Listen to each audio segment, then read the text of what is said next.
Family. I've crossed over to the world of One Piece and become Ace's cousin. Just after hugging Ace to hide from pirates and buying baby supplies to return to the inn, I looked up and saw Kizaru standing in front of me, holding something. I was so scared I almost died on the spot. To save my life, I started a desperate struggle with him. This opening is too thrilling. Let me tell you, I was completely stunned at that moment.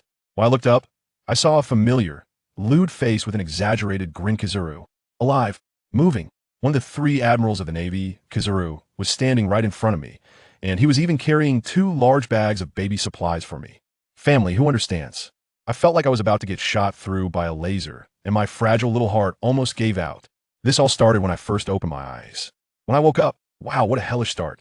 My head felt like a mushy mess, and I realized I was holding a soft, warm little thing in my arms. Looking down, I saw a baby sucking on its thumb. I immediately thought, am I a mother now? Before I could sort out my thoughts, there was a loud bang outside, and the whole ship shook as if there was an earthquake. Although this body is only 6 or 7 years old, the fighting instincts I accumulated in my past life kicked in, and I immediately went into a defensive state, gently placing the baby back on the bed. I crouched down and quietly opened the door a crack to peek outside. Wow! A merchant ship with people huddled together on the deck, surrounded by a group of pirates with knives and guns and brutish faces. Luckily, my room was in a corner, and those muscle-headed pirates didn't notice me at all. But those guys were insatiable after robbing the money. The captain waved his hand and wanted to search the ship. Hearing that made my heart sink. This was the end. I quickly shrank back into the room, and at this point, I couldn't care less about processing any memories. The best strategy was to retreat. I directly snuck up behind a lone pirate, knocked him out with a swift strike, stripped off his ragged clothes, and quickly put them on myself. Then, I securely tied the baby to my back with some cloth. Let me tell you, if I could run away alone, that would be easy. But my sixth sense was going off like crazy, telling me that this little guy was definitely a key figure, and if I left him behind, I would regret it for 8 lifetimes. To prevent him from crying and attracting a bunch of dads, I used a bit of my past lives' leftover energy to make him sleep deeply. Then, like a ghost, I relied on my extraordinary hearing and intuition to perfectly avoid one search party after another, heading straight for the lifeboat. Victory was in sight when I turned a corner and oops, ran into a pirate. My eyes changed instantly. Without saying a word, I dashed forward, covering his mouth with my left hand and grabbing his knife with my right, slashing at his neck. To ensure he stayed quiet, I gave him a few more stabs, then jumped onto the lifeboat with the bloody knife, untied the ropes, and paddled for my life into the sea. Once I could no longer see the big ship, I collapsed on the boat, exhausted like a dead dog, and finally took the baby off my back. At that moment, I had the time to sort through my chaotic thoughts. Family, who understands? I just finished the final boss in a world on the verge of collapse, without even a completion CG, closed my eyes, and opened them again to a new life. This is my third life. In the first life, I was an ordinary Chinese youth who drowned while saving a child. In the second life, I was sent to a chaotic world on the brink of destruction, where I became a powerful figure controlling the power of death and barely survived until the world rebooted. Now, in this third life, I have arrived here. I quickly started reading this Bodis Memories, and the more I looked, the bigger my eyes got. What the heck? This is the anime world called One Piece that I watched in my last life. My current identity is Ace's cousin, a nameless cannon fodder in the original work who died at the hands of pirates while trying to protect baby Ace. And this drooling little one in my arms is the future son of the Pirate King, Fire Fist Ace. In that moment, something in my heart suddenly softened. For the first time in 2 lifetimes, I had a real family. Watching him smacking his little lips and moving his cheeks made my old aunt's heart melt. Skipping love and marriage, and directly getting paid to raise a child, what an incredible experience. Once on shore, I immediately switched to full mother mode, buying bottles, pacifiers, diapers, everything I could think of. In the baby supply store, I asked all sorts of questions with my little notebook, and the clerk, seeing a small kid like me carrying an even smaller baby, was moved to tears by my sob story about my parents being killed by pirates and needing to go live with relatives, even giving me a discount. Carrying Ace on my back and 2 big bags of supplies, I headed towards the inn, turning heads all around. Just then, a tall uncle with a strange accent came over to help. He was so tall I couldn't see his face, only a yellow and white striped suit, looking like a walking zebra crossing. I didn't think much of it was better to have help than none, so I quickly led him back to the inn. Once inside the room, I had him put down the things and turned to get him some water. Just as I lifted the cup and looked up, I froze. Then the scene from the beginning happened, and my CPU burned out. Kizaru, how could he be here? How could such a world-class boss spawn in this newbie village of East Blue? Could the Navy have already found out about Ace's whereabouts? My little body hadn't regained even 1% of its strength fighting him? I'd probably get kicked to the moon. Should I contact Garp? Countless thoughts flashed through my mind at lightning speed, but I had to keep a naive expression on my face. I quickly adjusted my expression, holding out the cup with both hands, my eyes sparkling with stars. You are Mr. Borsellino, right? I've seen you in the newspaper. You are an incredibly powerful naval hero. I admire you so much. That old fox Kizaru tilted his mouth and said in his signature annoying tone, You didn't expect I'd have a fan. I thought a child like you would admire those pirates instead. His gaze was like a searchlight, definitely having caught the moment of my earlier panic. My scalp tingled, but I forced myself to continue the act. How could that be? If it weren't for the brave Navy, my brother and I would have long been buried in the sea. The Navy is the embodiment of justice, and I admire great heroes like you. We were in a game of extreme tug-of-war, with him probing with every word while I countered with heartfelt sincerity. Eventually, he probably felt he had teased me enough and said he would take me to the Navy branch. I calculated in my mind first, I needed help in this unfamiliar place, and second, going with him to the Navy base might clear some suspicions. I immediately put on an excited expression. Really? Thank you so much. Then I even gave a 90-degree bow. Just as Kizaru was taking out a snail phone, our little ancestor Ace woke up, cooing. I quickly leaned over to tease him, and as soon as little Ace saw me, he smiled widely, his cheeks shaking with the movement. My heart melted. I hugged him, kissed him, and lifted him high, completely ignoring the dangerous 3-meter-tall figure next to me. An idea popped into my head. Holding Ace, I said to Kizaru with a face of difficulty, Mr. Borsellino, Ace needs to drink milk, but I can't manage it alone. Could you help me hold him for a moment? Kizaru raised an eyebrow, probably not expecting me to dare to make such a request, but he still accepted it. Thus, a historic scene unfolded. I was over here like I was conducting a chemistry experiment, strictly mixing the formula for the milk powder. Over there, Kizaru held the baby with a bewildered expression. As soon as little Ace saw a stranger, he immediately put away his smile and seriously stared at Kizaru's orange peel face. Then he stretched out his chubby little hand and grabbed Kizaru's curly hair. Goodness, little Ace looked like he had discovered a new toy, climbing up while holding on to Kizaru's hair. Kizaru grimaced in pain, his face twisted, but fearing for the child's safety, he could only support Ace's bottom with one hand and protect his waist with the other, allowing him to act like a little tyrant on his body. In the end, he even placed Ace on his shoulder like a horse. I was trying so hard not to laugh that I almost got an internal injury, quickly finishing the milk powder to rescue little Ace. Kizaru rubbed his sore scalp, looking a bit traumatized, and said, Yeah, so scary. Children are truly terrifying creatures. I laughed while feeding the milk, Mr. Borsellino is very gentle too. He will definitely be a good father in the future. His glasses flashed with light, probably thinking of his iron-willed colleague, Sakazuki, and he chuckled. Yeah, I'm too busy with work, I'm afraid. I won't have time to start a family. In my mind, I was silently mocking. With you slacking off at work every day, who in the Navy is busier than you? Seeing that he was in a good mood, I decided to probe a bit more. Mr. Borsellino is so impressive. Why would he come to a place like the EC? Yeah, the young lady seems to know quite a bit. He began to fish for more information again. I had already prepared my response, because the relative I'm looking for is the Navy hero, Garp. I heard him tell many great stories about the Grand Line when I was a child. That's right, putting the blame on Garp was the way to go. In the upper echelons of the Navy, the name Garp is equivalent to a logical and a logic black hole. Any outrageous matter seems reasonable as long as it involves him. Sure enough, Kizaru showed a icy expression. If it's Garpson, then it doesn't seem strange. The old slacker took a look at the clock, probably thinking he could slack off a bit longer, and said he would personally take me to the naval base. I immediately shoved Ace into his arms and quickly packed my luggage. Mr. Kizaru looked at the little ancestor in his arms who was starting to tug at his hair. His face turned green, and he decisively used the excuse that the young lady shouldn't carry heavy things to snatch the luggage away, then stuffed Ace back into my arms. I rolled my eyes in my heart, really lazy as expected of you. Then we set off. Along the way, Mr. Kizaru fully demonstrated what it means to be a top-tier slacker. The weather is really nice today. This stone looks so unique. That little bird is flying so freely. Dude, are you a retired old official out for a stroll? I was drawn into his lazy atmosphere and ended up running off track, even going to the roadside to buy 2 ice creams, one of which I shared with him. So there we were, a naval admiral and a 6-year-old child, squatting under a big tree, staring intently at ants moving their home. At the crucial moment, we both cheered for the ants, and I was so excited that my ice cream fell to the ground.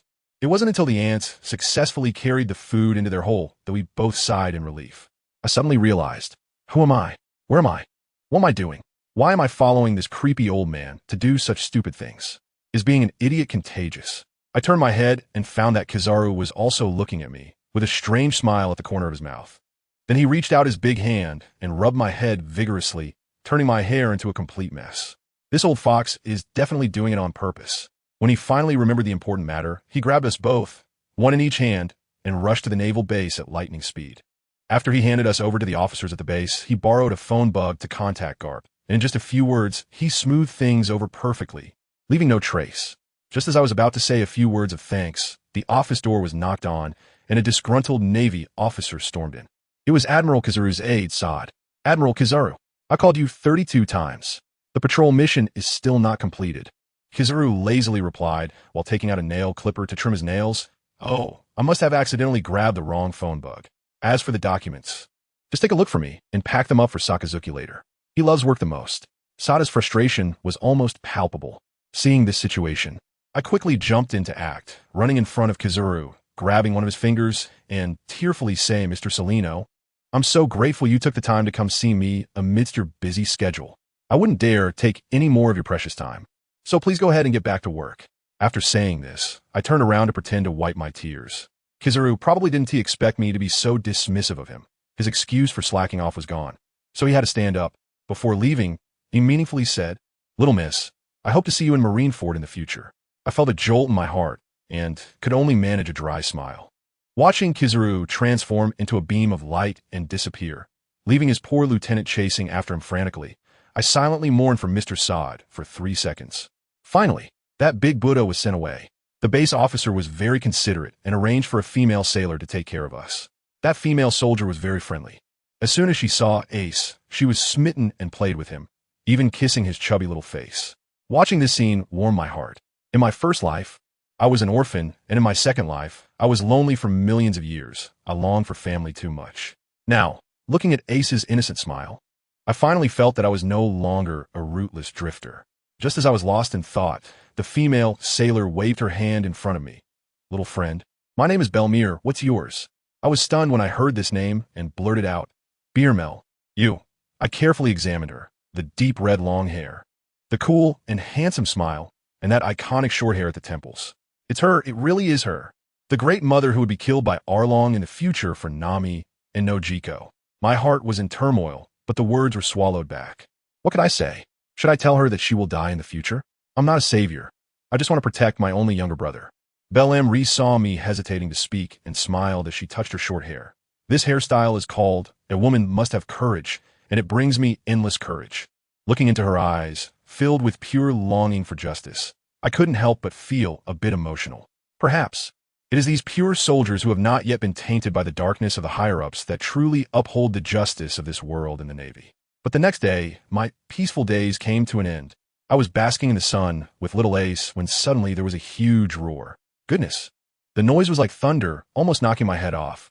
I turned around and saw a muscular old man dressed like a sandbag, arms wide open as he lunged towards me, shouting, My poor grandsons and granddaughters, let me tell you with that muscle of his if I were to be hugged tightly. Wouldn't I fall apart on the spot? My survival instinct kicked in instantly, and hugging Ace felt like a smooth dodge. Then, family who understands, I witnessed a scene that left me dumbfounded. That old man, because he missed his target with a loud thud. His big head hit the stone bench I had just sat on. That sound was painful to hear. But absurdly, what happened next was that the stone bench, it cracked. At first, there were just a few cracks, then with a snap, it shattered into pieces. My mouth dropped open wide enough to fit an egg, and I blurted out a classic exclamation, damn.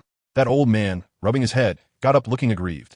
Next to him was a tall uncle, who would be the future Akiji, squatting down to examine us with a look that seemed to say, Mr. Karp, your granddaughter is too beautiful. Did I hug the wrong person? This old man, Karp, immediately leaned over and insisted he was my grandfather. I almost rolled my eyes to the sky and directly replied, Thanks for the compliment, uncle, but I don't have such a foolish grandfather. Goodness, Karp was instantly petrified, squatting in a corner drawing circles. His resentment was almost tangible.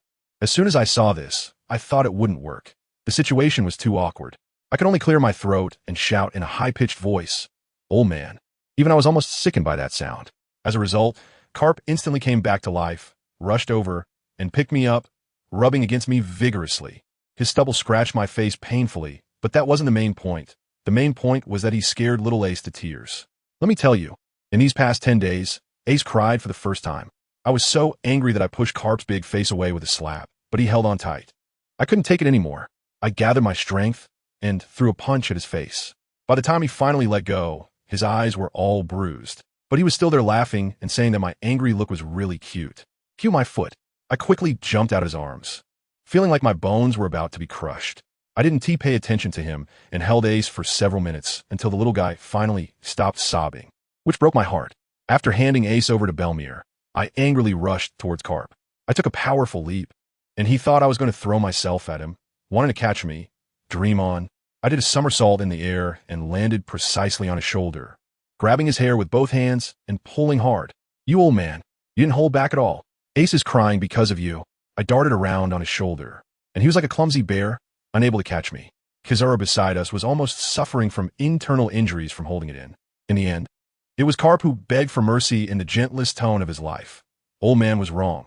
Please let little Leah go. Only then was I satisfied enough to jump down and adjust my little dress. After a simple farewell to Belmir, I took Ace aboard Carp's dog-headed warship. Kizura had a mission halfway through and rode his bike straight into the sea. That scene was just so carefree. The 10 days on the ship were a nightmare. Carp as the captain relied entirely on his instincts. He would sleep whenever he wanted, and if he saw a little pirate, he'd chase them off course by tens of thousands of miles. The most ridiculous part was when he saw a storm at sea. He actually ordered full speed ahead into it. Seriously, who can stand that? In the end, I couldn't take it anymore, so I handed Ace over to the nearby Navy and jumped up to grab his hair, and that finally calmed him down. The soldiers on the warship looked at me with eyes full of gratitude, as if they wanted to set up a longevity tablet for me, saying finally someone could manage Vice Admiral Carp. After a hard struggle, we finally arrived at Windmill Village. It was a particularly peaceful little village, with the smell of sea breeze in the air, and I felt completely relaxed. This was also the first time I truly relaxed since coming to this world. Before this, I had to make money, guard against bad guys, and take care of Ace, and later encountering Kizura was even more nerve-wracking. It was like a hellish survival mode. We had just landed when an old man with a cane approached us. It was the village chief, Slope. Carp, like an obvious package, laughed heartily and boasted, "Look, my grandson and granddaughter, aren't they cute?" The village chief glanced at him and directly said to me, "Having such an unreliable grandfather, you must have a hard time." In an instant, I felt a surge of fondness for the village chief. Carp was still picking his nose, cursing his unfilial son Dragon, saying he couldn't even keep a wife. Far away, Dragon, who was attending a meeting with the Revolutionary Army, probably sneezed for no reason. The village chief took us to the old house of the Monkey family, a 2-story wooden building with a yard, which was quite clean inside, indicating that it was often tidied up. I later learned it was Sister Machino. The village chief, worried about Carp, pulled me aside and went on and on about a bunch of things. Just when I was about to doze off, a particularly gentle woman walked in. "Mr. Carp is back." Carp, that old guy, didn't stay long in the village. After settling me and Ace, and entrusting the village chief and Machino, he set off again on his dog-headed ship. Although he was unreliable, he was actually quite attentive, secretly giving a large sum of money to the village chief to order comfortable beds for us, and asking Machino to take good care of our meals. That old man hid all his love in his big, sandbag-sized fists. After that, I began my child-rearing life in Windmill Village. Sister Machino was simply an angel. She was gentle and skilled. Almost all of Ace's clothes were made by her, and she even gave me many beautiful little dresses from her childhood to wear. To repay her, I would go to her bar to help out with serving trays and cleaning whenever I had time. The village uncles, seeing me as a cute little girl, would seriously say, "Uncle, your drink," and their hearts would melt, filling my pockets with candy every day. However, raising a child was indeed tiring, especially after Ace learned to crawl. He was simply a little homewrecker. Climbing up and tearing down was nothing. One time he even crawled into the fridge to hide, and when I accidentally closed the door, it pinched his head. Surprisingly, this little guy didn't cry, but instead cooed, asking me to do it again. There was no choice. I could only tie him to my wrist with a soft rope for a kind of companionship while taking care of him. Although Sister Machino's little dresses were beautiful, they were really inconvenient. To improve our meals, I often had to go hunting in the back mountain, and the dresses would either get torn by branches or ripped apart by wild animals. Feeling guilty, I returned the dress to Machino, telling her that these clothes, which represented maternal love, should be treasured. She wanted to make me new ones, again little dresses, and I decisively made a cross gesture. No way. I directly took a charcoal pencil and drew a few sets of fresh and neat clothes on paper. When Sister Machino saw it, she actually made them for me, looking both good and convenient. I was so excited that I jumped in her arms and gave her a kiss on the cheek. Sister Machino, you're so great. I'll marry you when I grow up. To make some money, I started selling wild game I hunted in the village. Since everyone was a neighbor, I offered friendship prices, and the business was quite good. Life went on peacefully like this until one day, Ace went missing. At that moment, my mind went blank.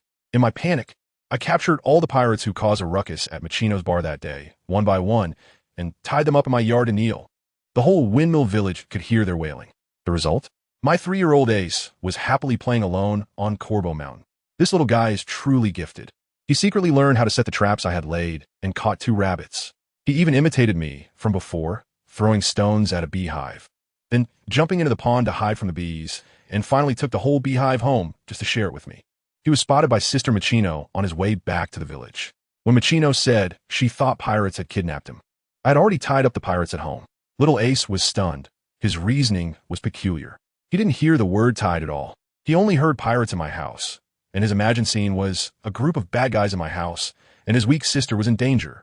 So he threw away what he was holding and ran home like crazy. When he burst into the yard and saw me unharmed, he finally breathed a sigh of relief. I just calmed down and was about to scold him a bit, but this little bundle of joy lowered his head and said weakly, "Sister, I'm sorry for making you worry." Seeing him like that, I couldn't bear to be harsh anymore. Forget it, as long as he knows he's wrong. I let that unlucky group of pirates go, and they probably fled the village at the fastest speed of their lives, likely leaving them with psychological scars for life. In the evening, I roasted the rabbit that Ace had caught and sat with him in the yard watching the sunset. I felt so gratified. My little one had grown up and knew how to hunt and show me gratitude. However, I couldn't let this talent go to waste. I thought I should ask old Garp for a snail phone watch so that I could let him go out into the wild with more peace of mind, relying solely on hunting wouldn't work, so I decided to open a grocery store. I carved the sign myself with a small knife, calling it Times Grocery Store. I converted the first floor of the Monkey family's small building into a shop, selling fresh meat from my hunts, various fruits gathered from the back mountain, and all kinds of innovative pastries and drinks made from those fruits. On the first day of opening, the business was booming, especially in the dessert section, where the villagers went crazy over it. I want to tell you that my biggest dream in this life is to become one of the richest people in the world, rich enough to use money to crush the celestial dragons. In this twisted world, mere strength is not enough. Only by grasping the economic lifeline can one have real power and protect the people I want to protect. For this goal, I have even made plans for the future. After Carp throws Ace to dawn, I will become a bounty hunter for a while to earn my first pot of gold. The early days of opening a shop are the hardest. I was so busy that I barely had time to breathe, but thankfully, the village chief and Sister Machino helped me out. After 6 months, I finally saved up some money and hired a girl to watch the shop, which gave me more time to spend with little Ace. Let me tell you, this peaceful life didn't last for a few days. That morning, I was sleeping soundly with little Ace when suddenly there was a loud bang. Goodness, the whole house was shaking, nearly knocking me out of bed. My morning temper flared up instantly. Who was it? Huh? The store hasn't even opened yet. Is this some kind of doomsday drill so early in the morning? I rushed downstairs holding little Ace, who was still rubbing his eyes, and guess who I saw? An old, dead guy, as tall as a telephone pole, completely oblivious, grabbing rice crackers from my shelf to eat. One hand was holding something, while the other hand was munching away happily. I was furious at that moment. I quickly put little Ace down, took a deep breath, and forced a gentle expression.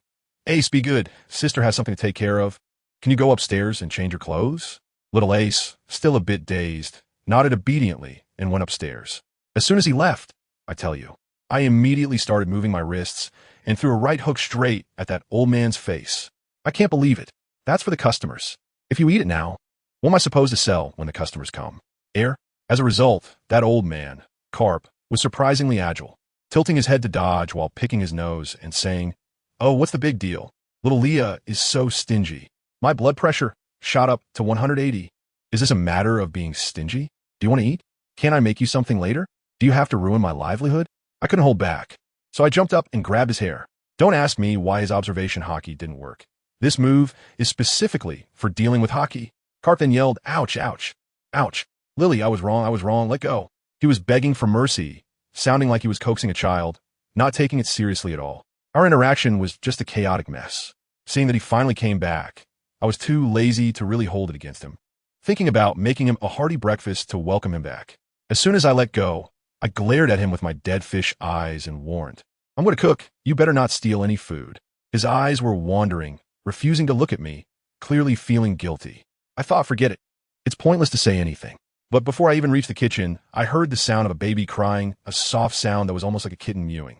I turned around and saw Carp in a flurry, placing the little one on the sofa and starting to make funny faces at the baby. Goodness, the baby laughed. But the laughter sounded weak.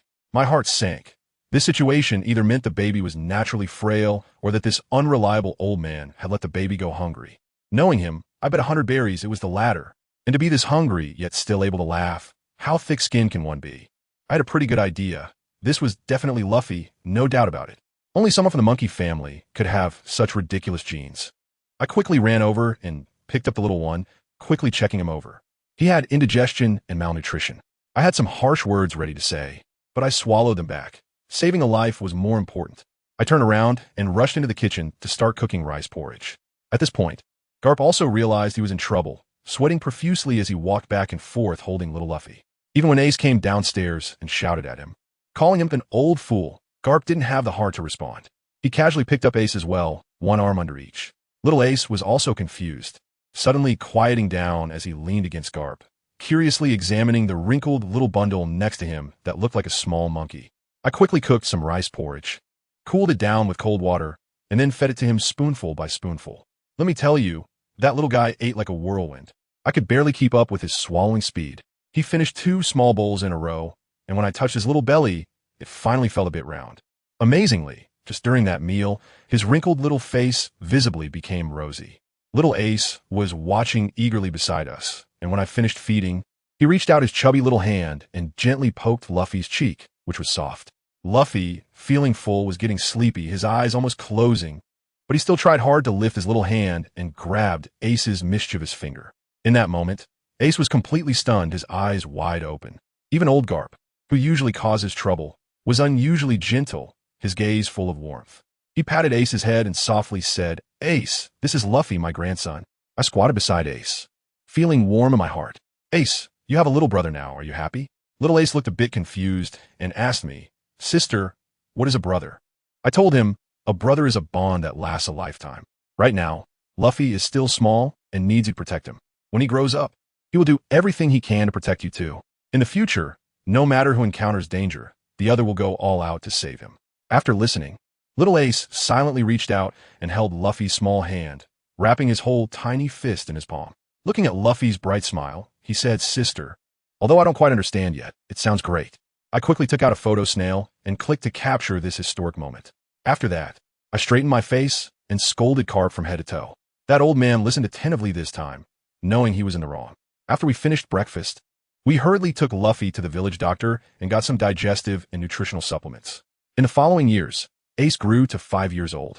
That old man Carp had another idea, wanted to send Ace to a mountain bandit named Dayton on Rainbow Mountain for training, saying he wanted to cultivate them into the strongest navy.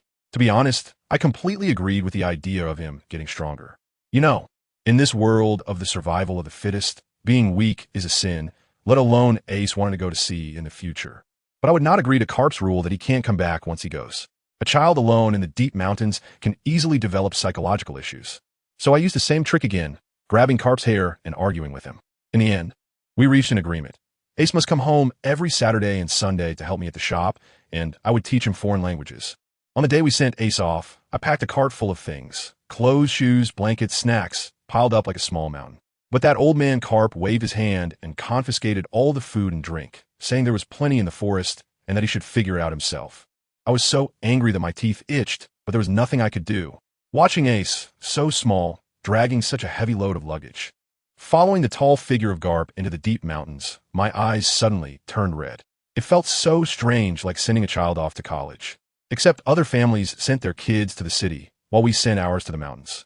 Little Ace was also quite awkward. His eyes were red too. But in order not to cry in front of me, he turned his back and waved his hand before leaving. I knew he was definitely thinking, "Sister, you need to take care of yourself at home." This little guy had such a proud personality. When Luffy first came, he clearly wanted to hug him, but was afraid of hurting him. I encouraged him to try, but he shook his head and haughtily said, I don't want to hug him. I hate kids the most. I burst out laughing.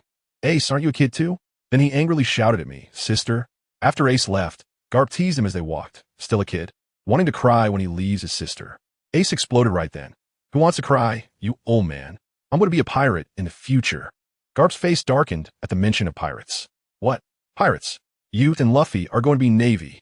The little brat, looks like you're missing my beloved iron fist. With a loud thud, a big bump appeared on Ace's head.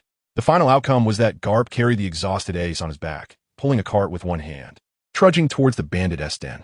It was pitch dark, and the forest was filled with glowing eyes.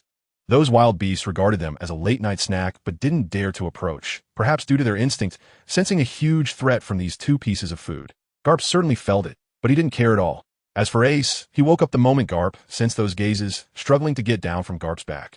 Pulling out a hose from the cart, gripping it tightly, his steps light, his whole body entering a combat stance.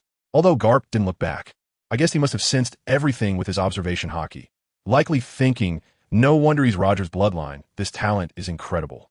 In fact, Ace's reaction was largely due to my special training. I didn't understand any training system, but I knew one thing. In the world of martial arts, speed is invincible. So for the past 6 months, I made little Ace attack me every day, focusing on improving his attack speed. Later, realizing his reaction time needed to keep up, I would throw stones at him every day to make him dodge. Of course, as someone who raised him, how could I really hurt him? My training lacked killing intent, so it couldn't bring out his true potential, like his observation hockey. That's why I agreed to Garp sending him to Kerbok Mountain. That kind of place would truly let him experience life and death challenges. However, did you think I would let him go so naively? No way. I had long prepared a transponder snail watch for him, secretly attached with my tracking spell, and I also placed a danger warning spell on him. Once he was seriously injured or faced life-threatening danger, I would be able to sense it immediately and rush over. As a former deity, knowing a few spells isn't too much to ask, right? That's right, my source of power still exists, but it's heavily suppressed by the heavenly way of this world, so I can only use a small part. Therefore, I have to be cautious, develop slowly, and absolutely cannot reveal my trump card unless absolutely necessary. Once I improve my physical condition, relying solely on martial arts, I should be able to navigate the first half of the Grand Line without any problem. To be honest, sometimes I ponder whether I should just let Luffy and Ace become Navy, doing some work for the world government from the inside. So when they set sail in the future, I could support them. But then I thought, to hell with that, they are my brothers, not my pawns. Their lives should be lived according to their own ideas, brilliantly and without regrets, so that when they grow old, they can laugh with a cigarette in their mouth and say, this life of mine, worth it. I absolutely will not change Ace and Luffy's essence. They belong to the sea and to everyone who loves them. Goodness, speak of the devil, and he shall appear. That night, my unreliable grandfather Garp brought little Ace to the doorstep of the mountain bandit Dayton. His big hand, like a fan, knocked on the door with a bang, bang, bang, like Thor's hammer. The room, which was originally pitch black, suddenly erupted with various curses, and a light flickered on in a room on the second floor, followed by the sounds of chaos and heavy objects being dragged. The door was flung open, and Dayton's fierce face poked out, immediately cursing, which bastard. She was cut off mid-sentence upon seeing Garp standing at the door, picking his nose and staring at her. I tell you, the speed of her expression change would make any Sichuan opera master hand over a cigarette. Dayton forced a smile that looked worse than crying. Oh, it's Mr. Garp. What brings you here so late? Behind her, the group of mountain bandit lackeys, who were all armed and ready for a fight, were so scared upon seeing Garp that their souls left their bodies, and their knives clattered to the ground. It's Garp. Is he here to throw us into prison? We're doomed. Facing a hero of the Navy, we can't even feel his teeth. Today is our doomsday. Then, with a thud, all the bandits knelt down in unison, tears streaming down their faces like wide noodles, as if it were the end of the world. Garp, picking his nose, calmly pulled out a little one from behind him. Not even as tall as his shins. It's Ace. Well, today he came for this kid. Ace was being held by the collar of his back, struggling desperately. Old man, let me go. Dayton, seeing this situation, felt a jolt in her heart and cautiously asked, So, Mr. Garp, what do you mean? Garp replied with great confidence, that Ace will be living here from now on. You're responsible for training him to become a strong Navy officer, Dayton. If I had heard that at the time, I would have spat out my food. Asking the mountain bandit leader to train a Navy? I can't believe my grandfather thought of that. Dayton exploded on the spot, opening her shark-like mouth and roaring, Why should that be? Besides, since when do mountain bandits train a navy? Carp continued to pick his nose nonchalantly. Oh, do you want me to throw you in jail? Dayton instantly backed down, her attitude doing a complete 180, and she flattered, well, that's not impossible. Then she bent down and pointed at Ace, saying fiercely, listen up, kid. You can stay, but it's 1 bowl of rice and 1 bowl of water a day. The rest is up to you, got it? Ace, stubborn as ever, crossed his arms and turned his head away. I don't care. I can take care of myself. And so, under my grandfather's friendly negotiation, Ace settled down in the mountain bandit's home. He huffed and puffed as he moved all the living supplies I had prepared for him into his little room and even set up his own bedding. To be honest, the bedding I prepared was much better than in the original story. It was soft and cozy, probably because he had been living with me for a while. He surprisingly knew how to organize his things. Though it was still messy, at least he had the awareness.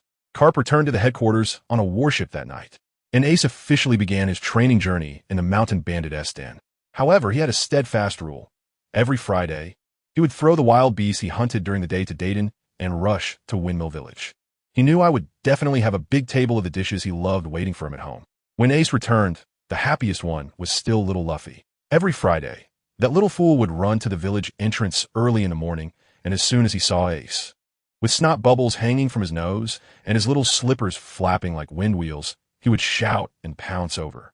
Ace would always pretend to be annoyed and sidestep, but he would always firmly grab Luffy, afraid he would fall and hurt himself. On the way home, Luffy chattered away like a little sparrow, sharing the interesting stories of the week and adventure tales he heard from Sister Machino's tavern. Ace, on the other hand, coolly held his hand, occasionally replying, but mostly listening in silence. Later, Ace was sent away, and I began to focus more on my career. But I still insisted on coming back every weekend to spend time with these 2 little guys. A turning point happened one night. Ace accidentally overheard his own background from a drunken Dayton. That day, after the bandits had eaten and drunk their fill, Dayton, holding a large jug of wine, started rambling. What a terrifying talent. No wonder he is that devil's child. Ace stopped the motion of cleaning the water pipe and asked, who is that devil you're talking about? The devil is Roger.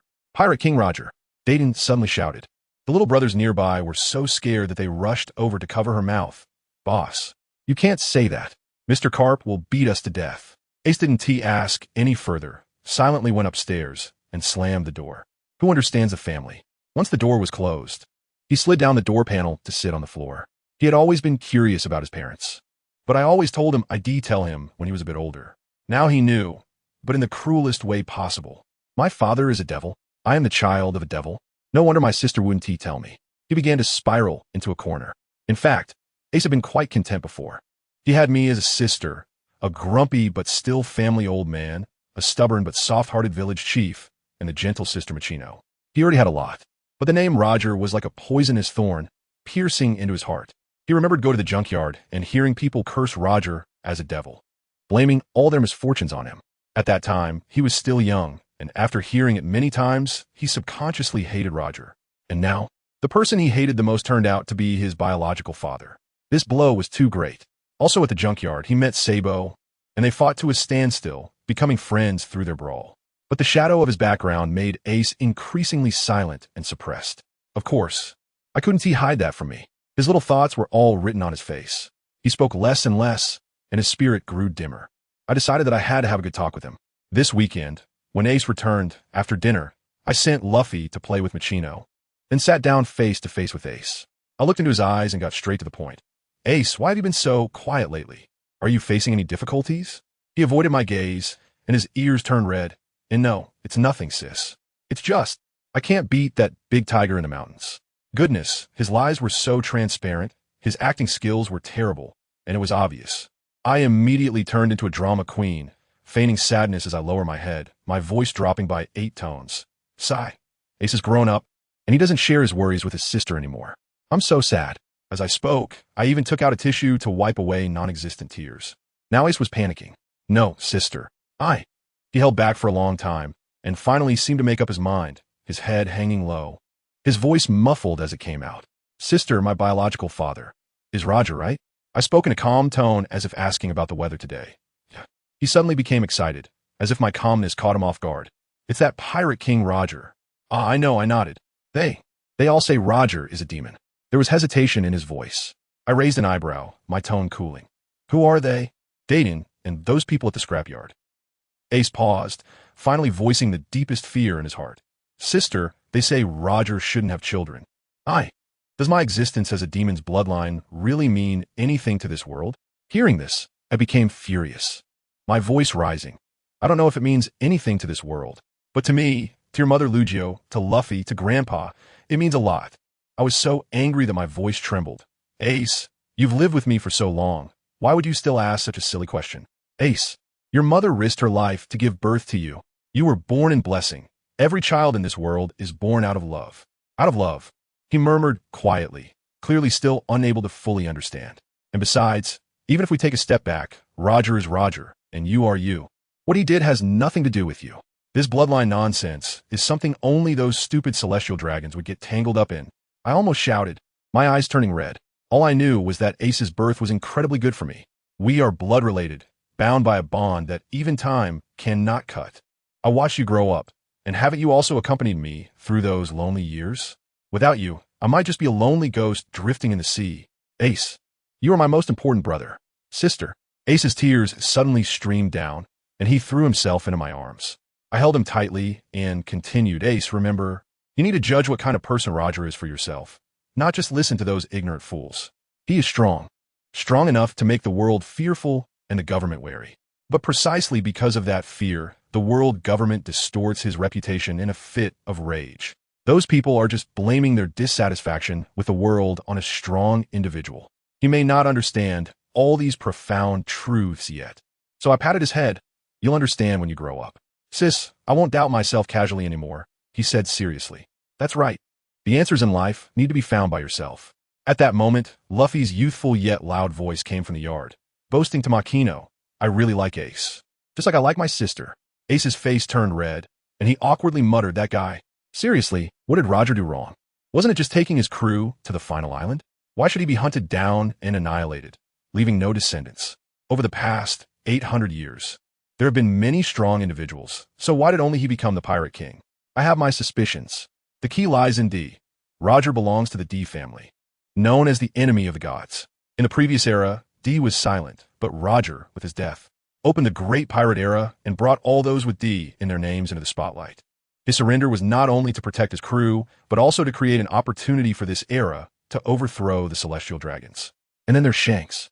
Don't be fooled by that guy's constant smiling and politeness. He can stand on equal footing with the Gorosei and walk in a Mariewa like it's his own home. Does he really think it's just his charm? How naive. He definitely holds chips that can shake the foundations of the world government. This guy is a typical black-hearted pirate chief. Not long after, Ace returned home with a blonde kid. The kid was dressed in a neat suit, and as soon as he saw me relaxing under the tree, he took off his hat and politely bowed. Hello, I'm Sabo, and you must be Miss Leah. I half opened my eyes, feeling playful, stood up, lifted my skirt, and returned a greeting. Sabo, I've heard about you from Ace. I heard you're the orphan from the junkyard? Sabo scratched his head and replied, Ah, yes. I stretched out my index finger and shook it in front of him, pointing at his clothes, and said, this fabric, this pattern, is all specially customized. I opened a clothing store in the Goa Kingdom, and nobles come here to get tailored outfits. This outfit of yours indicates that your status is not simple. Moreover, your manner of speaking and behavior doesn't seem like something that could be cultivated in that lawless place. As soon as I finished speaking, Luffy suddenly dashed out from the kitchen, holding a big piece of meat in his hand, and his mouth was like a machine gun. Hey, sister. Sabo used to be a noble in the Goa Kingdom. Sabo's face turned pale. He had long heard Ace say how much I disliked nobles, so he lied, but Luffy, with his big mouth, exposed the lie in an instant. The kid was so embarrassed that he could probably dig a 3-bedroom apartment with his toes. He quickly apologized. I'm sorry, Miss Leah, I lied about my identity. Ace also hurried to explain. Sister, Sabo lied because he was afraid you would dislike him. Sabo added, I really hate my noble status. I have nothing to do with that family anymore. I want to be a pirate and find true freedom. Looking at the light in his eyes, I smiled. That's a good dream. Since there are no adults to take care of you, how about joining our family? You can follow Luffy and Ace and call me sister. Sabo suddenly looked up, his eyes filled with disbelief. Really? Is it really okay? What's not okay? It's just one more person and one more pair of chopsticks. I can afford it. Saying this, I felt a bit proud. I'm now someone with a bit of assets. Sabo smiled, revealing a missing front tooth. Then, sister, good boy. I pulled out a red envelope that I had prepared in advance and stuffed it into his hand. Here, a fee for changing how you address me. Ace and Luffy also got their share. Ace put his arm around Sabo's shoulders and said, "Take it. Sister gives this during holidays. If you feel bad about it, just share a portion of the treasures we find with Sister in the future." I didn't pay attention to them, then suddenly remembered something and turned to call out to Sabo. "By the way, I have a task for you. Sister, please tell me. I promise to complete it. I set up a school in Windmill Village, and you need to take Luffy and Ace there to attend school, making sure they don't cause any trouble." Sabo was instantly petrified. "A school?" I added, "I funded this, and the teachers were all hired by me from outside. The village kids can't be completely illiterate, can they? Those from difficult families can come to work in my shop to offset their tuition. All right, if there are children of the same age at the recycling station, they can come too, as long as they obey the school rules."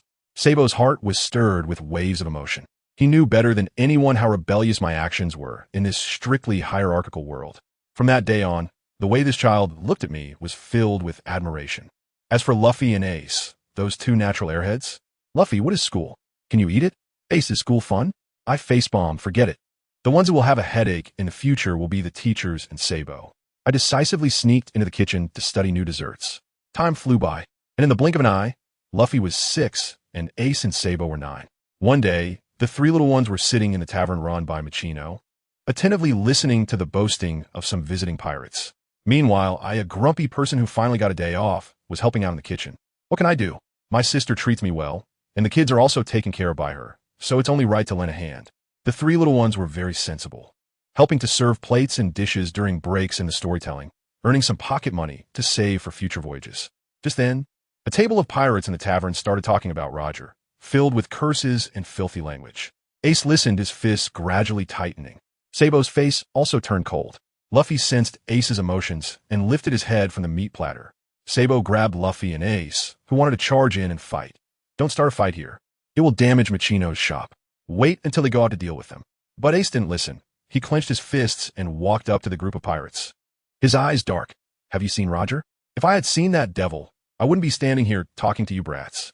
The pirate captain shouted. Ace became emotional. "You've never seen him, so how can you say that about him?" Another pirate said, "The newspapers say he is the most evil criminal. If he has a child, that child should be tortured to death." At this, the pirates burst into laughter. Unexpectedly, Ace's tightly clenched fists suddenly relaxed. The darkness in his eyes turned to disdain, and he sneered. "As expected, you guys are just a bunch of trash, just like my sister said." The place fell silent. The next moment, the pirates exploded. "Nanny, you little brat, are you looking for death?" A group of them drew their weapons, cursing and ready to fight. Luffy and Sabo immediately stood beside Ace, preparing to fight back. Just then, a calm yet angry female voice rang out from behind them. "Well, you fools, what do you want to do to my dear brothers?" I slowly took off my apron and walked out of the kitchen. A pirate was just about to spew some insults. "Ah, so it's you little brat." Before he could finish, I sent him flying with a powerful slap, nailing him hard into the wall, so much so that he couldn't even wriggle free. Everyone's jaws dropped, including Sabo's. He had never seen me angry before. In his memory, I was always gentle and soft-spoken. Now, well, he secretly vowed never to make his sister angry for the rest of his life. I took action, and the three little ones understood without words. They stepped back, crossed their arms, and focused on watching the show. The remaining pirates were so scared that they were sweating profusely and didn't dare to move. I solemnly took out a piece of paper and wrote down a number, then passed it over. "Well, you broke one of my walls as soon as you arrived, and with today's bar tab, it totals 200,000 berries. 200,000 berries. The pirates let out a wail. I laughed even more happily. "If you don't want to give it, that's fine. Let me just beat you up a bit." As soon as I finished speaking, I tell you, that group of pirates turned pale. Especially the one in the hole in the wall, cough, cough, cough a few times, and then stretched out a hand that was shaking, but couldn't hold on. And with a thud, he fell flat on his face again. Goodness, just hearing that sound made me feel pain for him. This guy struggled to lift his head. His face was the color of pig liver, swollen like a ball. And as he opened his mouth, a spurt of blood came out, along with a few teeth. Then his eyes rolled back, and well, he passed out again. The remaining pirates, seeing this buyer's showcase, were so scared that they collectively swallowed their saliva, and then crazily started searching themselves. Pockets, shoe soles, and even some were digging into their underwear. The scene was simply indescribable, with an indescribable smell wafting out, all just to gather that 200,000 berries. I'd already calmed down Miss Machino, telling her to stay in the kitchen and not come out. I would cover today's losses entirely. Guess what? These poor guys actually managed to scrape together the 200,000. Looking at that pile of money reeking of foot odor and sweat, I was too lazy to count it. With a wave of my hand, I tossed it all directly to Luffy and the others. Luffy, Sabo, Ace, listen up. The remaining riffraff are yours to practice on. I crossed my arms, leisurely giving orders. And remember, just beat them until they can't get up. Don't actually kill them. I find dealing with corpses troublesome. Alriket, ni tan. The three little rascals were so excited, agreeing with such clarity. One pirate got anxious and said, "Wait, didn't you say if we gave you the money you'd let us go?" Another shouted along, "You woman, how can you be so untrustworthy?" I couldn't help but laugh, a particularly kind laugh. I did say I won't hit you, but that doesn't mean my dear little brothers can't hit you. Family, who understands, right? It's all about finding loopholes. What followed was a one-sided beating scene. The three little ones dragged this group of pirates out of the bar like they were dead dogs, and it was a real punch-to-the-flesh situation. I leaned against the door watching, thinking, not bad, a lot of progress, all my efforts weren't wasted. When these pirates were crying for their parents, helping each other back to the ship to escape, I felt a bit of regret in my heart. These useless fools, not a single one had a bounty. Purely wasting my time. However, this matter couldn't just end like that. I whistled a strange tune, and suddenly a gigantic sea king emerged from the ocean. I ordered that big guy to let the little near sea king play with those trash for a while longer. You think you can run after provoking me? Dream on. After sending these small fries away, I stood at the port enjoying the breeze, and guess what I saw? A ship with a dragon figurehead was slowly making its way over here. I squinted and thought, wow, isn't that red-haired Shanks ship, the Red Force? Speaking of which, I turned 16 this year. My black hair has actually dyed. I just think it looks nice. And it's also a bit of nostalgia for the red flag from my previous life. My hair that was neatly styled for the fight in the bar had fallen out of place, and now was all loose, paired with my floral long skirt. If it weren't for just having beaten someone up, I would actually look quite serene and graceful. Ever since I grew up, my face has been quite troublesome. The love letters I receive could fill a recycling station, and the flowers I get could open a flower shop. The most ridiculous thing is that people run out on the street to confess to me, making me so embarrassed I could dig out a 3-bedroom apartment with my toes. So now, except when I'm in Windmill Village, I almost want to weld a mask to my face when I go out. The folks in Windmill Village have some resistance to my face, so I thought being a beautiful village girl here isn't too bad. But the three little devils at home are no easy ones. If I don't have some power, how will I support them in the future? So I'm considering, in a year or two, to become a warlord and have some fun.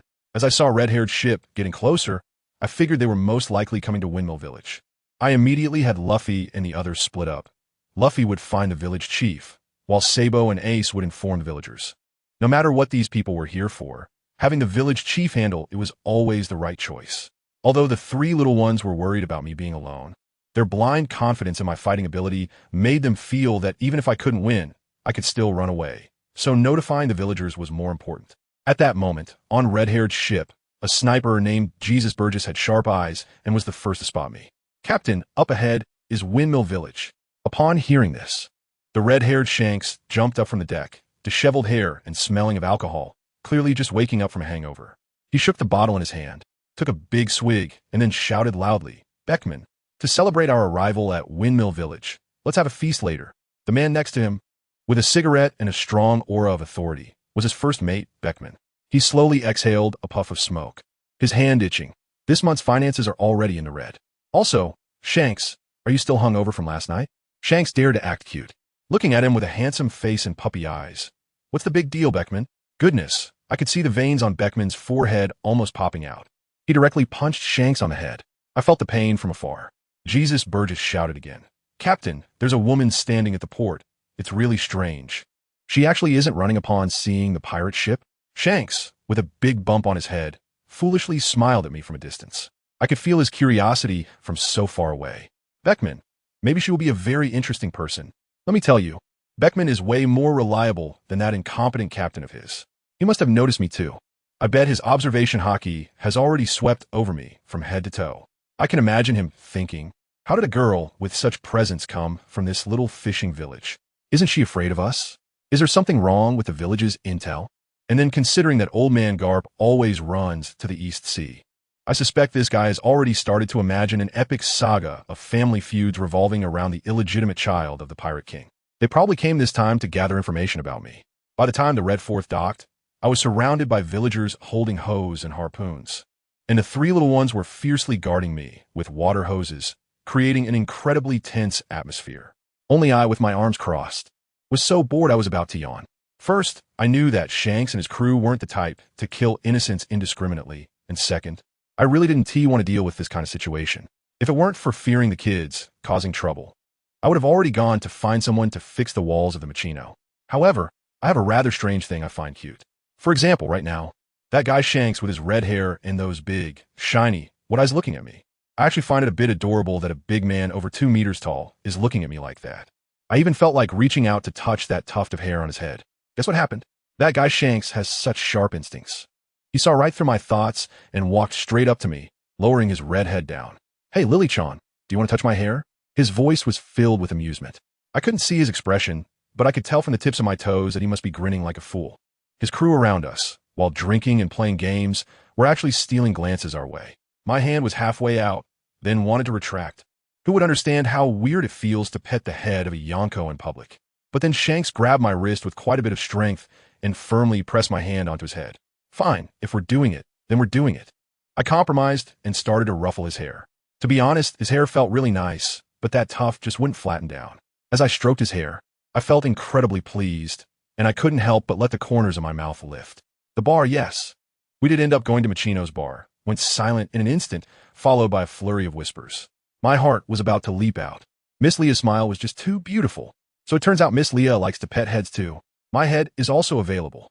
Are you really okay with that unwashed hair for a week? I'm so envious of that head. In the kitchen, Ace looked at this scene with a sour face and muttered to Sabo, "What is so great about that messy old man smelling of alcohol?" After saying that, he angrily picked up a potato, peeling it with such force that it felt like he was peeling Shanks's head.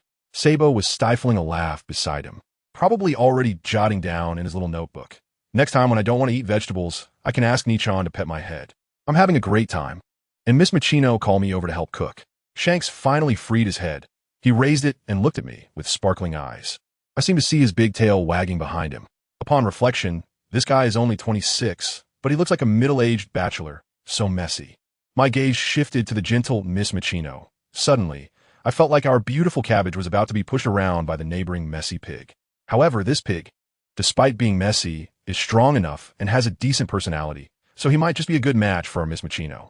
I went to the kitchen and made a few signature dishes, such as cola chicken wings. Although the culinary system in this world is mature, they do not understand the beauty of spices, and many spices are treated as strange-tasting herbs. I relied on this and opened several chained Chinese restaurants in Donghai, following the usual operations. No need to queue. Coincidentally, the day when the red-haired ones arrived happened to be the Spring Festival according to our calculations. I got up early to prepare the New Year's Eve dinner and even called Marquino for help. Originally, that old man Kapu was supposed to come back every year, but this year he had a mission and couldn't make it. I seriously suspect that Shanks heard about this news and dared to bring a whole ship of people to our village. Over the years, I made some money and tripled the size of my yard, opening a department store. Many young people in the village have come to work with me, and now the business is thriving. As a tradition, I always give my employees red envelopes and let them take time off during the new year. While I was busy, those young people in the village actually came over to help, saying they wanted to share in the festive spirit. With so many people around, things became easier. I clapped my hands and invited everyone to celebrate the new year together, promising plenty of ingredients. However, with so many people, the excitement attracted Shanks and his crew. He caught a whiff of the food and shamelessly came over with his subordinates, wanting to join in. Suddenly, the three little ones were playing around, knocking things over, and he kept staring at me, which made my skin crawl. In the end, I had no choice but to find him a chair to sit in and told him not to run around. Not long after, he sneaked into the cellar to steal some wine and was caught red-handed by three little ghosts. When I pulled him out, he actually looked aggrieved, with a few bottles of wine hidden behind him. I really couldn't take it anymore and punched his red head out of pure irritation, just because I found him annoying. Shanks, looking pitiful, squatted in a corner holding a wine bottle, sporting a big bump on his head, while the three little ones laughed and huddled together. Sabo laughed the loudest. Ha! As expected, no one can escape our family's love-filled iron fist. In the evening, everyone gathered joyfully for dinner.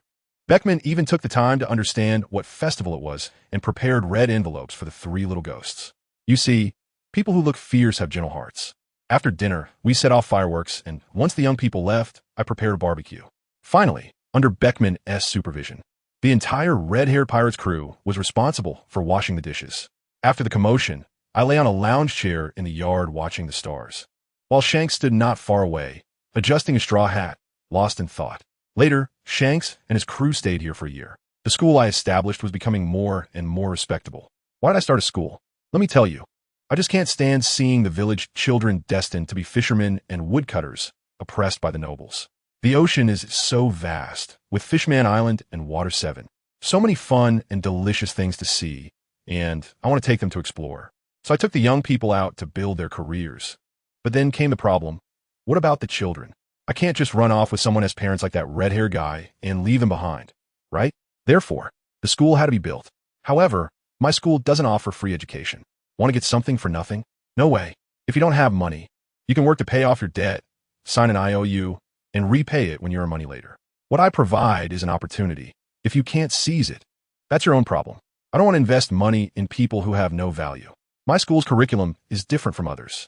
Besides Chinese, math, and English, physical education classes have been replaced with martial arts instruction, and they also offer courses in sailing knowledge, scientific expansion, and ideological education.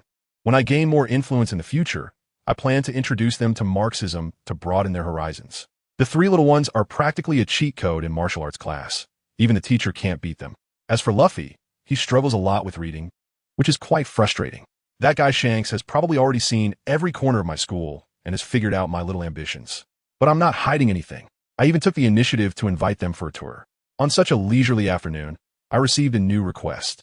A middle-aged man approached me, wanted me to take care of his son. I propped my chin up and lazily asked, "Isn't your son doing well? Why do you want me to come see him?" Seeing my attitude, the man softened his tone and began to tell his story. To put it simply, he had mixed with the underworld when he was young, and in order to pay for his wife's medical treatment, he traveled all over the world, neglecting his son in the process. This resulted in his son growing up wrong and becoming a little thug, the very Bartolomeo. Now his wife has passed away, and he himself has been diagnosed with lung cancer, with little time left. He is just afraid that no one will take care of his son in the future. I interrupted him directly after hearing that. In fact, being a purely bad person doesn't necessarily mean one can't live well in this world. The man gave a bitter smile and said he had already tasted the bitter fruits of his actions. His wife was secretly plotted against by enemies and ultimately died in the icy wilderness, without even being able to see a single sunflower, her favorite. He didn't want his son to follow in his footsteps. I tapped the table, quickly weighing the pros and cons in my mind, and then spoke. All right, but I want to make it clear that I can't guarantee to turn him into a good person. What I can do is teach him the basic concepts of right and wrong. Teach him the rules of being a decent person. And as for what kind of person he wants to become, that's up to him to decide. The middle-aged man, after hearing this, seemed to breathe a sigh of relief and repeatedly thanked me. I was just about to say, "Don't rush, I haven't met the conditions yet." I cleared my throat and laid it all out. First, the Gigi fruit belongs to me. Second, I'll borrow your territory and your people for a few years. When your son grows up, I'll pay you back with interest. Third, your foolish son, Bartolomeo, will temporarily join my business association. I'll hold his shares for him until he comes of age. During this time, if he gets into trouble, I'll take care of it. If he wants to leave, he can do so at any time, and the shares will remain valid for life, as long as he doesn't tea-sell them recklessly. I picked up my tea and leisurely watched him, waiting for his reaction. Guess what happened? Without even thinking, he simply said, "I agree, Miss Leah." The expression on his face was like he had just won 5 million. Such a sense of relief. Goodness, now it was my turn to be dumbfounded. Dude, you're not even going to negotiate? Aren't you afraid I might just sell your son off later? You trust me this much? My family wouldn't understand.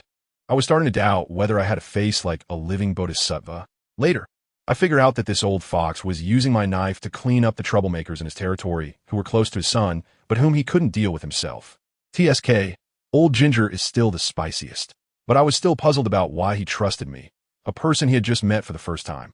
So, guess what he said? He mentioned that his family has been passing down a prophecy, and the most recent one happened to be about me.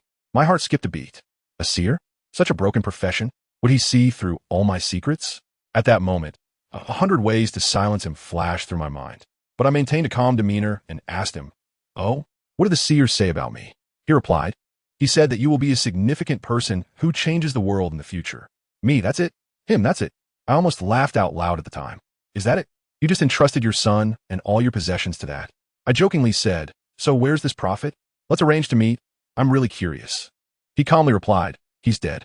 After making that prophecy, he was struck down by a bolt of lightning that accurately targeted him and was killed on the spot. Me? That scene was really awkward. I instinctively scratched my head, and that action was just like Shank's, utterly silly. I chuckled a couple of times. Is that so? That's really unfortunate, huh? This matter was settled just like that. After signing the agreement, I quickly left to continue with my own business. As for that silly Bart, I would take over once his father finished dealing with the aftermath. Later, I found out that the old man didn't tell the truth. The fortune teller actually wanted to continue talking about me. But that bolt of lightning seemed to have a mind of its own, striking only him while avoiding everyone else. One could only say, it's hard to defy fate. After I worked nonstop for nearly half a month and returned to Windmill Village exhausted like a dog, let me tell you, this time I didn't come back alone. 3 very conspicuous bundles followed me. 3 corgis with incredibly bouncy butts. I got these 3 from the auction house. You might ask why there were corgis at the auction house. Because one of them had eaten a devil fruit, although no one knows what power it has. Because this dog's intelligence is truly disappointing, and the people at the auction house couldn't figure it out. In the end, they simply bundled it up with 2 others and sold them off. I used to be very stingy, but when I saw them wearing bomb collars and looking at me with those pitiful eyes, my heart softened and I ended up spending 3 million Baileys. After I bought it, I regretted it deeply. I could have kicked myself. 3 million. I could only comfort myself by saying, it's okay. I have money. I'll just treat it like buying an electronic pet, mainly for companionship. I named them Makabaka, Wuxidixi, and Yagubigu, which are easy to remember and pronounce. Looking at their clear, yet silly eyes, it's clear that expecting any fighting ability from them is a lost cause. But I have to say, their big bottoms are really nice to pat. I had just entered the village when, suddenly, a strong smell of alcohol hit me. A red-haired drunkard came rushing towards me with a bottle in hand, followed by Luffy, Ace, and Sabo, 3 little kids wielding water hoses. The drunkard, Shanks, couldn't stop in time and toppled straight towards me. Did you think I would kindly help him? How naive. I elegantly turned around and circled behind him, along with my 3 kids, watching him with a look of disbelief as he fell with a thud, burying his head in the ground and creating a small pit. As a result, my 3 silly dogs couldn't hold back. Makabaka jumped up and bit his butt, refusing to let go. Wuxidixi went to town on his big floral shorts, tearing at them so hard that sparks flew from his teeth, rubbing against the fabric.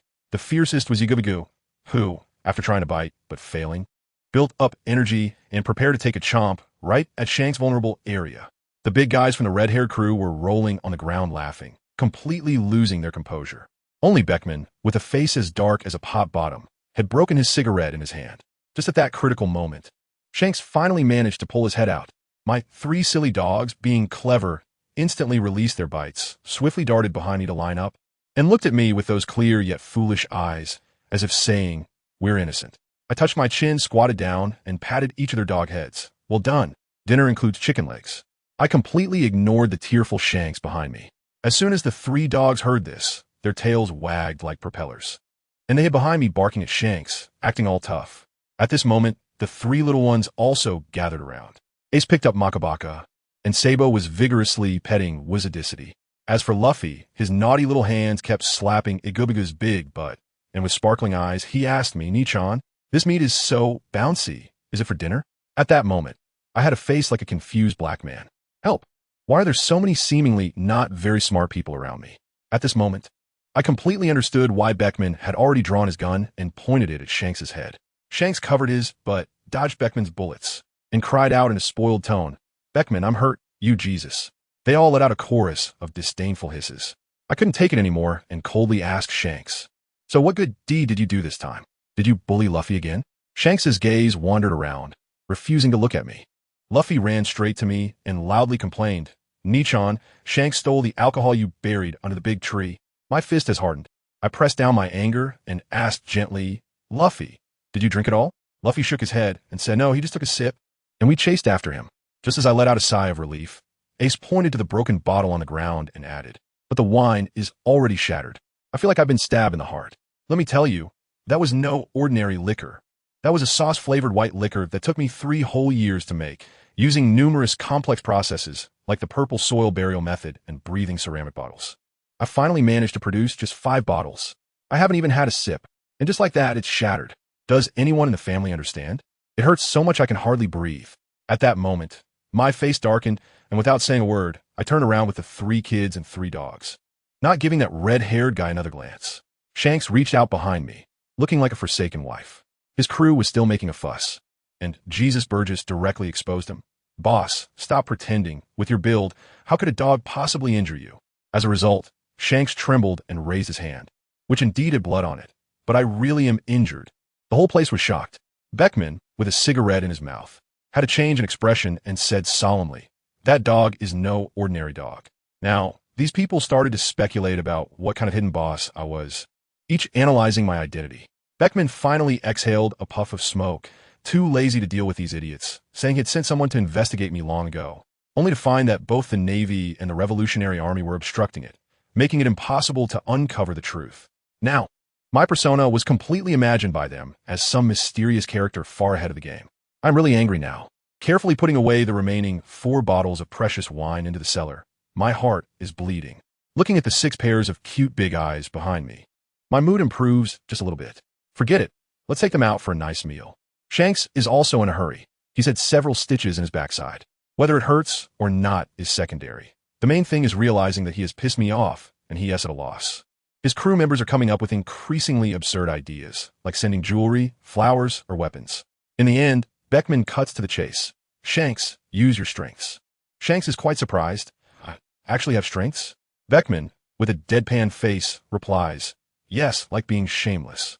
Shanks rummages through his messy captain's cabin for a while and actually finds a beautiful dagger encrusted with gems, intending to use it as an apology gift. As a result, this red-haired guy musters up the courage to come find me, hesitates for a long time, and guess what he asks? Not an apology. He lowers his hat brim and asks me in an extremely complicated tone, "Is that kid Ace your biological brother?"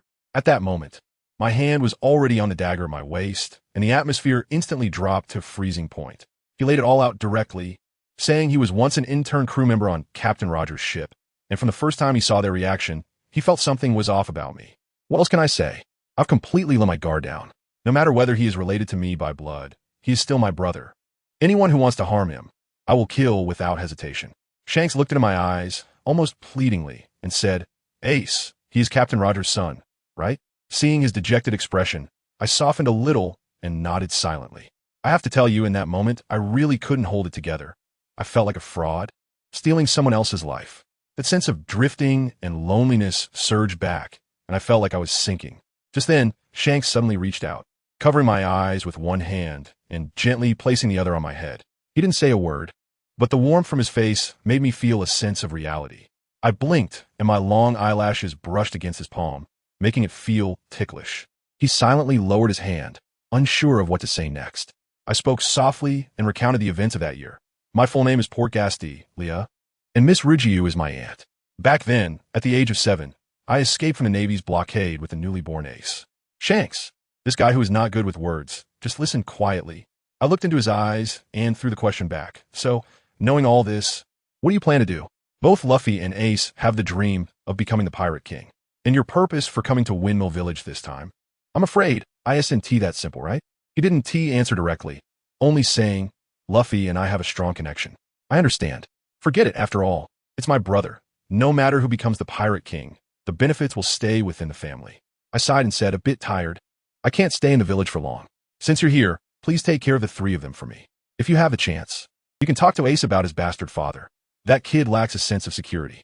However, I looked at him and emphasized word by word. No matter what Ace thinks of Roger, as his sister, I respect that. You don't need to correct anything. Roger has always owed him. All the grievances Ace has suffered since childhood stem from him. So please respect Ace's thoughts. To my surprise, Shanks actually nodded after hearing that, saying he would find a chance to talk to Ace about Roger. Let me tell you, my heart dropped at that moment. This was going to go wrong.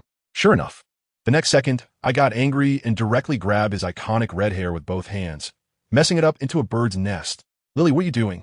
he complained. I just wanted him to stop being so serious. It was infuriating to look at. And guess what? Just as I was satisfied and let go, he shook his head. And Duong. His hair returned to its original state on its own. Does anyone understand how I feel? I, who struggled to comb my hair every day, was completely defeated and turned to leave. This guy, still wearing slippers, chased after me with small steps. Lily, what did I do to upset you? I responded sarcastically. You are the famous four emperors. How dare I be angry with you? He even scratched his head foolishly, asking if I was praising him. Oh yes, yes, yes. I'm praising you for being so smart that even dogs would despise you. And so, we played around like this day by day. Later, I went on a long trip again. The 3 little dogs at home were entrusted to the 3 small ones. Let me tell you, those dogs of mine are simply incompatible with Shanks. Usually, they only dare to hide behind Luffy and bark, but whenever Shanks does something stupid, they really bite. Makabaka specializes in biting butts, while the other 2, who can't bite hard, focus on tearing his clothes and grabbing his slippers. I've long noticed that with Makabaka's intelligence. I feel he could almost pass a civil service exam. He is definitely not an ordinary dog, with teeth strong enough to easily bite through steel plates. How did they sell such a treasure at the auction for so cheap? Although I'm not there, I call the 3 little ones every night. The result? Bad news keeps coming. First, I heard that Luffy, that mischievous kid, somehow ate the gum-gum fruit. It's probably Shanks, that drunkard, who left it there on purpose. Then, to prove he is a man, Luffy, imitating adults, made a cut under his own eye, leaving a scar. Let me tell you, Shanks must have been scared to death, fearing I'd come back and turn him into sashimi. And it doesn't in there. A big show unfolded at the tavern in Windmill Village.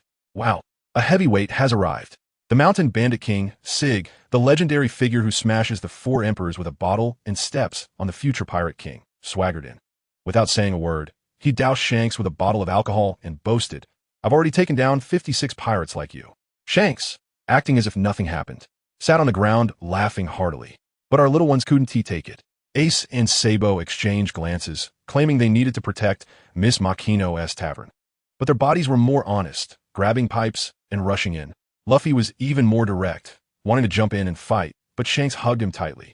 Despite Sig having an 800,000 bounty, he was no match for the 2 little monsters trained by Shanks, and he was quickly beaten to a pulp, fleeing with his subordinates.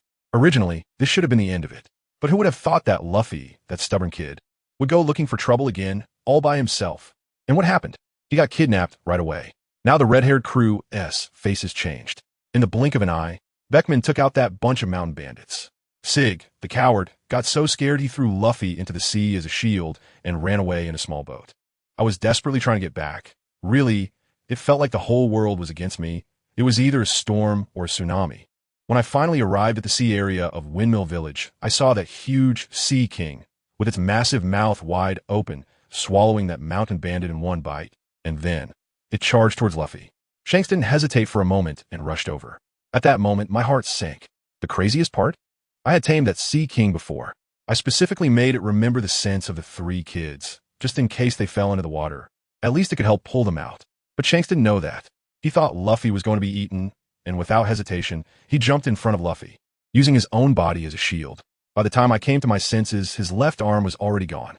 I looked at his pale face, devoid of any color, with beads of cold sweat on his forehead, yet he was still grinning foolishly at me.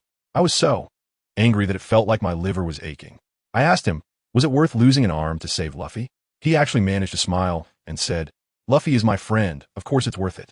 All right, you're something else, you're impressive. I jumped into the sea and found Shanks' severed arm in the gaps of the near Sea King's teeth. But the ship's doctor, Dr. Dage, said it was too late. The stump was uneven and couldn't be reattached. The atmosphere on the whole ship was so oppressive that it felt like water could drip from it. I drove everyone out of the infirmary, leaving only Becker and me. I stared at Shanks and said to Becker word by word, I have a way to reattach his arm, but I need to be alone with him for a while. The choice is yours. Becker's gaze scanned me like an x-ray, but in the end, it was Shanks who spoke for me. Ben, trust Lily. Once the door closed, Shanks wanted to comfort me, saying something about how I could still use a sword with one less hand. I directly covered his eyes with my hand and told him to stop talking. Luffy is my brother, and the trouble he caused is something I, as a sister, have to deal with. Just sleep for a while, and you'll be fine. As my words fell, he couldn't resist the drowsiness and fell into a deep sleep. Then, I pulled out the jeweled dagger he had given me from my waist, unbuttoned my shirt, and stabbed it fiercely into my heart. I took my own heart's blood and, using an ancient and obscure incantation, dripped it drop by drop onto his wound. His arm began to heal at a visibly fast rate, and, in the end, It was as good as new, not even a scar to be seen. The cost? Of course there was one. A strand of my black hair turned snow white on the spot. I felt completely drained of strength, my vision blackened, and I collapsed directly onto his solid abs. Who understands a family? In the last second before losing consciousness, my only thought was that the world's rejection of me had grown stronger again. Later, I heard Beckman say that he sensed me drawing my sword outside the door and almost kicked it open.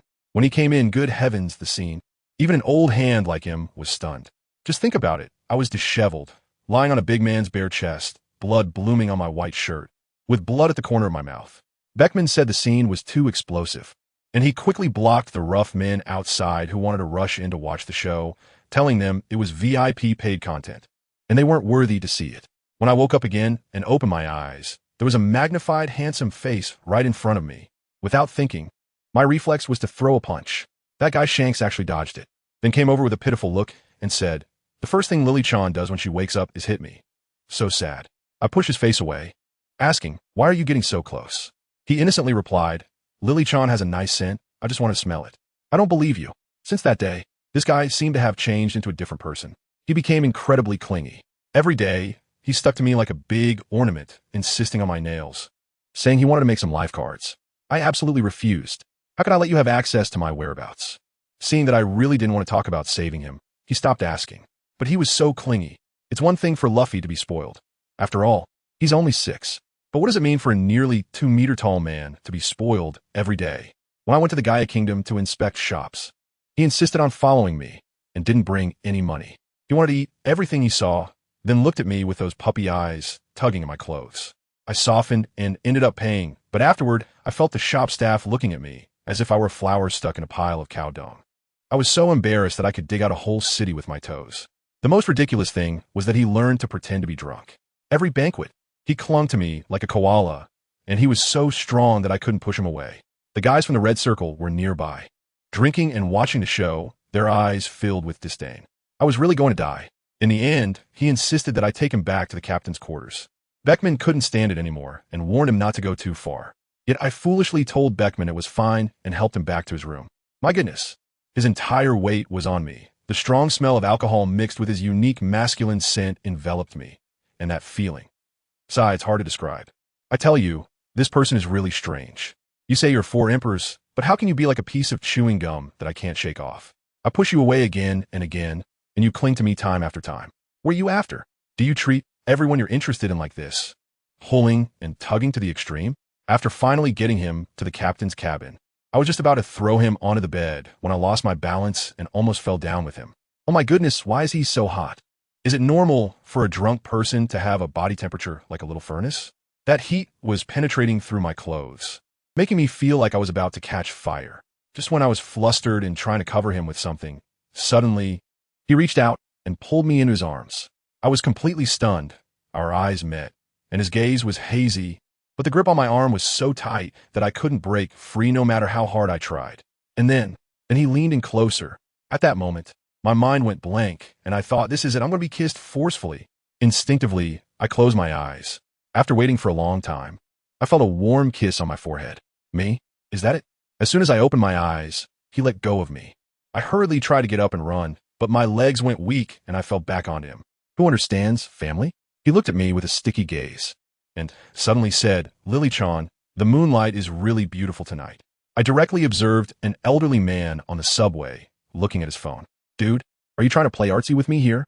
Natsum S. Seiki would give you a thumbs up. Look at him. He looks like a drunkard. I've decided that a good woman shouldn't argue with a drunk man, so I'll keep a mental note of this and settle the score next time. Saying that, I didn't hesitate to escape back to my room, almost rolling and crawling, my heart pounding like a drum. Later, I found out that this guy was probably just pretending. His crew was mumbling about how their captain kept passing out after drinking lately. It was clear he was more interested in something other than the alcohol. Not long after this incident, it was time for the red-haired crew to leave Windmill Village. Let me tell you, I witnessed a historic scene. It was the moment Shanks handed his straw hat to Luffy. Luffy was shouting at the top of his lungs, "I will become the Pirate King." Shanks placed his precious straw hat on Luffy's head, saying, "Return it to me once you become a great pirate." Oh my, it was the place where dreams begin, and it brought tears to my eyes. Our Ace and Sabo were there too, each expressing their own dreams, and I patted their heads one by one, feeling immense pride. But right at that touching farewell moment, Shanks started to act up again. He walked straight up to me and stretched out his big hand. I was confused at that time. What does it mean? I don't owe you money, right? As a result, he said with a pitiful expression, you haven't said goodbye to me, nor have you given me a farewell gift. I was dumbfounded. No, brother. I'm saying goodbye to you. If you want a gift, shouldn't you ask Machino? I'm just an outsider. Is it appropriate for you to ask me for a gift? He was still being unreasonable. I don't care. I just want a gift. The whole group of red-haired people nearby was stifling their laughter, pretending to be dead. Fine, you guys are tough. I searched all my pockets, but I had nothing. I was so embarrassed that I almost dug my toes into the ground. In the end, he pointed at my neck and said he wanted that. I'm wearing my first coin that I earned, hanging it around my neck with a string as a reminder to work hard for money. I said this thing isn't worth anything. It's just a thought. He, however, looked serious and asked, are you willing to give it to me? Fine, I'll give it to you. Just as I took off the coin necklace to hand it to him, he pulled back his hand and wouldn't he take it. He even bent down and leaned closer to me, saying, you have to help me put it on, Lily. Ace exploded on the spot, and the protective brother mode was activated. He rushed up and started stomping on Shanks' feet. Unfortunately, Shanks was as tough as iron. His face contorted in pain, but still enduring it. I really can't stand this old six anymore. Fine, I'll just wear it. I went around his back and tied the rope for him. Let me tell you, the distance was so close. The warmth from his body, mixed with the smell of alcohol, came back, his breath hitting my neck. It was both tingling and itchy, making my hands tremble. And I couldn't tie it for a long time. He was still there, chuckling softly, saying, so even Lily-chan has things she's not good at. I could feel his Adam's apple trembling. It was so inappropriate. I quickly tied a random knot, and to cover up my embarrassment, I imitated him and vigorously ruffled his red hair, saying boldly, Shanks, don't die too soon, okay? Next time, I'll bring good wine to find you. His eyes lit up. It's a deal. Just after he said goodbye to the three little ones, he was chased by that big sea beast, Makabaka, and lost one of his flip-flops while escaping back to the ship, angrily giving us the finger. It was hilarious. Once Red had left, the three little ones had a little incident. Sabo, being the most observant, noticed a problem. All three of them wanted to be the captain. How would they lead the crew in the future? In the end, it was Ace who suggested that since they were destined to go their separate ways, they might as well become sworn brothers now and solidify their bond. They even came to find me, wanting to use the good wine I had buried underground. Watching them fill their little cups with wine, I felt both warm and bittersweet. I asked them if they would still recognize me as their sister in the future. Ace was the first to stand up, slamming his hand on the table. Never in this lifetime, seeing their little cups clink together and down the wine in one gulp. I really couldn't hold back my tears and quickly turned my head to wipe them away. At that moment, I vowed that no matter what, whether it was the Summit War or memory loss from cannon fire, they could all stay far away. No one was allowed to touch my three little brothers. Whoever dared to do so, I would fight to the death with them. But unexpectedly, trouble still found its way to us. During that time, Sabo started having nightmares every day, dreaming about his eccentric noble parents. Unfortunately, I wasn't home at that time. I had gone out to scout for my own territory. You know, when your career grows, you need a headquarters. I thought about taking an island. It would be so cool to let it run all over the world. As a result, during that gap, Sabo, that foolish kid, secretly ran back to the Goa Kingdom to gather information and, unfortunately, ran directly into his father on the street. His father used me, Ace, and Luffy's safety as a threat and forcibly took him back to that nightmarish home.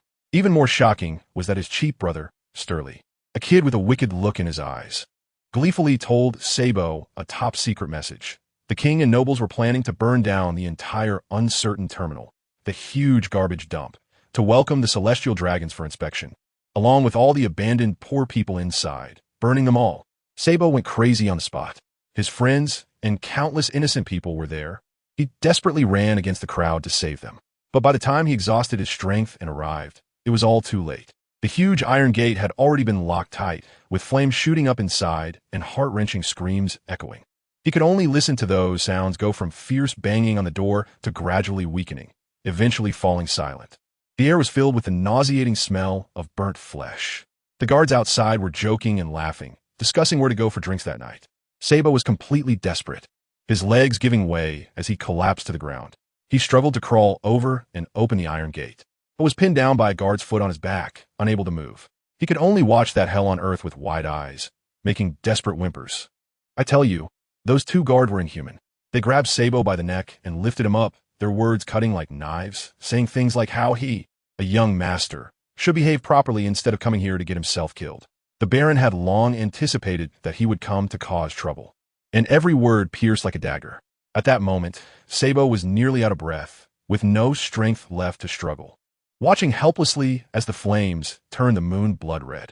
But just when Sabo was about to give up, I tell you, Leah had already made her way to his house. Her parents had gone to watch the celestial dragons, leaving only her little brother Stelly at home. Goodness, this kid was no pushover. As soon as Leah entered, she saw him torturing their puppy with a syringe, his expression like that of a budding sociopath. Leah couldn't even be bothered to waste words on him. She didn't sense Sabo's presence at all and simply lunged forward, lifting Stelly off the ground by his neck with one hand. The kid still dared to threaten her, saying things like how his parents would kill her when they got back. What do families understand? Leah had such a bad temper that she immediately silenced him physically. She drew her dagger, and in one swift motion, she sliced off Stelly's arm. At that moment, I thought to myself, "Sister, you are truly my goddess." Leah held the knife against his other arm, her gaze as cold as ice, asking where Sabo was. My patience was limited. In the next second, that hand would be gone too. Now Stelly completely caved, crying and begging, confessing everything. He admitted that he had deliberately told Sabo that the garbage mountain was on fire, wanting to see Sabo clash with their father so he could profit from it. Leah, upon hearing this, disdainfully threw him to the ground and turned to leave. The kid was still being stubborn, holding his severed arm and laughing maniacally, claiming he would report her. Leah turned back and delivered a line that fried his CPU. "Now that you've lost a hand, you're of no use anymore. Do you think your parents will seek revenge for a defective product? They'll only find you a nuisance and throw you back to the garbage mountain." Stelly was instantly dumbfounded, clutching his severed arm, scrambling away to find a doctor. Leah rushed back to the town. "Let me give you a rundown on how this fire started. Those pirates called the Brujum made a deal with the king. They would burn down the entire garbage mountain, and the king would grant them noble titles. Ace and Luffy had been working for these guys to earn some pocket money and accidentally overheard this plan, only to be captured and interrogated about the location of their treasure, ultimately ending up tied in the center of the fire. Aunt Dayton couldn't find those two kids and was frantic, rushing to the edge of the fire, wanting to burst in, but luckily the villagers stopped her, telling her Leah had already made arrangements. The mountain bandits' younger brothers also arrived, and without a word, they rolled up their sleeves and rushed in to save people. The scene was horrific, the smell of charred flesh mixed with cries. It was like hellish background music. Many children had empty eyes, their faith crumbled. The beautiful world Leah had taught them in class shattered into pieces in the face of this inferno. However, Leah had everything planned out, and one of her best moves was that kid named Bartolomeo. He was a barrier fruit user, practically a bug. Leah tricked him into thinking, if you save people, you'll be a great hero, and little brothers will flock to you. This middle schooler immediately got hyped and rushed over as free labor. You wouldn't believe it. This kid, who was usually slack, was inspired by the atmosphere of everyone saving themselves and helping each other. He used his barrier to charge into the sea of fire again and again, rescuing one person after another. Watching the grateful expressions of those he saved and seeing people who had lost their loved ones crying in despair, something inside him was triggered. What do families understand? A little devil witnessing a hell on earth. It would be a disservice to this fire not to reshape his worldview. He began to reflect on his past misdeeds and felt shame for the first time. Oh, by the way, speaking of Leah, I have to mention that she and Shanks had already gotten married. During that time, they were so lovey-dovey it was hard to watch. Like a large red-haired dog cuddling a little doll every day.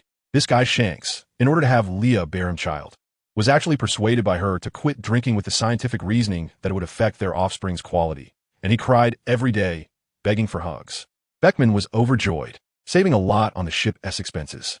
Anyway, their relationship was so sweet, and it was thanks to Shanks being an emotional dumpster that Leah could go wild without any worries. Back to the scene. Just when Bartolomeo was questioning his life, Leah finally arrived at the fire. She didn't find Sabo, but sensed that Ace and Luffy were in a dire situation, hanging by a thread. Her heart sank. There was no time to hesitate. Saving her kids was the priority. She immediately contacted someone to find Sabo while she dove into the fire. She kicked open that damned iron door, and when she saw the sea of flames before her, her expression instantly changed. I tell you, the scene was something else. She started to partially beastify, her hair growing down to her ankles, her face covered in blood-red cracks, and with a rip, she tore her clothes, growing a pair of enormous black wings. In her hand, she conjured a blood-colored scythe taller than herself, the killing intent making it hard to breathe from a distance. Her consciousness was nearly fading, but one thought kept her grounded. She had to bring Ace and Luffy out. She had to protect them. I'm telling you, relying on this burst of energy, I flapped my wings fiercely and soared up into the sky. So high, it felt like I had gained a God's eye view. And I could see the entire garbage mountain below. My left, I was like it had a radar, instantly locking onto Ace and Luffy's positions. Without a second thought, I dove down. The raging fire, upon seeing me, seemed to part like it had seen a ghost, automatically making way for me. When I rushed over, I saw that Ace and the others were in a standoff with that bunch of Brugum. This old guy had been played by the king, and his spirit was completely broken. Since he thought he couldn't survive anyway, he insisted on dragging Ace and the others down with him. He forced Ace to reveal the treasure's location and to let Luffy escape, Ace told him. But these pirates were as talkative as flatulence, even after getting the address. They refused to let them go and insisted that Ace take them to find it. Of course, Ace wasn't willing. He just wanted to escape with Luffy. The scoundrels of Brugum directly attacked, and Luffy was so scared he started crying. Ace was covered in injuries, but he steadfastly protected Luffy behind him, not retreating an inch. I have to say, Ace could really fight. His talent was maxed out, and for a while, those pirates couldn't do anything to him. But they were despicable. Brugum directly grabbed Luffy as a hostage, forcing Ace to drop his weapon. With no choice, Ace had to toss aside the pipe he was holding. The next second, that bastard Brugum swung his knife at Luffy. A cut instantly appeared on Luffy's forehead, causing him to clutch his head and fall to the ground in pain. Ace's eyes turned red, his rage surging to the top of his head, but he didn't dare to move, fearing that scoundrel would harm Luffy again. Seeing Ace cower, Brugum's grin became sinister as he slowly aimed the knife back at Luffy, preparing to strike again. "Don't harm Luffy," Ace screamed with a heart-wrenching shout. At that instant, I was shocked watching from above. A wave of invisible energy exploded outward centered on Ace. Simultaneously, a powerful slash surged forward, strong enough to split the fiery scene in two, heading straight for Brugum. The surrounding minions fell to the ground, and Brugum was cut in half. I rushed over to pick up Luffy and check him. Fortunately, the wound looked scary, but it wasn't that serious, and I finally breathed a sigh of relief. But when I turned to look at Ace, I froze. Who understands family? I suddenly realized how I looked right now, ugly and frightening, with blood dripping from my wings. A wave of panic instantly overwhelmed me, stronger than the aftermath of the killing just now.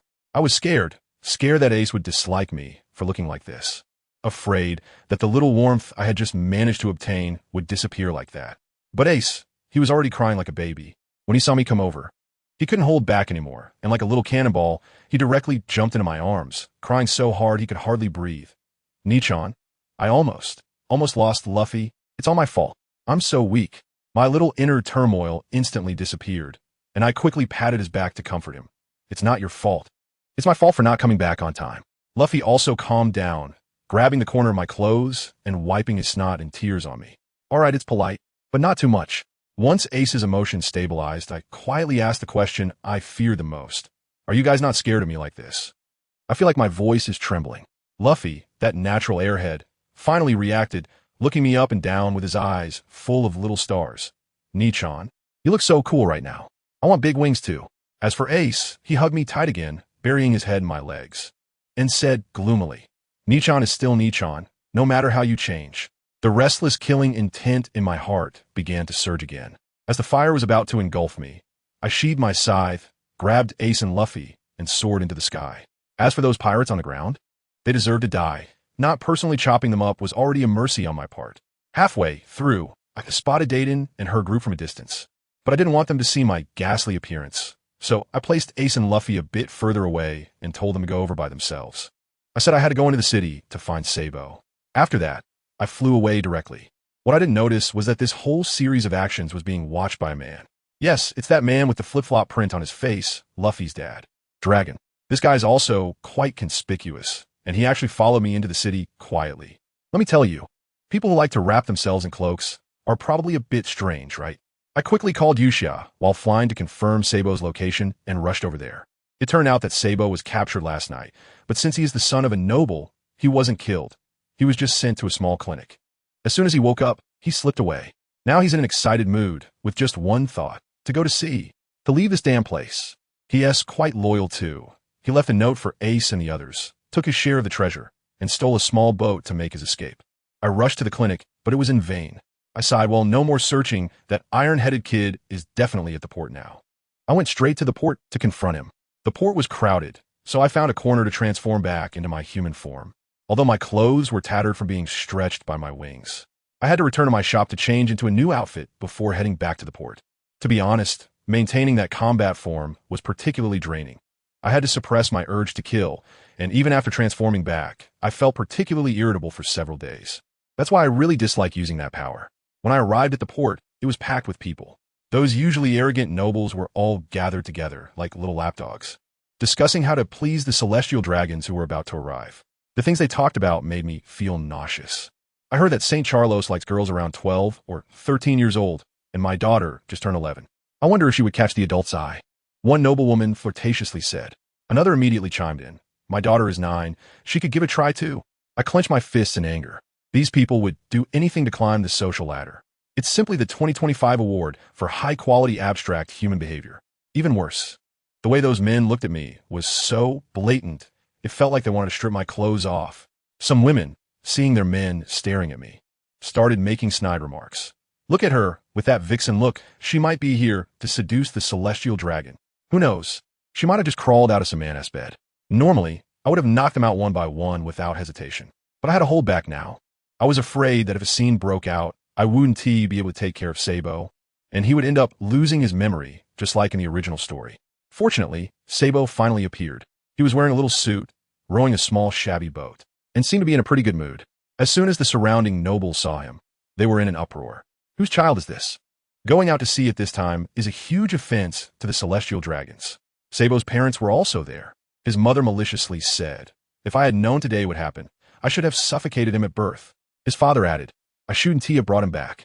It doesn't matter if a worthless child dies.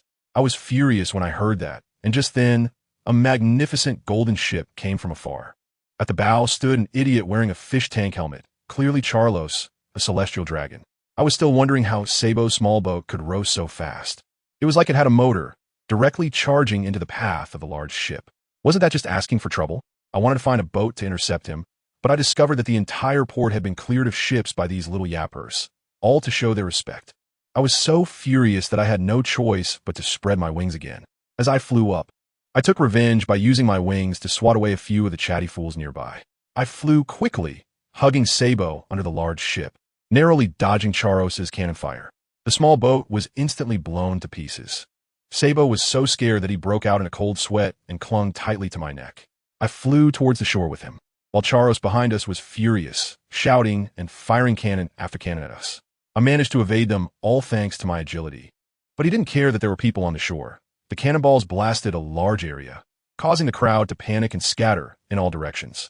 As soon as the ship reached the shore, Charos pointed at me and shouted at all the nobles. Whoever brings that woman to me will be granted the status of a celestial dragon. I want her to be my slave, kneeling before me like a dog. As soon as these words were spoken, all the fleeing nobles stopped, their eyes shining as they slowly approached me. Upon hearing this, I knew I couldn't fly away anymore. I had so many assets and employees here. It would be easy for them to find out that I came from Windmill Village. I couldn't let them get involved.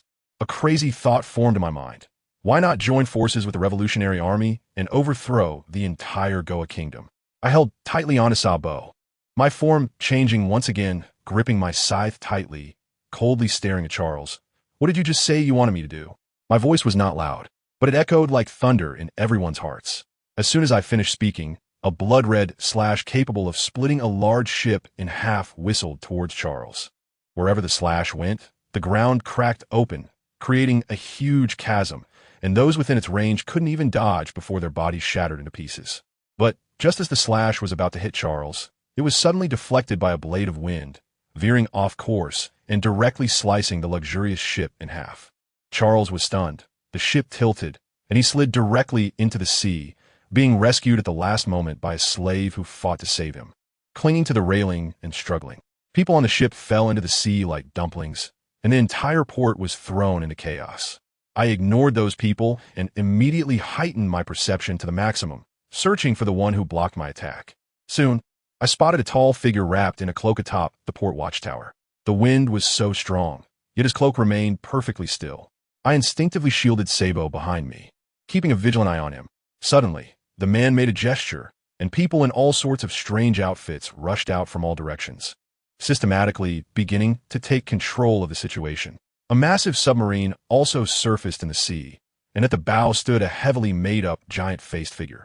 I took a look and thought, wow, it's the Okama King Ivankov. I have a rough idea in my mind. The perverted cloak man on the tower should be Luffy's irresponsible father, Dragon. His subordinates have started to rescue people and have saved many slaves. Seeing this, I feel a bit reassured. It seems they are not enemies. I was pondering how this coup happened ahead of schedule. So it turns out that the dragon, this conspicuous figure, has been following me, waiting for me to blow up and then taking advantage of the situation, right? I couldn't help but put my hands behind my back and give the sky the finger. Suddenly, there was a loud crack in the sky, and a muffled thunder erupted, scaring me so much that I quickly withdrew my hand and cursed under my breath. Who are you? Although I felt relaxed inside, I still pretended to be very vigilant on the surface, with my scythe held in front of me. The cloak man leaped down from the tower and landed steadily in front of me. He raised his head, revealing a left face covered in red square tattoos, no eyebrows, and a fierce expression. He really looked like a freak. How did this gene produce such a cute son like Luffy? He tried hard to squeeze out a friendly smile, but the muscles on his face twitched like they were cramping, making him even scarier. Seeing that I was becoming more guarded, he simply gave up and said expressionlessly, I am Monkey D, Dragon, Luffy's father. I was in a terrible mood today, and when I heard him, the scummy dad, speak in a sarcastic tone. Oh? So you're the unfilial son that the old man said ran off to be a revolutionary? Drago wasn't angry at all. Father is still the same. At this point, Sabo recovered and politely introduced himself. I'm Sabo, Luffy's sworn brother. So you're Luffy's dad? But Luffy said he doesn't have a dad and has never seen you come back to see him. Wow, that directly left the leader of the Revolutionary Army speechless. I waved my hand. All right, there's no use in talking about the past. I'm more curious. You originally didn't plan to get involved in the affairs of the Goa Kingdom, right? Drago honestly replied. We were just passing through to resupply and happened to come back to see Luffy and you. I immediately responded. So you saw me running around like a ghost, right? You seemed a bit embarrassed. I was just worried about your safety. Then why didn't you just come out directly? Why follow me secretly? I retorted. Sabo listened to our conversation, and his expression turned sad again. He realized that even if the king was overthrown, the essence of this country wouldn't change. I patted his head, squatted down, and said, Sabo, sister isn't lying to you. Countries like the Kingdom of Goa are everywhere. As long as you live in this world, no matter where you go, you won't find true happiness. These words were too cruel, and Sabo felt utterly hopeless. Just then, Dorag suddenly spoke. Sabo, do you want to change all of this? Sabo looked up abruptly at this man who resembled a human trafficker. Yes, I've never wanted it more than now. The smell of corruption in this town is worse than a garbage dump. In a world like this, even if I set sail, I can't feel freedom at all. Sabo shouted with all his might, tears streaming down uncontrollably. Dorag sighed. Has this country become so corrupt that it can force a 10-year-old child to say such things? I revealed my first genuine smile in days, pushing the child who was wiping away tears in my arms towards Dorag, towards the path he chose for himself. Sabo, I said softly, what this uncle is doing is what you hoped for. Is he doing what I hoped for? Sabo murmured, removing his hands from his eyes. Let me tell you, he has completely figured out. In the past, Sabo was really troubled. Every day, he watched those nobles in their high walls flaunting their power, and then looked at the children in the garbage heaps outside who could be beaten to death just for a meal, and he felt suffocated. He thought that if he became a pirate and ran away, everything would be fine, that he could just avoid it all. But after today's incident, he finally understood. Run? Can he really run? If the problems aren't solved, he wouldn't be happy even if he ran to the ends of the earth. At that moment, his mind was filled with the words that Sister Leah had told him when she was giving him special lessons. She said that one cannot simply inherit the old order, but must break it and establish a new one, guiding the people to take charge of their own lives. Let me tell you, when Sister Leah first told him this, Sabo was still confused, thinking, I want to be a pirate. Why are you talking to me about this? What use is this to me? Now he understands. His family, who understands. It turns out Sister Leah had long seen that he was not an ordinary person and had anticipated that he would walk the path of revolution. This is simply a thought stamp custom made for him. Uncle Dragon saw the look in Sabo's eyes and thought, hey, there's hope. He didn't treat Sabo like a child and formally extended an invitation. I am Monkey D. Dragon, the leader of the Revolutionary Army. Sabo, if you have ideas, you can join us and work together to find a way out for this world. Just a few minutes ago, Sabo might still have hesitated. But now, looking into Uncle Dragon's eyes filled with undisguised admiration and glancing at Sister Leah's encouraging gaze, he nodded heavily. My feelings at that moment were like having raised a child for several years, and finally, they were accepted into Tsinghua University to study in another city. Proud yet reluctant. With Sabo sorted out, I turned to Uncle Dragon and asked, what about those celestial dragons? How should we deal with them? Uncle Dragon was very straightforward, sighed, and said, after interrogation, we'll let them go. If we kill them, the Marine admirals will be here immediately, and we can't handle them right now. We can't expose our whereabouts. As soon as I heard that, I got angry. Huh? Let him go? After all the effort I put in, almost risking my life. They just get off easy like that? I propped my chin up and thought for a moment, then said to Uncle Long, Uncle Long, since you've seen my abilities, I won't hide anything anymore. Let's find a place to talk privately. I have a way to address your concerns, and it will make it much easier for you to plant spies in the world government in the future. Uncle Long was taken aback, immediately arranged for his subordinates to have Ivankov take care of Sabo, and then followed me to a secluded corner.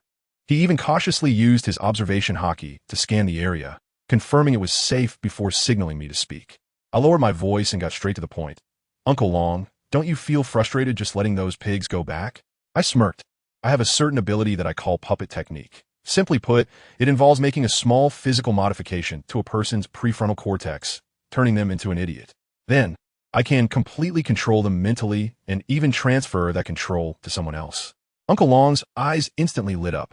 He immediately understood my meaning. You mean turning the Charles into our puppet to help us gather intelligence? That would indeed be a huge advantage for us.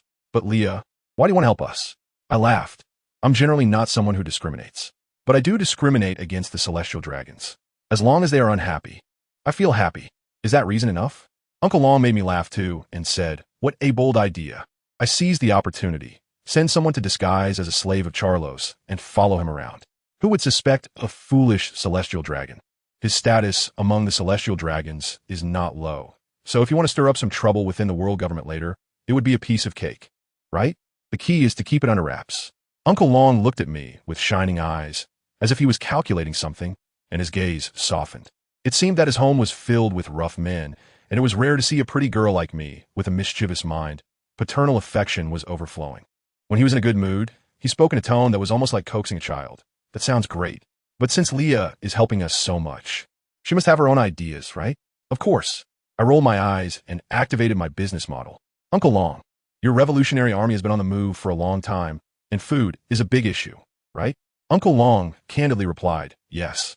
We came to the Goya Kingdom this time to replenish supplies. Then let's cooperate. I clapped my hands. Considering your situation, I will provide you with food at half the market price. The only condition is that I want all the information you gather about the Grand Line. In the future, we can share intelligence and achieve a win-win situation. My mind was racing with calculations. With Yuja's plant fruit, producing rice would be a piece of cake. Trading food for information is a sure win. Uncle Long still seemed a bit hesitant, so I directly threw down a trump card. There are plenty of areas for cooperation. I plan to build a laboratory to research new weapons, and you will get priority for the finished products. Not just food. I also have channels for medicine and military supplies. My business partners are all over the world. Considering Sabo's face, I'll even give you a discount. Uncle Long, you absolutely won't lose by cooperating with me. Let me tell you, my skill in painting big pies has been honed over 3 lifetimes. Whether it's to recruit a few scientists, I can do it with ease. Offer money and benefits, and when research hits a dead end, I can casually give some suggestions based on the knowledge I accumulated in my past life, sketching out a blueprint for the future. Those scholars will surely follow me eagerly, right? Uncle Long thought for just a few seconds and agreed, great, we'll discuss the details later. Looking forward to our cooperation. I took the initiative to extend my hand. Uncle Long also reached out, but instead of a handshake, he directly patted my head. I shot him a resentful look and said, Uncle Long, don't pat my head, I want to grow tall. On one side, I reached a strategic cooperation with Uncle Long, while on the other side, the Revolutionary Army swiftly took control of the king of the Goya Kingdom. As for how this country would reform afterward, that was no longer my concern. I directly packed the teaching materials I had prepared for my students, essentially the lifelong essence of our Marx and Engels mentors, and handed them over to Uncle Long, telling him these are the ideas of two ancient great thinkers for him to study on his own. Goodness, I wouldn't he dare to claim these thoughts as my own. Just being able to spread Marxism in the world of one piece is already a tremendous honor for me. After dealing with these major issues, I took Sabo back to Windmill Village. This kid was about to embark on a journey, and he needed to say a proper goodbye to Ace and Luffy. As soon as we pushed the door open, lo and behold, Luffy was already crying like a ball, his face covered in tears and snot. Ace stood beside him, red-eyed and at a loss. As soon as Luffy saw us, he ran over with his snotty nose, shouting, "Wah, Nichan, Sabo." The uncle who sells salmon said Sabo died. He also said you were taken away by a very fierce person. Ace and I were both panicking. He had wrapped Sabo tightly with his rubber arms, crying pitifully. Ace also had a look of disbelief, saying, "Nichan, Sabo, you're okay." I cover my face, thinking that this rumor was just too ridiculous, right? After finally clarifying things, Luffy stopped crying and innocently asked while picking his nose, "Nichan, actually have a dad? What is the Revolutionary Army?" Sabo also scratched his head, revealing his gap-toothed smile awkwardly. "Nichan, actually I'm not really sure what the Revolutionary Army does." I cleared my throat and began the lesson for the three little ones. Simply put, the world government is the ruler of this world, with the Navy and a bunch of lackeys from a CP organization beneath it. The Revolutionary Army aims to overthrow this gigantic organization. Your dad, Uncle Dragon, is the leader of the Revolutionary Army, and the world government refers to him as the world's most notorious criminal. Luffy's eyes lit up. So cool. Ace thought about it more. Isn't it dangerous for Sabo to join? I deliberately teased them.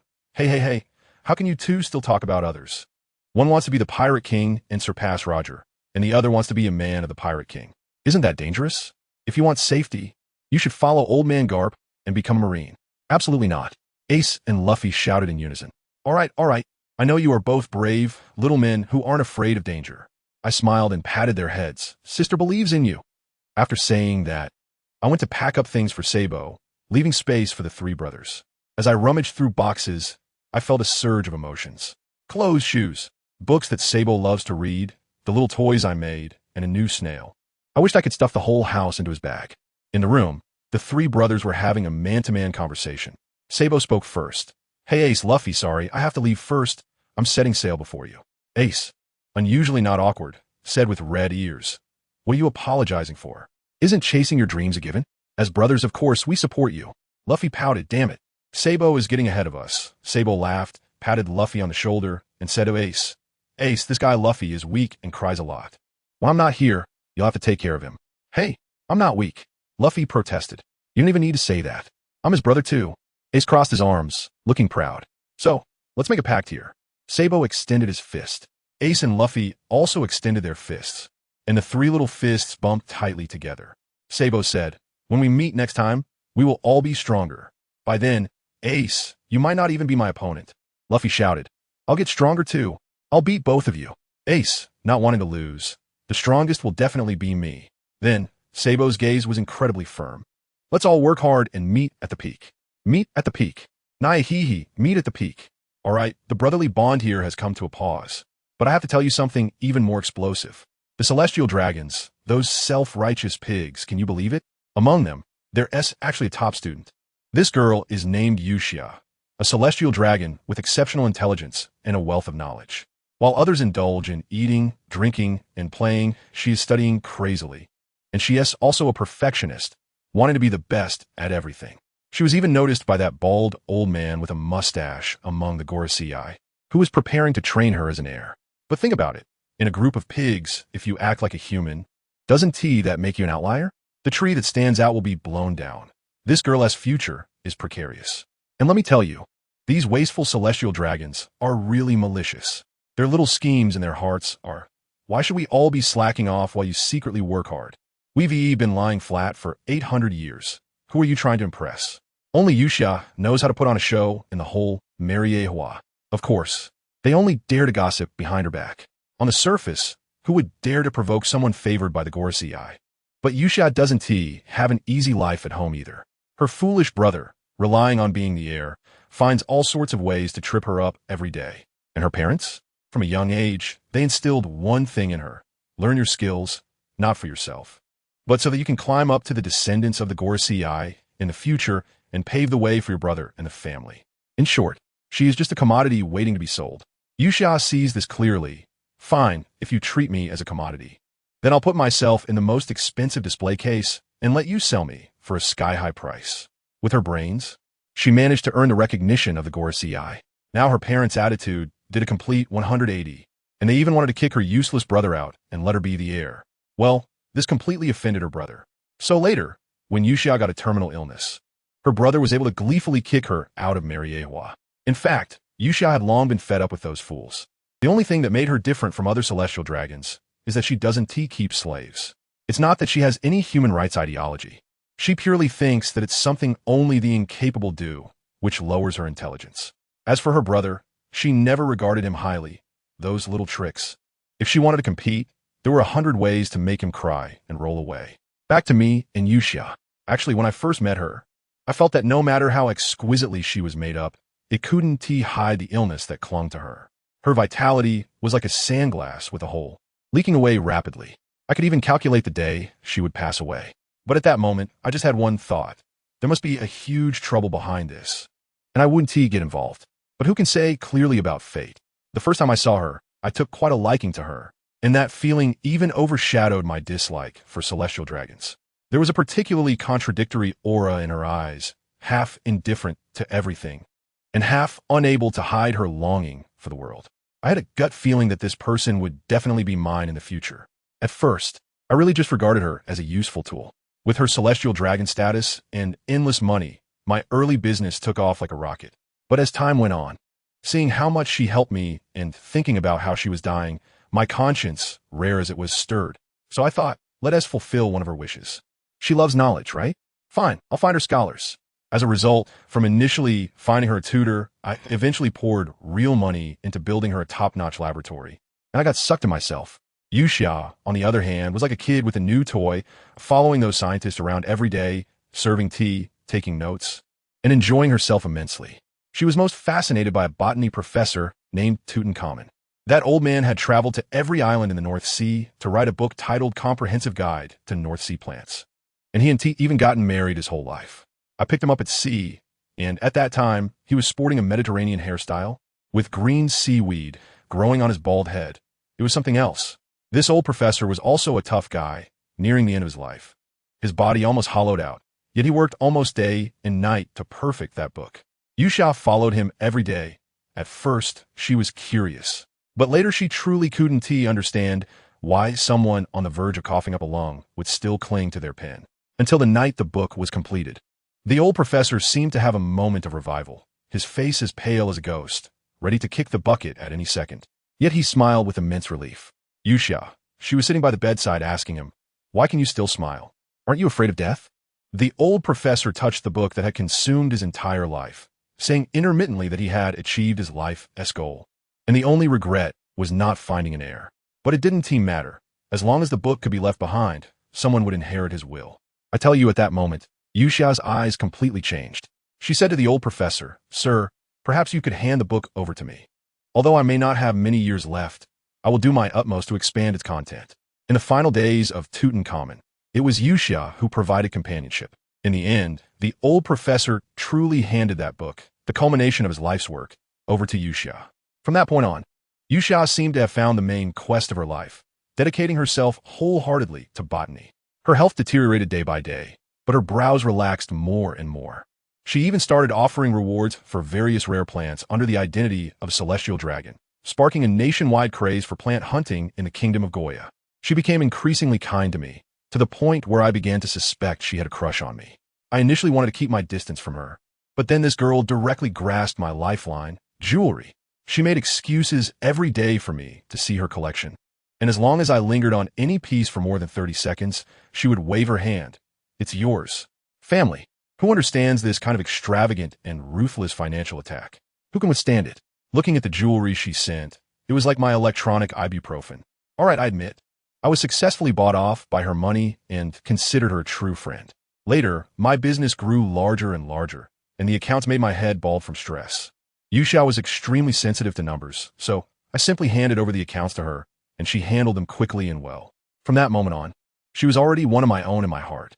One day, she was so ill that she couldn't get out of bed and called me over to discuss her final wishes. She smiled and said, "Leah, you're my only friend. When I die, all my jewelry will be left to you. No one else will get a penny." At that moment, my heart sank. I had imagined countless times how I would swallow all those jewels after she passed away, but when she actually said it, I couldn't feel happy at all. Instead, I felt incredibly distressed. I dragged a chair to sit by her bed and asked her with a stern face, "Yuxia, you knew from the beginning that I approached you to use you, right?" She weakly rolled her eyes and said, "Seeing you struggle with those jewels, if I couldn't guess, my IQ would be in vain. Then why are you still so nice to me?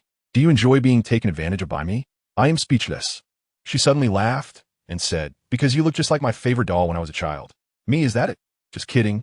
She laughed and coughed a bit. "Actually, there's something about you that really attracts me. It's called vibrancy. I've seen pirates and thought they were free, but they're just a bunch of scum controlled by greed. But you're different. There's a light in your eyes. The kind of confidence and courage that can't be hidden even behind a mask." All right, I interrupted her. "To put it simply, isn't it just that you're captivated by my charm?" She actually nodded. "You could say that too." I took a deep breath and smiled. "Since that's the case, Yuxia, our acquaintance began with mutual interests, so how about I make another deal with you?" Her eyes lit up. "Oh, your illness is not that simple, but I have a way to cure you." I stared at her and said each word clearly. Yuxia looked out the window, her gaze deep and terrifying. I suspected it long ago. When a clever person suddenly appears among a group of pigs, there will always be someone who feels uneasy, afraid that I might wake up the other pigs too. Some things have already been priced in the dark. "So why didn't you tell me?" "Because I know you hate trouble." She smiled at me, and that smile was full of sincerity. "My illness is a super huge trouble. I don't want to leave you with a pile of mess when I die. That would be too low." Damn, I was completely caught off guard by her. I suddenly turned around and said in as calm a tone as possible, "Then just don't die. If you don't want to leave me with trouble, then survive and solve this issue yourself. It seems like Leah doesn't want you to leave." Cough, cough. I quickly turned to her and patted her back to help her breathe easier. After she calmed down, she looked at me seriously. "Leah, if I could, of course I want to live. So tell me, what's the price?" I sighed, hesitating as life is priceless, and I didn't know how to calculate it. "How about this? You come and work for me." She immediately responded, "Then I'll work for you for a lifetime." "A lifetime? Then it's settled."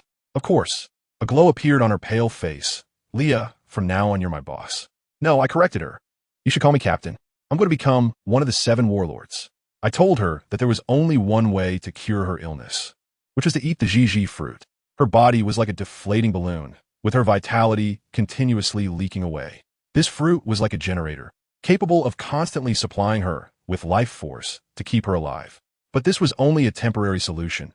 To fundamentally solve the problem, she had to become stronger and personally confront the person who had harmed her. I understood, and she clenched her fists, saying, "I will train hard and go to that place to settle the score with him." Later, Yuxia ate the fruit, and after rehabilitation training, her strength increased significantly, gaining the recognition of all my subordinates. I officially announced that she would be the vice president of my Chamber of Commerce. Afterwards, I encountered Mr. Corazon and the little Luo at the stairway of a hospital. At that moment, the entire hospital was in an uproar, with everyone avoiding them and shouting in disgust about the white monster. Little Luo clenched his fists, lowered his head, and silently endured it all. I was about to go upstairs to discuss business, holding my dog Makabaka. Goodness, I recognized him at a glance. That iconic clown makeup, that unfortunate guy with a head full of golden hair, and the little kid behind him wearing a spotted hat. As a result, my silly dog, more excited than I was, suddenly darted out and knocked little Luo to the ground, giving his face a good licking. Little Luo, drenched in dog saliva, pushed the dog's mouth away in disgust, but he wasn't really angry. Mr. Corazon was just about to light a cigarette when, unsurprisingly, he set his feather coat on fire. Little Luo's reaction was so practiced it was painful to watch. He quickly jumped up and extinguished the flames. My subordinate leaned over and whispered to me, "President, that child has lead poisoning. Should we avoid them?" The expressions of Kelisong and Xiao Luo instantly became alert. I shook my head. Ever since we brought those little devils, Ace and the others, into the house, I've become soft-hearted towards children. I picked up my silly dog and said to Xiao Luo, "Hey, little friend, would you like to pet it? It seems to really like you." Xiao Luo hesitated for a moment, but still walked over to me. He tentatively reached out his hand and touched Makabaka's fluffy dog head.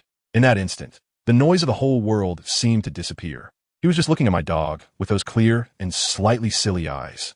Let me tell you, at that moment, I felt a crack appear in the wall of this little guy's heart. Wow, my family's little sycophant Makabaka seemed to have found its destined owner, just lying there and letting itself be petted, exposing its belly and wagging its tail like an electric motor. Although Xiao Luo's eternally icy face didn't change much. The look in its eyes was clearly softened. This dog usually acts all high and mighty, but it only shows this side to my brother Ace. Today, it has completely surrendered. I thought this dog can't be left to roam freely, or it might cause some trouble that would cost me, which would be worse than killing me. So, I decided to let my subordinates handle the contract negotiations while I stayed behind as a guardian. After all, it wasn't a big deal. I was just taking the dog out for a stroll because I was bored. I looked at the serene scene before me, a person and a dog, and then at the tall guy next to me, named Corazon, who also had a look of satisfaction on his face. I tell you, the way he looked at little Luo really made me want to cry. He told me that he hadn't seen Luo this relaxed in a long time. At that moment, I understood that this kid must have a story behind him. All this time, this little guy has been living a life that is far from ordinary. He went to find doctors with a glimmer of hope, only to be met with even greater despair each time. The tiny flame in his heart had long been extinguished by the cold water of reality, leaving only a wisp of smoke. He was even so desperate that he lashed out at his only companion, Corazon, wanting to destroy everything around him. But once he calmed down, he fell into the abyss of regret again. Over the past 6 months, what he heard the most wasn't tea about his condition, but the screams and fear of others looking at him like he was a monster. Only Corazon, this seemingly clumsy man, held onto him tightly, preventing him from falling. Speaking of his illness, it's called plumbum disease, and I actually know all about it. Do you think this is a natural disaster? Let me tell you, this is purely man-made disaster. His hometown, Frevans, nicknamed the White Town, is as beautiful as a fairy tale, but it has this deadly mineral called plumbum underground. And what happened? The world government knew about its toxicity 100 years ago, but for the sake of money, they covered up the truth and deceived the common people into continuing to mine. In the end, the toxicity was passed down through generations, and the people of the entire country couldn't live long. When the truth came to light, the surrounding countries were terrified, thinking was an infectious disease, and they directly wiped out Frevans. What about the royal family and the high-ranking government officials? They had already run away. Only this 10-year-old kid escaped from a pile of corpses. Who understands that it's not a virus that destroys a country, but the human heart? Thinking of this, I felt quite uncomfortable. I closed the door to the stairwell, isolating us from the noise outside. Corazon, this silly guy, tried to light a cigarette, but almost set his feather coat on fire. So in the end, he could only reluctantly stuff the cigarette back into his pocket. We stared at each other awkwardly, enough to dig out a 3-bedroom apartment. To break the awkwardness, I tried to make conversation. That kid is your son? As soon as the words came out, I wanted to slap myself. It was such a random question. Corazon scratched his head, looking at little Luo's back, and said, "No, he is more like a friend." I followed up, "I can tell you two have a really good relationship. By the way, my name is Protagonistwith. Leah, just call me Leah." I deliberately enunciated the middle D clearly to let him drop his guard. Sure enough, when he heard the D, his expression changed. The timing was right, so I directly extended an olive branch. "Mr. Corazon, you are here for Luo's illness, right?" Upon hearing this, Xiao Luo stopped petting the dog. Corazon's expression also grew serious. He was about to pull out a cigarette, but remembered his near self-immolation incident and managed to hold back. I didn't beat around the bush anymore and said directly, "I have a doctor under me who is currently researching a treatment plan for plumbism." With a bang, Corazon exploded with excitement, rushing forward, but tripped over his own feet and fell flat on his face. Xiao Luo couldn't bear to watch and sighed helplessly while covering half his face. This guy was something else. After flailing around on the ground for a while, he finally flipped over with an extremely flamboyant gymnastic move and stood up, rushing over to grab my shoulders, his eyes shining. "Are you serious? Is there hope for Luo's illness?" I quickly splashed some cold water on him. "Don't get too excited yet. A complete cure isn't possible, but we already have a medication that can alleviate the pain." Even so, Corazon acted as if he had grasped a lifeline, insisting on bowing to thank me, saying this was so important for him and Luo. Even little Luo silently stood up and nodded at me. Let me tell you, for this withdrawn child with a bit of a destructive tendency, this was the highest respect he could express. After discussing serious matters, Makabaka, this foodie, began to get impatient, pawing at my shoes and barking to urge me to start the meal. All right, the foodie's wishes come first. I simply took the two of them to a restaurant and booked a private room. During the meal, there was nonstop fun. Makabaka, the dog, was all about the rituals, emphasizing delicacy. He took out a collapsible bowl from his little backpack, opened it with his nose, and then looked at me eagerly for food. Little Luo had a poor appetite, putting down his chopsticks after just a couple of bites. As for Mr. Corazon, good heavens, he was either scalded or spraying soup everywhere. I was practicing my dodging skills the entire time. If I didn't know that this was just his careless personality, I would have flipped the table by now. The meal was chaotic, and after finishing, I took them straight to the boat that had been waiting at the dock, heading for my headquarters, Sicily. On the way back, the weather at sea was erratic, with torrential rain followed by snow. The boat rocked like a cradle, and little Luo couldn't take it anymore, developing a high fever. Mumbling incoherently about his mom, dad, and his sister. Corazon stayed by his side, holding him in his arms, gently patting his back like a baby. Makabaka was also quite understanding, lying by the bed, and as soon as he heard Luo cough, his ears perked up immediately. If the coughing got worse, he'd rush out barking to call the ship's doctor. This dog is really becoming something special. When Luo was awake, he desperately stuffed food into his mouth, not wanting to let Corazon down.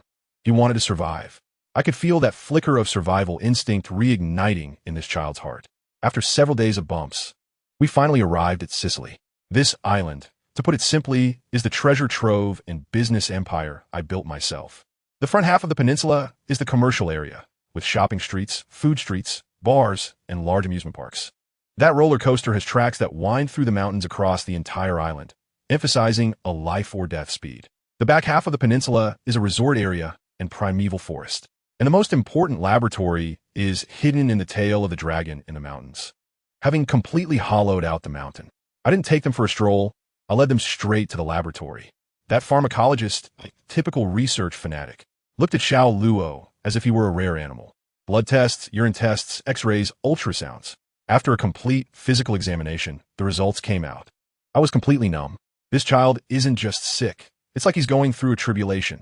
His gastric mucosa is all ruined by toxins, and eating feels like swallowing knives. No wonder he can't eat. The worst part is his back, where the skin is severely ulcerated. The doctor said that kind of pain could drive an adult to mental collapse.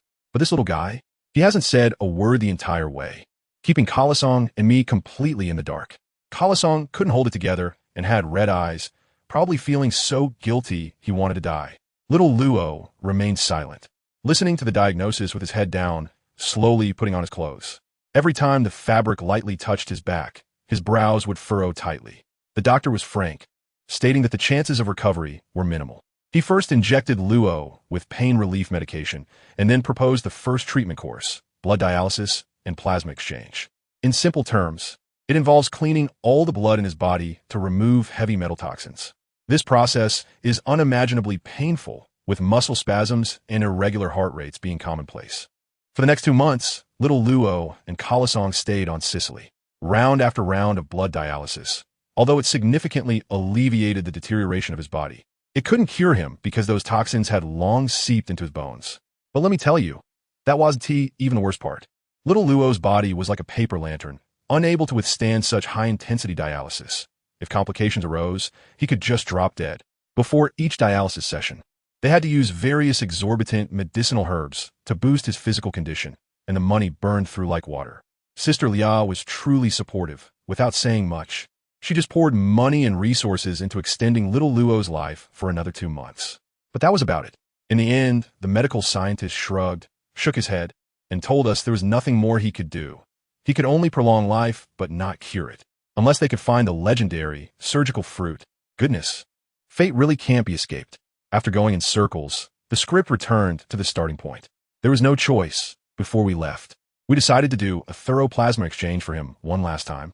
Just collecting matched plasma required Sister Lia to use all her connections. She truly did everything possible.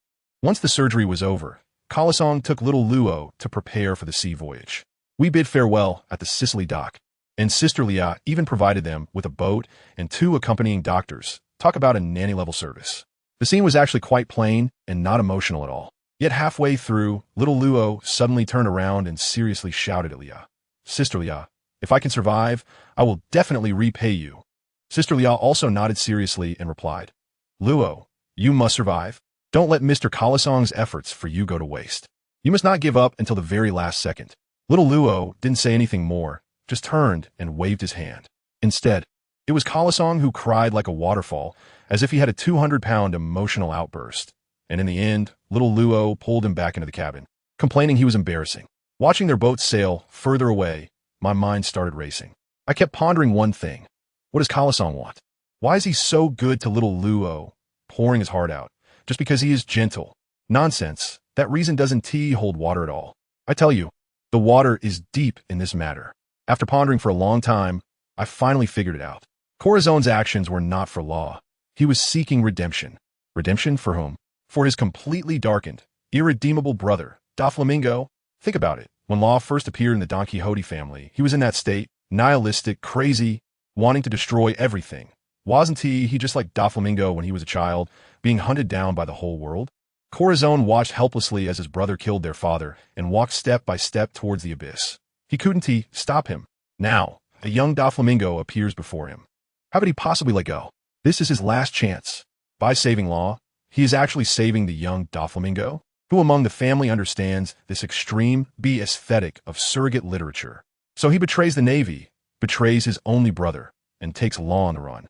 This is no longer simple sympathy. It's all his guilt, resentment, and love for his brother projected onto Law. The relationship between these three is simply a deadlock, both cruel and thrilling. Thinking of this, I couldn't sit still. I decided to intervene. Even if I couldn't change the outcome, I had to see it for myself. I went directly to the island where Corazon would ultimately meet his end. When I arrived, wow, the scene was overwhelming. The entire island was covered by a gigantic birdcage. It was snowing from the sky, and the ground was soaked in blood. I saw the legendary Tenryubito, Doflamingo. At that time, he was only 25 years old, with a golden hedgehog hairstyle, dressed in a black suit, draped in that ridiculously flashy pink feather coat, but his aura was completely off. He looked wilted, silently standing there, staring blankly at the sea. My people have long taken advantage of the chaos to rescue Collison. Whether he can survive depends on fate. My primary goal today is Brother Ming. After all, who wouldn't want a piece of the future king of the underground world's business? The two groups of us met in the snow, and his subordinates instantly became agitated, pulling out their weapons, creating a tense atmosphere ready to explode. As a result, Brother Ming just lazily lifted his eyelids, looked at me, and suddenly said something that left me puzzled. You are late. I have 1,000 question marks in my mind. Who are you, man? Do we know each other? Are you really pulling this routine now? I could only play dumb and asked him with a puzzled expression. You knew I would come? We've never met, right? He didn't answer, but suddenly broke into a grin. Dit signature fu that sent cheese down my spine. He stared at me and said, I've heard that you've taken in Kelisong and that little brat. You're here today to save Kelisong, right? As soon as his laughter stopped, his men couldn't hold back and were about to make a move. Of course, my people weren't intimidated either and instantly drew their daggers. But then, Minggu just raised his hand slightly, and his men immediately froze as if someone hit the pause button. As soon as I saw the situation, I signaled my people not to act impulsively. I thought, since we've come this far, there's no need to hold back. I directly laid my cards on the table. I came mainly to discuss cooperation with you. As for saving Kolasong, that's just a secondary matter. If we can save him, great, but if not, then so be it. He laughed again, saying, even if I've already killed him, do you still want to cooperate with me? I was feeling uneasy inside, thinking that this guy was definitely not normal today. Maybe he was too stimulated, but I still appeared calm on the surface. Life and death are determined by fate, and wealth and nobility are in the hands of heaven. If someone dies, there's nothing I can do about it. Business still needs to be discussed. After hearing this, he looked at me meaningfully and then said to his subordinate, Torbol, take people back to the island for another inspection to see if there are any fish that slipped through the net. Then he turned to me and said, aren't we here to discuss cooperation? Let's go to my ship, the captain's cabin, and talk privately. My trusted aide became anxious at that moment and leaned over to say, Miss Leah, this guy clearly isn't a good person. He's ruthless and cunning. Talking to him alone is definitely a trap. I waved my hand. If he really wanted to make a move, he would have done it by now. We were outnumbered and couldn't fight back. Since we were here to do business, there was nothing to be afraid of. I directly gave the order for them to go back to the ship and wait for me. Once the people from both sides had walked far away, it was just me and Brother Ming left. He walked ahead in silence, and the snow kept falling harder, with only the sound of our footsteps crunching in the snow around us. The atmosphere was as cold as Brother Ming's heart. To be honest, his ship was really flashy. A whole pink flamingo design, extravagant to the extreme. I followed him into the captain's room, thinking it would be a luxurious nightclub vibe inside, but when I stepped in, I was taken aback. The walls were covered with sea charts, filled with various symbols, and the bookshelves were stacked with hardcore books on politics, medicine, and the like. Not a single leisure book in sight. This wasn't a pirate king's lair. It was an exam-cramming study room for top students. Brother Ming boldly sat down on his luxurious leather sofa, his posture exuding arrogance. I wasn't polite either, straightening my coat and finding a spot to sit across from him. Just as I sat down, this flamingo across from me decided to show off, unbuttoning several buttons of his black shirt in a flashy manner. Who understands this temperature difference? I was bundled up like a big dumpling with a scarf, gloves, and a thick winter coat, while he had his shirt open, as if afraid others wouldn't notice his well-defined chest muscles. He raised an eyebrow at me. Are you that cold? I was rolling my eyes to the sky. Too lazy to deal with his nonsense. I got straight to the point. Speak quickly, don't beat around the bush. And guess what? He smirked and dropped a bomb on me. I didn't take down Coruscant. At that moment, my mind just buzzed. What the hell? Coruscant isn't dead? This script is wrong. Mun. Doflamingo looked quite pleased at my shocked expression, pointed to his own head with a finger wrapped in white thread, and started gesturing. I just did a little manipulation in his head, and he's temporarily unable to wake up. His life, I preserved for him. Let me tell you, my heart was racing like crazy at that moment.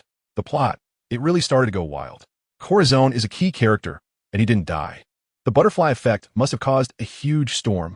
I suppressed my excitement and stared at him, asking, "Why are you telling me all this? You're not some great philanthropist." He suddenly burst out with that signature, enchanting laughter. Just consider that I'm very interested in you. Oh wow, is it time for the CEO quotes? Woman, you have successfully caught my attention. Xiao Tang, your style is too strong. Who still plays this game in 2025? I was internally complaining wildly while my mouth didn't stop. Where's Rossi now? My people have already taken him away, and you must have guessed that. His tone was incredibly unserious. I originally wanted to shoot that kid. After all, he betrayed me. But then I remembered the request of a certain old friend, so I let him go. As he spoke, his eyes behind his sunglasses were fixed on me, making me feel uneasy. Who is it? Which old friend? He saw that I wasn't speaking and continued. Anyway, you've taken the person, so I'll leave him to you. From now on, he is no longer my brother. Don't let him appear in front of me again, or I can't guarantee I'll hold back next time. Come on, you arrogant weirdo. Tough on the outside, but soft on the inside. What are you pretending to be a big shot for? You secretly spared him tonight just to maintain your little bit of the young Master S image, right? I'm not going to expose him. I'll just go along with it. So when will he wake up? Or rather, how can he wake up? It depends on my mood. He smiled in a way that was really irritating. Fine, you could be willful, you call the shots. As long as his life is safe. Let him be a sleeping beauty. I can afford it. Let's put aside the matter of Colason for now. I cleared my throat. It was time to talk business. In that case, Mr. Don Quixote Doflamingo, let's discuss cooperation. His smile deepened. Cooperation? I don't even know who you are. How do you know so much about me? He asked me how I knew. Should I say it? Of course I can't say it. I quickly brushed it off with a line. That's not important. Then I reveal my identity. I am Portgasti, Leah, a small-time businessman. The North Sea, Don Quixote family. I've heard a lot about you. A businessman? He snorted. My subordinates have mentioned you. The K-Trauma Chamber of Commerce. Quite ambitious. But what could a proper businessman like you possibly have to cooperate with a scoundrel like me? I understand. He has already checked on me. But the information was incomplete. He is interested in me. Not because of the domineering CEO's obsession, but because of my strength and mystery. I leaned slightly forward, my aura fully opened. Who said I'm a serious businessman? I'm also very interested in underground business. You have your channels, I have my financial resources, and strength. He rarely became serious. Cooperation is possible, but I need to confirm one thing. What is your ultimate goal? I looked at him, and my intuition told me that I couldn't play tricks at this moment. I spoke my true thoughts word by word. As a businessman, of course, I want to make the biggest deal and take the largest share of the pie. But the most crucial thing is to pull those self-proclaimed descendants of the gods, the celestial dragons, down from their lofty positions. As soon as I finished speaking, Doflamingo was taken back for a moment, then erupted into deafening laughter. How arrogant. So arrogant. I like it. He suddenly stood up. It's settled then. We'll join forces and turn this world upside down. We'll pull those trash down from their pedestals. I suggested a division of labor. You operate in the shadows, and I'll take the front. Our alliance must remain top secret, so we can catch them off guard at the critical moment. Interesting. He sat back down, crossed his legs, and said, "You seem very confident about the future. I gave him a mysterious smile. So, Mr. Doflamingo, shall we form an alliance? He extended his hand. Different paths lead to the same destination. Let's cooperate happily. I also reached out my hand and shook it tightly with him. Happy cooperation. I tell you, after that, the two of us teamed up. Surprisingly, we had a pretty good rapport, except that sometimes his methods were too cruel, and I had to pull him back a bit. Those days were just chaotic. His subordinates were stunned, thinking their young master had taken a liking to me, given how ridiculously tolerant he was of me. We would definitely argue if we spent more than 3 hours together. This guy has a sharp tongue and even criticizes my taste. Once, I was so angry that I pointed at his nose and yelled, "You pink feathercoat freak. Do you think everyone is like you?" He actually laughed and said, "What? You like it too? I'll send you a few white ones next time. I think they'd suit you." Me, damn it. Just keep it for yourself. There was another time when we dealt with a guy who tried to rob my cargo ship. In the interrogation room, I scared him into kneeling and begging for mercy with just a few words, and he spilled the beans on his entire ancestry. Doflamingo was beside me, getting impatient.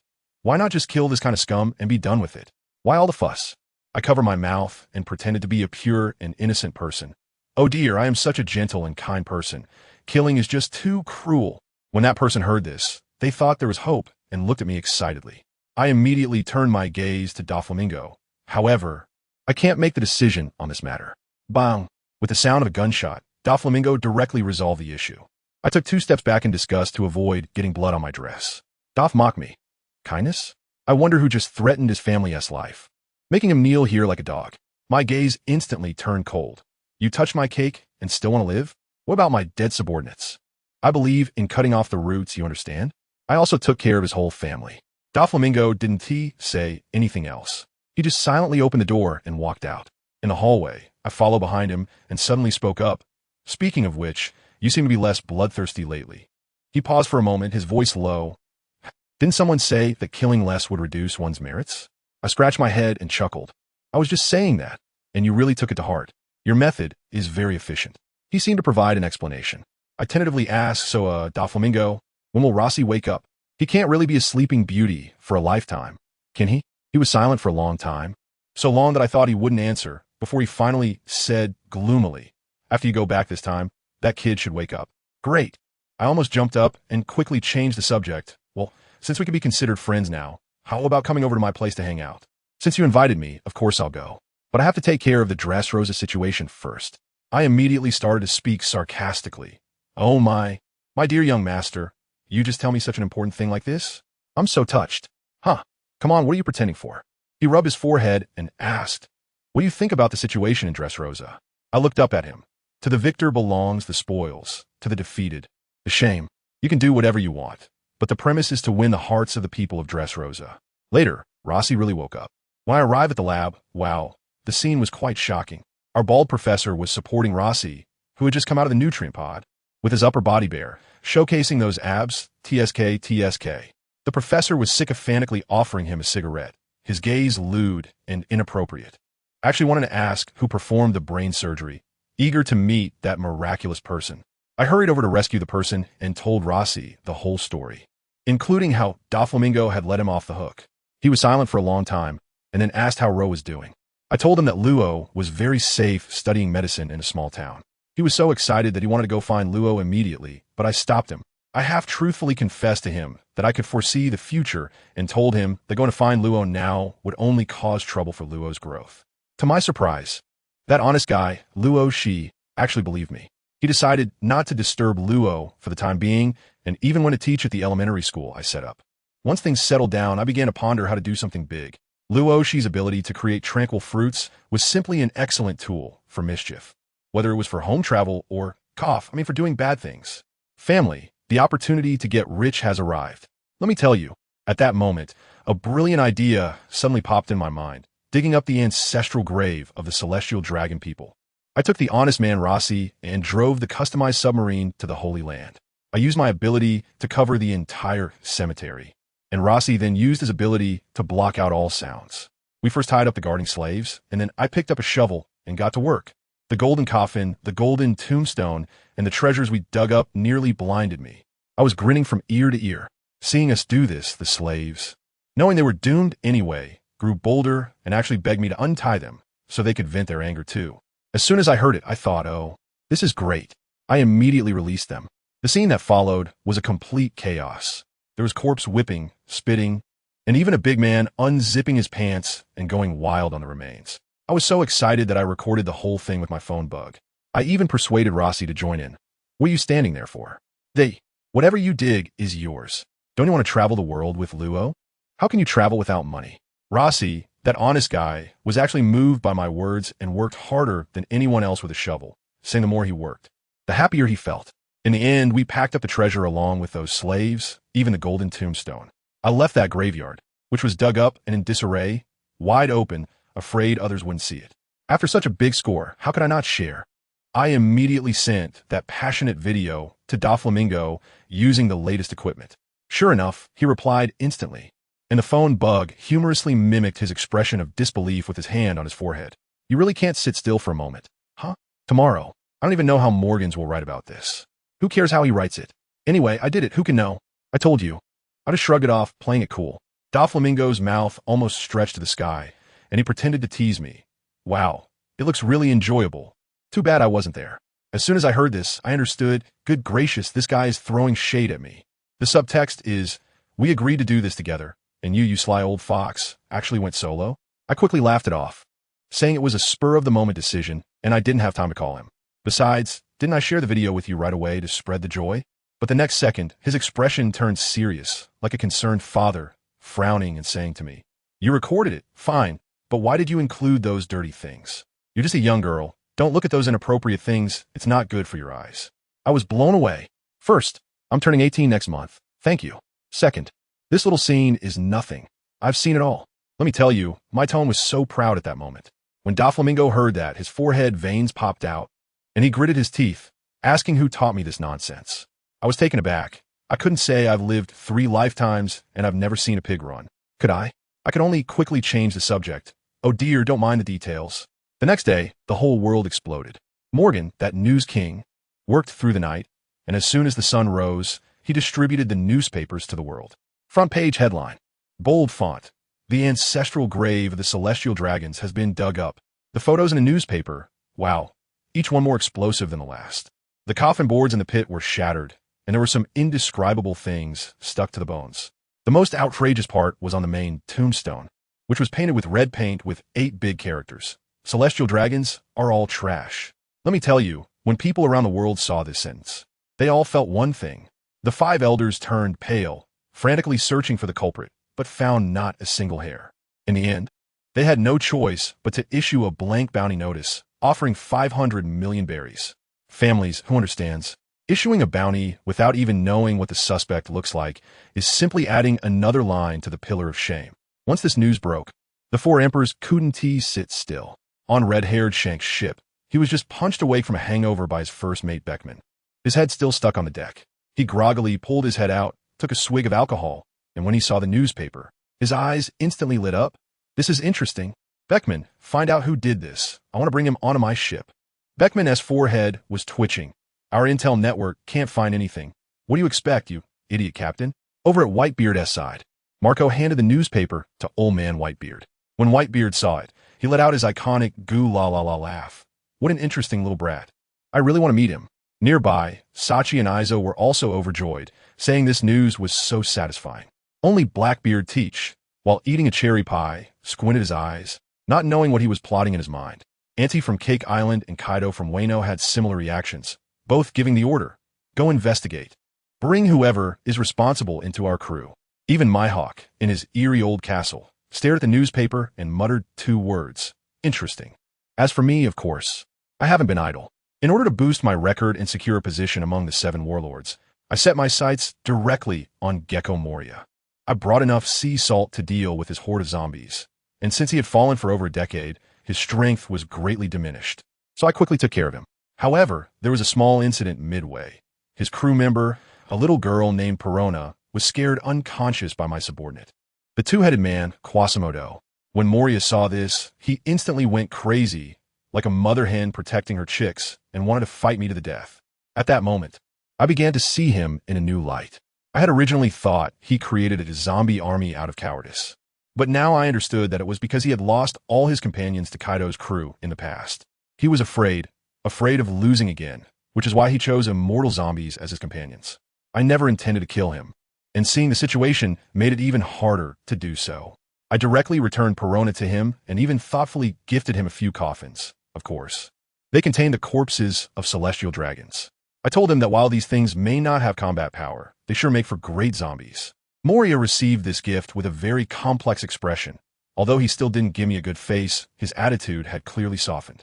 Seizing the opportunity, I invited him to visit Sicily whenever he had time, because having one more friend is better than having one more enemy. After all, I'm a businessman. The news of my victory over Moria spread, and my reputation grew even louder. I also staged a big act with Doflamingo, pretending that we were fighting fiercely, successfully creating the illusion that we were at odds, which would be convenient for my future actions.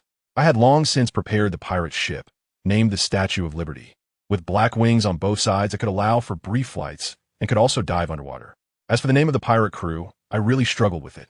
I initially wanted to call it the Black-Haired Pirate Crew, but that was rejected. Then I looked at my dog Makabaka and suggested the Corgi Pirate Crew, but the entire crew rolled their eyes. Finally, I got annoyed, looked up at the moon in the sky, and decisively declared, "Let's call it the Moon Pirate Crew." Although it sounded a bit cheesy, it was definitely better than Corgi. The funniest part was my bounty notice. That guy Morgan's. I don't know if he's a fan of mine, made the photos look like a fashion magazine. In the first picture, I'm wearing a tight Chong Sam. My hairpin has fallen out, my long hair is flowing down, and I have a confident smile on my face, both beautiful and powerful. In the second picture, I'm wearing a white shirt while drying my hair, the morning light shining on me, my figure partially visible. When I look up, my gaze is dreamy as I look at the camera. The third picture is from when I was acting with Doflamingo. I have battle makeup on, my dress is torn, exposing my collarbone, and I'm looking at him with a stubborn and aggrieved expression. Goodness, this isn't just a bounty notice. It's practically my personal photo album. My fan base skyrocketed, and they even started arguing with the fans of the Empress over the title of the world's most beautiful woman. Meanwhile, far away in the New World, Shanks, buddy, you seem to have a bit of a crush. He collected every one of my bounty notices and stuck them in the most prominent place in his captain's quarters. When he saw the second picture, he was reportedly drinking at the time, and suddenly, with a plop, he had a nosebleed. The ship's doctor came over to ask, and he stubbornly claimed it was just because he was too hot. When he saw the photo of me and Doflamingo together, he immediately tore off Doflamingo's half and secretly thought about when he could see me crying. We have actually been in correspondence all along.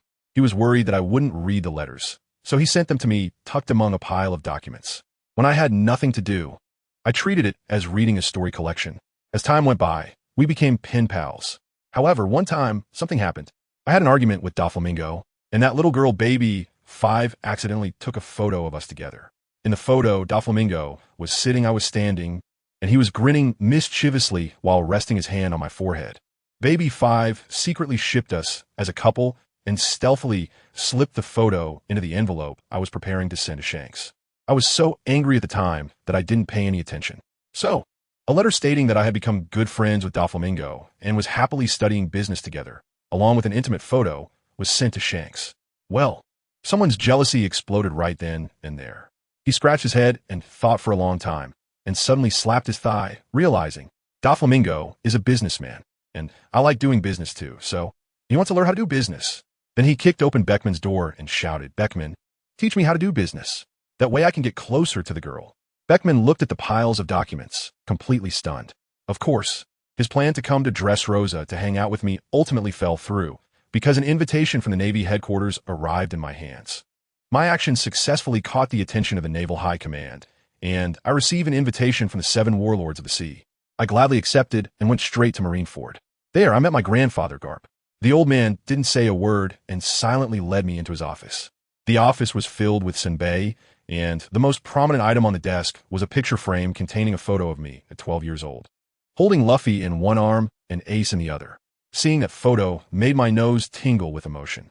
I walked over, hugged the old man, buried my head in his embrace, and said softly, "Grandpa, you know, Luffy and Ace, those 2 brats are definitely going to become pirates in the future." The old man rarely lowered his voice and said, "I know."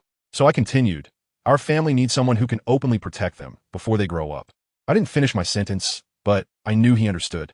He held me tightly, his voice trembling, "Putting all of this on your shoulders, my dear girl. It's just too much." My eyes also became wet as I patted his back. "It's okay, Grandpa, we are family."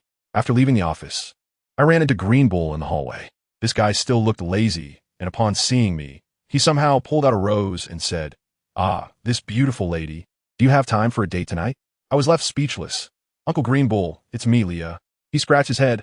"Ah, it's little Leah, you've grown up. So, do you have time tonight?" What a creep.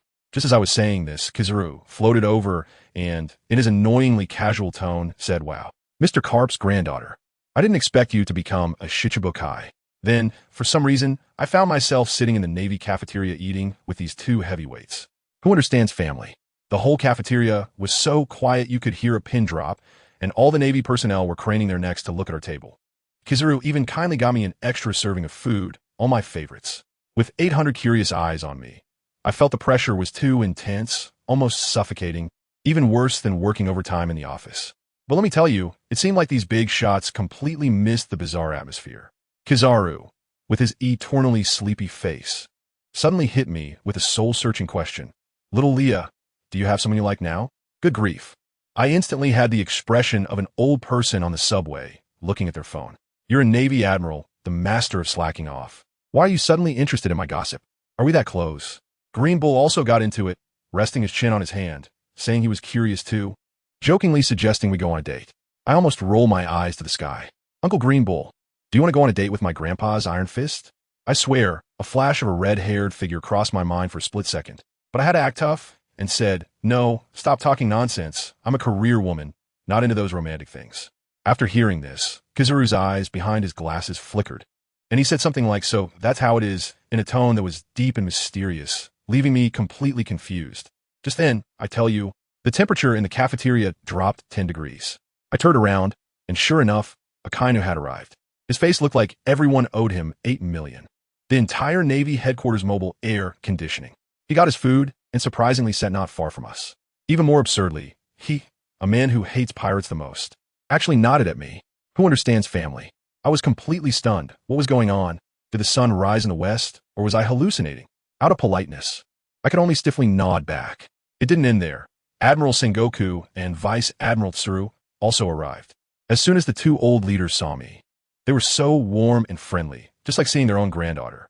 Here I was, a pirate, newly minted as a shichibukai, surrounded by the Navy's top combat power, enjoying VIP-level care.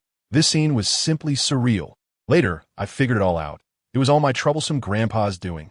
That old man Karp, after all these years, has been showing off my pictures to colleagues. From when I was in diapers to my first time at sea, he must have shared everything. Although I hadn't been here many times, my legend had already spread throughout the headquarters. I quickly finished my meal and slipped away. The atmosphere was too intense, and if I stayed any longer, I was afraid I would clock out on the spot. Before leaving, Kizaru insisted on getting my phone number and even escorted me to the port. I really can't understand these people more and more. In the blink of an eye, 2 years have passed. I haven't been idle during these 2 years. My Sicily has transformed from a wasteland into an entertainment empire and is finally about to open. I immediately sent invitations to Shanks and the others and also called Doflamingo. That guy was quite cooperative. On the surface, he came to cause trouble, but in reality, my people took him to the VIP room to enjoy good wine. Oscar owes him a little golden statue. I also invited my hawk, but that guy coolly replied that he was busy. Come on, you spend all day paddling around in a small boat. What could you possibly be busy with? For the opening ceremony, I didn't do anything too flashy. I just spoke a few words and let everyone have fun. Doflamingo had urgent matters and perfectly avoided running into Shanks and the others, which is good because if those two met, who knows what kind of trouble they would stir up. In the evening, the red-haired pirate ship finally arrived at the port. I want to greet them in person. After 2 years, let me tell you, Shanks seems to have changed, yet somehow hasn't changed. His aura has certainly become much stronger, giving off a bit of the Four Emperors vibe, but the moment he grinned, that not-so-smart charm came back in full force. As soon as he saw me, he shouted and rushed over, throwing his arm around my shoulder and nearly knocking me down. I don't know why, but being surrounded by his aura made my heart skip a beat, and my face felt a bit hot. This is unbelievable. I brought him and his crew to the venue for the internal banquet, where there was plenty of good food and drink. These pirates were quite friendly and quickly mingled with my people, drinking to the point of swaying and dancing around the bonfire with arms around each other, creating quite a chaotic scene. I sat at the main seat, and from time to time, someone would come and toast me. Every time my wine glass was just about to reach my lips, a hand would reach over and snatch my drink away, downing it in one go. I turned to see Shanks, already drunk, grinning at me foolishly. I was so angry. Don't you have any drinks in front of you? Why do you have to steal mine? He didn't say anything, just looked at me and smiled, making it impossible for me to stay mad. Later, the classic moment arrived, and everyone started urging me to perform. I initially wanted to refuse, but when I saw Shanks's bright, sparkling eyes filled with anticipation, I just couldn't resist. All right, I admit defeat. I walked over to the piano and sat down, and all eyes in the room suddenly focused on me. I played a very quiet piece called Thoughts Across 1,000 Years. Let me tell you, as soon as this piece started, the entire noisy venue instantly fell silent, and a faint sadness spread through the air. As I played, I remember the scene of Jean handing me the sword with a smile before facing death, and a chill ran through my heart. Just as I played the last note and had yet to open my eyes, there was a loud bang. Fireworks suddenly exploded in the night sky. I opened my eyes, looked at the brilliant lights, and turned my head to meet Shank's gaze. He wasn't looking at the fireworks. He was staring directly at me, his eyes focused and intense. In that moment, I felt as if the fireworks became my backdrop. By the late night of the banquet, most people had passed out, lying all over the place. I watched Shanks, who was still downing drinks one after another. Recently, I couldn't help but think of him. Whether I was eating or enjoying the scenery, he was always on my mind. It felt like my CPU was about to overheat. I didn't know what got into me, but out of nowhere, I pointed at the distant Ferris wheel and asked him, "Shanks, do you want to ride that?" He looked over with bleary eyes and then broke into a silly grin, saying, "Sure." We walked towards the Ferris wheel, one in front and one behind. I could feel that scorching gaze sticking to me from behind, making me uncomfortable all over. Then, I felt him slowly getting closer, one hand tentatively reaching for mine, almost touching, then retracting, then reaching out again, only to pull back. I mean, come on, are you putting on a skit here? Pulling back and forth, right? I got a bit annoyed, and without waiting for him to hesitate again, I grabbed his big hand. He was taken aback, and the smile on his face was so big it couldn't be contained, like a fool. Holding his hand, which was covered in thick calluses and old scars. My cheeks burned fiercely, and I could only quicken my pace. The Ferris wheel wasn't officially open yet, and we were the first batch of passengers. While waiting below, I felt the curious gazes of my employees on me, and I was so embarrassed that I could almost dig a 3-bedroom apartment with my toes. Wanted to pull my hand back, but he held it even tighter. I shot him an angry glare, but he just smiled even more happily. I reached out to pinch the flesh on his waist, but wow, it was all muscle. I couldn't even pinch it, but it felt pretty good. Ugh, what am I thinking? Finally, we sat inside the small cabin, separated from the outside, and I finally breathed a sigh of relief. The atmosphere suddenly became quiet, and we both wanted to find something to say, and we ended up speaking at the same time. "Shanks, Lily-chan."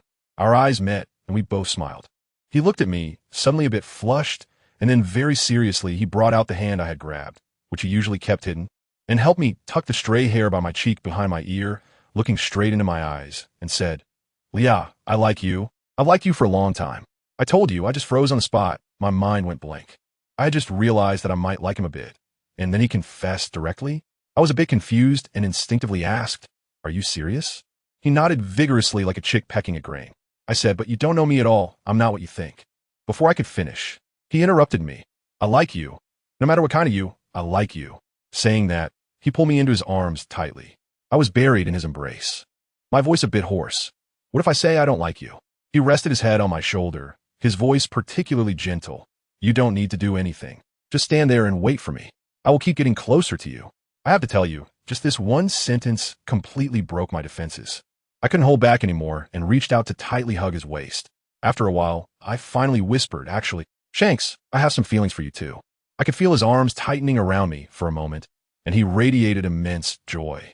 I pulled back slightly from his embrace, just about to express my many concerns, my career, my plans. But he spoke again.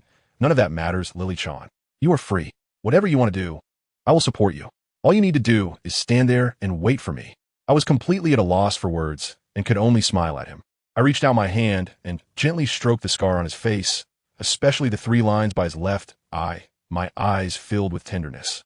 Unable to help myself, I leaned in and kissed the corner of his eye. In the next moment, I felt my chin being lifted by him, and then a passionate kiss landed on my lips. All the unspoken words were swallowed up. My mind went blank once again, and I could only respond clumsily to him. Just as we were lost in our kiss, the gondola reached its highest point, and the second round of fireworks exploded outside the window, dazzling and brilliant. But neither of us had the time to look. It was only when I was almost out of breath that he finally let me go. I angrily pinched his face, and he actually pretended to be in great pain, looking at me with his wet eyes, which was simply unfair. The Ferris wheel quickly descended to the ground, and I struggled to get out of his arms, but he just smiled even brighter, not only refusing to let go, but also picking me up in a princess carry straight out of the gondola. I have a great reputation in front of my employees, being held like this by him. I was so embarrassed that I wished I could find a crack in the ground to hide in, and could only bury my face in his arms. This guy, on the other hand, even pulled his cloak around me to wrap me up tighter. Standing tall, like a proud rooster that had just won a victory, even the tuft on his head seemed to stand up higher. He only set me down when we reached a less crowded place, but his hand still naturally held mine. He ruffled my hair and gently said, "Lily-chan, it's getting late. Let me take you home." I nodded quietly. On the way back, neither of us spoke, just walking in silence. I turned to look at his profile. At that moment, he wasn't one of the 4 emperors, and I wasn't one of the 7 warlords. There were no schemes, no burdens, just the 2 of us. That feeling was really special and comfortable. But let me tell you, this feeling of comfort didn't last 2 minutes before Shanks suddenly changed his demeanor. The smile on his face vanished in an instant. His brows furrowed as if he could crush a fly, and his whole aura dropped, looking like he had just come out of the ICU. I stood there and said, "Hey, what are you doing? If you don't want to laugh, then don't.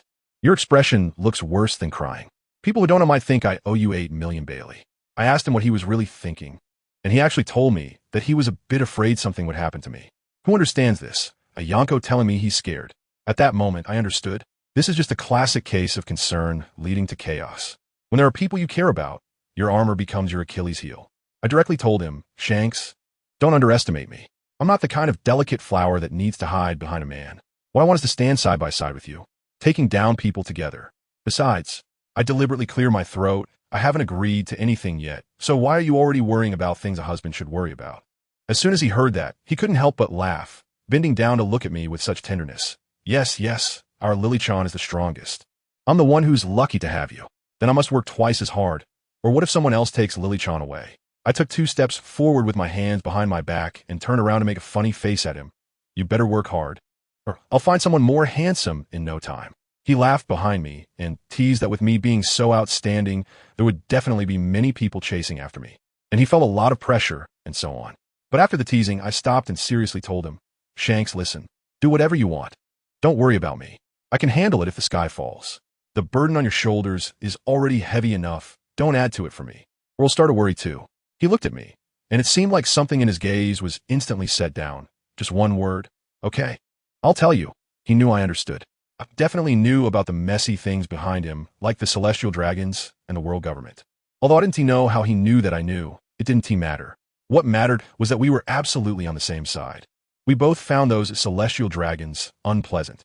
Before long, we arrived at the door of my little villa. I pulled out my keys, and my hand trembled as I opened the door. I'll tell you, my mind was in turmoil at that moment. But I finally mustered the courage to turn back and ask him, "Would you like to come in for a visit?" His eyes lit up, and he nodded immediately. Wow, he definitely noticed I was nervous, but he didn't say anything and just followed me inside. Once we were in, I started making small talk, introducing him to the little tricks of my decor, which was quite awkward. But he was very patient the whole time, just following behind me, making it feel like a couple looking at a new home. Oh, I digressed. Finally, we reached the door of my bedroom, and I gritted my teeth and opened the door. I turned to him and said, "If you want to stay here, there's a guest room next door. I can tidy it up for you." Before I could finish my sentence, he interrupted me. He said it wasn't necessary, as he would have to go back to the ship later. I was just about to ask why he came in when he added, "I'll leave after you fall asleep. I want to stay a little longer. We have to set off before dawn tomorrow." "So soon?" I was shocked. "I still wanted to take you guys to have some fun on the island." He scratched his head and explained very seriously that they couldn't be away from the new world for too long, and they couldn't let others know about my relationship with them for fear that I would be targeted. He said that at this stage, I couldn't be overly focused on, and the risks had to be borne by them. I understand. I certainly understand. I still need time to grow, and there's so many people standing behind me. I looked into his eyes and said word by word, "I understand." "Then you stay there and wait for me for a moment. One day, I will be strong enough to stand beside you openly without fearing any threats. I will definitely be able to, bringing everyone around me along. I believe in you." He looked at me, his eyes filled with me. After we finished talking, I took a shower, changed into my pajamas, and then sat in front of the vanity to start my set of luxurious skincare routine. Shanks sat on the sofa watching, probably about to fall asleep. Let me tell you, straight men really can't understand how hard we girls work for our faces. He must think my skin is already good enough, and that all this is unnecessary. When I finally finished, lifted the blanket, and prepared to sleep, I felt stiff, being watched while sleeping. Who understands this feeling of public execution? At that moment, I had a single thought. Forget it, I'll have to get used to it eventually. Seeing me all stiff and resembling a mummy, Shanks chuckled softly. He moved a chair to sit by my bed, then reached out and gently covered my eyes with his hand. Immediately after, he started humming a particularly strange lullaby. The tune was completely different from a typical lullaby, but for some reason, it was very soothing. When his bass voice started, I tell you, my heart that was racing instantly calmed down, and then I just passed out. When I regained consciousness, I felt him take his hand away. I squinted and peeked. He was still sitting there, watching me for a while, then tucked the blanket around me and lightly kissed my lips, just like a cat, quietly leaving. The scene shifted to the Red Force. Shanks and T returned to his room, but went to knock on Beckman's door. Beckman opened the door with an expression that seemed to say, "What are you up to now?" Leaning against the door frame and asking him, "Where to next?" Shanks, looking smug, with his tail almost wagging in the air, said, "Back to the New World, following the original plan." Beckman teased him, "Oh, not going to Dressrosa anymore? Not going, this trip was worth it." That red-haired guy was smiling like a fool. Beckman glanced at him, reminding him, "Shanks, know your limits. After tonight, you are still the Yonko that shakes the seas." Shanks looked at the thousands of lights on the island, the corners of his mouth curling up. "I know." The next day, I woke up, and sure enough, he was gone so cleanly that not even a hair was left behind. For a moment, I even doubted whether I had a spring dream last night. But as soon as I heard the noise coming from a distance, I realized it was all real. Then, the scenes from last night, the confession, the kiss, all played back in my mind like a movie. My face instantly burned up, and I quickly pulled the blanket over my head, curling up. I just wanted him to sit on the Ferris wheel with me. How did it end up like this? Socially dead, everyone. After that, I thought I needed to find something to do to distract myself, so I brought Ace and Luffy to Sicily for some fun. I also made a trip back to the East Blue. Goodness, my few silly dogs, Makabaka, and the others, got tangled up in Luffy's rubber arms like a twisted pretzel, wanting to bite, but not daring to. Their expressions were pure despair. Looking at Ace and Luffy's current strength, that broken place in K-Rabo Mountain is no longer enough for them to gain experience. I've decided to take them out to challenge some dojos and wander around the East Sea. Real combat is the way to go. I sat in my little boat, letting my pet, the Near Sea King, pull me ahead, looking quite impressive. As I passed a place called Cocoa Village, I heard the name and felt a stir in my DNA. It sounded familiar. My intuition told me to get ashore and take a look.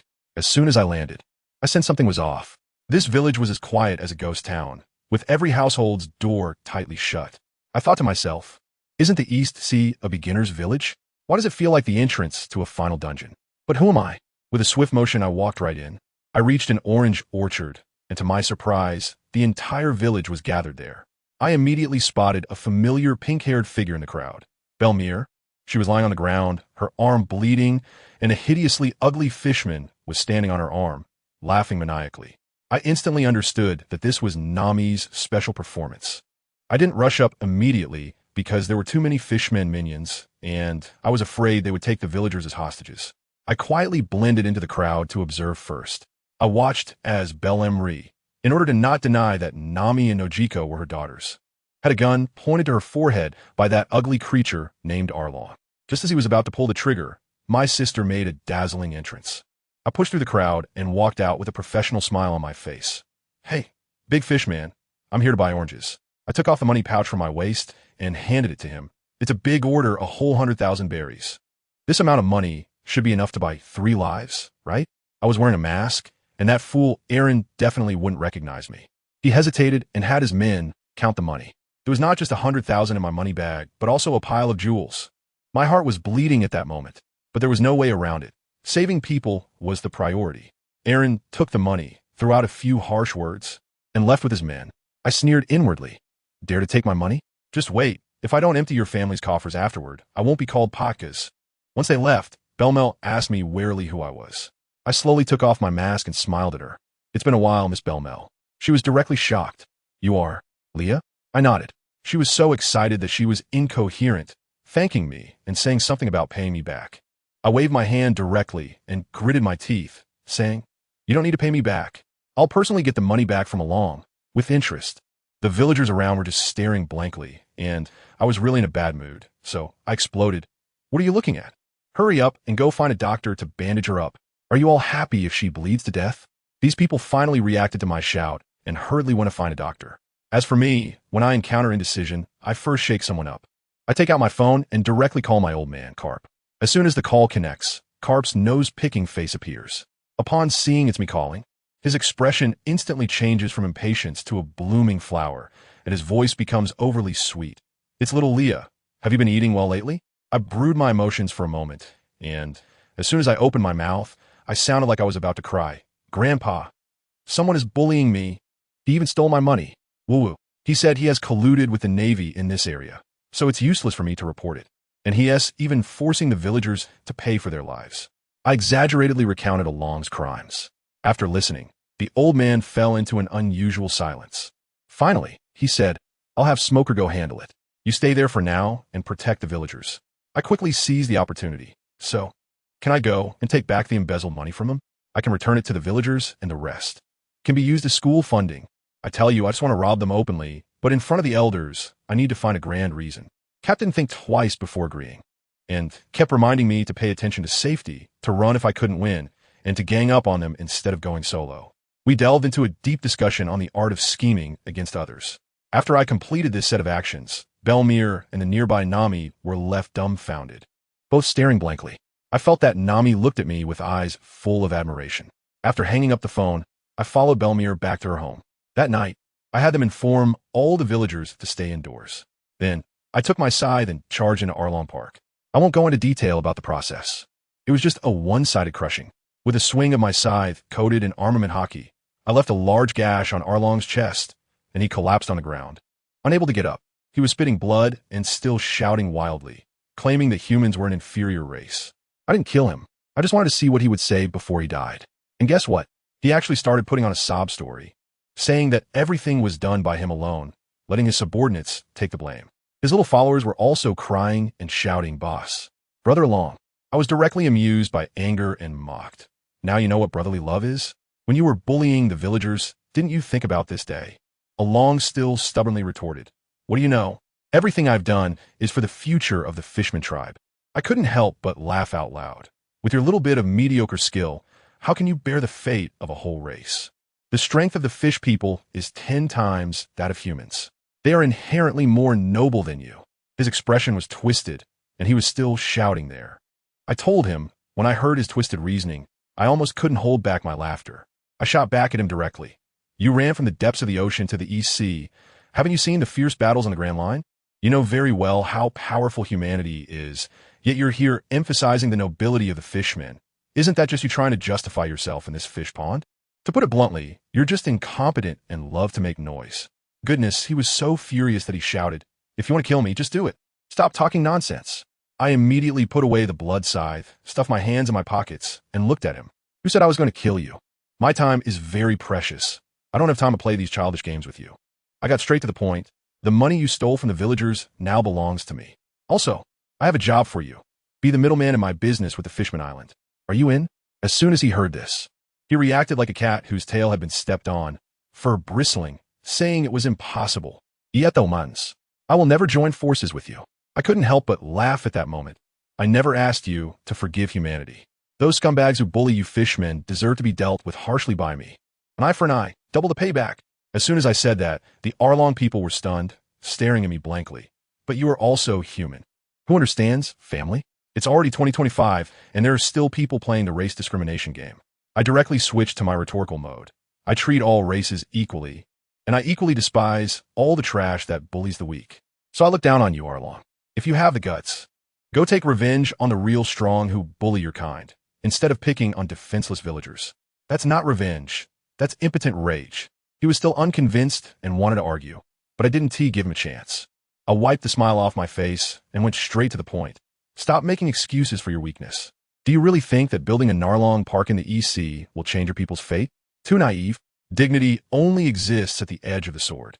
If your fists are strong enough, others won't dare to mess with you.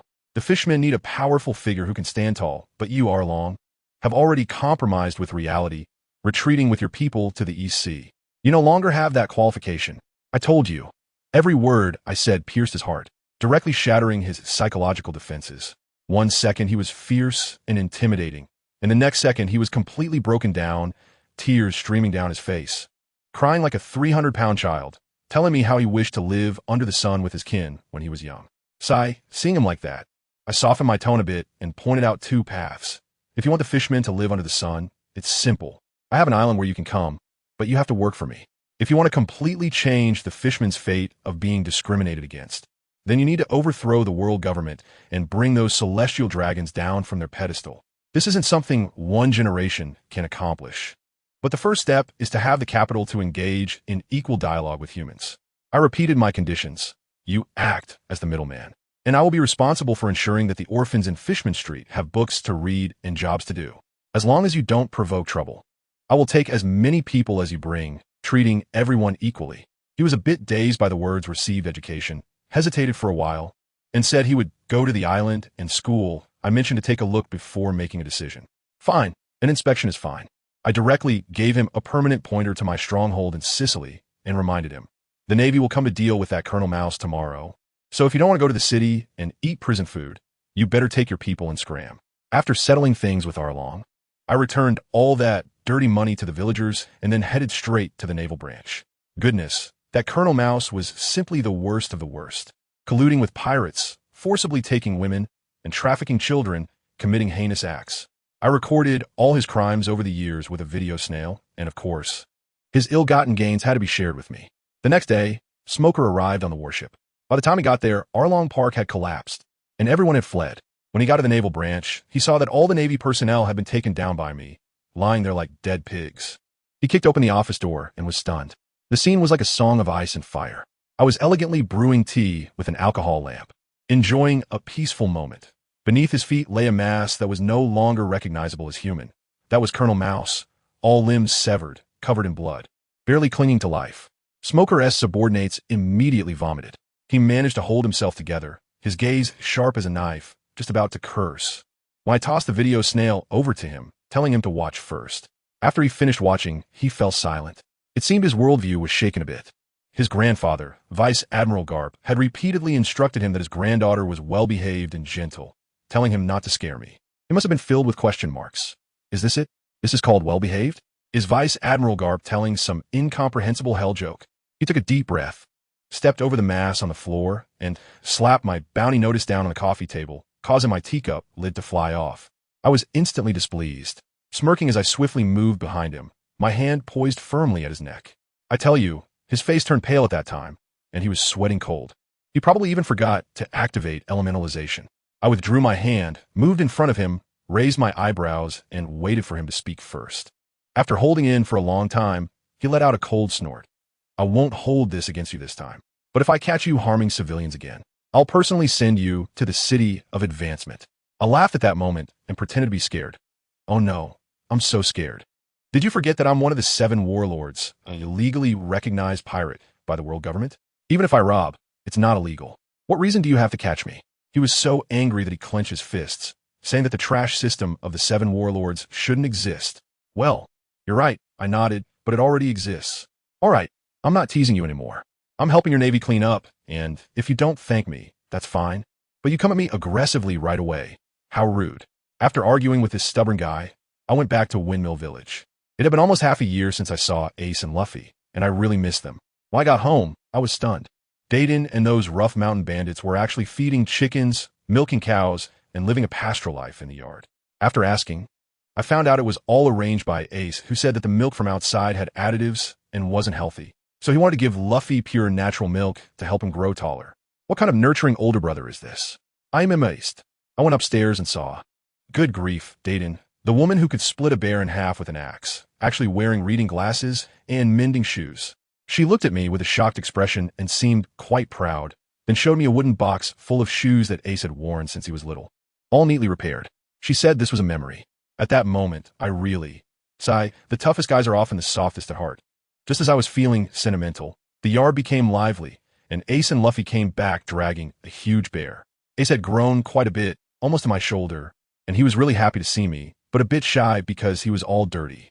Luffy didn't care about that. He let out a loud shout and pounced over, wrapping his rubbery arms tightly around me. Nichan, I missed you so much. At dinner that night, I asked them where they wanted to go for their training trip. Luffy's answer was predictable.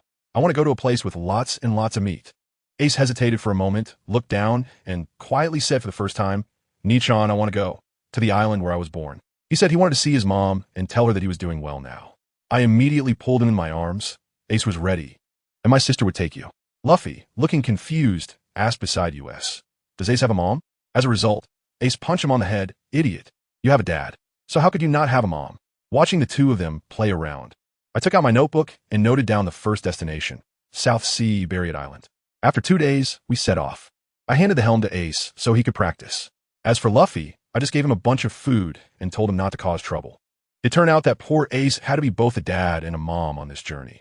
One moment he was pulling Luffy out of the sea, and the next he had to go beat up a sea beast that had bitten Luffy, all while keeping an eye on the course, making him completely exhausted. However, seeing him becoming more like an older brother, he definitely matured a lot. Maturity is one thing, but we can't really risk our lives, right? Let me tell you, the situation was really urgent at that time. The world government had directly summoned Kizaru. Who could withstand that? If I didn't run away, I was afraid I would be captured on the spot. So without saying a word, I took Ace and Luffy and ran straight to Barrier Island in the South Sea. Goodness, because I ran fast, I missed out on a huge scoop. That old guy Kizaru was actually an undercover agent for the Revolutionary Army. Who understands? If I had known he was one of us, why would I have to put on an act in front of him? It was exhausting. Speaking of Barrier Island, this place is special to me. It's where this body grew up. My aunt, Protagonistwith, Rouge, Ace's biological mother, raised me here. Let me tell you, my aunt was truly a remarkable person, beautiful and fierce, with an incredibly strong inner self. Back in the day, to protect Ace, she carried him for 20 months, fooling the whole world. Alas, unfortunately, after giving birth to Ace, she left. This time he came back to pay respects to his mother. Rouge's grave is on the top of the mountain, surrounded by blooming gesang flowers, clearly cared for by someone. Later, I found out it was our old neighbor, Granny Sangu, truly a good person. I left some space for Ace. That kid was kneeling in front of his mother's grave, acting like a little adult, pouring out wine on the ground and reporting everything in detail.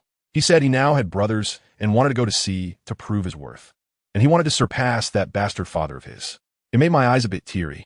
After that, I took the two of them to the little cabin we used to live in. The main event was about to begin. I started digging in the garden and pulled out an extraordinary sword. Whose sword is this? It's Gold Rogers. What's the name of this sword? It's called Ace. Ha ha ha. Ace's face turned dark. I tell you, he was ready to change his name on the spot. I handed him the sword, and whether he uses it himself or passes it on to someone else is up to him. Although he complained, he still accepted it honestly and even took a photo of his mother. After sorting everything out, we officially set sail for the Grand Line. At the entrance of Reverse Mountain, my main ship, the Statue of Liberty, was already waiting there, and the first mate, Yuja, had calculated our position perfectly. As soon as we boarded the ship, Ace and Luffy, the social butterflies, lit up and quickly mingled with the entire crew. Let me tell you, my ship is full of hidden talents, each with unique skills. The fighter, Quasimodo, has 2 heads and is as kind as an angel. But if you provoke him, his brother, Castor, will wake up, and trust me, that scene will leave nothing behind. This guy is ridiculously strong, has awakened both types of hockey, and yet he applies to me every day to become a primary school teacher. Isn't that funny? Then there's the swordsman, Vard, who wields dual swords like a pro. Claiming his dream is to be a pianist. His piano playing is like pouring cement into my ears. For a girl's dying wish, he's really putting in the effort. Even crazier, there's a girl, Cinderella, who, to chase after Vard, turned herself from a noble lady into a navigator, a cook, and a battle-axe-wielding warrior. And what happens? Vard, being dense, keeps calling her bro and says he wants to prepare a dowry for his bro. Folks, this is like the 2025 version of the electronic wooden fish has been smashed. I'm about to lose my virtue over this. It's infuriating. Then there's the researcher, Bull, a money-burning genius who is always trying to create an artificial intelligence army for me. And Andy, who raises pigs, is a lowly in a Lolita dress. But she slaughters pigs harder than anyone. There's also Camus, who is into literature, always dreaming of establishing utopia, and got chased by the Revolutionary Army. And I had to rescue him. Honestly, there's not a single normal person on my ship. My role is to paint big dreams and do some PUA, encouraging them to shine for the collective benefit, which is my treasure vault. Of course, the treatment is absolutely in place. If I say we're building a pig farm, we build a pig farm. Actions speak louder than words. Back at our base in Sicily, I tossed Ace and Luffy into the devil training camp on the back mountain and let them fend for themselves. I had just finished a call with that flamboyant Doflamingo when, for some reason, I suddenly missed Shanks, that red-haired guy. This kid always says everything to Luffy, causing Luffy to innocently ask me last time, "Sister, Shanks said you're his treasure. When is he coming to snatch you away?" Ace, beside him, got even more excited. If anyone's going to snatch, it should be us going to snatch him. Goodness, I was at a loss. I'm starting a pirate crew, not a human trafficking group. Forget it. If I miss him, I'll just go find him. I decided to take a day off, leaving a pile of mess for Yuja, and I slipped away on my small boat. Following the lifeguard, I found myself on a summer island in the New World. Wow, that bunch of drunks from the red-haired crew was indeed all at the bar. As soon as I walked in, I saw Shanks in the center, with a stunning beauty with an explosive figure dancing wildly in front of him, her waist twisting like it could spark fire. And what was Shanks doing? He was raising his wine glass, gulping it down, with a mysterious smile on his face. From my angle, that expression was just 4 words: I am very satisfied. I got furious. What? That girl looks better than me. With a snap, I broke the chopsticks in my hand, and I bent the spoon. I tell you, I activated a little invisibility hack to see what he was up to. He didn't notice me, but his clever first mate, Beckman, locked onto me at a glance. His gaze clearly enjoying the show. "Fine, you love watching, huh? I'm not serving you." I pushed through the crowd and plopped down next to Beckman. I greeted him with a forced smile. "Hey, Beckman, what a coincidence." He exhaled a puff of smoke, looking calm. "Not a coincidence. Your man is over there." I was fuming. Who wants that idiot? I've been here for a while, and he hasn't noticed me, his eyes nearly popping out from watching the beauty. Beckman, that old fox, was clearly doing it on purpose. He not only didn't explain, but also pour me a drink, saying, "Want to sit down for a drink?" Of course, I said yes. But the red-haired crew didn't recognize me at all and started teasing Beckman, saying he was flirting with a beauty again. Then, this group of clowns started spilling the tea on Shanks' love life, saying that at the Morinui bar in North Blue, a pair of sisters were crying and shouting that they wanted to marry him together. A newcomer even asked, "Has the captain fallen for anyone?" Another old crew member stood up excitedly, shouting, "The captain definitely fell for them. Those sisters are good cooks, pretty, and only want to marry the captain. How could he not fall for them? Not just fall for them. I tell you, there's also that Princess Bynes from Flower Garden, the saint of Love Island, Qin Xiao. Good heavens, these people can really spin tales, each one more absurd than the last. Say my man heroically rescued beauties, directly snatching them from the ceremony." Another quickly corrected, saying it wasn't tea snatching. The saintess was to be offered to the celestial dragons, and my man was there to save her. But the point is, during the time the saintess was on the ship, she was pursuing my man relentlessly. Folks who understands, this gossip was heating up, almost like a live broadcast. I was eavesdropping with great interest, while Beckman, that old fox, was sighing with his hand on his forehead, but I could see he was about to burst out laughing, just waiting for my man to mess up so that he could come out and explain a few things.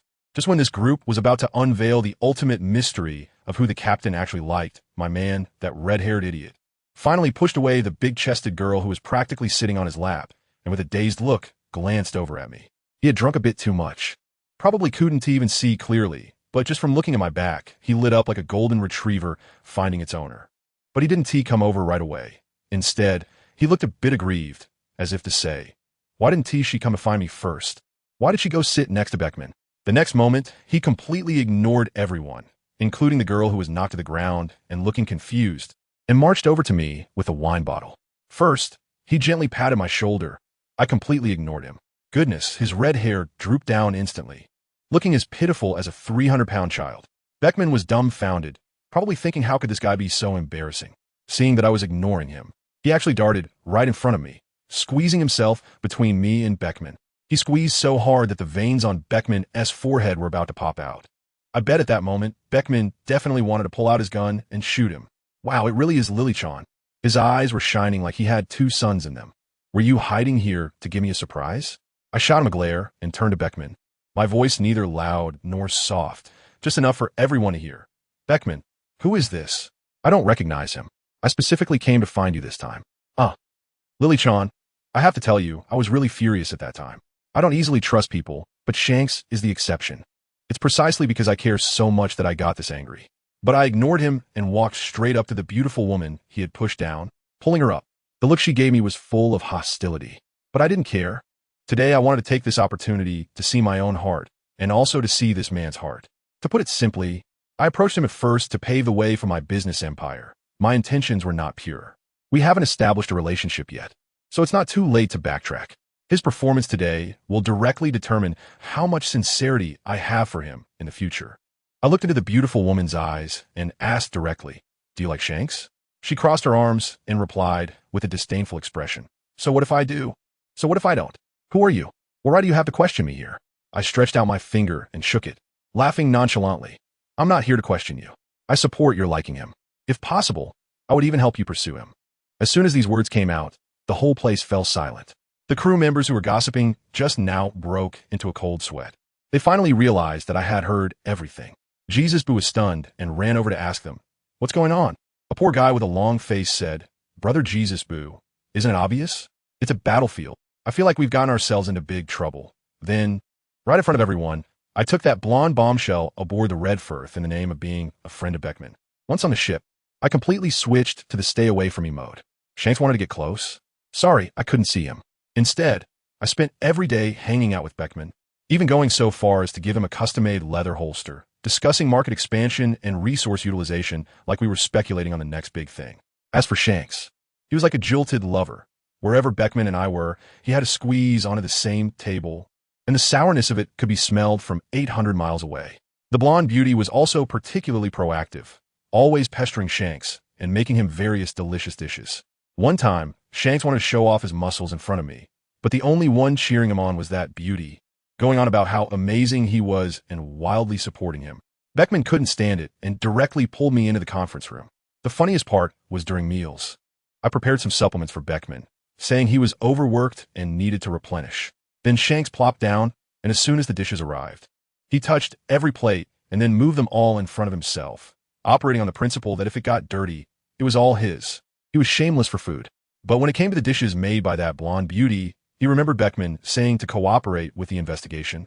So he picked up a piece from each dish, getting so anxious that he even started using chopsticks. He was nearly emo, unable to control his conqueror's hockey, leaving the younger ones on the ship stunned, and he got beaten up by Beckman several times. He came to me, pretending to be pitiful, and I just gave him a faint look. He finally couldn't take it anymore and dragged me out of bed in the middle of the night, insisting on taking me to see the stars. The sea breeze made me shiver, and I crossed my arms, coldly asking, "What do you really want? Don't tell me it's to look at stars." He was so anxious that he was incoherent. Did I really do something wrong? "I only like you. Don't listen to their nonsense." The woman on the ship, Beckman, said she's a spy and asked me to cooperate with her. "I really don't like her. Don't be angry with me because of her." I interrupted him directly. "Didn't you already know what I was angry about? Why are you only saying it now?" After a long pause, he finally managed to say, I actually have a first love." My heart skipped a beat, and I asked, "More beautiful than me?" He actually hesitated. He actually dared to hesitate. Then he said, "Just as good looking as you." Family, I really exploded. The repressed anger I had been holding in these days completely erupted at that moment. I jumped up and punched him, using my arm color, hitting him solidly on the head. He covered his head and crouched down, looking at me with teary eyes. It hurt so much. The guys on the ship who were pretending to sleep probably gasped when they saw the big bump on his head. I crouched down, grabbed his face with both hands, and shouted, "Do you still remember what she looks like? Are you still thinking about her?" He instinctively wanted to nod, but seeing my murderous gaze, he forced himself to shake his head wildly. No, I don't remember. You're lying." I looked at him, feeling more and more wronged. "Shanks, you bastard, you're still lying to me."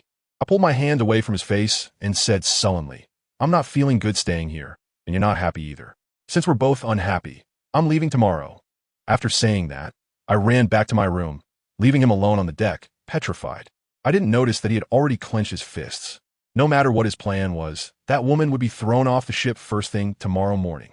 Meanwhile, the blonde beauty was secretly opening her eyes, pulling out a phone bug from her chest and rhythmically tapping on it. I plan to kidnap that suddenly appearing woman. It seems that the redhead cares about her. All right, let's switch scenes and fast forward to after the war at Marineford. A lot happened in between. I went missing for a year, and when I returned, I happened to wake up the unconscious Ace. Although he had lost the Marinomi, he had truly grown up. Whitebeard had also retired back to his hometown to enjoy his old age, with his former crew accompanying him. Ace was now under my care, and I pulled him into training hockey. Everything else was manageable, but I really couldn't teach him Conqueror's hockey. For that, I had to call on my man. So, I handed Ace over to Shank's crew, claiming that my brother-in-law would guide my little brother, and then I went off to have fun around the world.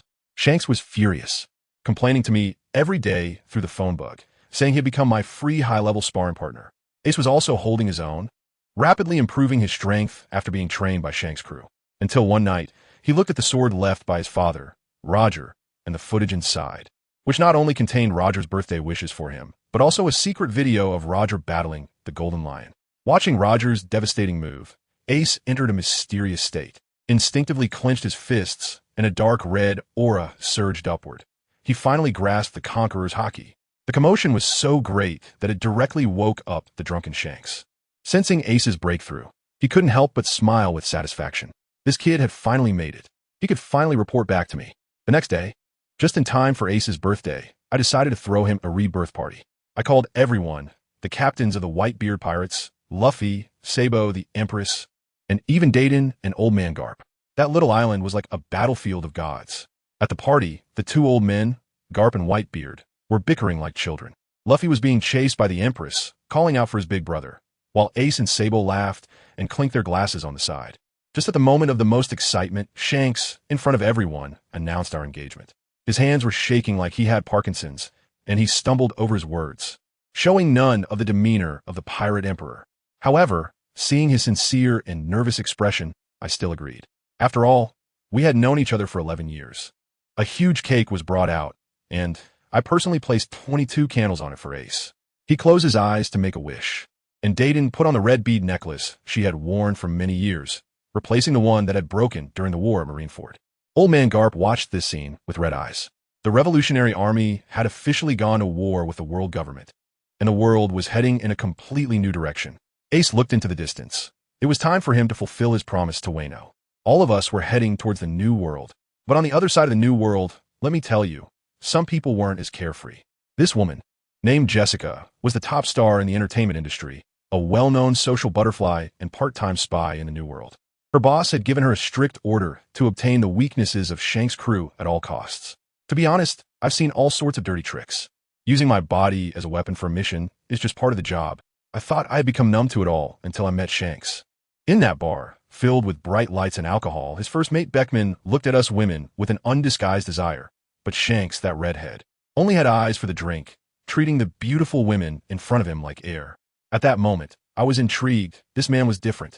I squeezed through a bunch of flirtatious women and got closer to him. But guess what? He didn't even give me a glance. I was thinking about how to pry his mouth open when suddenly his expression changed, instantly switching from drunk mode to battle mode, pushing through the crowd and charging towards Beckman. Following his gaze, I saw he stopped behind a girl, the one named Leah, like a big puppy, tentatively patting her shoulder. That look in his eyes, damn, I will never forget it, that careful yet precious feeling. Does anyone understand? In the world of One Piece, there is actually a pure love warrior? Now I was even more curious.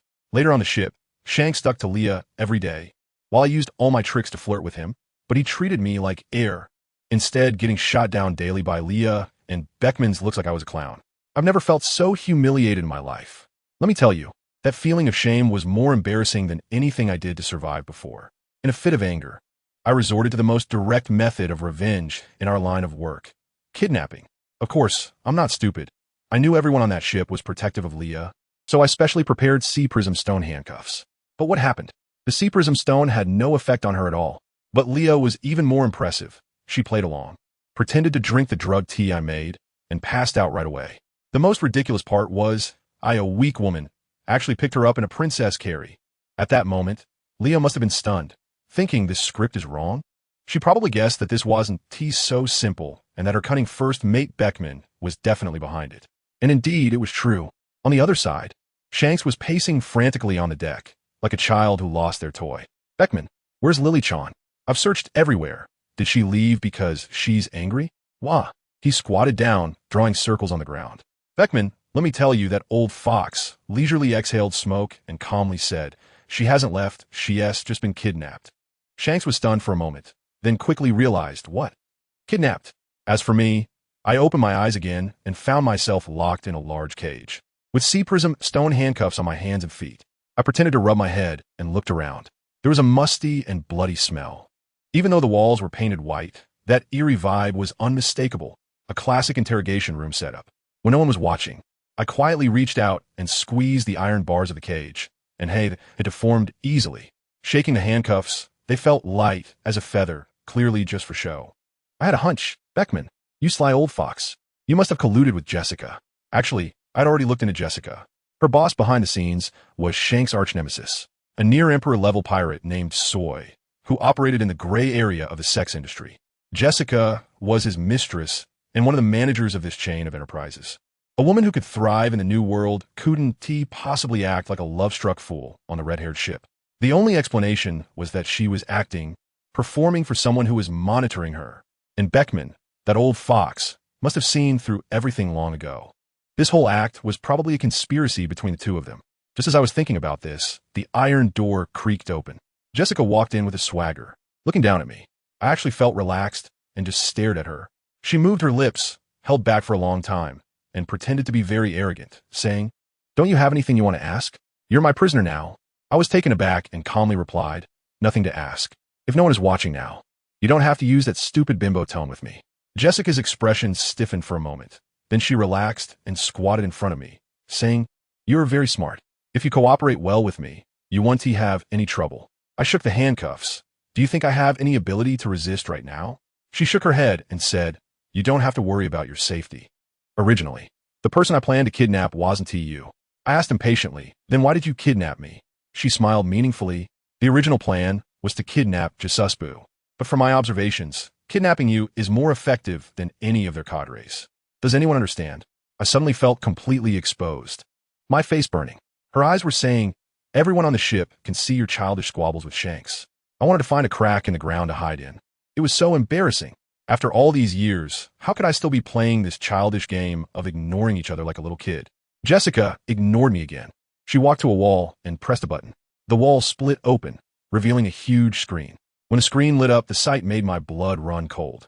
It showed rows of iron frames, with pregnant women lying on them, their bellies swollen, wearing breathing masks, completely unconscious. This was clearly a factory assembly line for making babies. People in white lab coats patrolled, feeling the bellies, and when they sensed someone was about to give birth, a few people would surround them and directly inject hormones, forcibly making those unconscious bodies give birth. The newborns were taken away, while the mothers were immediately artificially inseminated, entering the next cycle until their bodies were worn out, like garbage dragged off to the incinerator. My anger shot up to the sky. I stared at the screen and asked Jessica, "What do you mean by showing me this?" Jessica's voice was trembling. These women were once prostitutes and dancers in the soy industry. Once they lost their value, they were brought here, their nerves damaged, reduced to breeding machines. The children born here are secretly sent to the laboratory by Soy for experimentation on the celestial dragon people. She took a deep breath. "I've done many dirty jobs for Soy, deceived many women. I thought I had lost my heart long ago. But in this world, surviving is already good enough. Who cares about morality? But this sin, I really can't bear it." I heard the fear and determination in her words. She said she was an orphan since childhood, and it was Soy who brought her out of the war-torn areas and showed her a life of luxury. It's not true that she feels nothing, but she wants to have a child with Soy.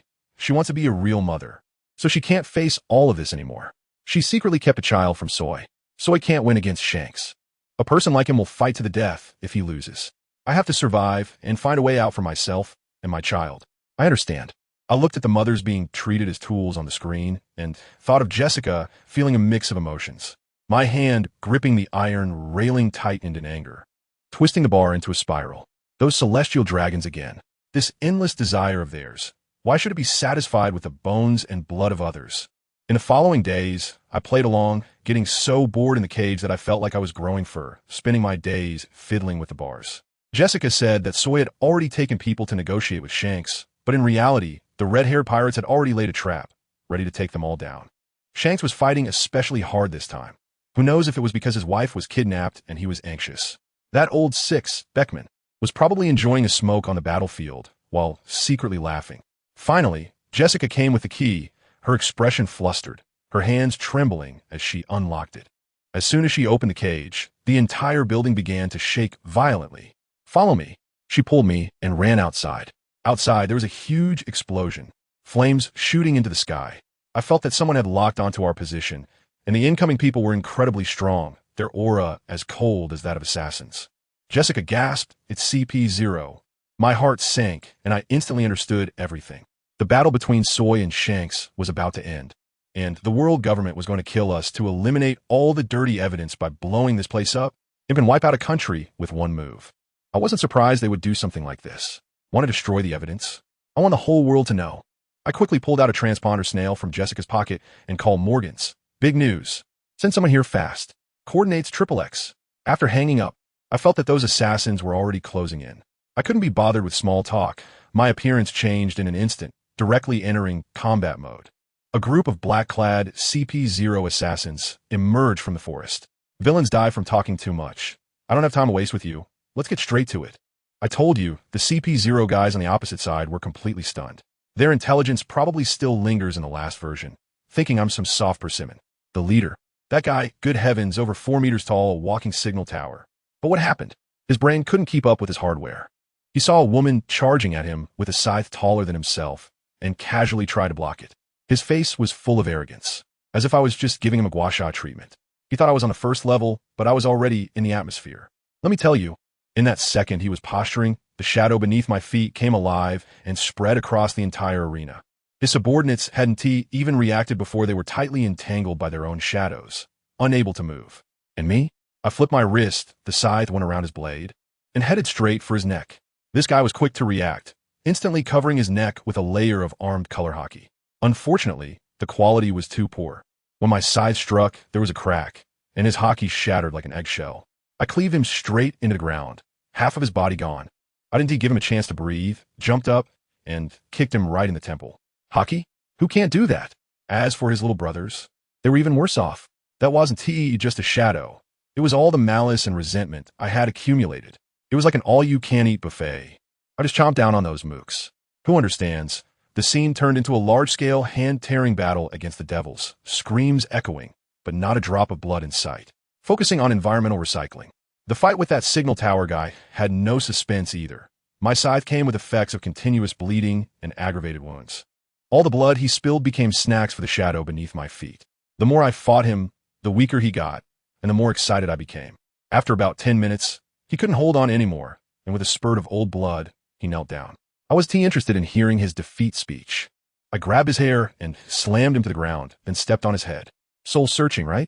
I reached out and directly did a one-click memory read on his brain, got the lab coordinates, not bad, not a wasted effort. After squeezing out all his value, I waved my hand, and the shadow completely swallowed him up. Job done. I set the 2 remaining survivors to automatic playback mode, waiting for reporters to come for interviews. Then I picked up the half-conscious Jessica, spread my wings, and took off directly to find Shanks and the others. I admit, I had a bit of a dark side and really wanted to see the conclusion of this annual melodrama. Hey, let's just say it was adding a bit of spice to my mundane life.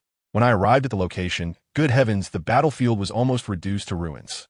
Everyone from the red-haired pirates was injured, with only Shanks and Zoe left there playing the final round of real-person fighting. I first tossed Jessica to the ship's doctor, Hans. Oh my, Hans' appearance was something else, his face covered in scratches, his clothes torn like a beggaress. If he didn't know better, you'd think he'd been assaulted by some female thug. Hans was cursing as he checked Jessica, saying she was just having a bit of a scare from the pregnancy, nothing serious, while complaining about me, making him work overtime. Just then, Jessica woke up, and as soon as she saw Zoe being knocked down by Shanks, struggling to get up again and again, she went crazy wanting to rush over. Of course, she was stopped. I mean, this was the 4 Emperor's territory. Was she going to deliver herself as a head? Shanks had already placed his sword on Zoe's neck. Zoe had lost, but he wouldn't accepted, red-eyed and shouting. If it weren't for someone betraying me, how could I lose?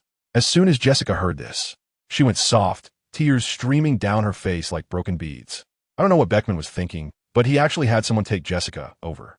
Zoe was also a tough guy. Knowing he was done for, he directly told Shanks, "Let me say a few words to her, and then I'll take care of it myself." He looked at Jessica with such calmness. "I know it was you who sold me out." He didn't curse her, but instead told her to live well in the future and asked her to bury him on a mountain where she could see the sea. Then the most explosive moment came. Jessica leaned close to his ear and cried, "I'm pregnant. It's your child." I tell you, the way Soy smiled at that moment, his face covered in blood, looked worse than crying, but you could feel he was genuinely happy. With the last bit of his strength, He pulled out the dagger and swiftly cut his throat, blood splattering all over Jessica's face. His last words were, "I have no regrets," and then he was completely gone. The whole place fell silent. Shanks stood there like a statue, with his back to everyone. I walked over and patted him, but there was no response. I went around to the front, and, good grief, this guy had his head down, looking like he was out of power. Just as I was about to call for a doctor, he suddenly pulled me into his arms with such force that I almost couldn't breathe. He buried his head in my neck, his voice trembling, saying just now, "I really thought I would never see you again." I tell you, in that moment, all the 4 emperors and all the dominance disappeared.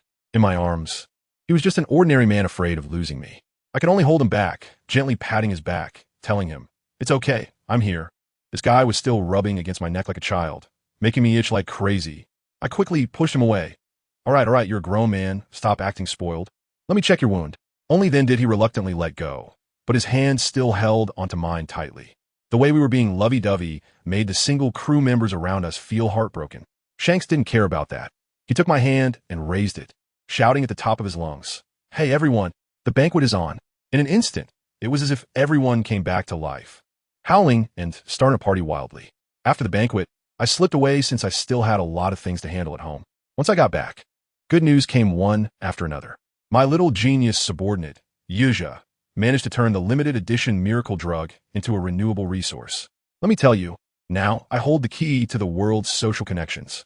Then, that flashy flamingo, Doflamingo, sent me a message filled with greetings from my family.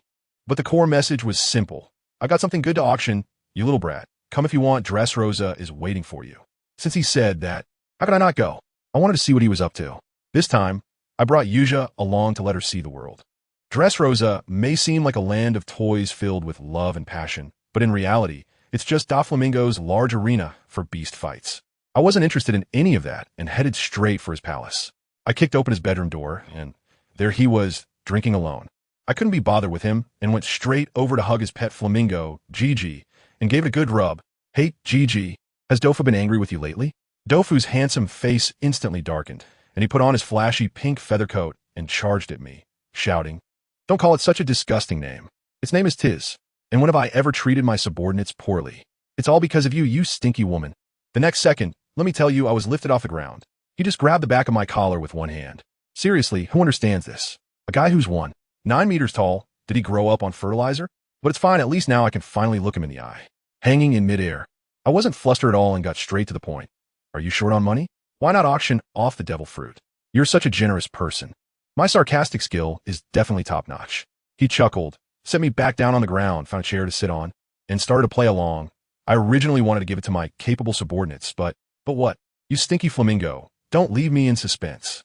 I crossed my arms and urged him, but there aren't any suitable candidates. He spread his hands.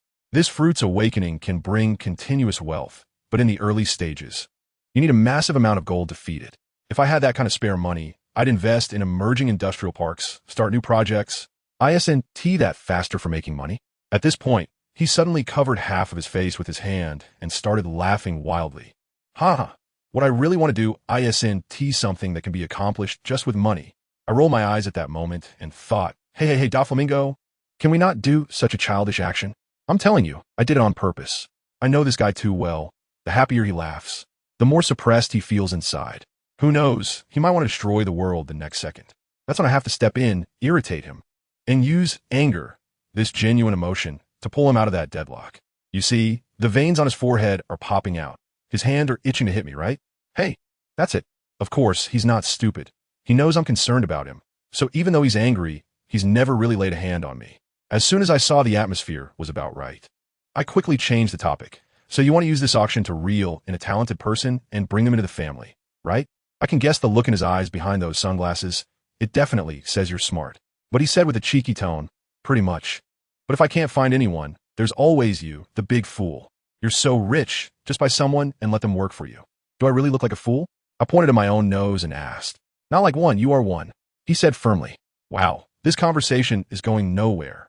First, he attacked my taste, and now he's attacking my intelligence. Just as I was about to lose it, he shook his finger and smiled. No. You're a big smart one." I couldn't be bothered to argue with him, so I seriously reminded him. In short, there might be new allies joining this time. Keep an eye on that fruit, and be careful of the people around you. "Oh, it seems you know something in advance?" He immediately became interested. You'll find out when the time comes. I imitated his style and also started to keep him guessing. Although he didn't say it, I knew we were both thinking the same thing. In no more than 3 years, we wouldn't have to look at those celestial dragons or be at the mercy of capital anymore. By then, we would be the capital ourselves, sweeping across the world. Without hesitation, Doflamingo immediately dispatched more personnel, and sure enough, it wasn't long before we discovered a sneaky guy. Let me tell you, this guy's cover-up tactics were simply pathetic. He wasn't even looking at the fruit, just fixating on the timing and route of our guard shifts, afraid that others wouldn't know he was trying to steal something. I stare at that face on the monitor, completely stunned. What the hell, this person looks so much like Ace, just without the freckles. Damn it, looking at this face, I'm afraid I won't be able to go through with it later. Forget it, let Doflamingo handle the dirty work. I'll just focus on PUA. Ideological construction. After locking onto the target, I gave my subordinates a signal to keep a close watch on the person. Then I took Baby 5 and planned to have a good time wandering around Dressrosa. This little girl has grown a lot, but her brain still isn't functioning well. She believes everything people say, a typical naive sweet girl. While buying her some treats, I pondered that with her taste. If that guy called Old Kai runs off with her, Doflamingo would probably explode on the spot, right? Just imagining that scene made me unable to hold back a laugh. What mischievous idea are you thinking about again? Doflamingo's eerie voice suddenly echoed behind me. I was startled. My heart nearly stopped, brother. He walked without making a sound. It scared me to death. Baby 5, that little traitor, even raised her hand to report. Sister Leah, the young master has been here for a while. It's you who didn't notice him. I angrily pinched her face. Little girl, don't learn from him. With your young master's stingy attitude. He will definitely never find a wife. Doflamingo was unconvinced. My swimming pool is full of beauties. Finding a queen is a matter of minutes. I sighed and said earnestly, I hope you can find someone who truly understands you. Someone who will never give up on you. Forget it, forget it. Why do I sound like an old mom? I'm only 20. Who says otherwise? It's so naggy. He complained with his mouth, but his eyes clearly softened. I knew he was just putting on a tough front. This stubborn Sundara, deep down, must think having me around making noise is not so bad. I pretended to be angry and dragged Baby 5 into the crowd. As a result, his long legs effortlessly caught up with me, and he casually said, Today, I'm in a good mood, so I'll pay for everything you bought. I suddenly hit the brakes, my eyes sparkling, and transformed into Pell's shape. Really? Why would I lie to you? He shook his feather coat and looked proud. Thank you, dear young master. I immediately became his loyal follower, hugging his arm and starting a crazy sweeping mode. The three of us, carrying various food items, found a table to sit down. I particularly ingratiated myself by shoving an ice cream into Doflamingo's hand. Although he doesn't like sweets, he still silently finished it. In the shadows, his subordinates were probably stuffed from eating too much fruit. The young master and Miss Leah were so well-behaved together. Yes, very obedient. Our mighty young master. As night fell, the good show began. Desoro, that guy who looks like Ace, finally made his move. With our intentional leniency, he successfully sneaked into the exhibition hall. Just as his hand was about to touch the fruit, our people swarmed in and pinned him down. But this guy is tough too. I don't know where he got his strength, but he actually broke free, crashed into the glass display case, and stuffed the golden fruit into his mouth. With blood all over his face, the taste of the devil fruit was comparable to a biochemical weapon, yet he didn't flinch and forced himself to swallow. When he was completely subdued and brought before us, he looked utterly disheveled. But he was still laughing maniacally, his expression distorted. I finally got it. With money, I could buy everything in this world. As he laughed wildly, tears kept streaming down his face. Doflamingo sat on his throne, exuding a low-pressure aura. The sense of oppression was indescribable. How bold to dare steal from the Don Quixote family. Doesn't he fear death? Desoro seemed not to hear, still repeating like a madman. I can buy anything now. Doflamingo's subordinate kicked him, grabbing his hair to make him look up when the young master speaks. You need to listen from this angle. Doflamingo's gaze signaled me. It was my turn to step up. I nodded and walked up to Desoloro, revealing a mocking smile. I raised my hand, and several pages of documents fluttered down in front of him. He was forced to lift his head, and when he saw what was on them, his pupils trembled instantly. There were pictures of his beloved woman, Stella, some with scars, some locked in a dungeon, and others trampled under the feet of the celestial dragons. He completely broke down. He hadn't cried when he was captured and beaten, but now, seeing the photos, he wept like a child, trembling as he reached for the pictures. It's my fault. If I had earned enough money earlier, Stella wouldn't have been taken away. I squatted down, grabbed his hair, and made him look at me, my voice as cold as ice. You say money can buy everything? I laughed. Can it buy back the family ties you've lost, the friendship, and your damn love? I tell you, my CPU is almost overheating from this. To deal with someone trapped by obsession, the harshest way to slap reality in their face is the only way to wake them up. As expected, he was enraged and lunged at me with a roar. Unfortunately, having just consumed the fruit, he couldn't even use his abilities, and with a few punches, I knocked him to the ground.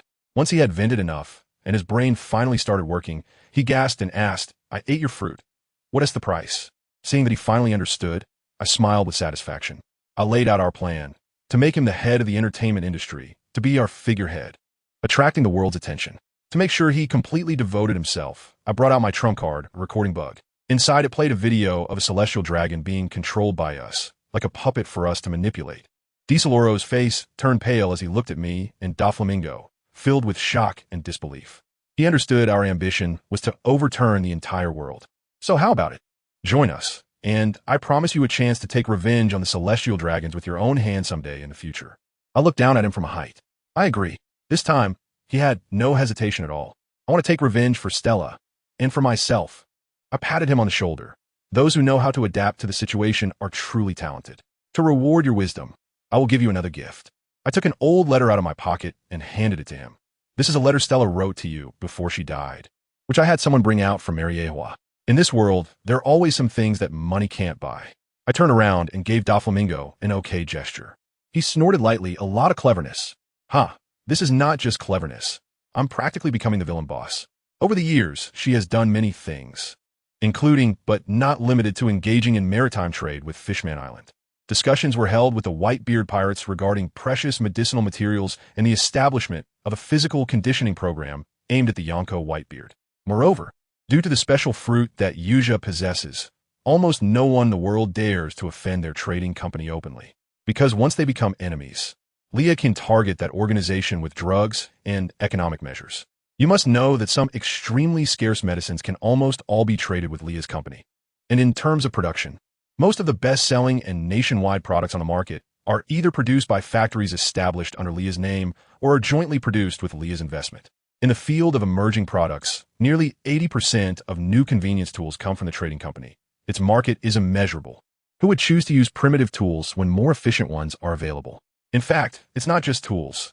Leah also produces many everyday items, which has, of course, led to the bankruptcy of many manufacturers. Leah selectively absorbs these factories and manufacturers, rejecting those with rigid and arrogant management. Leah needs talents who have a strong acceptance and adaptability to new things. As for those who are conservative and inflexible, they are destined to be submerged by the tide of the times. Leah is quite career-oriented. Once she gets busy, she often overlooks certain people. Moreover, everyone has their own things to do. She still needs to extend her business into the new world, and Shanks isn't having it easy either. With so much territory to fight for there, where the law of the jungle prevails.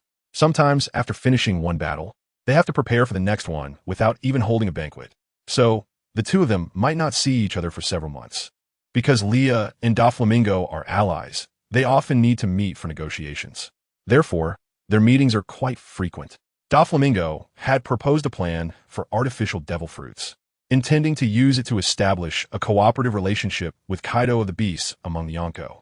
However, this plan was rejected by Leah because it completely put Kaido in a dominant position, which was not conducive to future development. Furthermore, Doflamingo is no longer just the king of Dressrosa. He is secretly allied with multiple countries. Doflamingo is the leader of the alliance, and he has also left a nominal position for Leah within the alliance. Rashi is now immersed in teaching children to read, and during holidays, he follows the Revolutionary Army to observe how they conduct their underground revolutionary struggles. Rashi is very satisfied with his current life, and the only regret is that he can only hear about Luo's growth from others. He is also looking forward to the day he meets Luo again. Sometimes, Rashi shyly asks about Doflamingo's recent situation. A long time has passed since their breakup, and as he grows older, Rashi begins to understand his brother. After all, they are brothers, whether in childhood or adulthood. Doflamingo has always stood in front of Rashi. Doflamingo owes nothing to Rashi. Even during the toughest times, Doflamingo never abandoned Rashi, only regretting their differing stances. Marshal Sengoku adopted Rashi, and under the nurturing of the Marine, he grew into an excellent Navy officer. But how could Rashi not understand the darkness within the Navy over the years? Rashi's appearance hasn't changed much over the years, but he has matured a lot psychologically, except for his carelessness, which is indeed quite troublesome. One day, during his vacation, Rashi went to the famous Andy's place on the island to see her feeding piglets. However, he accidentally set Andy's pig pen on fire. Everyone knows that Rashi is someone who can set his own clothes on fire while smoking. That was the first time Rashi saw this very cute girl get angry. And how should I say it? It was genuinely terrifying. When Leah received the news, she immediately abandoned the documents on her desk and rushed to the pig pen. By the time she arrived, Leah was breaking into a cold sweat. In front of her, a whole row of pig pens had collapsed. Of course, it couldn't possibly have been set ablaze by just one of Rashi's cigarettes. And based on Leah's understanding of Andy, it was highly likely that Andy had knocked them down while hitting Rashi. Andy is small and seems weak, but in reality, it's really hard to gauge just how strong she is. After numerous missions, whether simple or difficult, Andy has completed them perfectly. And even the clever Camus has said that Andy, this woman, is unfathomable. And now, Leah could hardly bear to look at Rashi. Rashi is 3 meters tall and is now left wearing only his underwear. His body is covered in numerous scars, and he is tightly bound to a chair. Additionally, Andy has stuffed a white towel in Rashi's mouth. However, Leah still caught sight of Rashi's perfect abs and dangerously thin waist. The injuries on his face gave him a kind of battle-worn beauty, and now that Rashi has been stripped to this extent, if it weren't for Leah's deep understanding of Andy, she would almost think Rashi had been forced by Andy. Meanwhile, the piglets in the pig pen were clever enough to run out, now surrounding in a circle as if observing their owner's deeds. Andy had now pulled out her usual meat cleaver from behind, preparing to strip Rashi of his underwear. Leah gasped and rushed over to grab Andy's hand. "Andy, don't do that. Be careful not to get pinched." Leah held on to Andy's delicate little hand while signaling Yuzha to hurry and untie Rashi. "Pretty sister, I'm not doing anything. I've traveled all over the place. I've seen everything. This is nothing. I'm not even angry yet. Don't hold me back. Considering your face." "I didn't hit him very hard," Andy said in a lowly voice, striking a pose. "Andy, be good. I've also bought you a lot of beautiful Lolita outfits. Now come with me to see the new clothes." As for Rashi, he already knows he was wrong. Why not just forgive him? Leah coaxed the little girl who was a whole head shorter than her. Andy's eyes lit up immediately, saying, "Okay, let's go now, but what about my pig pen?" Andy pointed at the collapsed pig pen with her little hand. Leah's mind was racing with calculations as she said with a troubled expression, "Andy, I can have someone rebuild it for you. But right now, all my manpower has been sent out on missions. Isn't it just a mission? Have them come back to build my pig pen. I'll take care of the missions." Andy patted her little chest and said, "So are we going to try on new clothes now?" Leah asked Andy. "Yes." After Andy agreed, she pointed at the piglets and said, "You guys must not run around or cause trouble for the pretty sister. I'll come back to feed you after I'm done." The piglets looked at Andy, flapping their little pink ears a few times. After Leah took Andy away, Yuzha ran over to untie Rashi, and only then did she notice Rashi's flushed cheeks. Now, even Rashi's neck was completely red. "Damn, no way." Yuzha looked at the blushing Rashi, deeply puzzled. When Andy gets angry, she really doesn't care about anyone, and she definitely won't show mercy. At most, it's just the difference between leaving a life or a half-life. How could Rashi still blush like this under the claws of the irritable lowly? Yuzha walked over to help pull the white towel out of Rashi's mouth, and then untied her bindings. "She shouldn't have done anything to you, right? Look at how red your face is," Yuzha said, brushing her golden hair. Rashi's lips quivered, wanting to say something, but hesitated and shook her head. "Just say it directly. You're a grown man. Why are you being so shy?" Yuzha, having spent a long time with Leah, had abandoned her previous decorum and became irritable.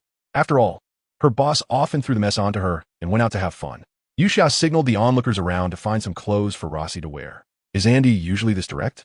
Rashi asked, in a roundabout way, expressing her confusion.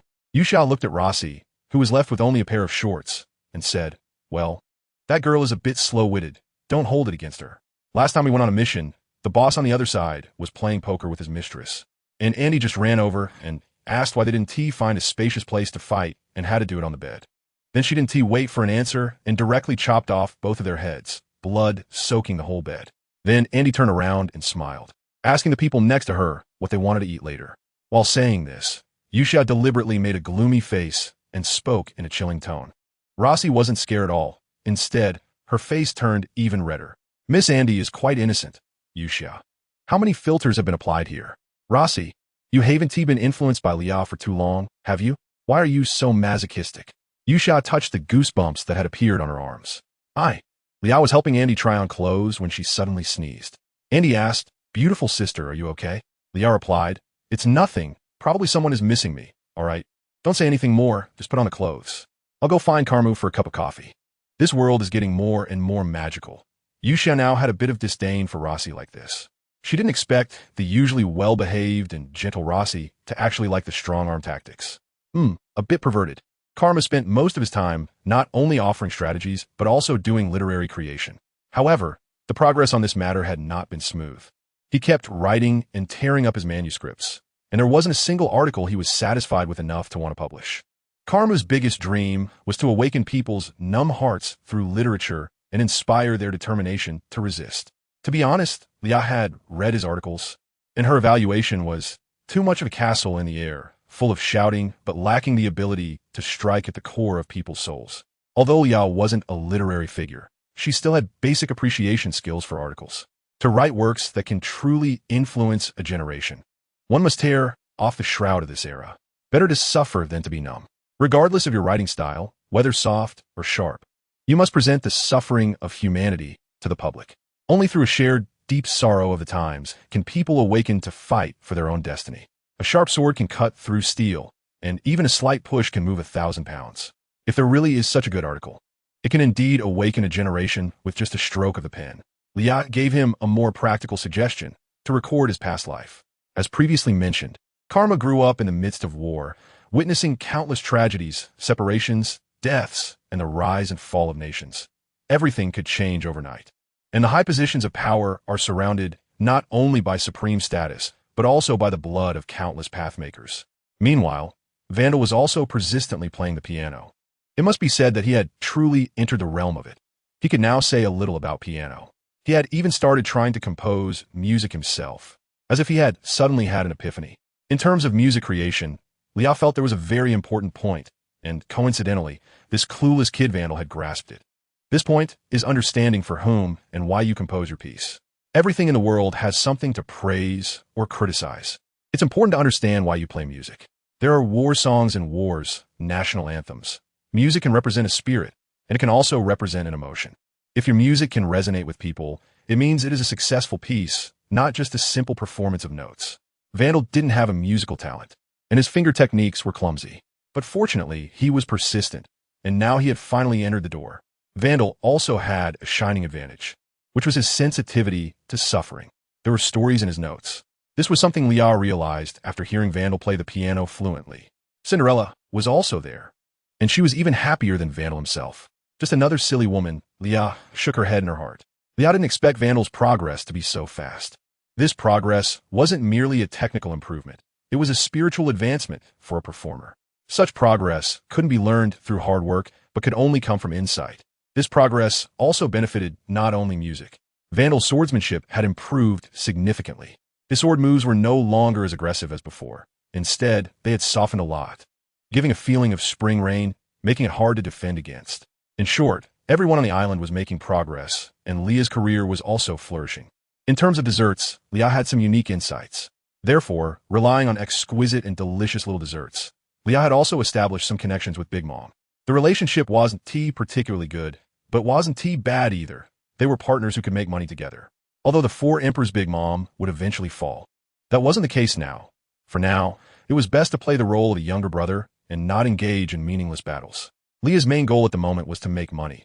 She wouldn't do anything thankless. As for the Four Emperors Kaido, to be honest, Liao didn't want to get involved with the affairs of Wano country at all. Let that samurai spirit be handled by Luffy and the others, and besides, Ace had promised Yamato, right?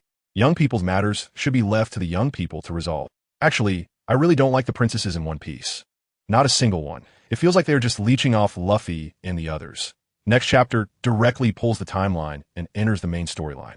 In the year 1517 of the Sea Circle calendar, Ace, at 17 years old, prepared to set sail as promised in his childhood. Over the years, Ace has gained quite a bit of insight by following Leah and the others. Without discussing his strength for now, at least he considers more things when doing things and is more mindful of the feelings of those around him. Mentally, he is no longer the same as he was before. For this matter, Leah even specifically went to the Revolutionary Army and kidnapped Sabo, believing that Sabo would also want to witness this moment. As a pirate setting out to sea, if it weren't for the Marineford War, Ace, with his talent, would undoubtedly have reached the highest level of the sea as a pirate. What he lacked before was the training in HuangYuan. At the beginning of Ace's awakening of this ability, he didn't consciously train it. Or rather, he didn't realize that this ability could strengthen himself. After joining the Whitebeard Pirates, Ace relied too much on his devil fruit abilities, which led to a neglect of his physical training over the past decade. During this time, his mindset was also changing, with dreams wavering and collapsing and being rebuilt, and his mental growth would also affect his strength growth.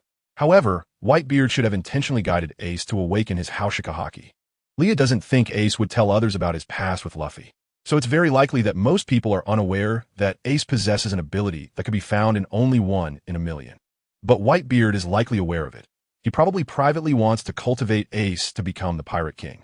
As for why Ace didn't use his HuangYuan, the Marineford arc was too early, and Oda's setting hadn't been fully developed yet.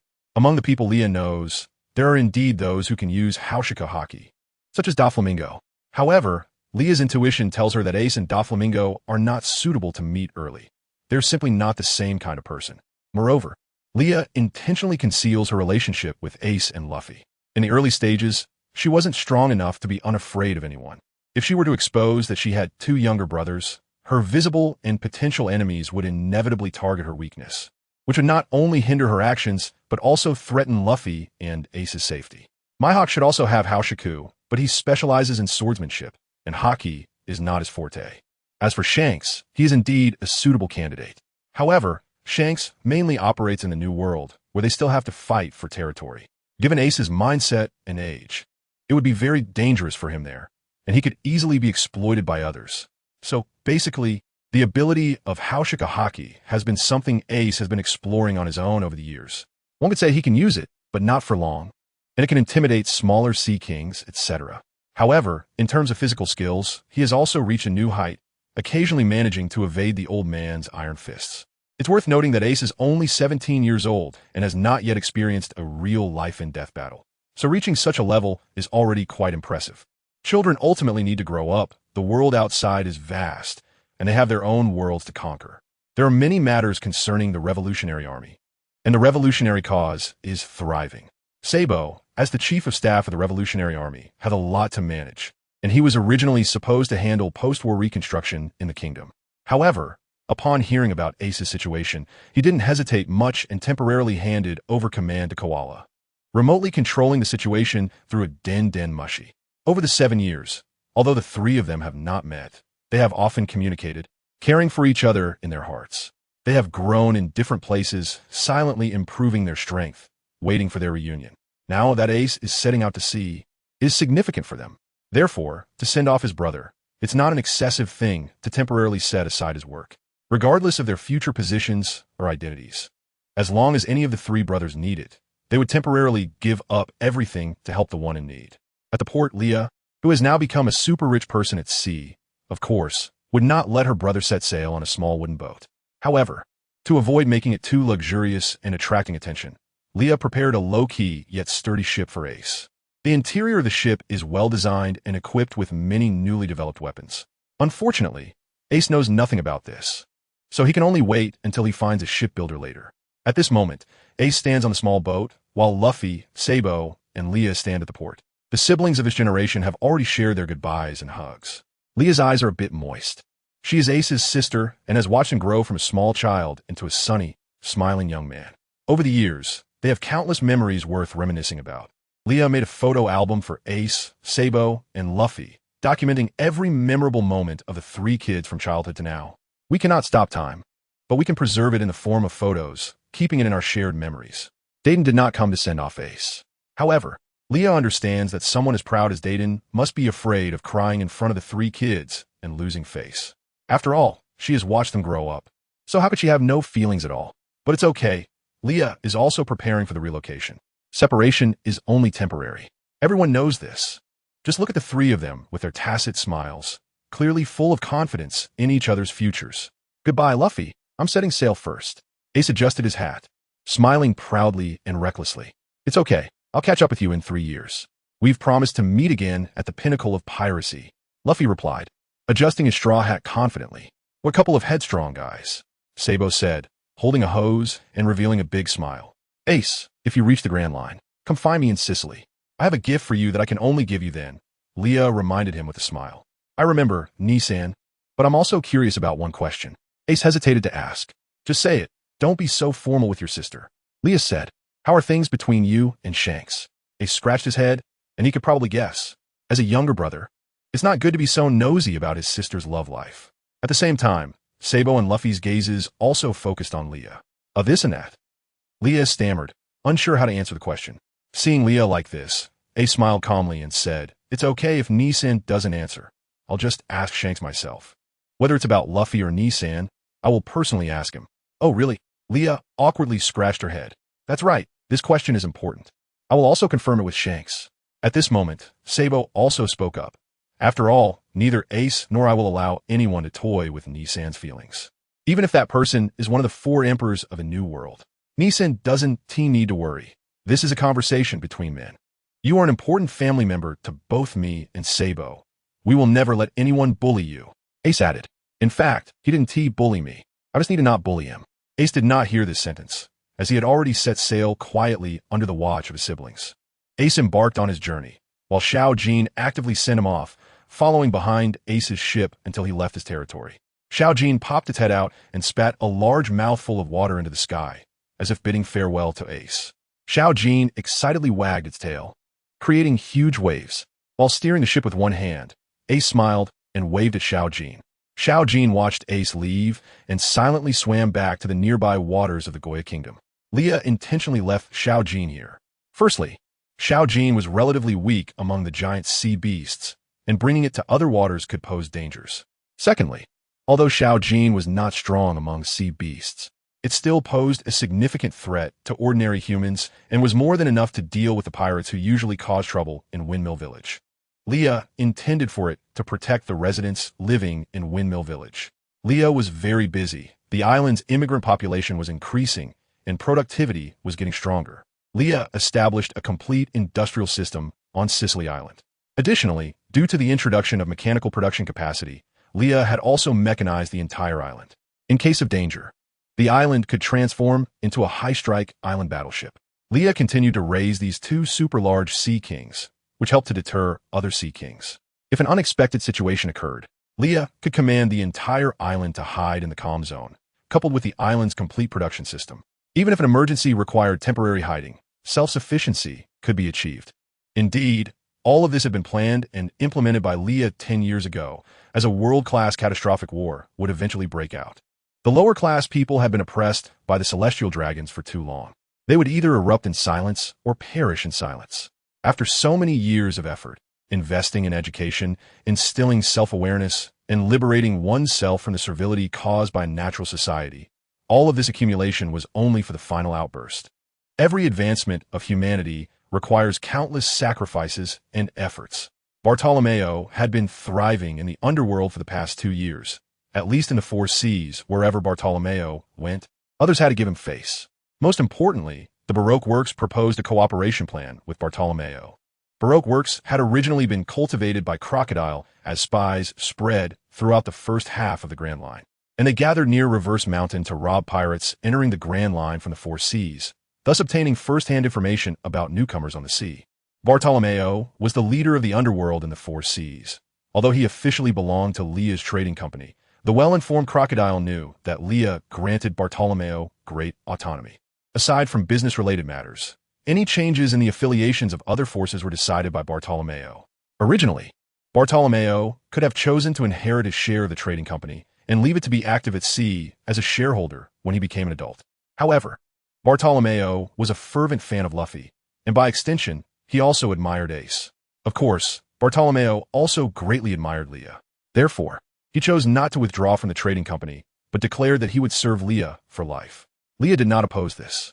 She did not want to interfere too much with Bartolomeo and did not restrict him from developing his own forces.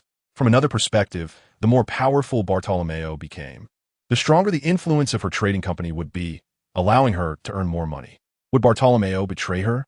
Leah was not too worried about this. as that silly boy did not have that kind of mind. Rather, she needed to be cautious of him being used by others. There was also the matter of Makabaka and his two brothers. Only Makabaka remained among the three corgis. The other two had died of natural causes, their lifespans exhausted. Dogs can foresee their own death. Before dying, HuangYuan lingered in front of each family member for a while. He was not as lively as before, wagging his tail, but instead looked at each person for a moment with his uniquely clear dog eyes, as if to remember everyone in the family. Then, in the dead of night, he left alone, his steps unsteady, yet he walked firmly into the darkness, wanting to maintain a bit of dignity for himself. In his final moments, he only touched HuangYuan's head and then sat at the door, silently watching him leave. Later, he also saw off Yugobigu. Since then, Makabaka had not barked again. Over the years, he had not shown signs of aging and was still just like when they first bought him. He lacked much vitality compared to when he first came to them, often lying next to the busy Leah, not going anywhere. Makabaka was becoming more and more like a human. Sometimes when Leah looked into his dog eyes, it felt as if she saw a calm middle-aged uncle meditating. If one day Makabaka spoke, Leah would not be surprised. Leah had known from the beginning that Makabaka was smart, but she did not expect that his little cleverness was also deliberately displayed. If Makabaka were a person, he probably could not have remained active in front of Leah for so long. But he was, after all, a dog. And when Leah looked at him with a suspicious gaze, he flipped over and lay on the ground. When Leah pulled back the fur he indicated, there were numerous tiny pinholes hidden underneath, only obscured by the fur, making it hard to notice unless one looked closely. Makabaka could not speak, but looking into his eyes, it seemed he was saying everything. When HuangYuan and the others left, Luffy originally wanted to chase after them and bring them back. But Makabaka bit Luffy's clothes. Seeing the look in Makabaka's eyes, 12-year-old Luffy seemed to understand. Luffy quietly stayed by Makabaka's side, watching the limping dog leave. Leo was not in Windmill Village at that time, but later Ace told her that he also stood in the attic and saw them off. In the children's hearts, the dog had long been a part of their family. This was their second time truly feeling the impermanence of life, making them cherish the time spent together even more. The first time was the misunderstanding of Sabo's death. They were all growing up and would eventually become leaders in their own right. Luffy's ability to hear the voices of all things was gradually emerging, and his relationship with Makabaka was improving. Luffy was still very energetic and loved to laugh, but occasionally, he would hold Makabaka and sit at the edge of the highest cliff on the grass there, feeling the wet, salty sea breeze. At that moment, Luffy was rarely quiet. At that time, Ace would not often restrict Luffy, and both had learned to enjoy their own space. The word growth truly evokes deep emotions. While Ace was adventuring on the sea, Luffy was not idle either. Given his current strength, the Kel Mountain Range no longer served much of a training purpose for him. Although Luffy would always start from Windmill Village, during this time, he could choose other places to train. Leah has encountered many dangerous places while searching for raw material sources. She randomly selects an island to drop Luffy off on, waiting until he calls to tell her he has conquered the entire island. Since childhood, Luffy has never been alone. No matter how mischievous he was, Ace was always there to back him up. After setting sail, he also had his friends by his side. Facing danger alone serves as a kind of training for him. Luffy never feels lonely. Even without anyone to talk to, he can play with the animals around him. Luffy loves to eat meat, and living alone has taught him how to start a fire and grill meat. The taste is hardly commendable, but for Luffy, as long as it's meat, it's delicious. Interestingly, Luffy hardly thinks about anything, yet he has compassion and never bullies the weak. In the face of major issues, he always has a sharp intuition. Luffy often acts recklessly, but for some reason, things always seem to return to the right track in the end. Leah believes her youngest brother is a person with immense energy. This energy doesn't refer to his strength, but rather his capacity for acceptance. As long as Luffy is smiling, life won't be too bad. Luffy's smile has also given Leah a lot of energy, allowing her to keep going. Luffy's departure at sea represents the beginning of everything. Right now, Leah is heading to the Whitebeard Pirates, where she has new business to discuss. Meanwhile, the Whitebeard Pirates are also talking about Leah's upcoming visit. Marco is usually worried about financial expenditures. The Whitebeard Pirates are one of the few relatively decent pirate crews. Although they do collect a certain amount of protection fees from the countries and organizations within their territory, compared to Big Mom and Kaido, it's already quite reasonable. This is mainly because aside from robbing other pirate crews that challenge them, they lack industries to alleviate the financial pressure on the ship. The Whitebeard Pirates, being such a large crew with so many people on board, incur enormous monthly expenses. In recent years, Leah has also gained quite a reputation on these seas. Although she is officially the captain of the Moon Pirates and one of the 7 warlords of the sea, very few come to challenge her. The main reason is that this woman has an incredibly vast network. Wherever she goes, business follows, making her a walking money bag on the sea, overflowing with wealth. Who would go against money? Probably no one. Moreover, thanks to Yushia's presence, Leah can practically claim to have achieved food supply freedom. Many lands are barren. But countries rich in mineral resources are eager to cooperate with Leah. Not only that, though they're a pirate crew. Leah's crew is rarely all gathered in one place. They're usually dispersed, sent out by Leah to handle various issues. They demonstrate impressive strength, and their overall power is hard to estimate. Since Leah has rarely had conflicts with others, there are very few battle scenes. What everyone agrees on is that Leah could compete with one of the 7 warlords, Don Quixote da Flamingo, years ago. But after so many years, it is hard to say that she hasn't made significant progress. Furthermore, Leah does not have the same desire for territory as other pirates. Her main interest lies in making money. And in terms of making money, Leah is definitely a genius, adapting to local conditions. She sets up different processing plants on various islands and establishes collaborations with various pirate crews. Once cooperation is established and the factories are built, they become large money bags. Leah has a solid reputation in business. Even the most ill-tempered pirates wouldn't go against money. And Leah shows them enough value. Ultimately, Leah has built a financial alliance system centered around her, where one link affects the whole. Each partner must cooperate fully. Those who fall short or are insufficient in ability as partners will be directly eliminated by Leah, who will then select a satisfactory replacement from their subordinates. Through this process, Leah and the business association behind her steadily increase their deterrent power. Money flows in continuously, and Leah doesn't keep all these funds for herself. Whether for investment or research, she utilizes them, as gold is a forever valuable asset. Leah has almost hollowed out half a mountain to establish a large warehouse filled with gold. After making money, another important project is to establish schools, educating the public and opening minds. In recent years, the Revolutionary Army has grown increasingly larger.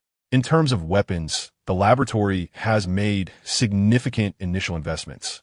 And in recent years, many research results have emerged, including new weapons and new types of therapeutic drugs. Doflamingo, as the Joker of the Dark World, controls the arms business.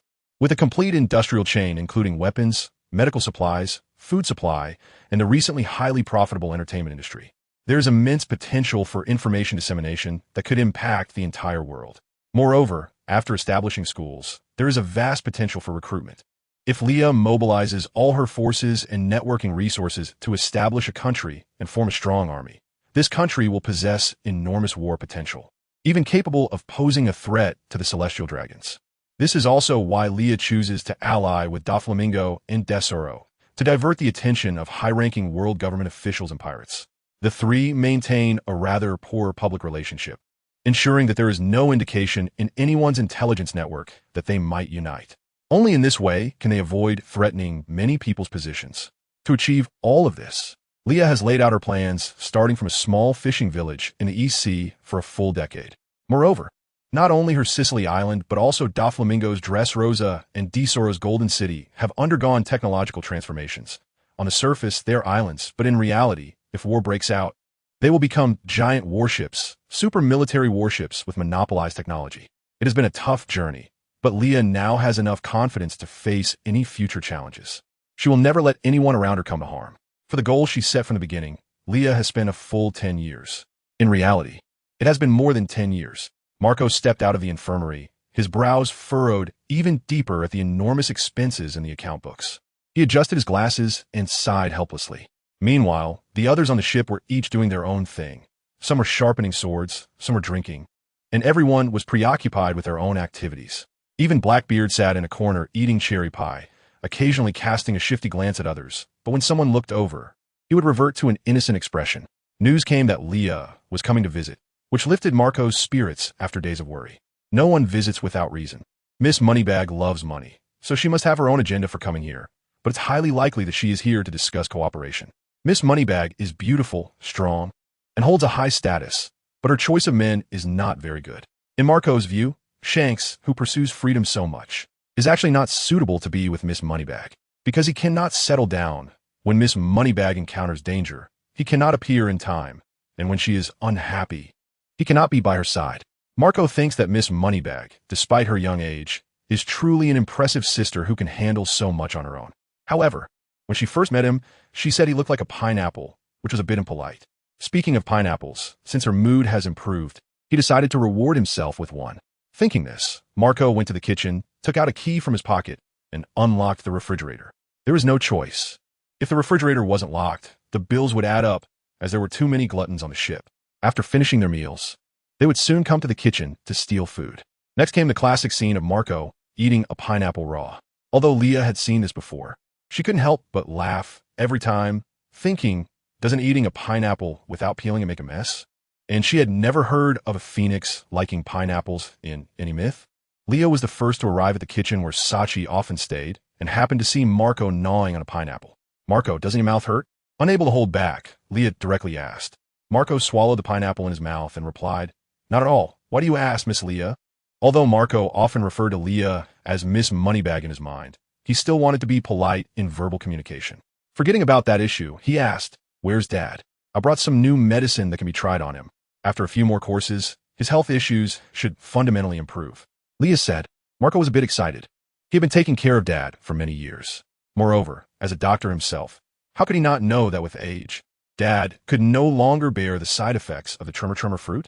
In his younger days, Dad roamed the seas, fighting countless strong opponents, leaving many hidden injuries in his body. In recent years, as he aged, his health had been deteriorating.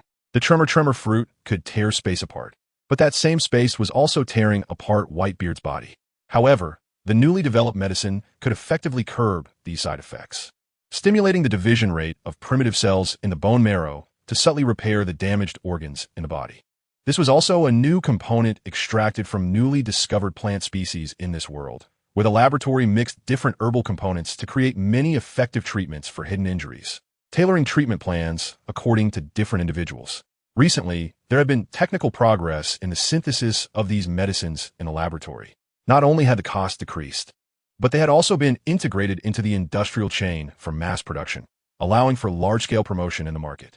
Of course, for Whitebeard, the medical staff in the laboratory were meticulous, and the medicines produced were even more targeted. Follow me. Marco led Leah to the captain's cabin of the Moby Dick. As they walked, many people greeted Leah, and she responded to each one. The god of wealth is here again. Miss Leah is really beautiful, completely comparable to that pirate empress. If only Miss Leah could be her sister. Impossible. Miss Leah's family is huge. Which lucky bastard can be with Miss Leah? A pirate showed a lovesick expression. Isn't this a well-known issue? Why ask?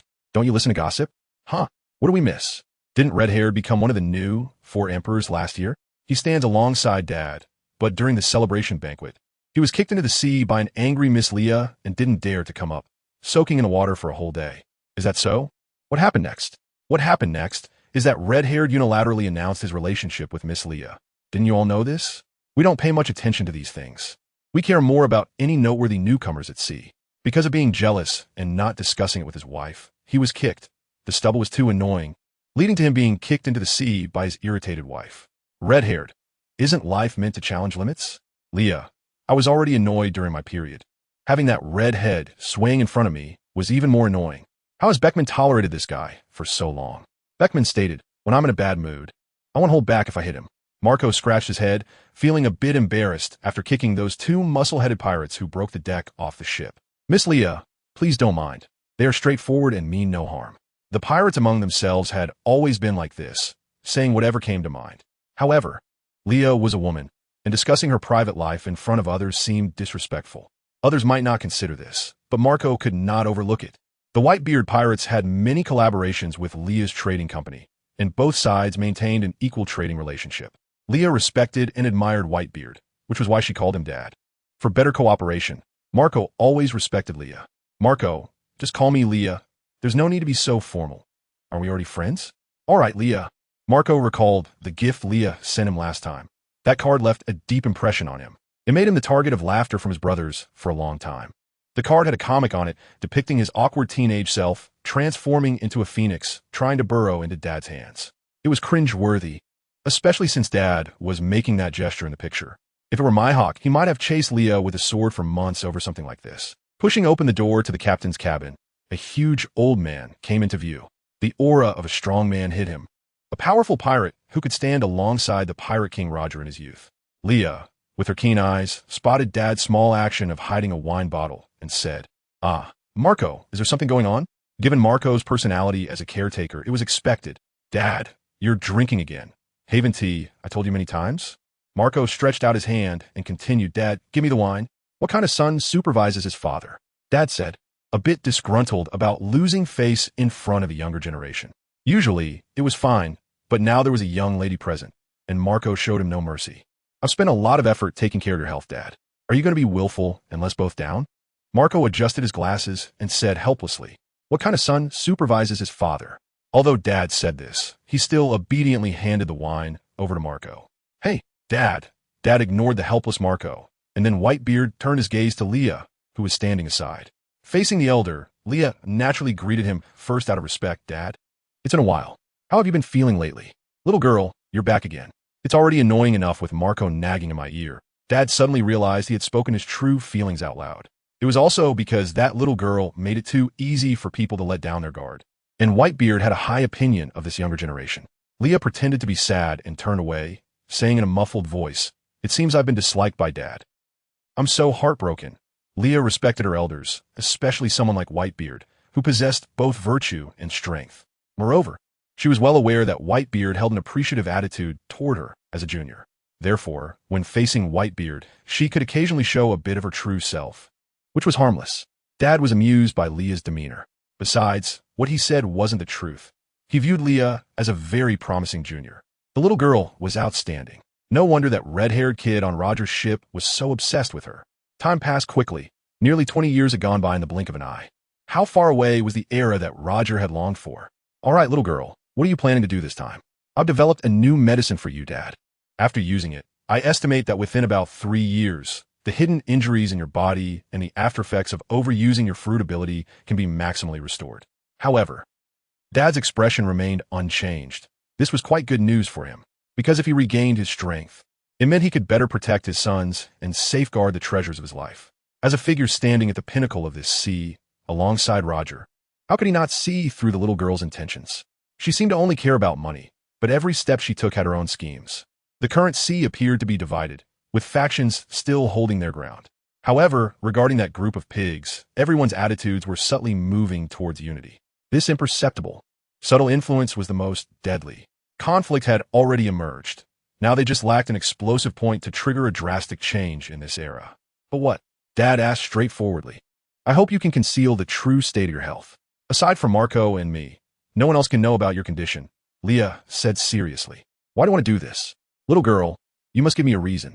Whitebeard's tone wasn't particularly authoritative, but the hidden intimidation of his conqueror's haki made Leah's heart sink.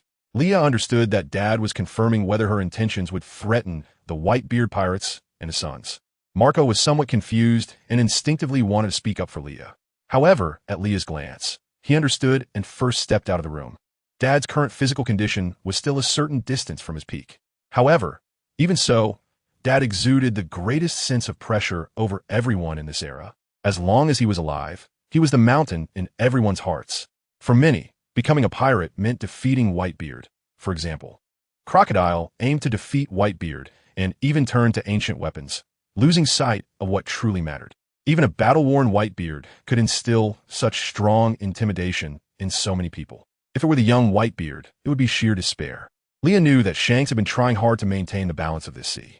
However, this was only a temporary necessity. Balance would ultimately be broken, especially after the new generation set sail. Shanks had his own goals, and Leah had her own bottom line and principles. She absolutely could not let her family be threatened. Thus, there are differences between Leah and Shanks. This difference was irreconcilable. The things Shanks wanted to do would come at a great cost. Leah's younger brothers would inevitably become the center of this vortex. If left to develop freely, accidents could easily happen. Human life is fragile, and with so many natural and man-made disasters, it's hard to guarantee that no accidents will occur. They had their own dreams to pursue. Leah should have wholeheartedly supported them, allowing them to learn a lot about life on their journey. However, Leah and they were family, among the closest connections in this world. Human nature is selfish, and her only wish was for them all to survive, nothing more. Therefore, Leah had a plan ahead. Leah shared part of her predictions for the future and her plans with Whitebeard. Whitebeard was surprised by Leah's schemes and layout. He also realized that the era of young people was about to arrive. Whitebeard agreed to Leah's proposal to conceal his condition. Leah did not remind Whitebeard about Blackbeard's ambitions, because Leah believed that Whitebeard was aware of this. But after all, Blackbeard had called him dad for 20 years. Whitebeard valued family ties, which was a rare quality, but at the same time, it was also his greatest weakness. To others, Blackbeard appeared to be a decent and honest companion who had been aboard for over 20 years. Blackbeard had the audacity to exchange 20 years of lurking for his ambitions. He must have built a foundation of trust in the hearts of others, which couldn't be changed by Leah's few words. If she rashly reminded him, it would instead damage the friendship between her and the Whitebeard pirates. Leah had her own plans regarding Blackbeard. She intended to use Blackbeard's ambitions against him. After discussing matters with Whitebeard, Leah left the captain's quarters. To welcome Leah's arrival, Marco decided to host a banquet, but Leah stopped him. She was generally aware of the situation in the Whitebeard pirates and didn't want to disturb the peace or trouble Marco, so she declined his proposal. However, unable to resist Marco's enthusiasm, Leah had no choice but to stay and eat with them. During the meal, Leah also met the kind-hearted but oddly styled Sachi and the beautiful Musashi. There was also Teach, who always hid in the corner, remaining inconspicuous whenever Leah's gaze fell on him. Teach would always show that harmless and honest smile. Leah reminded herself again not to underestimate Blackbeard. Someone who could remain under the radar for over 20 years for a devil fruit would definitely not be a simple character. If he succeeded, he would undoubtedly become a formidable figure, a future threat. As a man, I must make a request of you. Ace's expression was serious. While others were drinking merrily in the cave, the world outside was blanketed in white, with only the distant sea still displaying its deep blue. Shanks, rarely serious, reached out to catch the falling snowflakes and asked, "What exactly do you want to do?" "Ace, you've changed a lot since you were a child. Having stayed by my sister's side for so many years, I can't have made no progress at all." Ace paused and continued, "I know my character flaws easily bring trouble to others, although I really don't want to admit it.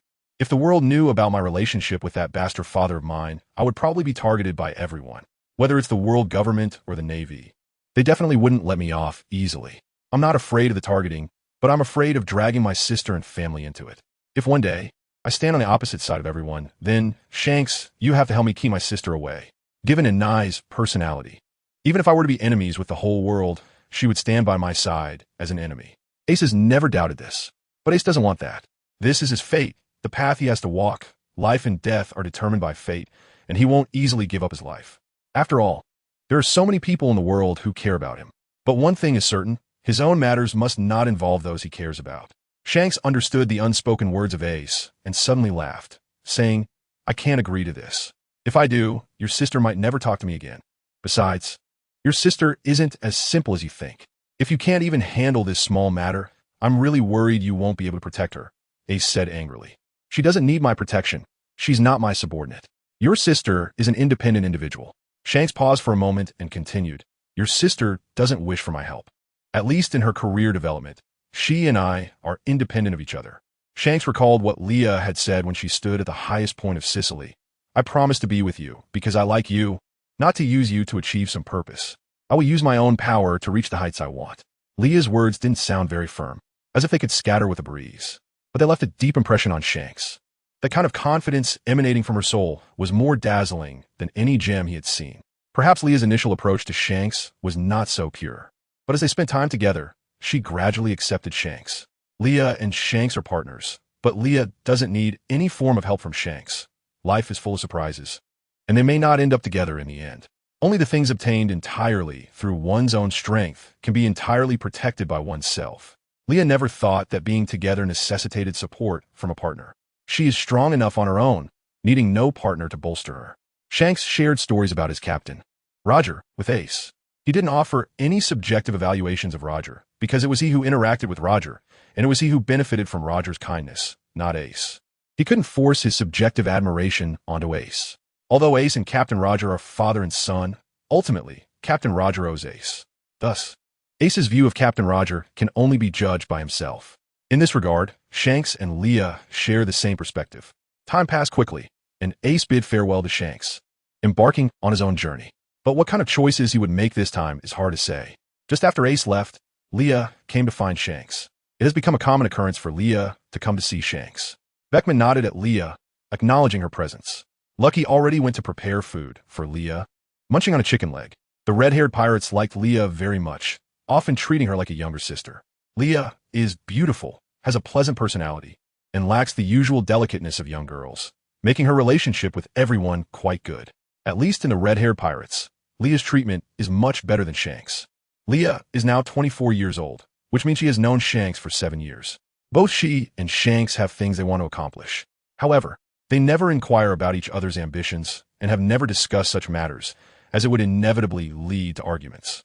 Shanks has entrusted the future of the new world to Luffy, which is understandable. But along the way, how much will he have to sacrifice during Luffy's growth? What if Luffy never awakens the Gum Gum fruit? Some might say that Luffy is the destined protagonist. How could he not awaken? No, in this world, Leah's arrival has already changed a lot. Even if she doesn't intentionally do anything and hides in a small village to live out her life, it doesn't mean she won't cause changes in this world. Moreover, she's already changed a lot. Corazon survived, although he's recently been obsessed with learning to feed pigs from Andy. And Shanks, he's the one who hides the deepest. He doesn't intend to be a pawn, but he bears too much. He is destined not to become a pirate like Roger, not to be the freest person in these seas. Shanks is not particularly tall in this world filled with giants, but he must use his broad shoulders to uphold an entire era, guiding the arrival of a new age. Leah has more than just herself behind her. She has too much to bear. Too many people have chosen to entrust their future to her, and she must take on that responsibility. Although the direction of a team's development is determined by Leah personally, she still needs to ensure that this development aligns with the interests of the majority. Her responsibility is heavy. And isn't Shanks the same? They can't formally establish certain relationships for now, because once they do, it signifies a binding of interests, and many things will have to consider the other party, which would hinder their freedom of action.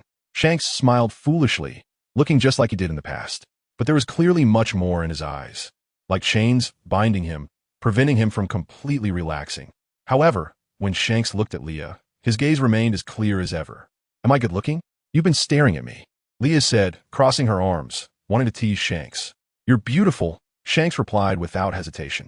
In my eyes, no one is more beautiful than you, Shanks said earnestly, his eyes filled with warmth. Flattery.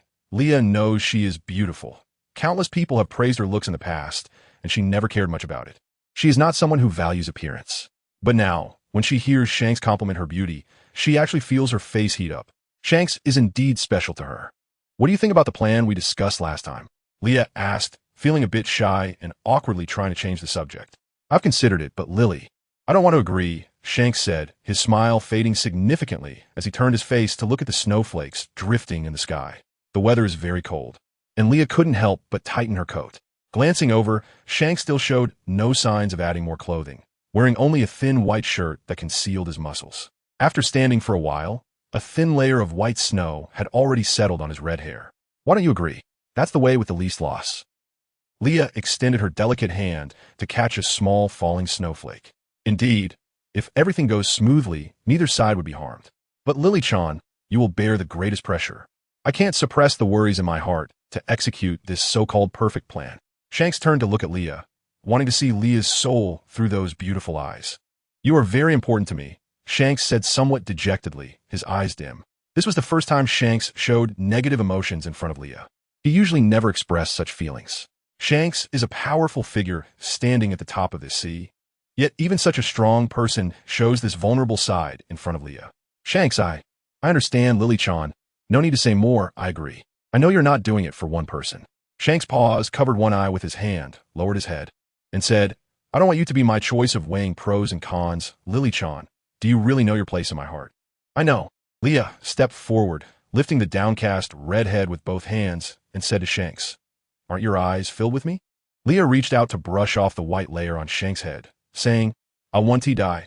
I'm not that easy to kill. Leah hugged Shanks' neck, her whole body hanging on him. This was the first time Leah took the initiative to get close to Shanks. Shanks, to be honest, after everything is settled, we will be together. That is our promise. Leah said to Shanks half jokingly, half seriously. Shanks wrapped his arms around Leah's waist, resting his head on her shoulder. Silent for a while, sighed, and said, Okay. Leah smiled and kissed Shanks on the lips. They didn't engage in a deep kiss, Just a brief touch. Amidst the heavy snowfall, Leah and Shanks leaned their foreheads against each other, both closing their eyes, sharing this moment of warmth. After bidding farewell to Shanks, Leah returned to Sicily. Meanwhile, Leah called for Aaron, summoning him back. Leah's purpose in summoning Aaron was simple. She wanted to go to Fishman Island, to the roots of the Sun Tree Eve. Directly beneath the Sun Tree Eve is where Fishman Island is located. And the source of the giant bubble of Fishman Island comes from the breathing of the Sun Tree Eve. Fishman Island is 10,000 meters above sea level. And directly above, that is the residence of the celestial dragons, HuangYuan. The Sun Tree Eve is a giant tree with a height of 10,000 meters. The Sea King Poseidon was born on Fishman Island, and every few hundred years, a princess who can command the Sea Kings is born on Fishman Island, known as the Sea King by those in the know.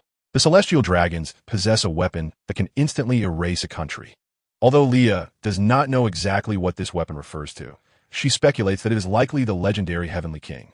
Doflamingo once revealed to Leah that there exists a national treasure in HuangYuan that can command the world.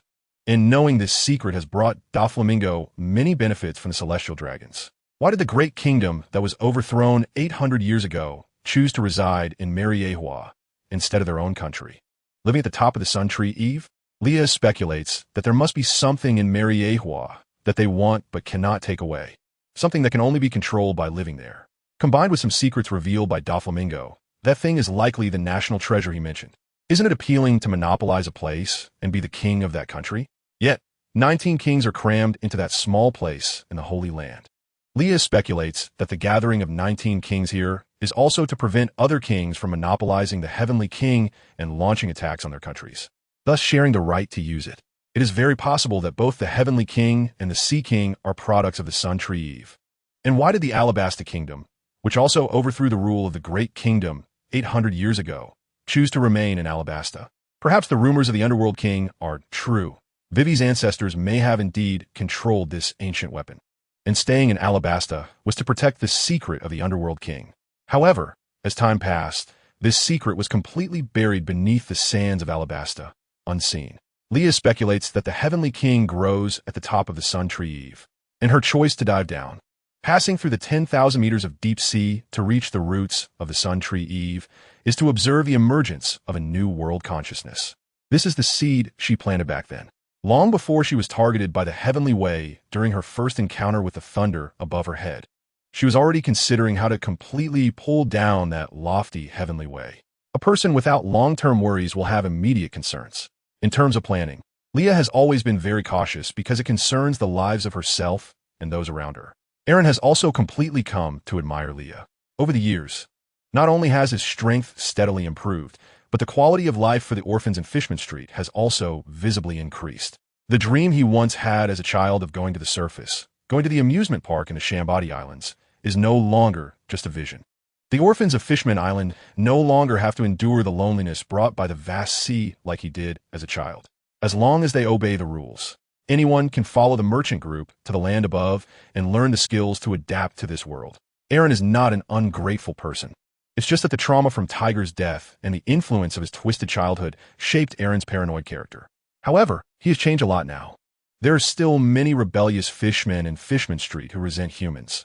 This is a long-standing grudge, a discrimination and resentment between generations and races. Leah cannot change this. She can only allow it and restrict those fishmen from causing trouble on land.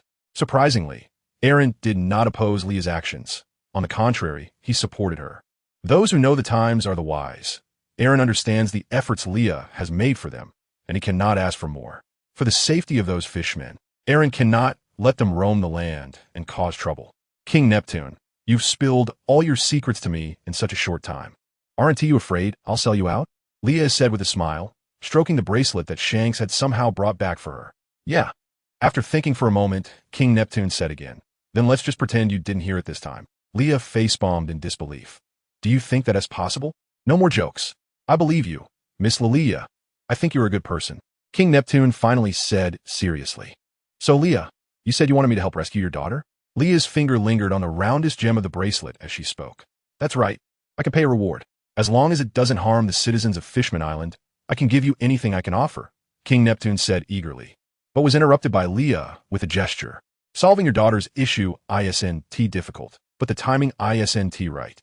She can't come out of a shell tower yet. Leah shook her delicate finger, speaking casually. Why? My daughter, obviously. King Neptune asked anxiously. You can't protect her well, and she is still young. If she is released now, the world's malice will confront your daughter directly. She still needs to temper her character. Leah picked up a piece of pastry with a fork and sent it to her mouth. Leah speaks eloquently, but in reality, she wants to give the favor of rescuing the mermaid princess to Luffy. She has already helped Fishman Island a lot, and doesn't need to add more bricks to the wall. King Neptune's expression is filled with sorrow, a sense of helplessness hanging over this father's heart. Leah gives him another dose of encouragement, saying, and your daughter is still young. Do you think she can control herself and not use that kind of power? King Neptune's pupils constrict slightly, and his lips tremble. Miss Leah, do you know? I have a bit of influence. Leah blinks and swallows the pastry in her mouth without a care. I understand, Miss Leah. I will let Shirahoshi stay there. King Neptune says sadly. Leah stands up, walks over, and pats Neptune's shoulder, saying, Your Majesty, you don't need to be too sad. Your daughter won't be trapped in the Tower of Law forever. Someone will come to rescue her. But that person is not me. I think the prophet on your island should be able to provide you with some ideas. King Neptune leans back in his throne, rubs his forehead, suppresses the sadness in his eyes, and says, I understand, Miss Leah. I will seek her out for confirmation. But I hope you can keep this a secret for Shirahoshi. As he speaks, Neptune attempts to bow to Leah, but she stops him. I'm not interested in Shirahoshi's matter, so you can rest assured. The purpose of my visit this time is to hope that Shirahoshi will accompany me to the Eve Tree. I have something to verify. You can rest assured. I will ensure her safety. Leah then reveals the purpose of her visit. I believe you are a trustworthy person, Miss Leah. Whatever you need, just do it. As long as Shirahoshi agrees, there is nothing I, as her father, can stop. Why do you trust me so much when we have just met? Because, after marveling at the enormity of the Eve Tree, Shirahoshi turns her gaze to Leah, her eyes questioning what to do next. Leah first waves away the people around them, leaving only herself and Shirahoshi, then sets up a barrier to block their view. By the way, Leah also uses the mark on Shirahoshi to cast a curse. As she looks down on that Vanderdecken 9, a pure pervert who entangles a young girl. When she catches him next time, she will make that bastard pay. However, a curse should probably cost him a good portion of his life. This time, Leah is quick and directly pulls out the small light orb. She shakes the orb in front of Shirahoshi and asks, Can you see it? Shirahoshi's eyes follow the movement of the orb, her eyes sparkling. So cute, Shirahoshi exclaims, her eyes shining brightly. Okay, got it. You can see it. You're still a child after all. Shirahoshi, do you like it? Leah presents the small light orb to her. Shirahoshi looks at the orb, her smile growing wider as she tentatively reaches out her finger to poke it. This little guy has a very comfortable aura, Shirahoshi instinctively comments. The small light orb wriggles a bit and jumps onto Shirahoshi's hand. The halo around the orb begins to spread, gradually covering Shirahoshi. Miss Leah, Shirahoshi looks at Leah with a confused expression through the halo. It's okay. It's just gaining your acknowledgement. Leah's gaze becomes distant as she recalls the moment when Jean entrusted his power to her at the brink of death. The phrase gods should be used by humans is quite ironic. There isn't much difference between humans and gods. They are all equally selfish. However, because of eternal life and infinite memory, gods, while bearing the responsibilities of all beings, must endlessly sink into suffering. But now that world is in the past. Here is a new world. Leah looks at the young Shirahoshi and can't help but doubt whether this little child can really bear such a responsibility, having never undergone any training. Leah thinks for a moment, and her gaze darkens. Each person has their fate. Shirahoshi has already been chosen since her birth, hasn't she? Although Leah is determined to overturn the old heavenly path, the ones it chooses are not so simple. Only by being in dire straits can one see a person's true nature. Perhaps Shirahoshi possesses qualities that she has yet to perceive? Wow. The tender voice of the small light orb echoes in her mind again. Leah looks over again. Shirahoshi is smiling happily, her eyes squinting with joy, and the small light orb is growing. It only stops when it fills Shirahoshi's hands. Seeing Shirahoshi's expression, it seems she can now communicate with the small light orb. Shirahoshi, Leah says, Miss Leah, I'm very happy. It says it hopes all races can coexist peacefully. And it says my mother is a great person. Shirahoshi replies joyfully. The small light orb has been reading other people's memories again. However, now it seems to have gained Shirahoshi's acknowledgement. The next few days, she may once again be chased by lightning. Speaking of which, as previously mentioned, The small light orb gained Shirahoshi's acknowledgement, thus growing rapidly. Leah initially thought she would again be chased by lightning, but there was none. It was calm. This actually made Leah feel a bit uneasy. It must be hiding something. Perhaps it is brewing some big move waiting for her. She needs to be more cautious. Although the beings in the sky cannot directly attack her, they can only indirectly target her through the power of nature or manipulating the wheel of fate. However, she is destined to not escape those major events. When participating in a moment that could change history, she is likely to be ambushed, so she must be extremely careful. After that, Leah took Shirahoshi to the sea forest to pay respects to Princess Otoheim. Shirahoshi is a good child. In her lonely childhood, she misses her mother. 2 years later, Coordinates, an uncharted island in the South Sea. On this deserted island, her subordinates discovered rare minerals, which are related to the mass production of new weapons at the Sicily Island Laboratory. Due to the significance of the matter, Leah and Karmu came personally to oversee it. To be honest, these minerals carry a certain level of radiation, which is harmful to the human body. They cannot be mined on a large scale.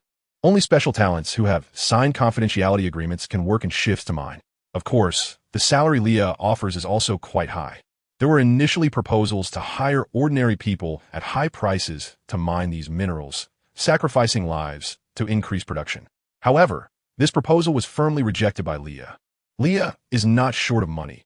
If people die, she is not afraid to spend money to cover it up. But if she really did that, she would be no different from those unscrupulous capitalists. Human life is priceless. It's just that greedy capitalists measure life with money, turning everyone into cheap labor under the shadow of capital, where humans become commodities that can be bought and sold.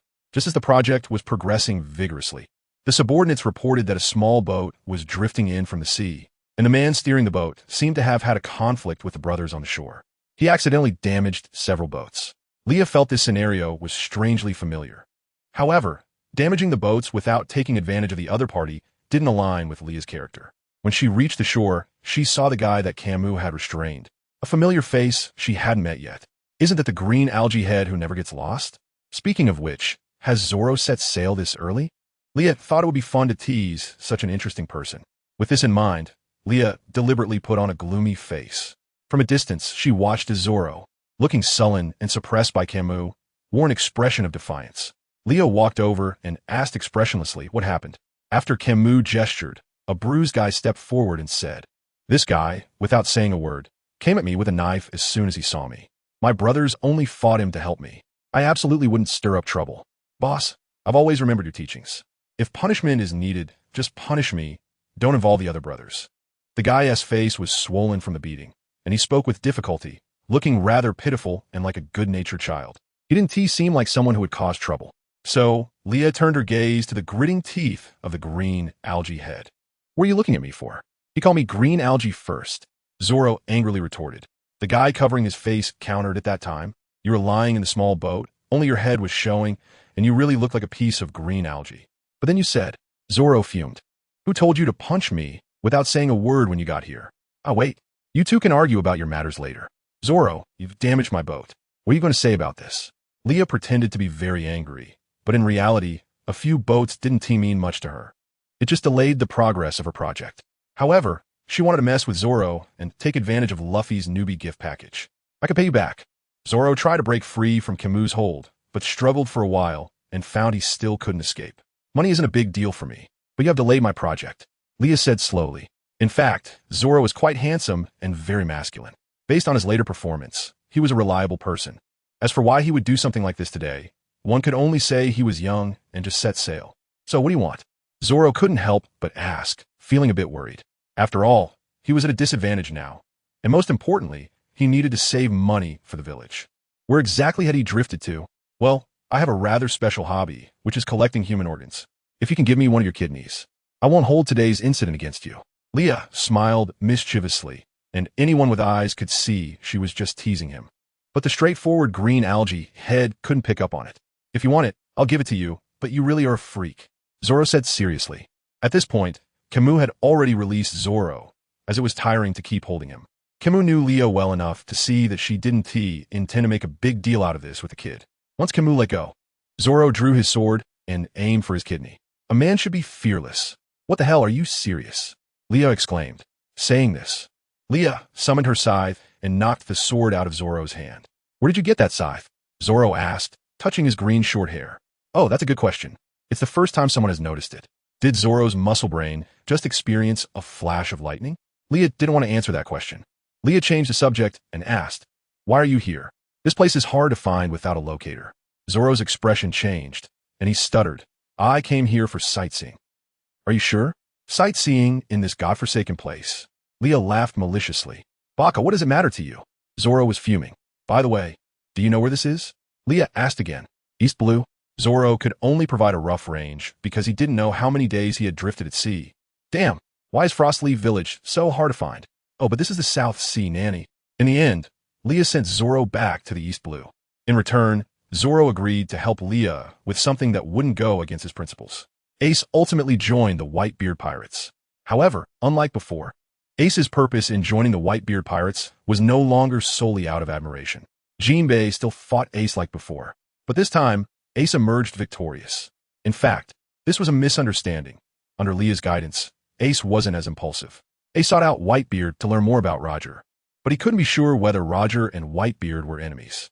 Moreover, Ace knew he wasn't strong enough to defeat Whitebeard. Still, he wanted to test his strength against Whitebeard, who was closest to that man. As long as he survived, he would eventually surpass him. Ace didn't want to live in that man's shadow. He was Ace, not anyone's child. He wanted to make a name for himself on the sea with his own identity. He wanted to use his own strength to surpass that man. However, Ace was still drawn to Whitebeard's charisma, and he found something he had been missing inside him since childhood within the Whitebeard Pirates. Joining the Whitebeard Pirates was about affirming his heart. He began to doubt his past goal of becoming the strongest. Deep down, did he really want to become the Pirate King? During his time with the Whitebeard Pirates, he gradually realized the real issue at hand. Although he didn't want to admit it, he had indeed lived in Roger's shadow since childhood. He had never shaken off that influence. Because of Roger, many had labeled him the son of the devil. He couldn't find a way to resolve this issue. Therefore, in his youth, he took surpassing Roger and becoming the Pirate King as a solution to the problem. But in the Whitebeard Pirates, he found that this wouldn't solve anything at all. Here, he discovered what he truly wanted to pursue. The light of others is the flame of hope I seek. Ace's life was about searching for himself, finding the meaning of his existence, and affirming himself. His reflections were far deeper than Luffy's, and Leah, as the older sister of the two kids, understood this best. She knew Ace's confusion, but she couldn't solve this problem, because the meaning of life must be sought by oneself. Only when Ace determines what is good for him, what suits him, and the path he wishes to pursue is the best. In the original timeline, Luffy and Sabo were more like Ace's vassals during his childhood. They accompanied him in dreams, worked hard alongside him, alleviating his loneliness and helping him realize for the first time that he had someone to protect, that he could be accepted and wasn't a freak. Later, he chose to study etiquette with Machino, wanting to protect Sabo's share as well, staying by Luffy's side. After Sabo's death, protecting Luffy became the value of his existence. Whitebeard helped Ace find his value. The son of the devil was warmly accepted by others, affirmed by other captains, and recognized by his brothers. He discovered another aspect of his value. A warrior dies for those who understand him. Becoming a warrior who cuts through thorns to help Whitebeard stand at the pinnacle of the world was also another way for him to seek his self-worth, wasn't it? The Marineford War allowed him to reconcile with his past and fully affirm himself. However, he also witnessed his father's aging and his brother's potential. He could only place his hopes on his brother. He protected the next pirate king in his heart, as well as his own life's value. Compared to the incredibly self-confident Luffy, Ace seemed more like an ordinary person. He entrusted his trust and even faith to Whitebeard and his brothers, affirming himself through risking his life for others. This is Ace, not only protecting cherished family, but also being a loyal warrior, protecting those he wanted to guard and believing in them. The light of others became the fire of his hope. Ace's will was to live hard, be strong, acknowledge, and protect. Why did he refuse to run away when facing enemies far beyond himself? Because behind him stood his loved ones. If he yielded under power, what meaning would there be in being a man? He absolutely would not let his life be left with regrets. The death of a person is just another grave added to this world, but for those who depend on each other, it is as if the entire world is buried by that grave. How could Ace let anything happen to Luffy in front of him? In the end, thank you for loving such an Ace. And now Leah has changed Ace. He is no longer that stubborn child. Leah had already affirmed Ace when they were young. Ace wasn't as unsure of himself. He just still had a hint of doubt. Therefore, after meeting Shanks, he went to find Whitebeard. On one hand, he wanted to witness the gap between himself and the pinnacle of time. On the other hand, he also wanted to see the world from a different perspective. However, it is hard for anyone not to be attracted by Whitebeard's charisma. Moreover, Whitebeard had what Ace was most lacking. And another point is that Ace wasn't so obsessed with supporting Whitebeard to become the Pirate King. The most important quality he learned from Leah was to calm down, respect others' choices, and not impose his thoughts on others. Over a long period of interaction, he understood that for his father, family was the most important. Not becoming the Pirate King, Ace no longer wanted to become the Pirate King, but he wanted to find the one piece that people spoke of, to see what exactly was it that moved countless people on the seas. Every year on his birthday, Leah would be there to celebrate with him. Every year, without exception. On his 18th birthday, Ace had already joined the Whitebeard Pirates and would soon be appointed as the 2nd Division Commander. Of course, that's another story. By then, he had also gained the power of the Mera Mera no Mi. Because of this prerequisite, Leah had sown another spark in Ace's heart. When the time came, its effect would naturally manifest. Time flew by, and it was now the year 1520 of the sea calendar. When Luffy set sail, Leah did not come to see him off. She planned to send him off in Lowtown, where that kid would definitely go. Dayton did not go to see Luffy off either. She stayed alone in the mountain bandit's house drinking. In fact, she had invested a lot of emotion in those 3 kids. The saying sharp-tongued but soft-hearted describes Dayton well. She's always been straight-talking but kind-hearted. Why not just say it directly? I believe that the 3 brothers must have a special place in their hearts just for Dayton. Leah had someone send a boat to Luffy, but considering that Luffy knew nothing except for fighting, she didn't prepare a large ship for him. Just a small one that one person could operate. He set sail on that little boat, starting his journey not to collect stamps, but to collect teammates. The first person he met was Kobe, the cowardly Kobe. Perhaps Kobe could become someone comparable to his own old man in the future. Who knows? First was the beginner's gift pack, Zoro. Speaking of which, if Zoro hadn't encountered Ace earlier, would he have gotten lost and wandered back to the East Blue, only to meet Luffy again? Zoro and Luffy's meeting could be considered fate. Zoro teamed up with Luffy to defeat Captain Morgan and was brought on a Luffy's ship, forming the Straw Hat Pirates. Zoro set sail to become the world's greatest swordsman, and after joining the Straw Hat Pirates, his identity changed from bounty hunter to pirate. Later, he met the thief Nami, who became the Straw Hat Pirates navigator because of her admiration for Luffy's character, due to the absence of Arlong. In Syrup Village, they encountered Usopp, and everyone teamed up to defeat the Black Cat Pirates. Usopp boarded the ship, and after saying goodbye to Miss Kaya, he embarked on his journey. Usopp set sail to become a brave sea warrior and promised Kaya that he would slowly tell her about his adventures in the future. At the same time, in Syrup Village, Luffy and the others also acquired an important partner from the Buggy Pirates, the Going Merry. Afterward, they passed through Kokoyashi Village, where Nami said goodbye to her sister and her mother, Belmere, in her hometown, as she set sail to draw the world map. Meanwhile, Kobe and Captain Morgan's son, Helmeppo, were noticed by Vice Admiral Garp and taken to the Navy headquarters for training. Luffy and the others also arrived at the place of beginning and ending, Lowtown in the East Blue. Leah knew that before leaving the East Blue for the Grand Line, Luffy would definitely come here by whatever means. Luffy came for the will of the Pirate King, from he entrusted will inherited through the Straw Hat.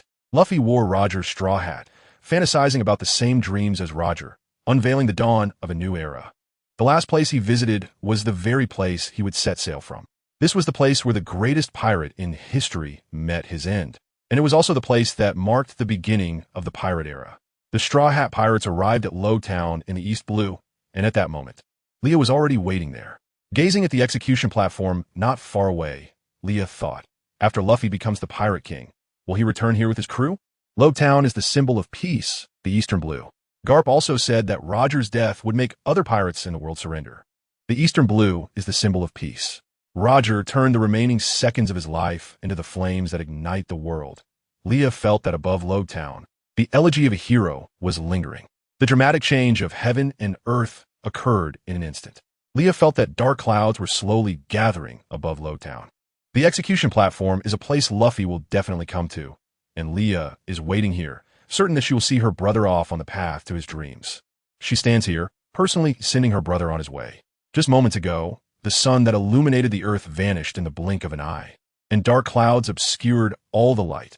A chill ran through her hands as raindrops began to fall. Truly, the weather is unpredictable. Leah didn't bring an umbrella, but at this moment, she didn't want to find a place to hide. If this rain could make her a bit more alert, she wouldn't mind if it poured even harder. The raindrops hit her face, soaking her hair. At that moment, an umbrella was opened above her head. "Miss, you might catch a cold standing in the rain," a gentle voice from stranger said.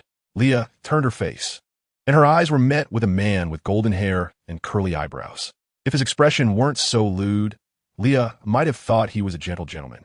At this moment, Sanji's face was flushed, and hearts seemed to pop out of his eyes. "Lady, you are truly a gift from heaven." Just then, unbeknownst to her, a large crowd had gathered in the square in front of the execution platform. The clown with the red nose and Luffy were arguing on the platform. Leah had been observing from this side for a while. She felt this was one of Luffy's iconic moments, and she didn't want to ruin it. She just didn't expect that the first person she would encounter would be Sanji. Sanji was indeed as rumored. If you called him a gentleman, he certainly was. But if you called him a pervert, that was also true. Leah felt as though she was squeezing toothpaste. Uncomfortable because she really didn't know what expression to show Sanji. However, Sanji didn't make her feel awkward for too long, as Zoro rushed past them like a gust of wind. "Excuse me, beautiful lady, I'm going to save our captain. If we get the chance, we must sit down for dinner together. Bye, lady." Sanji handed the umbrella to Leah and ran off. Yes, the classic scene had already begun. Buggy and Luffy were arguing fiercely, and Buggy was raising his knife to slash at Luffy. Leah's observation hockey spread throughout the area, and she noticed that Bartolomeo seemed to be there too. It appeared he had become a big fan of Luffy here and successfully met his idol. However, Bartolomeo had liked Luffy since he was a child and also greatly respected Ace. After all, when they were kids, Luffy, even after eating the devil fruit, was always overshadowed by Ace, never truly winning against him due to Ace being a bit older, which further demonstrated Ace's talent was on par with Luffy's. Then there was the mysterious dragon, hiding in the crowd, quietly watching Luffy's execution. Seriously, if he wanted to send off his son, he could at least show himself instead of hiding away. It's completely irresponsible. He left Luffy with an unreliable grandfather when he was a child. TSK, the men of the monkey family. 3 generations, 3 different paths. Leah was also curious about what kind of woman could conquer a man like Dragon, who is so detached. Who could possibly tolerate him? Nevertheless, it must be someone who, like Dragon, harbors grand ideals. Simultaneously, Leah noticed Smoker's expression was almost like that of a pilgrim. To shout out his grand dream on the execution platform and smile as he faced death. That is Luffy, forever fearless and resolute, sometimes a bit naive, but Luffy is a good and kind child. We usually refer to this as a childlike heart. Riding the west wind, the Mary set sail once more. Smoker, thwarted by Dragon's deliberate interference, was unable to board the battleship to pursue them, but he vowed to capture the Straw Hat Kid. Although there were still Navy ships in pursuit, Dragon gave the Mary a boost, and they sailed faster with the wind, evading capture. Everyone worked together to pilot the Mary to escape, temporarily not noticing that another person had joined their ship. Luffy was clinging to Leah, and wouldn't let go. "Hey, I haven't seen you in so long. You didn't come to see me off when I set sail?" Luffy said in a spoiled tone. "Am I not here to see you off now?" Leah replied helplessly. After everyone escaped the Navy's pursuit, they finally had a chance to focus on the extra person on board. Nami recognized Leah at a glance. Nami had seen Leah when she was a child and had always remembered her. Leah had saved her most important person in life, her adoptive mother Belmere. She couldn't imagine what would have happened if Leah hadn't appeared back then. Uncle Akeen and the villagers could have fallen under Arlong's oppression. Leah quickly spotted Nami and greeted her. "Are you Belmere's daughter? I can't believe you still remember me." "Miss Leah," Nami replied, stepping on Sanji's chest with her high heels to prevent him from turning into a lovesick fool over Leah. Before Nami could say anything more, Zoro walked over, looking surprised. "Huh? Why is it you again, woman?" "Nanny, even that mosshead bastard recognized this beautiful lady before I did." Sanji lay on the ground as if he had lost his soul. "Let me formally introduce myself. I'm Leah, Luffy's sister," Leah said with a smile as she greeted everyone. "Oh, is this the Leah?" Usopp emerged from behind Zoro, wiping sweat off his brow, holding a bounty poster of Leah. "Do you think I don't look like her?" Leah asked with a smile. Usopp gulped and said, "The legendary warlord of the sea is actually standing right in front of me." Usopp turned to stone, his face a mess. "As expected. The sister of a monster is also a monster," Zoro remarked. Nami looked at Leah with fervor. After all, Leah is recognized by the world government as the richest person in the world. For someone like Nami, who values money above all, It was irresistibly attractive. Sister, let South get close. Nami's eyes sparkled as she rushed toward Leah. Leah's eyes widened in surprise. Was there really such a figure in the world? Would it hurt if it fell on me? Just as Sanji got up, he saw the two beauties embracing, a moment of joy for a dual fan. Once seated, Leah said, Luffy, I want to stay on your ship for a while and sail with you to the Grand Line. My people are waiting for me there. Can't Nami stay on the ship and be my crew? Luffy said, biting into a meatball with a mumbled voice. Luffy, I have my own things to do. I can't be your crew. Leah usually spoils the youngest child in the family. How what a pity. I was hoping that would mean you and T leave me. Luffy pouted. All right, Luffy, you're not a child anymore. Don't be so childish. Aren't you trying to become the Pirate King? Show some manliness. You still have to lead your crew on the most dangerous route in the world, Leah said seriously. Luffy pressed down his hat, his expression unclear, and said, I will definitely become the Pirate King. You don't need to worry about me. Even if it means dying, I will absolutely not give up. When you reach the Grand Line, Sabo and Ace should come looking for you too, Leah said.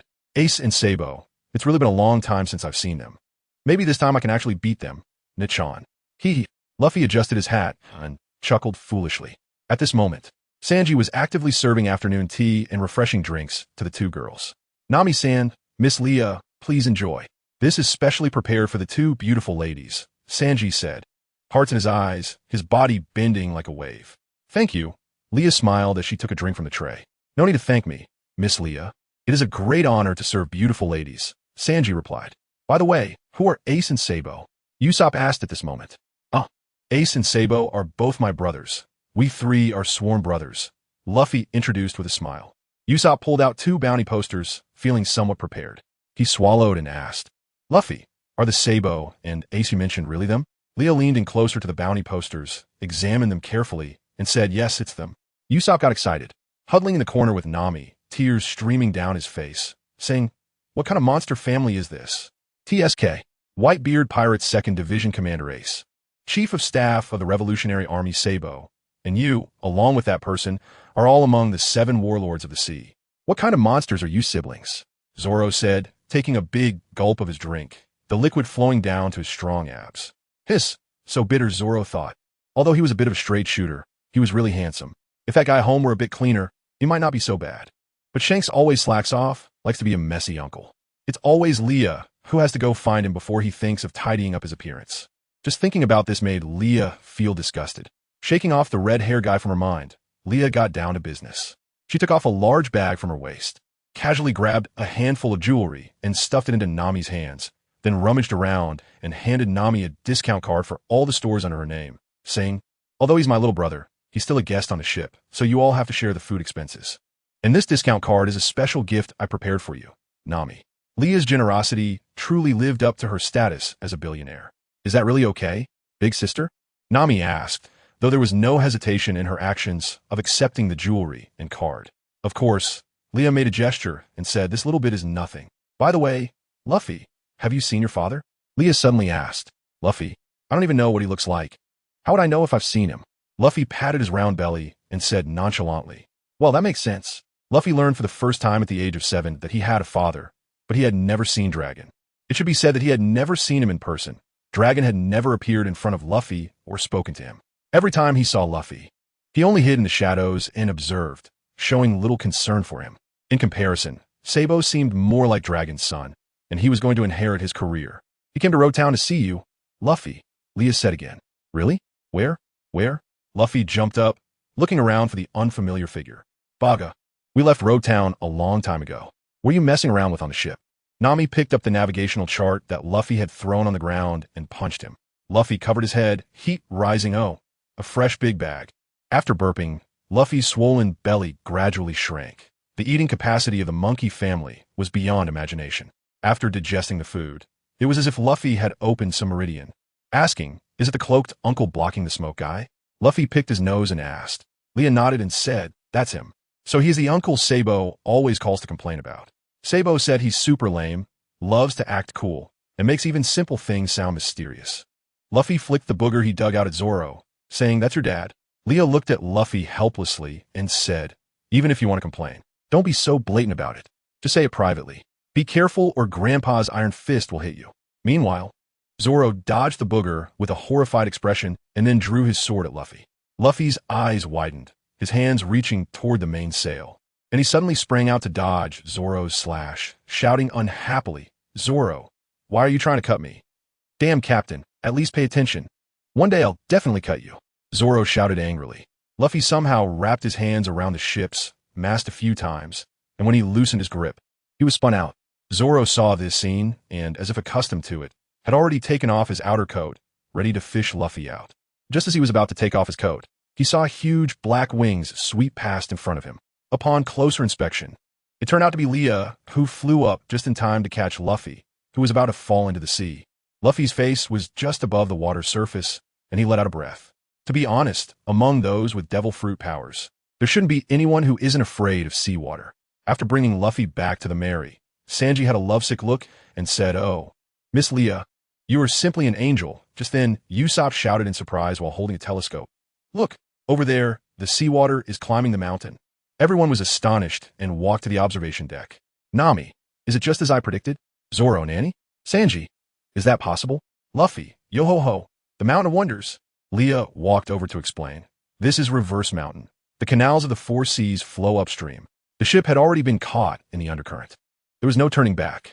As long as you climb up this mountain with the seawater, you will reach the Grand Line." Witnessing Luffy lead the Straw Hat Pirates into the Grand Line, even Leah, who often did business back and forth at Reverse Mountain, couldn't help but feel a bit excited. In everyone's eyes was a fear of the unknown, but more was excitement. The Red Line was obscured by dark clouds, and it was impossible to gauge how high it really was with the naked eye. Luffy and the others exchanged glances and, in unison, placed their feet on the barrel. Leah originally planned to just stand by and witness this moment, but Luffy suddenly pulled her over, saying, "Nichon may not be my crew, but how can you miss such an important moment? Speaking of which, I still don't know what your dream is. Tell me here." Leah followed their example and placed her feet on the wooden barrel. "Luffy, I'm going to be the Pirate King. Zoro, I want to be the world's greatest swordsman. Sanji, I want to find all blue. Nami, I want to draw the world map. Usopp, I want to be a brave warrior of the sea." Everyone's gaze turned to Leah, and her passion seemed to ignite as well. Although she had already passed the age of loudly declaring her dreams, she shouted, "I want to bring the celestial dragons down from their pedestal. I want a world without oppression, where everyone can live freely." Perhaps to everyone else, this dream seemed unattainable, because no matter how the world changes, there will always be disparities between people, and some will always stand in the class that harvests and manages. However, this thought was ultimately her beautiful vision for the world, and it was what she, as a goddess, had always hoped to see. "All right, everyone, let's go," Luffy said. "Understood, Captain." Everyone replied in unison. Navigator Nami was the first to give the order. "Adjust the course. Don't let the ship crash into the stone gate." "Received," Usopp responded.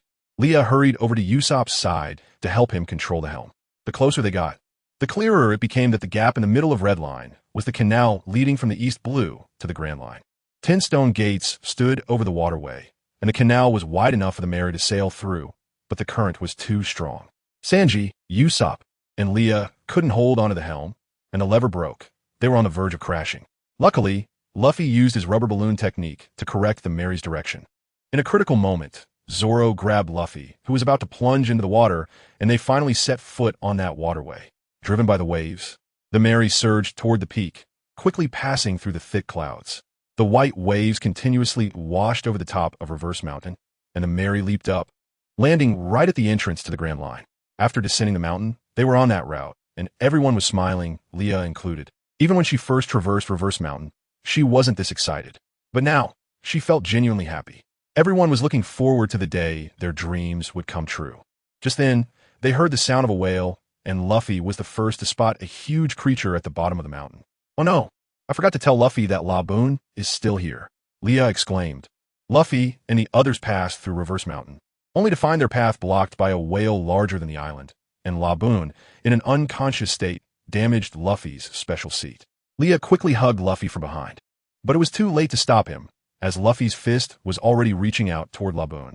In pain, Laboon swallowed seawater, engulfing the entire Mary in its belly.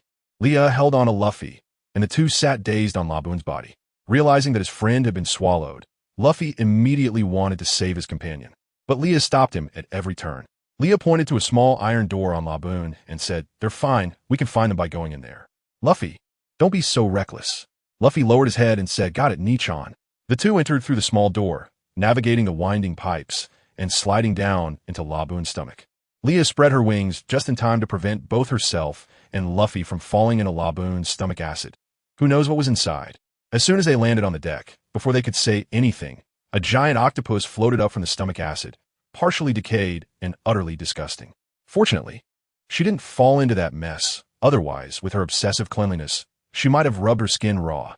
At this moment, Luffy finally had time to assess his surroundings, and he immediately spotted an old man wearing flowery shorts and a flower crown leisurely walking out. Sure enough, flowery shorts were a hallmark of One Piece. Leah was surprised by Uncle Kuroka's artistic skills, as it was her first time inside Laboon's belly. If one didn't look closely, they could easily mistake it for blue skies and white clouds. Since Leah often visited Reverse Mountain, she was somewhat familiar with the lighthouse keeper Kuroka's, so she greeted him first. "Uncle Kuroka's, long time no see, good afternoon." Uncle Kuroka's put down his newspaper and adjusted his reading glasses, saying, "Ah, it's Leah, my girl. Where are you off to this time? By the way, how did you end up on another pirate's ship?" "Oh, it's nothing." Leah pulled Luffy over and introduced, "Uncle Kuroka's, this is my little brother, and his goal is to become the Pirate King." "Eh, is that so?" Uncle Kuroka's tone was indifferent. After all, Luffy was just a small pirate with a bounty now. Every year, many pirates pass through Reverse Mountain to reach here, most aiming for Roger's treasure, which is not surprising. He couldn't see anything special about Luffy yet, so he didn't comment much, but he wouldn't criticize either. Then, the mixture of stomach acid and seawater began to backflow, causing even the island where Uncle Kuroka's stayed to shake. Uncle Kuroka's immediately stood up. He knew Laboon was starting to crash into the red line again. He jumped into the sea, climbed up the small iron door, and found a massive syringe. He began injecting a large dose of sedative into Laboon. Of course, for Laboon's size, it was nothing significant. After calming Laboon, a man and woman suddenly emerged from the water, climbing onto the Mary's deck. Uncle Kuroka's warned them, "As long as I breathe, no one is allowed to lay a finger on Laboon." Realizing their plan was exposed, the two of them lifted a cannon and fired directly at Laboon's stomach wall. Seeing this, Leah quickly flapped her wings and used them to shield against the impact of the cannon blast. This little matter was, of course, very easy for Leah, like scratching an itch, and she wasn't hurt at all. Kuroka's paused, giving Leah an approving look. He regarded her like an outstanding junior. She was both beautiful and capable, and every time she passed this way, she would bring him local specialties, which weren't expensive, but were heartfelt. Of course, Leah had her motives for doing all this. What she truly wanted was the medical books Kuroka's had written over the years. In fact, Leah had previously invited Uncle Kuroka's to teach at the school he founded. However, due to Laboon's crashing, he couldn't spare the time, so he declined. Kuroka's had no children and had dedicated his life to medicine. As an excellent doctor, he certainly hoped his medical books would be passed down, as they were his most precious treasure. However, after Luffy left here, she would invite Uncle Kuroka's again. That should work, and by then, Laboon wouldn't crash into the mountain anymore. Coincidentally, Leah had already put the construction of a university on the agenda. The basic facilities like dormitories, classrooms, and cafeterias had been built. She just needed to fill the library and invite the teachers. With this in mind, Leah felt she needed to find time to visit Elbaf. After she fell, Sanji was the first to rush over to check on her, and Liao was gracious enough to say she was fine. Luffy, seeing this unfold, instinctively felt that these two were not good people. He jumped up and easily knocked the two agents unconscious. Old Man Kuroka's began to tell Luffy and the others about the identities of these two people and Laboon's past story. Liao was already aware of these things, so she did not pay much attention to that side. She crouched down in front of the two unconscious agents and carefully examined them, especially the blue-haired girl, the Princess of Alabasta, Nefertari Vivi.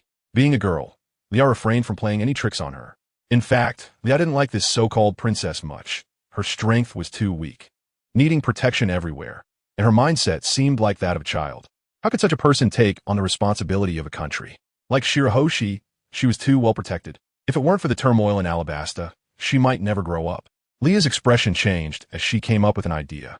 She wanted to hint to Luffy about this girl's true identity in advance. Would Luffy and the others still rush to help her save the Alabasta Kingdom? Strictly speaking, without Luffy and the others, Alabasta might have been left in the lurch. However, there was no news of the Underworld King there. If this were to be discovered in the end, that crocodile wouldn't keep occupying Alabasta. He would likely seek his next target after gaining enough benefits. Crocodile, like Doflamingo, was a proud person. He wouldn't stay just for a country's throne. Otherwise, what was the point of going out to be a pirate? Just then, Old Man Kurokas opened a small iron door, letting the going merry out.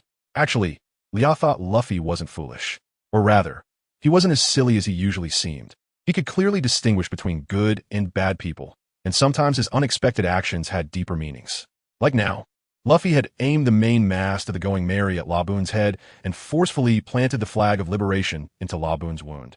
La Boone was old, not dead, and it could get angry. Thus, after La Boone cried out in pain, it started to fight with Luffy. The people on the Going Merry couldn't understand Luffy's antics, but Lia did. La Boone actually possessed high intelligence. It had waited its whole life for the Rumbar pirates to return and set sail with them again. Like a human, when hope is shattered and there are no expectations in life, one can start to not cherish oneself and just drift along. La Boone was the same. It was just more innocent and persistent, unwilling to believe that the people it waited for would never return. It was like a sentinel, crashing against the red line day after day. Luffy did this to make La Boone's waiting meaningful, giving it a goal to look forward to. However, everyone only realized this after seeing Luffy and La Boone make a promise and mark the Straw Hat Crew's emblem on its scar. Old Man Kurokas watched this scene, his gaze profound. He sensed that this bright, smiling boy possessed a powerful charm and seemingly endless vitality, similar to Roger's. However, he was still too immature and needed more experience. Then, Nami looked at the spinning compass in her hand and said with some confusion, "Could it be that this compass is broken?" Kurokas looked at the little kids in front of him and said, "It's not that the compass is broken. It's just that this simple compass doesn't work on the Grand Line." Seeing Luffy and the others looking confused, Kurokas helplessly said, "Did you not check the information about the Grand Line before coming here?" Nami felt a bit embarrassed upon hearing this.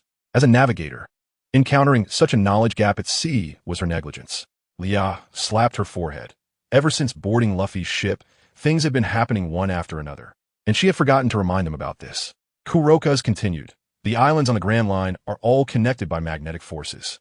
As long as you record the magnetic force of the islands with the pointer, you can find a route to the next island." Just as Lia was about to take out the magnetic pointer, Luffy, holding the pointer, leaned close to Kurokas and asked, "Is this it?" "Eh. Luffy, how do you have this?" Lia asked in confusion. Luffy pointed behind him and said, "I took it from that person." "That's right, to prevent the two from escaping." Lia had tied them together. The two seemed to have woken up, struggling to escape. When everyone looked over, they immediately froze. Lia also conveniently plugged their mouths. Although she didn't know why Lia did that, Luffy had experience. His sister had her own plans. After what had just happened, Lia was still considering sending someone to Twin Capes to sell the recording pointer. There was probably a profit to be made. The more they could earn, the better. Slowly accumulating would turn into a family business. To gather enough magnetic force, everyone could only temporarily dock at Twin Capes. While Old Man Kurokas was educating everyone about the Grand Line, Luffy finished off a whole table of food by himself. Sanji's painstakingly prepared lunch was untouched by Nami and Lia. Furious, Sanji didn't even have time to care that Lia was present and kicked Luffy. Luffy's straw hat got kicked loose, and as it flew out, it shattered the recording pointer that Nami was studying. Lia wanted to say something, but Sanji and Luffy had already been sent into the sea by Nami's kick. Nami seemed to remember something, turned around awkwardly to look at Lia, wanting to say something. Lia immediately understood what Nami wanted to express and waved her hand, saying, "It's fine. Luffy is tough. He won't be hurt. Compared to my old man, you guys have already shown enough tolerance towards Luffy. Don't worry about me. If Luffy is being willful and causing trouble, just beat him up. He deserves it," Lia said with a smile. Lia seemed to catch a glimpse of Sanji happily falling into the water. It was really quite perverse. Luffy and Sanji, who fell into the water, were quickly pushed back to shore by La Boone. The whale-hunting duo looked at this scene in astonishment, because she suspected that the pointer Kurokas gave to Luffy had ulterior motives. Lia did not rush to hand over the new recording pointer to Nami. When Old Man Kurokas looked over, Lia blinked innocently. The old man didn't dwell on it. He pulled out a recording pointer he had used in the past and handed it to Luffy and the others, resolving their urgent need. After the recording pointer was filled, Luffy and the others prepared to set off. Before parting, Lia earnestly requested Old Man Kurokas to teach her medical skills. She would properly store them in the library, and once medical-related courses were opened, these books would be made available to the public. No matter how great a person's achievements in life, the ultimate outcome is death. Only the knowledge and experience he gained throughout his life can be compiled into texts, passed down through generations. Predecessors paved the way, and successors put it into practice. Only by standing on the shoulders of giants can civilization develop more rapidly, allowing humanity to progress at a faster pace.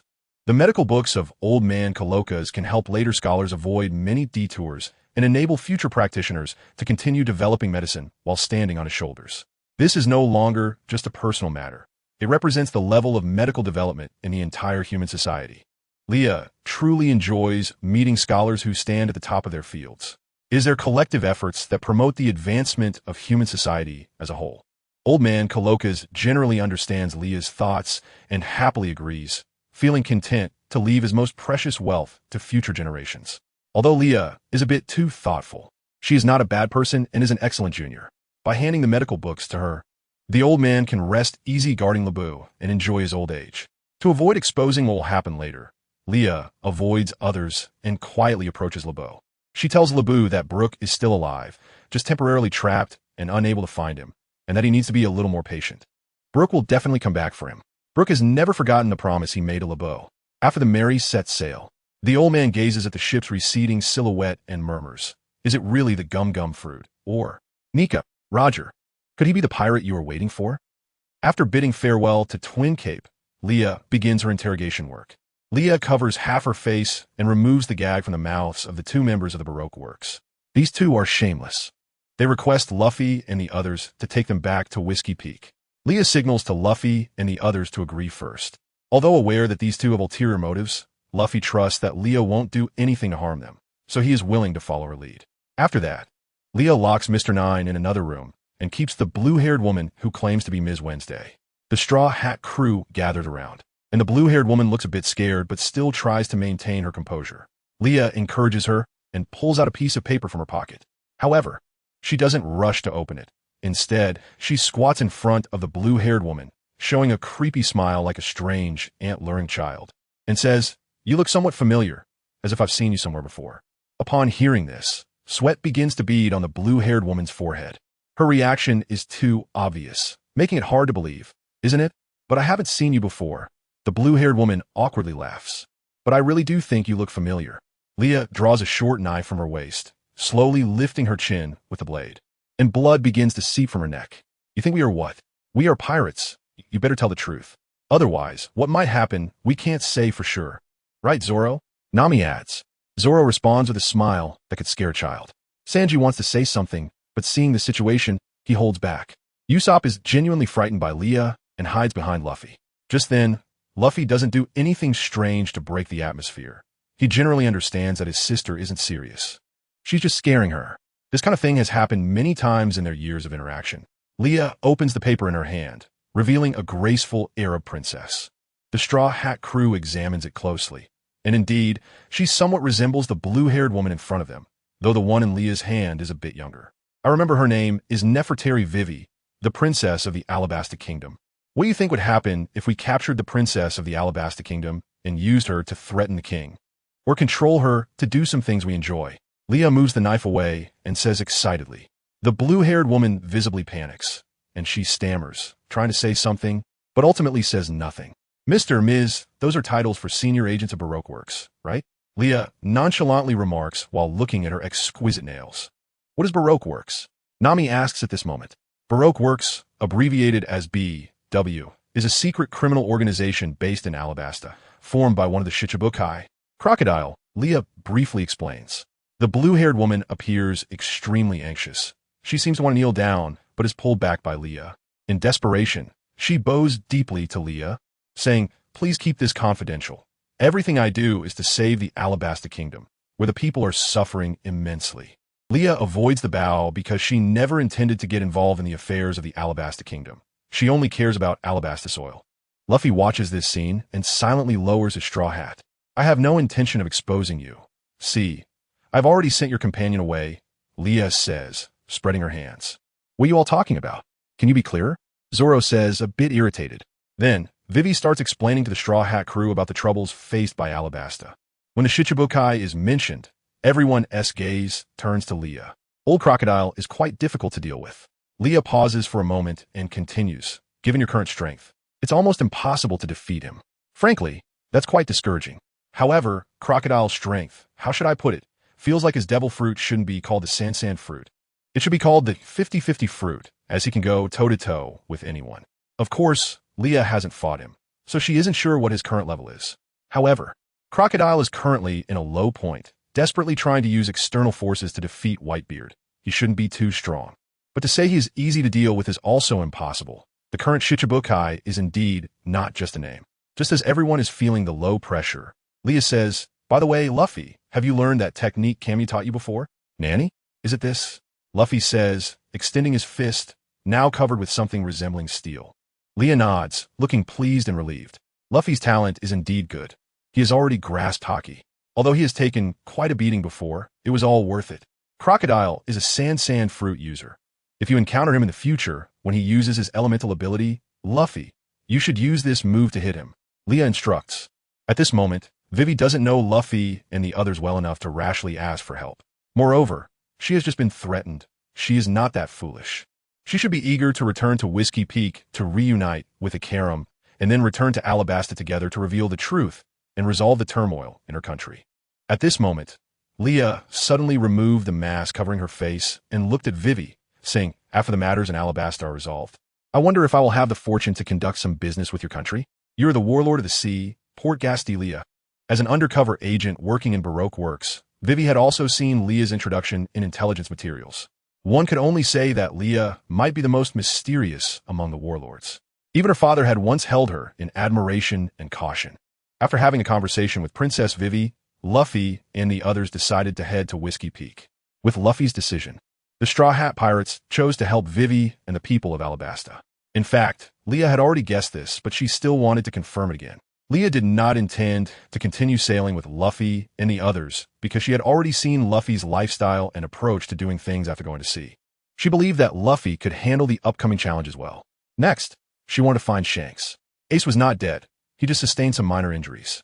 During that time, Leah had been insisting on staying with the Whitebeard pirates. Not only did she prevent Ace from being killed by Whitebeard, but she had also tricked Blackbeard. After Ace said he was not interested in that devil fruit, Leah immediately discussed the price privately with Ace and secured the dark fruit for herself. Blackbeard, not understanding the situation, had planned to attack Ace. After the matter was exposed, Blackbeard could only abandon ship and flee, but as a result, he grew resentful of Leah. However, Blackbeard was not an ordinary person. He was adaptable and good at assessing situations. Knowing he couldn't do anything to Leah, he even tried to test the waters to see if he could cooperate with her to dominate the seas. However, cooperating with such a person was akin to seeking skin from a tiger. Moreover, Leah had no interest in dominating the seas. What she loved most was money, and her suitable strength and skills had given her a status that ordinary people could hardly match. This world was like that. If you were too strong, standing out from the crowd, you would attract many troubles, and if you were too weak, anyone could bully you. Leah worked so hard and fought so fiercely just to establish herself on the seas, so that when her family and friends encountered problems, she could have the qualification to stand up and stop or change things. As for the outcome, she would leave it to fate. Ace still went after Blackbeard. However, this time, Blackbeard was not as strong, while Ace had become much stronger than before. It seemed that knowing he was about to exit the stage, Whitebeard had also given Ace many small favors. The war on the top would definitely break out, regardless of whether Ace was the fuse or not. This war had to happen, as a dividing point between the old and new eras, as the torch igniting the new era. Even if she acted secretly, she would still provoke this world-shocking war. No matter the outcome, as long as the top could hold back the Navy, the value of this war would already be realized. War could not be without casualties, but she would keep it within a controllable range to ensure the safety of some people. The Navy was also divided, with differing ideologies. The Hawks had long wanted a plan against Whitebeard to establish their authority. It had been 22 years since Pirate King Roger was executed. The Navy's authority had been continuously provoked over the years, and more people chose to go to sea and become pirates. They needed to kill a chicken to scare the monkeys again, and Whitebeard was the best choice. The strongest man on the seas, this title was not just for show, but was built on real achievements. Whitebeard was not a chicken, but a fierce tiger in the jungle. Ace was the chosen heir of the Pirate King, and also his beloved child. Leah would absolutely not let anything happen to them. They were never stepping stones on Luffy's path to becoming king. Ace and Luffy were in a competitive relationship, and even now Leah thought so. Ace's personal strength was undeniable, but his choice of partners was a bit lacking. He used to think he could dominate the seas based solely on his personal strength. However, after integrating into the Whitebeard pirates, he understood that this was simply impossible. In contrast, Luffy's chosen partners were all highly promising. Moreover, Luffy's personal charm lay in his ability to turn everyone around him into his companions. Just like 2 years later, they were no longer just striving for their personal ideals, but also supporting Luffy to become king. By the way, to avoid any unexpected situations after the war that could implicate those around her, she had already planned to temporarily move this island, namely Sicily Island, secretly into the Bermuda Triangle, coordinating with Moria for mutual protection, temporarily avoiding the most severe period of the situation. After that, everything would be easier to handle. Once they got through that period, it would be hard for anyone to threaten her and her companions again. Now, in a hurry to leave to find Shanks, she was also afraid of what unexpected situations might arise in such a critical moment. Not just man-made accidents, but also due to the targeting of fate. One of the reasons she wanted to provoke the top was to break free from this targeting. When the scales of fate tipped in their favor, the original heavenly path would be weakened, and at that time, it would be difficult for it to target her with certain means. Leah thought that recently, the heavenly path had been quite stable. Was it also waiting for an opportunity to completely eliminate her? What was she going to find Shanks for anyway? Why think so much? If she wanted to find him, then just go. Maybe they wouldn't be able to see each other for a long time in the future. Leah had this premonition. She knew it was no mere coincidence. After meeting Shanks, she still had to go find the stubborn kid, Ace. This kid, although strong, lacked intelligence. And it was also Whitebeard who had intentionally protected him, making him seem a bit inexperienced compared to those seasoned pirates.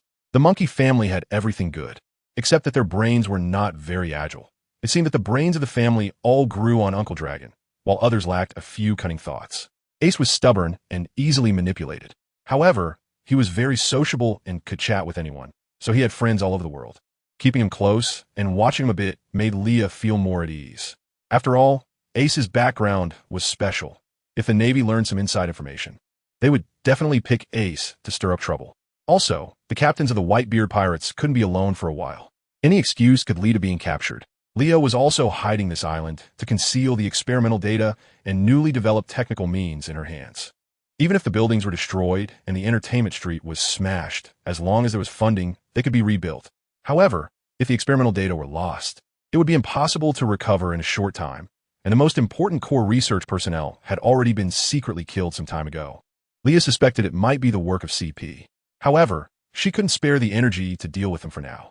All personnel had been assigned to carry out tasks, just waiting for the arrival of a major event.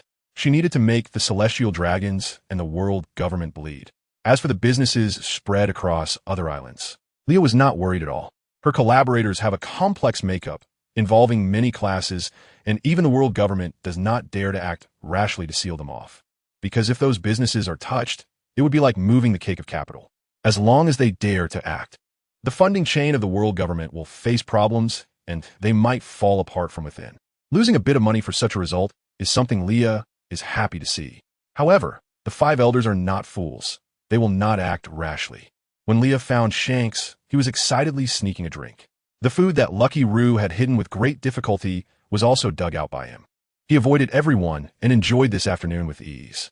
To be honest, there are quite a few things Shanks is about to face, and it seems he has a premonition of it, finally showing some semblance of a sea overlord. Does Shanks know what Leah is doing? Or rather, does he understand what her actions mean? Leah thinks he does. It's just that he doesn't want to intervene forcefully. Leah is an absolute variable, and Shanks may have a deep understanding of this, giving her relative freedom, even if what she does causes many things to deviate from their course. Relative freedom means that if he cannot provide help to her, he will try not to interfere or hinder her as much as possible. Shanks carries too much on his shoulders. He cannot act entirely according to his own will. Even freedom is not something he can achieve absolutely. Becoming the Pirate King? He has thought about it, but is becoming the Pirate King simply about reaching Laugh-Tale? The captain entrusted his hat to him and also passed on the responsibility. He knows that the captain has high hopes for him. However, he is destined not to become the Pirate King because of his background, because the timing is wrong, and because there are too many things that bind him. It seems that fate has been leading these people by the nose, and no one can escape. The captain was the first to notice this. He had long known all the secrets of this world. Using these secrets that could have a huge impact on the world, he obtained too many privileges from the five elders. Becoming one of the four emperors was merely to grasp the power to control the sea, nothing more. He struck a deal with the five elders, promising to maintain the balance of the sea before it descends into chaos, which is a veiled way of maintaining the rule of the world government. For him, this is not too difficult, as long as he is with his partners. Any status is possible. It's just that he is unwilling. Since the moment he gave up his dream, he has done too many things he did not want to do. Meeting Leah, knowing and loving her. This was predetermined because long ago, she had already reserved him. He does not belong to anyone. He is a child of the sea, but his love belongs only to her. Even if time passes and they turn to dust, this will not change. Every person's life is finite. There are too many things we cannot change. However, a person's true love for another cannot be severed by time, nor can life and death separate it. Even if our lives stop at this moment, eternal love will still mock the impotence of death. Leah leisurely walked up to Shanks and sat down. He was stuffing food into his mouth while looking at Leah with bright eyes. Although this looked quite foolish, in every moment he looked over, his eyes were only on her. Let's take a day off with Beckman today and go have some fun, Leah suggested with a smile, ruffling his red hair. Lily-chan, you're so gentle today, I'm not used to it. Shanks widened his eyes in surprise. Bastard. Leah punched Shanks' head into the floor. I finally said something nice. Can't you cooperate a bit, you idiot? Leah stood up and pointed at Shanks with dissatisfaction. Shanks held his head, which was steaming from the impact, with tears in his eyes, and said, Summa Mason, I was wrong. Forget it, let's go ask Beckman for a day off. And Shanks, at least you should look a bit like a captain. Stop sneaking food. Leah paused and continued. If you're going to sneak food, don't let anyone find out. You get cleaned up by Beckman every time. It's so embarrassing. Being disliked by Lily-chan. The current situation is urgent, and Shanks has arranged to meet Whitebeard at this time. Whether it is accurate or not, Leah always feels like this is a relay of the times. Whitebeard has been dominating the seas for decades. Now that he is old, it's time to put down the burden on his shoulders. A new era is about to arrive. However, Leah is a bit worried about what unexpected events might happen to her. The matter has been dragging on for too long. She should give him an explanation. Leah always feels that compared to what she has to do, her personal life is nothing, even if she has already become the concern of many people. After using Shanks' cash ability to ask Beckman for a day off, Leah pressed Shanks down and shaved the stubble off her face clean, then took him to buy several outfits. There was no helping it. This guy's taste in clothes was just too poor. I couldn't stand it. Clearly, he looks good and has the title of a four-emperor. So why can't he tidy himself up? But since he is still family, Leah has a relatively high tolerance for Shanks. Leah booked a hot spring. Even though she was dressed lightly and soaking in the hot spring, Shanks was like a piece of rotten wood, still eating nonstop. Leah's head slowly erupted with a few. Unable to bear it any longer, Leah, still dripping in her bathrobe, pulled Shanks into the pool. The mist was thick and, after blinking a few times, Shanks stared at Leah without moving for several seconds, pretending to be serious. Leah leaned close to Shanks and bit down hard on his lip. In pain, Shanks began to kiss Leah back. After the kiss ended, Leah was breathing heavily, her eyes filled with ambiguous meaning. Lily-chan, your initiative today is a bit scary. Shanks wrapped his arms around Leah and pulled her into his embrace. Their body temperatures were rising continuously. Shanks suddenly became serious and asked, Are you going to do something dangerous? He was terrifyingly perceptive. It's just that she couldn't be sure if it was really dangerous. There were too many unknowns. And she didn't know what would happen. Not really. Then that means there is danger. Shanks tightened his hold on Leah, as if he wanted to meld her into himself. Leah ran her hand across Shanks' chest and gently suggested, Shanks, let's do it. I completely respect you. It doesn't have to be like this. After all, this is usually more of a disadvantage for the girl. I don't want to force it. Just let it happen naturally. Shanks became a bit incoherent, as if he was getting nervous. It's not forcing Shanks. Once everything is over, I'll marry you. Leah wrapped her arms around Shanks' neck and pulled him closer to her. Don't leave me. In the rippling water, Shanks whispered softly. Leah's eyes flickered, but she couldn't bear to deceive him. I can't guarantee. You really are a bad woman. You stole my heart when we were kids. Shanks retained the last bit of consciousness, but still didn't say that sentence out loud. Then a more intense, stirring spread between the two of them. Regarding the matter of stripping a Yonko and running away afterward, it can't be said that Leah was skilled. It was just that it was her first time as well. After all, it wasn't like she could find another Yonko to sleep with. Just thinking about it gave her psychological trauma. As for why Leah woke up first, and ran away full of energy. That's open to interpretation. That said, Leah still changed into a high-neck sweater that could cover the red marks around her neck. She took out Ace's life card and headed straight in his direction. Naturally, Shanks couldn't be completely asleep. He had reached his current status and had to always be on guard against the despicable people who granted the Yonko title. His observation hockey had almost become a habit. He knew some things Leah didn't want to face and didn't want to lay everything out in the open. He didn't want to force her to compromise or back down. She wouldn't agree, and he didn't want to put her in a difficult position. They were lovers, but there still needed to be a sense of boundaries. So for now, he would let it go for a while. Leah liked to make promises carelessly, even though every promise made him happy. Shanks lifted the thin blanket, his muscular lines fully visible.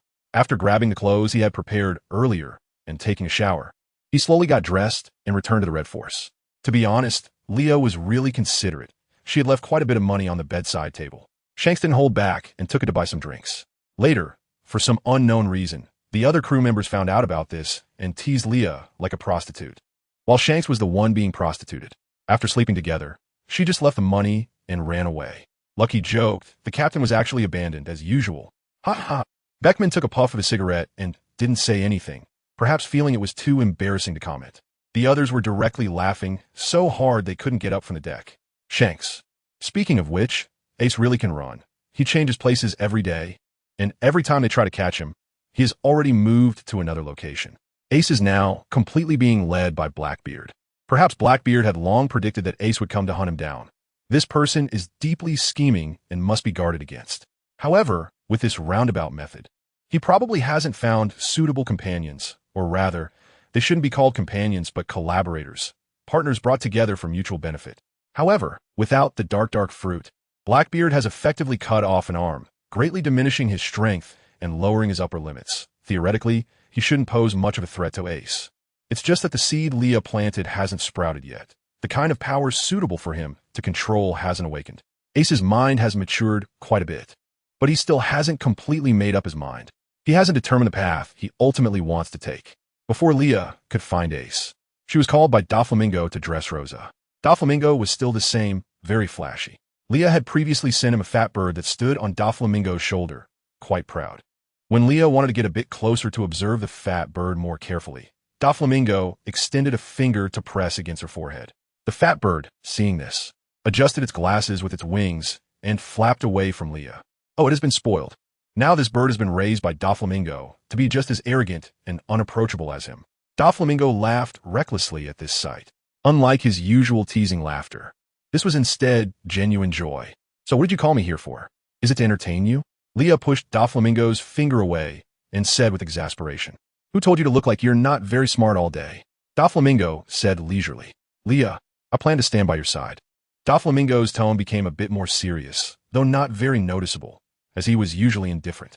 "Wouldn't it be more appropriate for you to deal with the celestial dragons?"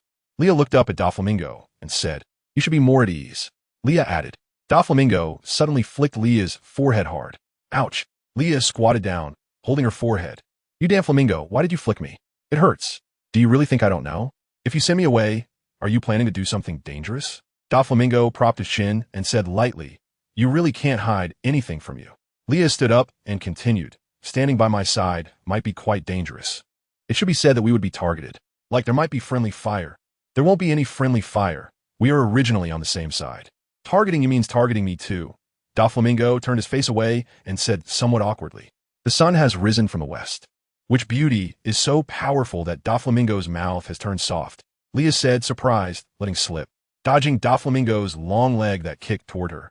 Leah patted her racing heart and said, "Don't be angry. I didn't mean to say it like that. I'm just a bit blunt, you know that." Doflamingo's forehead twitched with veins, feeling quite speechless. His fists tightened and then relaxed. He really didn't know how to deal with this dead woman. Leah suddenly leaned closer to Doflamingo, patted his shoulder, and said seriously, "I know, Doflamingo, you were worried about me. But you really don't need to worry so much because I absolutely won't recklessly put myself in danger. I also won't casually talk about sacrificing myself.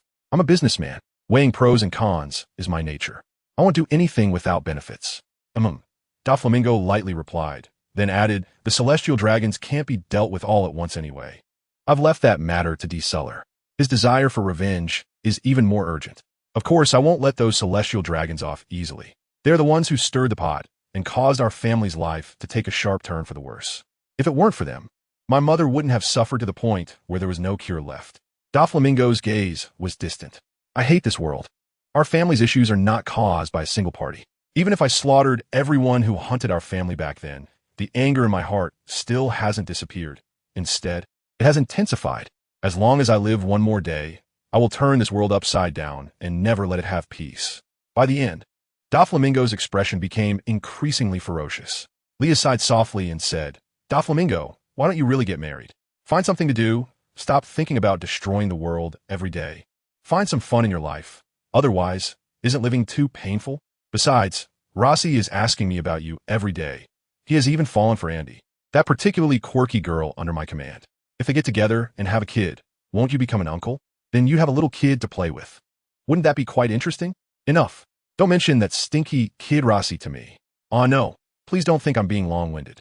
You clearly care about Rossi as well, so don't deny it. Perhaps Blackbeard was cornered and, in a desperate situation, allied with the Navy. He attacked Ace and captured him and impelled down. When Leah received the news, she was stunned. Her heart stopped for a moment. In that instant, she doubted whether she could change anything. After calming down, she began to carefully replay the situation. It was said that the Navy headquarters dispatched a Navy Vice Admiral, Vice Admiral Mole. This person is special. His hockey and mastery of the Navy's 6 styles have reached the level of an admiral, with the only difference being the devil fruit. He is a confidant of Akainu and belongs to the hawkish faction. However, compared to Akainu, he is more flexible and pragmatic, pursuing efficiency, and can cooperate with anyone. His style of action aligns more with justice, making him a qualified and outstanding commander. It is not surprising that Blackbeard handed Ace's information to the Navy, and they would send him to assist in the capture. But why didn't Ace try to escape? It seemed like Ace was in a situation where he was evenly matched with the opponent, yet he surrendered and gave up. Why? Moreover, Leah also received Ace's last letter. It contained only a few words at my cost. Leah crumpled the paper in her hand, closed her eyes, and then opened them again. Ace has grown up, but there was no need for it to be this way. There were clearly more suitable methods. No, or rather, the current method might be the most suitable, as the cost is minimal.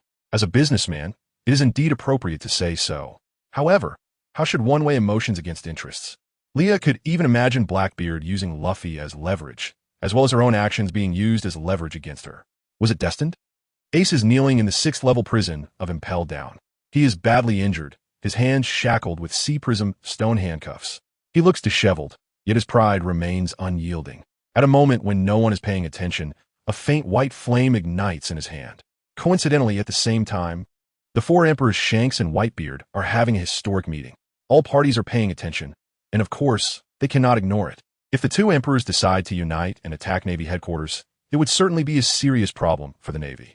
Moreover, if the balance of the seas is broken, it could lead to uprisings among the lower classes, destabilizing the world government's rule. This is, of course, unavoidable. The decaying social system will inevitably collapse. This is the trend of historical tides. In the past 800 years, Leah cannot know how many times the world government has crushed such rebellions with overwhelming force and bloodshed. She needs a trigger to completely ignite this world. Whether they're commoners, nobles, or slaves, everyone should stand up and resist. They must completely overthrow the mountain pressing down on them. They need to ignite the anger in people's hearts. The simplest way is to take the lead. For example, by taking action against the celestial dragons, not through simple provocations or other euphemistic means, but through large-scale captures and killings. If someone takes the lead in doing this, then those who have long been oppressed will be inspired to gather and resist the local nobles, to overthrow the old social order. Simply individuals or organizations cannot achieve this. Instead, the entire human society must unite. Those with great individual strength are ultimately in the minority. It is the majority of ordinary people who control society.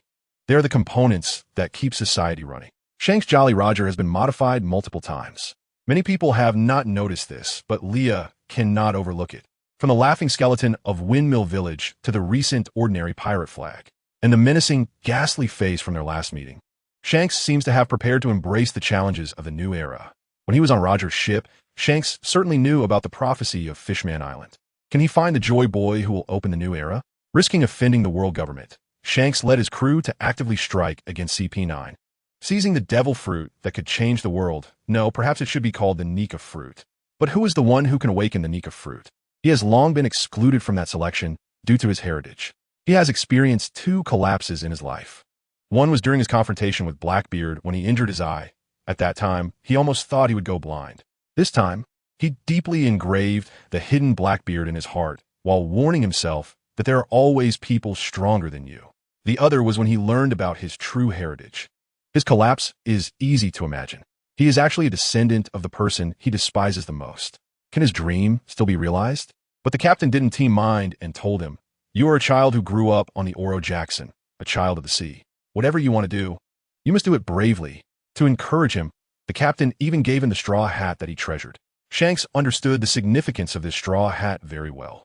Even before this, it was just a hat. To put more broadly, it was the personal belonging of Pirate King Roger. When he gave the hat, Roger hadn't gone to Laugh Tale yet, probably. But once this straw hat is passed on to someone else, it becomes a token of the inheritance of will. After obtaining the rubber fruit, he hesitated, and at that time, he learned that Captain Roger's child had survived and was adopted by Garp, hiding in the East Sea. At that moment, he took a tried-out attitude and asked Beckman to investigate Garp's whereabouts over the years, roughly confirming the range. After Roger's death, he formed a pirate crew alone, and later he vaguely felt that he was somewhat unsuitable for it. He felt lost and self-doubting on the path he was pursuing. Did he really want to become the Pirate King? What he had been pursuing was not true freedom. When poor, one focuses on one's own integrity. When rich, one benefits the world. He had always borne the mission left to him by the captain, hadn't he? Or should he take a step back and look for the captain's child? Perhaps he would be a more suitable candidate. When he saw Luffy, he almost thought Luffy was the captain's child, because Luffy really resembled the captain in many ways. But the age didn't match. Later, he also met Ace, the captain's child. He had some similarities with the captain, but perhaps due to his upbringing, he was somewhat gloomy. Compared to Ace, he was the child who received all of the captain's love. He and Buggy both were. He was somewhat tempted at that time to give the rubber fruit to Ace, but he personally preferred Luffy. Of course, he could also eat it himself, but his heart was already wavering. Just as he was in a dilemma, Luffy ate the rubber fruit. The mythical Zoan fruit chooses its own master, and as a pirate who has roamed the seas for many years, he knows this all too well. It is fate. Later, Ace joined the Whitebeard pirates and was favored by Whitebeard, who intended to cultivate Ace as the future Pirate King. Shanks was well aware of this. However, Leo was involved in many matters that led to the elderly Whitebeard, even if not because of Ace, ultimately adding fuel to the fire for the new era. But Ace was captured. Whitebeard could no longer remain uninvolved. The moment he faced off against Whitebeard, Shanks realized that Leah's conspiracy had already succeeded halfway. As powerful as he was, Shanks seemed to see the moment 20 years ago when Whitebeard clashed swords with Captain Roger. Although he was not as strong, the difference was not far off. He noticed that the people around him didn't seem surprised, and he calmed down. He had never questioned Leah about anything, but that didn't mean he knew nothing. The Navy had long planned to take action against Whitebeard. Ace was merely a pretext for both sides to go to war, a convenient excuse. Whitebeard looked at this strong and reliable child whom he hadn't seen for many years, expressing his speculations about future events, even though he already knew in his heart. Whitebeard was the guardian of the era, but he was old and needed someone to take over his duties. The red-haired kid was a reliable successor. When he passed his hat to the person he had chosen, he had already come to this realization, hadn't he? With his last strength, he decided to pave the way for these fresh bloods. Whitebeard made up his mind. The two silently drank together, and ultimately Whitebeard laughed heartily, as if completing some kind of handover ceremony. This was a century-defining meeting comparable to a relay race. Before Roger surrendered, he had also invited Whitebeard for a drink. He told Whitebeard everything about D and the world. Compared to the future of the world, Whitebeard loved his family more. He had long made his choice and was now fighting his last battle for his family once again. He could die, but his children still needed to roam freely on the sea in the future. At that time, who would lead them? Ace, Marco, or some other stranger? All of this was unpredictable. But as a father, Whitebeard hoped they could all have a free future. He represented the old era, while his children were part of the new era. In the end, Shanks still left with his crew. He had to keep an eye on Kaido, as this ugly dragon stationed on Onigashima might involve Quinn and others, exacerbating the seriousness of the situation. He now understood more clearly that he had to keep an eye on Kaido and other monsters in the New World. As long as he did this well, the danger from Leah could be minimized. He truly calculated everyone into his plans. He now somewhat doubted Leah's purpose in approaching him, although she had long admitted that her goodwill in Windmill Village was not pure at all. Didn't he mind, but it was still somewhat sad. However, these thoughts flashed by, and in the end, he still couldn't blame her. Beckman stood beside Shanks, silent. He was his deputy. He had to bear all the risks alongside Shanks. After all, it was a path he chose, and no matter what, he had to accompany this man onward. Kids, set sail, Shanks commanded. Yes. Countless responses came from all over the Red Force as he stepped onto the path he had chosen. Impelled down, Carp sat on the ground, looking at Ace, whose hands and feet were chained with huge sea stone chains. For Carp, this might be Ace's last moments, and he wanted to chat with him as much as possible. The old man originally hoped that Ace and Luffy would become strong Marines. However, they had chosen a path contrary to that. There wasn't a single obedient member in the monkey family, not even his unfilial son. Although helpless, Carp felt somewhat gratified. After all, people should pursue their own dreams and walk the path they choose. Otherwise, what is the meaning of life? It was just that he couldn't protect the child he had watched grow up under his wings, which made Carp somewhat sad. He had chosen to save Ace back then, hoping he could grow up safely. And that little girl Leah too. Recently, signs of a major war seemed to be emerging, and many new recruits in the Navy chose to withdraw. Whether it was the increasingly rampant pirates or the increasingly restless hearts within the Navy, it all represented the trend. The balance of people's hearts had already tilted to one side. Where did those withdrawing new recruits go? That's right, they went to the Revolutionary Army. Carp himself didn't think the Navy was just. He had seen this clearly long ago. Otherwise, he wouldn't have continually refused to be promoted to admiral. However, the justice he bore for a lifetime was not something he could easily let go of. The islands appeared calm on the surface, but in reality, undercurrents were surging, and more people were joining the ranks of resistance. As for why these events were not yet known to the world, it was because Morgans, under pressure from the world government, couldn't integrate and report these events. However, Morgans had conflicts with the world government and the Navy, and this situation wouldn't last long. Once he moved the headquarters of the newspaper to the New World, where the government's control was weakest, he could report these widely. When people's hearts are unstable, the world will naturally become chaotic. Ace was about to be executed, and Luffy was causing a ruckus at Sabeti Archipelago. As a grandfather, Carp felt quite helpless, but was already irretrievable. The warship that Luffy was on had arrived at Impel Down, and Luffy continued to hide in Hancock's clothes. The Navy had agreed to the Pirate Empress's request to participate in the battle, and meeting Ace at Impel Down was her condition for exchange. However, they needed to be searched and put on sea stone handcuffs before entering. Upon entering the prison, Hancock was greeted by Vice Warden Hannibal. Under Hannibal's arrangement, Hancock followed Deputy Warden Domino to a room for a body search. They arrived at the search room, which was equipped with a monitoring transponder snail. Domino took out the sea stone handcuffs and said, "Please cooperate with my work." Hancock, with a shy expression, replied, "Could you be a bit gentler?" Taking advantage of Domino being momentarily distracted by her beauty, she activated the sweet fruit ability, petrifying both Domino and the monitoring transponder snail. At that moment, Luffy crawled out from Hancock's clothes. Luffy was very grateful for Hancock's help.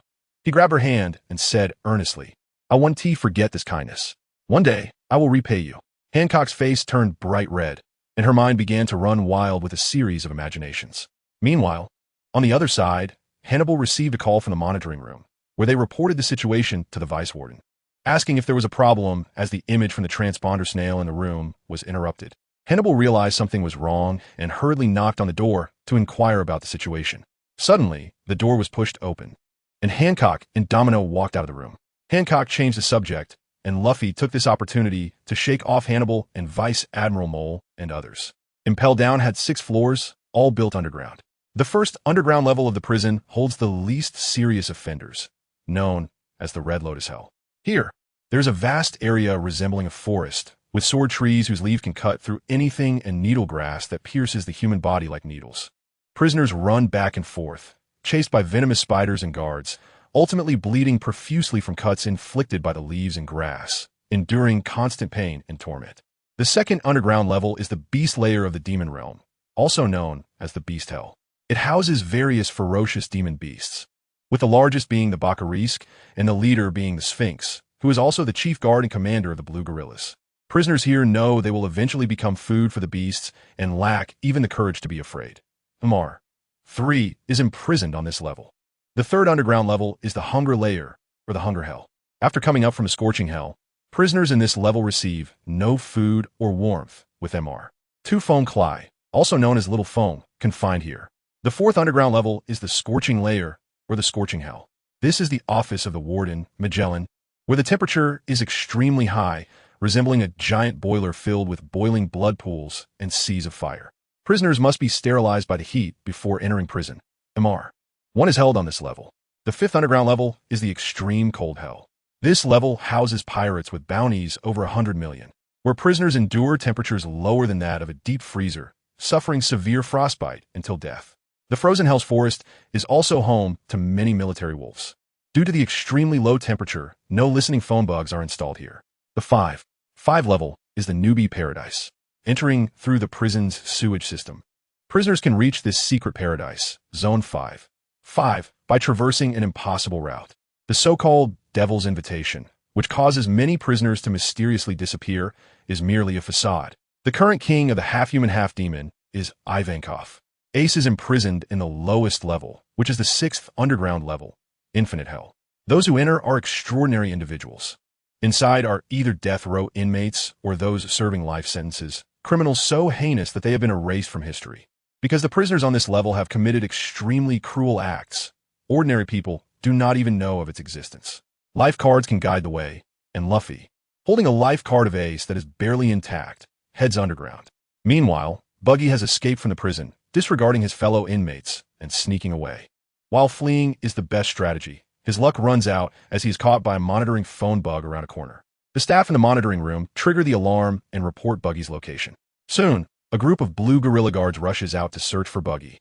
At this moment, Luffy is looking for the entrance to the next level. Suddenly, the pirates in the cell call out to Luffy, hoping he can help them steal the keys. Trying to persuade him. Don't you think it's fate that we met in such a vast sea of people? One pirate says with a flattering expression. Just as Luffy is pondering, a commotion arises as Buggy, followed by a horde of blue gorillas, runs towards him. One blue gorilla swings an axe at Buggy, slicing him in half. Buggy, in this manner, meets Luffy again, the last time being in Lobetown. Following this, Luffy also becomes the target of the blue gorillas. The moment Luffy and Buggy meet, they start fighting, running as they clash. After a while, they decide to temporarily team up to deal with the blue gorillas chasing them. They both turn and attack simultaneously, with Luffy knocking out one blue gorilla with a punch. Buggy knocks himself out in the process. Looking at the fallen blue gorilla before him, he says, "Don't get complacent. There are still 4 left."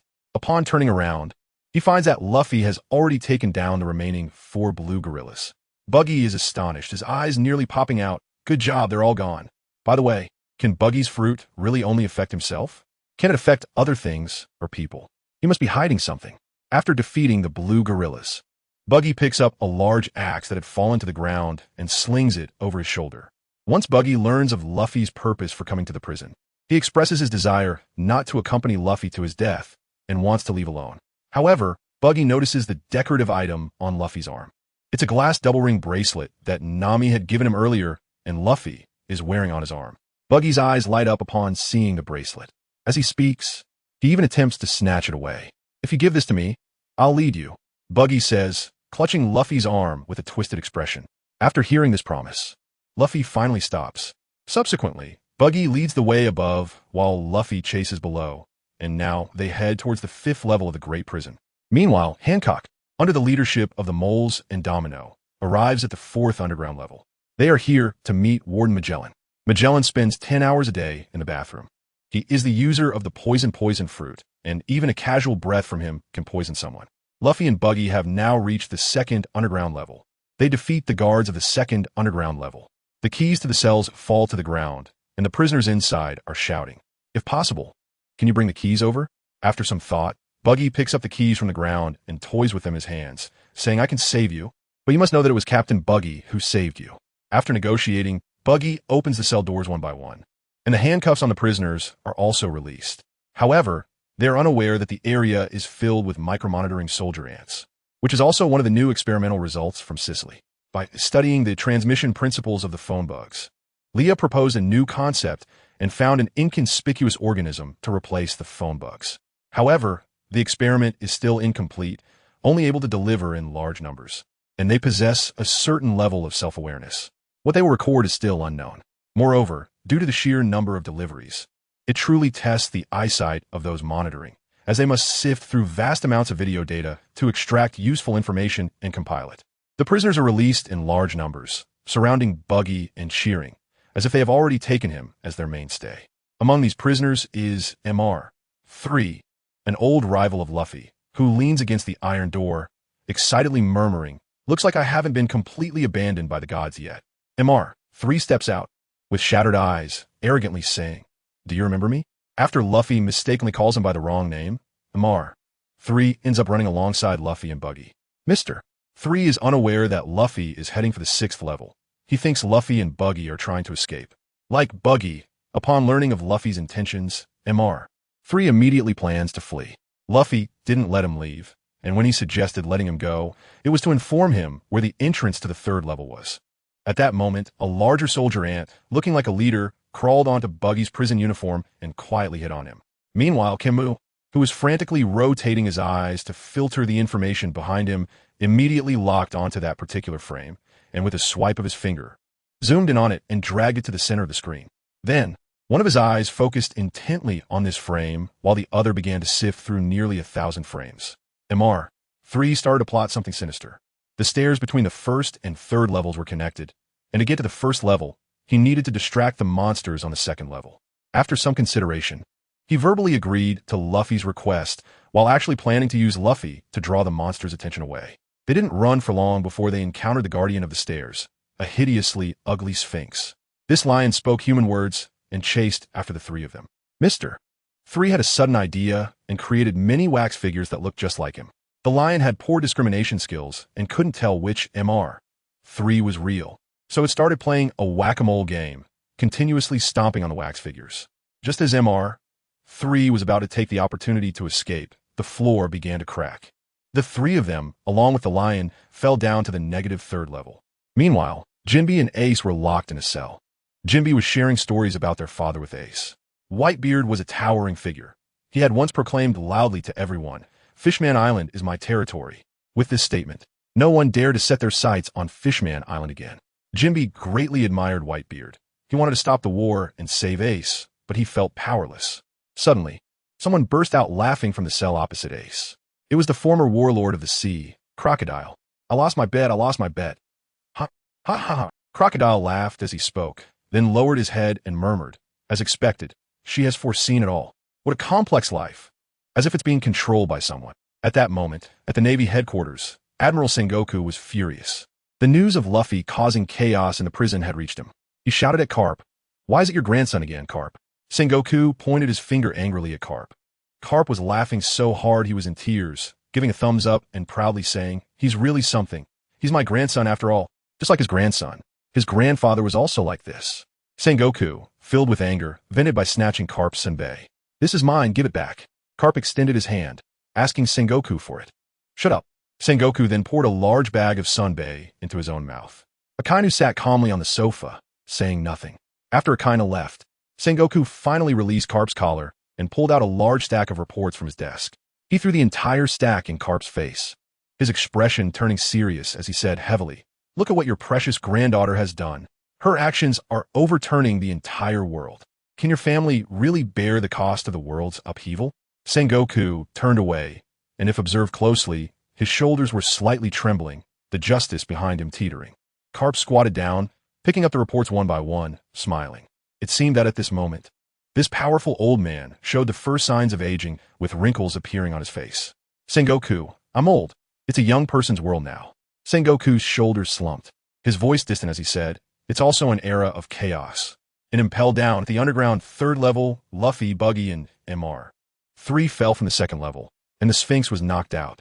The temperature here was extremely high, and they all woke up from the heat. Mr. 3's ability was useless here. The temperature was too high, and the wax figures melted instantly. Now, they needed to find the entrance to the underground 4th level. They arrived at a cell where the pirates being held were relatively powerful, mostly criminals with bounties of up to 50 million. A riot had already broken out on the prison's -2nd level, with a group of prisoners rushing toward the entrance. These prisoners had been released by Buggy, indirectly diverting the guards' attention. At this point, Buggy was about to explode. They made a big circle and ended up back where they originally fell. Everything was being monitored by the guards. They pulled a rope and a massive stone door rose, with a fishing net launching at Buggy and the others, completely ensnaring them. Unfortunately, this fishing net contained sea stone, rendering the three unable to use their powers. Soon after, a group of guards arrived, led by a short Sphinx. "Give it up. Resisting is useless," the Sphinx said, looking quite exhausted with dark circles under its eyes. Just then, the Sphinx that had been caught in the fishing net woke up and struggled so hard that it broke free of the net. This allowed Luffy and the others to escape. A large group of guards charged at Luffy, while MR3 and Buggy prepared to ditch Luffy on the overhead bridge. Luffy's optimism exceeded their expectations. Instead of getting angry, Luffy waved to them in thanks, saying, "Goodbye. Thank you for bringing me here. What a liar, so optimistic." Buggy and MR3 simultaneously looked up in surprise. The guard's primary target was also Luffy, and taking advantage of the chaos, Buggy and MR3 hurried to leave. The soldier ant on Buggy's body twitched its antennae, and another soldier ant crawled up Luffy's pant leg amidst the confusion. They didn't run long before they couldn't take it any longer. It was too hot, and they planned to take a break. At that moment, a beautiful singing voice reached their ears. "What is that singing?" Buggy asked curiously. "The path of the lady boy, the strongest, in such a hot space." Being able to sing effortlessly was no ordinary feat. They ran toward the source of the sound, and the handsome figure in the cell was MR2 Bon Clay, also known as Little Bon. He was gracefully dancing ballet. Upon seeing Buggy and MR3, he was astonished, his eyes bulging. "What? Mr. 3, what are you doing here?" Little Bon excitedly rushed to the bars of the cell, holding onto the iron bars. After discussing it, Buggy and MR3 decided to free Little Bon. However, Bon did not leave with them. Instead, he chose to act alone. On the other side, Magellan brought Hancock to the 6th level of the prison, where Ace and Jinbe were right in front of them. The prisoners locked up there began to shout when they saw another beautiful woman arrive. They never expected to see such a beauty in a prison. Magellan instructed the prisoners to quiet down. Instead of listening, the prisoners mocked Magellan, saying, "You, who are always having diarrhea, still have the nerve to discipline us." Hearing this, Magellan became furious, his eyes turning red. He wanted to teach these ignorant prisoners a lesson. Behind Magellan, several purple poison dragons made of venom gradually rose. The criminals, seeing this, showed fear on their faces and began to shout even louder, pleading for Magellan to spare their lives. At this moment, no one noticed Hancock. The scene was too noisy. Hancock seized the opportunity to inform Ace about Luffy's arrival, to save him and impel down. After hearing this news, Ace was initially surprised and widened his eyes, but then he gradually calmed down. He lowered his head, revealing a smile that was hard to tell if it was pride or something else. Indeed, Luffy was always so worry-inducing. Magellan launched an attack on the prisoners, and the poison dragons rushed into different cells, covering the criminals in venom. With cries of pain and shock echoing throughout the prison, Magellan warned the criminals present with a cold expression, reminding them not to forget that he had the power and authority to execute them on the spot. After saying this, Magellan returned to his original state. Meanwhile, Hancock had finished telling Ace the news. On the other side, Luffy was being pinned down by a lion. Hungry and feeling the heat, Luffy had no strength left to break free from the beast's grasp. Just as the lion was about to eat Luffy, a voice called out to stop it. The lion and Luffy turned to look. "Oh, isn't that Zoro?" "Oh no, it's Little Fong disguised as Zoro." Little Fong jumped down, using his skills to kick the lion away and save Luffy. Luffy looked at Little Fong, who was elegantly spinning in the air, and realized this wasn't Zoro, but the voice was familiar. It had been a long time. "Little Straw Hat, I miss you so much." As he spoke, tears streamed from Little Fang's eyes. The two good brothers embraced. Fate brought them together again, and they promised not to part again. Getting sidetracked, Little Fong and Luffy chatted while running. Luffy was going to the 6th level to save Ace, while Little Fong was going to the 5.5 level to see the person he most wanted to meet. At this moment, Hancock had just come up from the 6th level. Everything was going smoothly. She had sent Luffy into the prison and delivered the message to Ace, completing her task. Little Fong brought Luffy to the base of a tall wall, pointing at it and saying, "If you climb over this wall, you will see the entrance to the 4th level." Then they both jumped up. The area was filled with thick smoke, and the temperature was extremely high. Little Fong explained, "The 3rd level is just the exhaust vent for the 4th level, and the 4th level is different. It is the real furnace." Luffy understood that the temperature on the third level was nothing compared to this. Little Foam approached the furnace, telling Luffy, "Little Straw Hat, if you jump down from here, you can reach the fourth level, but you need to find a good landing spot." Luffy jumped to Little Fang's side, gazing at the huge furnace emitting thick smoke. For Ace, he had to jump. Luffy suddenly asked Little Foam, "Little Foam, would you risk your life to meet the person you want to see?" Little Foam smiled and said, "Of course." The person Little Foam wanted to see was the Okama King, Ivankov, and his eyes lit up at the mention of him. Just then MR3 and Buggy came rushing towards them, being chased by a cow. This dragged Luffy and Little Foam into a forced escape. Buggy told Luffy that they didn't want to go to the fourth level. He and MR3 had encountered this cow while looking for the entrance to the third level. This cow was a jailer beast, very strong, and they couldn't fight it, so they had to run. Running away continuously wasn't a solution. Thinking of this, Buggy turned around and kicked, launching a buggy ball from his feet. The explosion looked devastating, the effect was impressive, and the cow was engulfed in flames. However, it didn't actually harm the cow. It stood unharmed amidst the flames. Little Foam jumped into the air and delivered a powerful kick to the cow. The ground collapsed under the force, and half of the cow sank down. Then MR3 placed a wax candle collar on Luffy and executed a move, Rubber Hammer Spiral Bullet. This attack had decent damage, and the cow fell to the ground. Speaking of which, it's the future two emperors teaming up. The floor began to crack, and Luffy peeked to see the ceiling getting further away from them. At this moment, everyone realized the floor was collapsing, and they were in a descending state. Meanwhile, the jailers began to report to Magellan that Luffy and Buggy had safely reached the fourth level. They had fallen from the ventilation tower. What is going on? Isn't there magma below the tower? Why did they fall without getting hurt? Magellan questioned. The jailers speculated. They probably fell from the floor above, possibly using the floor to jump out and escape. Magellan was furious. He walked out of the restroom and ordered, "Everyone, listen to my command. There are only 2 stair locations to the fourth level. Hannibal, take your team to guard the stairs leading to the third level, and Little Suddy will guard the stairs leading to the 5th level with the beast." Little Suddy was a blonde woman with her eyes hidden. She only thought about fighting and was unwilling to defend. At this time, Hannibal was thinking that if Luffy and the others reached the entrance he was guarding, he would let them go, then push the responsibility onto the warden's head, allowing him to take the position of warden. Magellan did not agree to Little Suddy's request for an attack and said, "Follow orders, capture them, and you can deal with them as you wish. The remaining jailers, go after them. Don't underestimate them. That damn Straw Hat gang will not let you act as you please anymore. Let us end this in this scorching hell." And it was at this moment that several army ants jumped onto Magellan's wings. The temperature on the fourth level was extremely high, making Luffy and the others stomp their feet. Luffy moved his nose and smelled roasted meat, rushing towards the source of the scent. Little Foam quickly followed Luffy. But before they reached the kitchen, many jailers appeared in front of them, primarily to delay time and otherwise useless. The jailers reported to Magellan that the power gap was too great and requested support. At this moment, a drop of purple liquid fell in front of Luffy. In the blink of an eye, Magellan appeared before Luffy. Luffy did not recognize Magellan, but as soon as the jailers saw Magellan, they hurriedly ran away because staying here was a dead end. They would be caught in Magellan's poison. Little Foam reminded Luffy from behind that they couldn't fight Magellan. He was the warden of Impel Down. Luffy dodged Magellan's poison dragon and was about to throw a punch at him when Little Foam blocked him with his body. Little Foam grabbed Luffy by the collar and emphasized, "That's poison. You must not touch it. Right now, we can only run. We can't fight." On the other side, Buggy and MR3 were at the staircase leading to the third level, where Hannibal was guarding with the jailers. After discussing a strategy, Buggy and MR3 jumped down together, ready to fend off Hannibal.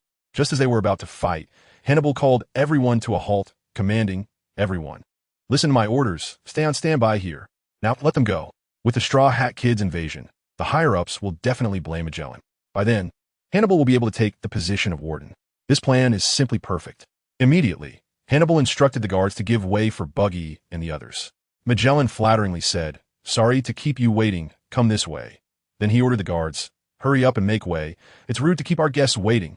"All right, please go ahead," he told Buggy and the others. Buggy and Mr. 3 exchanged glances and angrily shouted, "What kind of joke is this? It's too obvious. It's definitely a trap."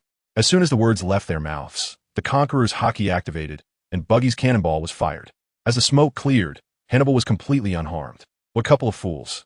Why couldn't they just walk over obediently? Then Buggy and Mr. 3 were bound up. After all, Hannibal was the deputy warden and wouldn't be easily embarrassed by Buggy. Meanwhile, Luffy was already being chased by Magellan, struggling to catch his breath. This way of escaping was not going to work. To save Ace, he had to get out of here. With that thought, Luffy stopped and activated Gear Second.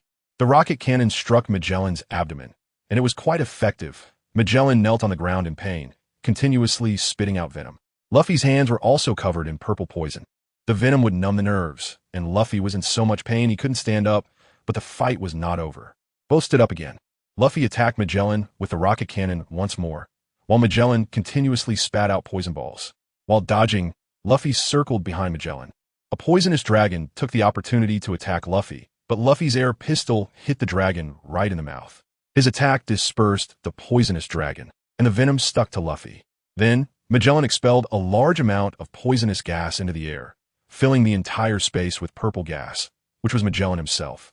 The poison mist surrounded Luffy, and he began to have difficulty breathing, becoming sluggish. He couldn't continue like this, otherwise he would die here. Luffy jumped into the air, puffed up his belly, and blew out a large amount of gas to disperse the poison. Magellan told Luffy it was all in vain. The poisonous gas was endless. Having inhaled too much poison, Luffy was already paralyzed and fell to the ground in agony. Meanwhile, Buggy and Mr. 3, bound together, were crying.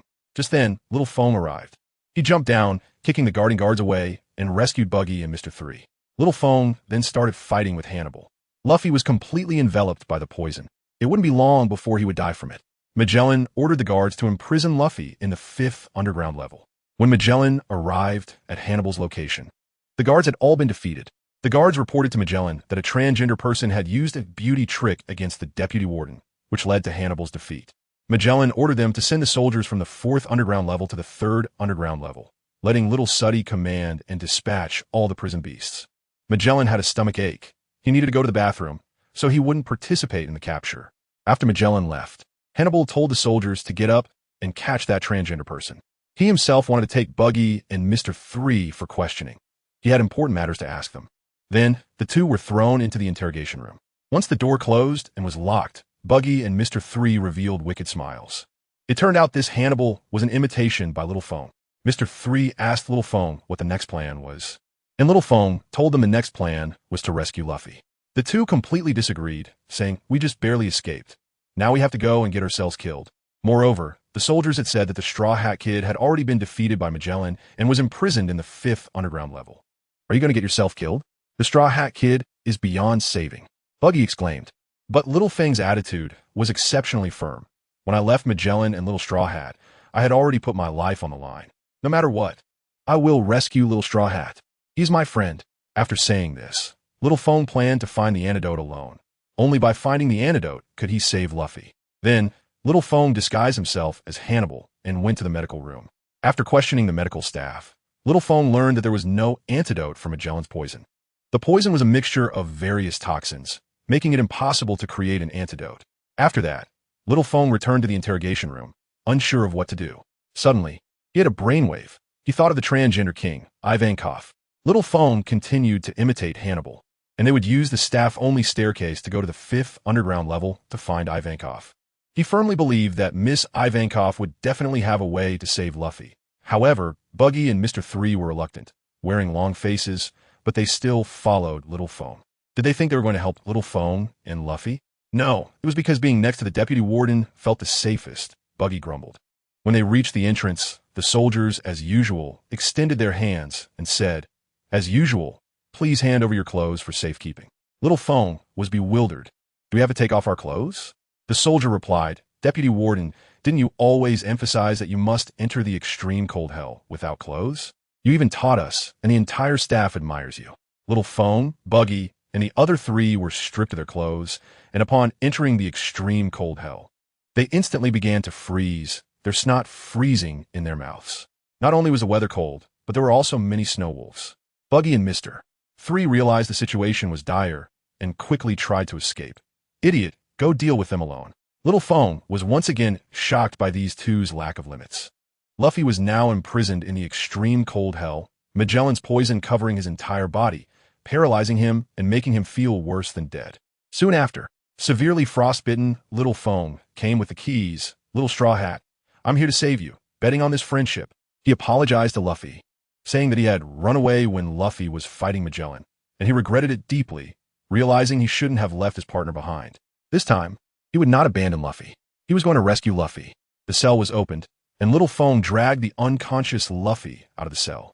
Now, all that was left to do was find Ivankov. Perhaps Miss Ivankov could save Luffy's life. Little Feng endured the extreme cold, asking each cell. However, the prisoners being held did not know where Ivankov was imprisoned. After a long time, little Feng finally learned from a prisoner where Ivankov was held. The prisoner pointed to the forest across the way, saying there was an unused cell there where a strange man had appeared before. After hearing the prisoner's account, little Feng dragged Luffy toward the forest. Meanwhile, the prisoners began to discuss among themselves. Isn't that forest the den of the wolf pack? A prisoner hesitantly asked. In fact, this prisoner was just messing with little Feng. It is too cold here, and Xiao Feng has been injured. He painfully kneels in the snow. The only thing he can do now is to strengthen his will. At this moment, Ivankov is holding a small metal box made of metal, with a small display screen on it, showing the situation of Xiao Feng and Luffy.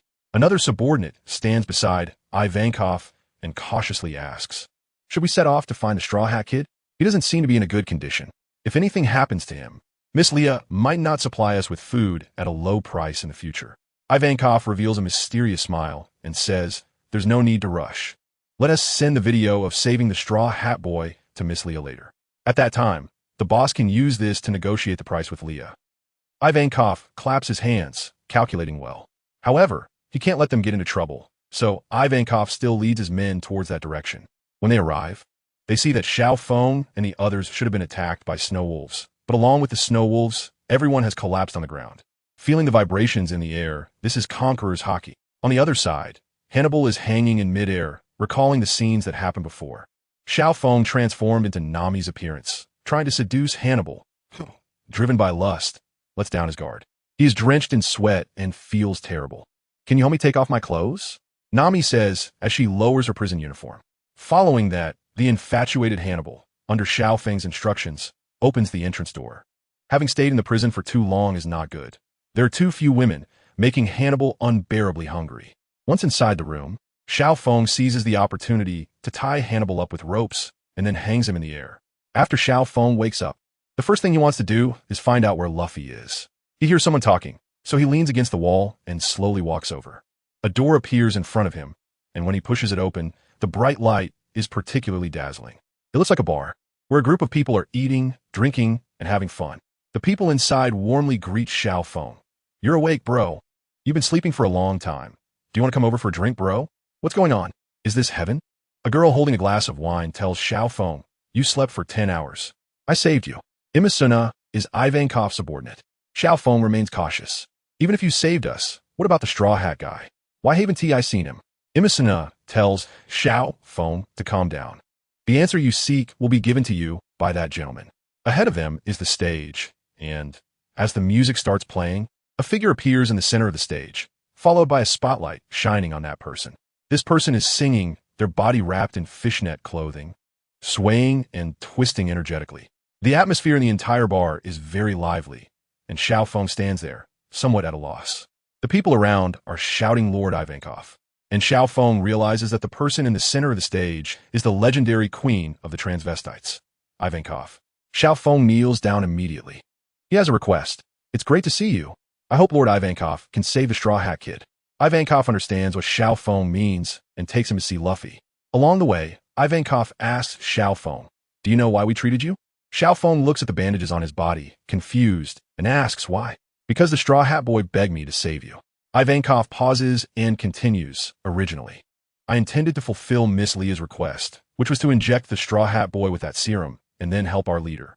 But because of the Straw Hat Boy's plea, I also saved you. It's really touching that he, being so badly injured, still insists on asking us to save you. Ivankov says, pulling out a handkerchief from his pocket to wipe away his tears. It seems Ivankov is also quite an emotional person. The treatment for the Straw Hat Boy began 10 hours ago, Ivankov says. Really? Xiao Feng asks excitedly, and, at that moment, a locked wooden door appears in front of him. Luffy is in the room undergoing treatment, but the room is filled with Luffy's painful screams. The serum brought by Miss Leah can greatly develop human potential. Ivankov pauses and says, the first injection is to detoxify, and the second injection expand the meridians, significantly enhancing physical fitness. However, if one forcibly raises a person's limits without proper training, they will inevitably endure extreme pain caused by abnormal changes in the body. If the will is not strong enough and they cannot hold on, it is very likely to harm the body's original foundation. Miss Leah is really ruthless towards her brother. Ivankov sighs. Does the straw hat have a sister? Xiaofeng asks. You should know this person too. One of the Shichibukai, Port Gasti. Leah, Ivankov replies. Yeah, I should have thought of that. This surname, Ace is the straw hat's brother, naturally. Xiaofeng pauses and says, but the straw hat family is a bit terrifying. Xiaofeng opens the small window on the wooden door to peek inside, wanting to see Luffy's condition. Since the treatment will take another 2 days, they return to the previous hall to wait. Ivankov tells Xiaofeng about the situation here. This is the sewer of the prison, and everyone present is a transvestite. They are all prisoners of this prison. They are lucky to be here, and after my transformation, they eventually became transvestites. They are very free here and can go out to obtain various materials, and there are also monitors to observe the movements in the prison. Most people here know about the Straw Hat Boy's plan to rescue his brother from the monitors. A long time ago, there was a person among the imprisoned who had the ability to dig tunnels. Under that person's leadership, this paradise for prisoners was established. And here is the center of the 5th and 6th underground levels. Xiaofeng is a bit confused. Is there really a 6th level here? Ivankov smiles and tells Xiaofeng the most dangerous tasks are imprisoned on the 6th level. Ace, Crocodile, and Jinbei, they are all locked in the 6th level. Xiaofeng now understands that Luffy's brother Ace is not imprisoned on the 5th underground level, but on the 6th level. Additionally, the 6th level also houses an extremely dangerous character, Shiryu of the Rain. Shiryu was originally the chief warden of Impel Down, who loved killing and left no survivors among the prisoners. Ivankov says, Magellan couldn't stand it anymore. Such wanton killing, if the news spreads, Impel Down's reputation would suffer greatly. So he used his authority as warden to arrest Shiryu. In the end, Magellan chose to confine Shiryu to the 6th level, and Shiryu's strength is only inferior to Magellan. Then, Ivankov reveals a heartbreaking matter. The Straw Hat Boy cannot rescue his brother from Impel Down. His treatment still requires 12 more hours. And Ace's execution is at 3 o'clock this afternoon. In 7 or 8 hours, Ace will be taken out of the prison and brought to the execution platform. Xiaofeng closed his eyes, feeling a bit reluctant to hear this. However, Ivankov's next words reassured him a lot, saying that Ace would be fine, as Miss Leah had already made arrangements for everything. Even our chief of staff couldn't wait to rush to Marineford after hearing the news. Xiaofeng felt that he couldn't help much, so he ran to the cave where Luffy was being treated, shouting encouragement for Luffy. Passers-by mocked Xiaofeng for doing useless work, but he ignored them and insisted on doing what he believed was right. 3 hours later, the 3 of them returned, only to find that Xiaofeng was still holding on. Xiaofeng's throat was already hoarse, and he had coughed up quite a bit of blood. Finally, he collapsed from exhaustion, and several people rushed forward to take Xiaofeng for treatment. However, Ivankov stopped them, saying, "Don't move him, let him do what he wants. He is fighting alongside the Straw Hat Boy in pain. Even if the chances were slim, he believed the Straw Hat Boy would definitely succeed. And he shouted with all his might, even willing to sacrifice his own life. The 2 of them had long surpassed their limits. Xiaofeng struggled to stand up again, walked closer to the door, and continued to shout encouragement for Luffy. At this moment, everyone was moved to tears, and the words "go for it" were shouted from different people. Go, Straw Hat. On the other side, several guards finally discovered Hannibal, who was tied up in midair. Time passed, and by 7 in the morning, everyone was now exhausted from shouting. A large amount of blood seeped from under the wooden door, and Luffy's screams could no longer be heard. Ivankov and Xiaofeng became anxious. Ivankov thought something must have happened to the Straw Hat Boy, but he couldn't possibly be dead. However, if he was seriously injured, he wouldn't know how to explain it to Leah. Just then, with a loud bang, the locked wooden door shattered into pieces. It turned out Luffy had thrown a punch. As soon as Luffy emerged, he loudly shouted that he wanted to eat. Xiaofeng was instantly overwhelmed with emotion and tears. The transgenders quickly presented various foods to Luffy. A large group of people threw food into the cave, and soon the ground was covered with food scraps, both raw and cooked, as long as there was plenty. The transgenders were shocked by Luffy's appetite. When Luffy walked out the door, he looked like a huge pumpkin due to being stuffed. It seemed like in an instant, Luffy returned to his original form. His digestive ability was quite impressive. Camus watched this scene from the screen and let out a sigh of relief. But Luffy's physique really resembled the life restoration he had read about in books before. A group of transgenders excitedly rushed over to lift Luffy and throw him into the air, celebrating their success in this way. This was the result of everyone's joint efforts. Xiao Feng was very happy, but due to overexertion, he fell down. Luffy immediately jumped to Xiao Feng's side. Luffy was very worried about Xiao Feng, but Ivankov told Luffy not to worry. He was just overly tired and would be fine after resting for a while. Ivankov also relayed everything Xiao Feng had done to Luffy. During your treatment, he stayed by your side, cheering you on.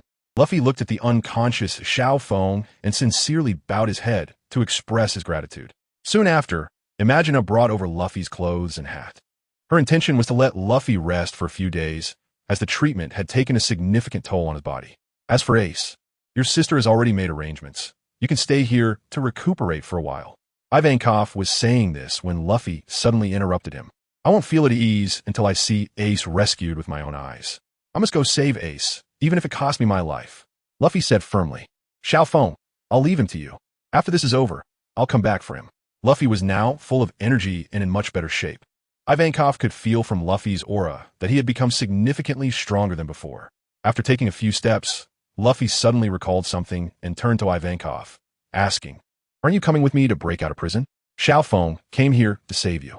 I appreciate Xiao Feng's intentions, but even if he didn't come, I still plan to go out. That man has already begun to act. Ivankov winked and said with a smile, That man? Luffy asked, confused. Yes, the one I am loyal to, the leader of the Revolutionary Army, Dragon. Ivankov spoke of Dragon with reverence, tinged with a hint of disdain.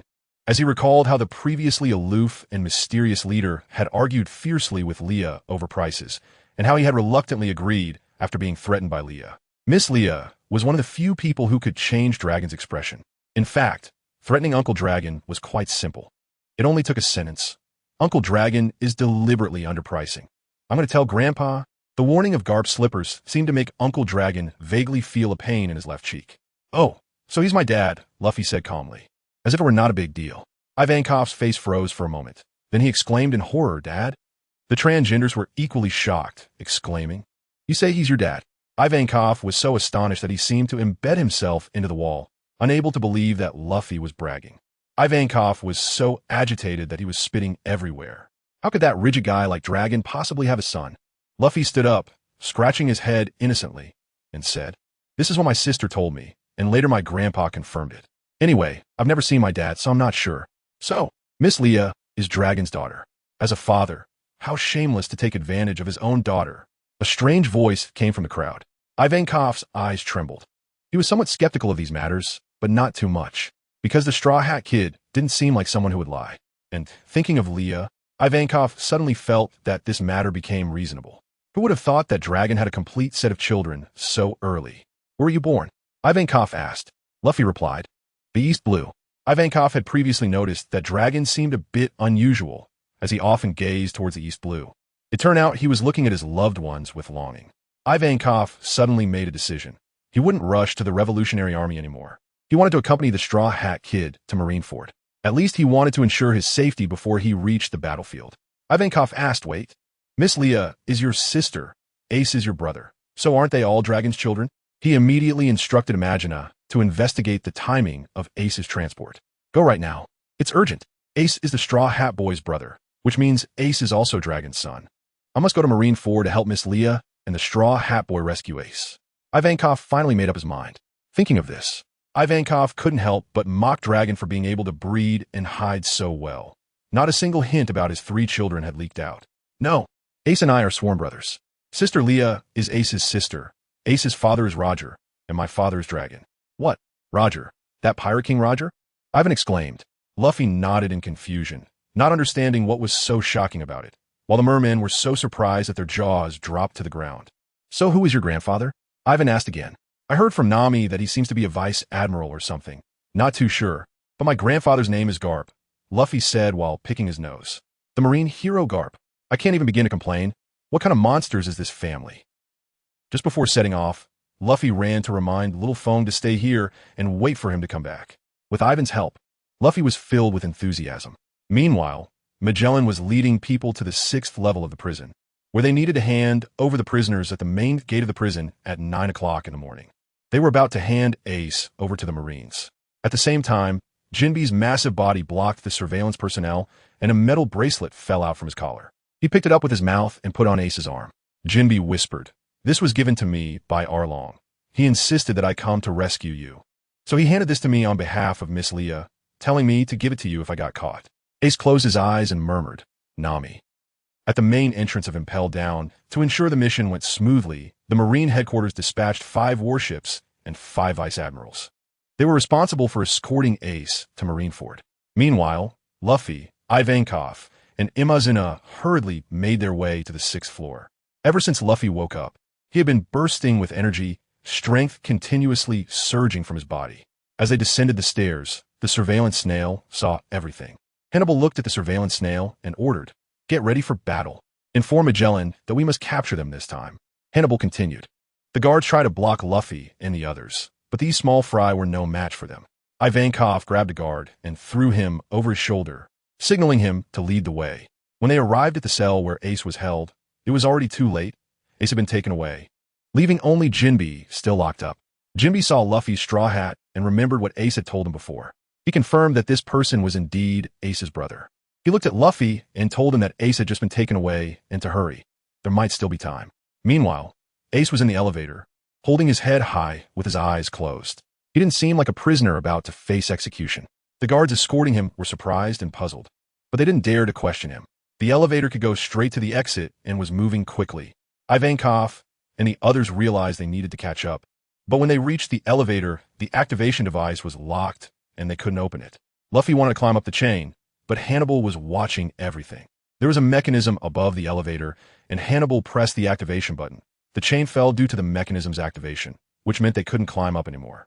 Now, they had to take the stairs.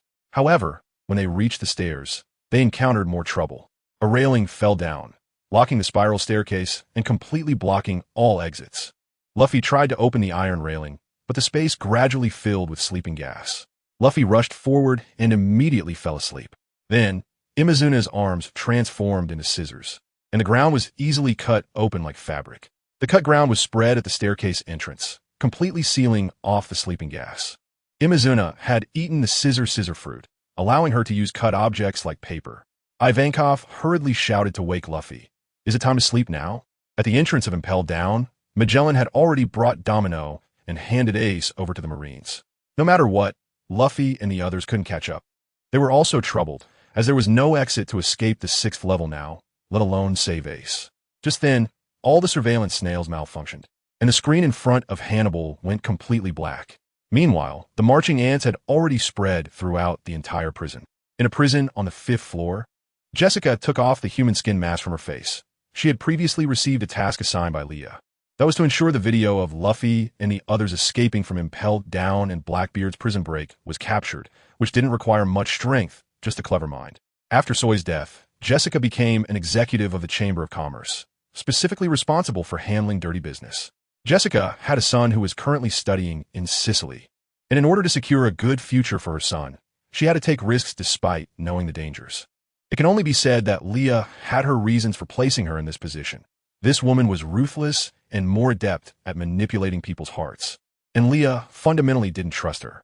However, her soft spot, which was her son, was in their hands, so she didn't dare to act rashly. Moreover, Leah's family was powerful enough that they wouldn't simply abandon her. As long as she did her job well, her child would naturally have a better future. Meanwhile, Crocodile called out to Luffy. Crocodile intended to cooperate with Luffy to break out of prison. He could use his ability to create a hole in the ceiling. What Crocodile was really interested in was Whitebeard. A war was about to break out, and he wanted to take Whitebeard's head to wash away the humiliation Whitebeard had brought him before. It is said that when Whitebeard defeated Crocodile, he also tied up Old Sand and used him as bait for Sea Kings. Old Sand had a golden hook on his hand, while little Marco watched his father's actions, resting his chin on his hands and gloating. Thus, Crocodile held a deep grudge against Whitebeard and vowed to defeat him. Ivankov stepped forward and greeted Crocodile. "Long time no see, Crocodile." Ivankov and Sand Crocodile were already acquainted, and Ivankov also knew Old Sand's weakness. So it was fine to release him. If Old Sand dared to pull any tricks, he would have to face the consequences.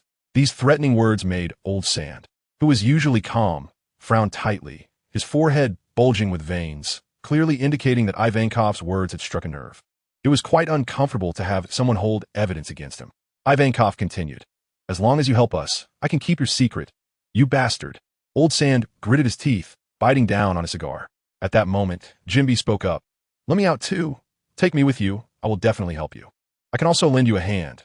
I knew Mr. Ace before he joined the Whitebeard Pirates, and I want to save Ace. Our Fishman Island has also received great kindness from Miss Leah. Please believe me."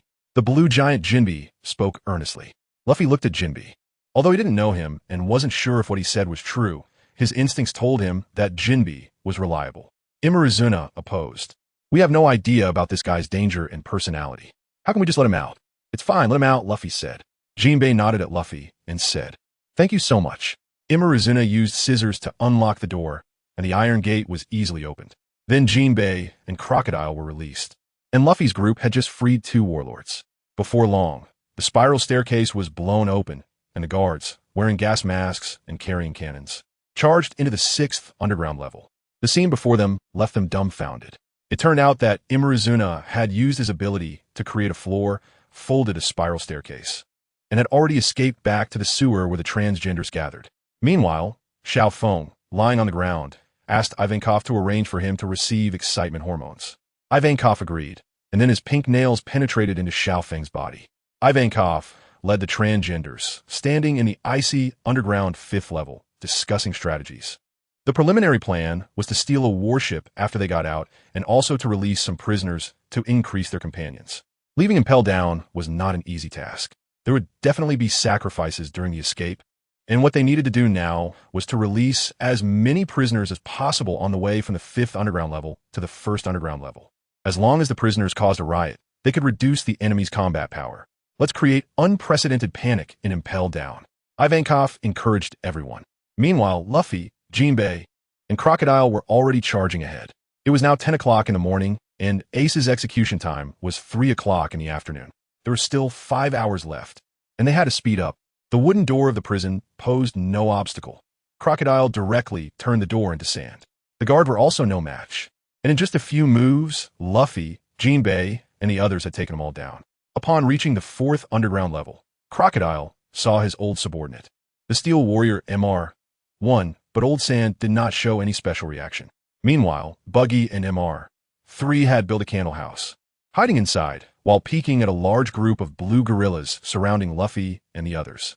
After the wave of blue gorillas passed, they used the candles to replicate many keys, planning to release all the prisoners inside. Soon, the criminals on the 2nd underground level were all freed. Hannibal was quite anxious, as news kept coming in about riots breaking out all over the prison. He would also be punished, and he didn't want to lose this job, let alone replace Magellan as the warden. On the other side, Ivankov and the others caught up and joined Luffy's group. Xiao Feng looked particularly energetic. He and Luffy were safe, which was great news. Ivankov's large face hung behind Luffy's group, looking fierce yet reasonable. 2 well-known warlords, along with a capable officer from the Revolutionary Army and several prisoners. Unless Magellan showed up, who could possibly stop them? At the Navy headquarters, a Navy officer was reporting the situation. Blackbeard was missing, and he had not yet become a warlord, so he could only be considered one of the candidates. Ace was captured by Blackbeard along with Admiral Kazuru. When Kazuru had worn Ace down to exhaustion, he looked at the lying Ace with a complex expression. It was hard to imagine that this person, who was about to ignite the largest war in over 20 years, was the same little baby who had moved around his arms back then. Kizaru shook his head, trying to shake off that impolite scene from his mind. Just thinking about it made his hair stand on end. However, after capturing Ace and bringing him to Impel Down, Kizaru couldn't help but say, "I used to hold you when you were a kid." What kind of expression would Ace have had upon hearing that? In short, it was a look of disbelief. Ace loved to laugh and rarely looked speechless, but at that moment, he felt quite speechless. Was Kizaru trying to get close to him? They had just fought so fiercely. Kizaru smiled and said nothing, shaking his head and turning to leave. "Yeah, the work is done. It's time for me to clock out." Blackbeard was still missing, and a warship without sailing permission had arrived at Impel Down. A Navy officer was about to report the situation to Sengoku. Indeed, it was Blackbeard who had arrived at Impel Down aboard that warship. After reaching Impel Down, Blackbeard first defeated the guards here. This inadvertently reduced the pressure on Luffy and his group during their escape. What Liao wanted was for Blackbeard to come to the prison and not leave. The videos just happened to distract the Navy's military strength. Those locked up and impelled down were not just minor criminals, but also many legendary figures captured at great cost to the Navy. If they were all released by Blackbeard, the consequences would be unimaginable. After receiving the news, Hannibal was quite desperate, with attacks from both inside and outside. He truly had no way out, and simply decided to give up. Then Hannibal suggested, "Let's go to the monitoring room and eat persimmons." He was immediately yelled at by his deputy. "Please stay alert and protect Impel down." At that moment, Magellan called Hannibal, informing him that all the prisoners on the second underground level had been cleared out and that the entrance had been sealed. Buggy and MR3 were now in a tragic situation.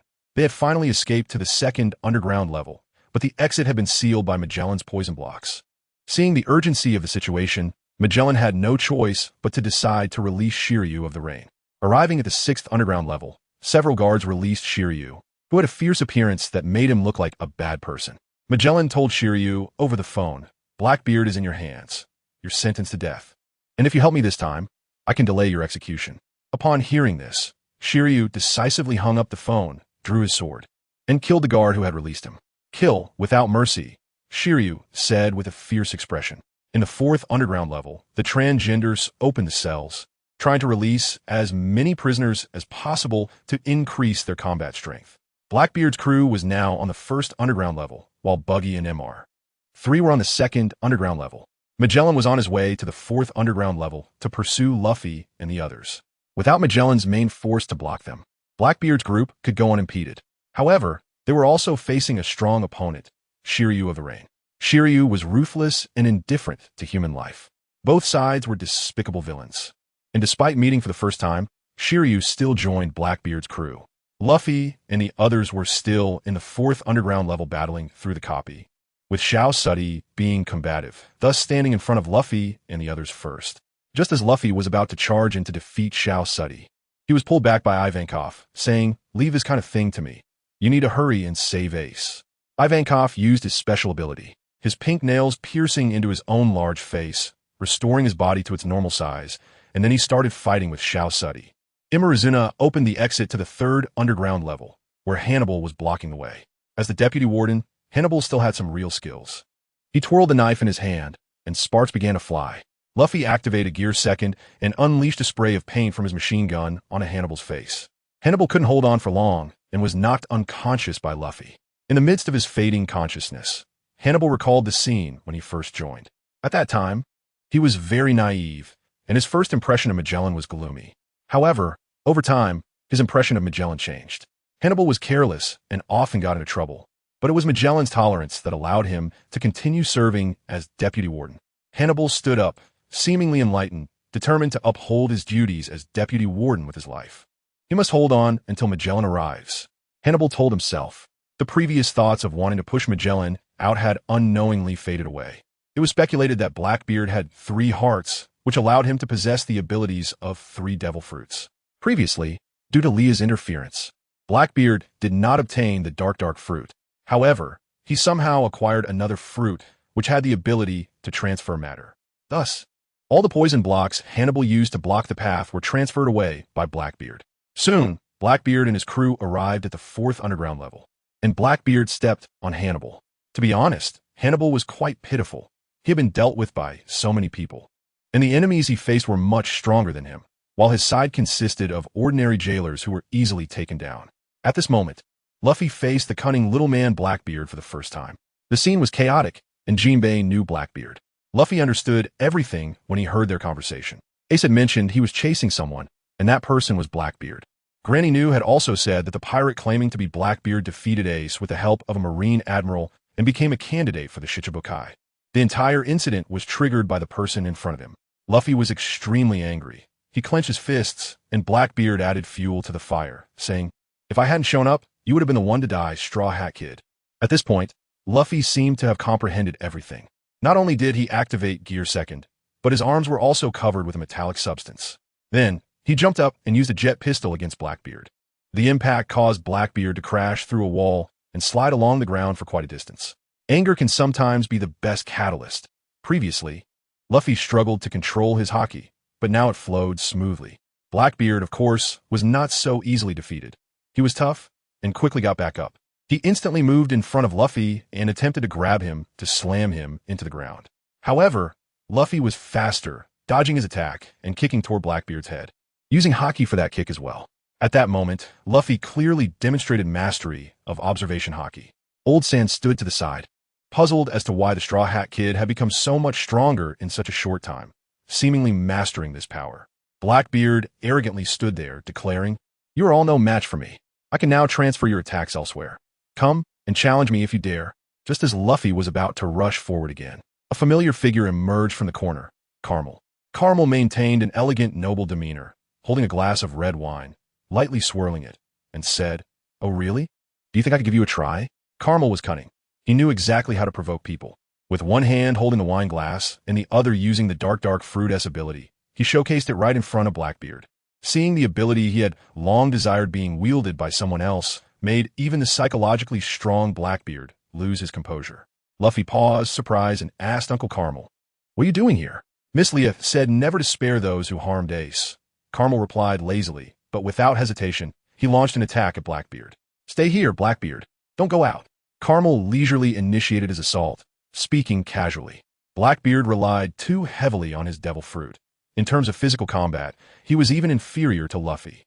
Moreover, the most important thing was that he lacked the innate talent for Conqueror's haki that top-tier powerhouses possess. Blackbeard's greatest strength lay in his strategy. He devised a plan to acquire the dark fruit, used Ace to gain the status of a Shichibukai, and then sought partners during the Impelled Down prison break, returning to the battlefield to seize the Tremor fruit, ultimately reaching the throne of the Four Emperors.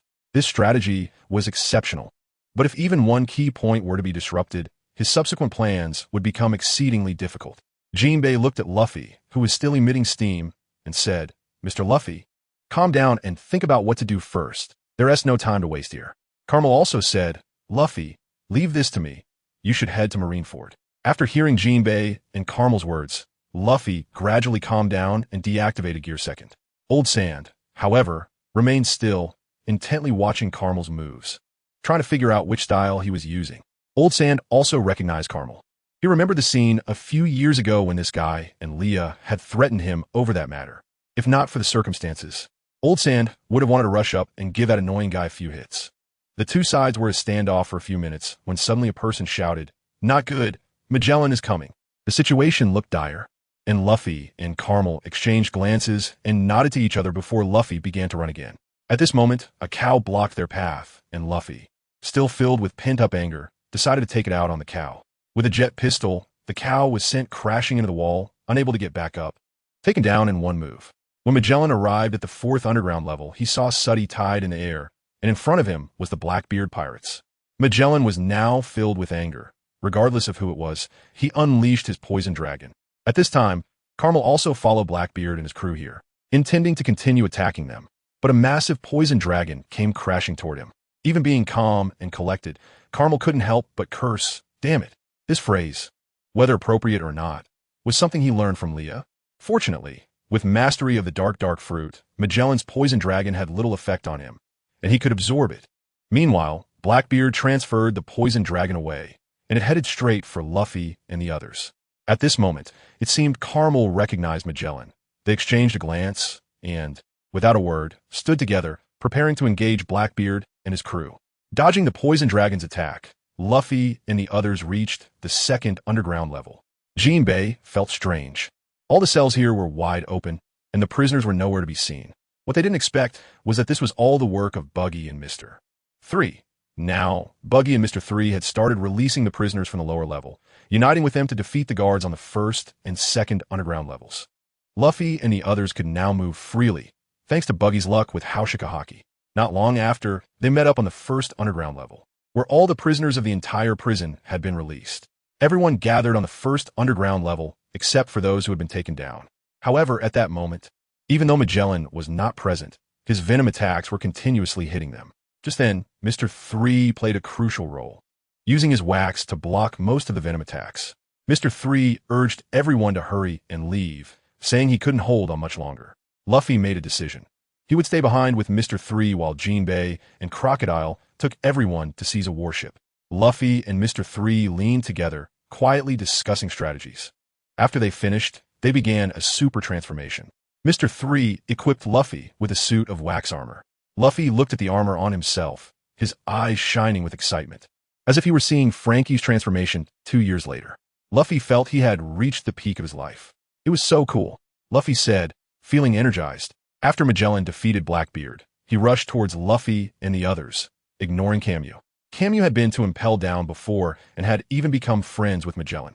To Magellan, this guy was a complete troublemaker, but he had an inexplicable charm that made him unconsciously admire him. To put it simply, Camu was good at charming people. It's easy to imagine how difficult it was for Leah to persuade Camu to work under her. Now, the two stood on opposing sides, as if separated by a lifetime. Magellan was very fast, and he almost instantly caught up to Luffy.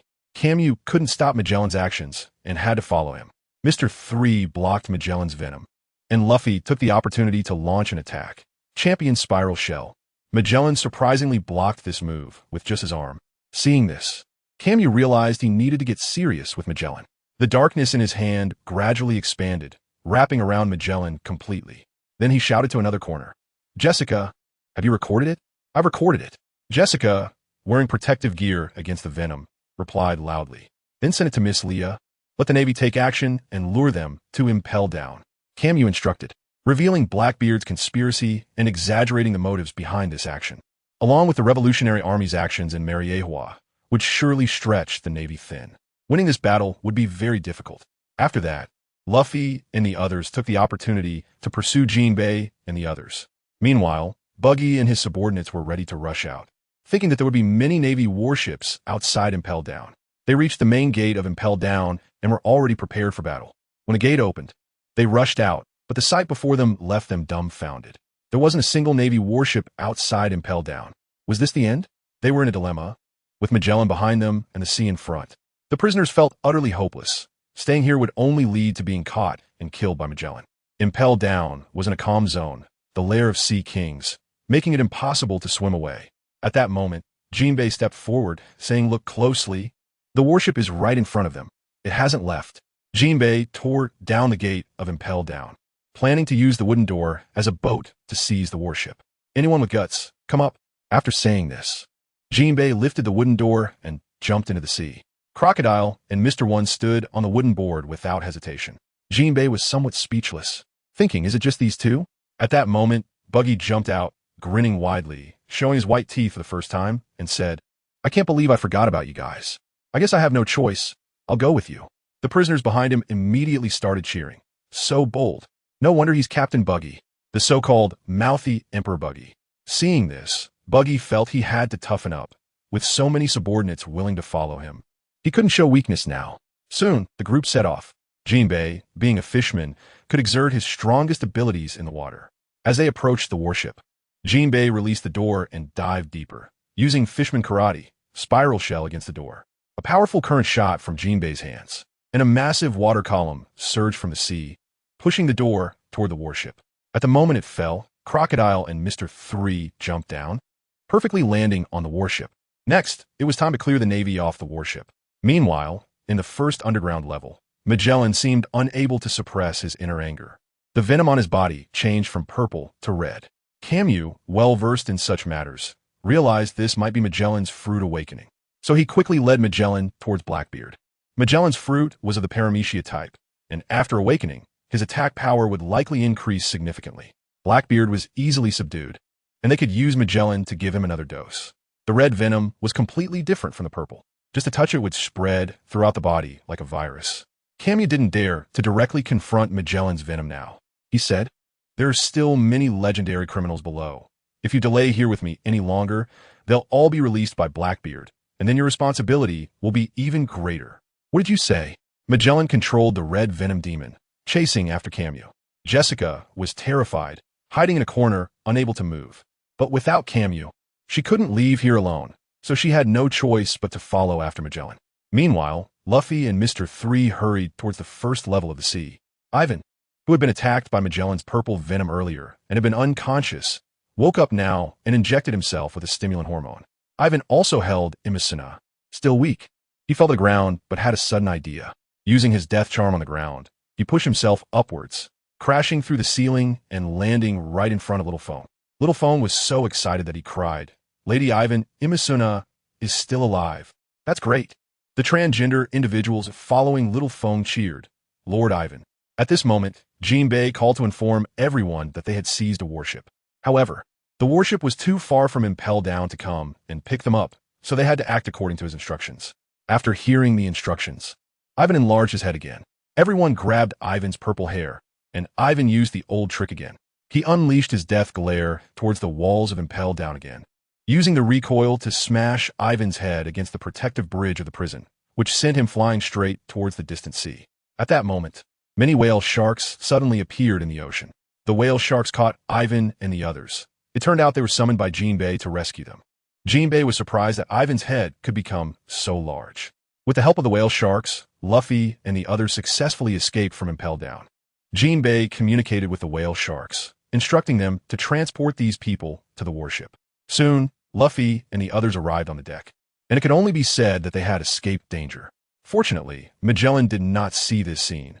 Otherwise, his nose would have been crooked from anger. But now was not the time to celebrate.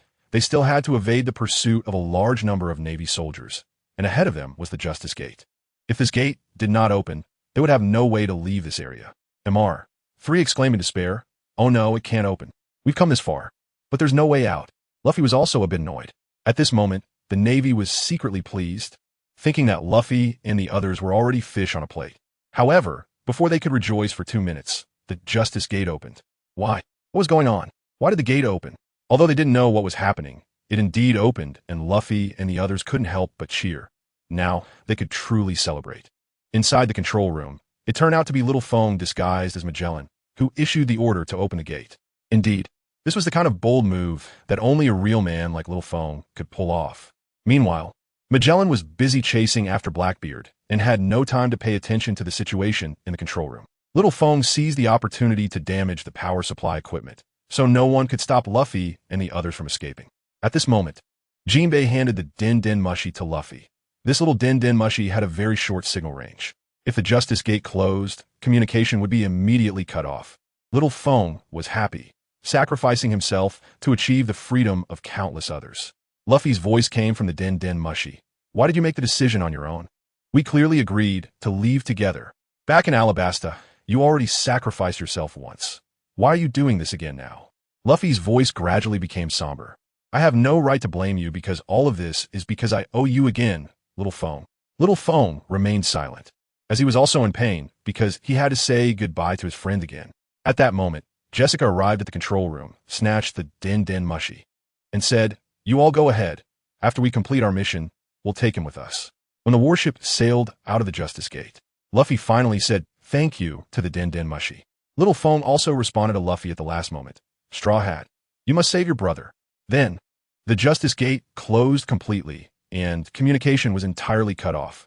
The Navy behind could not pursue Luffy and his crew because they were also trapped behind the Justice Gate. At this moment, the fugitives on the warship were finally safe. However, everyone lay on the warship, crying silently. They were moved by Little Fang's spirit of self-sacrifice. Rain Shiryu had the antidote to Magellan's poison, and he did indeed use the antidote to save Blackbeard and the others. However, facing the awakened red poison of Magellan's fruit, his antidote seemed ineffective. With no other choice, Blackbeard's crew had to flee deeper into the prison. During this process, Blackbeard threw out many of his so-called companions to absorb Magellan's attacks. This group was not united and quickly scattered, with even Rain's Shiryu gradually distancing himself from Blackbeard. However, since Shiryu was familiar with the situation in Impel Down, Blackbeard kept him under control. They needed to release the prisoners from the deepest level, the 6th floor, to buy them some time. On the warship, the Navy's Din Din Mushi rang, and the Navy warned them over the Din Din Mushi that as long as they did not open the next Justice Gate, they were in the rotating sea current, and there would be no way to escape. Furious, Luffy told the Navy, "I will definitely rescue Ace." He then hung up the phone and closed the cabinet door. At Navy headquarters, a dense crowd of Navy soldiers stood in the square, and countless warships were docked in the sea. They were ready for battle, and their morale seemed high. There were a total of 100,000 elite Marines, and the great battle was about to begin. 4 of the 7 warlords were present. while Moria was still hiding in the Devil's Triangle. Leah piloted her submarine alone, following behind the Whitebeard pirates. Everyone tacitly understood. Doflamingo and Mihawk could guess that Leah would definitely not stand on the Navy's side, and Doflamingo had already begun to think about how to slack off later. Mihawk scanned the area and thought for a moment, realizing that there didn't seem to be any noteworthy opponents in this battle, and he also felt like slacking off. Just because the warlords acted for convenience did not mean they truly had to affiliate with the Navy. Below the execution platform sat 3 men, the strongest forces of the Navy: Admiral Akiji, Admiral Kazuru, and Admiral Akainu. At this moment, Ace was brought to the execution platform, and Sengoku stood beside Ace, holding Adin Mushi. He was going to announce Ace's background to the world. I have something to convey to everyone. The true meaning of Protagonistwith. Ace's death here, Sengoku said. Ace's expression didn't change much. He calmly replied, "My father is Whitebeard. He is my only father." At that time, we searched for many newborns and those about to be born based on the little intelligence and possibilities from the CP department, and we conducted thorough investigations on their mothers. But in the end, we found nothing. It's no wonder your birth was paid for with your mother's life. It can also be said that your mother had ulterior motives. Mentioning his mother, Ace couldn't help but clench his fists, and his hatred for Roger intensified. She deceived our eyes, no, the eyes of the world. On the island of Buried Island in the South Sea, your mother's name was Protagonistwith Rouge. To give birth to you, she actually kept the child in her womb for 20 months. And then, while giving birth to you, she died on the spot from exhaustion. A year and 3 months after your father died, the infant inheriting the world's most evil bloodline was born. That is you. Your father is the Pirate King, Gold, Roger. After Ace's background was revealed, it caused an uproar in the venue and even behind the live broadcast screens. While Carp fell into memories, he recalled the moment Roger entrusted Ace to him. Was it really just an investigation? At that moment, a faint questioning voice spread throughout the venue. Sengoku's expression immediately changed for the worse, and he urgently shouted, "Who is it? Come out." He subtly signaled his subordinates to find this person quickly. A number of submarines surfaced from the sea, and Leah stood on the middle submarine, calmly holding the den mushi that connected to the submarine. From my vague childhood memories, the Navy seemed to have killed all the eligible pregnant women on the entire island, leaving not a single one alive. As soon as these words were spoken, the morale of the troops was shaken, and those watching behind the screen began to whisper among themselves. "We clearly sent people to blockade you in Sicily," Sengoku murmured to himself. Of course, as the supreme commander, Sengoku had to remain calm, even though he was surprised by Leah's appearance at this moment. Carp and Ace's gazes were all directed towards Leah without exception. Leah gave them a reassuring smile, yet enough to soothe their hearts. "Look at you, Admiral Sengoku. How could you describe my aunt, a great mother who sacrificed herself for her child, like that?" Leah continued. At that moment, Leah looked at Ace, firmly and loudly saying, "Ace, I can assure you, when Aunt Lookie was stroking her belly back then, she definitely had a happy smile. She was looking forward to your birth. No one is born guilty. It's not you who is wrong, but this world." Leah didn't care what the occasion was. At this moment, she just wanted to say everything she had to say, and by the way, shake the morale of the military. After all, the main character, the Whitebeard pirates, had not yet made their appearance. Protagonistwith. "Leah, are you planning to betray the Navy?" Admiral Sengoku knew he couldn't steer the conversation in that direction, because on that point, the Navy was indeed in the wrong. "I was a pirate to begin with. How could I betray?" Leah said, crossing her arms, as if it were only natural. "Besides, how could you Navy just casually label a child I raised and execute him?" After saying that, Leah looked at Ace, her eyes sparkling as she said, "Ace, I will definitely save you." Tears filled Ace's eyes, and this time he didn't refute anything, nodding heavily. At that moment, time seemed to stand still, the entire square fell silent, and whispers continued to emerge. And outside the live broadcast screen, Fire Fist Ace, he is Gold, Roger's son, and Protagonistwith, Leah is Fire Fist Ace's sister. Although the relationship between these two had long been speculated based on their surnames, when this news was confirmed, it was still unbelievable. The reporters were already preparing to publish. This was a major news story. Photographers and reporters began to stir. Admiral Sengoku continued to promote Ace's background, hoping to stabilize the morale of the troops. 2 years ago, you began to set sail using your mother's surname, and at that time we noticed that Roger's bloodline had not been severed. However, Whitebeard, who also noticed this matter with us, wanted to raise you to become the next Pirate King. allowing the son of his former opponent to board his ship. At this moment, Ace retorted, I don't know if Dad wants me to become the Pirate King. Right now, that's not the most important thing to me. What's important to me now is to protect my family beside me. To add to the crime, what excuse is needed? Just like Inchan always taught me, I believe my birth is not wrong. Whether my biological father is the Pirate King or the Mountain Bandit King, I only acknowledge one father, and that is Whitebeard. And also, you absolutely cannot slander my mother again. Ace knelt there, his back straight. I came here today entirely because of your Navy-S design. I understand that Dad protected me before, preventing you from laying a hand on me. But today, I will stay here, whether it's the Executioner-S knife or the saving hands that are delivered to me. I will accept. I accept the judgment of fate upon me. Ace's words rang out powerfully, reaching the ears of everyone present. Leah felt very gratified. Ace finally understood. The once unruly child was willing to accept and bear everything behind him. Just then, a Navy officer anxiously reported to Admiral Sengoku. The Gate of Justice has received no instructions and opened automatically. We also can't contact the power room. What did you say? Sengoku said. Just then, Luffy still wanted to punch open the Gate of Justice, and just as he was about to act, the door suddenly opened. Everyone was surprised by what was happening. That previous door was manipulated by Little Foam, but this time it shouldn't be Little Foam again. Meanwhile, various pirate ships appeared on the surface of the sea at the port of Marineford.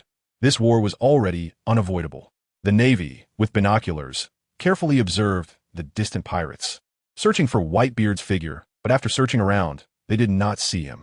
Just then, a huge bubble emerged in the center of the port.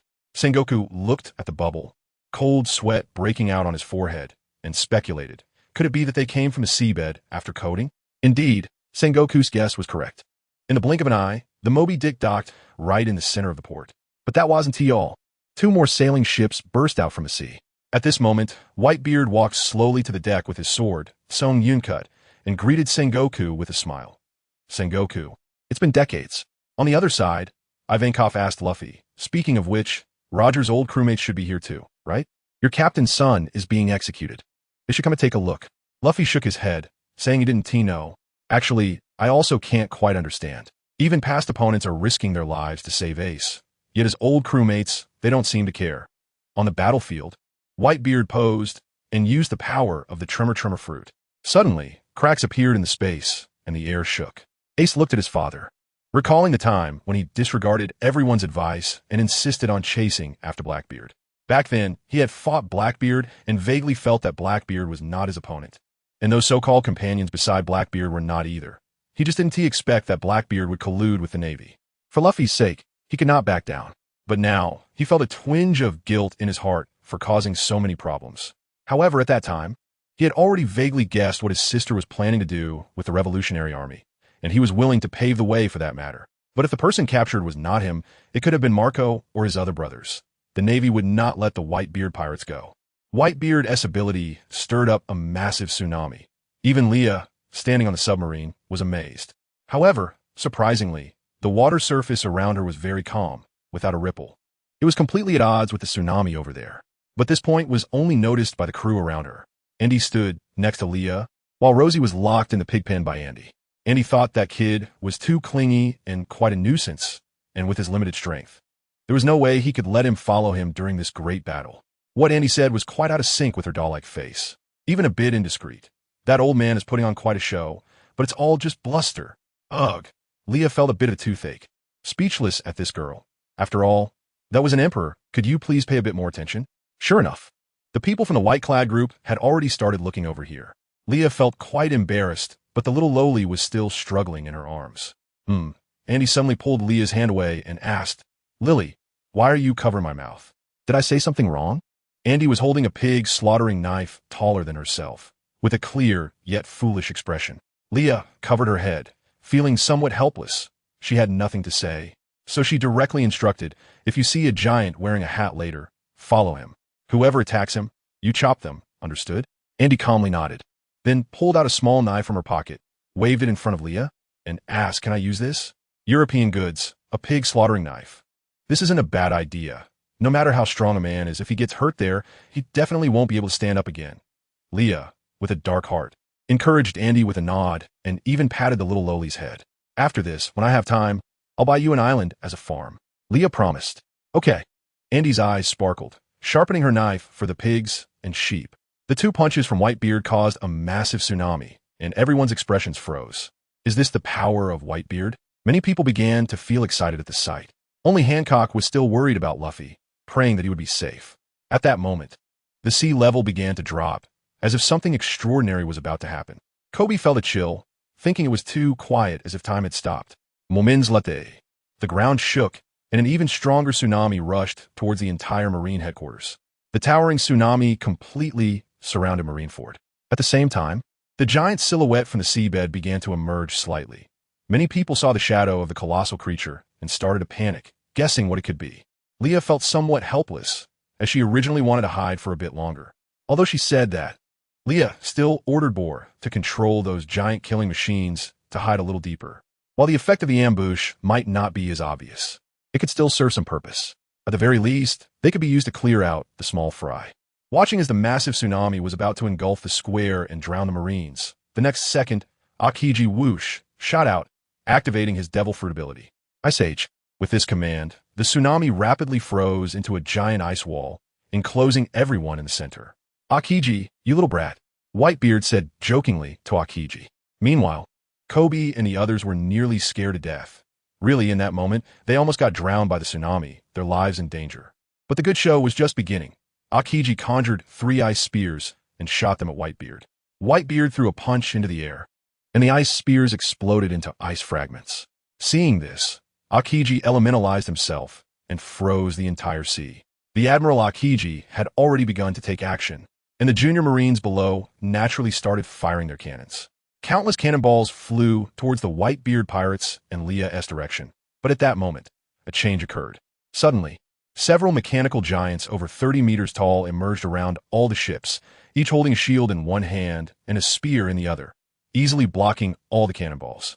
Their appearance was reminiscent of Voldemort, but they were equipped with armor. This was the mechanical army developed by Boar, who was not on the battlefield, but in the top control room of Sicily. Similarly, he was the eyes of the entire battlefield. Unbeknownst to them, the Desert Marching Ant Army had already infiltrated the entire battlefield. The small pirates and junior Marines had already started fighting, but the main force had yet to take action. The mechanical giants began to pound the ice surface hard, allowing the ships behind them to approach the shore. At that moment, the solitary Mihawk jumped out, staring at the mechanical giants on the sea, tilting his head slightly, with excitement slowly bubbling in his golden eyes. Everyone was very surprised. The usually independent Mihawk was actually taking the initiative this time. Leah glared fiercely at the guy she didn't get along with, silently saying, "If you dare to cut my precious machine, I will stop updating." Oomph. The yellow monkey sat on his seat, looking slightly bored, but accurately noticed the interaction between the two. TSK. So intimate, Mihawk also noticed Leah's threat. Reluctantly, he turned his gaze to Whitebeard, wanting to test just how much of a gap there was between him and the man in front of him. Mihawk drew his black sword, and a powerful slash wave rushed towards Whitebeard. Just then, a shadow rushed over, blocking the attack with all its strength. The power was so overwhelming that the figure gritted his teeth and pressed down hard, shattering the icy battlefield beneath him. Then, he concentrated all his strength in his arms and lifted them up forcefully. Mihawk was slightly surprised. This was the world's strongest slash. Moreover, he hadn't held back. Yet this person managed to block it. Who was this person before him? Covered in diamonds with peak physical strength and defense, it turned out to be Diamond Jozu. The battle continued, with hordes of pirates and Marines clashing intensely, while the mechanical giants also moved into action, disregarding everything and jumping straight into the crowd of Marines. Their size and force enough to crush some cannon fodder. Really, the yellow monkey stretched his body and stood up. Then, he elementalized himself, instantly appearing on the battlefield, the intense light blinding everyone. Without a word, the yellow monkey unleashed his signature move on Whitebeard. The Ama no Murakumo no Tsurugi. Countless golden cannonballs slammed down towards Whitebeard. At that moment, Marco emerged, surrounded by icy blue flames, standing in front of Whitebeard. Marco was a mythical Zoan-type devil fruit user, an extremely rare ability. No matter how serious the injury, he would heal with the blue flames emanating from him. Then he completely transformed into a phoenix and launched an attack on the yellow monkey. "I've never seen such a bird," the yellow monkey said as he used Ama no Murakumo no Tsurugi again. This wave of attacks felt like he was scraping Marco. Marco kicked towards the yellow monkey, who blocked it with one hand. No, he didn't block it. The Yellow Admiral was kicked into the wall. The entire wall collapsed, creating a massive explosion around the Yellow Monkey, which looked like the Yellow Monkey had flown into it. Yes, this scene looked frightening, but our Yellow Admiral was completely fine. Then, the Yellow Monkey casually turned to remind the giant troops behind him to be careful of flying enemies. The giant's movements caused massive tremors, and they had already started fighting with the mechanical troops brought by Leah. However, it usually took more than 3 giants to entangle one giant Voldemort.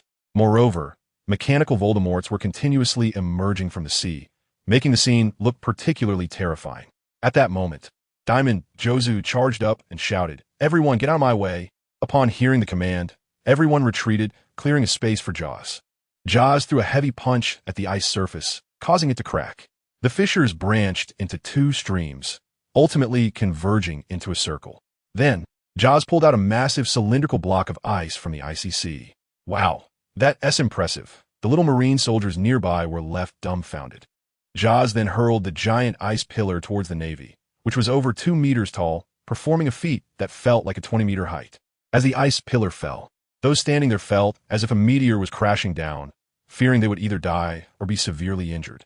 At that moment, the most diligent man in the crowd stood up, his expression cold, as if saying, "A bunch of weaklings do. I have to step in myself?" Akainu's hand turned into magma, and he executed a move. Great eruption. The magma fist completely shattered the meteor-like giant ice pillar, and the magma in the air exploded, showering the pirates below with a rain of magma meteors. Seeing this, the giant Voldemort changed direction, raised his metal shield, and blocked all the falling magma, then bounced it all back towards the Navy. The battlefield was filled with countless whales. The largest meteor headed towards Whitebeard, who easily pierced the magma with his sword, extinguishing the flaming meteor and turning it into an ordinary boulder. It was so exaggerated to be on fire. Whitebeard chuckled, "Go light the candles on the birthday cake." Little magma. Akainu surprisingly smiled, though it looked uglier than when he wasn't smiling. "Don't you prefer extravagant funerals, Whitebeard?" Then, little Oars appeared, wielding a large sword. With a clear target, he specifically attacked the Navy's turrets. Under his immense strength, those gun emplacements shattered like tofu. Little Oars belonged to the ancient giant race, a descendant of the demon Oars, and, at 72 years old, he was equivalent to a person in their 20s, far from reaching his peak strength. At this moment, Andy directly grabbed little Oars' hair, darting around him to fend off some sneak attacks. If Morio were here, he would probably go crazy. As the corpse of the demon Oars he had previously collected was no longer usable, it had been ruined by Luffy and the others. Doflamingo squatted to the side, watching this scene with boredom, scanning the area through his sunglasses, planning to find a route to approach Leah while fighting. He knew that soon, Kizaru would have to deal with the situation in Impel Down. The naval ship's cannon fire was like a mere scratch to little Oars. Its size was smaller than Oars' finger. Little Oars effortlessly lifted the warship and tossed it, sending several giant vice admirals flying. Along with that, the warship and a few giant vice admirals directly opened a breach in the inner bay. The pirates were filled with high spirits. The battlefield was a chaotic melee, with someone falling every second. Kobe witnessed such an intense battle for the first time, standing there with a look of terror, not daring to take action. The giant vice admirals, already struggling against the mechanical Voldemort's onslaught, were now overshadowed by an even larger shadow. It was their first time looking up at someone else. In front of little Oars, they seemed like children.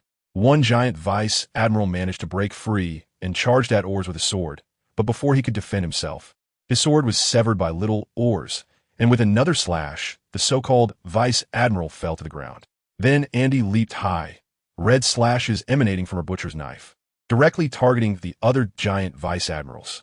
Even if they tried to block, it was of no use, as the red slashes severed their blocking arms, leaving a blood mark on the giants' necks before disappearing. Several massive figures fell in response, silent. Andy shook her knife and then remembered to call out her technique, Slaughterhouse. Little Oars caught the falling Andy and continued charging forward, surprised in his heart, as this seemingly insignificant little one was so strong. The Empress began her indiscriminate attacks. She kissed her fingers, and a giant pink heart erupted from them. Then she pulled the heart and executed the move, Captive Arrow.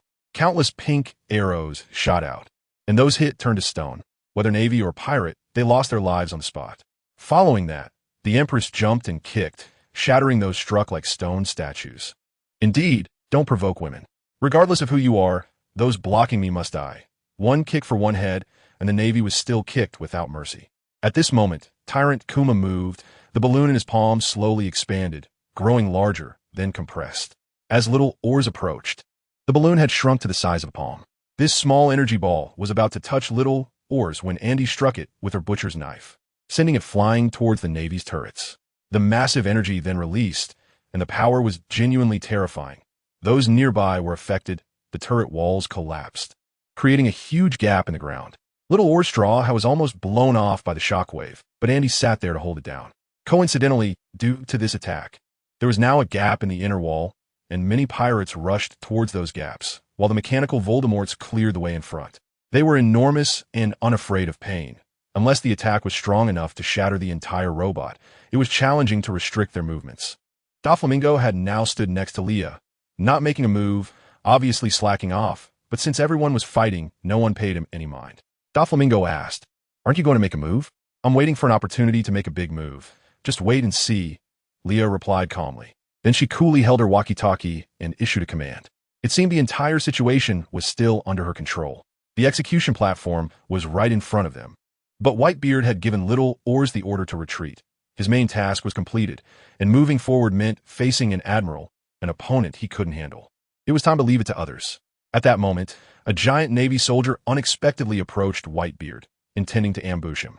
However, there was no doubt that this so-called Vice Admiral was knocked out by Whitebeard with one punch, dead beyond recovery.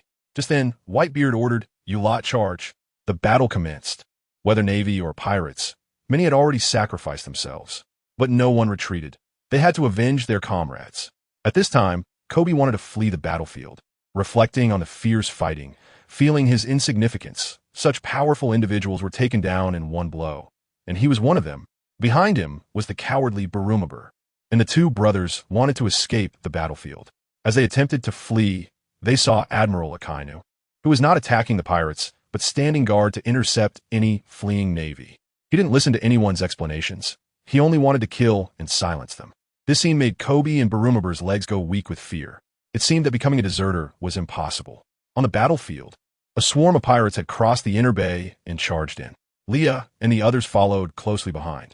Among the crowd, a young man dressed in a noble suit and holding a steel pipe flashed by. Leah smirked slightly, looking like Sabo had already blended in. Sengoku, standing on the execution platform, was using a transponder snail to communicate with Admiral Tsuru on the other end, seemingly discussing some plan. Bourne keenly sensed this and promptly reported it to Leah. Of course, she was equipped with the earphone he had made for her to keep updated on the battlefield situation. Whitebeard and Sengoku exchanged glances from afar, and he smiled, saying, "What kind of scheme are you plotting, strategist Sengoku?" Then Whitebeard turned his gaze to Leah, his eyes deep. He still couldn't reveal his true strength. He had to wait for the Navy to show their real capabilities.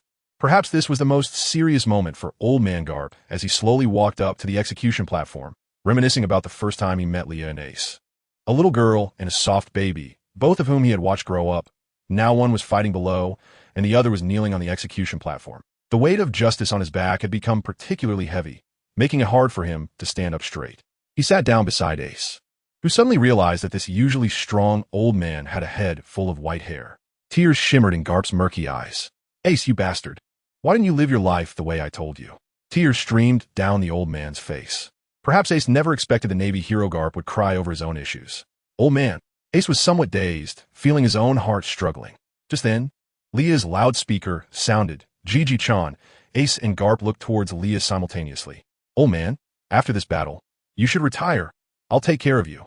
Leah genuinely meant this, but more so to shake the morale of the military.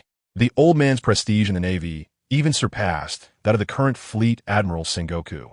He had almost become a symbol of the Navy's spirit. If such a figure were to turn traitor at a critical moment, the impact on the morale could be imagined. Sengoku was already starting to sweat coldly at this point. Garp naturally understood this and wouldn't say anything unfavorable to the Navy at this moment. Not taking action was already his biggest concession. "Stop talking nonsense, you brat. In this war, the outcome is still uncertain, so don't be too arrogant," Garp said angrily. This statement was ambiguous. It seemed to be a warning to Leah, but was actually a response to her earlier suggestion, meaning it could be considered after the war ended. Leah was about to say something else when she was distracted by a dark spot in the sky that was gradually enlarging. Just as she was about to breathe a sigh of relief, she suddenly realized it was her younger brother falling from the sky.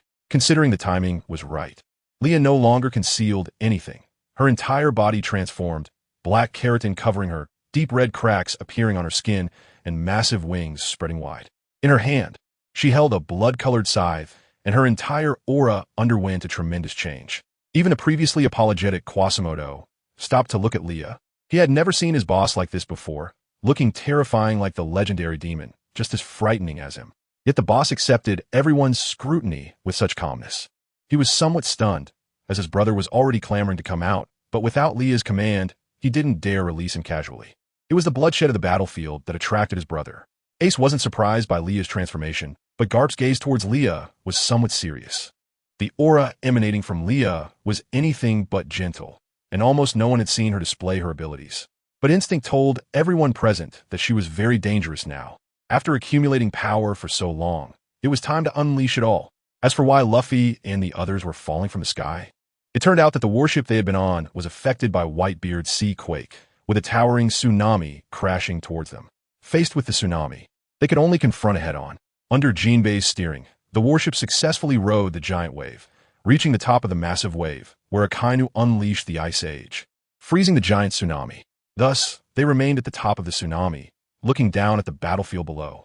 The war had already begun, and they needed to rush to the battlefield to rescue Ace without wasting a second. Just as everyone was discussing strategies, the transponder snail on the warship rang. The voice from the transponder snail said, "Implement Operation Number 3, execute Ace ahead of schedule." This was like a bolt from the blue for Luffy. They had no time to hesitate. Everyone jumped high, putting all their strength into stepping on the ice. The ice shattered, and thus a group of people fell from the sky. Coincidentally, the warship landed right in a hole, the same place where Jaws had previously moved the ice. It had already turned into a pool of water, and because of this, the little pirates on the warship survived by sheer luck. If they had fallen on the ice surface, they would have either died or been crippled. Leah watched as Luffy fell, directly leaping forward, and as she got closer, she grabbed Luffy's yellow vest. Suddenly feeling a weight on her leg, Leah looked down and saw Buggy hugging her calf. Leah glanced at the others falling down. Feeling somewhat helpless, she couldn't help them. Luffy took a moment to catch his breath, opened his eyes, and wrapped his arms around Leah, while Buggy quickly held on to Leah as well. She didn't have time to fuss over Buggy now. As Leah dodged incoming cannonballs, she lowered her altitude and set the two of them down on the ice. Luffy said to Leah, "Nichan, I want to save Ace my way." Leah leaned closer to Luffy and whispered, "When the time comes, just charge towards the execution platform. I'll handle the rest. Sabo is here. He will assist you." Luffy nodded firmly, indicating he understood. Then Luffy looked around, searching for Ace's figure. He couldn't see him. It was still too low here. Then Luffy ran wildly, climbing to the highest point of the warship's mast. When he reached the top, he saw Ace kneeling on the execution platform. Luffy took a deep breath and shouted loudly, "Ace!" Upon seeing Luffy, Ace's expression tightened. He really didn't expect Luffy to come this far. He responded loudly to Luffy. Luffy, Sabo, hidden among the crowd, adjusted his hat and felt somewhat emotional. It had been a long time since the three brothers had gathered like this. After rescuing Ace, they definitely needed to have a drink together. Hancock looked at Luffy, feeling as if love was about to fill the air around her. Old Sand was very calm. He charged straight at Whitebeard. Just as Old Sand circled behind Whitebeard to attack him, Luffy kicked Old Sand's golden hook away with gear second. Luffy wouldn't allow Old Sand to attack Whitebeard, as Ace had once told him that Ace really liked Whitebeard. When Whitebeard saw the straw hat behind Luffy, he recalled Shanks and remembered what Shanks had said before. He seemed to understand something. Luffy stood in front of Whitebeard, his figure appearing very small compared to the towering man. However, his voice was resounding and powerful, reaching the ears of everyone present. "I am the one who will become the Pirate King." Everyone was astonished by Luffy's audacious declaration, even feeling a sense of fear, as that kid dared to say such words in front of the world's strongest man. Just when everyone thought Whitebeard would swing his Bicento to take down this arrogant brat, he actually laughed, an appreciative kind of laugh. As Luffy prepared to rescue Ace, he relayed the information he had heard from the warship to Whitebeard. Upon hearing this news, Whitebeard smiled faintly, as if he had anticipated it long ago. Luffy charged directly towards the Marines, and Leah waved her hand, allowing Quasimodo to release his brother, Stolori, who was primarily responsible for keeping an eye on Akiji and blocking some of the powerful attacks aimed at Luffy. Bard was called over by Leah to help Uncle Long. And Desora was there too. It was likely that the situation over there wouldn't remain concealed for long. It was time to introduce some other hot topics to divert the Marines' attention. Blackbeard and Impel Down was a good focal point. Jessica had a certain talent for filming and editing. To put it bluntly, Blackbeard hadn't yet infiltrated Impel Down as smoothly as the videos he had sent. But how could such a clever woman as Jessica not guess how much Leah wanted to make of this situation? Thus, the narrative logic was changed, cutting out footage of Blackbeard's crew being chased by Magellan, as well as some video material of Como holding them back. The matter of Blackbeard heading to the 6th level underground to release those super criminals was embellished to seem like a done deal, achieving the greatest effect. Long before Blackbeard planned to seize the dark fruit, Leah had her eyes on him. Doflamingo possessed the technology to replicate devil fruits, but this time he did not cooperate with Kaido. Therefore, very few people knew about this matter, and Leah took advantage of this information gap. Moreover, Blackbeard wasn't the only one who could possess a catalog of devil fruits. Leah's super large library was about to be completed. She had the most knowledge in the world, aside from Vegapunk, and how could she let go of such an important field as devil fruits? So, she secretly bought the dark fruit from Sachi ahead of time and told him to keep it confidential. Considering that Blackbeard had hidden his ambitions for over 20 years without anyone noticing, everything had to be done in secret. Otherwise, any misstep could affect her relationship with Whitebeard and the others. Was Blackbeard well hidden? Indeed, he was, because before the incident occurred, no one, except Whitebeard himself, realized the ambition hidden beneath his seemingly honest face. So why, prior to this, did Whitebeard not expose Blackbeard's concealment? 20 years is not just a number. It represents the bits and pieces of companionship and battle together. Parents always tend to be more forgiving of their children. Whitebeard regarded everyone on the ship as his children, and Blackbeard had called him dad for over 20 years. One must admit that Whitebeard had softened. Even though Leah had warned him to watch out for Blackbeard, he still held a glimmer of hope for him. He had early on replaced the real devil fruit with a fake one, although Sachi didn't understand the reason. He didn't refuse Leah's nonsensical request. After all, the potion developed in Leah's laboratory had greatly improved Whitebeard's health. For this reason alone, she was a benefactor to everyone in the crew, and she wouldn't deliberately harm him or anything. The reputation of the Whitebeard pirates was not just a bluff. It had genuinely intimidated this sea for countless years. Sachi couldn't think of any reason Leah would want to harm him. Indeed, Blackbeard did make a move against Sachi, but he consumed a fake devil fruit, which was poisonous. However, it seemed that he was quite lucky. Despite being injured and chased by so many people, he managed to escape and wasn't even poisoned to death. Leah speculated that Blackbeard still had some good fortune on his side, albeit the luck of a great villain. She felt even more that the summit was the key to breaking everything. Blackbeard hadn't died. He was just severely injured and had yet to fully recover at the summit. At that moment, Blackbeard realized he had been played and dealt a vicious blow to Blackbeard, causing severe internal injuries. However, later, with Leah's intervention, Sachi survived, although he might have some after effects. Whitebeard regretted his soft-heartedness that led to the injury of another son. Seeing the weak and bedridden Sachi, Ace, in his fury, took on the task of pursuing Blackbeard. However, Ace was not reckless. He reported his situation to Whitebeard along the way. Additionally, during his childhood, he had undergone a series of training from Leah and her crew, which had elevated his strength. His mastery of armament hockey and observation hockey was unquestionable, and even Conqueror's hockey was something Ace had grasped. Pursuing Blackbeard, who had lost the dark fruit, he still had some confidence. However, what he didn't expect was that Blackbeard would collude with the Marines ahead of time and even send a Marine admiral to deal with him.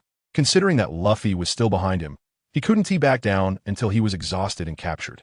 The moment he obtained the dark fruit, Leah shoved it into Kumo's hands, cutting off Blackbeard's connection to it. At that time, Blackbeard, while fleeing, was heavily injured and obtained another devil fruit. Its ability was quite decent, allowing him to redirect others' attacks back at enemies. However, how could it compare to the dark fruit that Blackbeard had coveted for over 20 years? But having something was better than having nothing. As long as a person like Blackbeard was alive, there would always be a day when he could rise again. He would not give up. A so-called hero is just like that. Unfortunately, he stood on the opposite side of Leah, so naturally, he would use whatever tactics he could. If he could be defeated once under his own hand, he could be defeated a second time.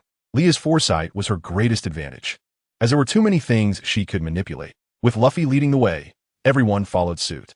However, at this moment, a dog had joined Luffy's side. Yes, it was Makabaka. And ahead of Luffy, Kizaru blocked his path. Next, Admiral Kizaru began a new performance, charging his skills for a while before launching them. He would take a few minutes to gather power, and at that moment, Leah threw a metallic box directly towards the execution platform. Many people noticed this scene, thinking it was some secret weapon, and they focused on the metallic box. To prevent any unexpected incidents during the execution, Fleet Admiral Sengoku caught the metallic box. He saw that there was a button on it, hesitated for a moment, glanced at Leah, who stood there with ill intentions, and followed his intuition to press it. Immediately, the screen on the metallic box began to play a video, which was the footage sent by Jessica. Not only was the metallic box showing this, but even the external large screen for the live execution was playing this video. The content of the video was primarily about Blackbeard's actions in Impel Down, but through editing, the prison break process appeared incredibly easy and smooth. Control Magellan, along with the released prisoners, each level of the prison witnessed riots, delving deeper into the floors. The final image conveyed was that of Blackbeard and others facing the red count. The yellow ape, gathering strength, stared at Admiral Sengoku, suddenly feeling uneasy. Could it be that more overtime was coming? It was so nice here with so many people around. Occasionally, fishing a bit wouldn't attract attention. But if it were for other work? Just joking. At this moment, Leah spoke up. So what do you think, Admiral Sengoku? How does it feel to have the Navy used as a pawn? The battle continued, and many were too distracted to pay attention to Leah's words. But Admiral Sengoku's not-so-good expression hinted that something unfavorable for the war had occurred. Sengoku focused and asked knowingly, what do you mean? As a wise strategist, Admiral Sengoku, don't you know? Blackbeard's initial help in capturing Ace was not for the position of Warlord of the Sea. His goal was clear, to release the criminals in Impel Down. Or rather, you, Admiral Sengoku, had long suspected this. But this opportunity for war was too rare, so you chose to turn a blind eye? Sengoku frowned slightly, then quickly returned to normal, saying, so what? Whether it's true or not, does discussing this now have any meaning? That's right, after all, your common goal is Whitebeard. But Admiral Sengoku, can you imagine the consequences if the deepest criminals in Impel Down are released? Perhaps the armed hegemony the Navy has maintained for decades is about to be shattered. Leah's tone was somewhat indifferent. Sengoku's gaze swept to Admiral Kizaru, who quietly lowered his foot. If anyone could turn the situation in Impel Down around now, it would undoubtedly be the so-called Lightspeed Kizaru. Oh no. About to be called out, Sengoku approached Kizaru and quietly gave him an order. You go to Impel Down to deal with Blackbeard's group. If possible, eliminate them on the spot. No matter what, they must be kept in Impel Down. Such people, if released, will undoubtedly become a great threat to the Navy. Kizaru said nothing and transformed into light. He had a premonition that this time, the Navy might lose. There were already signs of straying from the main line. Kizaru's sudden departure had a significant impact on the morale of the troops, but after Akainu's fiery encouragement, everyone still rallied their spirits to face the enemy ahead. Outside the live broadcast screen of the Sabeti archipelago, Rayleigh stared at Leah's figure, silently thinking. The predictions from many years ago have come true today. Of course, Blackbeard's actions shocked those present. After so many years, someone actually targeted Impel Down. The name Blackbeard had found its way into everyone's hearts, including the supernovas. Luffy continued to run forward, greeted by two clowns, Sanjay and Navy Lieutenant Finnebass. Sanjay claimed he had become stronger and wanted to show Luffy what upgraded hypnosis was. With a shout of 1, 2, 3 Sanjay, both of them fell to the ground, hypnotizing themselves. These two were just here for laughs. At this moment, Leah soared over the crowd, landing at the center of the inner bay. The shadow beneath her feet began to ripple, spreading outwards from her center. Some people sensed something was wrong and quickly left the ground, but unfortunately, the shadows had already begun to engulf them. This created a situation where enemies and allies were indistinguishable, but Leah couldn't care less. This was war, and casualties were inevitable. Meanwhile, the mechanical Voldemort paused its actions. After such a long battle, their bodies had incurred some damage. The iron plates on their backs opened, and small robots crawled out, crashing into the crowd, causing chaos. Tyrant Kuma was also slacking off. Knowing the Revolutionary Army's plans, he saw no need to cooperate with Vegapunk's experiments. Now, he was only at Marineford to cover for the Revolutionary Army for a while, allowing them to control the celestial dragons in Mariehua as soon as possible. Leah stood in the center of the venue. All those dragged into the shadows had fallen silent. Coupled with Leah's ghastly appearance, it sent chills down people's spines. The shadow beneath her feet continued to expand, seemingly endless. Leah's pupils had completely turned blood red, resembling a demon crawling out of hell. A thick aura of killing intent surrounded her, and everyone began to avoid these shadows. A vacuum zone formed around Leah, constructed by the shadows. Of course, the shadows were not invincible. They struggled against stronger officer-level opponents. However, this move was indeed sufficient to clear out the weaker enemies. At this moment, Luffy activated Gear 3rd, delivering a gum-gum giant whirlwind to take down a giant vice admiral. This made the prisoners uneasy. How could Luffy alone steal the spotlight? They hoped their idol, Captain Buggy, would take down Whitebeard's head. Captain Buggy, we can't lose to them. Hurry up and take down Whitebeard's head. Buggy, grinning arrogantly, commanded, all right, let's go. Just then, Whitebeard suddenly called out to Buggy, hey, Red Nose. Buggy instinctively turned around and yelled, who are you calling Red Nose, you bastard? Watch out, or I'll kill you, you bastard. Then he realized and looked up in terror, shouting, Whitebeard. Whitebeard was quite wise. Their common enemy was the Navy, and he had no need to quarrel with this red-nosed brat at this moment. It was better to bring Buggy in to cooperate, even if these prisoners weren't very strong. A mosquito's leg was still meat. This greatly satisfied Buggy's vanity, and without hesitation, he agreed to Whitebeard's proposal. All right, Whitebeard, I'll team up with you. It's me teaming up with you. The prisoners were somewhat excited, echoing, who are you, Great One? Yes, it's our Captain Buggy. This guy had become so arrogant, it was ridiculous. Mr. 3 looked at the wildly laughing Buggy with a terrified expression. Smoker was also on the battlefield above, charging directly at Luffy, intending to land a blow. Just then, Makabaka jumped up and bit Smoker's weapon. With a loud crack, his weapon broke in response. Luffy dodged Smoker's kick and took the opportunity to pat Makabaka's head as a reward. However, Smoker was persistent, determined to capture Luffy. Luffy wanted to activate Gear 2nd. But at that moment, Stollery charged in with a large sword, swinging at Smoker. Seeing this, Luffy stopped tangling with Smoker and continued running toward the execution platform. Stollery was different from his brother. He was a complete madman, charging through without distinguishing between friend and foe, attacking anyone who obstructed Luffy, regardless of whether they were Navy or pirate. At this moment, Hancock arrived beside Luffy, pulling a key from her chest and handing it to him. This was the key to unlock Ace's handcuffs. After receiving the key, Luffy excitedly hugged Hancock, making her blush furiously. Although Hancock was thrilled, this sudden embrace left her somewhat at a loss. Then Luffy continued to run wildly with the key, while Hancock was lost in the embrace from earlier, gasping heavily and dreamily saying, Luffy's body temperature is still on my hand, on my chest, this is marriage. It seemed that Hancock really liked Luffy. Just a hug had made her fantasize about marriage. This was indeed a bit exaggerated. Meanwhile, Ivankov was held back by the pacifists, and he still didn't know that the tyrant Kuma in front of him was an artificial machine. They used to be old comrades. Ivankov tried to awaken the tyrant Kuma, but Doflamingo blocked the pacifist path. Feeling a bit bored, he began to deceive the Okama king, saying that the tyrant Kuma had died a few days ago and had voluntarily become a human weapon for the government research. The current tyrant Kuma no longer had human consciousness and was just a monster that obeyed the government's orders to fight. Just as Ivankov was in shock and terrified, Doflamingo added, but once you capture the research facility, you'll gain control over the pacifists. Ivankov was speechless. He wasn't thinking straight either. They all planned to attack Mary Geos while M was unprepared. So what reason did the tyrant Kuma have to continue cooperating with Vegapunk's experiments? Luffy ran over to Ivankov, and just as the pacifists were about to attack Luffy and Ivankov, Doflamingo stood in front of them, holding out his hand and saying, aren't you going to hurry up and leave? Realizing the situation, Luffy quickly continued running forward, with Ivankov following closely behind. Ivankov asked while running, Luffy, do you know Doflamingo? Luffy replied, no. Then why is he helping us? Ivankov continued to ask. He has a good relationship with his sister, and he seems to be Corazone's brother, Luffy said. Huh, isn't it rumored that their relationship is bad? Who is Corazone? However, they didn't have time to focus on these things. Ace was still being held captive. Luffy and a group of Okama rushed towards the execution platform, including the gradually growing Makabaka, although no one noticed this detail. At this moment, Buggy seemed to be plotting something big with his subordinates. From Buggy's mouth, they learned that this was a world-shocking plan.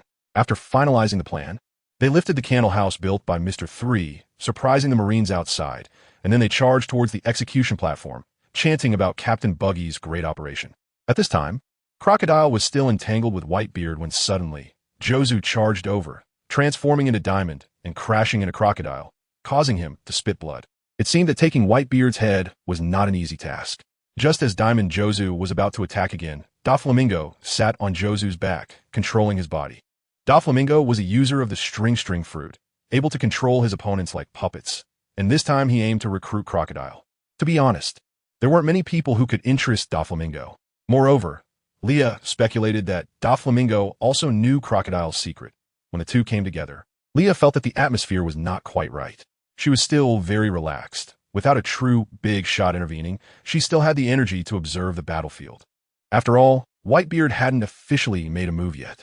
The proud Crocodile would never team up with Doflamingo, directly unleashing a sandstorm to blow Jozu and Doflamingo away. Doflamingo seemed to find it amusing and engaged Crocodile in a fight. "I thought you were a reasonable guy," he said as he struggled with Crocodile. Luffy was getting closer to Ace, but it seemed that someone was blocking his path again. As the smoke cleared, Mihawk appeared in front of Luffy. Mihawk wanted to see if the person chosen by Shanks could survive under his black blade. Luffy knew this wasn't the time to tangle with a top expert like Mihawk, so he directly activated Gear Second and rushed past Mihawk. However, Mihawk was not going to let Luffy pass so easily and launched his strongest slash at Luffy. Leah sensed the danger and flapped her wings to block in front of Luffy. She swung her blood-red scythe, sending a crimson slash towards Mihawk's green slash to clash. When they collided, there was an explosion that sent countless people flying. The blood-red slash left crimson cracks on the ground and began to corrode the surrounding tiles. Many people saw this and quickly dodged. Mihawk observed this, his golden pupils flashing with a strange light, and asked, "Do you want to fight me?" Leah tilted her head, thought for a moment, then a glint of determination crossed her eyes. She pointed her scythe at Mihawk and said, "I can't beat you, but I can exchange a few moves." Mihawk replied, "You can try, I won't go all out." It was rare for Mihawk to say such a thing, considering he was a battle fanatic. However, Leah suspected he was compromising because he was afraid that if she died, there would be no one left to continue. With that in mind, Leah made an okay hand gesture and then completely released the shadows beneath her feet, which began to gather into a gigantic monster. It then charged towards Mihawk, blocking out the sun. Countless people were stunned by this scene, but soon the emerald green slash cleaved through the shadow, heading straight for the frozen tsunami in the distance. The seemingly random slash could split such a massive iceberg in half, shocking the nearby Marines. Was Mihawk a teammate or part of the pirate side? Leah was not surprised. Her devouring beast could only be harmed by attacks containing intent. Mihawk, as the world's greatest swordsman, cut through the throat of the devouring beast with his sharp, killing intent. It seemed they had to exchange a few real moves. Leah then swung her scythe towards Mihawk, while also guiding him towards the execution platform during the process. Buggy had already started his perfect plan. First, he sent his subordinates to find the video snail and recording snail. It seemed he was going to do something incredible. While Mihawk was fighting Leah, he was also distracted, thinking that Luffy really had the protagonist's halo, turning everyone present into his companions. Meanwhile, Buggy's side had found the image snail, and Buggy's operation was about to begin. The audience behind the live broadcast screen was astonished by the scenes on the battlefield. The Navy also began their plan, executing ahead of schedule. The announcement of Ace's execution time was clearly not at this moment. Why was the Navy moving up the timeline? The viewers watching the live stream were also confused. At the same time, Sengoku ordered his subordinates to immediately cut off the signal from the image snail. There was no need to announce what would happen next to the world, and in the end, they only needed to announce the Navy's victory. Although that was what he said, Sengoku himself was not sure who the ultimate victor of this war would be. A huge explosion occurred in the rear. With many pirate ships being destroyed, they realized that the Marines had bypassed the iceberg and attacked from the side. However, soon, the Navy's warships were capsized by huge waves, and the monster's giant mouth crushed those ships. Leah controlled several Sea Kings, aiming to protect the submarines and ships. The Sea King's effectiveness was limited. Their power was a disaster for ordinary people, but for a true strongman, it's just a single move. However, placing them in the sea makes a big difference. For example, during a retreat, they can help pull the ships. Soon, the artificial pacifists surrounded the pirates, which was Sengoku's plan, to use artificial weapons to encircle all the pirates and eliminate them completely.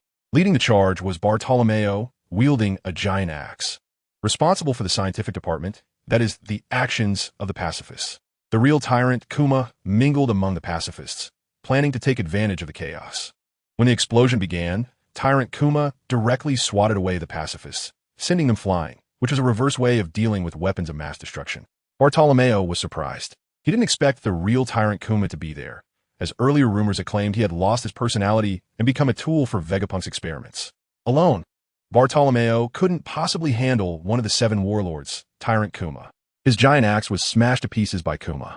Zengoku, holding Adindin Mushi, ordered the Navy, evacuate the ice surface immediately. Upon receiving the order, the Navy rushed towards the inner plaza in droves. Meanwhile, the residents of Sabeti watching the live broadcast were suddenly met with 2 black screens. On the battlefield, Mihawk prepared to strike at Leah again, but Leah's eyes flickered, and she dodged. Mihawk's powerful slash flew towards the execution platform, and Sengoku, seeing this, had no hope for the old man sitting next to Ace. Used Haki to block the slash.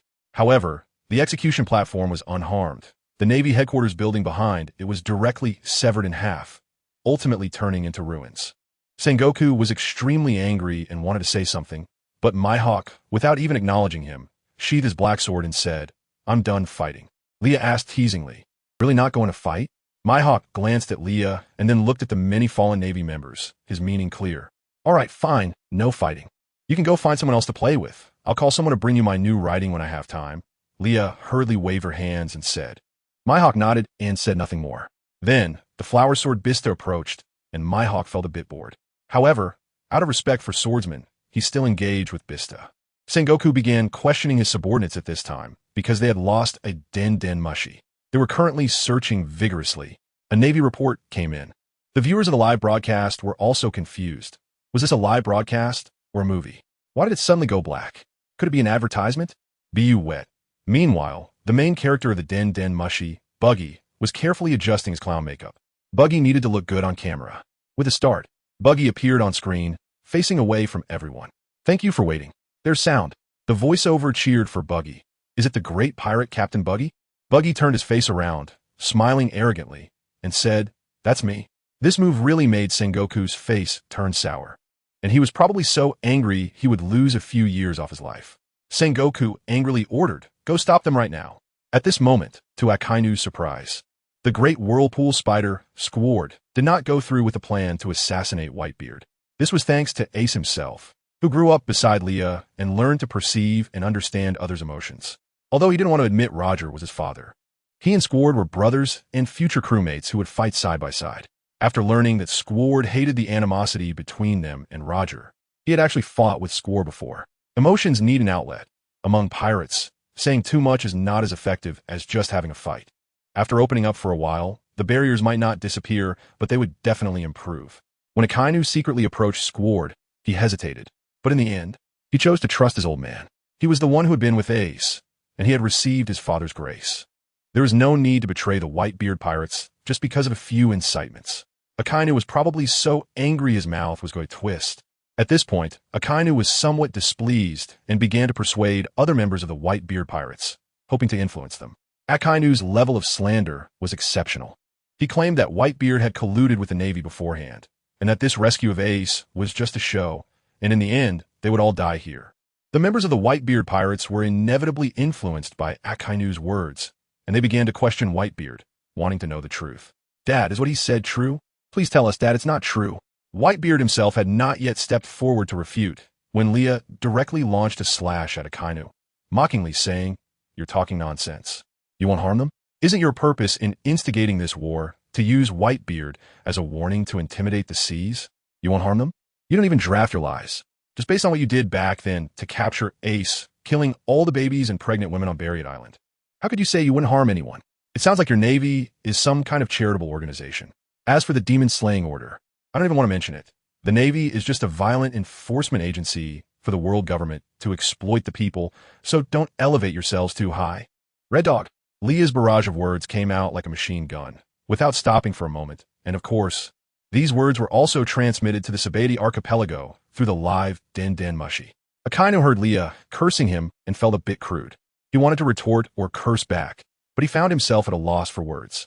After stuttering for a while, he couldn't come up with anything solid to insult her, so he simply hurled magma at Leah, but his attack was blocked by others.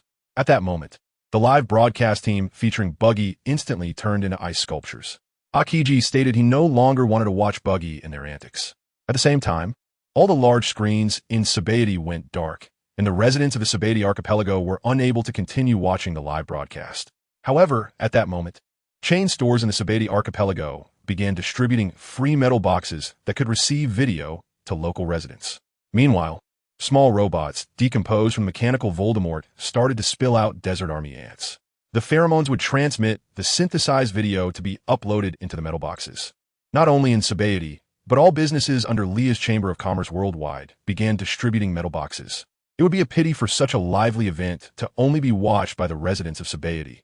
Everyone should watch the excitement together. Whitebeard looked at Akainu, who was fighting, and said, "As expected, the student surpasses the teacher. Your despicable shamelessness may surpass Sengoku." After saying this, Whitebeard took his stance and swung his fist to both sides. All the glaciers frozen by Akiji collapsed and fell into a pile. Sengoku immediately understood that Whitebeard's intention was to create an escape route for all the pirates. Breaking the ice wall means that the nearby ships can now move, and the pirates can escape at any time. At this moment, all the pirates on the battlefield became excited. The truth was clear. They knew that Whitebeard would never betray them. At this time, Whitebeard issued his command. "Those who want to come with me, abandon your lives and follow me." These two sentences ignited the pirates' fighting spirit. Meanwhile, Sengoku shouted to all the Marines, "Prepare for battle. The world's strongest man is about to strike." Whitebeard swung his Bicento, pointing directly at the execution platform, and shouted, "Go." The pirates charged towards the Marines almost frantically, as the violent instincts within them were fully awakened. Seeing this, Leah waved her hand, and crimson mist instantly spread throughout the area. Its purpose was simple: to unleash everyone's potential and enter a frenzy state, making them less likely to fall. After this, the pirates' eyes gleamed with bloodlust, and their attacks became increasingly vicious, as if saying, "Even if we die, we will turn the Marine base upside down." While the Marines counterattacked, they also retreated. On one hand, they prepared to use the iron wall to block the pirates' assault and surround and destroy them. On the other hand, the pirates' fearless charge was indeed alarming. Originally, the Marines planned to raise the surrounding wall to facilitate the extermination of the pirates. However, the thick ice that Akiji had frozen earlier affected the elevator's operation. To prevent the pirates from rushing towards the square, a giant Marine stepped forward to block their advance. This giant was somewhat arrogant and swung his great sword down at Whitebeard. To his surprise, Whitebeard caught his strongest attack with one hand, seemingly without any effort. With a slight exertion, the giant was repelled, losing his balance and about to fall. At the same time, Whitebeard grasped the air with his bare hands. An entire space seemed like a transparent cloth. With a powerful tug, the ground began to tilt. Everyone was thrown onto the ground, uncontrollably sliding down. Some Marines, unable to hold on, rolled towards the sloping ground, falling onto the protruding ice and getting impaled. The pirates began to shout, "Don't get close to Pops." This showcased the power of the strongest man at sea. With one blow, he caused the island carrying Marine Ford to tilt. The sea level surged violently, the ice shattered, and buildings collapsed, taking a long time to settle down. Leah, who had long anticipated this, hugged Andy, who was trying to use a pig-slicing knife against Akiji, and flew up, observing the entire scene from midair. Whitebeard's actions were nothing short of apocalyptic. The Marine giant, not giving up, picked up his sword again, intending to attack once more. Whitebeard jumped into the air and delivered a powerful blow to the giant, shattering the space. The immense energy pierced through the giant's body and crashed towards the execution platform, breaking through the surrounding wall. The violent impact caused a massive explosion at the execution platform. As the smoke cleared, the execution platform remained intact. Akiji and Akainu teamed up to block the energy wave. Akiji said, "It's all because we didn't activate the surrounding wall in time." Akainu retorted, "Isn't it because of your ice breaking?" Akiji casually continued, "Why not just meld it, Sakazuki?" Akainu, "Damn it, everyone is putting on a show for me." At this moment, in Impelled Down, the yellow monkey, leisurely blocking Blackbeard with Magellan, suddenly sneezed inexplicably. He murmured, "Yeah, it must be Sakazuki cursing me behind my back, but I can't hold it against him. It would be terrible if he doesn't help me with the paperwork later." Just then, Magellan's voice came from the transponder snail. "Admiral Kizuru, hurry up. Why are you dawdling here? The sooner you finish, the sooner you can return. There's still no outcome at Marineford." Kizaru didn't quite catch what Magellan was saying because all of Magellan's words automatically turned into the two characters over time in his mind. At that moment, a Marine activated the switch for the surrounding wall, and the mechanical operation began, with the iron wall rising from the seabed. However, it got stuck halfway up.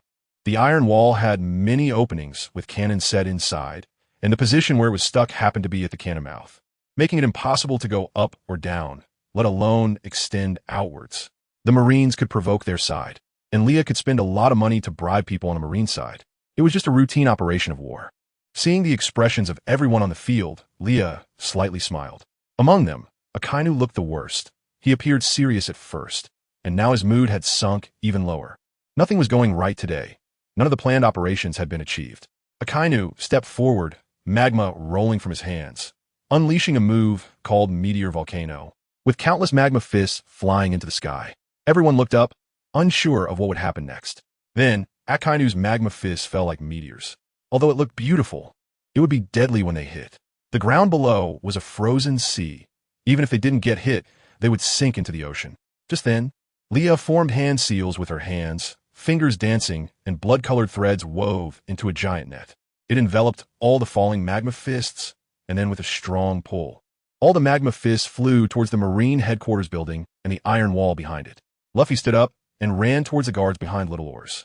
With everyone's efforts, Luffy stood beneath the execution platform. However, at this moment, Luffy faced Akiji and Akainu directly. Leah had no such worries, as Andy had already broken free from her embrace and rushed towards Akiji. Leah rose high into the air, raised her blood-red scythe, and swung it at Akainu. The accelerating descent and swinging force converged into a magnificent blood-red point of light in the sky, followed by a red magic circle forming in the air. It fell straight down. Akainu used Haki to defend against Leah's strike, and they collided, resulting in a strong explosion. The ground beneath Akainu cracked and sank, taking a long time to calm down. When the smoke cleared, a large pit with a diameter of over 10 meters appeared where Akainu had been standing, with both of them focused intently on each other. On Akiji's side, Andy clung to Akiji's leg without letting go, slippery like an eel, making it difficult to shake him off or pick him up. Eventually, Akiji had no choice but to freeze Andy in place. He reached down, grabbed Andy from his pants, lifted him up for inspection, and saw that Andy was very small and now shivering from the cold, with cold air escaping from his mouth. Akiji held his head, feeling somewhat reluctant to act, so he simply tossed Andy toward Whitebeard's pirate crew as a gesture of mercy. Meanwhile, Akainu attacked Leah, with searing magma becoming even hotter in the air. Leah's hair began to curl, emitting a burning smell of protein. TCH. So annoying, Akainu mocked Leah, praising her courage but belittling her strength. Leah felt somewhat unwilling to move. She thought of a brilliant move to deal with Akainu. Then, a blood-red liquid began to seep out from beneath her feet, slowly wrapping around Akainu. This substance, once it touches even a little, can completely cover a person, especially targeting those with heavy, murderous intent. The entire battlefield is filled with pirates, and Akainu's killing intent is at its peak, wishing he could directly slaughter across the entire battlefield. However, at least he still has some reservations and isn't going all out. His instincts tell him that this is not a good thing. While evading, he also has to face the killing moves that Leah is sending his way, making him somewhat flustered. Meanwhile, Akiji directly launched a massive ice pillar toward Luffy, who was just about to use Haki to shatter the ice pillar. Suddenly, a 4-meter-tall corgi sprang out from the crowd, which was none other than Makabaka, who had grown to that size at some point. He jumped up and bit the ice pillar, seemingly effortlessly shattering it. Then, a water pipe struck towards Akiji's head from behind. Akiji, who had already sensed it, immediately elementalized, but the half-ice block that he had condensed was shattered by the pipe. Arno, as expected of an admiral from the Navy headquarters. I couldn't even land a sneak attack, said a man wearing a blue hat and a blue suit, casually lowering his hat brim. Leah looked closely and realized it was Sabo.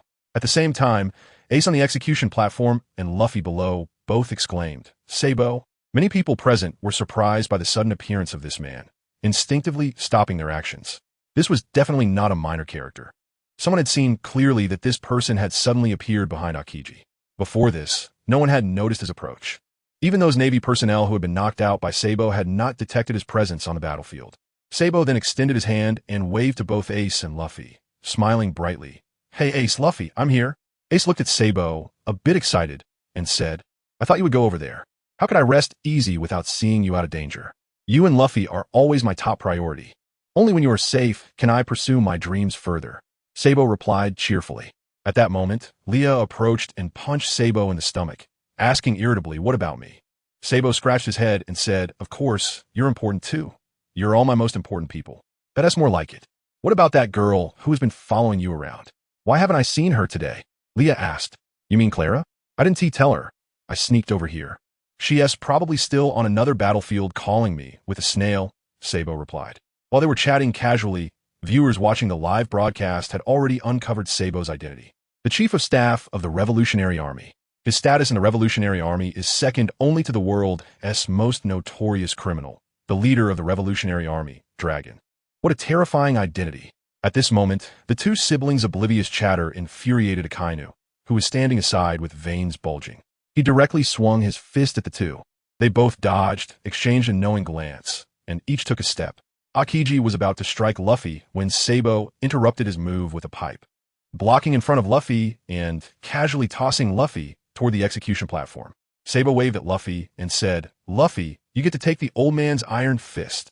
Then Sabo's expression turned cold as he looked at Akiji, who was emanating cold air, and said, how can I allow you to lay a hand on Luffy? Thus, Sabo engaged in combat with Akiji. At that moment, Sengoku ordered the execution to proceed. The two men beside Ace had already raised the executioner's tools and were about to swing down at Ace.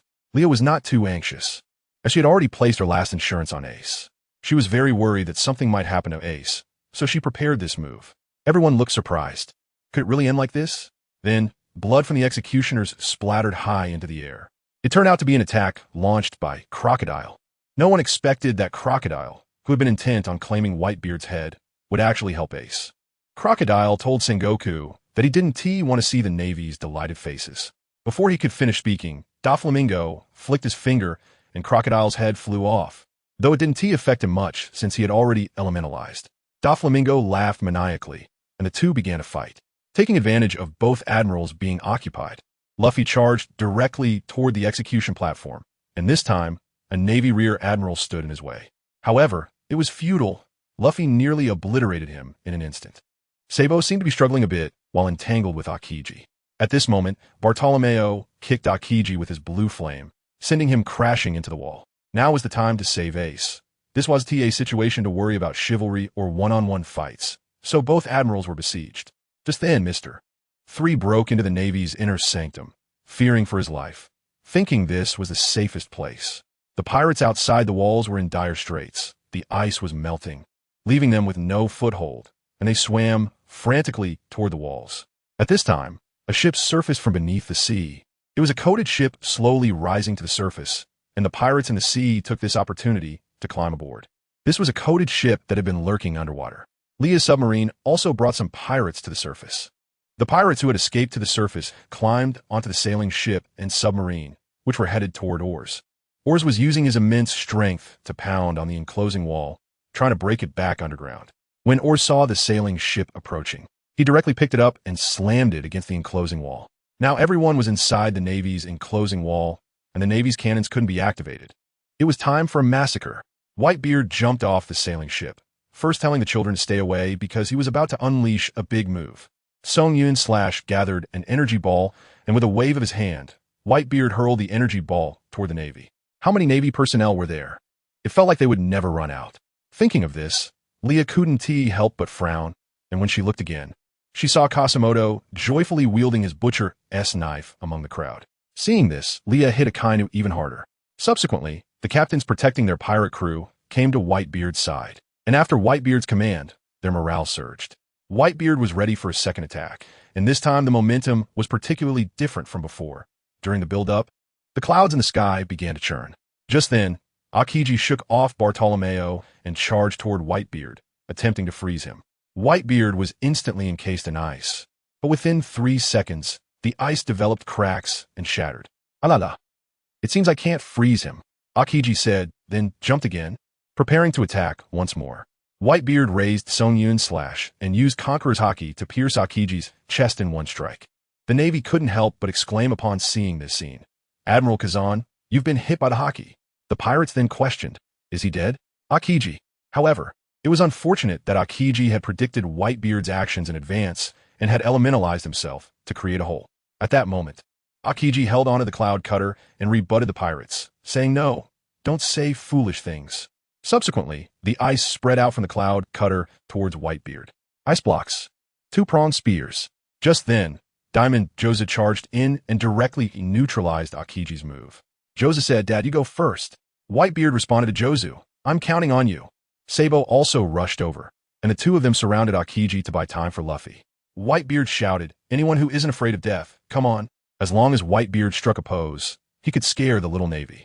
The cloud cutter slashed down, causing a violent explosion, and the momentum from this strike tore the sky apart, sending shockwaves that blew away everyone in the way, heading straight for the execution platform.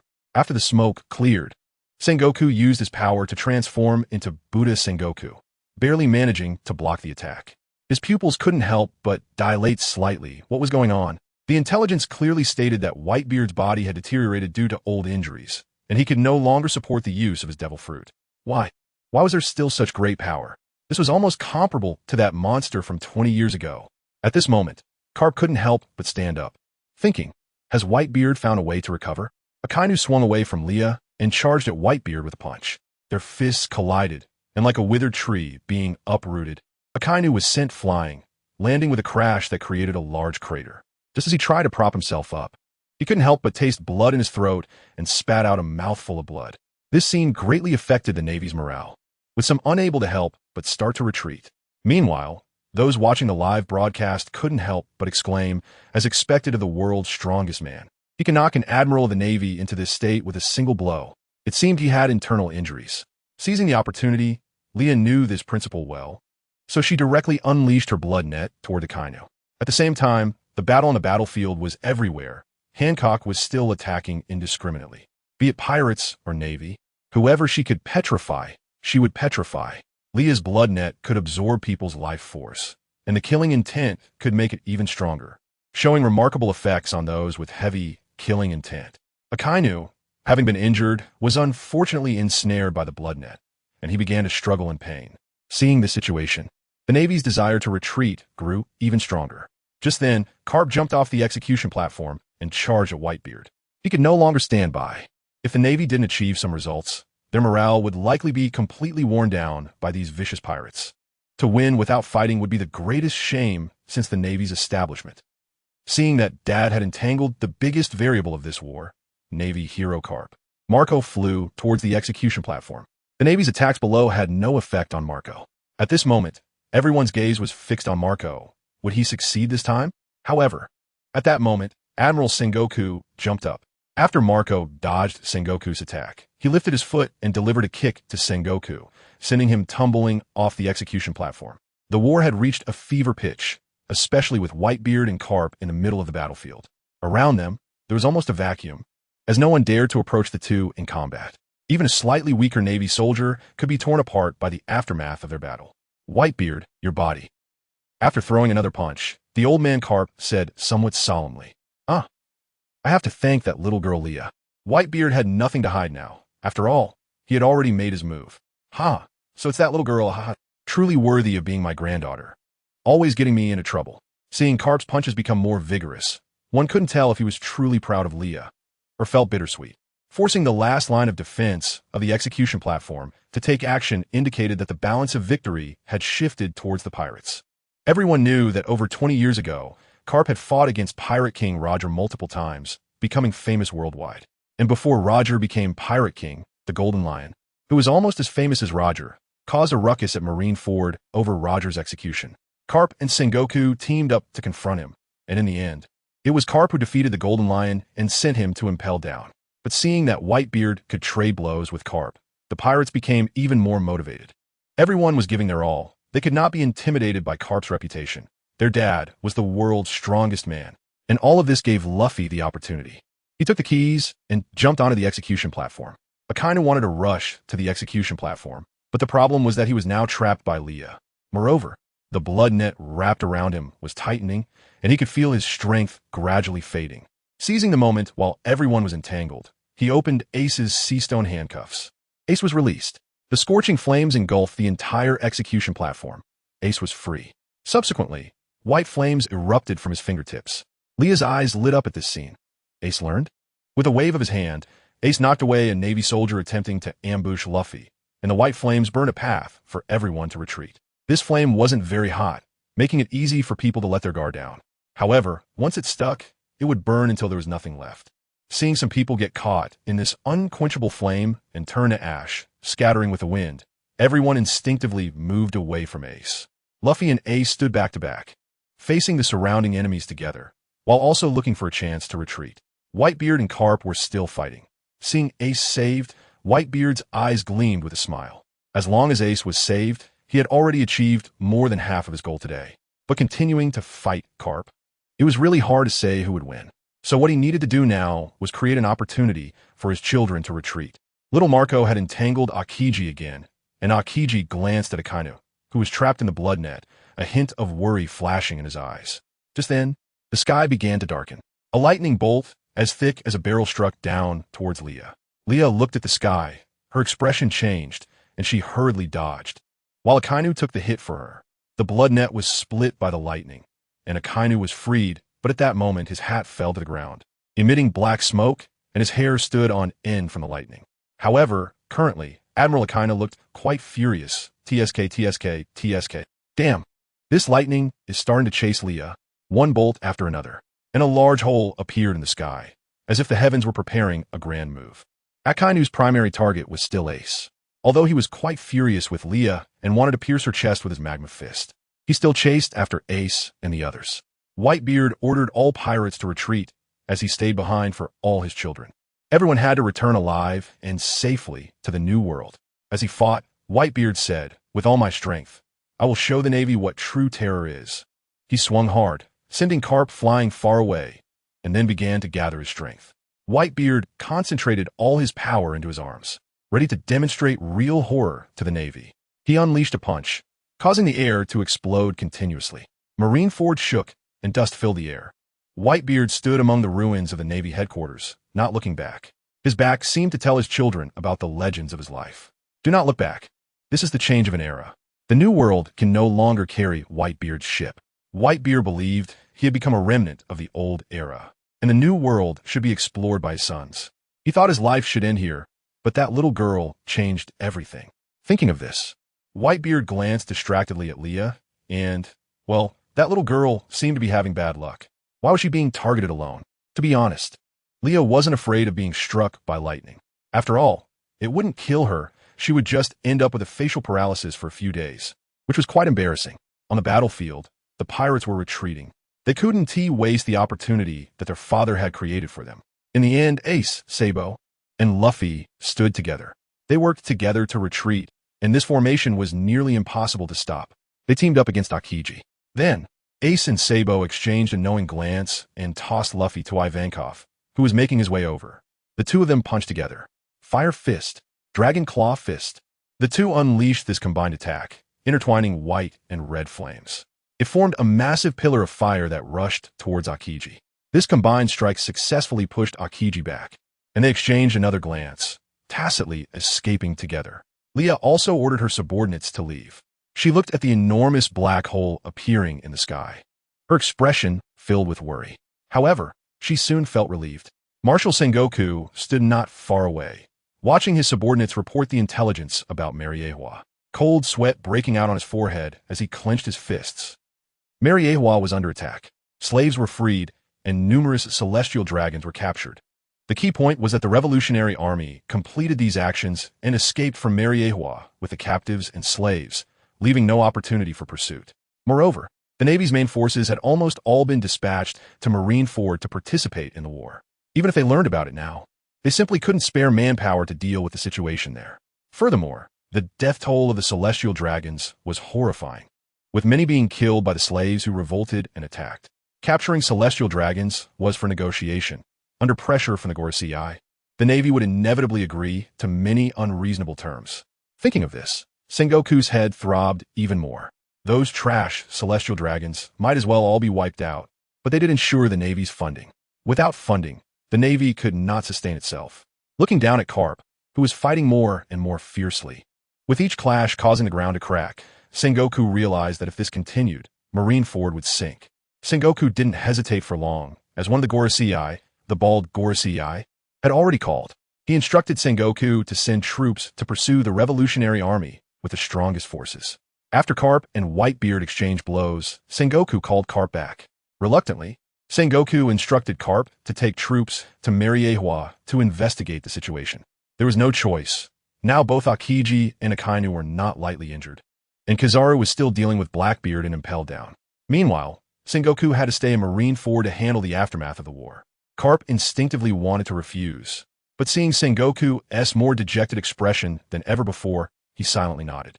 In fact, given Carp's seniority, even the Gorosei wouldn't dare to show him any disrespect easily.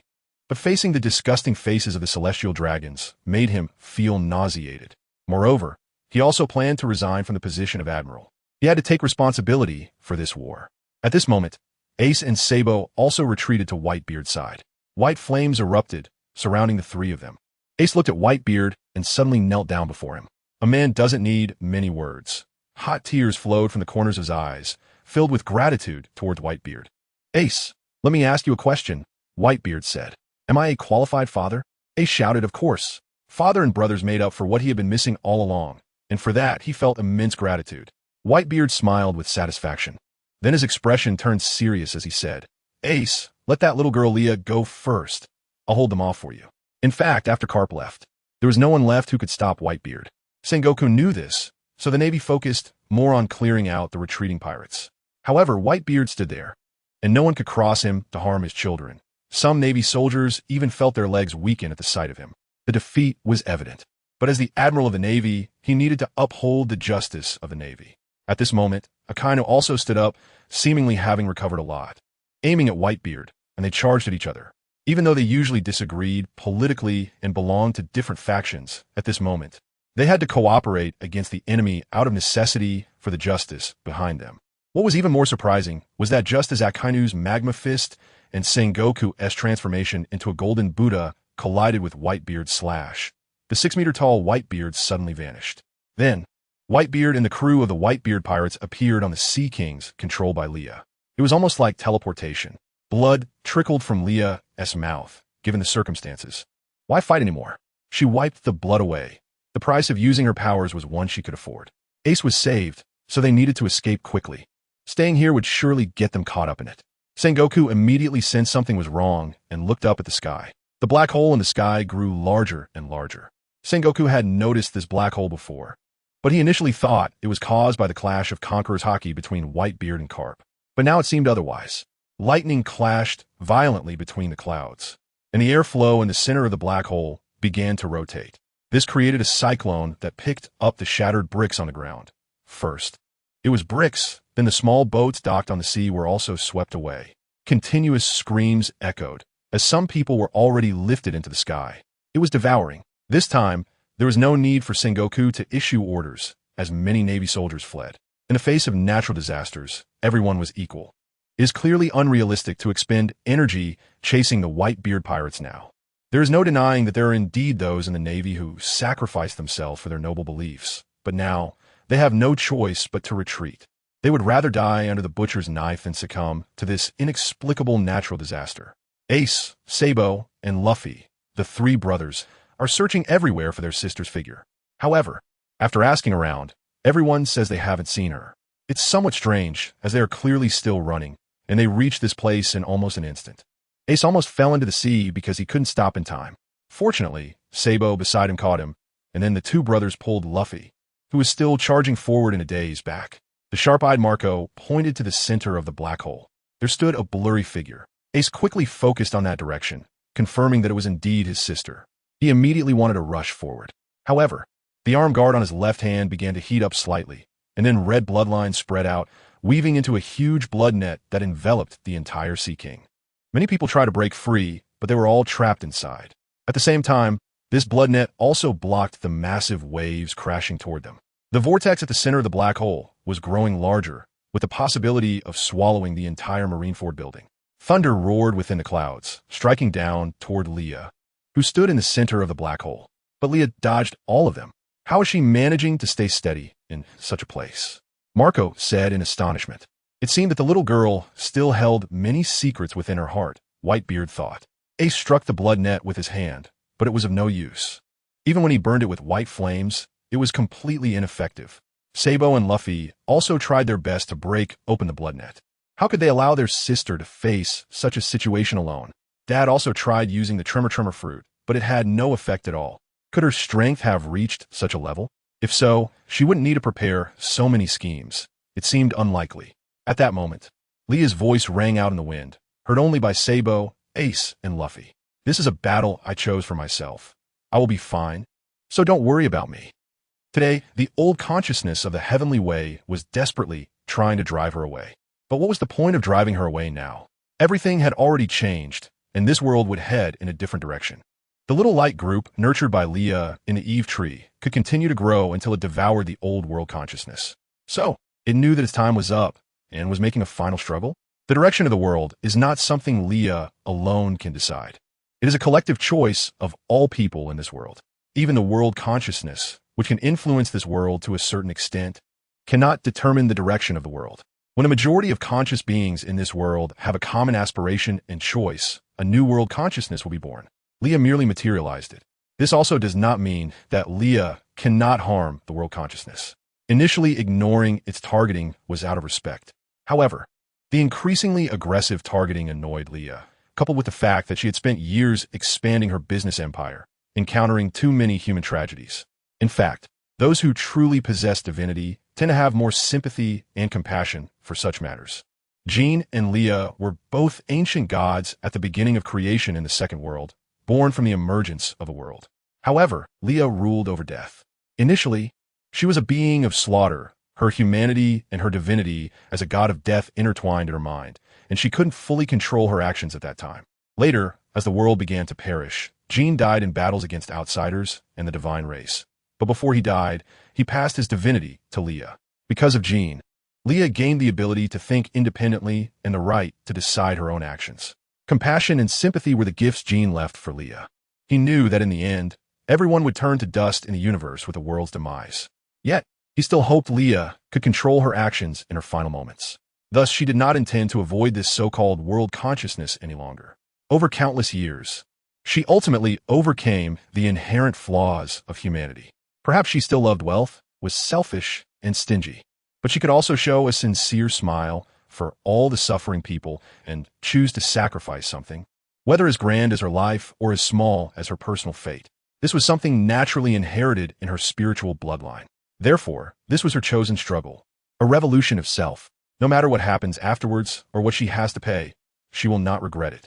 However, to prevent any accidents, she tucked the little light group into her embrace and brought it to the battlefield above. But now this little guy was very scared, hiding in her clothes and not daring to come out, looking particularly timid. It seemed she couldn't rely on it anymore.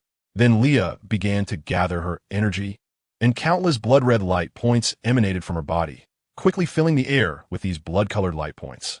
Leah stood at the center of the vortex, and countless light points surged upward like a snowstorm of blood.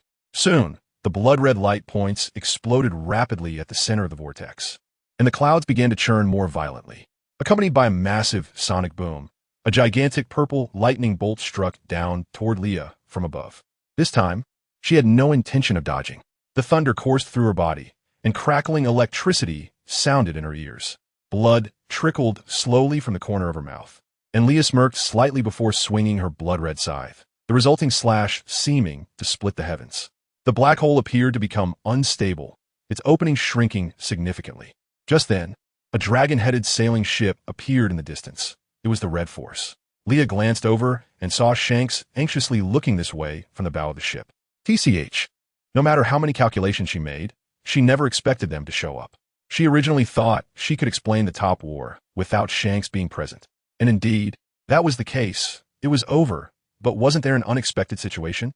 That fool would definitely rush over to save her without regard for anything. But she didn't want that. First, because the people of this world had no absolute capacity to resist in front of the world consciousness and could easily be manipulated. This was unrelated to strength. It was a battle of different dimensions. Second, Leah was a person with clear boundaries. When she was building her career, she never requested Shanks' help, and now she was even less willing to let him interfere with her choices. Aside from mutually beneficial cooperation, she and Shanks had never interfered with each other's affairs. Although she had to admit that she found it easy to soften her heart in front of him. Shanks left the rest of the red-haired pirates behind, jumping into the sea and swimming toward Leah. Leah frowned. She really wanted to seal off this place to keep him away, but that would be too cruel. Forget it. While he hasn't made his next move, let's get him out of here. Leah's thoughts raced, and she used a blood net to cover the black hole in the sky. It should hold for a while. Then she flapped her black wings and flew to the surface of the sea, grabbing Shanks's hand and pulling him up from the water. To be honest, flying with Shanks was not difficult for her at all. However, he clung to her tightly, wrapping her in his embrace. She initially intended to drop him off on the Red Force and leave, but now that was impossible. Shanks was indeed clever, just usually reluctant to use his brain. By the way, don't you think I look ugly like this? Leah suddenly asked. Right now, she was wrapped in black scales, with red cracks all over her skin, lacking any beauty and bearing no resemblance to her usual appearance. Not ugly at all. You didn't mind me being this scruffy old man, so why would I mind you? Shanks said contentedly while holding Leah. As they spoke, Leah hovered above the Red Force. Let go. I still need to deal with things over there. Leah pointed to the black hole above Mariewa. No, if you let go, you'll leave me. I trust my instincts, Shanks said, his eyes dimming a bit and sounding somewhat willful. I should be fine. He can't do anything to me. Leah hesitated. Moreover, if I don't handle it this time, he will find another opportunity to deal with me in the future. If I'm not prepared then, wouldn't it be even more dangerous? Leah continued to persuade Shanks. Shanks lifted his head to look at Leah again, then took her hand and slipped a small ring onto her finger. He said, Now you are my wife, and you promise me you will definitely come back. Leah extended her hand to look at the ring on her right hand's ring finger and thought, not bad, so I might as well agree to him.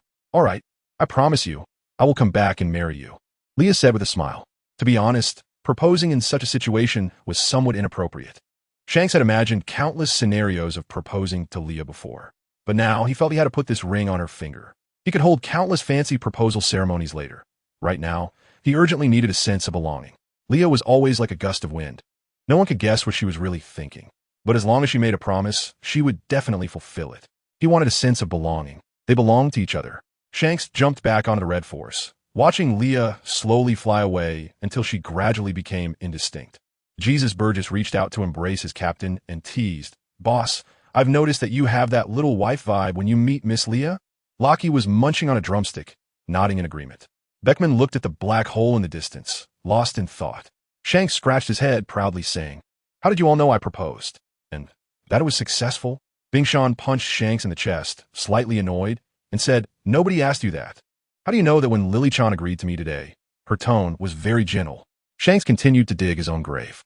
At this point, several fists came together to hit Shanks. We said, Nobody asked you that. Some crew members turned gray, becoming paper-like and sticking to the ground, seemingly disheartened, wondering why even someone like Shanks could have a wife. Beckman suddenly asked, Shanks, aren't you worried about her? Hearing this, Shanks's red hair drooped involuntarily.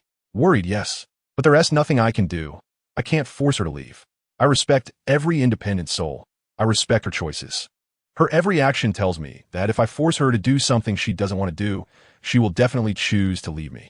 Though I'm reluctant, respect is more important. She likes me because I can accept everything about her. Whether it's her glamorous side or her weak side, I can accept it. And I accept her independent soul. Shanks spoke slowly and solemnly. He had never shared his relationship with Leah with his partners before, and now he might be doing it to relieve his inner tension. He initially planned to joke around to lighten his mood, but he couldn't fully relax. Moreover, he always felt that this time was a crucial opportunity for her to return to the past. Doflamingo was silently watching Leah and that annoying Yonko from a distance, saying nothing. However, his eyes revealed a silent anger. He was very dissatisfied. This dead woman was making decisions without consulting him. No wonder he had previously asked him to move his business to the islands secretly controlled by the Revolutionary Army. It seemed he had anticipated this. Wasn't it agreed that they would be the best allies? Apart from that brat Razanani, he had only this one recognized relative left in this world. He sincerely hoped she wouldn't get into trouble. No matter how many secrets she kept from him, it didn't matter. Even the fat bird Leah had given him jumped out from the cabin, standing on Doflamingo's shoulder and looking over there, adjusting its eyes, resembling a human. When Leah flew beneath the black hole, she suddenly felt something strange on her leg and looked down. It was Makabaka, biting her calf and refusing to let go. its body being buffeted by the whirlwind. However, its dog face showed little expression. In any case, it was just biting Leah and not letting go. It didn't hurt. The pressure was just right. Leah knew this dog wanted to accompany her, so she didn't blame it. Leah thought this dog was really something, able to use this vortex to rise to this height and accurately bite onto her. Leah wanted to send Makabaka back, but clearly it was too late. Therefore, Leah just lowered her head and patted Makabaka's dog head, saying, "You have to hold on tight. I might not be able to take care of you later." Makabaka's eyes rolled, wanting to bark, but then realized it couldn't let go right now. Knowing this, Leah lifted her head, aiming straight for the black hole above. She flapped her wings and flew directly into it. Inside the black hole was a void, darkness enveloping everything in sight. Only a faint light could be seen coming from a distance. After hesitating for a moment, Leah hugged Makabaka and flew toward that direction. At the same time, Leah pulled the small light orb out from her clothes, holding it in front of her. Though it was timid, it had more ways to help when facing its kind. The small light orb trembled in Leah's hand, but it didn't break free. It could be big or small, depending on Leah's needs. It was fine to mold it into a ball and stuff it in her pocket. As she walked closer, Leah once again saw a scene that would be hard for her to forget in this lifetime. The world was shattering, vanishing until it became cosmic dust. This was Leah's only psychological shadow, and to this day, she had not been able to overcome it. Because all of this was something she had personally experienced. The shadow caused by this indescribable pain was something she could not forget. Her senses gradually faded, leaving only a thinking consciousness. And then even her consciousness began to gradually break apart and disappear, ultimately losing all mental activity. This was extremely painful. A heroic death in battle would be much better than this. At least one wouldn't have to experience the kind of fear that comes from knowing one is heading towards death with no other way out. Just at the moment when her mind was lost, a person, a dog, and a sphere of light were sucked into a bright green vortex. During the drifting of the small sphere of light, it passed by another bright green sphere of light, and then the small sphere swallowed that bright green sphere whole. Meanwhile, the black hole outside disappeared in an instant. It vanished so suddenly that many people couldn't help but rub their eyes, confirming whether they had seen it correctly. In fact, many people chose to stay and watch. They also wanted to know what was happening. Leah's friends and family looked understandably bad. Before the vortex could completely settle, they rushed over to anxiously search for Leah's figure. But in the end, they found nothing. Leah was missing. By the time everyone was feasting on fish, it had to be said that it was delicious. Fortunately, Leah had purchased many basic spices in the city beforehand. Now that she had fallen here, she couldn't predict what would happen, so it was always good to be prepared. Makabaka was also happily eating his pile of fish. So far, the one who had figured out the situation so quickly and found Doflamingo and the others was still that silly dog. It was so smart that it naturally knew how dangerous this trip was, but it still followed her, proving that the dog really cared about Leah. Oh, it's a good thing the silly dog came with her. Otherwise, being alone in a strange world would be so lonely. Although it was the same world in different timelines. Here, Leah truly didn't know a single person. Thinking of this, Leah hugged Makabaka tightly and buried her face in its fur, taking a deep breath. So comfortable, Rosie looked at Leah's strange behavior with curiosity. Doflamingo was happily devouring his food. He ate quickly, having not had fresh food for a long time. Their family couldn't cook and didn't know how to find ingredients. As soon as they showed up in town, someone would chase after them. So they could only come out to search for food discarded by people in the garbage heap. At first, he could barely swallow, feeling so nauseous that he vomited the acid in his stomach. But because he had a weak mother and a young brother behind him, he could only endure this suffering. He had to survive. Only by surviving could he repay all the humiliation. When he was half full, Doflamingo stopped chewing. He stared at the fish in his hand, hesitated for a moment, tore off a large leaf from the grass nearby, and then washed it clean in the river, wrapping up the remaining 2 fish. His mother was still waiting for them at home. He should save these for her to eat.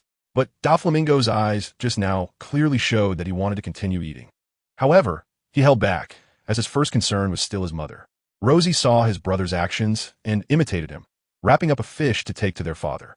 His brother hated their father and would never care about his well-being, nor would he share food with him. But Rosie would always leave a portion for their father and secretly bring it to him behind his brother's back. There were times when Doflamingo discovered it, but he just turned a blind eye and didn't really stop his brother's actions. However, he still hated that cowardly and naive father. The reason their family had fallen to this state was largely his fault. If it weren't for him, I should be living in Mariehua, freely commanding slaves, without worrying about making a living and without enduring the beatings and insults from those lowly people. Their mother wouldn't be coughing more seriously, unable to find a doctor willing to treat her, and would not be bedridden with illness. All of this was because of that incompetent and foolish father. Thinking of this made his mood a bit unpleasant. Just then, Leah stuffed a fish in a little Doflamingo's mouth. She had a fish in her own mouth and mumbled, "Eat up, don't save it. If it's not enough, I'll roast more for you." Saying this, Leah followed suit and stuffed a fish into Rosie's mouth. She didn't ask them why they were doing this. Everyone had unspoken difficulties, and she wouldn't pry into it. She wasn't good at comforting people. She could only do what she could. During her previous entrepreneurial endeavors, Doflamingo had helped her a lot. Although he didn't say it, his actions supported her. Now that they were here, people over there were probably going crazy with worry. But she wasn't worried that her business would run into any problems. She had already transferred her core business to the Revolutionary Army's sphere of influence before the war started. Even if the Navy wanted to strike, they couldn't touch the foundation. Sicily had long been transformed into a multifunctional large warship after more than 10 years. She had moved it to the doldrums early on. Even if the Navy wanted to issue destruction orders similar to the demon extermination order against Sicily, they would have to see if they could find it. Moreover, they might be too busy dealing with the Revolutionary Army, which had officially declared war on the Celestial Dragons, to spare any effort for that. The first half of the Grand Line, the Four Seas, had already seen the outbreak of wars in many places. This was a total war. As for the second half of the Grand Line, the New World, the Navy couldn't manage it, and the Revolutionary Army had no intention of seizing it. That was the graveyard of pirates and an excellent battleground for competing for the One Piece. In short, it wouldn't calm down until a new generation of pirate king appeared. Whether for fame or profit, disputes among pirates would not cease, unless a true king emerged. Leah felt quite at ease leaving the business to Yuja. With Doflamingo and Tesoro around, there wouldn't be any major disturbances in the short term. As for whether there would be pirates coming to seize treasures, there definitely would be, but someone would take care of it for her. If even this little matter couldn't be handled, the first thing she would do after returning would be to make someone kneel on a washboard. They were family, and Leo was too lazy to be polite with him. The money she earned was also his money, right? Given how lavishly their pirate crew spent. Relying on the protection fees paid by those countries to maintain their finances was really a tough sell. Beckman was so stingy that he hardly had any spare money to buy drinks for Shanks. And then there was the intelligence network below, maintaining relationships and social niceties. Wouldn't gifts need to be given? TSK. Thinking of this, Leah suddenly felt that their pirate crew was even poorer. As the wealthy captain's wife, it's fine to occasionally lend a bit of money to support her man's career. However, how much to support him depends on Shank's performance. Coming back to her senses, she noticed that Doflamingo and the others had basically eaten their fill. Then Leah proposed borrowing from their home, offering to take care of their family's meals in exchange, since she currently had nowhere to stay. Doflamingo instinctively wanted to refuse, but after hesitating at the sight of the roasted fish in his arms, he agreed. "Our place isn't exactly nice. If you dare complain, I'll hit you," Doflamingo said, nervously clenching his fist and pretending to sound fierce. Leah noticed this little detail and understood that he was somewhat insecure. After all, having fallen to such a state where anyone could bully him, he would naturally be more sensitive. So Leah immediately raised 3 fingers and assured him, "I absolutely won't complain as long as I have a place to sleep." Gradually regaining her senses, Leah blinked her eyes. It felt like she was being blinded by a strong light, even with her eyelids still closed. She felt a sharp pain in her eyes. She raised a hand to shield herself from the light and open her eyes. Leah felt a heaviness in her chest and looked down to see Makabaka, that silly dog, lying on her chest, intently grooming its fur. When it lifted its head and saw Leah awake, it turned around, presenting its big rear to her, and continued licking its fur. "Damn it, I'm so mad. Why is Makabaka so full of itself?" Leah pushed Makabaka onto the beach and stood up, brushing the sand off her clothes. Lying on the beach, her body was covered in sand. It felt awful, and the sun was too harsh. It seemed like she was on an island. Leah checked her body, almost thinking she had fallen into another world. The power within her began to slumber again. However, when she glanced at herself in the sea, her appearance hadn't changed. She still looked the same, and although her clothes were tattered, they were still recognizable as what she used to wear. She couldn't use much power now, so she had to be careful not to get swept away. Fortunately, she always liked to wear a waist pouch wherever she went, filled with gold and silver treasures. So even if she found herself alone, she wouldn't starve temporarily. The pouch was bulging, which reassured Leah a bit. Then Leah pulled out the little light orb from her sleeve, but it showed no reaction. She shook it vigorously, but it remained still. Was this little guy dead? Hey, it can't be. It shouldn't be that fragile. However, vague memories told her that she had been enchanted and then fell into a time turbulence. Normally, falling into such powerful rules would quickly shatter her body.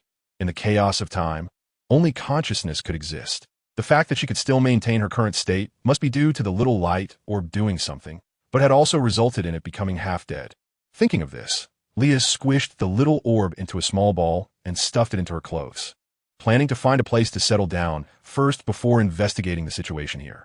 Walking along the edge of the island, she saw small fishing boats along the shore, which made her feel a bit more at ease. At least she and T ended up on a deserted island. Otherwise, having money would be useless if there was nowhere to spend it, especially since she was unfamiliar with the area. With the help of some passers-by, she made her way to the town on the island. Makabaka followed closely beside Leah, remaining silent. Once she entered the town, the first thing Leah did was buy clothes. The rags she was wearing made her look like a disaster victim, drawing too much attention. Leah had money, but the clothes she bought were mostly plain. She didn't want to flaunt her wealth, especially since she had very little power left. If she accidentally attracted the attention of a bad person, it would be a terrible situation, especially since she was in unfamiliar territory. With that in mind, Leah also bought a mask, as her appearance could easily attract the wrong kind of people. However, after Leah left, the shopkeeper looked at her back with a sinister smile. The little light orb still hadn't woken up, and she estimated she would have to stay on this island for a while, so it was better to keep a low profile. After buying clothes, Leah took Makabaka to a restaurant she hadn't eaten in a long time, and she figured Makabaka was hungry too, so they should fill their bellies first. Leah turned a corner and walked into a restaurant. It was more of a bar that served both drinks and food. Leah randomly chose a corner seat and sat down without saying a word. After placing her order, she held Makabaka in her arms and quietly listened to the conversations of a group of rough-looking men. The group was quite mixed. Some were dock workers, while others were young men looking to venture out to sea in search of treasure. Although they came from different backgrounds, they were brought together by the alcohol. Their conversations were lively, with many eyes glimmering with greed. From various details, it was evident that this was not a stable place, and the security was poor. Luckily, Leah hadn't encountered any particularly strong individuals so far. It felt like just the day before, she had caused a big stir in Marineford. And now she suddenly found herself a seemingly ordinary woman, not much stronger than the average person. What a stark contrast. But such ups and downs in life were just hurdles. As long as she could overcome them, everything would be fine, though the feeling of disappointment was hard to ignore. However, she believed she would overcome it. This time, she had messed up because her mental resilience wasn't strong enough. She had let a mirage scare her. She needed to train more. Leah began to listen carefully to the conversations. Have you heard? A few celestial dragons have come to town. It seems they are all from the same family. I heard the head of the family himself renounced his celestial dragon status and left Mariewa, wanting to live among us commoners. How naive. Once they renounce their celestial dragon status, they are nothing. I couldn't care less. Celestial dragons deserve to die. Exactly, they are trash. I've heard many people in town are starting to deal with them. If you hate celestial dragons so much, why not go? I want to observe first. What if one day those people suddenly regain their celestial dragon status? Wouldn't I be in trouble? That makes sense. Let us wait and see. If it's confirmed that the celestial dragons want to interfere with that family, I'll definitely want to join in. Those scum, worse than pigs or dogs, don't deserve to live in this world. Keep your voice down. It's fine to say that here, but don't say it out loud. Listening to these discussions, Leah felt puzzled. They sounded a lot like Doflamingo's family. Besides Doflamingo's naive father, she couldn't think of any celestial dragon who would willingly give up their status to live equally with the lower classes. Thinking of this, Leah quickened her eating pace, and she also placed a large piece of meat from her plate into the dog bowl prepared for Makabaka by the shopkeeper. Leah patted Makabaka's big butt, signaling it to hurry up and eat. Makabaka complied, devouring the food like a whirlwind. As for eating, Makabaka certainly had the style of the monkey family. After finishing her meal, Leah quietly settled the bill and left. She needed to verify whether her guess was correct. After some inquiries, Leah arrived at the place where the celestial dragons originally lived. When Leah got there, the first impression was one of ruin. The windows and doors were all broken and dilapidated. Upon entering, there was hardly anything left inside. Not only had the furniture been ransacked, But even the paintings on the walls and the carvings on the railings, which might have previously been embedded with some gems, and even the floor tiles have been pried away. The originally white walls were covered in bloody handprints, and the outer walls were stained with brown marks. The whole house exuded a decayed atmosphere, and it seemed like someone had previously thrown rotten vegetable leaves or stinky eggs inside, which, after going moldy, became particularly foul-smelling. Leah couldn't help but run out after a while. Meanwhile, Makabaka didn't even enter the door, sitting far away and observing, wagging its tail with a very relaxed expression. Seeing Makabaka like this made Leah very angry. But then she suddenly remembered that the dog had another particularly powerful ability, its sense of smell. If she could find something they had used before for Makabaka to smell and remember their scent, wouldn't it greatly reduce the difficulty of finding them? With that thought, Leah stood there, her mind racing, but her expression remained unchanged. Leah knew that Makabaka was a very smart dog, and that she mustn't show any signs of abnormality. She walked over to Makabaka, slowly squatted down, and then hugged Makabaka tightly. Leah did this to prevent Makabaka from realizing anything and running away secretly, which would be disastrous. Once she held the meaty dog in her arms, Leah felt relieved and headed straight for the second floor of the small building. Then she walked to the innermost part, where a dilapidated door was located. Based on the layout, this should be a bedroom. However, all the furniture, including the cabinets and bed, was gone. Only a small bear remained in the corner. The bear was very tattered and dirty, with its stuffing exposed. Even a homeless person scavenging for scraps might not pick it up. Makabaka seemed to sense something, raising its paws to cover its nose. Its expression looked particularly disdainful. Seeing this, Leah smiled and said to Makabaka, "Makabaka, if you could just smell a bit and help me find the owner of the bear, you're the best, right? This little task is nothing for you." Makabaka's eyes turned, and it jumped down from Leah's arms, heading straight for the tattered bear. Leah knew that this meant Makabaka agreed. Makabaka sniffed the bear for a while, then exhaled a puff of air and nodded at Leah. Leah understood and walked over to pick up the bear, pulling out a piece of cloth from her backpack to wrap it up. Although this bear was worn and dirty, it was still clear that its original owner cherished it very much. There were many signs of restitching, and the fur was very old, lacking that soft feel. Before it was abandoned, it must have been washed and repaired many times, and its owner had been reluctant to part with it. Leah guessed it remained here because they had left in such a hurry that they couldn't take anything with them. This was quite incompatible with their celestial dragon identity. After a long walk, Makabaka led Leah to a garbage dump outside the city. Leah frowned. It looked like their situation was not good. Although she had mentally prepared for their circumstances, seeing it in person still made Leah very angry. A group of adults was beating two small children, fists raining down on them.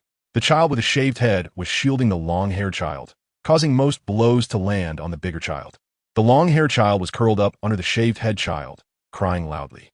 The shaved head child gritted his teeth, silent. Due to the sunglasses, his expression was hidden, but it was likely one of hatred. Leah grabbed a pipe from the garbage pile, ready to rush in, but Makabaka bit Leah's pants, preventing her from advancing. Then Makabaka let go of Leah and charged forward.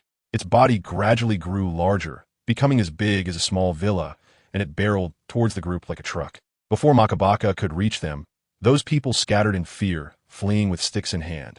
Seeing that they had all been scared away, Makabaka stopped in front of the two children. The shaved-head child kept the long-haired child behind him, staring intently at Makabaka. The shaved-head child was trembling, clearly frightened, but his first reaction was still to protect the long-haired child behind him. Leah noticed that the long-haired child was holding some food. Although it looked somewhat spoiled and not very fresh for them, it was already great to fill their stomachs. Upon closer inspection, Leah was almost certain that this was the young Doflamingo. Doflamingo's unique air of superiority, where he looked down on everyone, was hard for anyone to imitate. So it must be around the year 1990 of the Sea Circle calendar. Makabaka stared at Doflamingo for a while, said nothing, and then extended its huge tongue to lick Doflamingo from head to toe, giving him a refreshing lick. Doflamingo was taken aback and then a bit annoyed, wondering what this filthy dog was doing. Then, without paying attention to Doflamingo's reaction, Makabaka reached out its paw to pull out Rosie, who was behind Doflamingo, and licked him from head to toe as well. When they were in Sicily, Rosie often pampered Makabaka, frequently giving it special treats. Over time, Makabaka gradually regarded Rosie as one of its own. As for Doflamingo, Leah used to be very curious about how Doflamingo, who usually disliked animals, would actually pet Makabaka and not mind its proud little temper. Could it be for this reason? Rosie was so startled by Makabaka's enthusiastic action that his legs trembled, and the collected food scattered everywhere. Then little Rosie caught the murderous gaze of his older brother and immediately cried out, "Wow." Then little Doflamingo covered Rosie's mouth, saying, "Do you want to track those people back? Idiot, it's fine to find more food later. Why are you crying?" Once little Rosie calmed down, little Doflamingo finally let go of him. Then little Doflamingo fixed his gaze on Leah and asked in a hostile tone, "Who are you? And what is your purpose in helping us?" After Makabaka finished licking the person, it shook its tail and sat next to Leah, its eyes sparkling, clearly asking Leah for a chicken leg. It was precisely because of Makabaka's behavior that little Doflamingo realized this silly dog had saved them. And it did so on behalf of this woman. Leah scratched her head, finding it a bit hard to explain. This sudden appearance made it understandable that little Doflamingo suspected her intentions. Just as Doflamingo was about to point at Leah and say something, his stomach suddenly growled. It was quite embarrassing. Doflamingo turned red for a moment, suddenly at a loss for words. He wanted to scold her a couple of times to bolster his own confidence, thinking that as long as he wasn't too embarrassed, the embarrassment would fall on others. As a result, little Rosie popped out from behind him and said, "Brother, I'm hungry." Doflamingo tightened his fists but ultimately let go helplessly, grabbing little Rosie and heading towards a garbage heap. Doflamingo thought about his seriously ill mother and their weak, incapable father who couldn't protect them. He still had his younger brother and his beloved mother behind him. For them, this little humiliation was nothing. One day, he would kill all those who had bullied their family. He was born noble. How could those commoners be worthy? For his mother, enduring this moment of shame was nothing. One day, he would take his revenge. At that moment, Leah caught up with the two brothers and said, "I saved you. Aren't you going to thank me?" Little Rosie was quite obedient. Upon hearing this, she turned around and bowed to Leah, saying, "Thank you, big sister, for saving me and my brother." But little Doflamingo grabbed Rosie and angrily said, "Why are you thanking her? Who knows if she has bad intentions?" Doflamingo's temper had indeed been rotten since childhood. However, after experiencing so much, a little vigilance was a good thing. "What purpose could I have? And what is there about you two that I would care about?" Leah shrugged her shoulders, feeling somewhat helpless. This was true, but Doflamingo seemed even angrier. Back then, wherever their family went, they would have people sweeping the streets and kneeling to welcome them. Now, it was all because of his useless father. Thinking of this, Doflamingo couldn't help but clench his fists again, looking at Leah with hatred in his eyes. Leah could probably guess what Doflamingo was thinking from the way he looked at her. She stepped forward a few paces, standing expressionlessly in front of Doflamingo, staring at him. Doflamingo instinctively shielded Rosie behind him. This younger brother was timid, weak, and loved to cry. If anything happened, he would always cry the loudest, annoying everyone. It was better to keep him quiet. Then Leah squatted down and gently patted little Doflamingo's monk-like head, seriously saying, "Don't worry, I really have no ulterior motive, but I can't clearly explain where I came from. Anyway, let me take you to eat." Leah's touch was very light and warm. Aside from his mother, no other woman had ever touched his head like this. When he was a celestial dragon, no one dared to offend him like that. After coming here wherever he went, he was cursed at and beaten. At that moment, he had never hated this world so much. Doflamingo swatted Leah's hand away and turned his back on her, refusing to look at her. If one ignored the slightly red tips of Doflamingo's ears, Leah would definitely think little Doflamingo hated her. Rosie looked up, somewhat confused at Leah. Both children were very thin, with skinny arms and legs. Being so young, they were just two little beans. It was hard to imagine that Doflamingo and Rosie would grow to over 3 meters tall in the future. Rosie spoke up, "But those people will hit us as soon as they see us," implying that the two of them couldn't follow Leah to the restaurant. Leah thought about it and found it indeed true. However, she didn't get discouraged. After all, when she was with Ace and the others in the early days, they also relied on the mountains and rivers for food. Thinking of this, Leah asked Rosie, "Do you know if there is a river nearby? Preferably one with fish." "There's one over there, but the water is too fast. My brother and I are afraid to go down because we might get swept away," Rosie said softly, lowering her head. This child was somewhat introverted. "Then Rosie, you take me there. Once we catch fish, I'll cook delicious grilled fish for you." Leah patted her chest and said seriously, "Hey, that woman, the water is really fast. If you fall in, my brother and I want to save you. We want to care if you drown." Little Doflamingo turned around and shouted loudly. Leah squatted down and lightly flicked Doflamingo's forehead, somewhat annoyed, and said, "If you care about others, you should say it nicely. Who taught you to be so stubborn? Who cares about you? I'm not concerned about you at all. Doflamingo turned away, slightly blushing. Indeed, 3 years old to see big, Doflamingo had really been proud and aloof since childhood. Doflamingo rarely had a good word. Even when he said something caring, it came out twisted. Under Rosie's guidance, the two brothers and Lia, along with the dog, arrived at the edge of the rushing river. Lia confidently patted Makabaka's head and said, "Grow big and jump in to catch fish." Makabaka rolled its eyes and turned its back to Lia, giving her no respect at all. Lia had anticipated this, so she took out a sharpened stick from behind and said, "I'll say it beforehand, Makabaka, if I catch fish, you 1T get single one." Lia moved in front of Makabaka, continuing to coax, "Look, I'm not idle either. I still have to take the two kids to gather some dry branches for a fire. When the time comes, I'll be the one cooking. Your job will be the easiest." Makabaka glanced at the river and then walked to the riverbank in silence. Its little expression seemed to say, "You become this miserable, helping you isn't impossible." Then Makabaka grew larger and dove into the water, with fish being flung onto the shore. Meanwhile, Lia took the two children to gather firewood. Little Rosie was very obedient, doing whatever she was told without any complaints. Doflamingo, although also gathering, had his brows furrowed to the sky. He piled the dry branches on the ground and shouted at Lia, "Why do I have to listen to a stranger woman doing this here?" Lia clapped her hands and said, "Right? I haven't introduced myself yet. My name is Lia. Is that the point?" Little Doflamingo became even angrier. "Big sister, I'm Don Quixote Rosie, and the one wearing sunglasses is my brother Don Quixote Doflamingo. Hey, you two, don't just talk to yourselves." Little Doflamingo was so angry he was jumping in place but didn't do anything to Lia. When Little Doflamingo and Little Rosie brought Lia to their home, Makabaka was indeed surprised. Putting Rosie aside, when he took Rosie around to seek medical help, it was also quite difficult. After Doflamingo took over Dressrosa, the palace was rebuilt magnificently, forming a stark contrast to their current shabby wooden house. It was hard to believe that Doflamingo could endure such an environment. The wooden house is very dilapidated, feeling like even a little wind could blow the roof off. Lia stared at the wooden house for a moment longer and was met with a round of mockery from Little Doflamingo. "I warned you long ago. If you dislike it, don't follow us. If you don't want to come, just leave early." Doflamingo pointed at Lia, not saying anything nice. "I don't dislike it. I just feel a bit nervous about meeting your family." Lia didn't argue with Doflamingo. He was already pitiful enough. Little Doflamingo huffed at Lia, then took Rosie to the faucet, washing their hands and faces clean. He also changed out of his dirty clothes, making himself and his brother look much neater. Then he thought of something and threatened Lia, "Don't tell my mother that we got beaten outside. If you say anything out of line, I'll kick you out. Got it?" Lia nodded silently, suddenly feeling a bit heartbroken for the two kids. She really disliked the celestial dragons, but seeing Doflamingo's family reduced to their current state, she couldn't feel any schadenfreude. Little Doflamingo went out with his brother to find food to support this weak family. Didn't he know he could get beaten if he was found? He knew, and as a celestial dragon who had never worked a day in his life, the process would surely be even more difficult. Although Little Doflamingo had a bad temper, he wasn't a fool. He knew when to get angry and when to hold it back. He remained vigilant around Lia, and his fierceness was partly to show her that even though he was young, he wasn't easy to bully.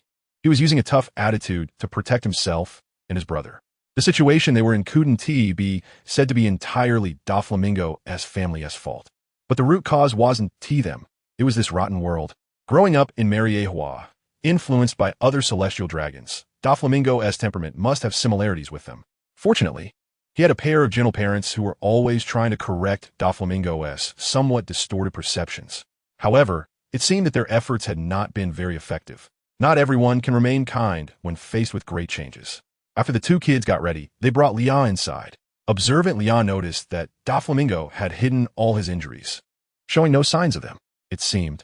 He didn't want to worry his mother. As soon as they entered, a violent coughing fit could be heard. The owner of the cough was trying hard to suppress it, but couldn't help it. Hearing the sound of the door opening, a hoarse female voice came through. "Is it you, Doflamingo and Rosie?" Little Doflamingo adjusted his expression and walked towards the bed at the back of the wooden house. He rushed to the bedside and said to the woman lying there, "Mom, we're back. We had a great haul today. You weren't hurt, were you, Doflamingo?" asked the blonde woman. "No, it seems people outside are starting to accept us. Today, I even brought a big sister home to play." Doflamingo knew that this was what his mother most wanted to hear. Rosie stood to the side, glancing at his brother. He knew his brother was lying, but seeing their mother's smiling face, he ultimately said nothing. There are no inherently strong people. You cannot imagine how much someone has gone through to become what you see. Leah stepped forward, smiling as she greeted Mrs. Don Quixote. Hello. I was a bit worried about the two little ones, so I brought them back. Please sit down. Due to my health, I can't get up to entertain you. I hope you understand. Although Mrs. Don Quixote's voice was hoarse, her tone was very gentle, and Doflamingo only softened his attitude in front of his mother, as if a hedgehog was retracting all its quills. Then Rosie asked where their father had gone. Mrs. Don Quixote said he had gone to the city to find a doctor to treat her. He had no special abilities. After separating from the celestial dragons, he was just an ordinary person, but he still had a wife and 2 children to care for.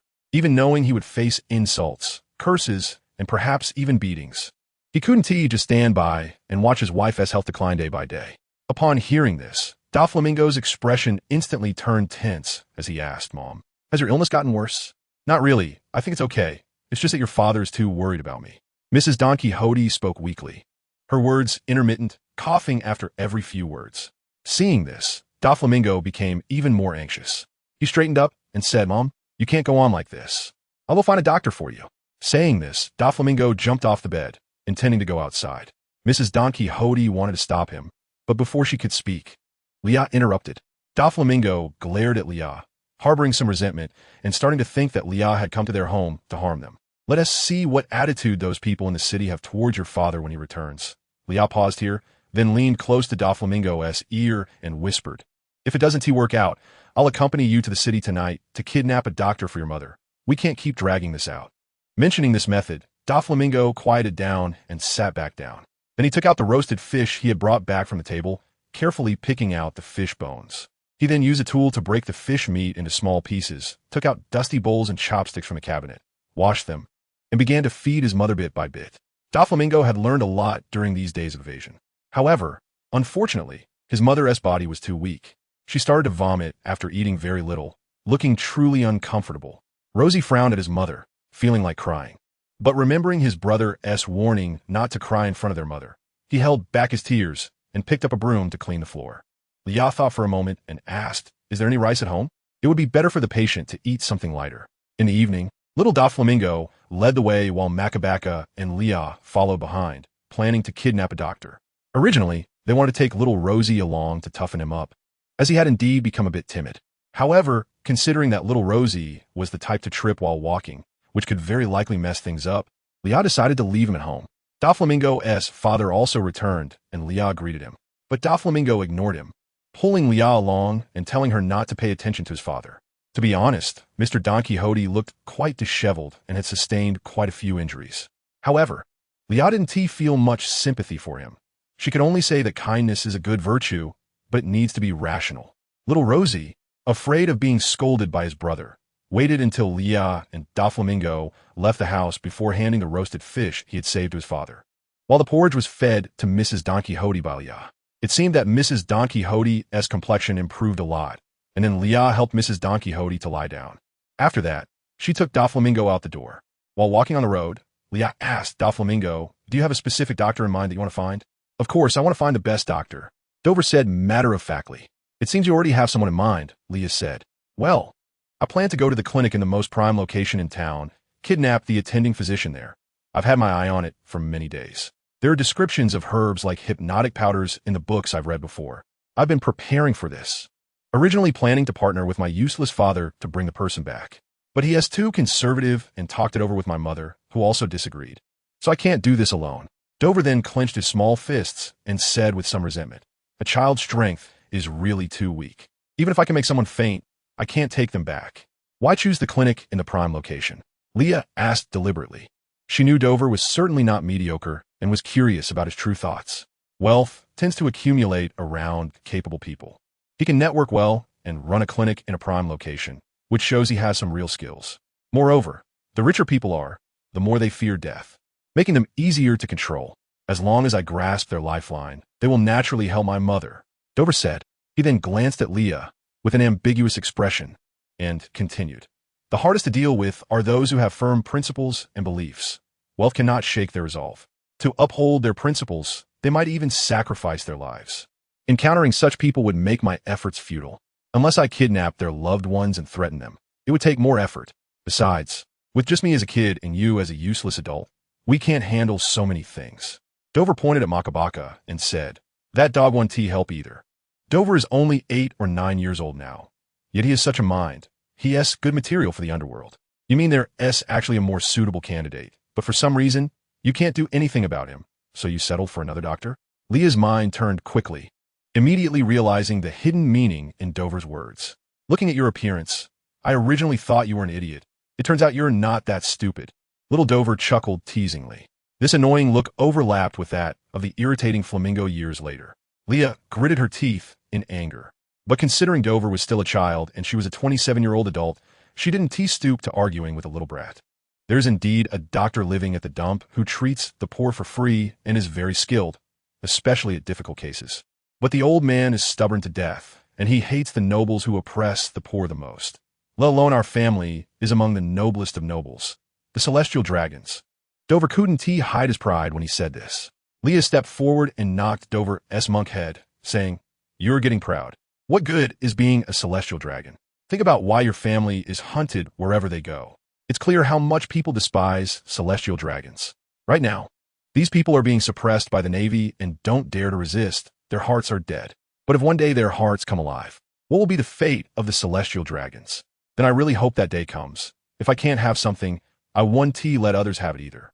I'd rather destroy it than let them ride on my head and act like tyrants. Dover clenched his small fists and said, the ideal state of the world is to have no class, where no one can stand on any position to oppress the weak. Leah's gaze drifted, as if recalling something. That's too idealistic. Humans are inherently selfish, and this can never be realized. Little Dover said in a little adult tone. Who cares? Whether it can be realized or not, people must have dreams. Without dreams, what's the difference between a person and a salted fish? Leah smiled a little, feeling somewhat relieved. She just needs to do her best and do what she can. Stupid woman, Dover complained. Don't always talk to me in a domineering tone. You are still a little brat, Leah said, knocking Dover's monk's head again. Hiss, if you hit me again, I'll hit back. You will. Saying this, Leah picked Dover up, clamping him at her waist like a handbag, and then gave his bottom a few smacks.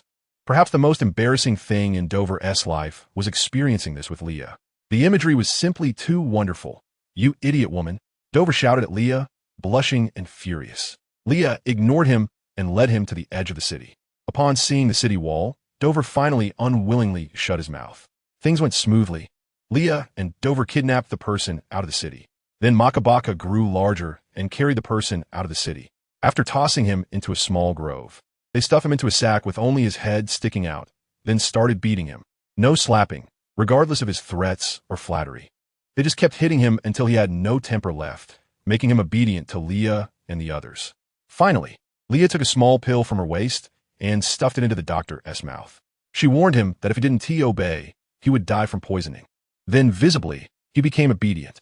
However, when they brought him to Dover's house, Leah keenly noticed the disdain in his eyes, and he got kicked a few more times by Leah. The initial examination results were very bad. Pulmonary fibrosis, commonly known as white lung. Pulmonary fibrosis is characterized by the proliferation of fibroblasts and a large accumulation of extracellular matrix accompanied by inflammatory damage, leading to destruction of the tissue structure. That is, after the normal alveolar tissue is damaged, it undergoes abnormal repair, resulting in structural abnormalities. It is a serious interstitial lung disease that can lead to progressive loss of lung function. Pulmonary fibrosis severely affects respiratory function, manifesting as dry cough and progressive dyspnea. And as the condition and lung damage worsen, the patient's respiratory function continues to deteriorate. Under current medical conditions, there's almost no possibility of a cure. If there were a surgical fruit, there might be some possibility. Imagine pulmonary fibrosis is equivalent to your lungs being cooked. This kind of damage is almost irreversible. If this were to happen several decades later, Leah could still use her connections to find someone who could treat this disease. Another way is the devil fruit. Besides the surgical fruit, there is also Marco's bird fruit, mythical Zoan phoenix form. His blue flame has regenerative abilities, which are effective for such naturally mutated organ damage. Of course, the only drawback is that it doesn't work well for wounds caused by hockey, as hockey counters devil fruit abilities. And now she is just a black household in this timeline. Her abilities are locked, and she is only slightly stronger than an ordinary person. Wanting to leave this island is a problem, let alone crossing Reverse Mountain and the first half of the Grand Line to find Marco for help. Right now, she can only wait for the little light orb to wake up. Only it can unlock the world's restrictions on her.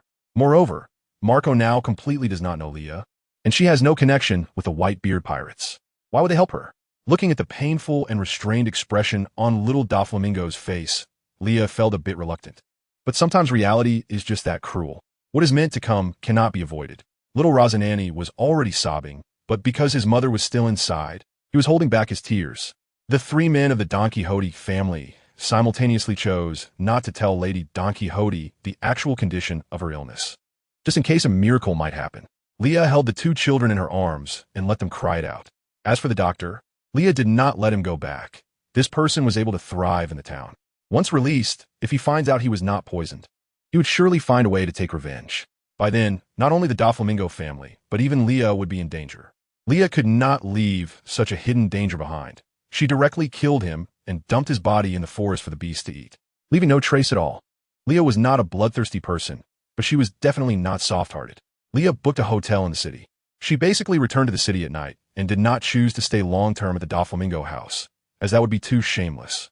Leah knew she would eventually leave, so when she visited Doflamingo and his family, she taught them many survival methods in the wild. After all, their family was truly unwelcomed. It was very difficult to return from the city without injury. Many vendors would deliberately raise prices or outright refuse to do business with them, making their lives even more difficult. By the way, the little bear Leah found earlier belonged to Doflamingo. Back then, Lady Don Quixote made it by hand to help Doflamingo sleep. It had already been many years, patched up multiple times, and Doflamingo was reluctant to part with it. However, the move was too rushed, and at that time, many people were chasing after them, so it was left at their original residence. Doflamingo had always wanted to find an opportunity to retrieve it, but he had trouble entering the city himself. With his mother sick, he needed to take care of his young brother and couldn't spare the time. If he took Rosanani with him, he feared he wouldn't be able to protect him, and if something happened, it would be disastrous. After Leah cleaned the little bear and sewed up its torn body, she returned it to little Doflamingo. When he received the bear, it seemed like a piece of his heart melted, and he slowly began to accept Leah's presence. And because of his young age, although he didn't say it, he still regarded Leah as his sister in his heart. Leah often took Rosanani and Doflamingo into the mountains to identify mushrooms, find wild vegetables, and learn some basic pharmacology and common herbal combinations. At least before she left, she wanted to ensure they could survive well and wait for their next reunion. Another important task was to gather firewood. They needed to start stockpiling firewood to prepare for the coming cold winter.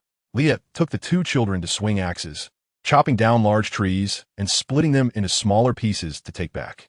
Although it was tiring, labor could clear one's mind, temporarily escaping from pain. After sweating and looking at the pile of wood on the ground, there would always be an inexplicable sense of accomplishment. When a person is at their lowest point, if they are eager to escape their predicament, they will only find themselves entangled more tightly in it, unable to break free. The truly correct approach is to prepare adequately before making a leap upward, achieving a decisive victory. Little Doflamingo was still too weak, but fortunately, the greatest challenges he faced now came from ordinary people. Humans are fragile. Cutting open a vein with a blade will lead to death once the blood flows out, and serious injuries can also be fatal. In short, killing is much simpler than saving. If one's strength cannot take down the enemy, then one should use their brain more. They might have once been pitiful people, whether enslaved and oppressed by celestial dragons or for other reasons that led them to beat and insult Doflamingo and the others. It doesn't matter, just retaliate, even if it means killing them, that's fine. As long as the hatred does not extend to the families of the perpetrators, it is not considered wrong. I don't care what your reasons are. The ones who truly formed a friendship with Leah were Doflamingo and Rosanani. It doesn't matter what reasons these people had for bullying them. Leah only knew that actions have consequences. Between moral boundaries and those she cares about, she chose the one she cares about. So she taught Doflamingo many underhanded tricks. In short, he cannot be bullied by others. Doflamingo's personality is naturally suited to being a bad person. It is unrealistic to expect him to be educated into a great saint. As long as he is not rotten to the core and doesn't become a target for public condemnation, Leah is satisfied. Whether he is a bad person or a good person, Leah only acknowledges one thing. Doflamingo treats her well, takes good care of her, and has helped her a lot. So now she also wants to teach Doflamingo survival skills to help him survive in this cruel world until they meet again. Leah stayed in this place for about 3 months, during which she taught Doflamingo many things. More of it was about daily life because Doflamingo really didn't need much teaching in terms of cunning. Leah knew a lot, but mainly taught little Rosanani and Mr. Don Quixote basic life skills like farming, washing clothes, and cooking. What she taught Doflamingo were skills to make money. This was not about favoring one over the other, but Rosanani and the others truly could not handle the rules of the dark world. Moreover, they weren't very clever, making them more suited for fixed, brainless work. Additionally, the celestial dragons of HuangYuan seemed particularly lazy, only knowing how to enjoy the fruits of others' labor, and they had no survival skills at all. Their life skills could be said to be almost non-existent. They could burn the pot while cooking porridge and ruin clothes while washing. It was really troublesome. So Leah taught them these things one by one, and fortunately, they were willing to learn. Almost all the treasures the family brought from HuangYuan had been taken away, leaving only some personal jewelry of Lady Don Quixote. Lady Don Quixote wanted to take out her jewelry to help support the family, but she faced unanimous opposition from the others in the family. After all, one still needs some dignity when leaving. Time lost cannot be reclaimed, and the departed will ultimately turn to dust, remaining only in the memories of others. In fact, later on, Leah thought of many ways and even took out her small savings to hire other doctors to treat Lady Don Quixote. But the results were all more or less the same. In short, there was no hope. This was a fact everyone accepted, but when that day truly approached, it was still hard not to feel sad. Death is cruel. You cannot refuse it, just like you cannot break the confidence of an average man. I digress. Lady Don Quixote seemed to be quite aware of her own physical condition. Was she sad? Of course, she would be sad, having to part forever from her young children and beloved husband. But until the last moment, she was trying to comfort her children, bringing them sunshine and hope. At least, Lady Don Quixote was a kind and gentle mother. From the very beginning, Leah had told Doflamingo that she would definitely leave, just not when. Even at this moment, when Doflamingo was facing the tremendous setback of losing his mother, Leah's answer remained the same. Her departure was inevitable, but as long as they lived, as long as they existed in this world, they would meet again. If the pressure on a person is too great, it is very likely to lead to a breakdown. And Doflamingo, being somewhat extreme, needed some hope. Besides, he still had his brother with him. It was unrealistic to expect him to forgive Don Quixote. At least for now, he was no longer constantly clamoring to return to HuangYuan. Doflamingo had come to hate the celestial dragons as well. That was fine. It wasn't easy to destroy the world, and many people were lining up to be harmed by Doflamingo. Leah's thoughts on this were quite devoid of common sense, but it didn't matter. All that mattered was surviving. Only by surviving could there be a future. I feel like I have nothing in my life. Doflamingo lay on the grass near the sea, speaking to Leah, who was sitting beside him. Life is inherently a process of going from nothing to something. It's precisely because there is nothing that one must strive to have something. Even if you don't want to acknowledge Don Quixote, you still have Rossi, right? If nothing unexpected happens, Rossi should be able to stay with you for a long time. Of course, this was Leah's more optimistic view, and she said it to comfort Doflamingo. Even if Rossi was not adopted by the warlord later, Rossi and Doflamingo were not really on the same path. Right now, Rossi was still young and lacked opinions. When they grew up and formed their worldviews, it was hard to say whether the two brothers would part ways. Moreover, Leah knew that in the future, they could end up in such a situation. Although Doflamingo quietly let Rossi go, even more than a decade later, he still had not agreed to meet Rossi. He could no longer trust anyone, except for Leah. However, Leah was quite fond of the pairing of Doflamingo and Violet, while Doflamingo would probably never care about this matter. Furthermore, Violet and Doflamingo were still enemies. Doflamingo had forced the former king of Dressrosa to step down, although he later won over the ministers with his achievements. Such differences and hatred could not be resolved. In fact, Leah felt that Doflamingo and Violet had known each other for a long time, and perhaps there was an unknown history between them. It was just that the possibility of these two being together was very low. Doflamingo's bed could not accommodate someone with too many ulterior motives, and besides, there was still the hatred between their families. National hatred was irrelevant. Doflamingo was already merciful enough to let the Riku family go. To put it bluntly, he was giving Violet face. If Leah were to handle this matter, she would definitely uproot the Riku royal family without leaving a single survivor. The change of power is never bloodless. However, Doflamingo had indeed killed all the loyalists to the Riku royal family, leaving only a powerless former king as a mascot. They could not stir up any waves. The little people had now formally established cooperation with Doflamingo. Even if they wanted to resist, it would be difficult to gather domestic forces in the face of vested interests. Everyone knew what choice to make. It was a contradiction. Leah wanted the world to become better. If she could tolerate the existence of someone like Doflamingo and even had a good relationship with him. The reason for this was actually quite simple. Class will always exist. Disparities will also always exist. Exploiters and oppressors will always exist. They control social media, control the press, control the channels through which ordinary people can voice their opinions. They conduct mental control over the exploited, making them willingly become objects of capitalist oppression and harvesting, creating a false sense of happiness in society. Rather than letting others stand on the opposite side of the scale and be hostile to her, it was better to join forces with Doflamingo to first topple the biggest mountain. However, Leah could not say any of this to Doflamingo at that moment. She could only wait for fate to reunite them. Moreover, the Little Light Group was about to wake up, and she needed to spend some time figuring out how to get the Little Light Group to take her back. Doflamingo and the others had been captured. The reason was simple. It was probably because the residents of the town wanted revenge. They could not take revenge on the celestial dragons in Mariehua. So they targeted Doflamingo's family, who had come here and tried to integrate into ordinary life. That day, Leah had gone out because the Little Light Group had woken up. However, due to the energy in Leah's body being locked, it was particularly difficult for her to communicate with the Little Light Group. But she could not let anyone else, except for Makabaka, see the Little Light Group, so she could only venture deep into the forest alone. After fiddling for a while, she had some success. At least a part of her abilities had been released. Although it was far from her peak, it was enough for self-protection on this small island. In a good mood, Leah even bought a lot of things, planning to go back and celebrate with Doflamingo and the others, and to make a formal farewell. However, when Leah arrived at Doflamingo's house with a pile of food and drinks, it looked as if it had been ransacked. Some furniture they had handmade was lying on the ground, and the somewhat outstanding local chickens they had nurtured not long ago were all dead in the chicken coop. Leah realized that something had happened to Doflamingo and the others. Why? Why did these people keep making things difficult for two small children? Clearly, they had learned to be self-sufficient. Leah had taught Doflamingo and Rossi a bit of carpentry. The first thing these two kids did after learning was to make a delicate dressing box for her. Although Doflamingo still had nothing good to say, he awkwardly stuffed the item into Leah's arms, his face already flushed red. It seemed particularly difficult for him to say something nice. Leah dropped the things in her hands and rushed towards the town. She suddenly realized an issue.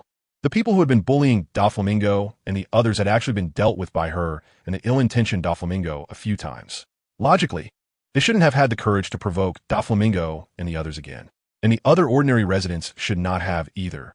Because not everyone had the guts to be a bully. More were just self-interested individuals. Why would they provoke this trouble for no reason? It was merely each person sweeping their own doorstep. Unless someone was pushing all of this from behind, or perhaps offering those people benefits, making them feel invulnerable. After all, the Don Quixote family had once been celestial dragons, and this surname highlighted their distinguished status. Even if they were somewhat down and out now, if they were to regain their status as celestial dragons one day, wouldn't these people fear being held accountable? From another perspective, it meant they had been tipped off in advance, and they were certain that the Don Quixote family could no longer regain their status as celestial dragons. And those who could make all this happen were most likely celestial dragons. Is there anyone in this world who doesn't want to be a celestial dragon? Only a fool wouldn't want that. Would there actually be other celestial dragons who are also world nobles, wanting to detach from this noble status? This is an insult to the ridiculous vanity of those celestial dragons who think highly of themselves and look down on everyone. This action tore apart their mask of vanity.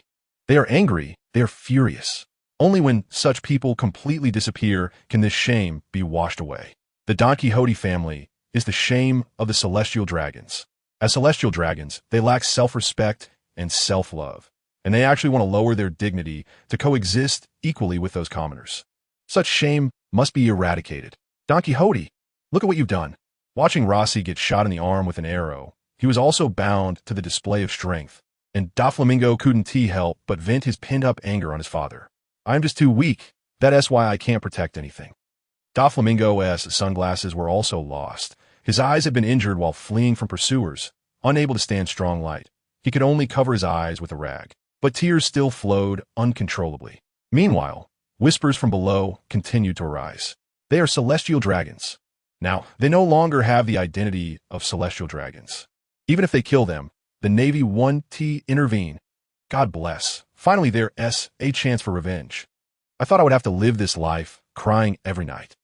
Smash their bones to pieces with an iron fist. Stick 1,000 needles in their bodies.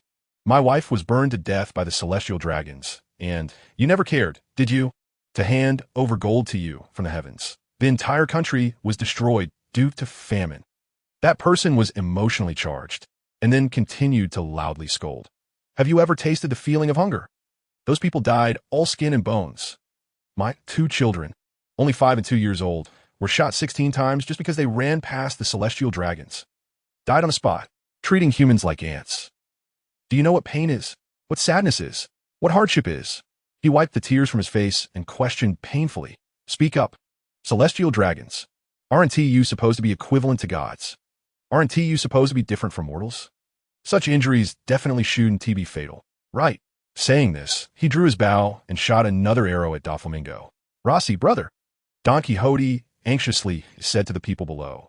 As long as you let go of my child, I don't care what you do to me. Please spare my child. Doflamingo is still just a child, and he cried out in pain. Due to the intense struggle, the rag he used to cover his eyes slipped down. Many people were holding torches, wanting to burn their family alive, and the flickering flames stung his eyes painfully.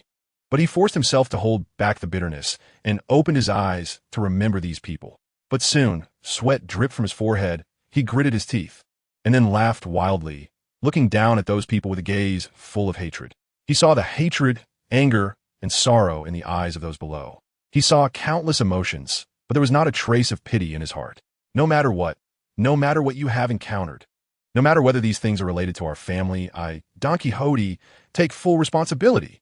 If I can live today, everything I have suffered today, I will definitely return to you 10-fold or 100-fold. Just wait for me. From today on, I live only for revenge. Not just to take revenge on you, but to take revenge on this world.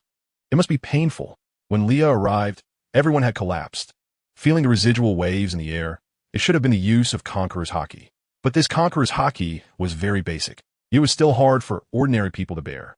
Doflamingo, Rossi, and their father Don Quixote were all hanging on high wall. A pile of firewood was set up beneath them, and those people were still holding torches.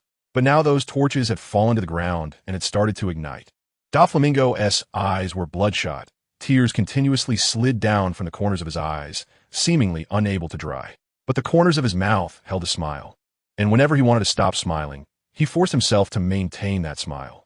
He seemed to have fallen into some kind of madness. Leah hurriedly kicked away the firewood, sending the ignited logs towards the residents lying down. They wouldn't die. Once they felt the heat, they would naturally wake up. But doing such a thing would surely incur some punishment. Leah held the 2 children in her arms and took Don Quixote away from this place of disputes. And all of this was witnessed by 4 villains hiding in another corner. Doflamingo and their previous home could not be returned to, and those people would definitely come looking for trouble once they woke up. However, Doflamingo insisted on going back because there was the last remaining photo of their mother there, and it had to be retrieved. Leah was not worried, as those ordinary people posed no threat to her now, one by one. She could kill them as easily as chopping vegetables. Sometimes there was no difference. Leah brought them back there. Rossi looked at the furniture on the ground that he and his brother had worked hard to make, feeling somewhat down. But then he stood up again to find the medicine box at home. Both he and his brother were injured, and they could take this opportunity to treat their wounds. Rossi was truly an angel. Even now, he didn't have any thoughts of taking revenge on those people. Leah originally wanted to help them treat their wounds, but was rejected by Doflamingo. He directed Rossi to pull the arrow out of his arm. Rossi's hands trembled a bit, but after receiving his brother's gaze, his expression became more determined. Leah felt somewhat at a loss, and Doflamingo saw her expression and immediately understood what she was thinking. He explained, "It's not that I blame you for not coming to save us in time." "What is it then?" Leah hurriedly asked. "Because we can't always rely on you. Didn't you say that you would definitely leave?" Doflamingo covered one eye and spoke in a somewhat gloomy tone. "From now on, Rossi and I have to rely on each other." At this point, Rossi pulled the arrow out of Doflamingo's arm, and Doflamingo couldn't help but cry out in pain. Little Rossi became flustered again, quickly saying, "Brother, I'm sorry, I didn't mean to." "Idiot. Don't apologize, it's not your fault. What will you do if you leave me in the future?" "You're such a fool." Doflamingo covered his wound and quietly scolded Rossi. "I'm sorry. I told you not to apologize." Don Quixote also wanted to come over to help, but as soon as he got close, Doflamingo looked at him with hatred, which made his heart feel very uncomfortable. Leah didn't have the heart to comfort him. She was still worried that after she left, Doflamingo would stab his own father. Rossi, do, as I taught you, apply pressure to stop the bleeding. Doflamingo instructed Rossi. Ever since Leah proposed that she would leave, Doflamingo had started to self-study medicine. After all, they were really prone to injury. Knowing a bit of medical skills was also a certain guarantee for their lives. He also began to guide Rossi. After all, the only blood relative he acknowledged was Rossi. He is so useless. If he leaves me, I don't know how he will survive. If he learns some skills, as the older brother, I could be a little more at ease. After simply treating his wounds, Leah led them deeper into the dense forest. Although there were threats from wild beasts here, humans were still more frightening. Leah, having regained some of her strength, specifically cleared a territory and killed all the surrounding beasts, piling them together. Animals, especially wild ones, have a strong sense of territory and are particularly sensitive to smells. By killing the large beasts in this area, their scent will not dissipate immediately, and for a while. This area will be temporarily safe. Just as Leah was about to turn around to give Doff some instructions, she noticed Doff leaning against a large tree, sweat still on his forehead, enduring the pain from the arrow wound. I know I should skin those animals and wear their hides so that I won't be attacked by weaker animals. You taught me that, I remember. Doff's voice was weak, but he still smiled at Leah. You don't have to worry about me. I will live well, and I will become very strong. When we meet again, I will definitely be super strong. Strong enough to pull you behind me and protect you. However, he didn't say this last part out loud. You want to say goodbye to us, right? I know. Doff continued. I won't stop you. You must have things you need to do. I won't use my current situation to win your sympathy. If you want to leave, you should go now without guilt. Rossi looked at Leah, his eyes filled with reluctance. But he still said, Sister Leah, Big Brother is right. It's time for you to leave. Leah felt a pang in her heart. She and Doff were really similar in some ways. Thinking of this, Leah walked in front of Doff, crouched down, and said to him, I won't say goodbye because we will meet again, but when you see me then, you might not remember me. She patted his head and added, as a repayment for teaching you so much, please be a little more patient with me when we meet again, Doff. Doff's thoughts were racing. He wanted to ask something, but looking at Leah's gentle eyes, he nodded at her. Then Leah leaned closer to Doff and whispered in his ear, no matter how much you hate your father, promise me to keep your bottom line, okay? This time Doff did not nod. He turned his head away, neither agreeing nor refusing. Leah felt a bit helpless, but she didn't force him to agree. Then Leah looked at Rossi and said, Rossi too, when you see me next time, don't be surprised by anything you see. Just treat it like our first meeting. Then Leah pointed to the sky and said, this is the rule. Damn! Leah shouted in anger as she fell from the sky. Then her waist violently hit the branch of a giant tree. Hiss! Leah's face twisted in pain. But she had to keep her mind clear. If she fell any further, she might die on impact. She concentrated all her strength and tried to spread her wings. Even so, she was still falling through the branches and leaves of the giant tree. After spreading her wings, her body was continuously scratched. The cushioning effect didn't help much, but at least she was still alive. She used her wings to protect her body and finally crashed heavily to the ground. Her waist hurt a lot, and she could barely move. She couldn't even retract her wings, but at least her pupils had somewhat returned to normal. Lying down slowly, she lay from dusk until the sky turned light. What Leah didn't know was that a one-sided massacre was taking place on this island, and her position was right at the center of it. Those with powerful observation abilities might have already sensed her. It's all the little light orb's fault, but it seems like it can't be blamed entirely on it. This little guy devoured the world consciousness of the timeline she originally belonged to. Speaking of which, every world consciousness has a special ability at its birth, specifically targeting the abilities of other world consciousnesses. The little light orb's ability is devouring, which is considered a very powerful ability. This is roughly on par with Leah's ability level. If her original form were still present, she could instantly cause everything to wither and erase the source of life.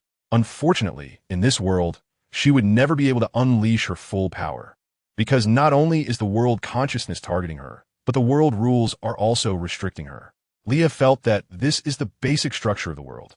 Each world has a different level. There are advanced civilization worlds, as well as celestial and divine worlds, and ordinary technological civilization worlds. If the people from a highly developed world were to enter a lower-level world, the power of one person could potentially shatter the world. So, there's a reason for such restrictions. The current problem is that the little light orb has devoured the original world consciousness and gained control of the time tunnel. However, due to its short existence, It cannot fully control the time tunnel. It can bring Leah back to the future, but how many years into the future is completely unknown. This time, when the little light orb brought her here, it was from a high altitude, and there was no time to react. Later, Makabaka arrived late, fighting the little light orb. These two had completely different landing points, but at least they were on the same island. Looking at Leah, who was leaning against a tree and unable to stand, Makabaka rolled its eyes at her in disdain and turned away. Damn! Leah couldn't help but curse again, then raised her middle finger at Makabaka's big butt. At this moment, hurried breathing sounds came from the nearby bushes, as if someone was fleeing through the woods. Leah still felt a bit reluctant to move, because she sensed that the person in the woods was so weak that she didn't even need to stand up to deal with him. During this resting period, the little light orb crawled in her clothing pocket, and with its influence, Leah could feel her strength recovering a bit. Soon, shadows spread beneath her feet. Those shadows rushed out, charging towards the fleeing person. They ultimately dragged a middle-aged man dressed in prison clothes and looking oddly shaped out from the bushes. Upon seeing him, Leah couldn't help but furrow her brows. Firstly, because he was too ugly. Secondly, because wasn't it the prison uniform from Impel Down? Where exactly was this now? This small island was clearly not one of the surrounding islands of Impel Down. How did these criminals escape here? This was trouble. The prisoner continued to look into the bushes with a terrified expression, seemingly not caring about being wrapped up by her shadows. How terrifying must the one chasing him be? Damn it. It felt like she had found herself a problem.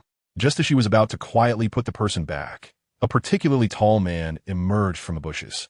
Leah's mind was racing as she quietly summoned back the shadow.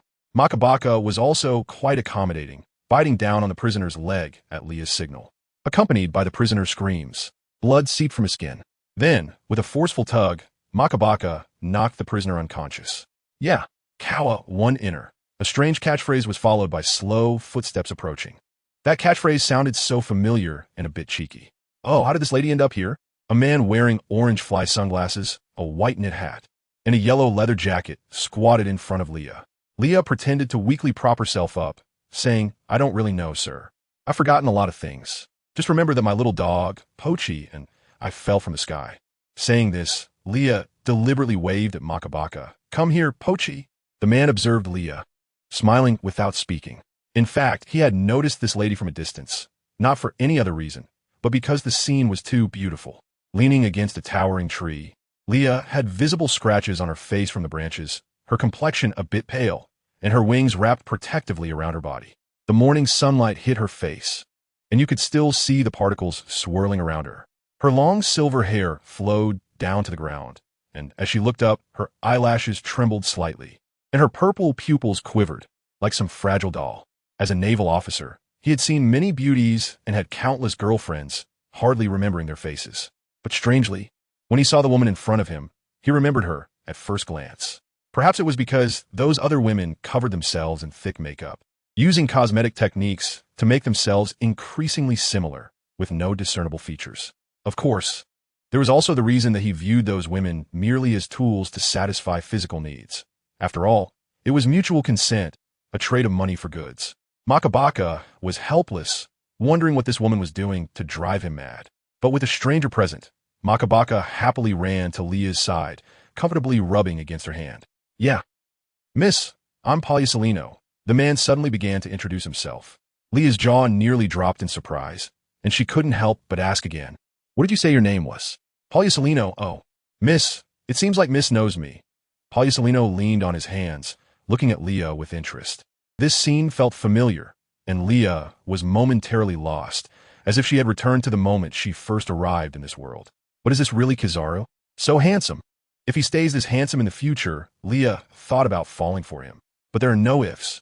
After all, Kizaru will soon be a fleet admiral. He exercises every day and should age slower than others. Plus, he will be in charge of the scientific department. So can't he use some black technology on his face? If he looks like this in the future, how many young girls will like him? Why would one turn himself into a dried orange peel? Right now, in this muscular, full-bodied state with a full male hormone vibe and a nonchalant young master aura, family who understands. Seeing Poliucelino in his old age compared to his youth truly breaks one's heart. Just felt like this name sounded familiar. Just rambling. Anyway, my current persona is in a state of amnesia. What the lady said is really heartwarming. If it weren't for the timing, I would really want to go on a date with her. Kizaru revealed his signature smile, which was truly hard to look at. Leah automatically ignored the flattery and focused on the key point of Poliucelino's words. So what happened on this island? Is it dangerous for me to stay here? Leah asked eagerly. She adjusted her gaze, making herself appear small and helpless. Her watery eyes looked at Poliucelino as if she were very frightened. Well, this is still the hunting ground of the Marines Special Training Camp. My instructor said that to stay in the Navy headquarters, you need to execute a sufficient number of prisoners from Impel Down, Poliucelino said with a smile. He knew very well that this person was not simple, but whatever her motives were, they wouldn't interfere with him. Leah, I understand, but I have to pretend not to. Naturally, she wore a confused expression and continued to look at Kizuru. By the way, miss, your wings behind you look very much like the Lunalya tribe that is said to have disappeared. I don't know, what is the Lunalya tribe? The celestial dragons, known as descendants of the gods, live in Mariewa, while the Lunalya tribe were the indigenous people of the land of gods on the Red Line. Kizuru patiently explained this to Leah. I don't know any of this. Continuing to play dumb. Not knowing just meant not knowing. At worst, she could run away later. Kizuru felt a bit mischievous in his heart. Every time he encountered someone, it was either a test or on the path of testing. By the way, miss, it looks like you're seriously injured. Do you need me to take you out? Poliucelino continued squatting, curiously poking at Leah's wings. It was a bit itchy. Leah instinctively wanted to flap her wings to blow this person away, but she held back. Is that really okay? But Mr. Poliucelino still has to participate in the assessment, right? Leah asked gratefully. Of course, as for the assessment, I have a workaholic teammate. Even if he does the task alone, we won't lose. Kizuru paused before continuing. He really likes killing pirates, and I'm just giving him a chance. Just say you want to slack off. I can guess with my toes that the teammate you're talking about is that moody Akainu. I'll carry you, miss, Poliucelino said as he picked Leah up on his back. It was a bit hard to refuse, and to avoid raising his suspicions, she decided to cooperate. If this island was undergoing a marine assessment, then it wouldn't be safe for her to go anywhere alone. It was better to team up with Kizuru. Moreover, her waist was indeed injured, and she couldn't move much right now. It would likely take a few days to recover. She couldn't recklessly call Little Light to take her away from here. With an injury, if Little Light took her to the wrong timeline, that would be a disaster. And if she ended up in the mouth of a sea king, wouldn't that be the end? While lying on Kizuru's back, Leah felt quite at ease. It was just an extra bodyguard. If any emergency arose, she could just ask Little Light to help her escape. Makabaka followed behind Kizuru, tongue hanging out and panting. There was no way around it. Corgis didn't have legs, and it wasn't convenient for it to grow larger right now. I am exhausted. Halfway through, Kizuru suddenly stopped. He casually said, Miss, I just remembered that during the assessment period, I can't leave this island or I will automatically be disqualified. How sneaky. Would this old fox forget such an important thing? It's simply impossible. So this is just testing whether I'm afraid of meeting other Navy members, in order to indirectly confirm whether I am an enemy of the Navy. Or rather, he treats me as his assessment subject. Noticing Leah's silence, Kizuru continued, How about you stay by my side, and once the assessment is over, I'll take you out? I have no objections, after all. I can't move now. Leah said speechlessly, Then let me pick a mount for you. In case we encounter the criminals from Impel Down, I need to free my hands to deal with them. Leah, thank you, Mr. Celino, I appreciate it. No need to thank me. Serving a beautiful lady is my honor. Kizuru, in his 30s, was full of flattery. Leah thought for a moment and directly asked, Mr. Celino, are you a playboy? Well, not really, since there are no real feelings involved. And my identity is Navy. Who knows if I might die on the battlefield one day? I focus more on the present feelings. If I'm lucky enough to secure a high-paying position with less work in the future, then I would have the right to make promises to others. Kizaru seemed to have opened up, sharing some of his true feelings, half true and half false. That is true, Leah said. At that moment, Kizaru set Leah down and went into the forest to catch a giant deer for her. The deer was very stubborn, but Kizaru managed to tame it. Afterward, Kizuru placed Leah on the giant deer. Leah thought about her persona and showed some fear. She tentatively reached out to hold onto the deer's antlers. Tears glimmered at the corners of her eyes as she gazed at the clear lake in front of her, like a weak willow swaying in the wind. She seemed to want to see her current appearance clearly. Kizuru stood not far away, while Makabaka squatted beside him. A gentle breeze lifted her silver hair as she looked up at him. In her light purple pupils reflected the entire clear lake. The girl rode on the giant deer, her black wings slightly fluttering, tentatively stretching out. The reflection on the lake overlapped with the girl's figure. Surrounded by the sounds of birds and insects, She completely blended into her surroundings. For a moment, Kizaru thought she was not human, but a guardian spirit born of this forest. It turned out that love at first sight really is driven by desire. Just then, a scream echoed from afar, getting closer to Leah and Kizaru's ears. "Miss, should we hide first?" Kizaru asked deliberately. Leah thought for a moment and said, "I'll hide. I feel like staying here will cause you trouble. And I don't really want to see anyone else besides you." Kizaru glanced at Leah, then chuckled and nodded. It seems she still has some reservations. Kizaru thought to himself. The giant deer's eyelids had swollen up, and then Leah pointed toward the other side of the jungle, and it immediately ran over there. Makabaka, tired of walking, jumped into Leah's arms. Leah then sat on the giant deer, watching this one-sided massacre unfold. There was indeed vicious competition among the Navy, as a small group had allied with the prisoners to take out the duo that posed the greatest threat to them first. Coincidentally, these two had split up. This was a golden opportunity for them. However, it seemed they had forgotten one thing. In the face of absolute strength, any conspiracy is futile. This assessment does not allow members of the Navy to kill each other. But if someone really died, who would know who killed them? They originally intended to target Kizaru, but wasn't this also aimed at themselves? Kizaru could become a Navy admiral in the future, and he would definitely not be a soft-hearted person. So even when he killed those people, he did not use his usual techniques. He even directly picked up the weapons of the fallen prisoners and stabbed those Navy members through. Yet he didn't care that Leah was watching all of this. Kizaru was truly a difficult person to read. Indeed, those who play politics have dirty hearts. Leah lay on the giant deer, feeling that she had nothing to hide. As this person was not easy to deceive, there was no need for clever tricks between smart people. It would surely be amusing to the other party. Leah rested her head on the deer's antler, feeling a bit bored. This scene did not scare her, because her methods of killing were even more brutal. Her shadow could eat people. She tried to clench her fist, and suddenly felt something unusual. Looking at her hand, she saw the ring on her ring finger, and thinking of someone, her heart suddenly felt warm. She missed him a bit. She had disappeared for so long. He must be going crazy with worry. And Ace and the others too. They probably think she is dead. It's all because things happened too suddenly. She didn't have time to explain anything before being swept away by the time-space turbulence to decades ago, and she wasn't prepared at all. Sigh. I don't even know when I can go back.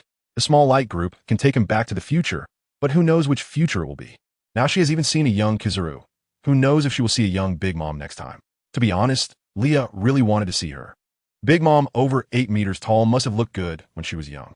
She is a strong woman, and it's no wonder she has so many children. One cannot help but admire the charm of the strong. Before long, Kizaru walked over to her, his hands still stained with some fresh blood, dripping onto the ground as he walked. He didn't seem to care much, and there was no killing intent in his eyes. As if killing was just a casual act. A smiling tiger is the most frightening. Having interacted with so many people, Leah deeply felt this, like with Kamu, who truly had a way with shadows. That's why Leah sent him to deal with Blackbeard, using magic to defeat magic. Kizaru shook his hands as if realizing something, then squatted down to wash his hands clean in the clear lake. After doing all this, he approached Leah. Then he took out a long ribbon from his pocket, seemingly a memento from a beautiful lady. He tied the ribbon around the giant deer's neck and led it forward by the scarf. "I'll take the lady to find a resting place and then look for something to eat," Kizaru said. Leah was a bit puzzled and asked, "Isn't this place good?" Kizaru pointed to the distance and said, "This place isn't very clean. Someone will definitely come to check here later and disturb us." "All right then." Leah nodded, then seemed to think of something and asked, "Mr. Salino, do you trust me so much? Aren't you afraid I'll attack you in secret?" Kizaru chuckled, then walked over and took Leah's left hand, kissing the back of her hand, and said, "Being deceived by the lady is my honor. You really are smooth with words. I bet you've said this to many young girls." Leah pulled her hand away from his rough hand, saying with some disdain, "Not all, one of my colleagues. Akainu said that I speak clumsily and easily offend others." Kizaru continued, "There may be some offense, but clumsiness is not necessarily true. And don't say that I always take the blame for everything." Leah, the old man on the subway, is looking at his phone. This guy is really just talking nonsense, not a single truthful word. Akainu, that dullard, is the one who really can't speak, right? By the way, how many more days are you planning to stay here? Clearly, the others are no match for you, right? Leah and Kizaru chatted as they walked. The truly powerful characters have yet to be encountered. This time, several formidable individuals have been released from Impel Down. Only by taking their heads can one be considered a true victor. And what about those weak Navy soldiers? Clearly, they're just there to deliver food. If there are enemies on this island that even Kizaru has to be wary of, then those Navy soldiers are just there to deliver food. What kind of assessment is that? So people at different levels have different tasks. Their job is to evade those people's pursuit. And those who survive will be considered to have passed the assessment. It's somewhat cruel, not really. These people are all Navy soldiers who have violated military law and are facing dismissal. They are participating in this assessment to stay in the Navy. And the few colleagues at my level who came here for the assessment are doing so to increase their chances of survival. Our mission is to hunt the bosses. I just don't understand why those people are so foolish, so easily believing the pirates' words and uniting against me. So, this is a hunting game, right? Who says it isn't? I'm starting to have trouble understanding Zephyr's thoughts. Hasn't he always cared for those new recruits the most? Meanwhile, what Kizaru doesn't know is that these people's mistakes happen to cross Zephyr's bottom line, which is colluding with pirates. Leah and Kizaru have been on this island for several days, and they have become more familiar with each other. During this time, Kizaru has also taken care of quite a few people, but he is not in a hurry, because with the Kainu around, the target will definitely be reached. He really loves this kind of competitive teammate. On this night, the small light cluster has confirmed its coordinates, and Leah is about to head to the next future. Her injuries have almost healed, but to be honest, she has to thank Kizaru for his care over the past few days. There is one thing that feels a bit awkward. Leah realizes it. There is never a good thing without reason. Leah realizes that Kizaru, at this age, seems to have developed feelings for her. His gaze always carries a certain heat and ambiguity. The two sit face to face by a campfire, not afraid of attracting others. To avoid raising Kizaru's suspicions, Leah has kept her wings hidden. Now they're both sitting there, having dinner. In these past few days, she has indeed encountered busy Akainu, but Kizaru helped her avoid him, so she hasn't met Akainu. This is a good thing, at least in the future. Akainu won't suspect her when he sees her. However, when Kizaru sees her in the future, no wonder he would behave so strangely when they met later. My injuries are healed. After today, I may have to say goodbye to you. Leah added a few more logs to the fire, looking unconcerned as she spoke. So sudden, Kizaru said, flipping the bare meat roasting on the rack. Didn't you guess it long ago? Leah continued her actions, saying, Miss, I haven't asked you anything about your matters. Leah could tell that Kizaru meant not to speak too openly. Otherwise, it would be quite boring. Got it. Leah replied, her gaze fixed on the meat roasting over the fire. Is it almost done? But Celino, your grilling skills are really impressive. Leah said again, it should be almost ready. Celino paused and began to talk about his own story. When I was a child, I accidentally ate a devil fruit and was treated as a monster by the people in my village. My parents abandoned me, and during that time of being abandoned, I survived by hunting. Perhaps my grilling skills were honed during that time. Kizaru spoke calmly as he said this, as if it were not a big deal. So, why did you join the Navy? Leah had always been curious about this question. Because I met my foster mother at that time. I guess it doesn't count. Just a nun who adopted me. After spending some time with her, I seemed to truly treat her as my biological mother. Later, she sold me to CP0 at a high price and told me that she sent me there to learn how to protect others, saying that when I became a general or a high-ranking officer, she would come to pick me up. I believed it wholeheartedly at that time and worked hard during training at the Navy's secret base, only to find out later that it was a complete scam. What Kizaru didn't say out loud was, she never loved me. She only saw me as a tool to make money. Kizaru split a large piece of bear meat in half, sprinkled it with spices, and handed the piece meant for Leah to her. Leah felt a bit guilty, as if she had brought up someone's sad story. Kizaru then leaned back against a large tree behind him. It's ridiculous, right? When I was a child, I studied hard every day and never harmed anyone. Yet because of this, Kizaru looked at the golden light shining from his palm and continued, everyone abandoned me, including the nun, who adopted me for this reason and ultimately sold me to CP0. Everyone wants to have this unique power. It has indeed given me my current status. But it seems I have nothing by my side. Why did you suddenly start talking about your feelings? Borisolino, this really makes me anxious. I prefer your unclear, ambiguous attitude. It makes me feel more at ease. There will be, everything will come. A person's life must always look forward. Leah comforted in a dry manner. To be honest, she understood the helplessness of life. The pain of these life experiences, simple words felt pale. And she thought that her words couldn't change anything. She was not good at comforting others. Well there? Kizaru suddenly leaned closer to Leah, asking seriously. Leah nodded earnestly, saying, there will be. Kizaru chuckled lightly, leaning closer to Leah's neck, his breath tickling her neck, which felt itchy. And will this also be there? Kizaru lowered his voice and asked deliberately. Leah's back stiffened, and she clenched her fists as if she was about to punch this guy in the face at any moment. But she still held back, remembering the kindness he had shown her these days. She ultimately chose to tolerate him a little longer. Leah raised her right hand, extending it in front of Kizaru, saying, "Can't you see? I have a fiancé." "I know." With Kizaru's keen eyes, how could he not see that glaring ring? "But that doesn't mean it can't be, right? I don't have any strong moral principles." Kizaru continued, "But it can't be. I love him, and he loves me. Otherwise, I wouldn't be wearing this ring." Leah pushed Kizaru away, saying seriously, "I'm a married woman, and I don't want to cheat." Leah emphasized again. The flames rose wildly, without any pattern, reflecting in Leah's eyes, her purple pupils filled with determination. Thinking of this, the yellow ape moved back a bit, as a sign of respect for Leah. He asked, "If you had met me first, would I have had a chance?" "Maybe yes, but there was no if to begin with." "I understand now. If I could meet you again, I would wait for your divorce. But we might not meet again, because between us, there's a vast river of time." Leah left this place under the cover of night, thinking that the yellow ape was still asleep. In reality, he hadn't slept a wink. Indeed, he couldn't possess anything. Damn it. Leah's lament echoed from a distance. Why does it always fall from height? Why is it always like this? That little light orb is so unreliable. The next time I believe her, I'll just be a fool. Fortunately, this time she could control her wings properly, and then she flapped her wings. Just as she was about to land on a cloud, she leaped up. When she flew high enough, Leah stopped in midair and looked into the distance. She discovered that the people here could walk on the clouds. Could it be that this is an aerial island? Then Leah recalled that just as she was about to fall onto the clouds, there seemed to be a child trying to catch her. After realizing this, Leah turned around and saw a red-haired boy standing there, frowning at her. Leah felt he looked familiar, and with that red hair, she thought of Shanks. So, filled with curiosity, Leah flew towards the boy. His lips moved slightly, seemingly frowning and complaining about something.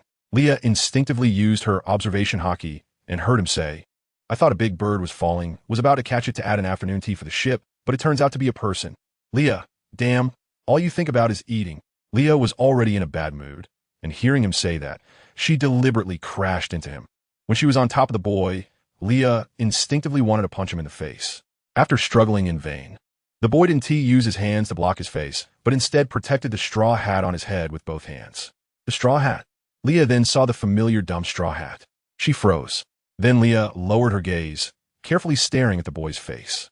The boy had his eyes closed, his long eyelashes fluttering down, seeming a bit nervous, and even his eyelashes were slightly trembling. His hands had thin calluses, and his fists were tightly clenched, as if ready to counterattack at any moment. Leah looked at his face. It was indeed familiar. Wasn't this Shanks? Ah, so young. His face was so chubby, and his lips were so soft. He really looked kissable. Leah had no expression on her face, but inside, she was already like a screaming chicken. He was really so young, unlike the later grumpy old man, who was all stiff and had stubble on his face. Every time she kissed him, it really felt like her face was being pricked painfully. No, she really wanted to kiss him, but how old was Shanks now? Her conscience was slightly pained. Shanks opened his eyes because he noticed that the person's fist hadn't come down for a long time. But the way that person looked at him felt off, almost like she wanted to eat him. He frowned and reached out his hand, wanting to push the woman off him. "Mister." Rayleigh said that men and women should keep their distance, or it would be easy to have a child. But before he could touch her, she leaned in closer. What did he just touch? So soft.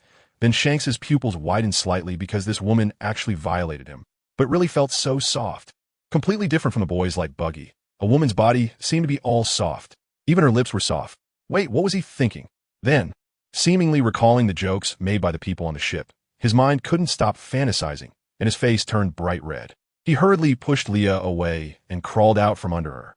Once he was far enough from Leah, he stopped to lean on his knees and breathe heavily. The heat on his face surged in waves, warming his heart. It turned out he usually didn't care about these things. Why today? Also, he was forcefully kissed by a woman. How embarrassing. He absolutely couldn't let Buggy and the others on the ship know about this, or they would definitely laugh at him to death. Then the young man's competitive spirit ignited. He just wanted to turn back to Leah to regain a bit of face. Suddenly he felt a weight on his back, and two soft things pressed against him. When he realized what it was, he felt the area of contact on his back ignite again. His face turned even redder. Now, not just his face. The redness spread to his ears and neck. In short, he felt like he was about to burst into flames. What was going on today? What kind of person did he encounter? He was still young, and his goddess was the famous singer Miss Adele. How could he have his first kiss stolen by another woman at this time? He wanted to cry. A thought made his shoulders tremble, and tears began to well up in the corners of his eyes. But the tears just sat there, refusing to fall. Realizing something was off, Leah jumped off his back. She walked around to the front and saw, wow, he was actually crying from a kiss. What should she do now? Should she comfort little Shanks? Of course not. She would continue to kiss him, who told him to pretend to cry to seduce her. What wrong did she do? She just made the mistake that all women make. So, Leah wrapped her arms around Shanks's neck again, hanging onto him. Then Leah kissed the corner of Shanks's eye, kissing her way down to his lips, almost imprinting on his mouth. But just then, a small boy with a red nose ran over, shouting, "Shanks, what are you doing here?" "Mister," Rayleigh said to find the historical text. Hearing this voice, Leah felt a bit regretful. She hadn't kissed enough. Thinking of this, Leah jumped down and bit down hard on the shoulder that was exposed. Shanks was now completely blank, unable to react, his hands shaking with nervousness. When bitten, a tingling sensation spread from the bite to his entire body. He felt like he could barely stand. No, he absolutely couldn't lose face in front of Buggy. Shanks, whose thought process was a bit unusual, hurriedly pulled Leah, who was trying to escape his embrace, back into his arms, then covered her mouth with one hand, signaling her not to speak out. However, because he was too anxious, the sudden jolt made Leah a bit unsteady. Both of them fell onto the clouds, and this scene happened to be seen by the arriving Buggy. He exclaimed, "Shanks, no. Doing this will make you pregnant." Shanks couldn't help but cover his face, feeling quite helpless towards his childhood friend who grew up with him but was honestly not very bright. Although he had just been thinking about getting pregnant himself. Jiza raised an eyebrow, looking at the small Shanks lying on him, and maliciously asked, "Do you want to take it a step further?" "Ah, wait, that is not right. I'm sorry, what am I even saying?" Little Shanks hurriedly climbed off Leah, feeling unsure of where to put his hands, which were hanging in the air, waving around awkwardly. Meanwhile, Buggy stood aside, looking at Shanks with suspicion. This was the first time he'd seen this red-haired bastard in such a state. What on earth was Shanks doing? He wouldn't be hiding a treasure map from him. Would he? Thinking of this, Buggy rushed over and grabbed Shanks by the collar, angrily demanding, "Hand it over quickly, where did you hide it?" Shanks pushed Buggy away, speechlessly asking, "I haven't hidden anything, Buggy, what are you thinking?" Buggy dropped his hands in boredom, sighing, "Oh." Then Buggy reacted and widened his eyes, pointing at Leah and shouting, "Who is she?" "Shanks." Shanks hurriedly covered Buggy's mouth, glaring at him in discontent. "What are you shouting about? This is Sky Island. Isn't it normal to see a woman with wings?" "Not normal at all. Have you ever seen such a beautiful woman?" She's clearly an angel. Buggy's focus was always a bit peculiar. It was this remark that shifted the attention of those present to Leah's face. Such a delicate face, she really did look like an angel. Shanks' face turned red again. What was he even saying? He was really acting a bit strange today. Leah found Buggy amusing and wanted to tease him, saying, "I really am an angel. God told me that the person I've been looking for is here, so I came." "Yeah, I guess they're right. But who are you looking for?" "I can go back and ask our captain to help you find them. He knows a lot of people and can definitely help you," Buggy said seriously as if deep in thought. This time it was Leah who was puzzled. Was Buggy really that kind when he was a child? But then she thought about it. They grew up on Roger's ship, and Rayleigh would have taken good care of them. At this moment, Leah turned her gaze to Shanks, not saying anything, just looking at him with a smile. Shanks avoided Leah's gaze, feeling a bit shy to meet his eyes. TSK, had he done anything wrong? So why did he feel so guilty? Thinking of this, Shanks raised his head to look at Leah, but in less than 3 seconds, he turned his head away, feeling cowardly. Watching the interaction between the two, Buggy seemed to realize something. No way. Could it be that the person you're looking for is Shanks? Buggy covered his face in shock. Then Buggy grabbed Shanks again, angrily saying, "What is so special about you? Why do you get chosen and not me?" After that, Buggy released Shanks and looked at Leah, asking, "Are you here to deliver treasure to Shanks?" Leah thought for a moment and replied, "Yes, it really is," Buggy exclaimed. Then he knocked on his own head, saying, "Why is Shanks so quiet today? It's as if I can manipulate him.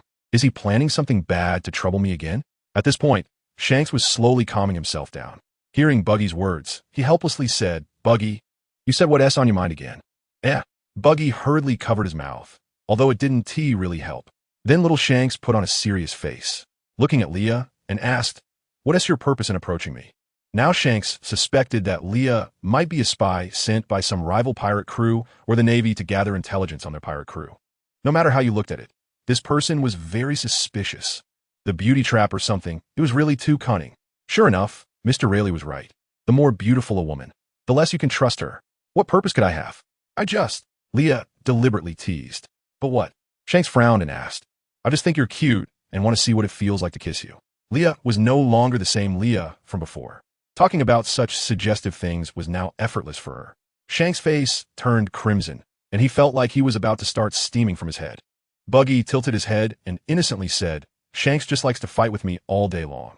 After fighting, he sweats like crazy and doesn't take a shower. What is so attractive about him? Buggy, when have I not taken a shower? Shanks, unable to tolerate this guy anymore, rushed over, climbed on a Buggy, and started punching him in the face. Buggy really couldn't win against Shanks, but the two of them ended up exchanging punches in a completely unskilled manner.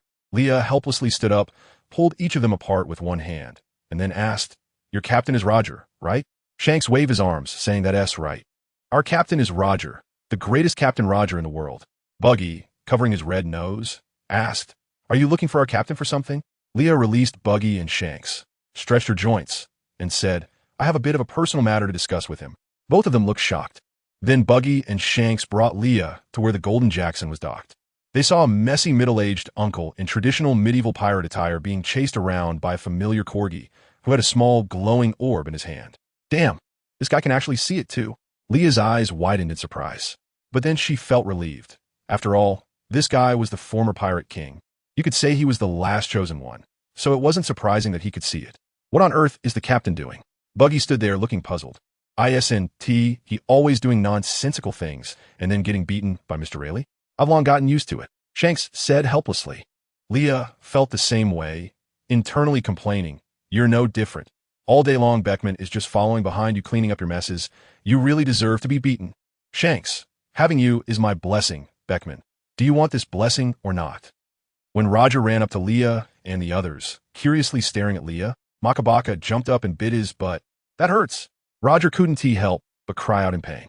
Before Roger could even get Makabaka off his butt, Makabaka let go by itself. After jumping down, Makabaka slowly waddled over to Leah and sat down beside her. Then it rolled its eyes, raised a paw, and pointed at the small glowing orb in Roger's hand. Then it reached out a paw and scratched Leah's pants. The meaning was clear. That stinky old man stole their stuff. Leah crouched down, approvingly patting Makabaka's dog head, and said, Good bite. But your teeth are getting better and better. Huh? Now you can even bite the Pirate King's butt? Hey, what the heck? Roger covered his butt, feeling a bit sad that he was actually looked down upon by a little dog. So sad. Then Leah stood up, walked in front of Roger, and stretched out her hand, saying, Get it back to me. Roger immediately hid the little light ball behind him, saying, No way, I found it first. This is mine. Leah frowned, wondering what was with this familiar quality that made her angry even without doing anything. But, Roger opened his big hand, looking a bit innocent, and said, It really likes me. The little light ball manifested two small hands, hugging Roger's outstretched fingers. Curious, even though she couldn't pinpoint a reason. She was just really angry. You. Leah pointed at Roger, hesitated for a moment, and then decided there was nothing to hide. So she bluntly criticized, You scumbag who abandons his wife and children. Huh. Roger's pupils dilated. What did he just hear? When did he have a wife and children? He only had a crush on Miss Lugio and didn't dare confess, especially since he was already on borrowed time. Saying this, Leah stepped forward and punched Roger in the eye. Damn, her hand hurt so much. Was this guy made of sea prism stone? She couldn't even hit him. Leah turned to glance at Makabaka again, admiring this stupid dog's bite force once more. I am sorry. Roger scratched his head, apologizing a bit awkwardly. Why apologize? Leah wondered, is the Pirate King really that low-key? Although she didn't know why, it seemed like she did something that made him so angry. No matter the reason, I should apologize to you, Roger said, listening to the voices of all things. Leah asked uncertainly, What is that? Roger scratched his head, his expression resembling that of Shanks in the future. It should be said that Shanks resembles him. Can you hear it talking? Leah pointed at the little light ball in his hand. Yeah. Roger paused and said, It's telling me that you usually have a bad temper, just like a tigress. Shanks' inner voice. Can this be said directly? Buggy's inner voice. Bad temper, but it doesn't seem that way. Leah, damn it. What did you say? Leah asked expressionlessly. Although Roger lacked emotional intelligence, He could keenly sense changes in others' emotions. He realized he had misspoken and awkwardly asked, "What is wrong? Did I say something wrong?" Leah smiled a bit and said, "What you said is wrong. I am indeed a tigress." Then Leah kicked Roger, sending him crashing into a big tree. As expected, consciousness could control a person's actions. Shanks and Buggy stood behind Leah, completely stunned. This is a violent woman. The tree fell in a row, and this commotion attracted the other crew members from Roger's ship. "No, I still feel really angry." Leah covered her chest, desperately trying to suppress her anger.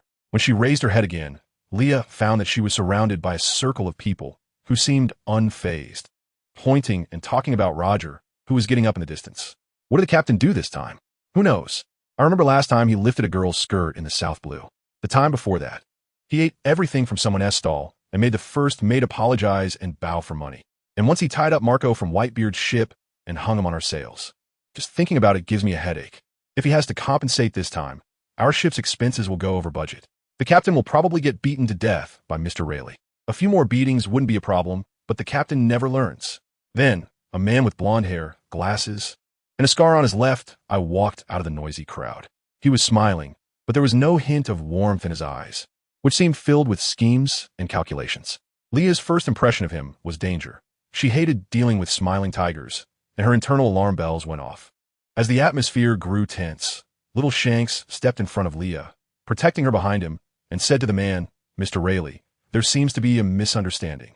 "It's the captain who?" Rayleigh glanced at him. "Oh, you little brat, starting to turn your elbow outward." As the first mate, he was used to investigating the surroundings whenever they arrived at a place, and he had to have a certain understanding of the environment. With his observation hockey, how could he not know what was happening here? This kid immediately pushed all the blame onto that bastard Roger. TSK. Rayleigh smiled and asked, "This young lady just said that Roger is a scumbag who abandons his wife and children?" Leah nodded emphatically, saying, "Yeah, he's a total scumbag." She was angry. Ace had suffered so much discrimination and ridicule when he was young. Wasn't this bastard father partly to blame? What? The captain has a wife and children. How could someone like the captain even have a wife? So jealous. Having the Kazuki family on board was already enough of a headache, and now even the captain. Upon hearing these discussions, Shanks instinctively glanced at Leah, feeling inexplicably blocked in his heart. Rayleigh adjusted his wise glasses and smiled. "But as far as I know, our Captain ISNT married. I've been on the ship for over 20 years and have never heard of such a thing." At the same time, Rayleigh emanated a dangerous aura, warning Leah not to spread rumors casually. Otherwise, they weren't easy to mess with. Once the surrounding crowd dispersed to do their own things, Roger also covered his chest and walked into Leah's small circle. Leah pointed at Roger, angrily saying, "I say it exists, even if it doesn't now. It will in the future." When Roger heard this, he was even more confused, but looking closely at Leah, he asked, "Do you have a sister? You look a lot like that kid from Miss Lugio's family." "I have a brother, no sister, and I have a little aunt. But she died when she was young, giving birth to my brother," Leah said impatiently. Hearing this, Roger had a very bad premonition. He suddenly grabbed Leah's shoulders and asked excitedly, "What is your name?" "My name is Leah, Portgasti." "Leah?" Leah looked at Roger up close and said calmly. Roger seemed to understand something, and he released Leah, sitting down on the ground dejectedly. He had lived a brilliant life. He had no regrets and nothing to feel sorry for. But the only person he could think of that he owed something to seemed to be Miss Lugio. Even when he knew he would die, he had never felt so sad and powerless. Perhaps after completing his final journey, he shouldn't meet Miss Rouge. This way, she could live safely and then find a husband who loves her and can protect her well. Rayleigh looked at Roger, who was sitting on the ground. He had never seen Roger looking so dejected. Since the moment he met him, this man had always been carefree, as if nothing could overwhelm him. When he got angry, he could be very impatient and willful, but his behavior was as innocent and pure as that of a child. He valued his comrades highly, which earned him their trust, and he would never run away, even when faced with powerful enemies, just to protect those behind him. Such a person, and yet there were things that could bring him down to this extent. Rayleigh shifted his gaze to Leah. When he noticed that Leah showed no signs of anger at seeing Roger like this, he felt relieved. It seemed she was not Roger's enemy. She was merely a bystander witnessing some tragedies unfold. As Roger's first mate, Rayleigh had sailed the seas for over 20 years and had seen all sorts of things. He was good at reading people. After having a rough idea in his mind, he asked, "So, did Roger abandon his wife and child in the future?" Leah glanced at Rayleigh, then at Jabba, who was sitting silently beside them, and at Shanks, who was fighting with Buggy in the distance. Ultimately, she decided to reveal some things. Leah nodded silently. Rayleigh asked again, "Is it Miss Rouge?" As Roger's first mate, he naturally knew about his captain's crush. Leah nodded again. Rayleigh looked at Roger, who was sitting on the ground, and helplessly patted his shoulder. Among men, there was no need for many words. Just standing behind him in support was enough. No matter what decision he made in the future, he just needed to respect him. Leah looked at Roger like this and felt a bit of compassion. Leaving aside the matters of Rouge and Ace, he was a great man. Thinking of this, Leah took out a photo of Rouge and the newborn Ace from her pouch, feeling fortunate to have captured that great moment. Not only did she have Ace's picture, but she also had a habit of carrying photos of everyone in the family because she loved documenting these important moments. She then handed the photo to Roger, who was sitting on the ground. In the photo, Rouge looked very well, not at all like a woman who had just given birth. In the picture, Rouge sat on the bed, smiling happily at the newborn Ace, who looked obliviously at his mother, reaching out his chubby little hand towards her gentle face. A new life was born, but Rouge had withered away, just like the fiery hibiscus flower pinned in her hair. Roger looked at the photo, his hand holding it trembling slightly, and then tears streamed down his face, wetting Rouge's smiling face. Even a tough man has his tender moments. She was Protagonistwith Rouge, and also the wife of HuangYuan, Roger, the Pirate King.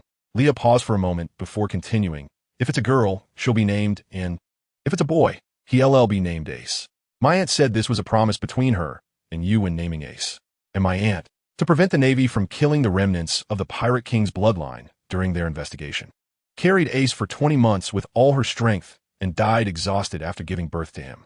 Leah spoke these words calmly, but her eyes were red. Even though it was something he had already experienced, she could still be moved by Rouge's greatness to this day. Rouge was an ordinary woman in this vast world, but she was also an extremely great and respected mother. Not to mention Roger, the protagonist of this matter. Even Jabba, who was sitting beside them listening, couldn't help but feel teary-eyed. It seemed he was recalling something. Once he calmed down, Roger looked up at Leah urgently and asked, "You can travel through time, right? Can you help me? No matter the cost, please save Rouge." Saying this, Roger kneeled before Leah. It was commendable that he could think of this. Leah hurriedly avoided his bow. This time, Leah shook her head and said, "I was an eyewitness at that time. In the same world line, I cannot meet another version of myself. Otherwise, my existence in this world would be erased.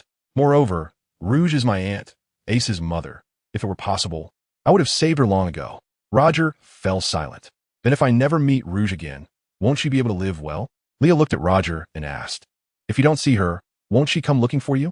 "Roger, my aunt chose to protect Ace out of love for you and her natural maternal instinct, ultimately resolutely facing death.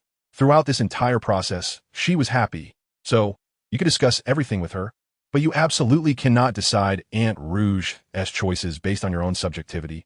You should respect her. Do not desecrate her love for you.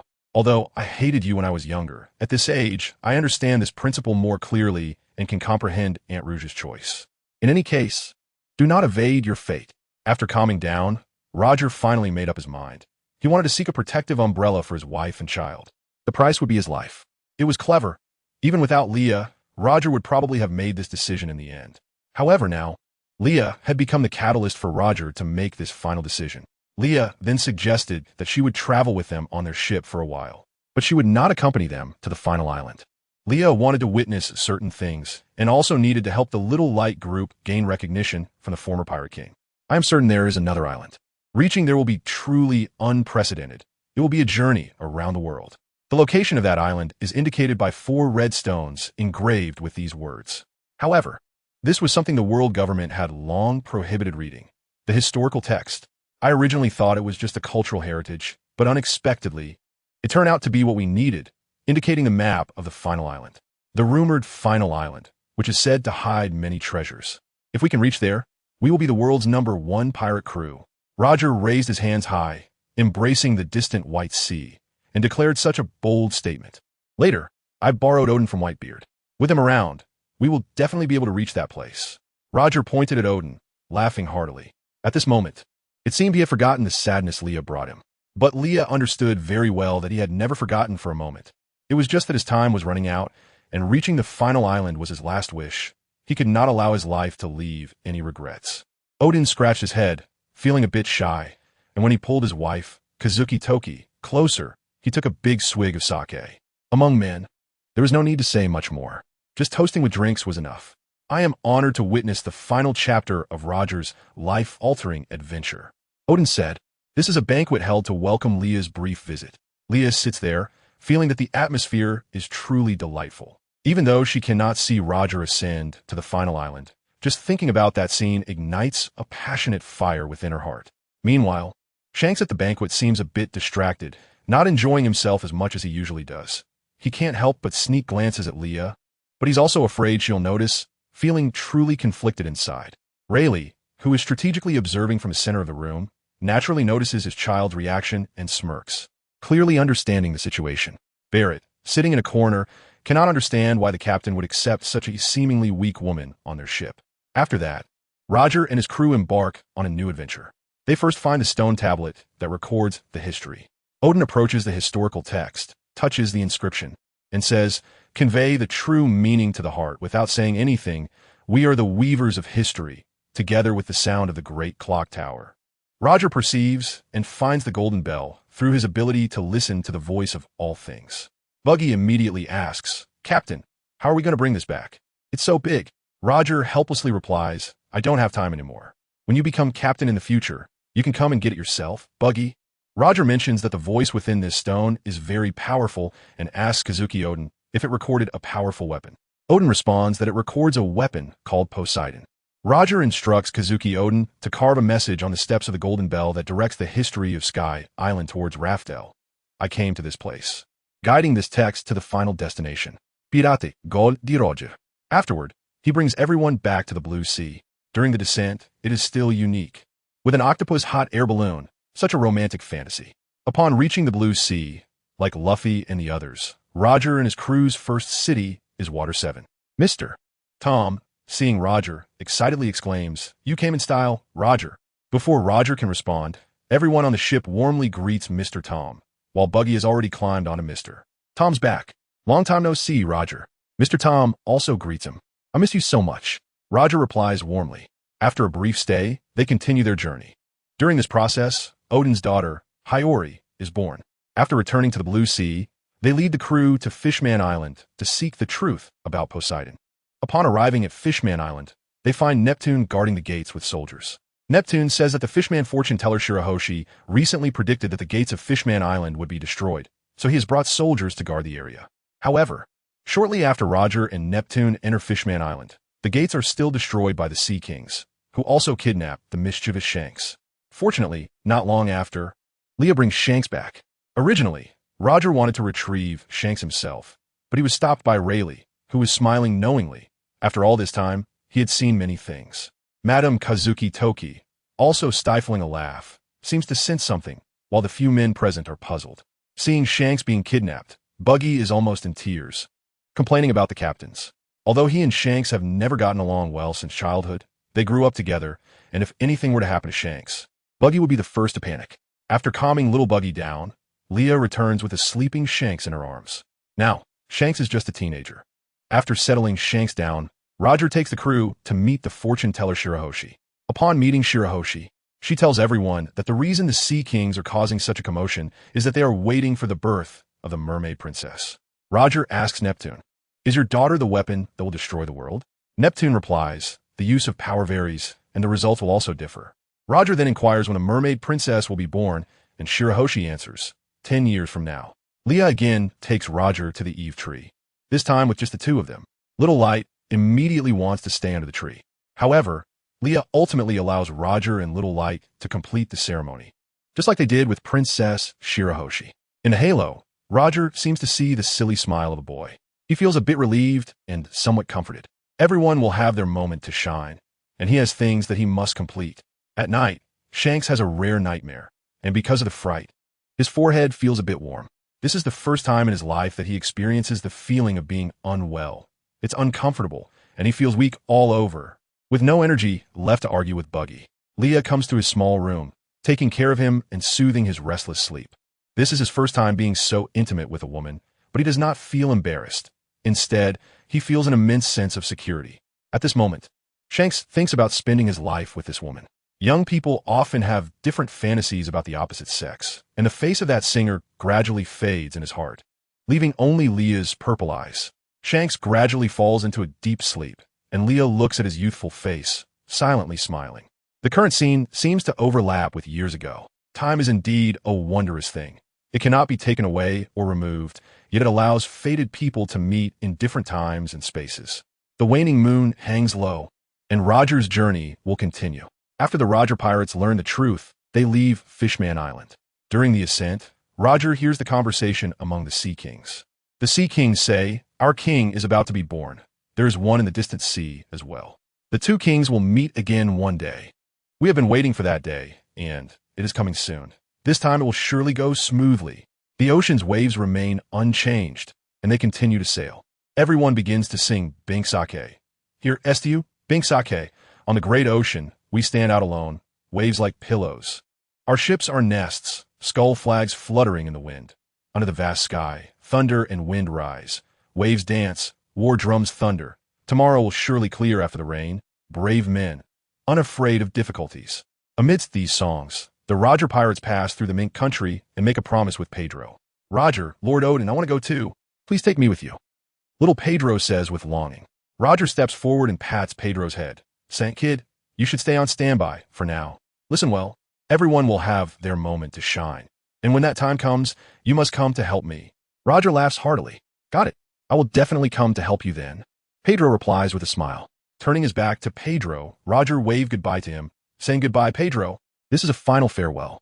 Leah watched all of this, feeling somewhat moved. It is only when you witness history firsthand that you truly understand the shock of time. It was also for this promise that Pedro later risked his life. Throughout the journey, Leah observed that Roger actually liked children a lot.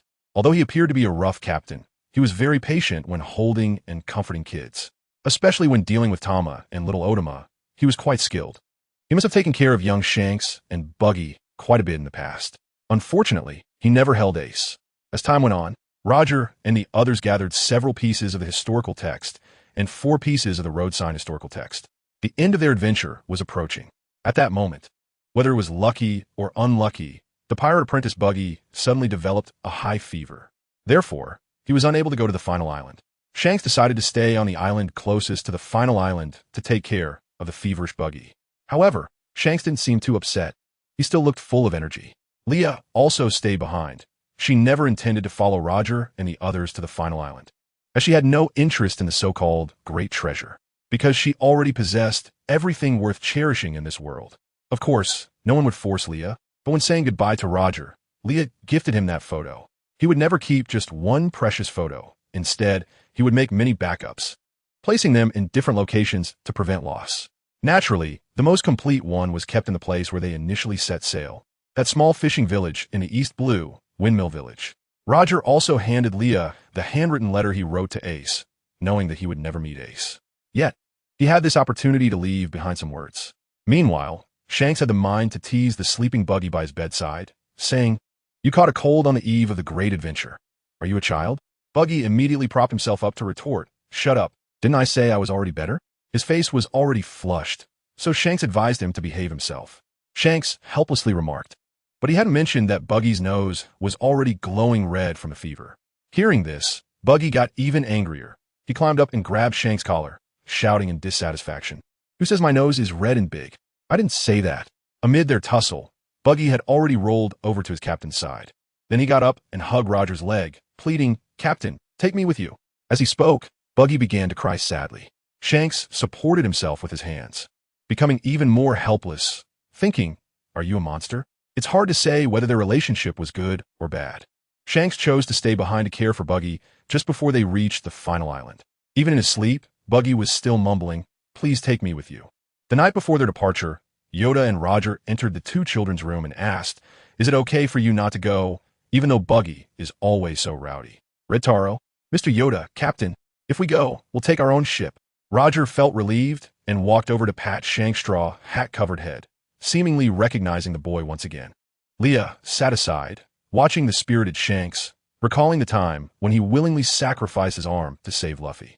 At such a young age, his ambition to sail his own ship indicated his unyielding spirit. The next day, everyone on the ship waved goodbye to Shanks.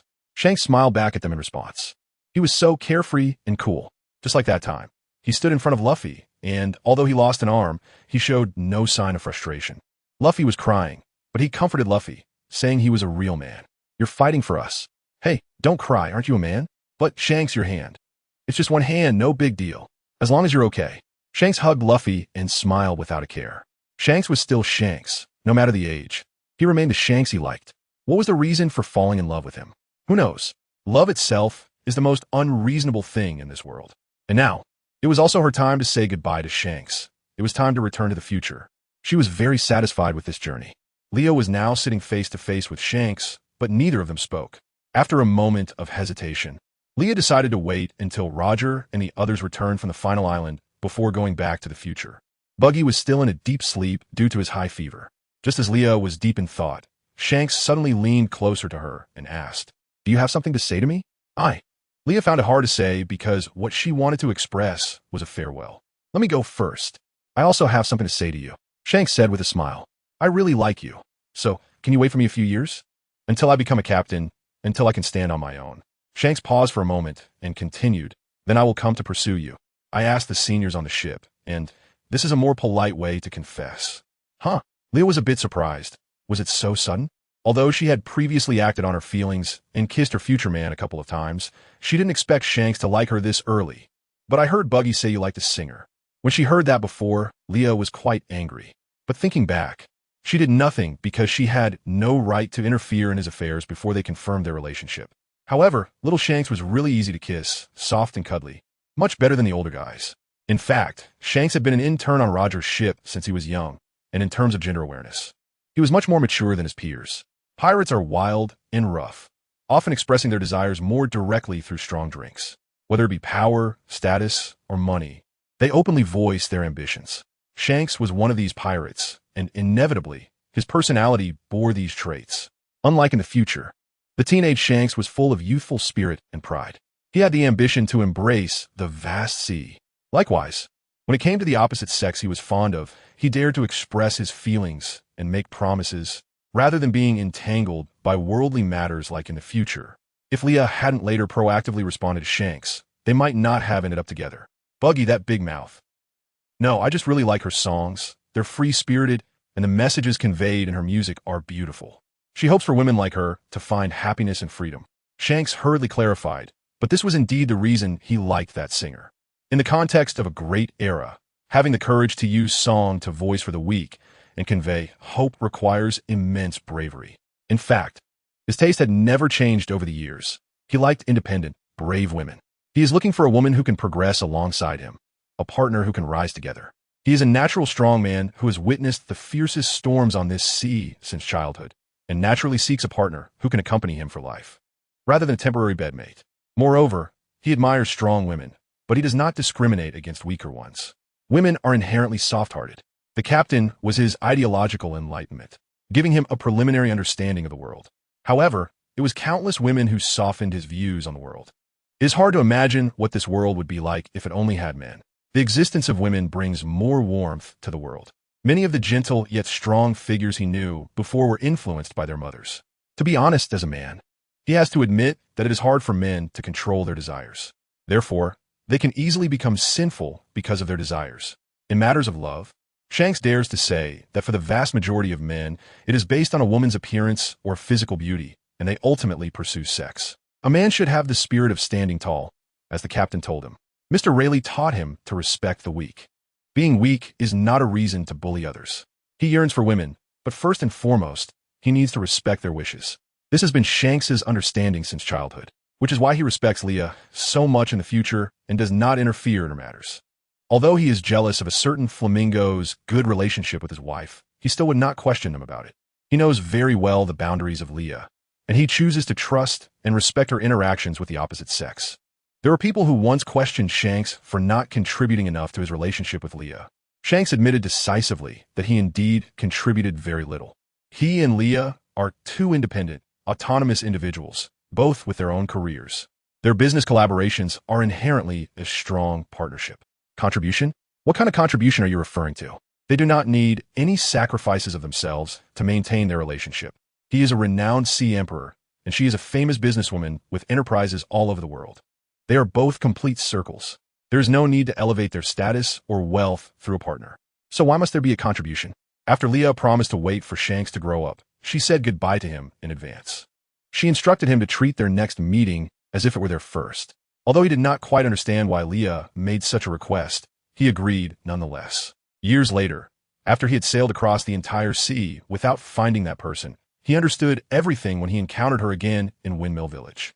Roger and the others had not returned from the final island yet, but the news of him becoming the Pirate King had already been spread by seagulls around the world. Newspapers reporting that he had become the Pirate King circulated through the streets. Countless people shouted excitedly in the streets. Roger's pirate crew has finally done it. Pirate Roger has achieved the unprecedented feat of sailing around the world. The overlord of this sea has finally been born. He is the true king of the sea, the Pirate King. After returning, Yuta left a note. On the day we reached the final island, we learned everything about this world. The so-called blank 100 years, the so-called D-clan, and the so-called ancient weapons. Wano country was once connected to the world. Faced with the enormous treasure that indeed exists before us, Roger laughed. We laughed too. Even tears were laughing out. Roger could not help but laugh while saying, "Joy boy, I really wish to be born in the same era as you. Ha ha ha. To leave such an astonishing treasure. What incredible joke. Speaking of which, everyone, for 800 years, this uncharted final island, let's give it such a name. Let's call it Raftel." After returning from the final island, Roger announced the disbandment of the pirate crew. After speaking a few words with the oldest member, known as the Dark King, he disembarked. He received a large amount of medicine from ship Dr. Crocus. His illness was already in the late stages. But this was a man's farewell, and no one shed tears. Roger was an extraordinary man. He lived the most wonderful life. This was the first time Leah saw Shanks cry. After returning from the final island, he asked Roger a few questions, and after getting the answers, it seemed that his pride had been broken, and he could not control his emotions, crying with his hat covering his face.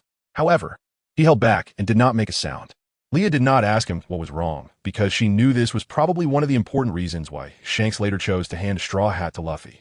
Leah ultimately said goodbye to Shanks. When she was about to leave, Shanks told her that he would definitely become the captain in the future and asked if she wanted to join his ship. Leah replied that if one day she really had to board his ship, it would definitely be as the captain's wife, knowing that the little light group was very unreliable. Leah secretly asked Yuta's wife, Kazuki Toki, to send her back to the year 1521 of the Sea Circle era. After more than a year, Leah finally returned to the time and space where she was originally supposed to be. However, the landing spot was always so inexplicable. For example, this time, when she fell down with Makabaka, she smashed a big hole in Mihawk's castle. By the way, it just so happened that Zoro was learning swordsmanship from Mihawk at that time.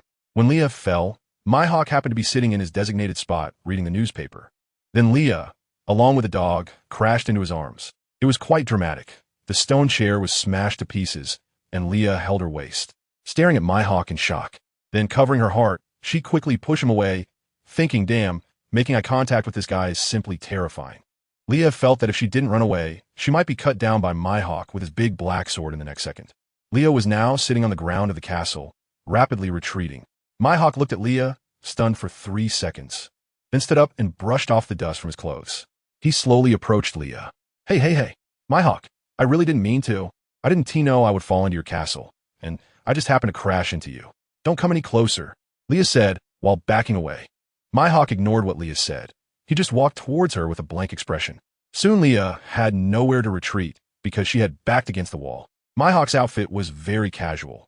He wore a white shirt with a small cross around his neck, but he only buttoned one button.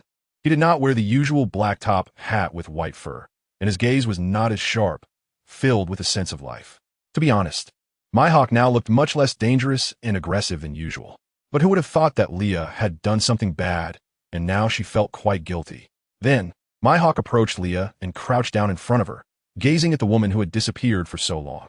Leah wondered if it was her imagination, but she could actually see a hint of relief in the eyes of the world's greatest swordsman. Before she had time to process her emotions, Leah's palm felt warm. It turned out that Mihawk was pulling her up by the hand. As if sensing something, Mihawk immediately released Leah's hand after helping her up. He looked up to see Perona supporting the severely injured Zoro as he returned. Perona's cheeks were puffed out as she kept complaining to Zoro in his ear. Zoro, feeling impatient, dug at his ear and then shifted his gaze to Leah. His expression changed to one of surprise. "Isn't this Luffy's sister? So you're still alive?" Zoro exclaimed. Leah awkwardly scratched her head and said, "I had a little accident, so I can only say I went missing. But you guys can't all be hoping I'm dead, right?" Then Leah looked at Perona and asked, "Pepe, how did you end up here? Where's Moria?" Leah vaguely remembered that Luffy and the others, for her sake, hadn't been too harsh on Moria. After Moria healed, he should have been staying with Perona in the Devil's Triangle. It's Sister Leah. Wow, I thought you were dead." Perona exclaimed as she released her grip on Zoro's shirt and then threw herself into Leah's arms, crying. "Hey, this is the little princess that Moria spoiled. It's really adorable when this dark little girl cries." After finally calming Perona down, Leah learned that she had sneaked out to play and then got lost, which led her to Koraikana Island, where she found a castle that suited her tastes perfectly. After a love-hate relationship with Mihawk, she decided to stay. Leah gently patted the little girl's head and asked, "I'm feeling a bit unwell right now. Once I recover, I'll take you back. You really miss Moria, don't you?" "I really do. I super miss Lord Moria," Perona said, on the verge of tears again. But then she stopped crying and turned to point at Mihawk and the bewildered Zoro, complaining, "These two keep bullying me and don't take care of me at all. I really hate them." Perona pointed her little finger at the two big guys and huffed at them, thinking it was very aggressive, but it was actually quite cute. However, at that moment, neither Zoro nor Mihawk seemed to get it. Zoro looked at Perona with confusion, said nothing, and walked into the bathroom to take a shower. Mihawk, on the other hand, showed no reaction and casually said, "You take this woman and help her change clothes. She's all dirty." Mihawk glanced at the hole in the castle above and then looked at Leah. Just as Leah was about to say she would take care of the repairs, Mihawk said, "Forget it. Considering you're injured, I'll fix it. I won't hold it against you this time." Mihawk paused for a moment and continued, "Before Shanks and your pirate crew arrive to pick you up, you need to keep writing for me." As he spoke, Mihawk turned and walked toward what seemed to be the kitchen. "Wait, what? I'm in this condition, and you're still pushing for more writing?"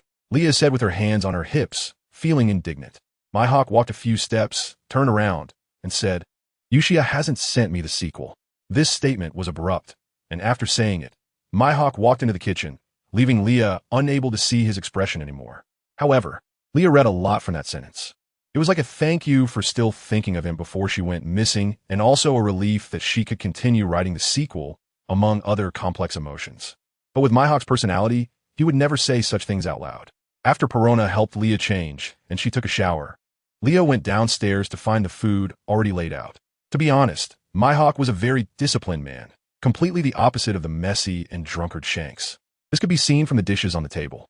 The various vegetables were grown by himself, very light, but there was also a large amount of meat. After all, he worked out every day, and protein was essential. There was also a lot of staple food. And of course, Mihawk's ever-present red wine. She had helped him gather wine to get him to take care of some matters. But unfortunately, she didn't know much about red wine, so she had no impression of what she sent him, only knowing it was expensive. She wasn't very familiar with Mihawk, but they could at least talk, which was more than could be said for many others. Throughout the story, you could see Mihawk actively engaging in conversation with a few people. He had a cool demeanor that he maintained well.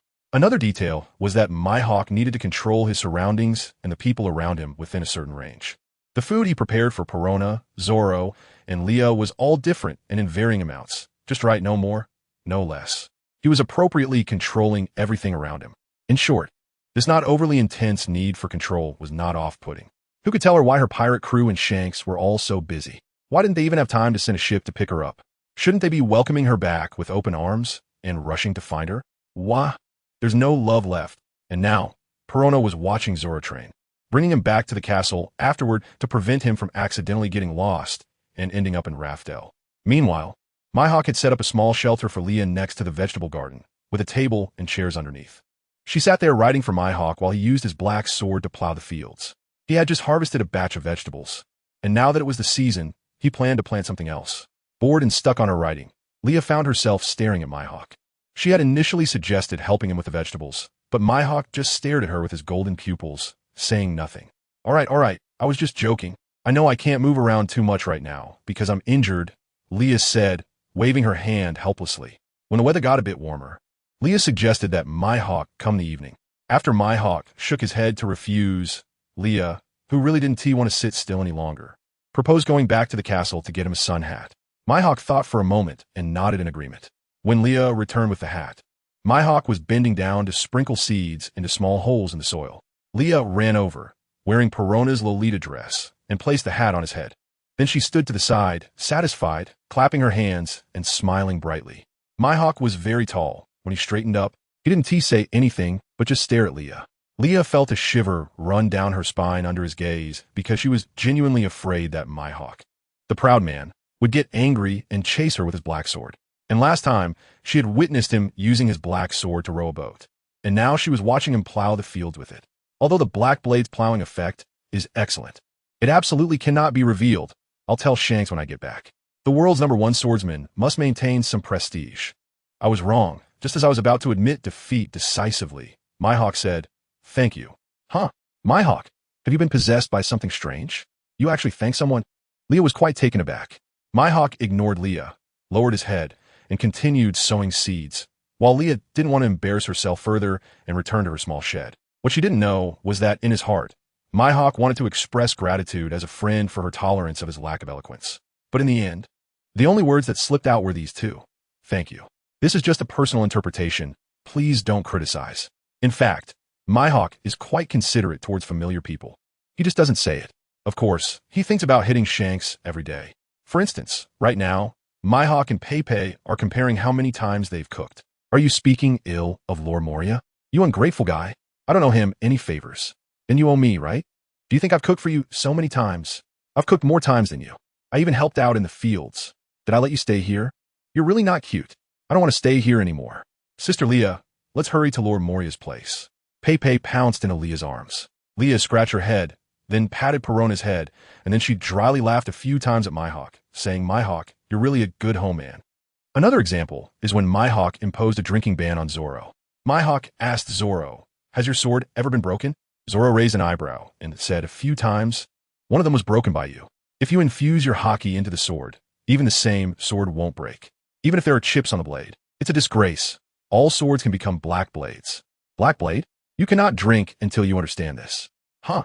Perona was gloating on the side, while Leah was curiously watching him train. The training methods of swordsmen are completely different from those of physical combatants, but the ultimate pursuit is the same. The rules: fists must break. Swordsmen must cut through the bonds.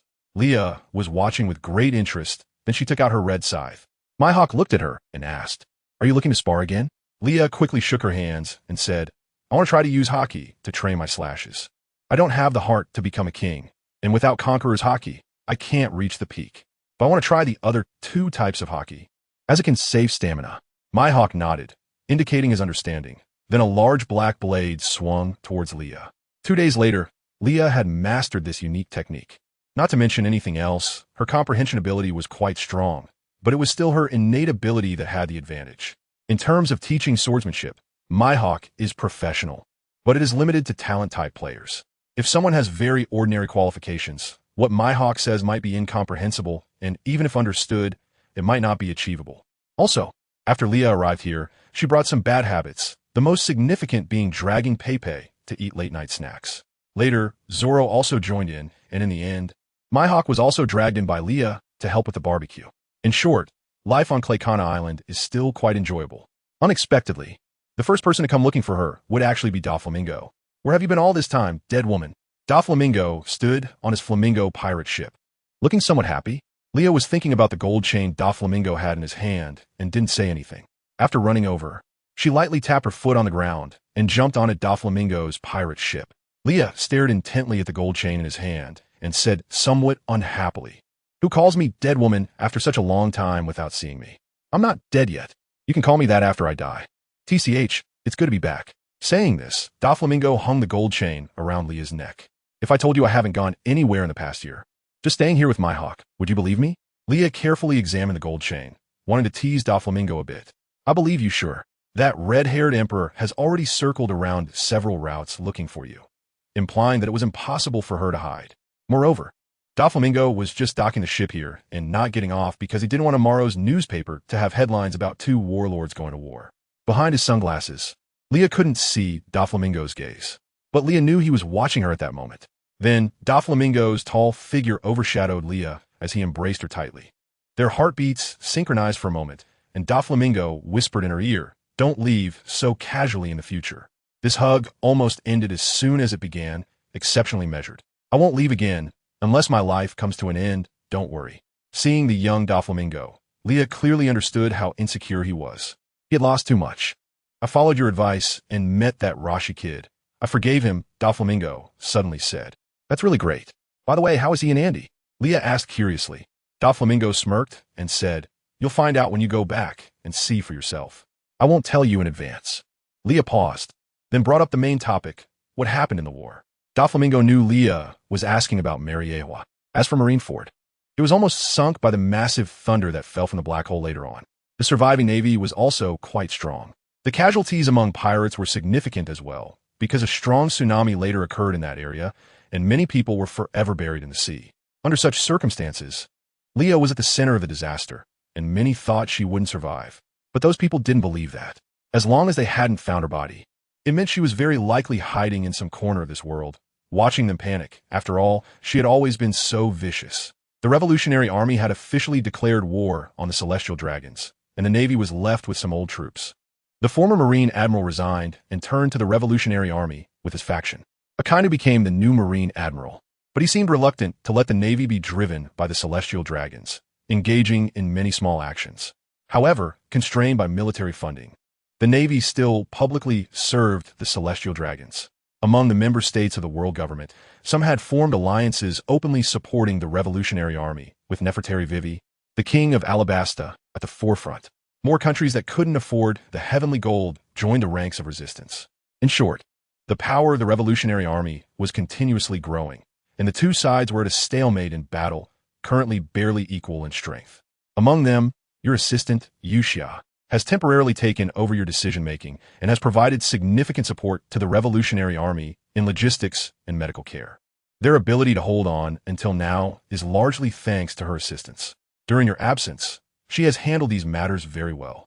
Doflamingo called his subordinates to bring over 2 chairs and chatted slowly with Leah about these things. Indeed, it is Yuxia. I knew she would do well, perhaps even better than I could. Leah paused for a moment and said, I want to create an environment where even with such powerful military force and superior family background, one can still realize their self-worth. I cannot change the overall global environment in a short time, but my business association can. I want to make it the strongest enterprise in the world, investing the profits in basic education, providing job opportunities for students, and promoting capable individuals. At the very least, my business association will be the first organization in the world to set an example. Doflamingo, this was a fantasy of mine in my youth, but now it seems not too far off. When Leah said this, her eyes were filled with longing for the future. If I met you 10 years ago, I would have said you were daydreaming, but now perhaps it can really be achieved. Doflamingo leaned back, adjusting his glasses, his tone casual, yet carrying a hint of seriousness. Right? You feel the same way, don't you? That I, with my own strength and everyone's support, have steered this world in the direction I want. That is what you deserve. Leah's eyes suddenly became a bit moist at these words. The power of one person is very small. There's a reason for you to stand in any position. Personal effort is one part, but connections, money, and timing are all indispensable. Behind one person's success lies countless denials, and a simple compliment like you deserve it is actually the greatest affirmation of that person. As Leah's biggest partner, Doflamingo is very clear about what she has gone through over the years. It is not easy to carve out such a large gap in the original financial operations system and establish such a massive business group. Struggles and deaths are inevitable. The middle and low-level employees who worked with her early on have mostly been replaced. The reason is simple. They have all died. Although Leah has compensated their families generously to ensure they can live well without their breadwinners, she still feels somewhat guilty. Once again, she emphasizes that her current position is not solely her own effort, but the result of everyone working together. They should have enjoyed a higher victory like she does now. Why don't you send me back to Sicily, mainly because I need to return to oversee the overall situation. It's not fair to let Yuxia handle everything alone. Leah said, I can send you back, but don't you really plan to check on your 2 brothers and friends to let them know you're safe? Doflamingo raised an eyebrow and asked, I did call them before, but I didn't tell them where I was. I'm afraid they all run to Claycana Island. After all, this is Hawkeye's territory. And as for the life card and such, as long as I don't want them to know where I am, they won't find me. Doflamingo glanced at Leah and said, I know. That is why I gave you that big gold chain. Leah blinked and asked, is there something special about it? I thought you just sent me gold because you knew I liked it. Doflamingo replied speechlessly, don't ask questions you already know the answer to. By the way, did you accidentally go back to the past? Doflamingo suddenly asked. Leah widened her eyes in surprise, just about to ask how he knew. When Doflamingo spoke again, even if you went back to the past, you're not the only one who remembers. Leah came back to her senses and said, That's true. But you really hated me when you were a child. Leah couldn't help but sigh. I didn't hate you. I just didn't like saying those cheesy things, Doflamingo replied, straightforwardly for once. Meanwhile, Hawkeye stood quietly by a nearby tree, watching the two talk without saying a word. Perona floated around Hawkeye, curiously looking at him and then at them, saying, You're acting strange today. Hawkeye ignored Perona, withdrew his gaze, and returned to his castle alone. Ultimately, Doflamingo took Leah back to Sicily, but when saying goodbye to Hawkeye, his eyes seemed somewhat off. Additionally, Leah sent Pepe back to Moria, who had raised her as a daughter, and Moria showed Leah a bit of a better attitude this time. However, later on, Perona insisted on going to find Hawkeye, but that's another story. The reason Shanks didn't come to find Leah immediately was that he didn't know what was going on. During that time, other pirates continuously came to challenge him. It was relentless. The red-haired pirates generally do not go for total annihilation. However, due to his urgency, Shanks lost control and used excessive force. After several groups of people died, he finally found time to look for Leah. In summary, Shanks went to find Leah in a disheveled state, still recovering from his injuries. For nearly a year, no one had been around to remind him to shave, change clothes, or not to drink excessively. He looked much more worn down, resembling a homeless man, though no homeless person could match his aura. Shanks didn't want his appearance to affect their long-awaited reunion, so he specifically asked Beckman for advice on what to wear. Although they were already engaged, he still felt a bit nervous at the thought of meeting Leah. To be honest, he guessed that Leah might have accidentally gone back to the past. However, he was still very worried because what if Leah got lost in time or returned to an even more distant past? What would they do then? Would they miss each other completely? Sensing something was off, Shanks specifically went to talk to Doflamingo to get a clearer picture of which time period Leah had returned to. To ensure her safety, he even teamed up with Doflamingo to find everyone who had seen Leah during that time to confirm whether she encountered any danger. The result was relatively optimistic. At least in the timeline they both came from, Leah left safely. What was frustrating, however, was that Leah actually met Kizaru in the past. This was something that both Shanks and Doflamingo found quite displeasing.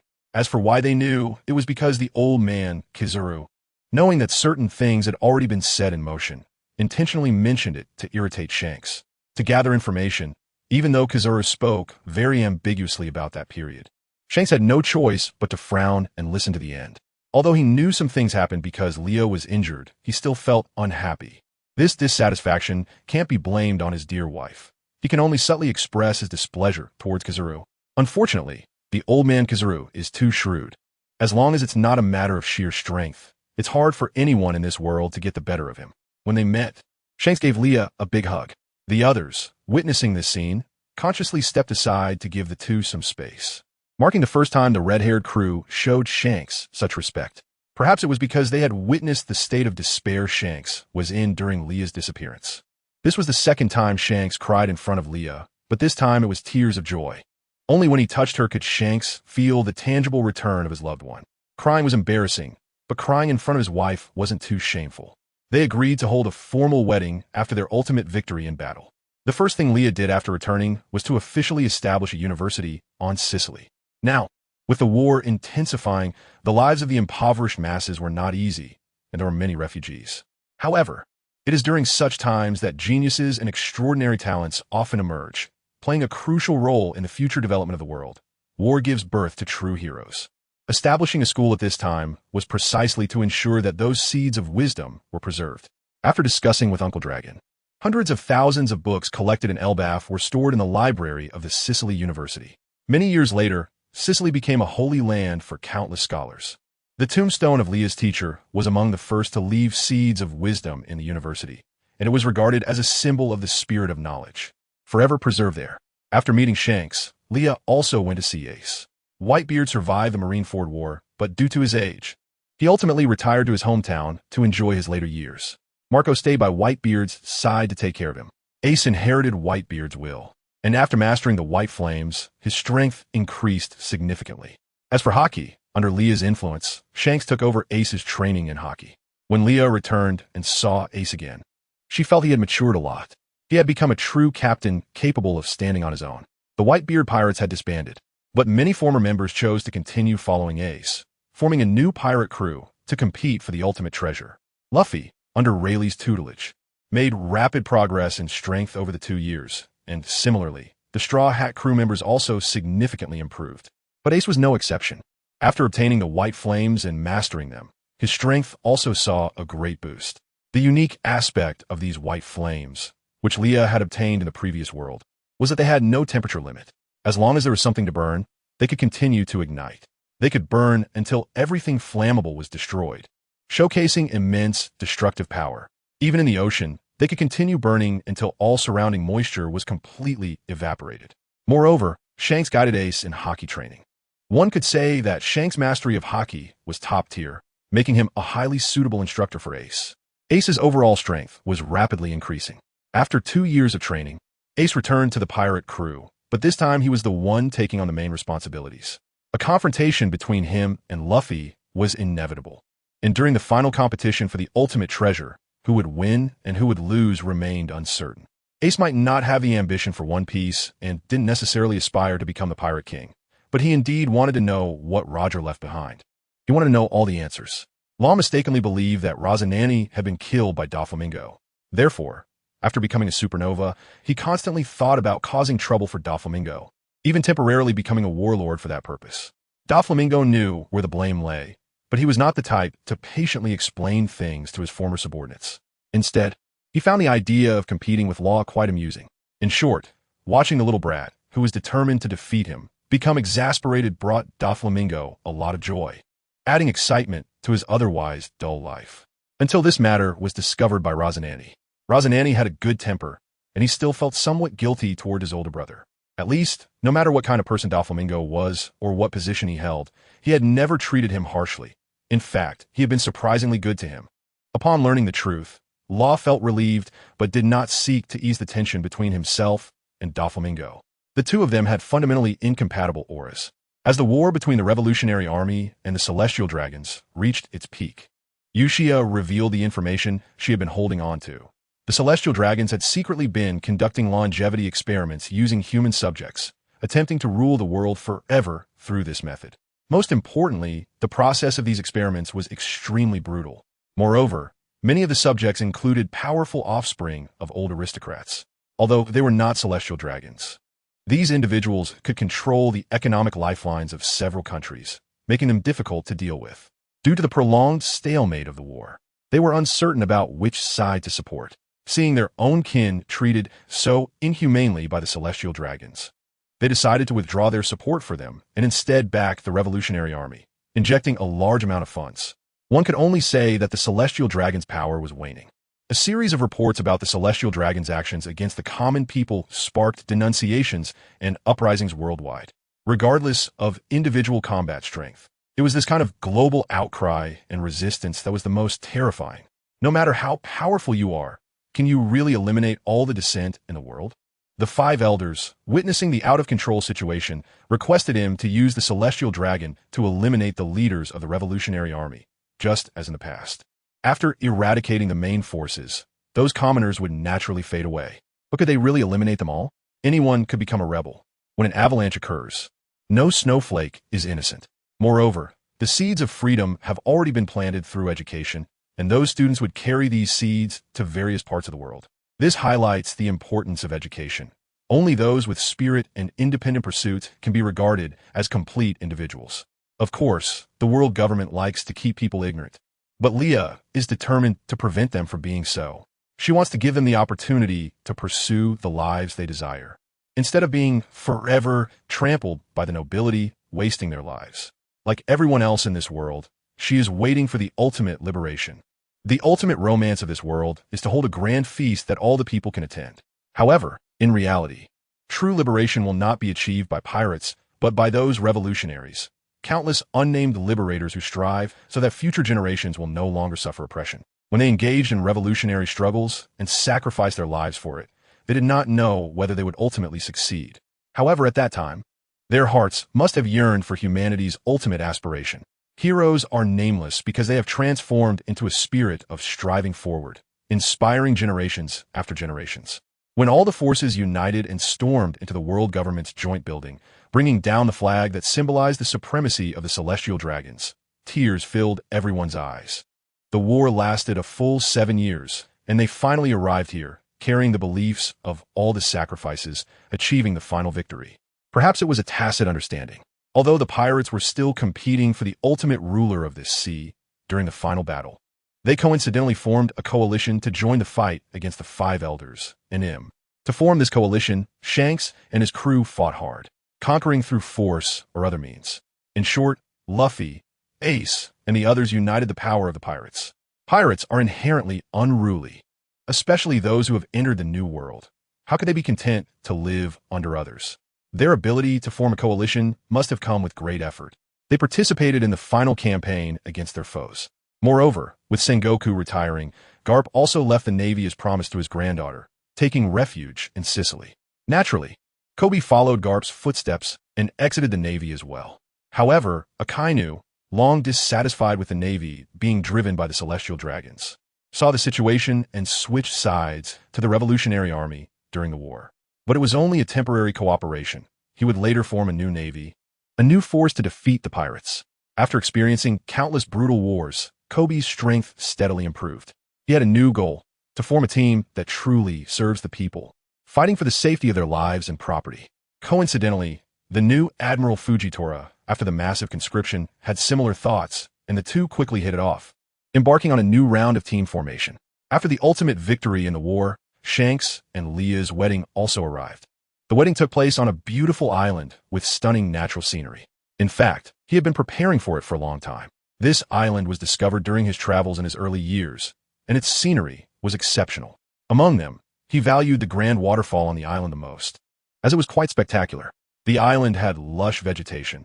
It was a spring island, with a mild climate, very nurturing and suitable for living.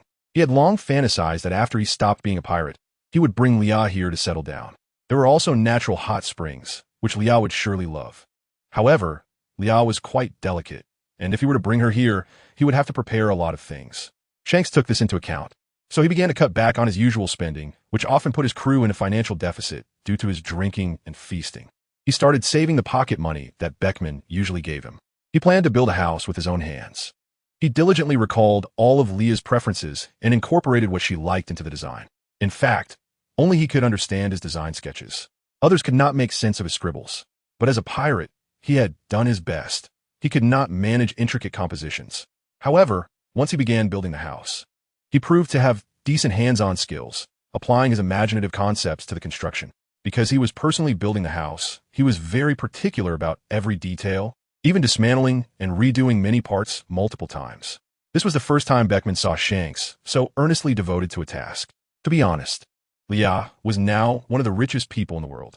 Although due to her stingy nature, she was like a miser who wouldn't part with a single cent.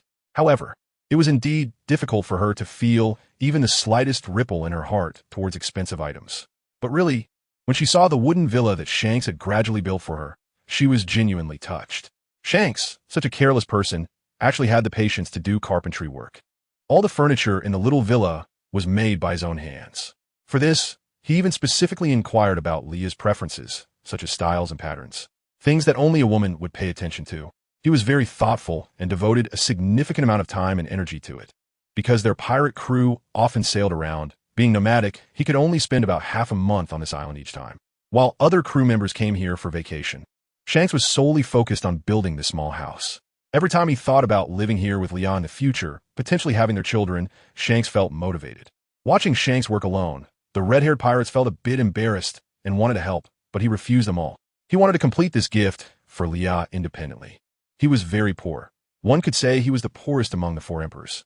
He had no intention of obtaining money or treasure through plundering. He was never interested in such things.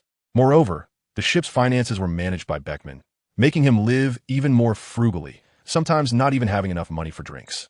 He had thought about taking out his old treasure maps to search for treasure, which would give him extra money to buy Liam more expensive gifts. However, his wife didn't lack valuable items at all and often gave him extra pocket money. So he thought he would make a unique gift for his wife.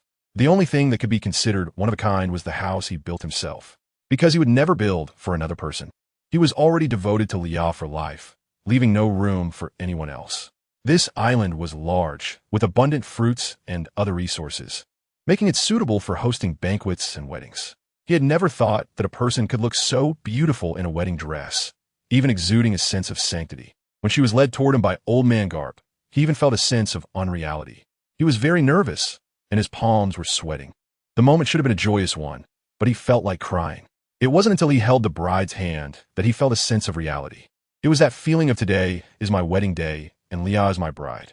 To marry Leah, he had even taken 3 punches from Uncle Garp the month before. It hurt so much that he almost couldn't stand up. Uncle Garp really went all out, but it was worth it. The one thing he would never regret in his life was this. At the wedding banquet, Ace, Luffy, and Sabo were, of course, all present. Even the leader of the Revolutionary Army, whom they had hardly seen, came. Because of Luffy, Boa Hancock was also there. Ace and Sabo sat there drinking, both brothers crying and cursing Shanks, the red-haired bastard. Luffy was happily eating, while Hancock sat beside him, watching Leah and Shanks exchange rings, already starting to fantasize about her wedding with Luffy. However, Luffy was completely oblivious. He suddenly raised his head and asked, "Hancock, is that what you mean by marriage?" Luffy pointed at Shanks and Leah, who were kissing. Hancock's face immediately turned bright red, and she hesitated before nodding. Luffy continued, "Then let's get married after I become the Pirate King." When Luffy said this, his eyes sparkled with determination. Don't get me wrong, he was definitely going to become the Pirate King. Of course, even if she understood, those words were enough to make Hancock very happy. Chopper, sitting next to Luffy, was wide-eyed and exclaimed loudly, "Luffy, you can't propose so casually. Do you really know what marriage is?" "Ah, don't worry about the details." Luffy scratched his head and said, "But if you were to say that foolish Luffy really knew nothing, that would be impossible. After all, he had the ability to hear the voices of all things." Doflamingo was also watching this wedding, but he wore a sour expression the entire time, clearly displeased. Rosinante, taking care of the happily eating Andy, occasionally glanced at Doflamingo, fearing his brother might cause some trouble. Whitebeard, Old Man Garp, Sengoku, and other older generation figures sat together, reminiscing about the past. It was quite pleasant, but Old Man Garp's eyes glimmered with tears, and the old friends around him knew why but didn't bring it up. Everyone was willing to give Garp a bit of face on this joyous day. After Kizaru left the Navy, he gradually improved his relationship with Leah and her trading company. At this moment, he sat at the table, watching the wedding with a calm expression, showing no intention of causing any trouble. Having gone through so much, it was impossible for him to be as hot-blooded as he was in his youth. Meanwhile, Marco and Mihawk sat together, and being of similar ages, they had more topics to talk about. Mihawk was usually not very talkative, but today he spoke even less, although he drank quite freely. This surprised Marco, who had some understanding of Mihawk. However, after noticing the hint of jealousy hidden in Mihawk's eyes, Marco couldn't help but be secretly astonished. Buggy was lively throughout the event, and was dedicated to stealing all the treasure maps from the Red Force ship. It felt like this wedding had gathered all the big shots together. That night, in the newlyweds' room, Shanks walked in, clearly intoxicated. Although it seemed Shanks was drunk, his eyes were quite clear. Leah urged him to take a shower, as the smell of alcohol was unbearable. When Shanks revealed his toned upper body and climbed onto the bed, Leah chuckled and teased him. "You actually blushed. It's not your first time." "No, I'm not nervous about that. What I want to say is, I will always love you until the end of my life." "Isn't it too early to make such a promise?" "No, it should have been said long ago." Leah wrapped her arms around Shanks' neck. "I'll trust you for now. But if you lie to me, you know the consequences." Then Leah kissed Shanks on the lips. The lights gradually dimmed, and their figures intertwined. One day, the sound of the drum of liberation will spread to every corner of the world, allowing people to no longer suffer. I don't know when it started. Doflamingo felt that the frequency of seeing that brat Law in his line of sight was increasing. In the original plan, if Law could become a tool in his hands, many things would undoubtedly go much smoother than now. However, he hated that brat, because every time he appeared, it reminded him that he personally killed his own brother. He personally killed his only relative. Even though later Rosinante was saved by Leah, in his heart, Rosinante had already died once. They had the chance to become family, but fate had them miss the opportunity to support each other and become the top overlords of this world. His heart felt too empty, as if he had nothing, and that brat Law seemed to mistakenly believe that Rosinante was already dead. He should be planning to take revenge for Rosinante. 2 years ago, his strength was insufficient. 2 years later, he allied with the Straw Hat Pirates, seemingly planning to take action against him. He was still quite interested in all of this. He also wanted to see how Law had progressed over the years. because the schemes and tricks he could use were all taught to him by Doflamingo. He hated him, yet he could never escape the shadow that he brought. This matter was very interesting to Doflamingo. The birdcage opened, and the entire Dressrosa was shrouded in his shadow. This time, it was quite direct. It was Law's revenge against him. After all, he had never wronged the people of Dressrosa. Even the Navy couldn't find a reason to take action against him. Dressrosa was originally the territory of the Don Quixote family. He was stripped of his celestial dragon status, and he was merely reclaiming what originally belonged to his family. But to be honest, it was just the throne of a country. He didn't care about it, because what he controlled was more than just one nation's power. He brought down the surrounding countries, consolidating the military into a force that he could command at any time. Whenever someone wanted to bring him down, he would mobilize those armies to deal with them. Of course, this only applied to those with compassion. He had done so much for them, winning their hearts, and when he needed them, they should serve him. There is no free lunch in this world. But fortunately, his ability to win people's hearts was strong, and many were willing to serve him. It was just regrettable that during the final battle with Law, he was stopped by the arriving Corazon. It was quite boring. He wanted to enjoy himself and go a little crazy to comfort that heart that quietly stayed in the dark, gradually corroding away.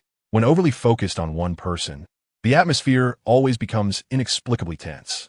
Previously, to take revenge on Doflamingo, Law had almost investigated all of Doflamingo's affiliated forces, leaving no stone unturned.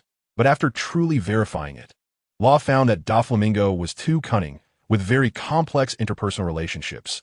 Pulling one thread would affect the whole body, and no one connected to him could escape being implicated. It was too troublesome. Targeting one person would provoke a series of big shots afterward. After all, their interests were interconnected. This was something Doflamingo and Leah had figured out after spending so much time together. When Law learned that Corazon was not dead, his feelings toward Doflamingo suddenly became complicated. There were times he hated him to the core, but sometimes he couldn't help but admire this person's abilities. He had a certain charm, but it belonged to a villain. Until he was completely exhausted, and Beppo was also locked in a cage and taken away by several of Doflamingo's subordinates. Law finally realized he had underestimated him too much. How could Doflamingo let go of someone who had once targeted him?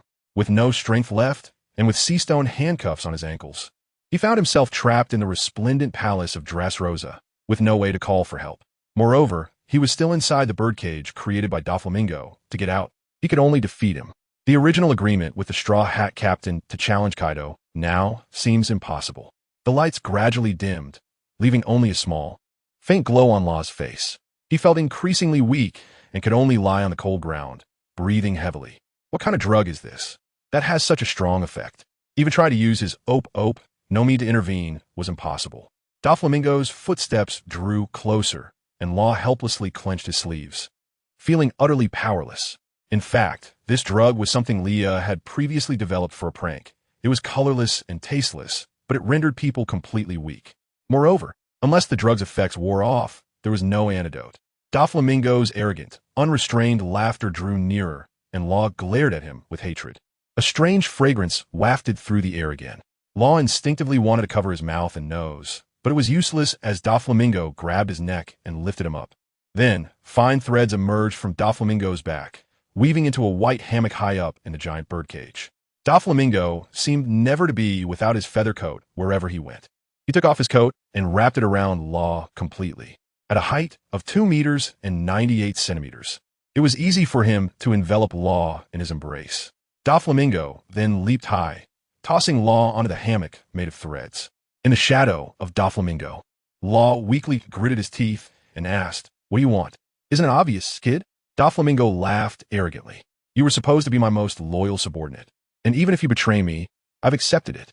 But now I've spared you twice, and you show no gratitude. So why are you still here in Dressrosa when you should be sailing freely in a new world? Am I really worth your time?" Hearing this, Law's face suddenly flushed. He felt anxious. It turned out he was aware of his previous observations. "I was just..." Law wanted to argue, but Doflamingo raised a finger to his lips, silencing his words. "I'm a pirate, kid. I enjoy the thrill of plunder just like right now," Doflamingo said, his finger tracing over Law's exposed abs under the light.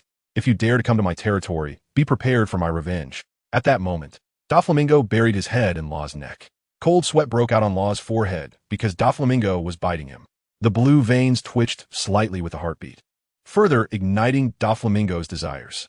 Except when facing Leah, Doflamingo was usually reckless.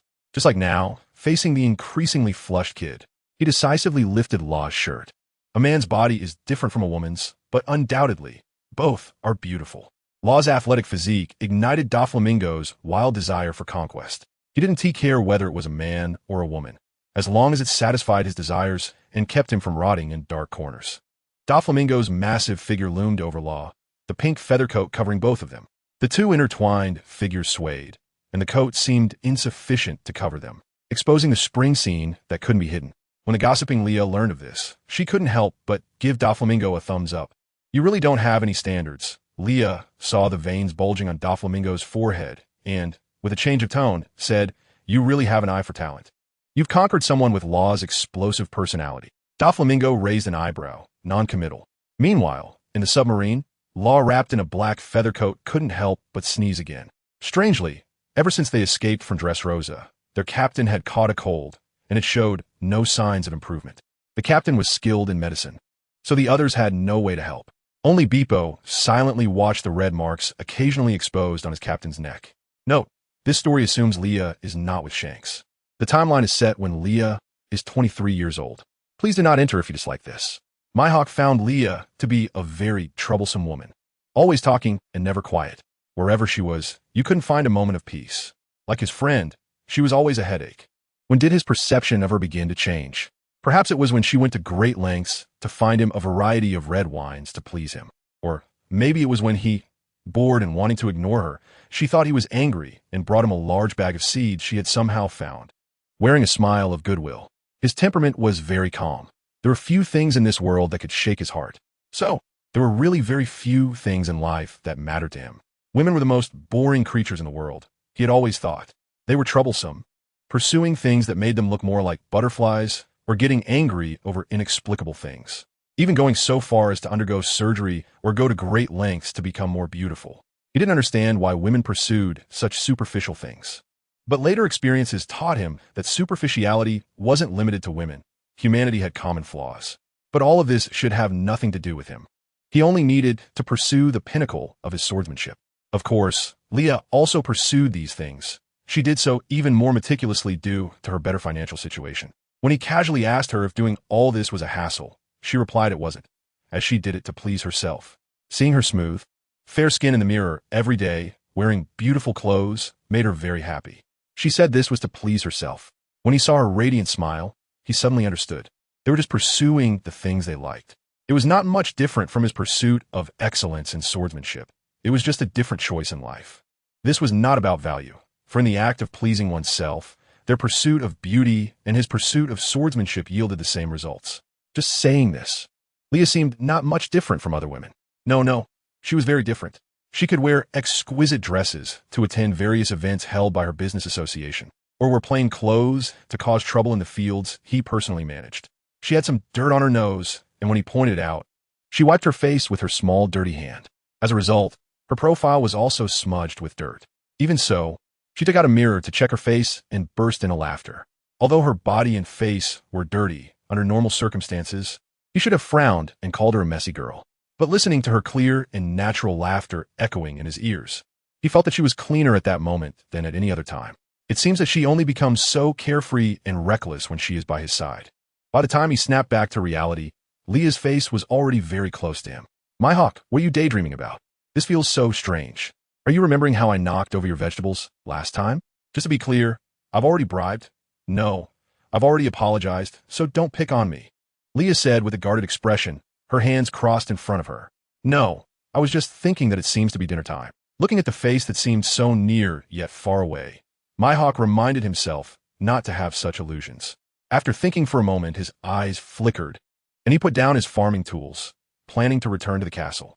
At that moment, Leah's voice came from behind. "Ah, if you're going back now, then I'll go wash up by the river first. I got too dirty playing today. By the time I get back, dinner should be ready, right?" "Sure." He didn't want to answer, but when he turned around and saw her expectant smile, he couldn't help but blush and quickly turned back, replying hurriedly. Then, as if being chased by a ghost, he left quickly. Mihawk was acting strangely today. When Leah finished washing up and was about to come out of the small river, she suddenly remembered a problem. She hadn't brought a change of clothes. She hadn't planned to stay long when she came to Mihawk's place. However, seeing how leisurely Mihawk's rural life was, she couldn't help but linger for a few more days. Usually, she would carry several sets of clean clothes when going out, but now she had used up her last set. Should she wear those dirty clothes again? No way, absolutely not. Meanwhile, Mihawk had been waiting at the dining table for quite a while and couldn't help but feel puzzled. However, he was worried because there was nothing on this island that could harm that woman. So, was she caught up by something? Out of curiosity, he activated his observation haki. Soon, his face inexplicably heated up, and he hurriedly retracted his observation haki. At that moment, Leo was struggling with what to do, exposing her beautiful back as she picked up her clothes, torn between whether to wash them and wear wet clothes back. It wouldn't lead to a cold. But wouldn't it be too embarrassing? Mihawk sat at the dining table and thought for a moment. He went to his room and found a white shirt and pants he usually wore and held them in his hands. Not long after, he brought those to Leah, his face looking very unnatural as he said, "If you don't mind, you can wear these first." Leah hurriedly took the clothes Mihawk tossed over, and when she looked up, she saw that he had already turned away. Leah smirked. He was quite gentlemanly. After some fumbling, she put the clothes on. They were a bit large. The shirt almost reached her knees, and the pants piled up at her feet. But as long as she could wear them, it was fine. She had to hurry back to wash her clothes and return these to Mihawk. However, unexpectedly, the clothes had a faint scent of sandalwood, which relaxed her spirit. Mihawk had quite a taste. No wonder he was someone who had been a noble, because she planned to wash the clothes and return them to Mihawk. Leah stayed in the castle for another 2 days. But every time Mihawk saw his clothes on that woman, he always felt a strange feeling. Leah would often come to Klaina Island to bother Mihawk, besides visiting Shanks.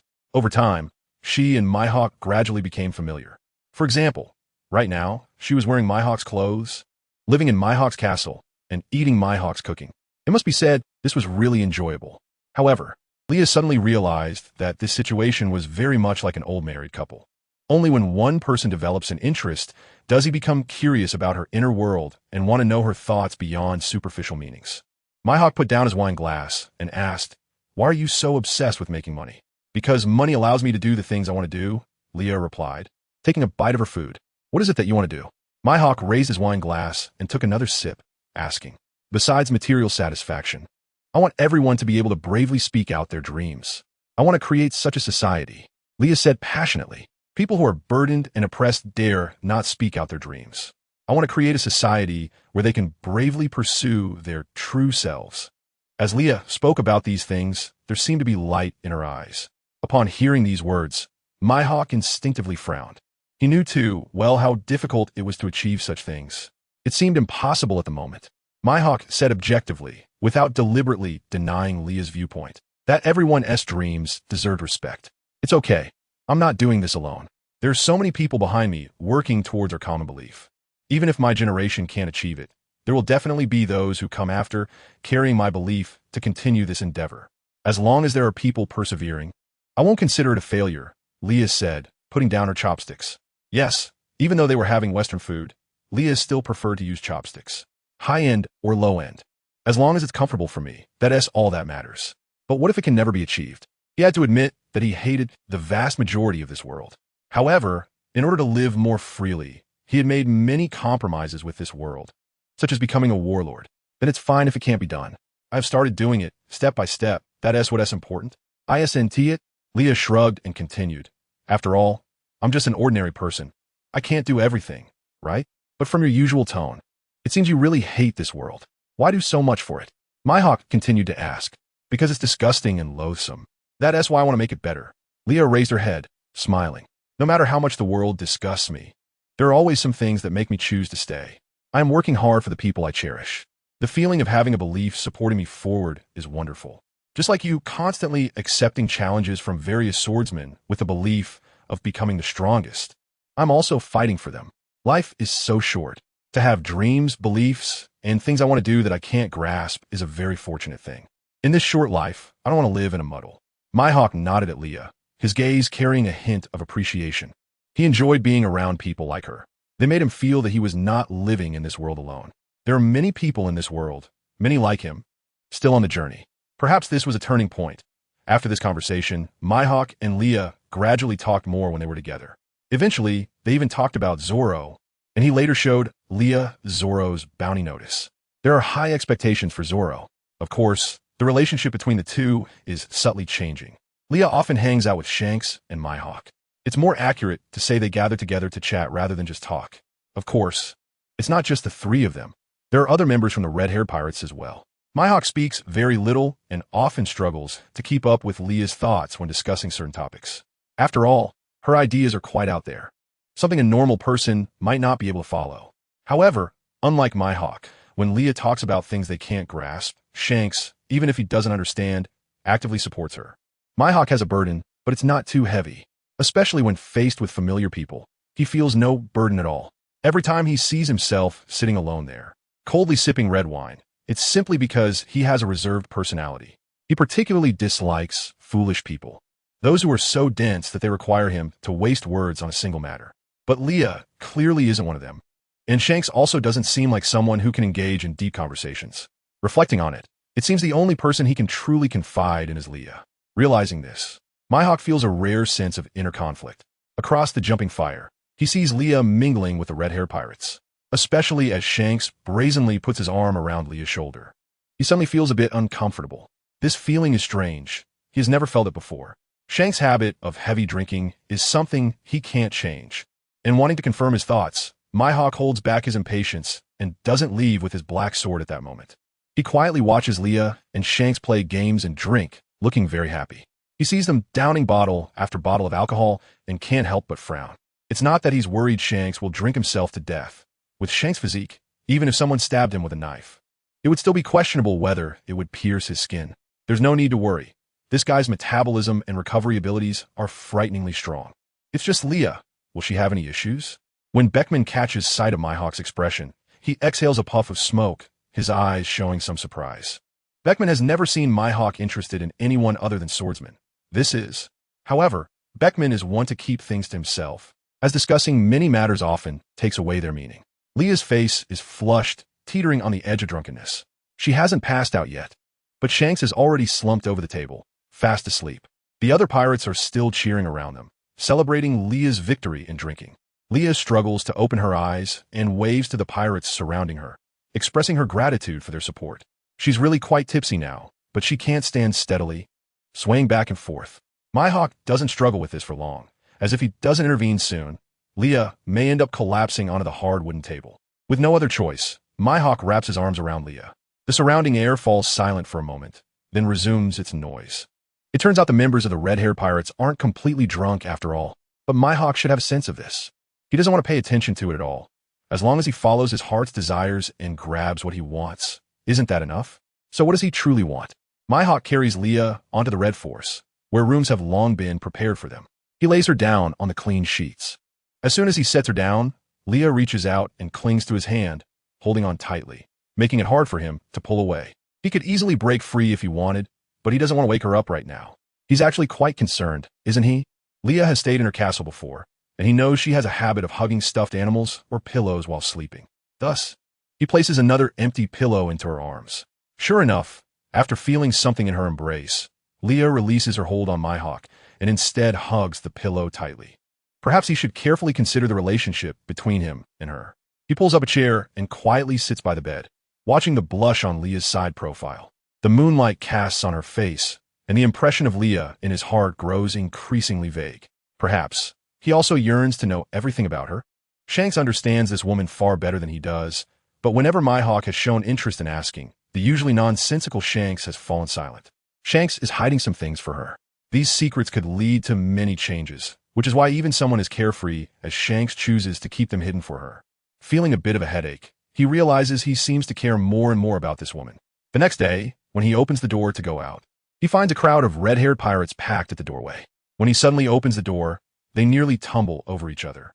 Mihawk steps back in disdain, his golden eyes fixed on the crowd, making their hearts race. Getting slashed by the world's #1 swordsman is no joke. So these pirates quickly gather themselves and vanish without a trace in the blink of an eye. Mihawk exhales a breath of frustration, pinching the bridge of his nose. After staying up all night, even he feels somewhat mentally exhausted. He never knew that life could present so many questions worth pondering.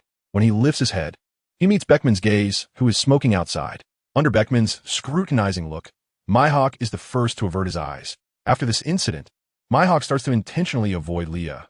For example, when Leah brings something to visit him on Krajikana Island, he hardly acknowledges her. Aside from practicing swordsmanship and feeding the gorilla, he acts as if he doesn't exist. Even when they run into each other while out on business, he doesn't go as far as to attack her with a sword. He just pretends he hasn't seen her. It's infuriating, but Leah has no way to deal with him. The world's #1 swordsman, who is completely unyielding and has no weaknesses, is truly someone she can't handle. Later, after being ignored once again, Leah stands outside the castle, watching that tall figure who shows no signs of attachment. Her eyes can't help but well up with tears, and she doesn't even realize when they start to fall. It isn't until the tears drip down her cheeks that she reacts, wiping her face with the back of her hand. Then, the more she thinks about it, the more aggrieved she feels. She simply squats down, not making a sound, but the tears keep flowing uncontrollably. She never cries, but facing this stubborn man, she genuinely feels a bit sad. Did she provoke him? Why is it that he can just ignore her? After she cries enough and the tears stop flowing, Myhawk has been standing in front of her for quite a while. To be honest, Myhawk doesn't know how to console a crying woman. He has never had such an experience. So he stands there, wanting to say something multiple times, but ultimately all the words get stuck in his throat, and he simply can't bring himself to speak. He has never been good at expressing himself, but seeing Leah in tears made his heart ache. In his impression, Leah has always been strong and optimistic. Why is she suddenly crying now? He didn't quite understand, but his intuition told him the problem must lie with him. Not knowing the reason, he couldn't even bring himself to say comforting words. Hawkeye thought for a moment and then extended his hand to Leah, signaling her to stand up. Leah looked up at Hawkeye's emotionless eyes, supported herself on her knees, and stood up, then turned to leave. Hawkeye suddenly felt anxious and grabbed Leah's wrist. Leah shook off his hand and asked, "Do you hate me?" "No." "Then why have you ignored me all this time?" I don't know how to face you. I feel a bit nervous when I talk to you lately." "Just what?" "Just that I don't know how to deal with you." "Sure enough, Myhawk, given our relationship, you actually have to use the word deal with now. You really do hate me," Leah said, turning to leave again. This time, Hawkeye decisively grabbed Leah's hand, and then he said seriously, "I'm not very good at expressing myself, but I don't hate you. In this regard, I am indeed very clumsy, but I prepared this for you. If I did something wrong, I apologize." Although he said this, Hawkeye's face remained expressionless. Well, it looks quite insincere, but Leah has known Hawkeye for so long that she understands he is just naturally stoic. Hawkeye handed the dagger in his hand to Leah. The first time she received an apology gift in the form of a dagger. Is this telling me to commit suicide later? However, considering her emotional intelligence among her friends, she let it slide. Leah took the blue diamond-studded dagger from his hand, pulled it out, and found it extremely sharp, made from excellent materials. Something even she had never seen before. Leah looked up and surprisingly saw a hint of evasion in Hawkeye's gaze. Suddenly, Leah leaned closer to Hawkeye, her eyes sharp as she asked, "What do you mean?" Looking at Hawkeye's evasive gaze, Leah seemed to understand something. Her expression changed, and then she put the dagger back into the brocade box. She looked at Hawkeye holding her hand, seemingly still unaware of what was happening. Just as Hawkeye wanted to let go, Leah had already grasped Myhawk's hand in return. He had never felt so flustered before, even when facing strong enemies. He had never felt the need to avoid someone like this. Leah liked Myhawk a little. Whether it was wearing his clothes or eating the food he cooked, everything felt very natural when they did these things together. It seemed like it was meant to be. Myhawk was not good with words, but Leah felt he was a rare, gentle, and considerate person in this world. He was quite frugal, had low material desires, was self-disciplined, and had a great physique. He could handle both the formal and domestic spheres. Leah felt that if she missed this opportunity, where could she find such a capable and strong man again? If Myhawk didn't reject her, why shouldn't she try to pursue something for herself? Thinking of this, Leah decisively hugged Myhawk, burying her face in his sturdy chest. All right. Hawkeye's whole body stiffened, his hand frozen in midair. The body's reaction is always honest, and Leah felt this. She realized that Myhawk didn't hate her. Otherwise, he should have pushed her away or, more directly, drawn his sword. I understand now. You don't hate me. Leah paused and continued.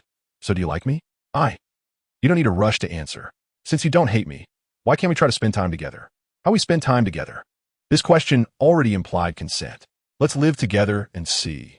Leah lifted her head from his embrace, looking at Myhawk with slightly heated eyes. Don't misunderstand. Just like before, but this time, you have to take the initiative to come to Sicily to find me, to talk and chat with me. Talking is not forced. I know you don't talk much, Leah added casually. Aside from his cold demeanor, Mihawk was definitely a top-notch boyfriend. For instance, he always took the initiative to carry things when they went out, never requiring her to lift a finger. He might not love to talk, but when Leah shared something with him, he would always listen attentively. He cooked well, and as for fighting, it goes without saying, how could someone who stands at the pinnacle of swordsmanship be weak? Mihawk often drove his coffin ship out to procure supplies, and when Leah finished her stay at Kana Island, she would occasionally accompany him. Leah noticed that Mihawk never avoided anything, whether it was rain or snow. His expression seemed unchanged. He faced the disasters of nature with his body. When Leah was around, he would pull her into his arms, take out a large umbrella from the cabin of the coffin ship, and quietly shield her head. When she asked him why he did this, he said, "A swordsman trains without being disturbed by external factors."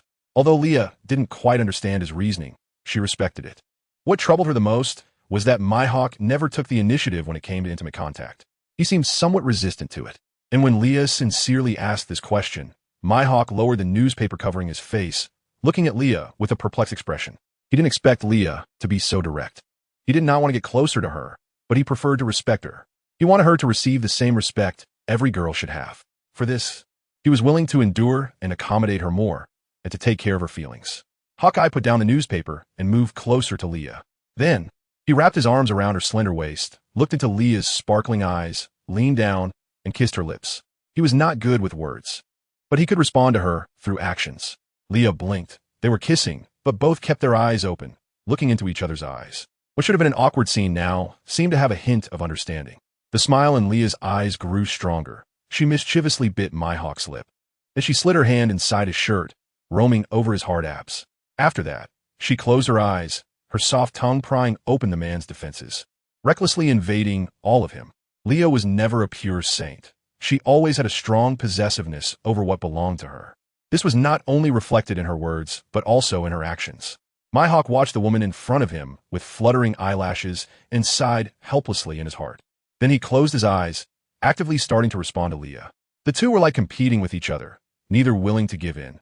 The kiss gradually became prolonged. But in the end, Leah lost, as she couldn't catch her breath.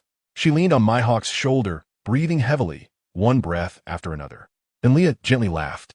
Her soft laughter echoed in Mihawk's ears. "You weren't that stiff after all. I'm just a normal man." His magnetically deep voice wrapped around Leah's ears, low and tender. Then he pulled her in tightly, one hand supporting her waist, the other holding her hips, bringing her entirely into his embrace. In fact, Leah wasn't petite among women. She was over 1.7 meters tall. However, when she lay in Hawkeye's arms, she appeared particularly delicate. In her purple pupils, the light flickered. She then bit down on the faintly visible vein on Mihawk's neck, not biting too hard but not lightly either. After that, Mihawk embraced Leah and placed her on a stone table not far away. At this moment, Leah had already left a strawberry mark on Mihawk's neck. Feeling her increasingly heated emotions, a hint of desire finally appeared in Mihawk's eyes. He moved his fingers slightly, pulling down the thin straps of Leah's dress on her shoulders a little. Then he stopped, looking at Leah with an inquiring gaze, as if asking, "Can I?"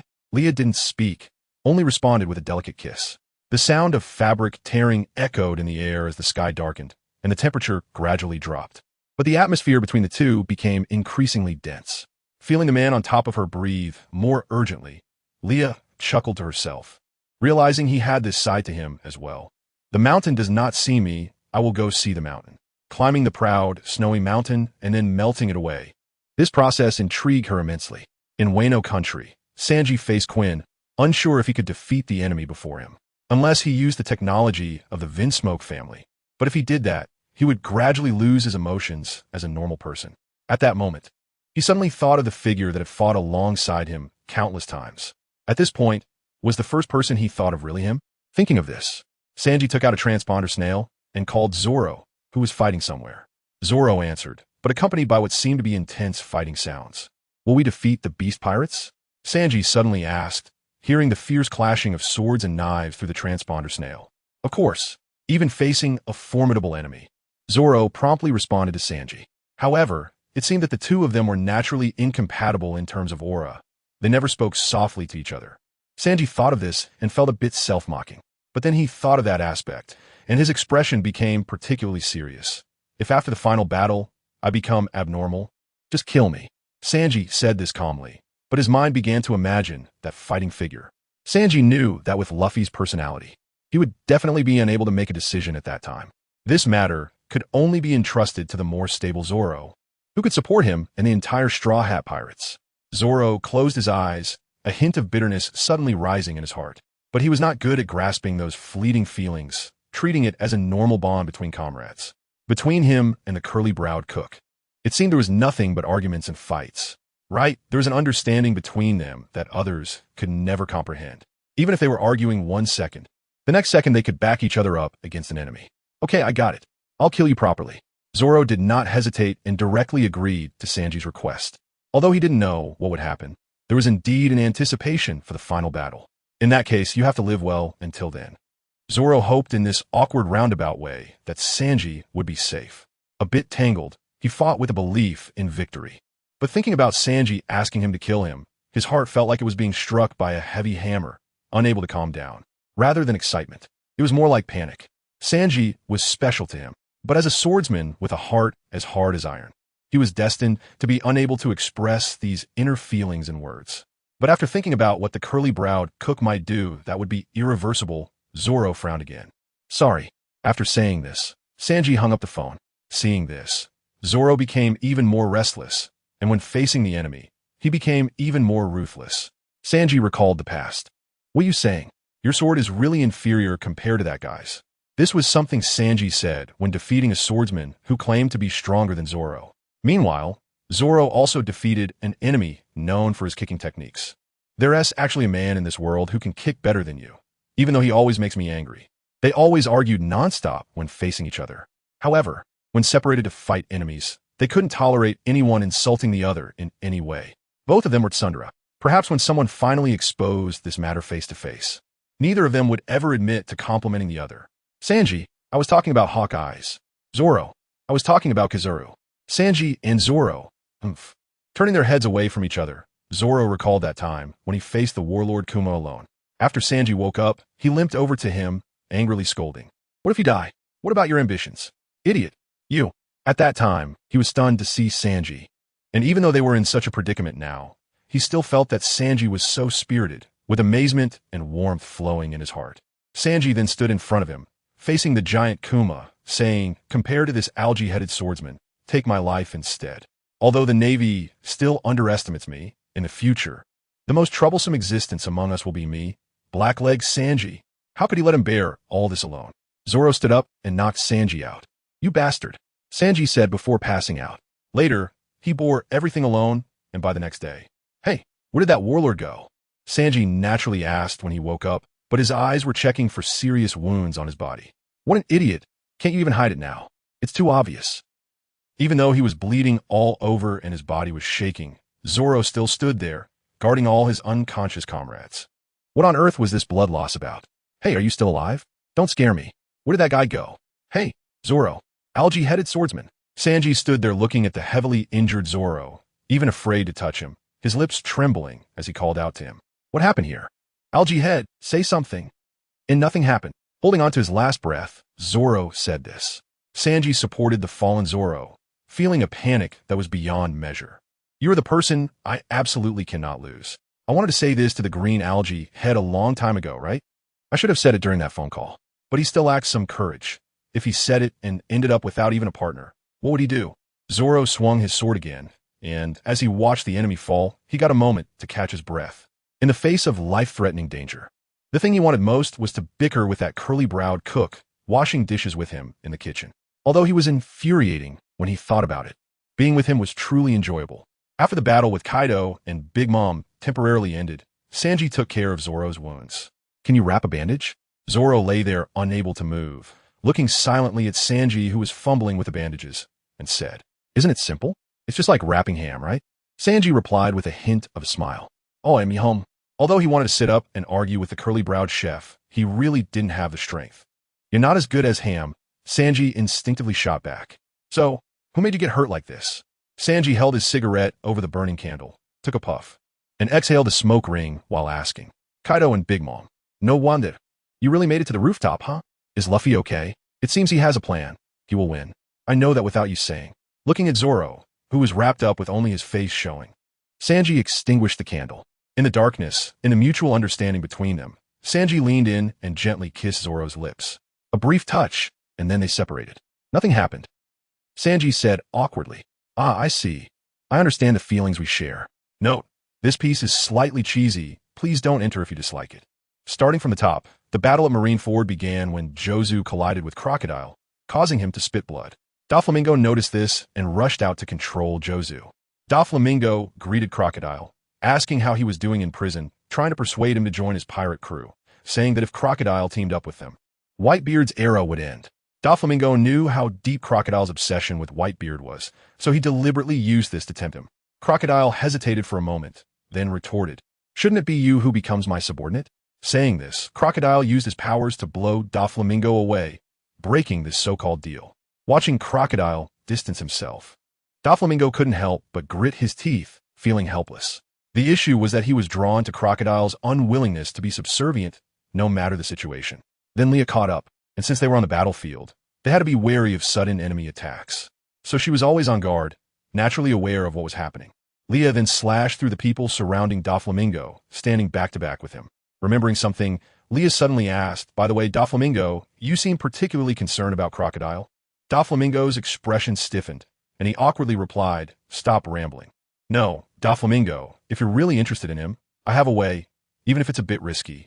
Crocodile might end up chasing you all over the world." Oh, Doflamingo's attention was instantly diverted. Forget it, they could talk about this later. He should handle today's matters first. After that, Crocodile wanted to rush to save Ace from the execution platform, but Mihawk suddenly decapitated him. "You plan to betray me and team up with Whitebeard. It's so infuriating, and you still ignore me? What am I supposed to do with you?" The former Desert Eagle. Mihawk murmured as he was once again rejected by Crocodile. In anger, Doflamingo fought Crocodile again. Due to Leah's disappearance, the matter between Doflamingo and Crocodile was postponed until Leah returned, and Crocodile, Mihawk, and Buggy joined forces to establish the Cross Guild. In fact, Leah knew Crocodile's little secret. A long time ago, when he was still a rookie pirate, he was born female. Crocodile's famous battle was a draw against Barrett, after which he rose to prominence at sea. At that time, the proud Crocodile chose to challenge the strongest at sea, Whitebeard. The result was, of course, a crushing defeat. It seemed that battle took away his fighting spirit. After that, Crocodile began searching the world for the ancient weapon Pluton, hoping to defeat Whitebeard and regain his former pride. He was simply defeated by the Straw Hat Brat who appeared out of nowhere and then imprisoned and impelled down. Doflamingo had seen Crocodile when he was still female, stubborn, unyielding, and powerful, like a lone eagle in the desert that never succumbs to the scorching sun. Every aspect of her attracted Doflamingo, who was just beginning to experience love. However, just as he was about to pursue Crocodile, he received the bad news. Crocodile had chosen to become a man. This news troubled him for over 20 years. During this time, he had harassed Crocodile, surprisingly finding that it didn't seem to matter to him whether Crocodile was male or female. However, this selfish thought was difficult to voice. That guy Crocodile was terrifyingly rigid. It would be quite difficult to make him realize something. Ironically, the reason Crocodile disliked Doflamingo was precisely because this kid was too clingy. Every time they spoke, Doflamingo would get very close, and his words were ambiguous, making Crocodile think his secret was exposed. What Crocodile didn't know was that Doflamingo had indeed seen him in his female form, very hot, and at that time Crocodile was slim, not too skinny, but with very nice muscle lines, and he fought with great flair. It would have been better if the target was not him. When Leah returned, the two cunning individuals began to plot together about what to do next. In short, both wore malicious smiles on their faces. Thus, one day, while Crocodile was enjoying a bath, he suddenly felt a sharp pain in his waist. He immediately realized he had been ambushed. However, strangely, no one followed up with an attack, and the Cross Guild had no reports of any invasion. After suppressing his doubts, Crocodile fell asleep peacefully. But in the middle of the night, he felt a heavy pressure in his chest, a strange yet familiar sensation that jolted him awake. He then pressed his hand against his chest and suddenly started gasping for breath. Very annoyed, he then checked his limbs, feeling weak. The muscles he had been proud of over the years had disappeared. Why had he suddenly reverted to the form he didn't like? He recalled the sharp pain from earlier in the day. Could it be that Ivankov had come? It shouldn't be like this. Logically speaking, at Ivankov's level, if he were to come here, both Mihawk and he would definitely be able to sense it. It should be said that any powerful person in this world would not be unaware if they came here. But the more pressing issue now is how to deal with what comes next. He doesn't want anyone to know that he was once a woman, with this body. He cannot reach the pinnacle. After Whitebeard's death, his new goal is to participate in the greatest power struggle in nearly 30 years. So what use is this body? However, he has to find exaggerated clothing to conceal his figure. But his skin has also become smoother, which is hard not to raise suspicion. Fortunately, Mihawk is focused on the sword path and probably won't care about these details. Crocodile isn't that meticulous either. He's always thinking about collecting treasure maps. So they shouldn't find out for now.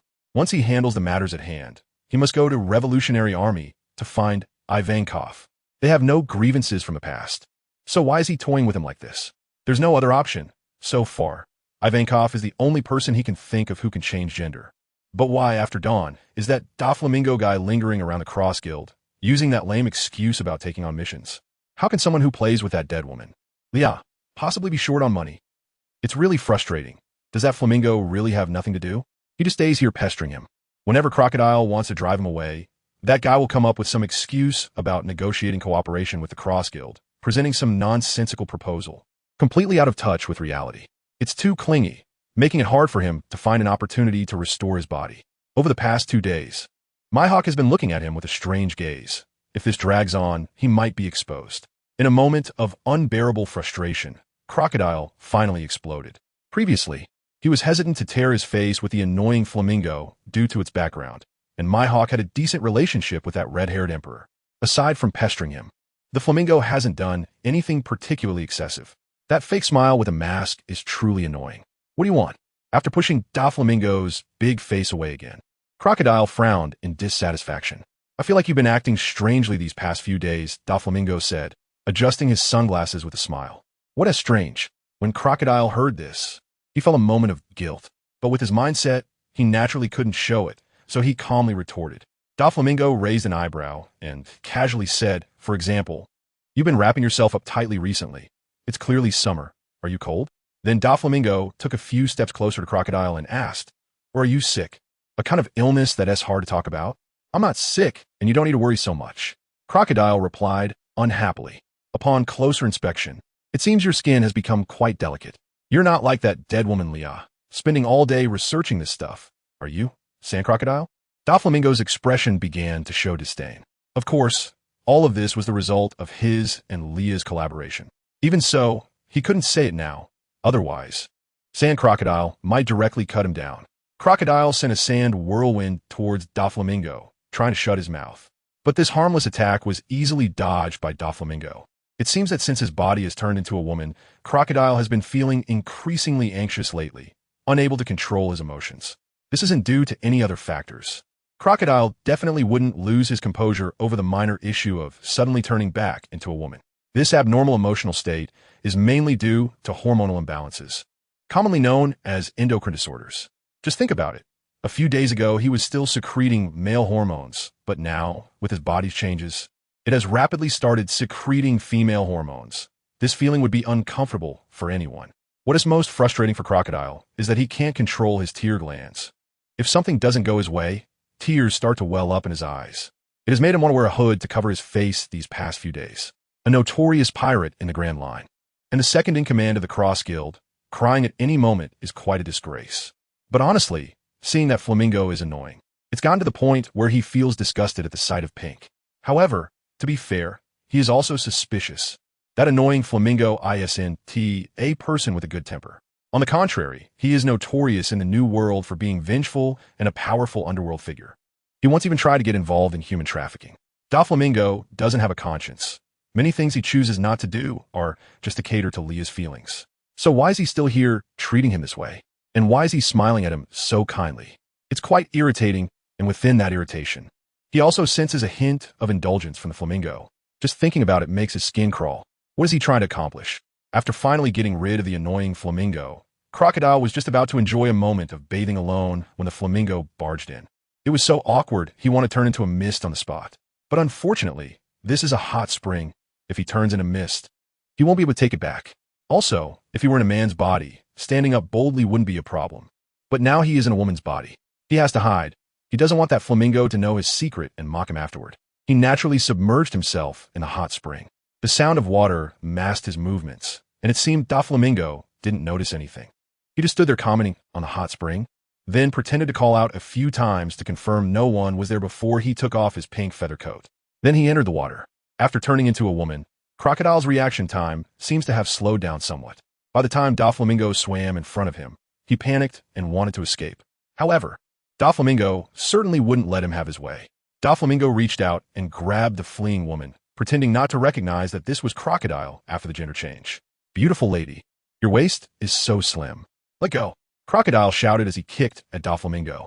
Doflamingo didn't dodge. He took the hit solidly, but in doing so, he pulled Crocodile even tighter.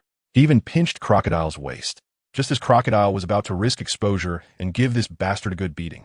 He suddenly felt a sharp pain in his abdomen. The pain was so intense that he couldn't hold on and bent down, practically curling up like a shrimp.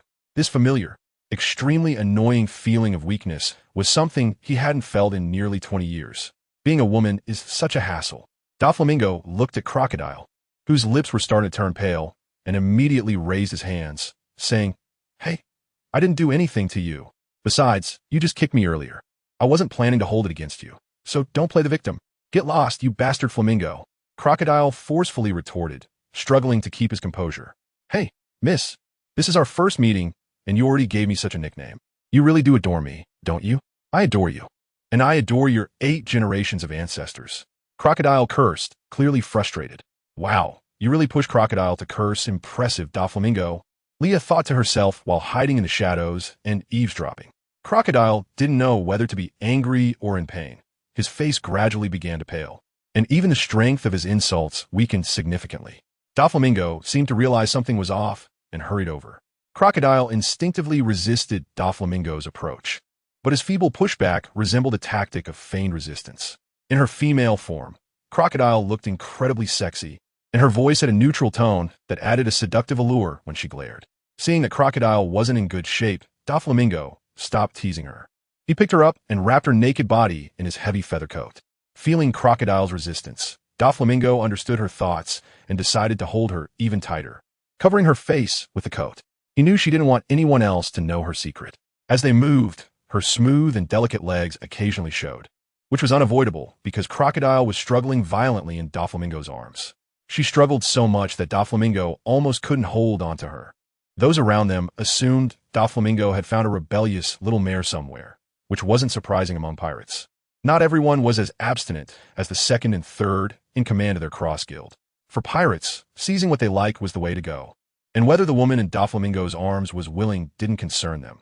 This world was all about the survival of the fittest. Leah watched this scene, feeling inexplicably excited, but she also sensed something was off, so she decisively followed them. Doflamingo, slightly considering Crocodile's feelings, didn't take her to her original resting place, but carried her to the room that had been arranged for him at the Cross Guild.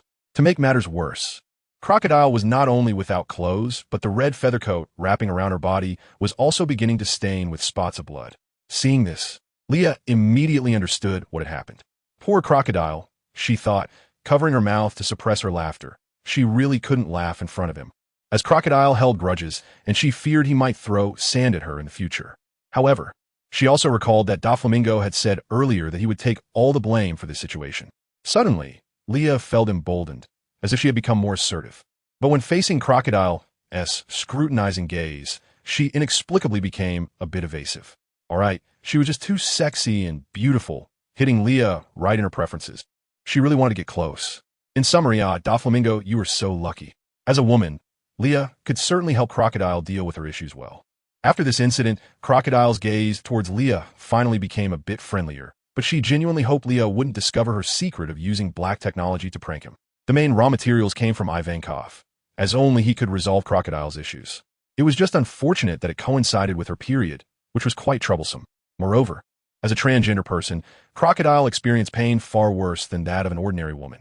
Now, with her body prone to tears every time she felt pain, tears streamed down her face uncontrollably, making Doflamingo feel a bit uncomfortable. If he had known such a situation would arise, he wouldn't have resorted to such extreme measures. Perhaps it was a tiny bit of conscience still nagging at him, but Doflamingo took on the responsibility of caring for Crocodile during this time. Initially, when Doflamingo first discovered that Crocodile had turned into a woman, she was furious that he had found out and was deliberately teasing her at the hot spring. However, Due to her complete weakness and the painful cramping in her abdomen, she couldn't stand up to fight this bastard again. Having been male for many years, she shouldn't have cared about being seen naked anymore. But really, turning back into a woman and being seen like that made her feel extremely uncomfortable. However, she couldn't take it out on Doflamingo over such a trivial matter. Otherwise, once she turned back into a man, it would be absurd for her to hunt down Doflamingo for this reason. She couldn't afford a lose face like that. A woman's body was indeed fragile. She couldn't even touch cold water. Doflamingo had to personally bring her a cup of hot water, which was quite ridiculous, but thankfully, he didn't disdain or mock her for it. Otherwise, she would have really wanted to die once to see how it felt. After turning into a woman, her inner monologue seemed to increase. She really wanted to die. Moreover, the looks from the Cross Guild members towards the two of them were becoming increasingly strange. Normally, she wouldn't care about these things, but now the gazes felt piercing. She had covered herself up tightly. What more could she do? Wasn't it just insisting on going out to eat, then collapsing halfway, only to be carried back by the damn flamingo? Why was everyone staring at her? Thinking of this, Crocodile extended her delicate fingers and pinched Doflamingo's waist hard, then buried her face into the new pink feather coat that smelled of sandalwood. Only when she felt Doflamingo wince in pain did Crocodile finally release her grip, satisfied. Being a woman was really too annoying. She had to turn back soon. But if she did, that damn flamingo wouldn't be so considerate anymore. He would revert to his previous annoying self. Thinking of this, Crocodile suddenly felt a bit melancholic. Leah had already slipped away in advance. After all, she was also a busy person and couldn't cling to Crocodile like Doflamingo did. Chasing after a lover was understandable. She felt a bit apprehensive about Crocodile seeking revenge later. With that thought, Leah couldn't help but pray for Doflamingo, hoping he wouldn't suffer too badly, and that she would return in time to help him. In Doflamingo's view, taking care of Crocodile during those days was actually quite pleasant. Although Crocodile's emotions were volatile and she easily got angry over small matters, it was also the first time she relied on him so much. The feeling of being depended on by someone he cared for was truly wonderful. But next, he would have to accompany Crocodile to find Ivankov. And it seemed that little secret would no longer be able to be kept. Should he order a sea stone armor in advance? That way, if Crocodile wants to attack him, both of them would suffer. Doflamingo doesn't care whether Crocodile is male or female, but Crocodile herself is very concerned about it. Recently, Doflamingo has turned down many jobs to escort Crocodile, who has become weaker after turning into a woman, to find Ivankov. Crocodile is somewhat suspicious that Doflamingo looks down on her, always trying to get ahead of her in everything. Whenever she asks about it, he just laughs and acts casual. In short, the relationship between the two is quite delicate. Because this is a personal issue, Crocodile can't openly bring people to the Revolutionary Army's base to find Ivankov. Representing the Cross Guild, it would give the impression that the Cross Guild is going to war with the Revolutionary Army. Moreover, she doesn't want her little secret to be exposed. Just before setting off, Doflamingo called Leah to discuss what to do next. Leah was very straightforward in her response, saying Doflamingo must do everything possible to deal with Crocodile. Otherwise, both of them would suffer. Of course, if he succeeds, Doflamingo would still suffer alone. In short, for the sake of her future peaceful life, Leah actively provided Doflamingo with strategies. As for how they would interact in the future, that was not within Leah's consideration. After all, she knows Doflamingo's vitality is strong enough not to be killed by Crocodile. But if Crocodile doesn't recognize Doflamingo, then it's uncertain. Crocodile once gained fame in the Grand Line for his fierce battles with Barrett, and if truly angered, it's hard to imagine what he would do. Moreover, Crocodile is also the type Leah dislikes the most, intellectual and difficult to deal with. Why did she have to go after him in the first place? While pondering this, the fishing rod suddenly began to shake, indicating a fish was on the hook. After sitting still all afternoon, they finally managed to catch one, and Crocodile was naturally pleased. However, she suddenly realized that she couldn't pull the fish up by herself. Luckily, Doflamingo came around behind her, wrapping his arms around her waist to help pull the fish up together. Fortunately, the quality of the fishing rod was excellent. Even with both former warlords using their full strength, it didn't break. Crocodile felt that since Doflamingo started helping, she gradually didn't need to exert much effort. While she sighed about how troublesome a woman's body is, she suddenly felt a bit shy, as her whole body was filled with the scent of Doflamingo.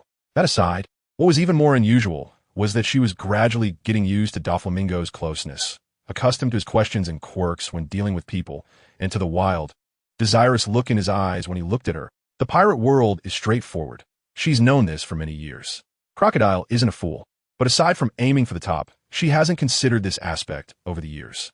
However, now, this guy who is entangling her seems worth considering, because he wouldn't be an obstacle on her path to the top. On the contrary, he would be a support. Moreover, he wouldn't mind her inexplicable gender identity. It seems he is the most suitable person in this world. While thinking about these issues, Doflamingo dragged a huge sea monster out of the calm sea. One ugly creature, a sea dog. Just as the furious sea monster was about to swing its tail and smash their boat, a thin line shot out from Doflamingo's fingers. In that instant, the sea monster was sliced in half, its carcass floating on the sea. The huge waves drenched both of their clothes. Yet, for some reason, Crocodile suddenly felt a surge of excitement. It seemed that being with Doflamingo wasn't so bad. Doflamingo was also chuckling, and then Crocodile followed her heart for the first time, actively throwing herself into his embrace. Wet and uncomfortable. But Doflamingo's body heat seeped through the damp clothes and made her feel at ease. Seizing the moment before her body changed back to male, it seemed they could do something else. With this thought, Crocodile reached out and wrapped her arms around Doflamingo's neck, snuggling into his embrace. And then she leaned in to kiss him. Their clothes gradually slipped off, and the atmosphere between them began to heat up. Doflamingo held Crocodile and led her into the cabin. He casually pulled down the curtains and laid them on the floor, pressing Crocodile beneath him. Kisses began to scatter across both of their bodies. Crocodile initially didn't want to back down, but unfortunately, in her current female body, she couldn't quite compete with Doflamingo. Moreover, the sensation of being pressed against a hard object in her abdomen was truly uncomfortable. So in the end, she opened up her final line of defense to Doflamingo. A woman's body is indeed soft. Even Crocodile herself enjoys caressing her own body. Once they finally calmed down, it was already past midnight, and they lay together, breathing heavily. What is Doflamingo doing now? That's right, he took out a din mushy and called Leah, not caring that the two parties involved were present. He immediately shared his achievements of the day with Leah. During the call, Doflamingo even skipped over the eye roll Crocodile gave him. Ignoring Leah's surprised cheers on the other end, Doflamingo hung up the phone. At that moment, Crocodile leaned closer to Doflamingo, grabbing the pants he had just put on, and angrily asked, "What is your relationship with that woman, Leah?" Doflamingo chuckled lightly, then directly pulled Crocodile into his embrace, rubbing his slightly stubbled chin against her smooth cheek, and said, "She is my most important family, and you are the most important lover of my life. Can someone like him still have hope?" Doflamingo has asked himself this countless times during the nights. Whenever he takes off his sunglasses, he feels like the world is pitch black, devoid of life. Happiness is a luxury for him. When he was still a celestial dragon, rather than speaking of happiness or other things, he felt more numb.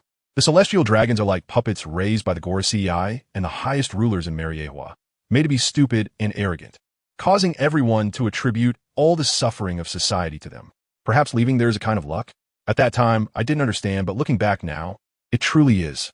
The psychological gap I faced then was too great, and the blows I suffered made me feel a deep hatred for the world and a desire for destruction.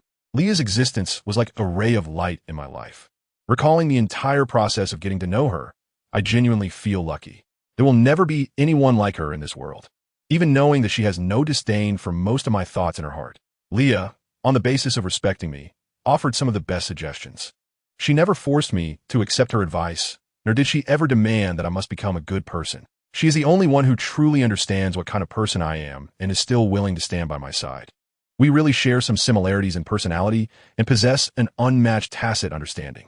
We are the most compatible people in this world. And I realized this the first time I met Leah when I was young. I wanted to drive away everyone around Leah. I wanted her to belong only to me. But there was nothing I could do. Leah respects me, so on the basis of respecting her, I must also respect her freedom to make friends. This was the first time I, Doflamingo, placed the word respect on someone other than my mother. After all, what I wanted most was to destroy this world. So it didn't matter what the people in this world became. I just needed to ensure that the people I cared about could stay by my side, including the higher-ups in the family. Regardless of what kind of people they are, what they ultimately do is to serve my goal of becoming the Pirate King. Even though I have no desire to be this so-called Pirate King. When Leah appeared in my childhood, she helped me protect my last line of defense. At least I didn't end up killing my so-called father with my own hands. He died from a long-term illness due to his travels. It's easy to see that, having been a pampered celestial dragon, he had never endured any hardships in the world and being hunted by those lowly commoners. He wouldn't live long. When he died, the first emotion that surged in Doflamingo's heart was regret. This so-called father, who never stood up to shield our family from the storm, has now left behind this mess, which for me is a kind of relief because I can once again be by my mother's side. But all the pain must be borne by those of us who are still alive. Losing both parents in one day, Rosie broke down emotionally. As the elder brother, I should have taken better care of his feelings. But at that time, I was too busy trying to survive, focused on building a power that could protect the two of us, and neglected this point. During that time, the most I did behind Rosie's back was to take revenge on those lowly commoners who had bullied our family. No matter the reason, my loss of a mother had a part of their blame, and I would never show mercy or let them off easily. In whatever way, I would retaliate more harshly. I am that kind of person, but my brother Rosie is not. Rosie is very much like our mother, easily soft-hearted, and has those so-called feelings of compassion. But I do not. I am completely at odds with that family and have no feelings of sympathy. So I thought in the end, I would not have a good ending. A killer must be prepared to be killed by others, right? Rosie went missing, and after learning everything he had done, I had no family left, only myself. After taking revenge on those lowly commoners, I began to expand my power madly. When I grew strong enough, I would be able to take revenge on those high and mighty celestial dragons, and I would have the ability to search the entire world until I found her. Later, after searching all the places I could find, I came up empty-handed. It was as if she did not exist in this world, which often left me in a daze, wondering if that person was just a dream I had imagined as a child. Eventually, Rosie returned to the family. I was very happy. The Don Quixote family was thriving, and now my brother had returned to my side, as if everything was developing in a good direction. The first thing I asked Rosie was not what he had experienced over the years, but to confirm with him whether she had been part of our childhood. The moment Rosie nodded, I felt immense relief. Rosie did not genuinely return to my side. He was just an undercover agent sent by the Navy, and I discovered this shortly after Rosie came back. Yet, I still held onto a glimmer of hope. Perhaps if I treated him better, he would think of me a little more. Aren't we blood-related family? Why would even my own brother betray me? If so, I would rather Rosie had died many years ago. At least, I wouldn't have to experience the pain of betrayal by a family member again. On the night when I completely severed ties with Rosie, the person I had searched for nearly 20 years returned. She seemed unchanged, perhaps even younger. As snowflakes fell from the sky, landing on her bright red coat and her flowing black hair, she slowly walked towards me. The ground was covered in white snow, and the entire town was shrouded in my birdcage. How did she get here? Forget it. At that moment, I could no longer delve into these matters. I only remember that I used all my strength to suppress the urge to pull her into my arms. I still remember she once said that when we meet again, I should pretend I have not seen her. So, in this encounter, could we start anew? I didn't want to stand by her side as just a little brother or as a weak person anymore. When I realized that I truly no longer knew her, I felt somewhat broken. What I feared most was that she would mind that I am a bad person. But fortunately, her purpose in finding me was not just to save that kid Rosie. The main reason was to become partners with me. However, I still endured because this would help me establish a new identity by her side. Wouldn't it? In this way, wouldn't all my previous concerns soon be resolved? Who would only want to be her partner? Becoming partners with Leah, forming an alliance, and jointly establishing our kingdom. This should have been something that brought joy to the mind and body. But why was she always surrounded by so many people?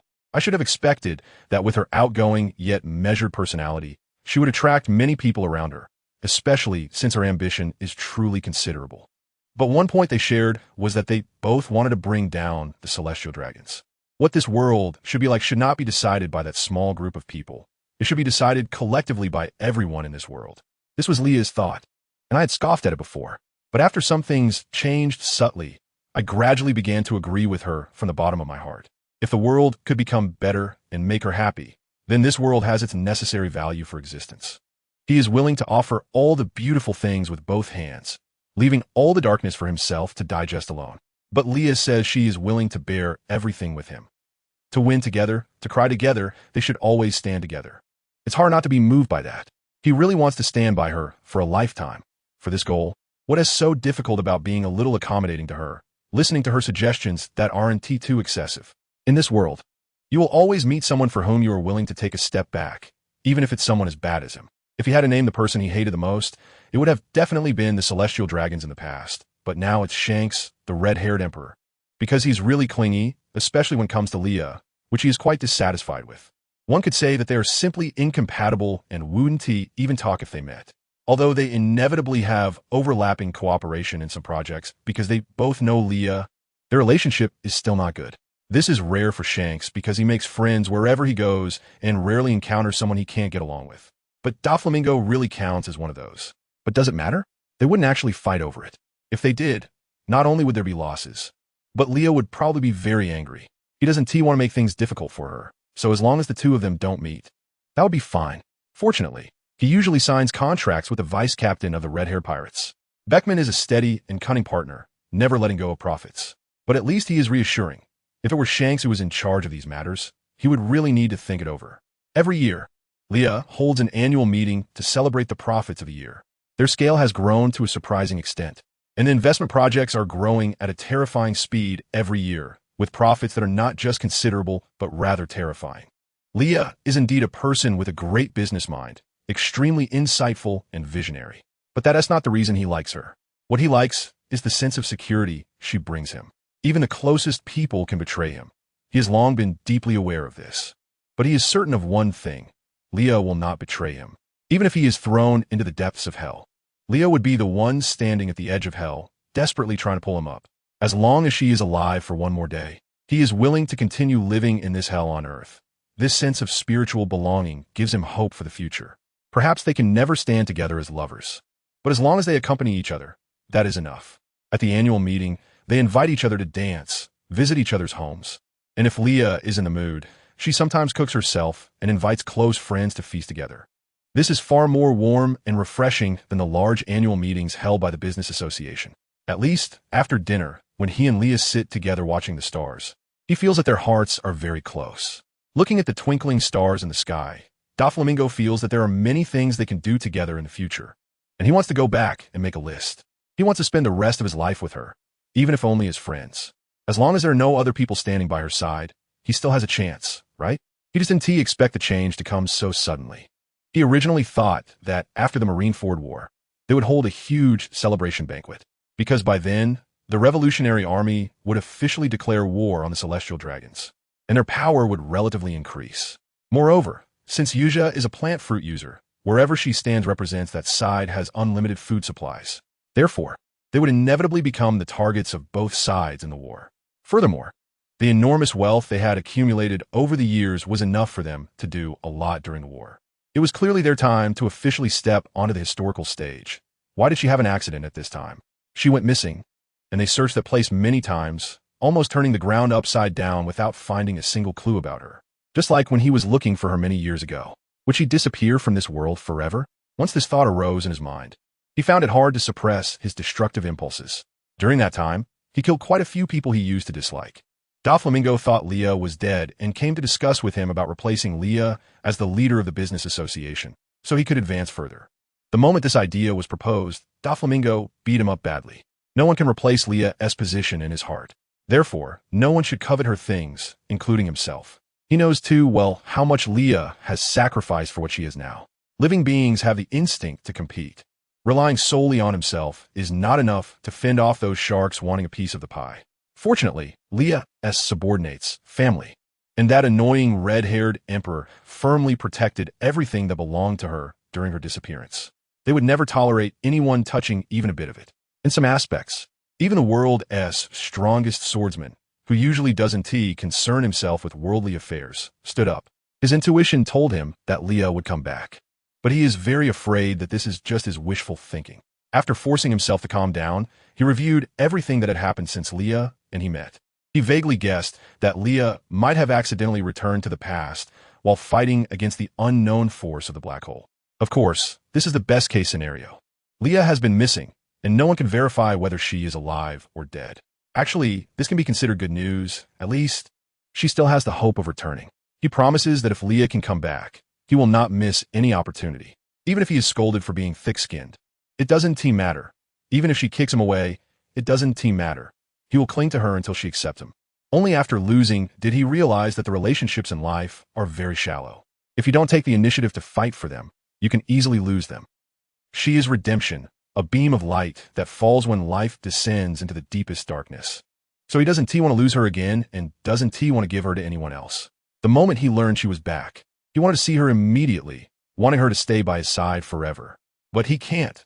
He needs to take time to eliminate those threats so that their future can be more secure. He even thought that in the future, Those dirty matters should be left for him to handle. So she would have to get involved in those dangerous things again. But Doflamingo also knows that Leah definitely wouldn't agree. She wouldn't stand by and watch her partner plunge into danger while she waited for the final outcome from high place. She is hands-on with many things. Only by truly standing at the same angle as her partners and excellently completing tasks will they wholeheartedly acknowledge her as their captain. This is completely different from him. He sincerely treats those cadres and his family as family.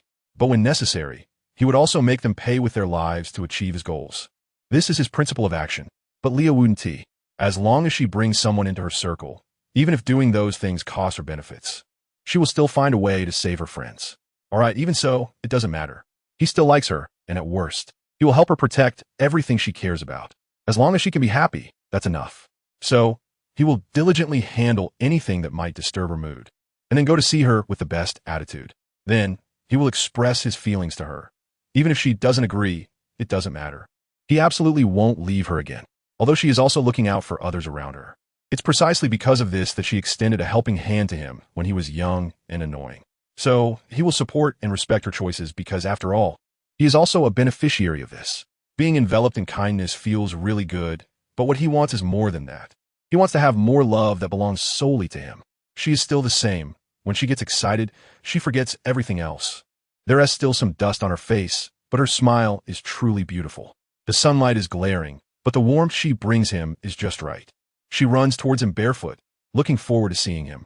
Leah is not tall, of course. This is relative to him, who is nearly 3 meters tall. She looks so small in front of him. How does she possess such great strength? Even he, a person so bad to the core, can't bear to destroy her. He just wants to walk not far behind her and watch her make waves that shake the sea. And her brother, who claims he wants to be the pirate king, also has a power that makes people unconsciously follow him. Their family is truly strange. He holds her in his arms, and at this moment, he finally feels a sense of reality about her return. She is really small. He can wrap her up with just one hand. It's nice, but it would be even better if that so-called world's greatest swordsman didn't come to disturb their little world. Everyone else, except Leah, is annoying, including Rossi. He can't think too deeply about these things, or he'll get irritated. However, it's good that Mihawk didn't come over, but not long into the conversation, Leah starts asking about work matters, truly a workaholic. But he can't help it. He knows he has a foul mouth and can't say anything nice. But after complaining, he can't refuse her either. Can he? Doflamingo is a proud person with self-awareness. After taking Leah away from Krakow Island, for some reason, he feels refreshed. Probably because he is far from the annoying guy. In any case, although the first familiar person Leah sees after returning is Mihawk, he is the first one to seek her out. Moreover, she is returning to Sicily on his ship, which he is very satisfied with. Even if they hurry back, it will take several days to return to Krakow Island, and during this time, they could be alone for several days. As for the crew on the ship or other officers, Doflamingo has automatically blocked them out. Leah was wearing Perona's clothes before, but now they are long gone. It's not that Leah dislikes them. It's just that Doflamingo, when he came to see her, prepared a room full of clothes. Those clothes are not ugly, but they are definitely not very good-looking, at least not to her taste. More like Doflamingo's style.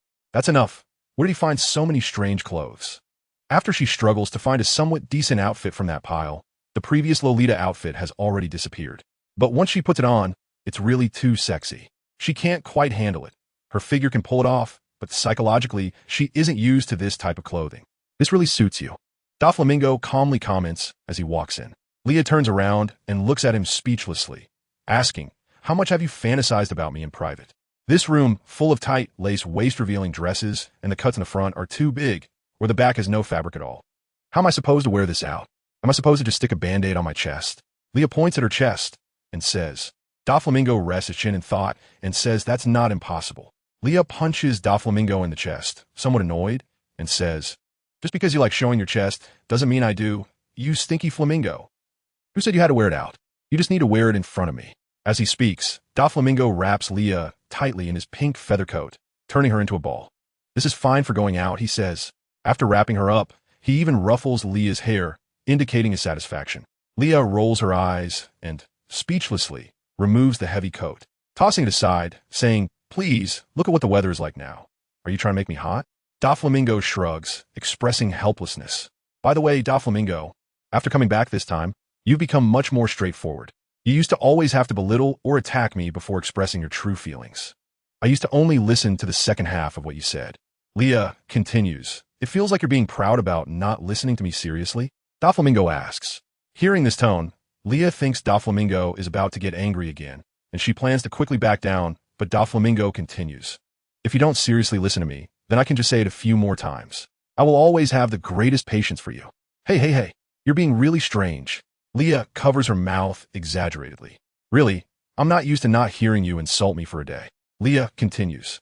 No, I just want to be a little nicer to you. Doflamingo turns his face away, speaking awkwardly. Don't. We're sisters. What are you being polite for? If there's anything, just say it directly. I'm not shy about it. I will definitely help. You suddenly being so agreeable is really creepy.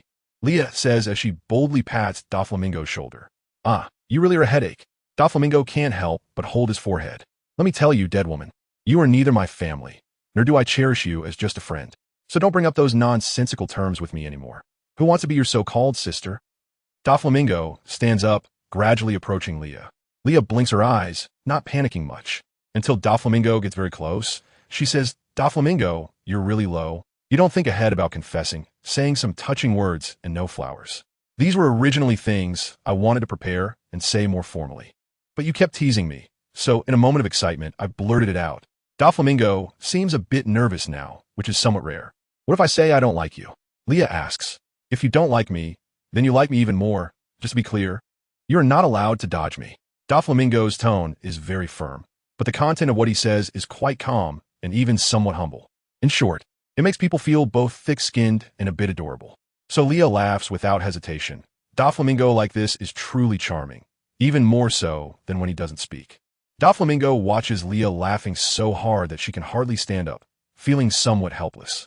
He doesn't use much strength to help her up, then reaches out to pinch Leah's cheek, saying helplessly, "Isn't that funny?" Doflamingo looks really cute now. Leah wants to push Doflamingo's hand away, but she doesn't. It's the first time I've heard someone use this adjective to describe me. I always feel like you're not afraid of me at all. Why should I be afraid of you?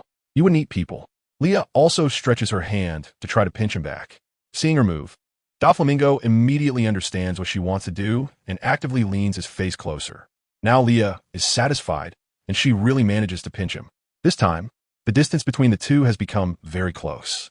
In fact, Leah feels that Doflamingo's subordinates are the most capable in the entire OP world. They know how to read their boss's mood, except for the not-so-bright Baby 5. When Doflamingo sees the man she is interested in, he can't help but frown and wants to go up and stab him. But there's nothing he can do. Leah said that the love lives of his subordinates shouldn't get too involved. And besides, if they really suffer a loss, isn't Baby 5's backing the Don Quixote family still standing strong here? If it can't be resolved, the few of them who allied together could take action. Is there really any power in this world they can't overthrow? They dare to mess with celestial dragons, let alone others. If it a vicious pirate, the solution is even more direct. Using a large sum of money and other people's hands to take his life, isn't that a better way? It seems someone is coming in to report something to Doflamingo.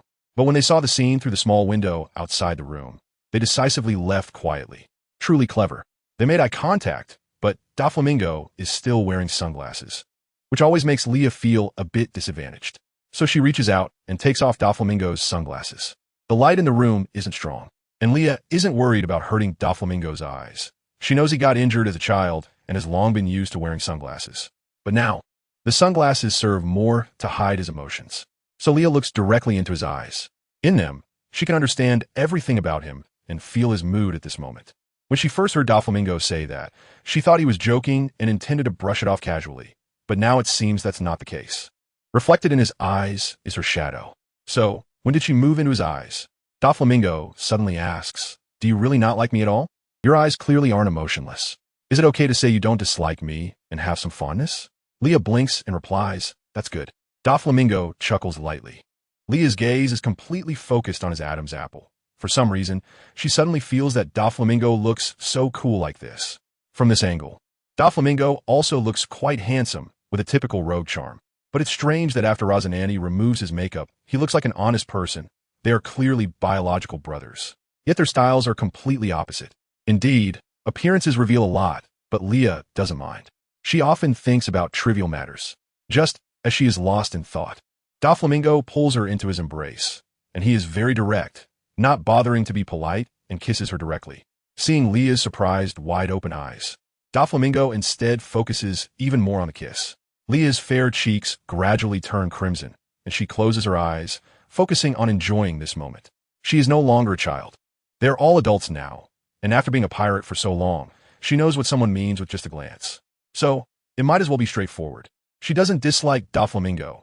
Otherwise, she wouldn't have become friends with him. Moreover, when facing Doflamingo, this selfish and cold-hearted big bad guy's not-so-passionate affection does stir her heart a little at times. Without a doubt, Doflamingo is one of the few people in this world she trusts completely. The premise of this trust is that there is something about Doflamingo that attracts her, even if it has nothing to do with love. Offering trust is a gamble, and Leah dares to take this gamble because of that attractive point about him and their friendship. Saying this feels irrational, but they're both people with very clear psychological boundaries. They understand that if someone truly enters another's heart, they will definitely give each other the greatest compromises. So she trusts Doflamingo. This kiss came so suddenly, yet somehow it felt reasonable. Therefore, both of them enjoyed it. Sometimes the feelings between bad guys are just that direct. If you don't dislike it, then love it. As long as someone hurts the person they care about, they will retaliate without any hesitation, regardless of the reasons or circumstances. They will deal with it without any guilt. Such unhesitating favoritism. How could it not be captivating? In fact, Leah and Doflamingo have many things in common. For example, in handling certain matters, they always share the same views. Leah has a humanitarian spirit. She cares about the suffering people and will do her part to help them. But this help is limited to providing them with job opportunities. She absolutely won't accept those who seek unearned gains. Moreover, people are selfish. If she had to choose between a group of strangers and someone she knows, she would definitely choose her own. And she feels no guilt about this. She is willing to help, but never feels indebted. After being with Doflamingo, if she had to say one thing she finds a bit difficult to adapt to, it's that Doflamingo is a bit too clingy, and he is very insecure. He isn't worried that she would run off with some wild man outside. Instead, he constantly worries that she might encounter danger while doing business outside. When she asks him about it, he just holds her in his arms, says nothing, and quietly feels her presence, which calms him down. An unhappy childhood really needs a lifetime to fill, and Leah just happens to be the remedy that eases his nerves. No one knows that the infamous warlord Doflamingo is actually someone who can't control the panic that suddenly arises in him at night. And after waking up, he sits alone until dawn. After dawn, he is still the king of Dressrosa, still a warlord, still that joker. As a child, he would often wake up in the middle of the night due to being chased by those lowly people. Once, when he and Rosanani woke up, they found themselves surrounded by flames. He can't remember how he protected Rosanani and escaped. He only remembers the burning pain that left his body nearly numb. And since then, he has been unable to sleep peacefully. His nerves often ache to the point where even his current pain tolerance can still make him break out in a cold sweat. He has never told anyone about these things, including Rosanani. As the older brother who lost his parents at a young age, he had to show a tough and strong side, making his brother feel that he was someone worth relying on, so they could support each other in that unpleasant world. When he was betrayed by Rossi, he truly felt a sense of helplessness from deep within. Since then, he no longer allowed anyone to approach within 10 meters of his bedroom at night. He had spent countless nights sitting in silence until dawn, ignored by everyone, and he had no desire to look at the moon. When his thoughts became chaotic, his nerves would start to ache again. It seemed that everything he had desperately wanted to hold onto had been lost, and it was all in vain. What he had always pursued seemed to have turned into illusory bubbles, and his thoughts of destroying the world grew stronger. Leah's appearance was the last thread that held him. She was the only one who came to him without any effort on his part. I'll trust again for the last time. He also craved love. The hidden past that couldn't be spoken of, the weaknesses that couldn't be revealed in front of outsiders or subordinates, could all be shared with her, right? In the end, he still couldn't bring himself to say it, because he didn't want Leah to think he was a weak person, nor did he want her to feel that he couldn't protect her. But it was truly wonderful, she understood. Even without words, she knew. She would massage his nerves when he couldn't sleep at night, hold his hand when he was so anxious he wanted to kill, and accompany him to watch the stars when he was insomniac. Holding her, he would always feel at ease. Doflamingo ultimately confirmed that Leah was the most important person in his life. Even the cadres had placed their shared ideals on him, hoping that he would reach a certain status and gain a prominent identity. In this way, their life values seemed to be realized through his life value. But Leah was different. She had no demands on him. She obtained everything on her own, whether it was identity, status, money, or anything else. Therefore, she didn't need to gain anything else from him. What she wanted never required taking from someone else, no matter who she loved. She didn't want this love to be entangled with any interests. Whether one calls her a purist or something else, it didn't matter. After all, one cannot live on love alone. It's a luxury. But when she has it, why shouldn't she be a bit picky about this love? Perhaps there's no need for pickiness. Doflamingo was good to her. He was willing to postpone other matters for her discomfort, drive away others to create a quiet environment for her, and focus on taking care of her. Aside from jealousy, he wouldn't force her to do anything she didn't like for any reason. He was willing to understand all her thoughts, and even if he didn't understand, he would find ways to help her realize them. He heard that there were breathtaking views in the South Sea and was willing to spend several days preparing an itinerary, tirelessly taking her to see them, of course, after handling his work first. He would also deal with Leah's matters at the cost of something else. Even when taking her out to play, he would resolve all her concerns. They loved each other, and it was this mutual love that allowed their relationship to continue until the end of life. Only when both sides were willing to give for each other could this love remain vibrant. But life is rare. When you encounter it, seize it. She had never imagined that she would expend so much effort on one person, but fortunately, the other party never disappointed her. She had to learn to cherish. She didn't want to make any mistakes that anyone could make, only to understand the value of cherishing after losing. She wanted to cherish Doflamingo always. She knew how much he loved her. She would never lose someone who loved her so deeply because of any stubbornness or personality flaws. But likewise, she wouldn't fall in love with someone who didn't love her. She would only love someone who loved her. This allowed them to sink into a relationship where they couldn't lose each other. That's why she said love is hard, and loving the right person is even harder. If Doflamingo heard her thoughts, he would surely be delighted, because he shared the same feelings for her. They were both cowards, but fortunately, when he finally mustered the courage to take a step closer to what he desired, she bravely accepted him. Rossi was his family, but he had betrayed him. The broken mirror could never be put back together. Therefore, Leah would always be his best choice in life, without a doubt. He would cherish her with everything in his life. Recently, Beckman felt that Shanks had been looking at him strangely, with too much aggression. Although pirates often look at things they find interesting this way, Shanks often made him feel uneasy, especially when they were approaching an island, as usual. And sometimes he would go out to chase after women. This should have been a normal occurrence, as he was a playboy, and no one was unaware of that. Even if the ship was filled with idiots, no one would disturb him at that time. Furthermore, he always settled things financially and never left any romantic debts. They longed for the sea and never lingered in one place. They were all single men, so such things were indeed commonplace. This was originally a consensus on their ship, but Shanks was becoming increasingly unusual. Beckman knew very well what kind of person Shanks was. This guy was a natural-born troublemaker. Beckman also knew that Shanks was originally a trainee crew member on Roger's ship. You could say he was a child raised on the Pirate King's ship. He inherited not only the optimistic and open-minded personality charm of the former Pirate King, but also the cunning nature of the legendary Dark King. The environment in which one grows up can determine a person's character to some extent, shaping some unchangeable aspects of their essence. Just like now, he couldn't figure out why he had agreed to board Shanks' pirate ship in the first place. Every so often, when he saw the terrible expenditures in the accounts, he would feel a headache and start regretting joining the red-haired pirates. He regretted it countless times, but he never truly proposed to leave the red-haired pirates. He vaguely remembered that he had been persistently pestered by Shanks for more than a month, and finally, out of frustration, he reluctantly agreed to go see Shanks' pirate ship.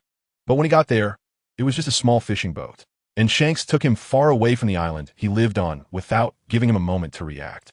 Most importantly, he and T purchased any supplies on that island. He just set off with him. In the end, how he endured that period of wandering with a lack of food and water, Beckman could no longer recall. He only remembered that at that time, Shanks was so hungry he wanted to gnaw on his own small fishing boat. He was about 10 years old at that time, still somewhat immature, but he clearly exhibited a cunning nature. At that time, he hadn't yet built the Red Force. He was just sailing a small fishing boat, looking for crew members. In fact, Shanks wasn't too short on money. His small ship's cabin was full of precious jewels. Using those jewels to customize a high-quality pirate ship was more than enough. When Beckman asked where those jewels came from, Shanks said he had taken them from someone who loved treasure hunting. They had parted ways before, and since they had known each other for so long, Shanks said that his friend would definitely not mind him taking this little bit. Indeed, Buggy was so angry that he couldn't sleep well for several days and vowed to kill Shanks the next time he saw him. Beckman immediately knew what Shanks had done. During that time, he was specifically on guard against someone suddenly jumping out to attack Shanks, which might also affect him. But in fact, nothing happened. After finding his first mate, Shanks took him to Water 7, where they stayed for about 2 months before the Red Force was built. Subsequently, Shanks began to gather other partners. After that, Shanks heard about a well-known sniper in the EC. Despite having a family, Shanks managed to recruit Jesus Burgess. As more and more partners joined the ship, he watched Shanks increasingly take on the demeanor of captain. The red-haired pirates grew stronger, and they experienced many battles together, with both victories and defeats, as well as the hardships of fleeing, creating painful and sorrowful memories. Yet, no matter the challenges, they overcame them together. Shanks became more and more capable. They could no longer count how far the Red Force had sailed. They only knew that on this ship, they had formed lifelong bonds. Shanks was very popular with girls, especially those young girls who were inexperienced in the world. There was nothing to be done. Although Shanks was messy, gluttonous, and would get lost when he drank too much, he had the face of a sea rogue, much better looking than the brutish idiots on the ship. Moreover, it must be said that Shanks was gentle in some ways, and could even be described as having a masculine charm. When he spoke to those young girls, he was very measured and didn't make people feel uncomfortable. Although he wasn't as adept at handling things as others, he managed just fine. Shanks possessed a charm that attracted others, something that others did not have. However, the most puzzling thing for him over the years was, did Shanks not like women? He had never seen or heard of Shanks having a romantic interest or any scandal. Back in Windmill Village, there was originally a tavern owner who seemed likely to develop something with Shanks, but nothing came of it. And still hasn't. So, was Shanks asexual, or was just unable to act on his feelings? He didn't know where Shanks had heard his casual question, but since then, Shanks had become more clingy. When he was handling documents, a red head would suddenly pop up on the desk. When he went to the island to look for women, he could feel a hot gaze on his back. This made him suspect that their crew was being watched by new guys emerging from the sea, and he even sent people to investigate for several months. But it turned out it was just that silly Shanks who followed him wherever he went. Finally that night, he could no longer tolerate it. In his room, Beckman picked up a stack of documents from the table and threw it at Shanks' redhead, who was peeking at him from outside the door. Shanks cheerfully organized the documents one by one, then awkwardly placed them on Beckman's desk, saying, "Don't do that, Beck. You just have to reorganize them if they get messed up." "Shanks, what has gotten into you lately?" Beckman asked coldly. "I really have been a bit crazy." Shanks' formulaic smile seemed to falter.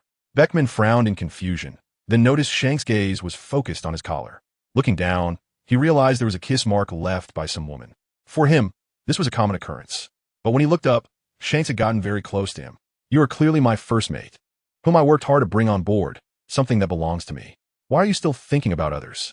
Am I not enough to capture your attention? I think it would be better to leave a blank here." The female lead is a phenomenon-level courtesan who has fallen into a life of debauchery. However, when she performed in other places, she contracted a strange, infectious disease. Out of fear, the ignorant people planned to burn her alive. She was saved by Marco, who happened to be passing by and looking to buy medicine. After a thorough examination, it was confirmed that she was not infected with a highly fatal disease rumored, but rather a special skin condition. Symptoms: when her body temperature rises, pink petal-like marks appear on her fair skin. Character setting of the female lead: antisocial personality. Arrogant due to her beauty, saying one thing to someone else's face and another behind their back, using her fragility to elicit sympathy. Female lead's name: Henning. Nickname: Dada. The female lead is a bad seed. Please do not enter if you dislike. Marco left the Moby Dick to take care of business and has just returned. Unfortunately, it was already very late, and he had been traveling for many days, feeling somewhat exhausted. It was time to find a place to rest. However, he was still worried that the bunch of idiots on the ship would no restraint and would continuously hold banquets. Then he would have to rack his brains to solve the deficits in the accounts. And then there was his father, having not returned for such a long time. He would definitely take advantage of his absence to secretly drink, even though his health was already that bad. He didn't follow medical advice at all. But what could he do? His father was the one he respected the most. Passing by a large island below, he could see the massive town buildings from a distance. It was deep into the night, but the island was still brightly lit. Seeing this, Marco's lips curled slightly, feeling a bit lighter in heart. He could go find a place to settle down. Marco initially planned to head straight for the city cluster, but after flying over most of the island, he saw a huge bonfire set up by the seaside from afar.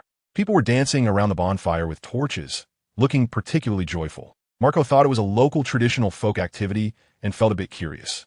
So, he deliberately flew a little closer to take a better look. Upon getting closer, he realized that on the massive wooden cross, a person was tied up. It was a woman who was barely alive in the midst of the flames. Why were they so excited about burning someone alive? So happy that they were dancing around her? And what was HuangYuan tied to the bonfire, thinking? She was wondering why the fire hadn't reached her yet, why these fools were so easily deceived, believing the panic she had created. They had even killed quite a few innocent people for it. No matter how this world changed, people in this world remained so foolish. She admitted to having a self-destructive desire, but so what? Soon, she would know what a dead world was like. Thinking of this, HuangYuan felt a sudden surge of excitement in her heart, feeling her nerves tingle. Because her emotions were so high, tears formed in her eyes. There was nothing she could do. This was her flaw. She would easily cry when her emotions were stirred, but she could not express any of her feelings. She was a very strange person. When she was sad, she would laugh maniacally. But when she was happy, she could never manage to smile. She is now wearing only a thin garment, tied to a wooden frame by others, without even wearing shoes. When her skin encounters high temperatures, it starts to bloom with cherry blossoms, looking particularly delicate and alluring. Even at this moment, the crowd is still discussing her face and her figure. There are lewd men imagining what it would be like to have her beneath them. Absurd to the extreme. Yet, as she is about to die, HuangYuan feels quite happy. So her tears drip into the increasingly high flames, appearing exceptionally innocent. It's no wonder HuangYuan had so many admirers before. Even though they knew that burning the last infected person would end the disaster in their town, just because HuangYuan pursed her lips and silently shed tears. Some are willing to risk being burned to save her. It's truly bizarre and ridiculous. Marco, mingling in the crowd, vaguely understands the situation. He is puzzled that there isn't a single doctor in this town who has studied outside. The doctors here practice solely based on generational experience, along with many feudal superstitions. HuangYuan is a phenomenal courtesan in this town, highly sought after. Some have even gone so far as to abandon their wives and children for a chance to get a handshake ticket from her, to meet her, to be alone with her. Some have sold their houses. Just to see her once, they can go to such extremes. However, a plague later broke out in the town, and those who died from the virus developed marks on their skin similar to HuangYuan's. The women who lost their families because of HuangYuan believe she is the source of all this calamity. So they banded together, planning to burn her alive. To quell the public outrage, the king approved the women's request. It is worth mentioning that all the deceased patients were men. HuangYuan is seen as a scourge, and this is the consensus among the people here. HuangYuan lives in the fantasies people have about her. She exists in their illusions of beauty, sexuality, and all things good. Thus, HuangYuan feels that her life is an illusion. She possesses beauty that places her among the elite of this world. But she also harbors the coldest and most indifferent heart. She revels in chaos.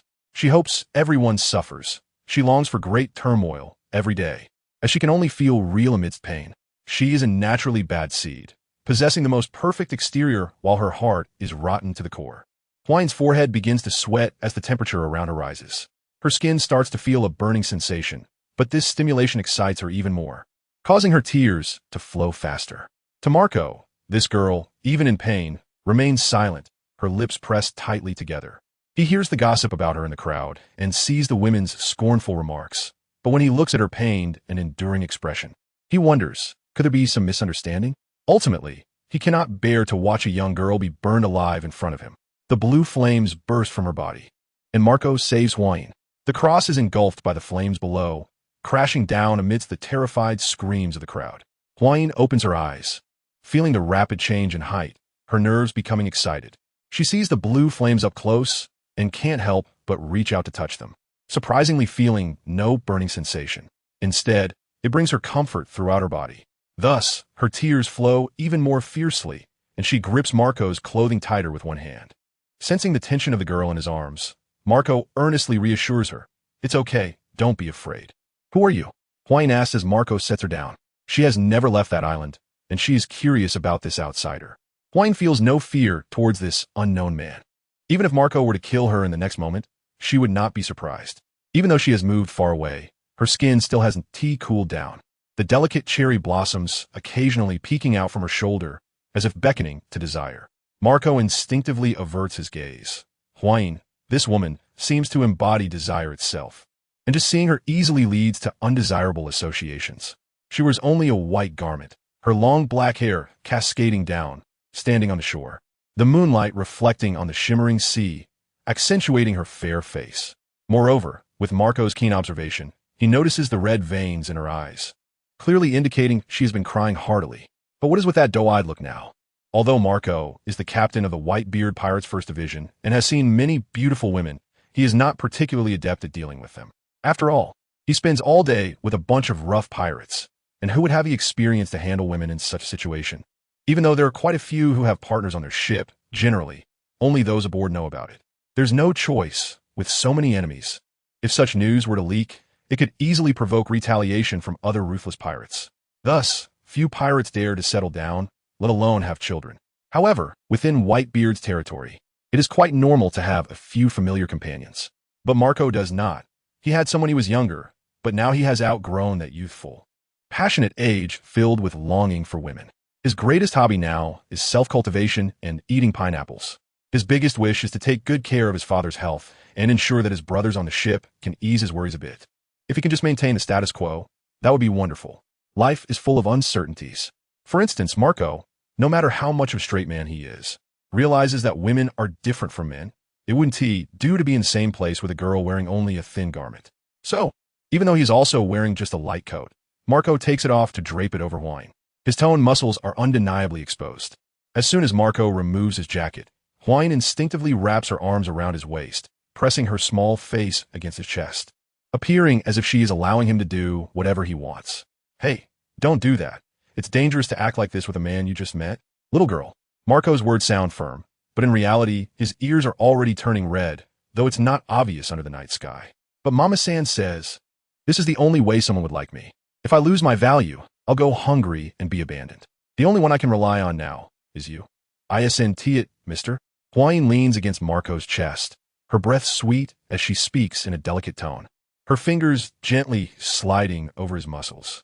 Huang is not the type to fall in love at first sight. She simply finds it interesting and wants to know how this person will react to her actions. Now it seems he is not the naive and boring man she expected, and this thought makes her even more intrigued. At that moment, Marco took Hannah's hand, stepped back slightly, and said, you don't have to do this anymore. Since I saved you without permission, I will take responsibility for you. I will help you find an uninhabited island where you can start anew. Is there really a new beginning for someone like me? Hannah laughed, her eyes deeply gazing at Marco. At this moment, she recalled the excitement she felt before facing death. The solemn death ceremony was interrupted, and her mood instantly soured. So she laughed with extra fervor. To Marco, it seemed like the girl was spitting on her own life and deeply doubting herself. How could he save a fallen girl? But then again, he was a pirate himself. What was he thinking, getting himself into such trouble? Could he still leave her here and fly away?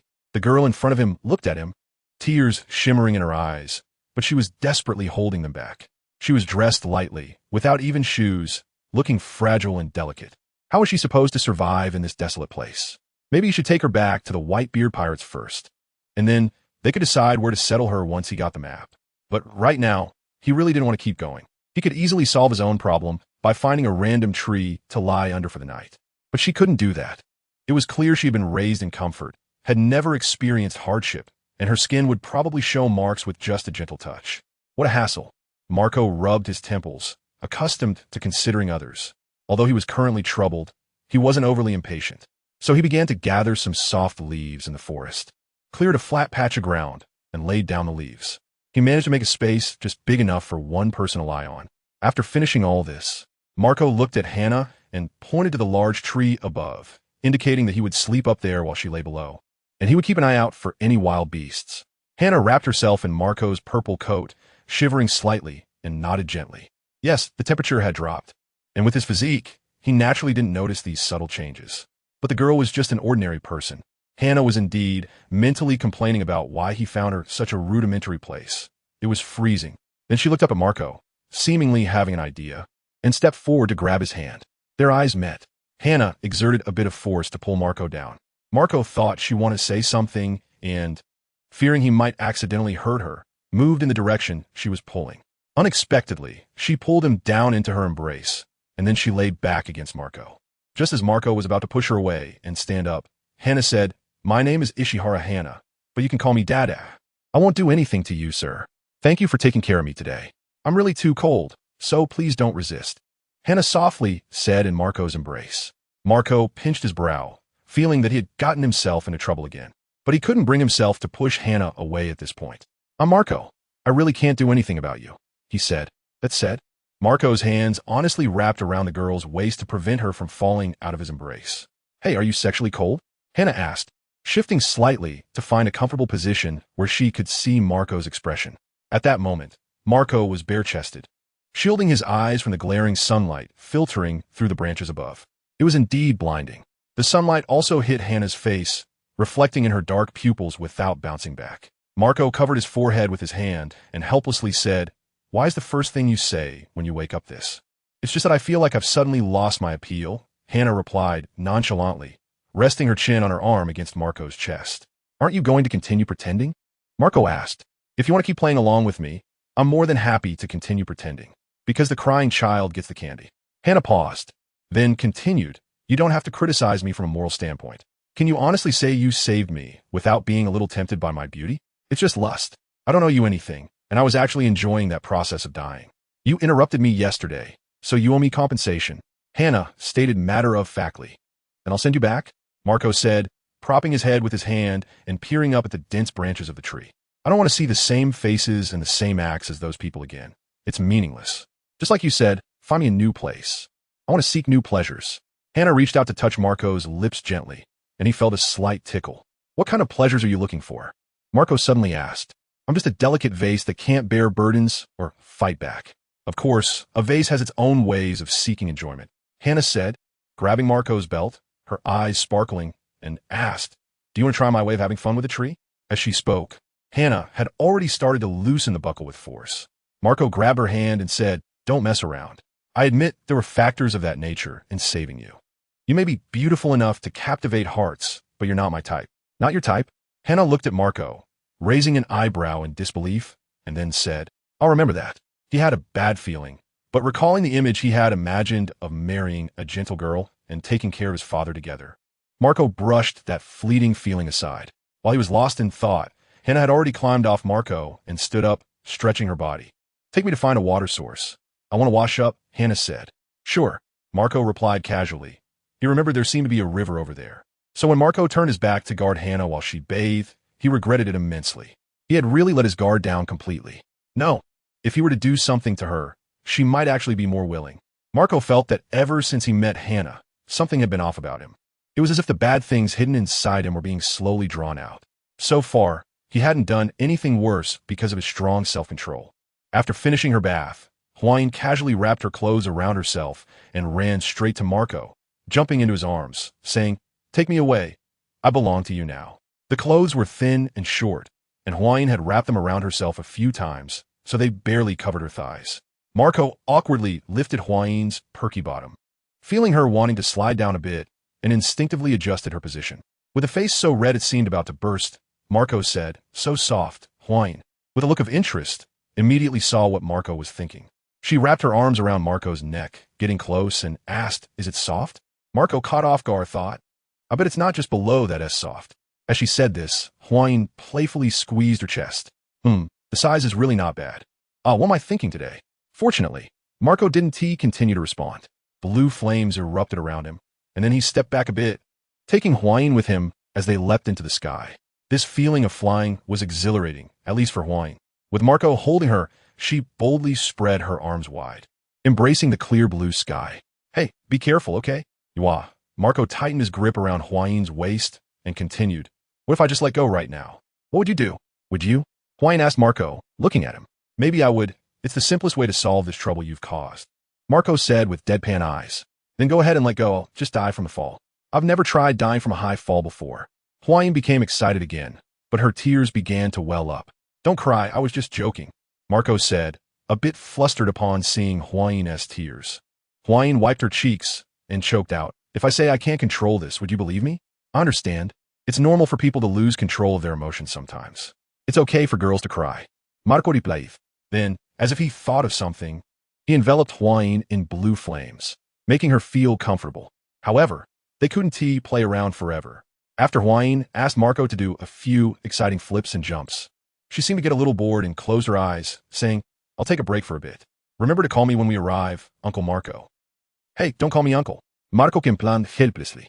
But at that moment, HuangYuan had buried her head in Marco's arms, hiding herself completely. To be honest, HuangYuan's weight felt almost non-existent to Marco. Carrying her was no burden at all, but her feminine features were undeniably prominent. Marco brought HuangYuan to the Whitebeard pirates, causing quite a stir. It was the first time they brought a woman aboard, especially one in such disarray. HuangYuan was beautiful, and even for the crew members who had seen many famous faces at sea, her beauty was still a rare sight. The captains of various divisions gathered around Marco, asking questions. Marco, did you have a romantic encounter this time? Marco, you lucky dog. Should we call her sister-in-law from now on? Everyone was quite interested in this. And some even started making suggestive jokes in front of HuangYuan. Of course, they probably meant no harm, but the pirate way was always direct. It was either about battles or women. Conversations revolved around desire and the warrior spirit. Otherwise, what was the point of living? They all set out to sea because they yearned for the pirate flag. Sachi looked at HuangYuan and Marco with some concern. HuangYuan looked like the type who couldn't fight back. In a pirate crew with many enemies, she could easily be captured by enemy ships as leverage against them. If Marco really cared about her, it would be troublesome. Marco shielded HuangYuan behind him, explaining that she was a woman he rescued on the road. And he brought her aboard because she had nowhere to go. Once he found a suitable place for her, he would send her away. Just as Sachi was about to relax his furrowed brow, he saw HuangYuan looking as if she might cry, looking at Marco as if he were a scumbag. Then HuangYuan covered her face with her sleeve, appearing utterly heartbroken. Yet, her arms and thighs were exposed to everyone's gaze. It seemed her emotions were so stirred that her skin began to show signs of blossoming. However, the pirates didn't have strong judgment. They glanced over and thought those were love bites, covering almost her entire body. Coupled with the way HuangYuan looked at Marco, the brothers began to view Marco with newfound intrigue. HuangYuan was, of course, acting. This was a spontaneous idea she came up with, and she wanted to create an impression among the others on the ship that her relationship with Marco was not simple. She had certainly seen the pirate flag flying high on the Moby Dick. Since she was among pirates, with her eye-catching appearance, some unsavory characters would undoubtedly try to harass her. She needed to find a protector first to prevent others from bothering her. Although she wasn't an innocent girl, she did have standards when it came to intimacy. She needed to find something she admired in the person. But such people were few and far between. Among the entire crew, Marco was the only one she found somewhat agreeable. She didn't want anyone she felt indifferent about to bother her. She was picky, and not just anyone would do. Sachi trusted Marco's character, but after witnessing the girl's seemingly genuine behavior, his perception of Marco began to change subtly. This kid wouldn't actually take advantage of her and then not want to take responsibility, would he? After all, such people weren't uncommon among pirates. Marco shouldn't be one of them, but older members said Marco changed girlfriends quite frequently when he was younger. So, had he rekindled the passion of his youth? While everyone was discussing, a deep yet powerful voice came through. Marco is back. Yeah, Dad, I'm back. Marco immediately pushed through the crowd, pulling the crying HuangYuan along as he walked up to Whitebeard. Whitebeard examined HuangYuan with a scrutinizing gaze.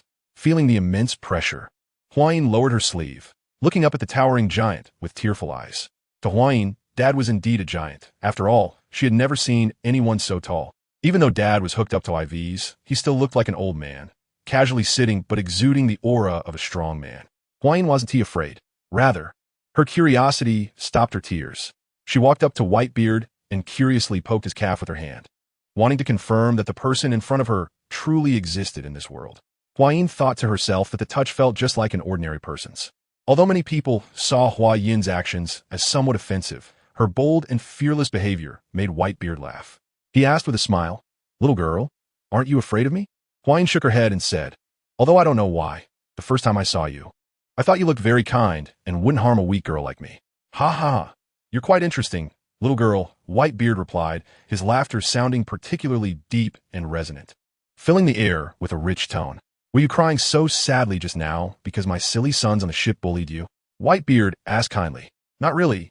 The other uncles on the ship were just a bit too enthusiastic, and I was a little scared, but they didn't bully me. The only one who could bully me is that bastard Pineapple Head," HuangYuan said, seemingly on the verge of tears again. Marco frowned and said, "Don't give people nicknames so casually. I called you Pineapple Head because the first time I saw you, I thought you looked like a pineapple. Even your hairstyle." HuangYuan immediately retorted with dissatisfaction. "Is that my fault?" "You're being unreasonable, HuangYuan." Marco crossed his arms, continuing to express his discontent. At that moment, voices of ridicule came from the crowd. That's not the point, is it? Rather than your pet names, I'm more curious about how you bullied the girl, Marco. Yeah, Marco. How did you bully her? Where did I bully you? You tell me. Marco's head started to ache again. Given this woman's wicked nature, how could he feel at ease returning? This woman was quite the troublemaker. We just shared a bed yesterday, and now you're denying it? Marco, I've misjudged you. HuangYuan's accusatory voice inexplicably made the pirates present feel sorry for her, condemning Marco's scummy behavior. There was no sharing a bed. You climbed into my arms yourself, and I didn't do anything to you. It was truly exasperating. HuangYuan immediately covered her face, revealing the numerous red marks all over her exposed skin. Marco really didn't know what adjectives to use to describe her. A man should stand tall and be responsible, and he should take responsibility for this young lady. Voices of condemnation rose from the crowd. Yeah, scumbag. What I'm concerned about is, after all this, has Marco not made a move yet? Is he even a man? Note, this chapter can be skipped.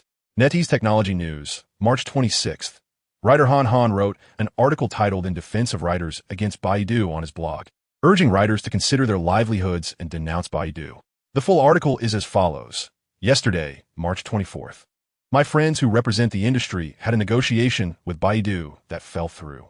Early on, Shen Haobo, Lu Jinbo, and Hou Xiaoqiang had all mentioned to me at various times and occasions the harm that Baidu has caused to the entire publishing industry. I said, sue Baidu. They replied that they had all sued, and none had won. Baidu is very wealthy and has connections. It is said they can manage many courts. Baidu's PR is also very powerful. It is said they can handle many media outlets as well. I couldn't help but sigh. Could it be that Li Yanhong's father is Li Gang? Hence, the Writers' Rights Protection Movement on March 15th was born. During yesterday's negotiation, I felt that the Writers Association should intervene. Because the last time the Writers Association negotiated with Google, the result was that they withdrew from China, which was quite effective. I vaguely remember the last Google incident, where Google scanned Chinese authors' books, paid several dozen dollars for each, and displayed the table of contents and summaries. If readers wanted to read the full text, they had to pay for downloads, with Google Books sharing the revenue with Chinese authors. However, everyone overlooked that Baidu, Wenku, has always allowed free reading and downloading of all authors' works, while they attacked Google for protecting copyrights, arguing that they should have asked for permission before scanning. Looking back now, everyone should feel quite ashamed. There's a difference between Google and Baidu. Google values its reputation, so everyone wants to rush in and tear off its facade, but Baidu is shameless. When people see that there's no facade to tear, they scatter. Baidu claims that the spirit of the internet is free and shared, but I strongly disagree. I believe the spirit of the internet is freedom and dissemination, not free and shared. If the spirit of the internet is free, then why do you have to pay for advertising and search rankings on Baidu? If the spirit is shared, then why is it that while we all share, Li Yanhong becomes the richest man in China? Why isn't your wealth and Baidu's assets shared with internet users? Baidu operates as a large marketplace where the products inside are free. As a result, it has become the largest marketplace in China, attracting many people and making money by plastering ads on the walls. This model has no problem, but I hope this marketplace remembers that you still have to pay for the goods you purchase from suppliers. Baidu has come up with a notion of sharing. Sharing should mean that I take out my things, and you take out your things, and we put them together for everyone to take what they need. But the problem now is that you and I are both taking other people's things and then sharing them. This is what Baidu calls free and shared. Baidu has caught up with the right era, because only in this era can you infringe on the rights of writers, musicians, and film workers with impunity. Of course, the most critical point is that Baidu has caught up with the right country, where after infringing on almost the entire cultural industry, it can still receive protection. Of course, Baidu has many supporters, and I completely understand them. Sometimes you feel that buying books is a hassle, and sometimes you think reading books costs money. So you go to Baidu Wenku. Just like I also watch pirated DVDs and download music from Baidu's MP3s. But I am very clear that my actions are wrong. Although the mistake isn't large, I must not seek legitimacy for my own wrongs, nor should I insult those who defend their copyrights. I have seen many comments saying, "You guys are crazy for wanting to make money. The internet is all about sharing. Can you even call yourselves writers with that level? Can what you write even be called literature?" Support Baidu. Friends, I deeply understand the plight of writers. Most writers take 2 to 3 years to write a book, earning only 10 to 20,000 from each book. These writers might only make an annual salary of 10,000 or 800 a month with no social security, and they still have to pay taxes. They're worse off than you. Except for a few top-selling authors, the vast majority of Chinese writers have meager incomes. Many online authors write 10,000 words a day, living off the 2 cents they earn per 1,000 words in downloads. In this day and age, who still sells things by the cent? You see that a 5,000-word new serialization costs only a dime that you wouldn't even give to a beggar. Yet you're fine with reading it for free. How can you still blame them? And that person has a fortune of over 60 billion RMB. Please give China's publishing industry and writers a way out. On your road to oil, please spare our cooking oil. The long-standing fact is that in China, almost any bestseller or original work will appear on Baidu Wenku. This flagship product of the largest internet company led by China's richest man, available for users to browse, download, and store in electronic readers. As of today, users can freely share 56 million documents on Baidu Wenku, including 79 million literary works. Using the measure word, fun. In the eyes of the genius Baidu people, everything is merely a document, like a serving of fried noodles or a sample of urine. However, within these 79 million lightweight documents, there are complete works of Jin Yong, new works by Wang Ming, Han Han's Triple Door, and Mu Rong Shuitsu and Chengdu, Please Forget Me Tonight, which has been downloaded 40,000 times, while Nampai Sin Shu's Tomb Raider Notes has 760 versions. In fact, all Chinese literary works with market value are included in these 79 million free documents.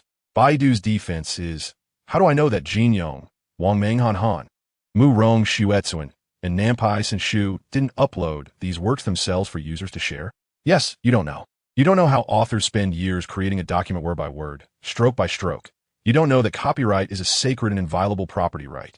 You don't know how difficult it is for creators to live in this expensive country. You don't know how thin the law is in the anonymous online world and how rampant thieves are. What we do not know is the Earth really going to be destroyed in 2012? Is the order of civilization starting to not need maintenance from now on? For many days, we have deeply discussed and researched the truth behind this absurdity with representatives from writers, publishing, and legal circles. We have organized the facts, logic, and legal analysis we have obtained, and with a pragmatic attitude, we propose feasible solutions to Baidu, aiming to fundamentally improve the operational model of Baidu Wenku and provide a model for online copyright protection. 1. Baidu Wenku operates illegally and maliciously infringes copyright. Relevant responsible persons have violated the criminal law. 1. Baidu Wenku is an internet publishing activity. According to Article 5 of the Interim Regulations on Internet Publishing Management, Internet publishing is defined as the online dissemination behavior of Internet information service providers who publish their own or others' works after selection and editing, providing them for public browsing, reading, use, or downloading. Baidu Wenku's operation meets the above description, as it involves storing publicly, selecting, editing, publishing, recommending, categorizing, ranking, merging chapters, adjusting fonts, and providing browsing, reading, and downloading to users via the internet, which can be recognized as internet publishing.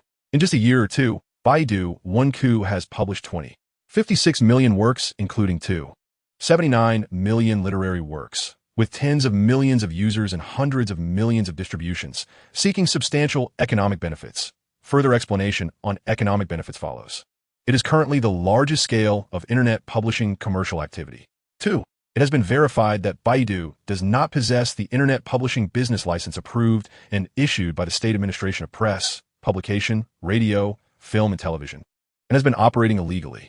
According to Article 6 of the Interim Regulations on Internet Publishing Management, engaging in internet publishing activities must be approved. Without approval, no unit or individual may engage in internet publishing activities.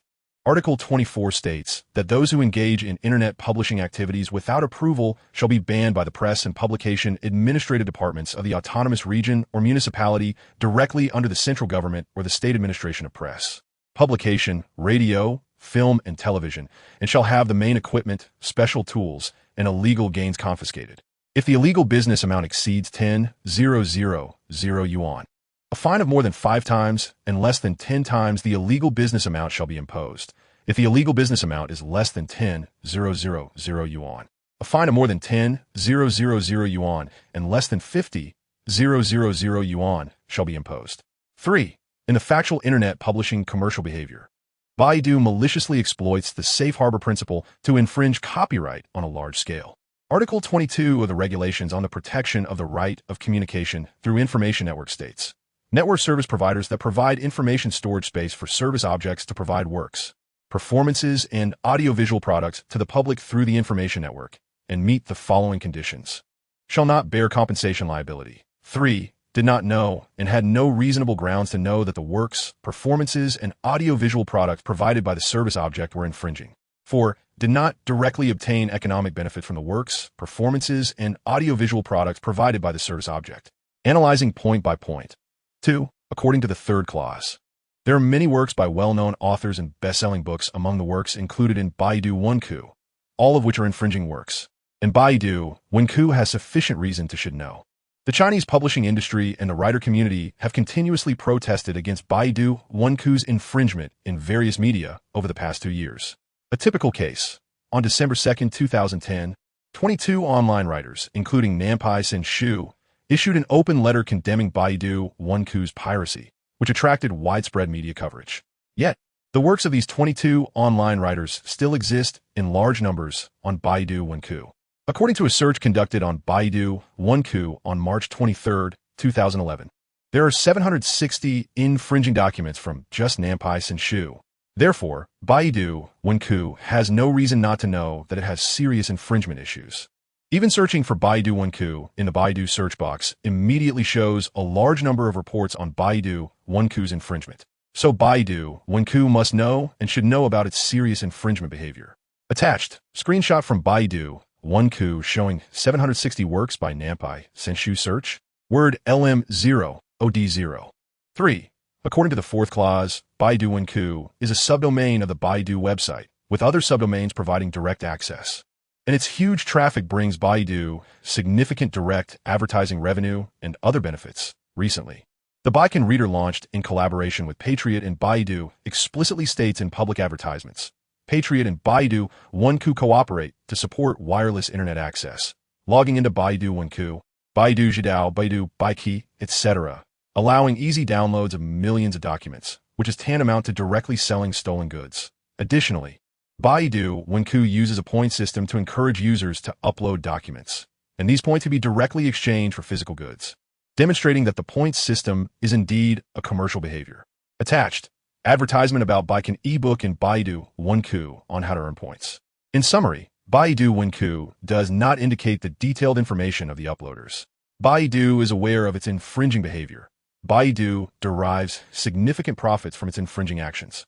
According to Article 23 of the regulations, network service providers, who knowingly or should know that the linked works, performances, and audiovisual products infringe copyrights shall bear joint infringement liability. Conclusion. Baidu Wenku is completely inapplicable to the safe harbor principle, and its malicious use of this principle as a shield for infringement is entirely untenable. 4. Baidu and Li Yanhong personally should bear criminal liability for the large-scale infringement of Baidu Wenku. 1. According to the opinions on several issues concerning the application of law in handling criminal cases of infringement of intellectual property rights issued on January 12, 2011, hereinafter referred to as opinions, Article 10, Paragraph 2 states, disseminating others' works through information networks, or using others' uploaded infringing works to provide paid advertising services on websites or web pages and directly or indirectly receiving fees can be recognized as a crime of copyright infringement for profit by Baidu Wenku, who believes that Baidu, as a commercial company, is only doing good deeds without seeking profit. 2.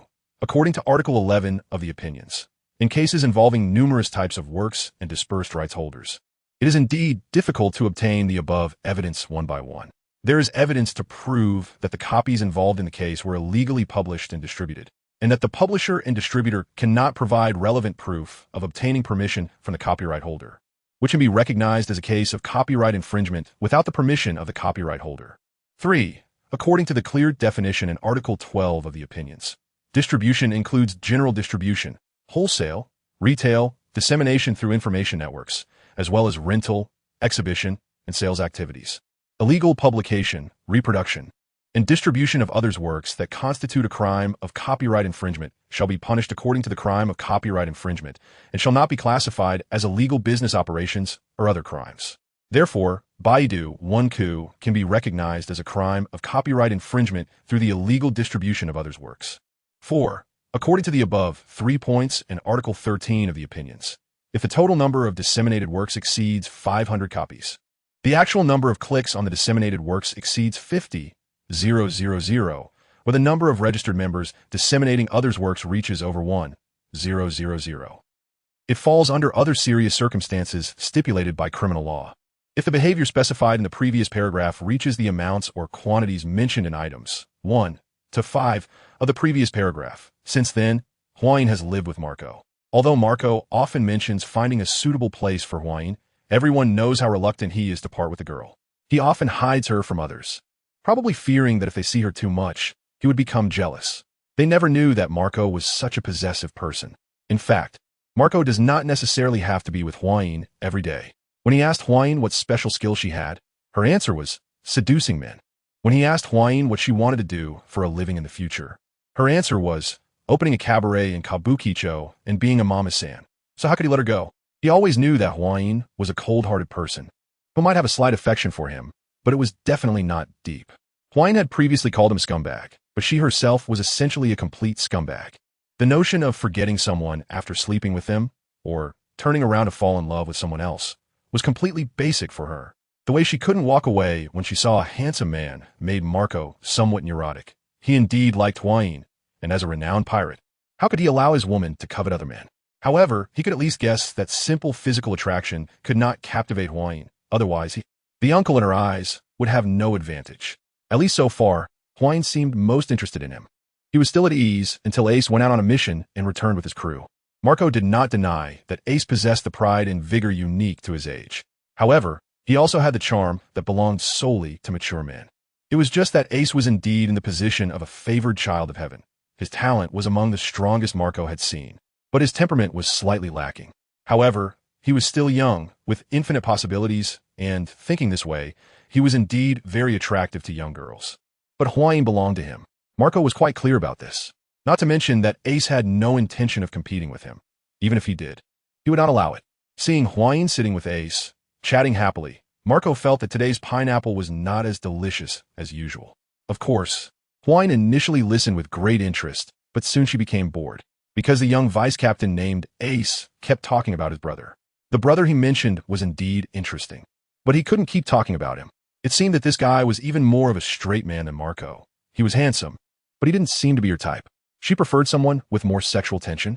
Thinking about this topic, she unexpectedly found that the first person who came to her mind was Marco. Every time before a meal, she would specifically ask Sachi to make her favorite dishes.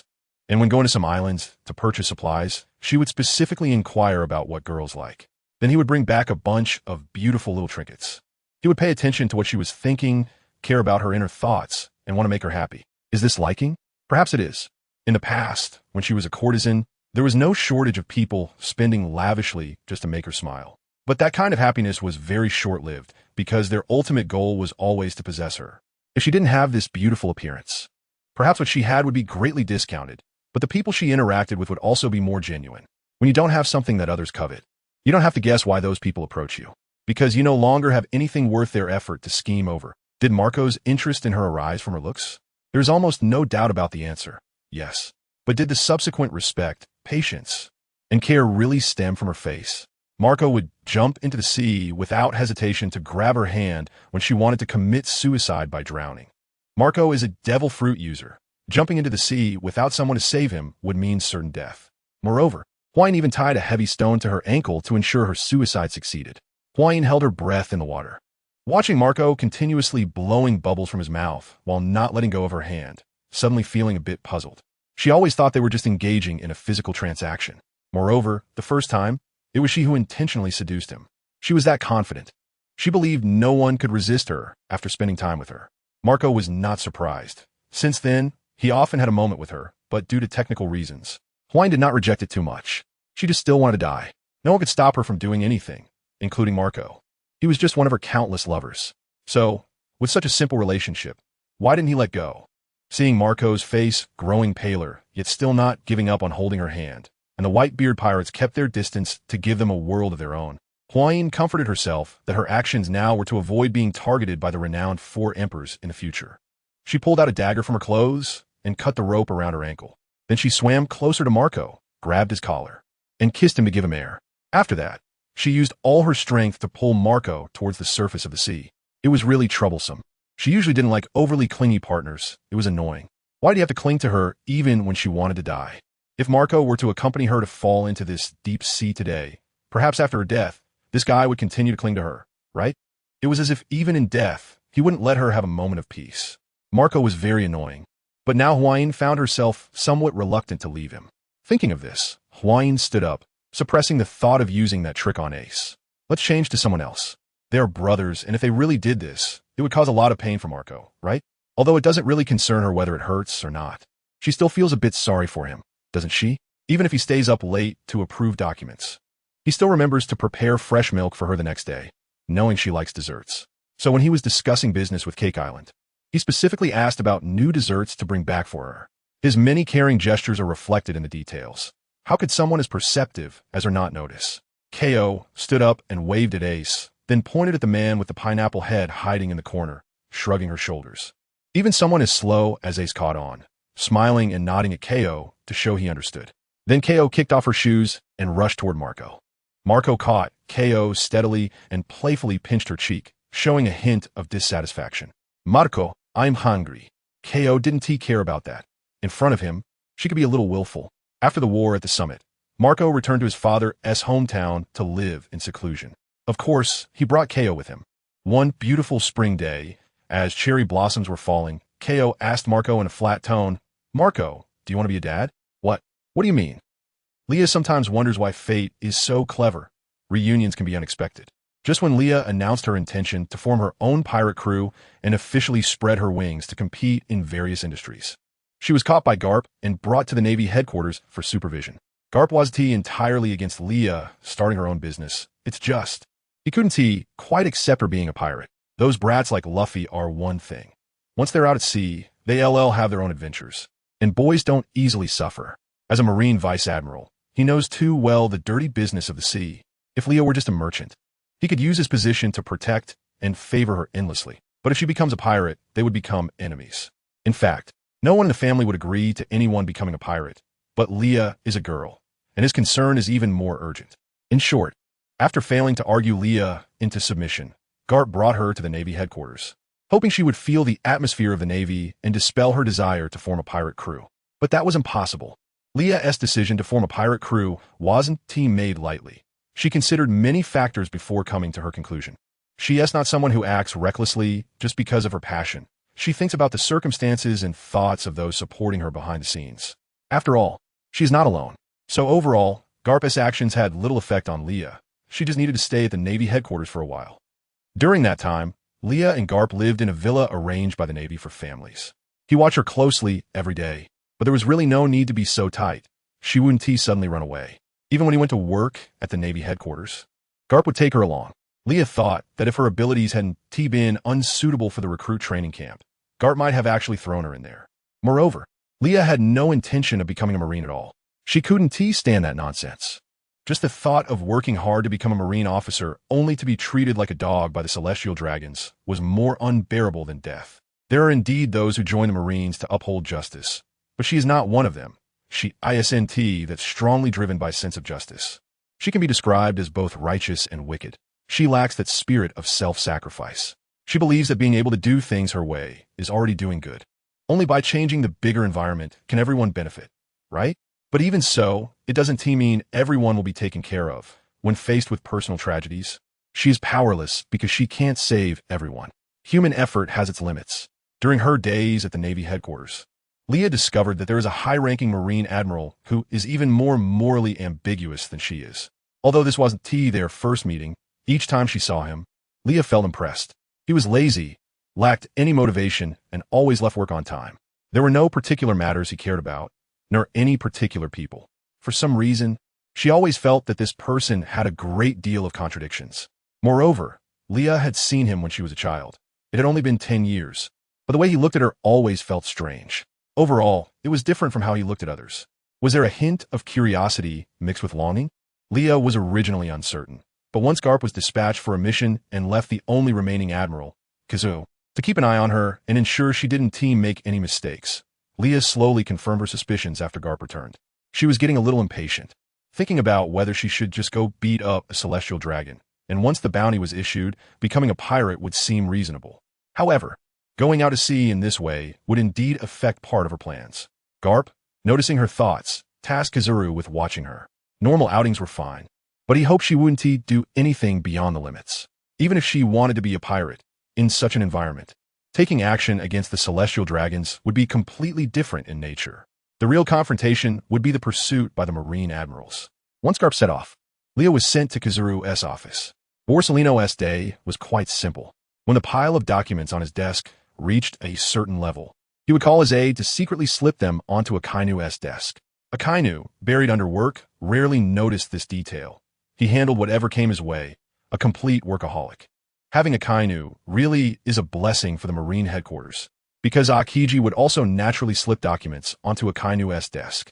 Then, once the desk was clear, Borsalino would start to kick back, trimming his nails and goofing off until it was time to leave, occasionally inspecting the research progress of the science division.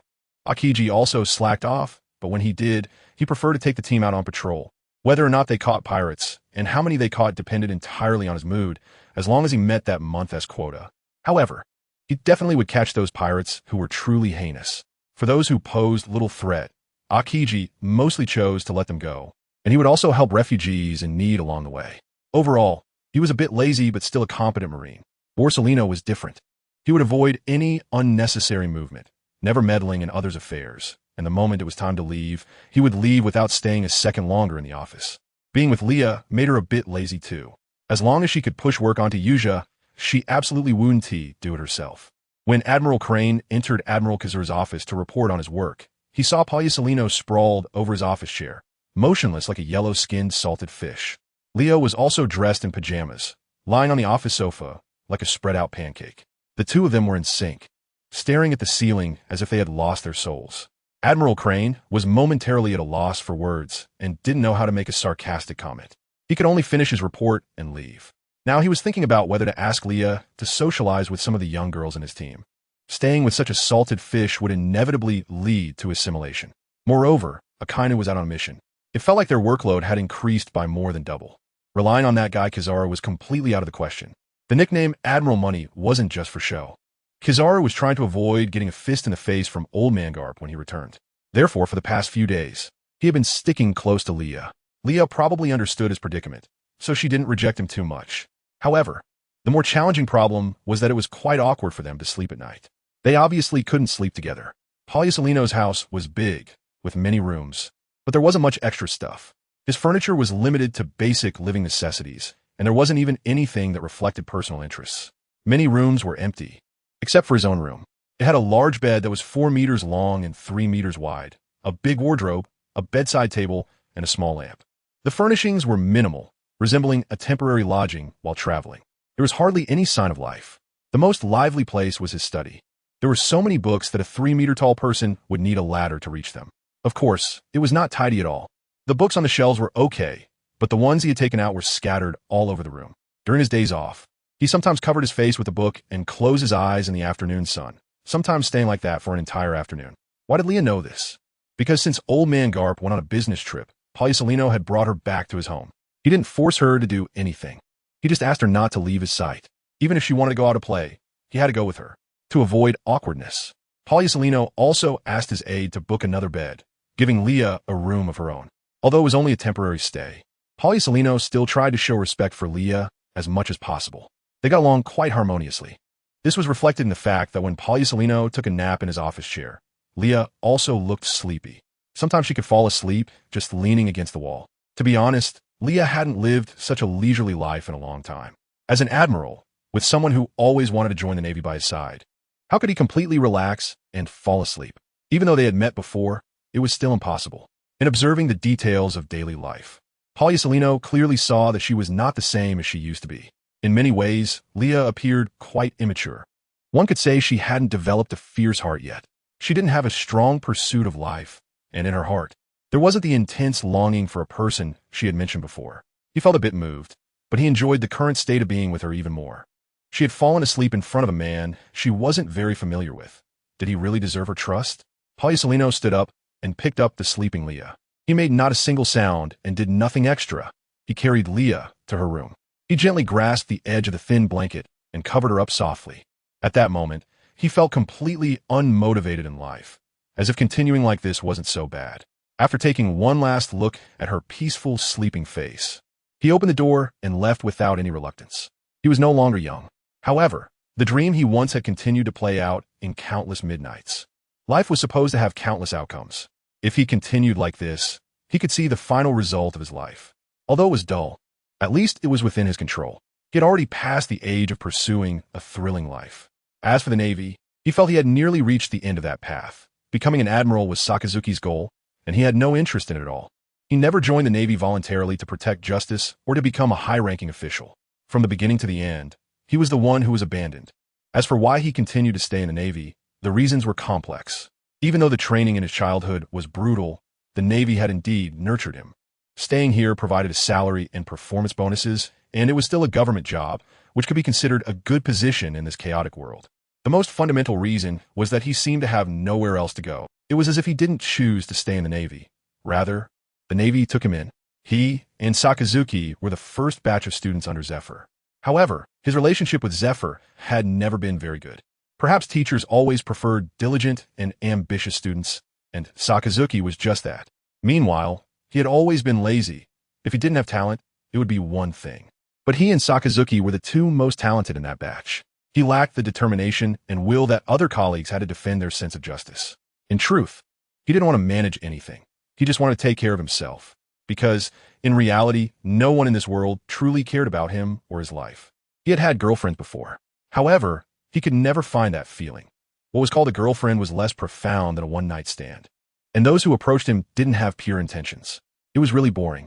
A lot of the time, interacting with others was just to get by. When he was 30, he had once been moved by someone, but that person wasn't meant to be by his side and was destined to leave him. Now, seeing her again was no longer possible. Their age difference was too great. Even he, who didn't have much morality, couldn't ignore all his conscience to demand anything more. If he could continue to interact with her like this, it would actually be quite nice. But she was destined not to stay for him because her life was just beginning. To be honest, he usually didn't eat at home. Partly because he couldn't cook and partly because he often had social engagements. Everyone knew what the situation was like within the Navy. Sometimes playing dumb made things easier.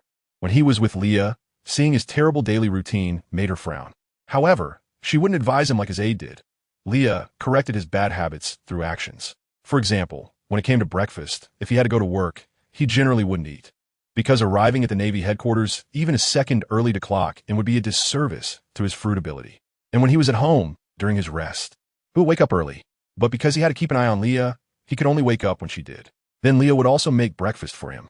He really didn't have much energy in the first 2 days. But later, he gradually adapted and felt comfortable.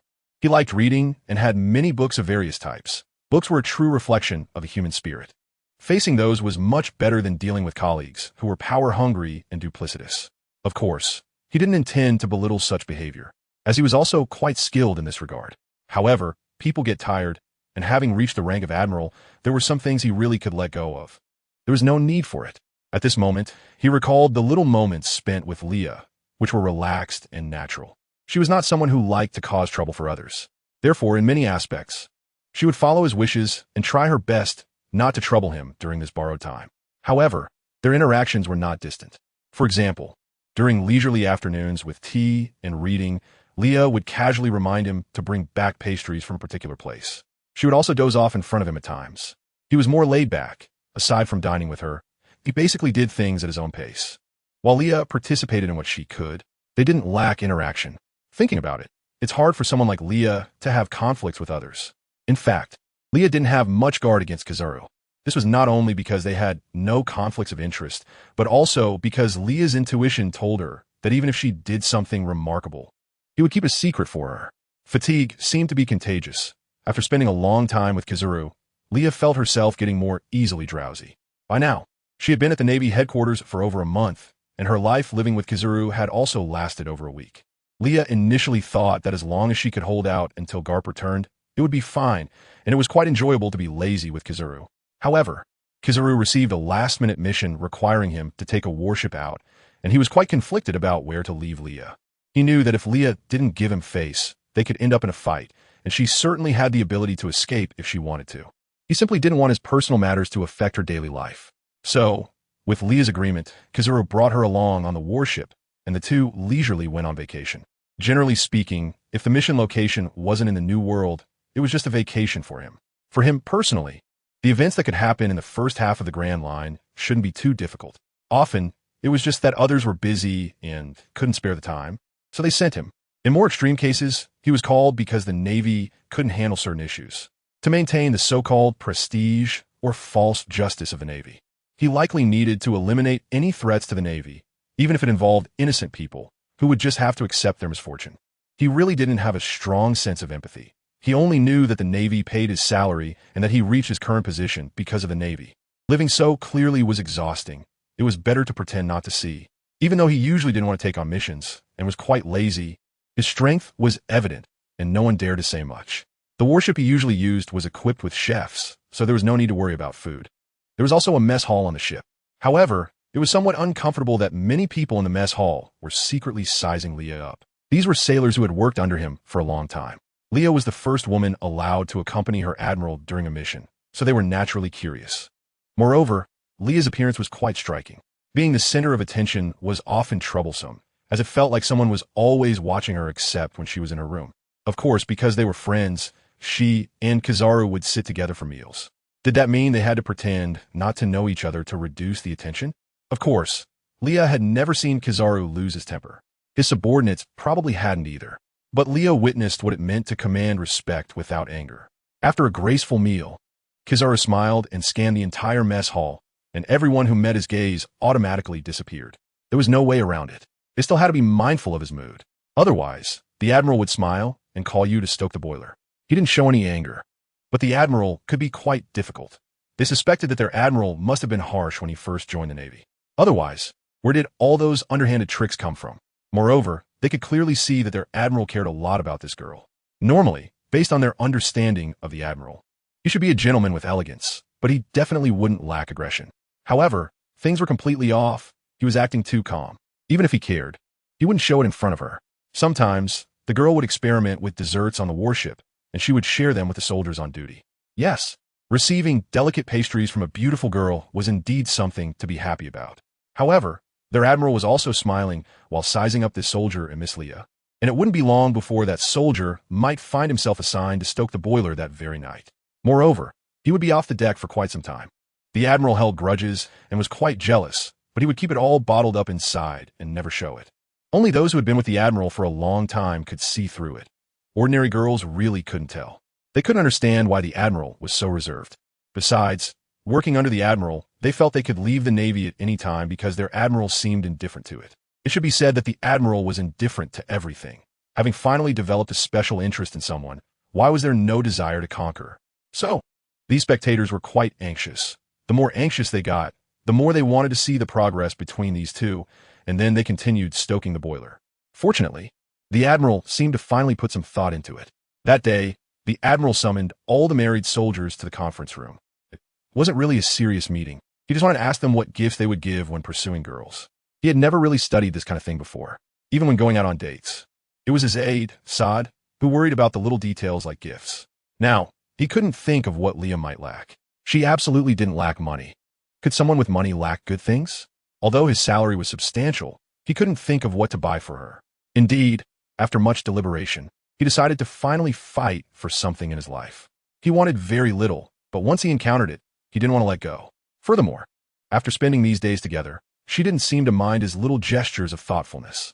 The warship couldn't travel nonstop, so when they encountered islands, they would also go ashore to gather supplies. He was initially quite willing about this matter. However, the reason was that he had to accompany Leah for shopping. When he offered to pay, Leah refused, and he didn't struggle with it because he understood it was a matter of principle for her. But actively carrying bags, you can't even imagine how difficult that is. He is a naval admiral, but after spending a whole day shopping with Leah, he could return to the ship so exhausted that he couldn't even stand. Moreover, he felt he had eaten quite a lot of strange snacks today. For him, sugary things were just right for Leah, and she usually only ate a little bit of each snack, saying it was to avoid gaining weight. And since throwing them away felt like a waste, those snacks ended up mostly in his stomach. Well, aside from this annoying point, he actually enjoyed the days spent with Leah. At least, she genuinely cared about him. The weather on the Grand Line is unpredictable. It could be pouring rain one moment and then snowing the next. Even after years of drifting at sea, Leah still couldn't adapt to such sudden weather changes.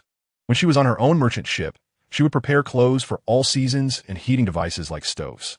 But since he was on the ship of Celino, things weren't that meticulous. Yet, Celino was also very thoughtful. While accompanying Leah shopping, he not only helped her carry things, but also bought her a great coat. When Leah saw him buy it, she even asked if he liked that kind of clothing and intended to pay for it, but he silently refused with a smile. He was originally a very articulate person, more adept at speaking, but when facing unfamiliar people, he preferred to gloss over things. In contrast, he was more smooth when dealing with acquaintances. However, when it came to Leah, he spoke much less. Perhaps others couldn't understand, but for him, talking was a very draining task. Wearing a mask all day long, he also wanted to relax a bit when he was alone. He felt no sense of belonging to the Navy, didn't want to become a pirate, and had no interest in the Revolutionary Army. He didn't have a mindset to do something for this world. He just wanted to pursue the feelings of the moment. He remembered the time it snowed before, when he saw Leah curled up outside the small window of his room. The soldiers serving on his ship had undergone rigorous training, and enduring hunger and cold was also a way to strengthen their will. He usually wouldn't care about such things, but he cared about Leah and whether she could adapt to the current cruising life, which was why he bought her the great coat. Thus, during the next extreme weather, he could promptly drape it over Leah. Leah was very afraid of the cold, yet when it snowed, she would run out to play in the wind and snow. So full of life, she embodied the vitality he had always lacked and longed for. Being with her made him feel alive, and everything was joyful, without worries or suspicions. Seeing her happy made him happy. During this time, he smiled the most. Even in such cold weather, he didn't feel too cold. Instead, watching Leah puffing her breath into the air and curiously observing what shapes formed in the air seemed really silly to him. He couldn't help but smile. At that moment, Leah really began to love this world, because in this world, she gained things she had never had before. The main reason she hoped for a better world was that the people she cared about lived in this world. If the world became better, then they would also gain more happiness. She felt that doing those things was very valuable. Therefore, she also began to love everything around her, including the ordinary wind, frost, rain, and snow, feeling everything she had never observed closely before. This positivity also influenced Celino beside her. She wanted to try making a snowman, but hesitated to start because she was afraid of the cold. At that moment, Kizaru stepped forward. "Hey, Miss Leah, what kind of snowman do you like? You can direct me, and I'll help you build it." Kizaru proposed with a slight smile. "Really?" Leah's eyes suddenly lit up. She was truly touched by such a thoughtful suggestion. "Of course, I know you're very afraid of the cold, so let me handle this little task." In the snowstorm, Leah adjusted her red scarf and directed Celino to fill in the snowman bit by bit, and they got along very harmoniously. However, the Navy soldiers hiding and watching from a distance were not so happy, although they enjoyed watching the harmonious romance. Wah, as expected of an admiral. He doesn't even need the guidance of those useless guys, he's self-taught. Some had already started taking out their notebooks and quickly jotting down notes. What are you waiting for? Hurry up and copy the ready-made homework. All right, why didn't I think of that? I feel like this piece doesn't have the feeling I want to write out. Maybe I'll open another Kizaru pit on Lofter later. It just feels off. Ultimately, on the island, the captain, whose life was about to end, smiled through tears. Carrying the immense regret of not being born at the right time and the late meeting across the river of time, Roger ultimately chose to surrender a year after the disbandment of the Roger Pirates, using his death to usher in an era of infinite possibilities, the Great Pirate Era. Since then, countless people have chosen to go to sea, pursuing their dreams and heading far away. A world transformation that had never happened in 800 years was brewing. Meanwhile, for the oppressed weak, the increasing number of pirates year by year also brought about a hellish chaotic era. Exploitation, looting, riots, and wars. Even without pirates, the upper class would continue this oppression through tax laws and criminal laws. Pirates just made this oppression more violent. Even the Navy cannot protect everyone. So who can rescue these suffering civilians from all of this? Images from all over the world replayed on the screen, and strange fungi quietly grew in the darkness. Some heard the cries of thousands of suffering people in despair, and in that moment, many memories flashed through Yuta's mind. Viewed as an idol by everyone, she vowed to create a new era where everyone could be happy. This was destined to be a performance recorded in history, and as tickets sold continuously, countless Yuta fans gathered towards a certain island. Leah also planned to join in the fun, even though her relationship with Yuta wasn't that good. She always felt that Shanks abandoned her back then because of her. Most importantly, sitting here, she always felt a bit uneasy, as if something was about to happen.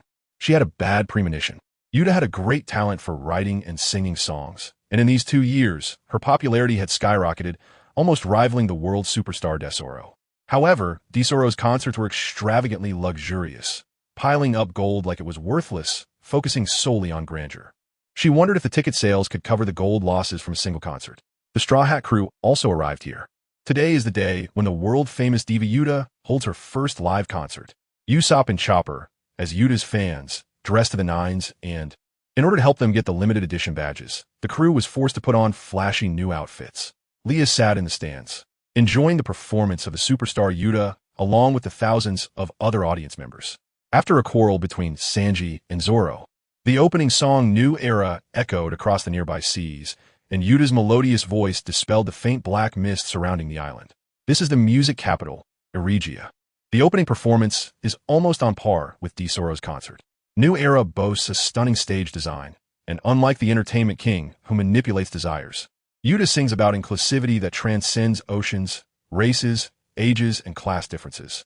As Yuta passionately pours herself into the song, countless pink and yellow light orbs surround her, projecting images across the venue. This is a gift from Yuta to all her fans, a piece about a beautiful future. After one song ends, Yuta warmly greets the audience, and the cheers from below are deafening, bathing Yuta in starlight. However, behind this successful concert, dark undercurrents are quietly stirring. A man resembling a scientific monster silently observes from distance. Meanwhile, the audience includes members of the Jellyfish Pirates, who intend to make a name for themselves by kidnapping the superstar.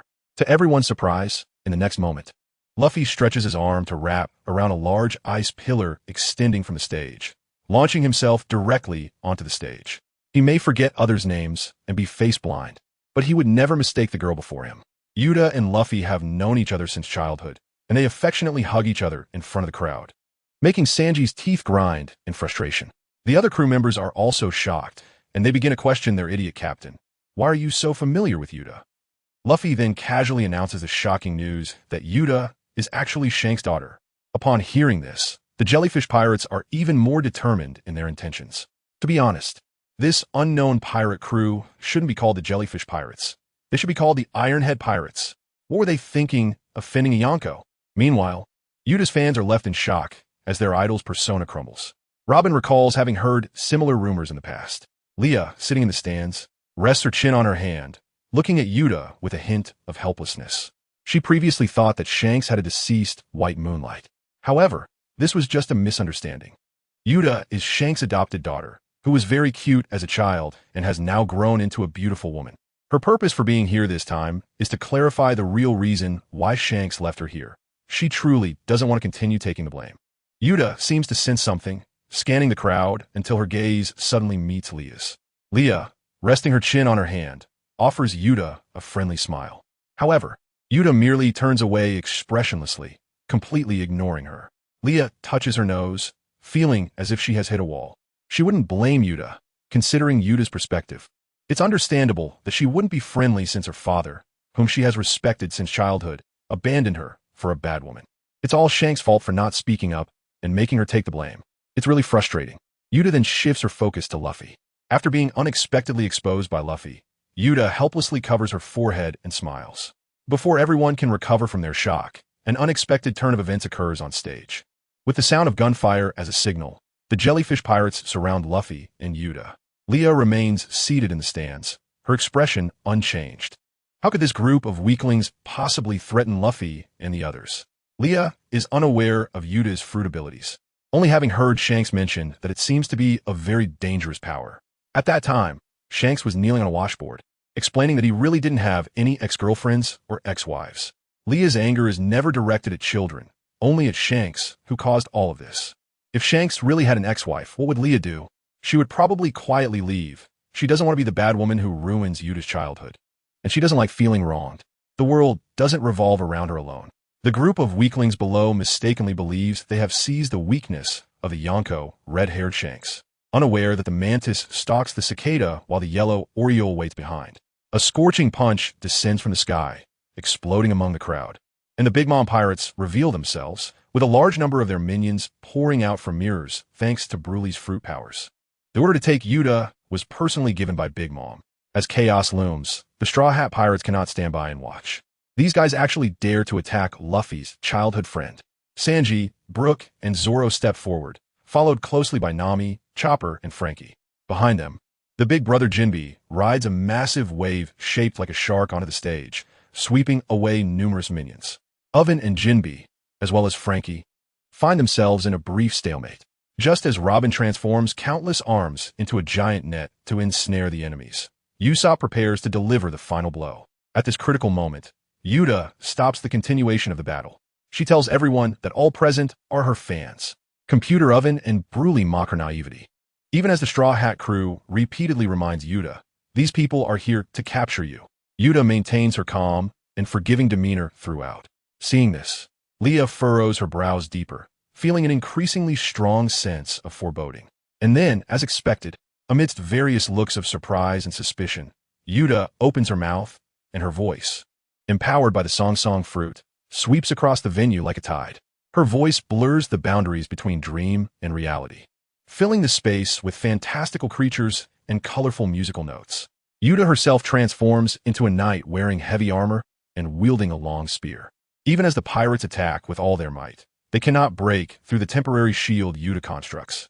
She then repels both Oven and Luffy, and with a wave of her hands, transforms the musical staff into unbreakable shackles. With Yuta's ridiculously powerful performance, the atmosphere of the entire concert reaches a climax. Yuta finally, in response to everyone's cheers, glides over the sea of people back to the stage, turning the pirates' brutal battle into an extraordinary performance. Standing in different positions, the scenery scene is also different.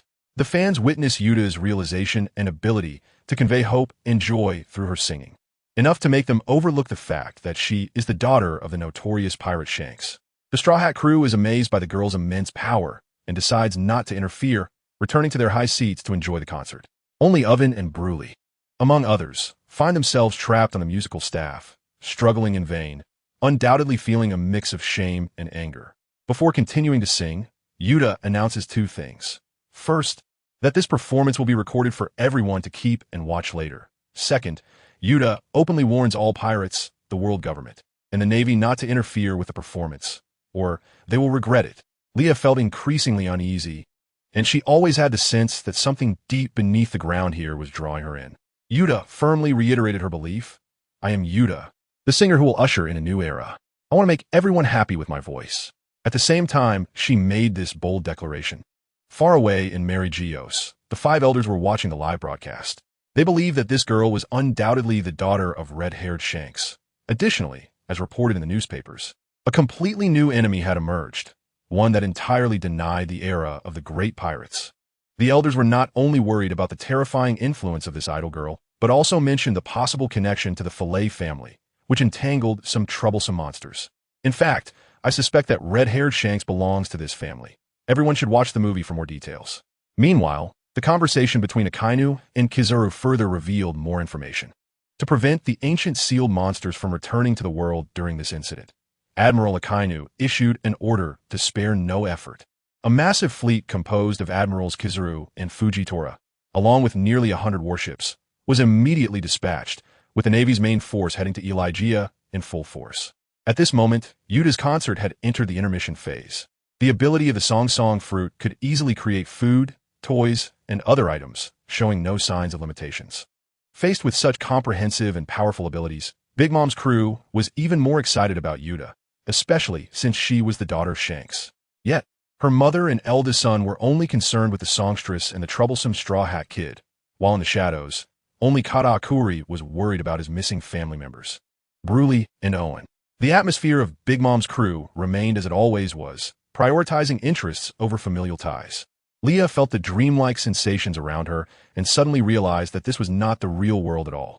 However, she thought maybe Yuta was trying to provide her fans with a higher audiovisual experience, pulling everyone into the world of dreams, so she didn't act rashly. So, was Yuta's ability related to the spiritual world? But then she looked over at Rosie, who was actively feeding Andy chips, and felt a bit uncomfortable. Ugh, I hate couples with no sense of boundaries. Meanwhile, high up in the audience, the Straw Hat crew members were eating various foods that appeared out of thin air while speculating about Yuta's fruit powers, but even Luffy wasn't quite sure. Sanji removed the top layer of onions and inadvertently found a somewhat familiar mushroom among the food containers. After a brief examination, he casually tossed it into the trash and ignored that little episode, even though there were some ingredients in there that even a seasoned chef like Sanji had never seen before. The hungry crew members chatted and laughed with Yuta when she arrived. Yuta, slightly displeased, asked Luffy, "What's up with the Straw Hat?" After learning that it was Shanks who had given it to Luffy, Yuta didn't ask further. However, she suddenly proposed a competition with Luffy. Luffy, initially uninterested, found himself caught up in a debate over who had won 183 matches against each other, and thus their competition began. Their contest was to see who could eat more meat before a bull charged at them. Yuta not only distracted Luffy with her fruit abilities, but also jumped into the air at the last moment to evade the bull's charge, while Luffy, who remained stationary, was knocked into the sea. Fortunately, Yuta immediately used her notes to save Luffy and brought him back to shore, her abilities seemingly unaffected by the seawater. Yuta wanted to ask about Shanks' current situation, but Luffy didn't know either. It was only when Nami inquired that Luffy finally shared his past with Yuta. It turned out that Yuta had arrived in Windmill Village with Shanks and his crew back in the day. Although she loved singing at that time, Luffy had no interest in it. The two children, who were of similar ages, became good friends. They would compete to see who could eat faster before wild dogs came charging. Whenever Makino tried to stop them from playing, Shanks would respect their determination and let the games continue. Unlike Luffy, who followed the rules, Yuta had a knack for using tricks, just like she would later on. To her, this was the way of pirate battles. She had traveled with the red-haired pirates for years and had seen many similar things. However, Luffy believed that pirates should fight fairly, and the two children would often fight due to their differing philosophies, even pouting over which one Shanks favored more. Red-haired Shanks would always affectionately hug them during these moments. To be honest, Leah's relationship with Shanks hadn't developed into what it would later become. She merely regarded Shanks as an ordinary friend back then, at the age of 17. Having gotten used to taking care of children, she actually wanted to connect with Yuta, but perhaps due to instinct, their relationship had never been very good, and she didn't pay much attention to it at that time. After all, she couldn't make everyone like her. I am Yuta of the red-haired pirates, and it is my dream to create an era where everyone can be free, the girl confidently declared while standing beneath the moon. Her singing seemed to possess an innate magic that brought peace to people's hearts. Leah sat in Makino's tavern, smiling as she watched this scene. Meanwhile, Ace and Sabo were witnesses to the competition between Luffy and Yuta, which took place 100 years ago. In the presence of the red-haired pirates, Luffy ultimately won the late-night contest against Yuta. But the brief moment of happiness quickly passed. One time, when the red-haired pirates returned from sea, everyone's mood was somewhat low. Luffy asked where Yuta had gone, and Shanks could only tell him that in order for Yuta to become a better singer and fulfill her dreams, she had left the red-haired pirates. Leah instinctively sensed that something was off, but whenever she tried to ask about the truth, Shanks always deflected her inquiries. At that time, she thought Shanks didn't trust her, so she didn't press the issue further. Later, when she asked where Yuta had gone to further her studies and mentioned she could visit her when she had time, Shanks only smiled and changed the subject. By then, their relationship had become somewhat ambiguous, but it hadn't been officially confirmed yet, and Leah felt she wanted to be more assertive. However, her identity was awkward, and they ended up in a Cold War. Back at the concert, Luffy asked Yuta why she had left, why she no longer wanted to be a pirate. Yuta hesitated, not providing a reason, but instead inquired about Luffy's current life. Upon hearing that Luffy was a pirate, and that his dream was still to become the Pirate King, Yuta visibly became disheartened and unexpectedly urged Luffy not to be a pirate. The Straw Hat Kid ignored her, but he seemed to sense something, saying he was happy that Yuta was living the life she wanted, then made an excuse that he was full and needed to go back to the ship to sleep. However, everyone underestimated Yuta's determination. Just a moment ago, everyone was enjoying the lively banquet, and in the blink of an eye, Yuta waved her hand, intending to keep all the members of the Straw Hat crew.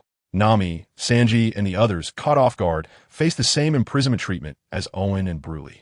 Yuta wanted to perform a song played by pirates as a gift to everyone present. Leah, after some inner turmoil and hesitation, stood up. She wanted to say something. But before she could do anything, she was swept out of the dream world by Yuta's wave of her hand. When she woke up, she saw that the desolate island was filled with ordinary people in a deep slumber. Time passed, and Yuta was no longer the little girl who took pride in her identity as a pirate.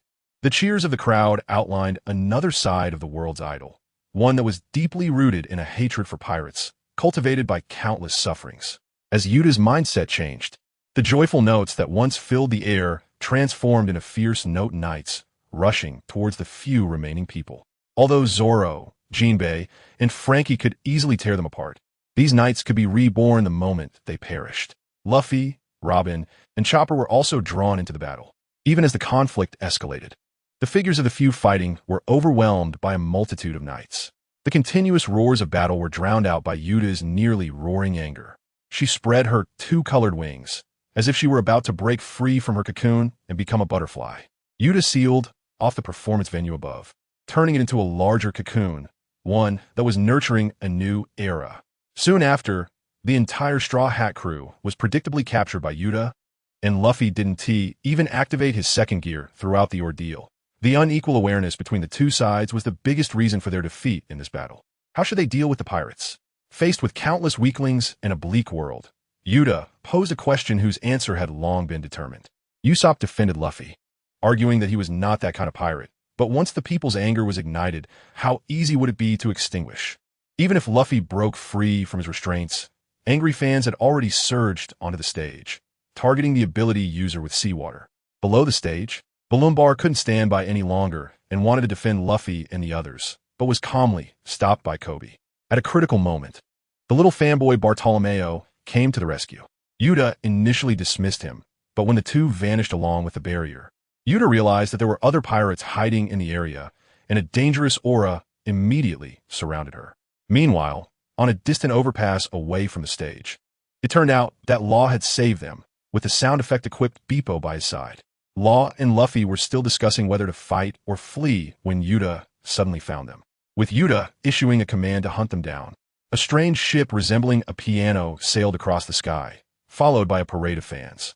Among them were Kobe, Balloon Bar, and Bruno. And the two Navy officers already had some plans. Bruno from the CP organization pointed out that the local environment was unusual, making it impossible to use the Door Fruit's abilities. Upon reaching the coast, they observed that in just a short time, the Note Knights had spread across the entire island, patrolling among the giant piano strings. The mysterious figure resembling a mad scientist earlier had led them into a building. This mysterious person introduced himself as Gordon, the former king of the city of music, Elegia. He explained that after the kingdom fell, all the residents left, and eventually, only he and Yuta remained together. The once prosperous city of music had turned into ruins, and a loneliness that could not be untangled permeated Yuta's entire childhood. Yuta often reminisced about the past, and Gordon poured his heart into training her to become the greatest singer. But without an audience, no matter how good she was, it was merely self-appreciation. Her dreams remained dim and lifeless. Until 2 years later, when she found a new type of snail with live streaming capabilities by the sea. Using its ability to release videos and sounds, Yuta embarked on a path to stardom. The gratitude and recognition from around the world became a hopeful light illuminating Yuta's life. However, amidst the emotion, the tragic world ruled by pirates also sparked her new reflections.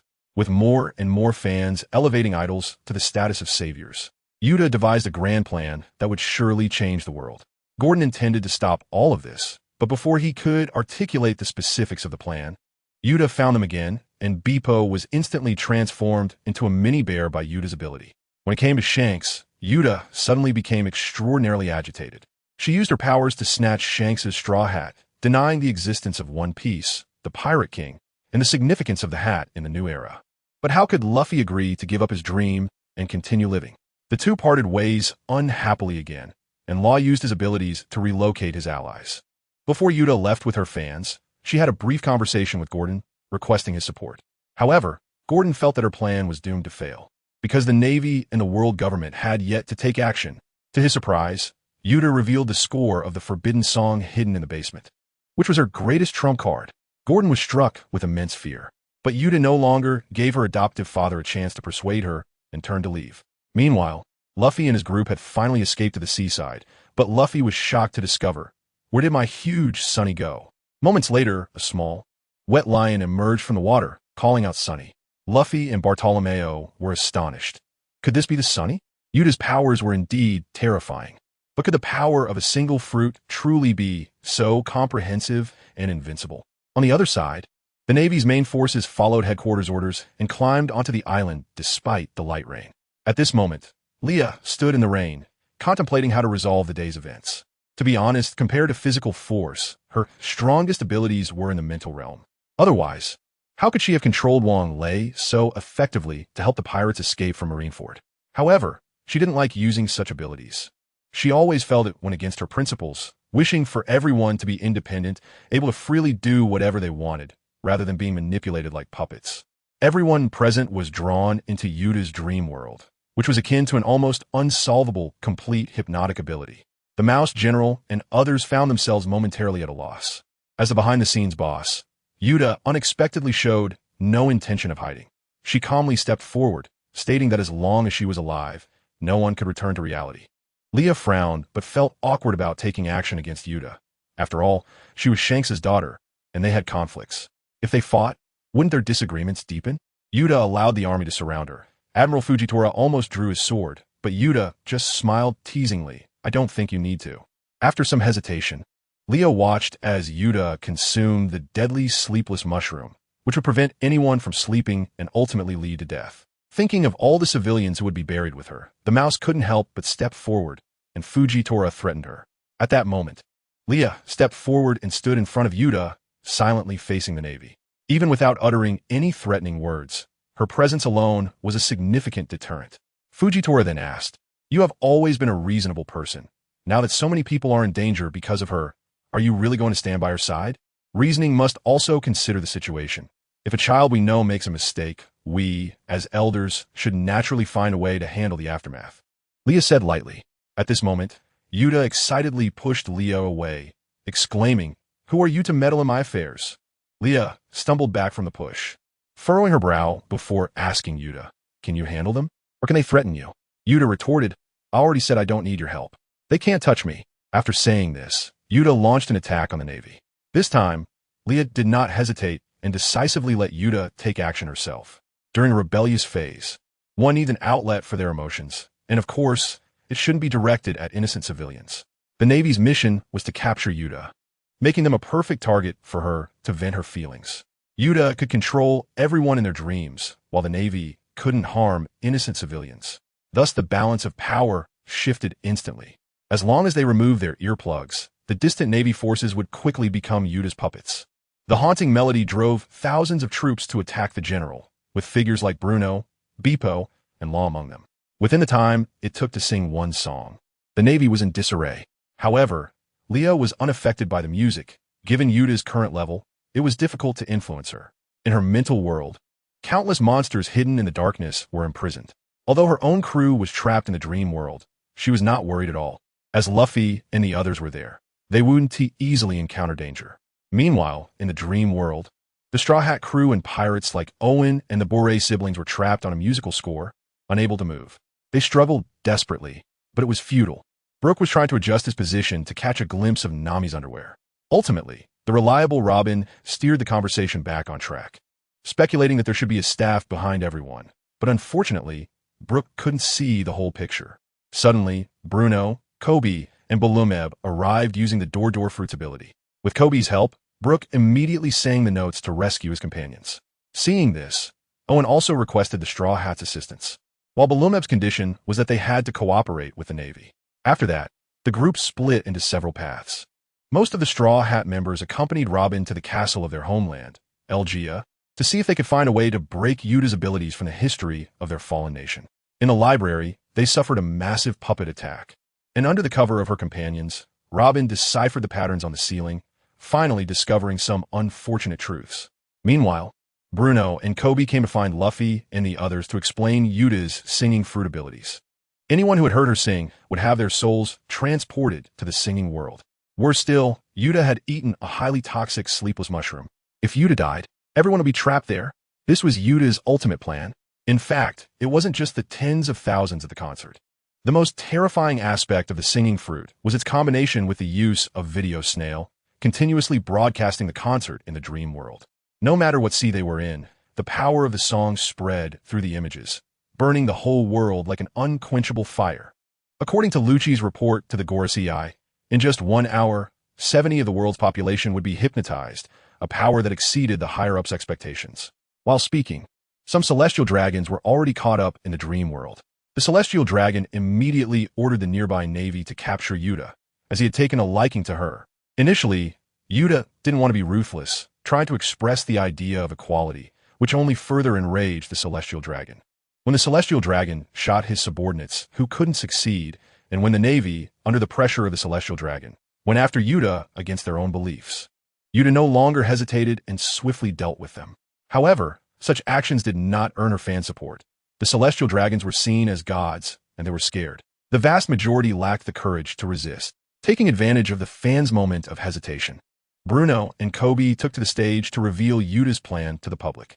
If the real world is too harsh, then would being forever immersed in dreams be heaven? Once the empty worship was abandoned, the crowd immediately splintered into countless factions. Only a small portion agreed with Yuta's plan, while many shouted to go home, filled with resentment towards Yuta's unilateral decisions, resulting in total chaos for Yuta. She couldn't understand. Everything she did was for everyone, and she couldn't comprehend why they would still choose to stay in the harsh reality. Unable to find the answer, Yuta crazily provided one herself. As long as she brought them more joy, everyone should be willing to stay. The frenzied powers of the singing fruit transformed into the ocean, turning everyone in its path into toys or other objects. Fortunately, Kobe and the shrunken Bruno managed to escape and inform the others of their failed persuasion. Meanwhile, on Robin's side, due to the loud fighting of their companions, they accidentally brought down the entire castle. At the last moment, Nami stood in front of Mirror, threatening Beret. Thus, Beret led them to Luffy's side. Based on the information gathered by Kobe and Robin, the situation appeared desperate. To return to reality, their only hope lay buried deep underground, containing the many negative emotions of humanity, the Demon King. This demon could traverse between reality and dreams. If they could defeat it simultaneously in both realms, the entire dream world would disappear. The internal situation was manageable, but who would break through from the outside? Kobe felt that the Navy, concerned for the civilians, would find it hard to take on this heavy responsibility. Before he finished speaking, Yuta's adoptive father Gordon and Beepo arrived late, suggesting that they needed Shanks to intervene from the outside.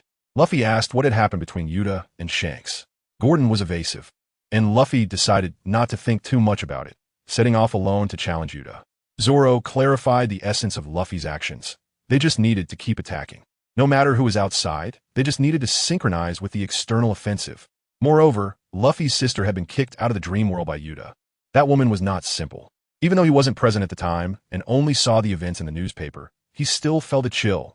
Seeing Luffy seemingly filled with determination, he softened when he finally faced Yuta.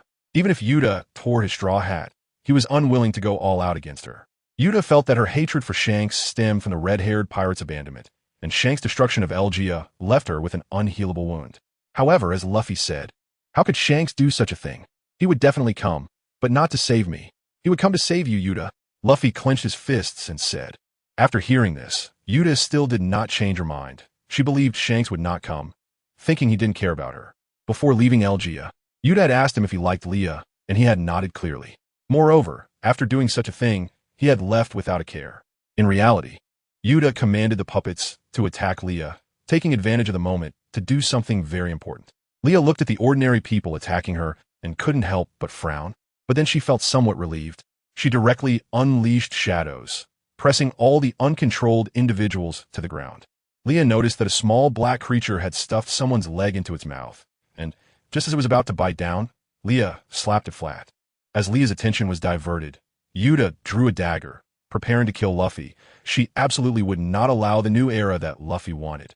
Just as Leah was about to unleash her wings to rush over, she sensed someone's presence and completely relaxed. The blade fell heavily, but at that moment, a large hand reached out from midair and firmly grasped it. After being separated for 12 years, Yuta finally reunited with the red-haired pirates. Tears and rain intertwined, and a flood of emotions surged through her. Completely driven to madness, Yuta laughed maniacally, consumed by the thought of killing all the pirates on the scene. She shed tears and called all dreamers to attack the red-haired pirates. But she suddenly realized that everyone was pinned to the ground by the shadows emerging from Leah's back. Unable to move, Meanwhile, Leo was focused on dealing with the greedy little black creatures. With one kick and a stomp, they finally settled down. The other members of the red-haired pirates watched this scene and suddenly felt their own faces starting to hurt. Not to mention, Leah's actions against the little blacks were no different from hitting them. The only difference was that when there were more people, she would give their captain a bit of face. This saved a lot of effort for both the Navy and the red-haired pirates. At the same time, in the dream world, Luffy pointed out that Shanks had arrived, and everyone immediately launched a full-scale attack on Yuta while she was distracted. Yuta, however, summoned the Music Knight to easily defuse this wave of offense. But before she could start singing her next song, small teams, including Bruno and Beppo, launched an attack from the door. The Sunny fired a barrage to interrupt Yuta's actions and obscured her line of sight. With choppers for enhancement as a feint in front and Law enveloping Yuta with room from behind, under their combined assault, they finally sent Yuta into Bartolomeo's invincible barrier, causing the summoned entities from the outside to lose synchronization and fall together. Yuta was devastated and began singing again, and those puppets became even more frenzied, nearly breaking free from the little black's restraints.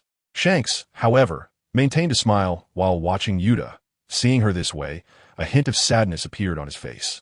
Unlike many villains who, under the guise of righteousness, showed no remorse, the inherently kind Yuta truly treated every fan like family. Seeing her fans treated this way, Yuta instantly gave up everything and collapsed onto them. In Yuta's view, rebirth in the dream world did not count as death. Being unable to enter the dream, dying in reality, was the absolute farewell she could not accept. Seeing Yuta like this, Leah decided to fully embrace her villain role, declaring, "If you don't release Luffy and the others, I'll kill everyone here. You know I have that ability." Beckman glanced at Leah in surprise, understanding her intentions, but not expecting her to step forward at this moment. After all, being a villain wasn't easy, but what did it have to do with him? In the end, it would be Shanks who got beaten up. Leah's actions might actually save these innocent civilians. "Hey, are you even human? They're innocent," Yuta shouted angrily, her gaze constantly shifting to Shanks, hoping he would stop this woman's actions. Shanks appeared expressionless, but internally he was twisted in knots, even thinking about where to buy a washboard on his way out, having already ruined several of them. "I'm a pirate, little girl. If you weren't Shanks' daughter and I was giving him face, I wouldn't be standing here talking to you nicely. I would have just attacked directly. And since you know they're innocent, didn't you also pull them into the dream world?" Leah said slowly, stepping on the person Yuta had been anxiously looking at. "I did it for their sake." "For their sake? Little girl, how much real suffering have you seen to dare say that doing this is for their good?" "I saw their dreams. I've seen many. I want to create a new era where everyone feels happiness." Leah helplessly covered her forehead and said, "Even though you kicked me out of the dream world, I think your plan has probably been exposed. After all, how many people support your actions? Don't you already know? Doing good for others also requires standing in their perspective to truly do good for them. Don't indulge in your own fantasies, understand?" These words seemed too direct and hurtful for Yuta. However, things had escalated to this extent, where countless people could die because of Yuta's reckless behavior. Children cannot be left uneducated. Shanks is really unreliable. This was indeed a stark villainous style. Leah quickly signaled to Beckman to take action and stop her, using this opportunity to get closer to Yuta. Before Beckman could act, Shanks came over and firmly pulled Leah aside, proving to be quite cooperative. But he was still angry, saying, "Don't interfere." Just as the family was entangled, a dense barrage of gunfire rang out like raindrops. It turned out that Admiral Akainu stationed at headquarters had ordered everyone to open fire. He was willing to kill all the civilians on the island to capture Yuta. Kizaru stepped out from the back, saying, sacrificing tens of thousands to stop this child is indeed unavoidable." He flew high into the sky, using his famous technique, the 8-fingered shining jewel, to bombard the entire island. In the next moment, there was no explosive light as imagined. Shanks leaped into the sky, slicing through all the light clusters with his sword, cutting through the massive boulders above, surpassing Kizaru's light-speed elemental form, and Griffin had already pressed against Kizaru's throat. Shanks said expressionlessly, "Sorry, this is my family matter. Please do not interfere." Kizaru, no longer teasing, unusually remained silent, while Fujitora appeared ready to act but hesitated. Below, Yuta was tending to the injured with the ship doctor, Dr. Kureha. At that moment, the side effects of the sleep mushroom began to manifest. Starting from her body in the dream world, under the stimulation of the sleep mushroom, Yuta's emotions became uncontrollably agitated. Seeing the scene, Leah decisively spread her wings to control the rampaging Yuta, but Yuta still resisted her fiercely, struggling intensely. The people in the dream world were forced to change outfits, donning pure black, representing the evil side. After much hesitation, the raging emotions ultimately overwhelmed everything. In the dream world, Yuta took out the sheet music for the forbidden song, and the story began to head toward the worst conclusion. When the ultimate score sounded, Bartolomeo's invincible barrier was violently broken by Yuta. In reality, Leo was also blasted away by a powerful shockwave. However, just as she was about to crash to the ground, she was caught by Shanks in time. A mix of red and blue, intertwined with pitch-black energy, covered the island below, and the controlled individuals became increasingly active under the stimulation. This was what the Navy was worried about. The darkest ability of the Song fruit. Dark energy blotted out the sky, and the Demon King returned from the abyss. Yuta's wings were dyed black by this force, and even the outside world, with its bizarrely twisted colossal giant, was able to emerge in its truest form through the conversion of concepts between illusion and reality. After more than a decade, the apocalyptic scene that had not been forgotten by the world for hundreds of years finally arrived.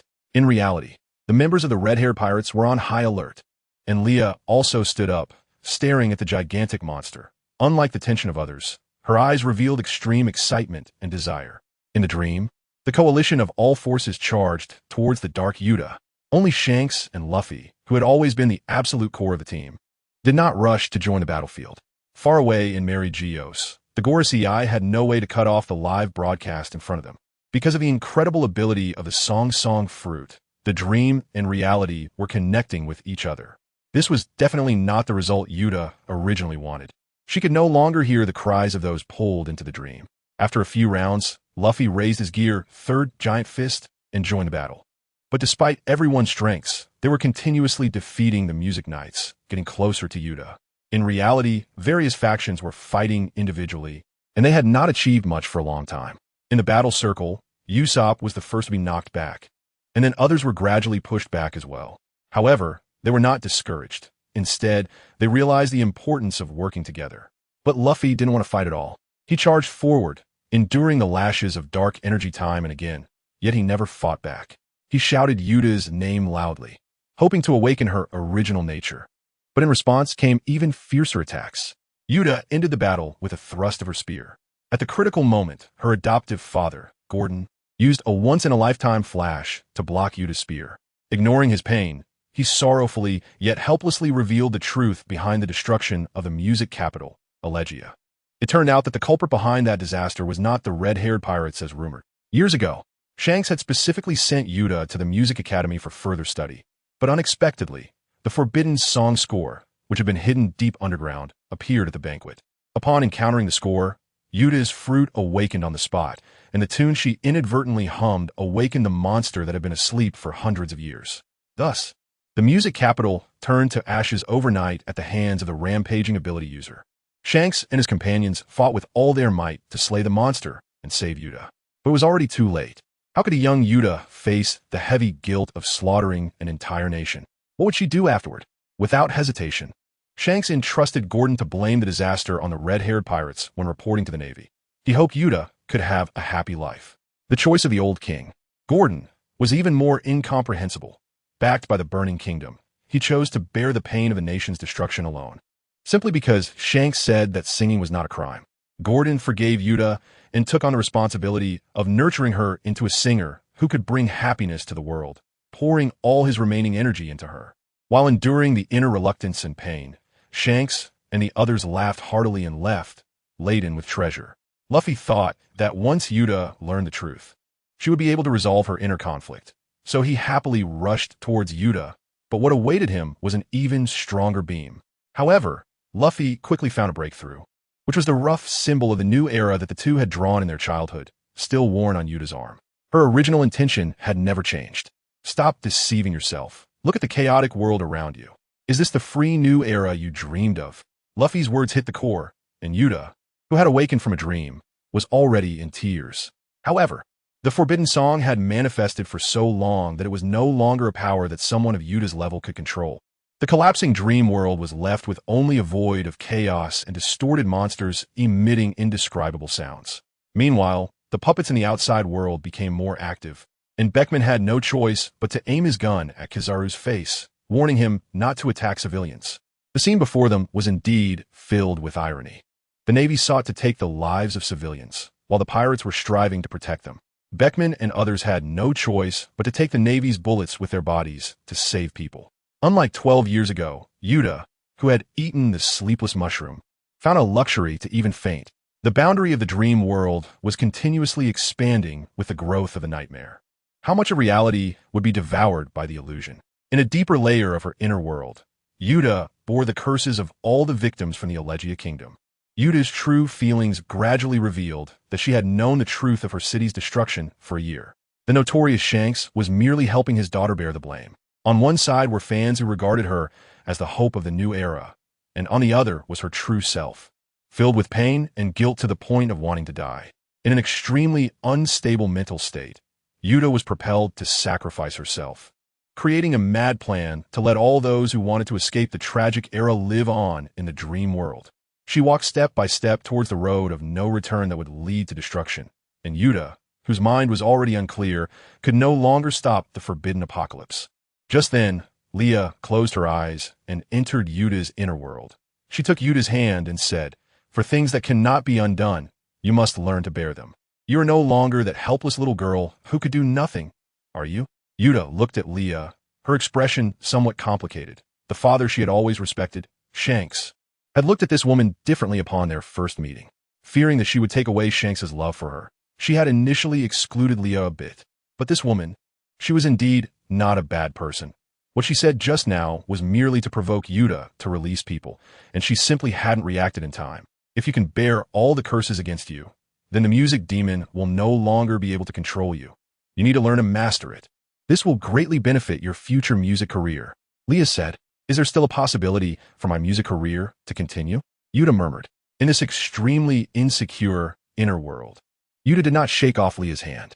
Meanwhile, in the dream world, after yet another futile attempt by Owen, Sanji saved Bree, and Kobe acted as the on-site commander. First, Nami and Robin used their abilities to construct a passage, along with Bree's mirror world, to gather all the endless fantasies. Gordon and Balloon-Bar were responsible for covering the operation, while Chopper took care of the injured Luffy. Jinbe and Frankie formed the team's shield. Usopp provided long-range support, while Brook and Sanji acted as surprise troops to support the entire scene. Finally, the key attackers were Zoro and Owen. At this point, the entire team's strength was integrated. Luo used his ability to break through the monster's defenses. Once again, powerful forces collapsed everyone's formation. The more Gordon watched, the more anxious he became, feeling that Yuta had come this far because of him. This adoptive father's love for Yuta was evident to everyone. He was absolutely indispensable on Yuta's path to fame. The adoptive father tearfully entrusted everything to the now-awakened Luffy. Carrying the promise to save Yuta and everyone, Luffy's fourth gear, the King of Light, charged forward, striking heavily at the boundary between reality and dreams. On the other side of the barrier, Shanks also made his move, as the suddenly disappearing fantasy creatures proved that this technique could work. Joining in was the uninvited Katakuri, a unique member of the Big Mom Pirates, who crossed thousands of miles alone just to fight for his family. He babbled about being able to sense the situation in the dream through observation haki. Shanks impatiently interrupted him, saying that the red-haired pirates had many experts in observation haki, apart from the need to be wary of the marine admirals behind him. Breaking through the barrier required an expert in observation haki from the dream world to predict and coordinate. Otherwise, they could only strike randomly, as they were doing now. Shanks and Luffy could sense each other, but that was still far from enough. Ultimately, it was the man named Usopp who stepped forward, his extraordinary observation haki easily bridging the two worlds.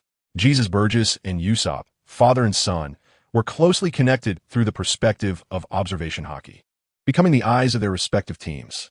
With their guidance, Luffy and the others, along with Shanks and his crew, welcomed an incredibly exciting narrative-defining collaboration. The figures of the powerful from a generation apart traversed reality and dreams, overlapping towards the same direction, hearts racing on the road. They launched a powerful strike against falsehood and darkness, fueled only by determination and passion. After a series of attacks, Shanks and Luffy made their grand entrance, shattering the void ahead with a punch and a sword. Just as you once said we were alike. Growing up, I became you. Returning to the simple black and white, Yuda's loneliness and her initial dreams were becoming increasingly clear. Countless memories of Shanks flooded into his mind. Shanks also recalled the day he discovered Yuda among countless treasures, when 20-year-old Shanks was melted by little Yuda's smile. Surely, Captain Roger felt the same when he adopted him and Buggy. Warm memories flowed as Luffy in 5th gear joined forces with Shanks for a powerful strike. All distortions were purified in the explosion, and everything outside finally returned to normal. The regained consciousness of Yuda collapsed in Shanks' arms. However, Yuda refused to take the medicine that would make her fall asleep immediately due to an overwhelming sense of guilt. At the moment the glass tube was about to shatter, Leah dove to the ground to catch the medicine. But she also scratched her cheek, though Leah didn't mind much.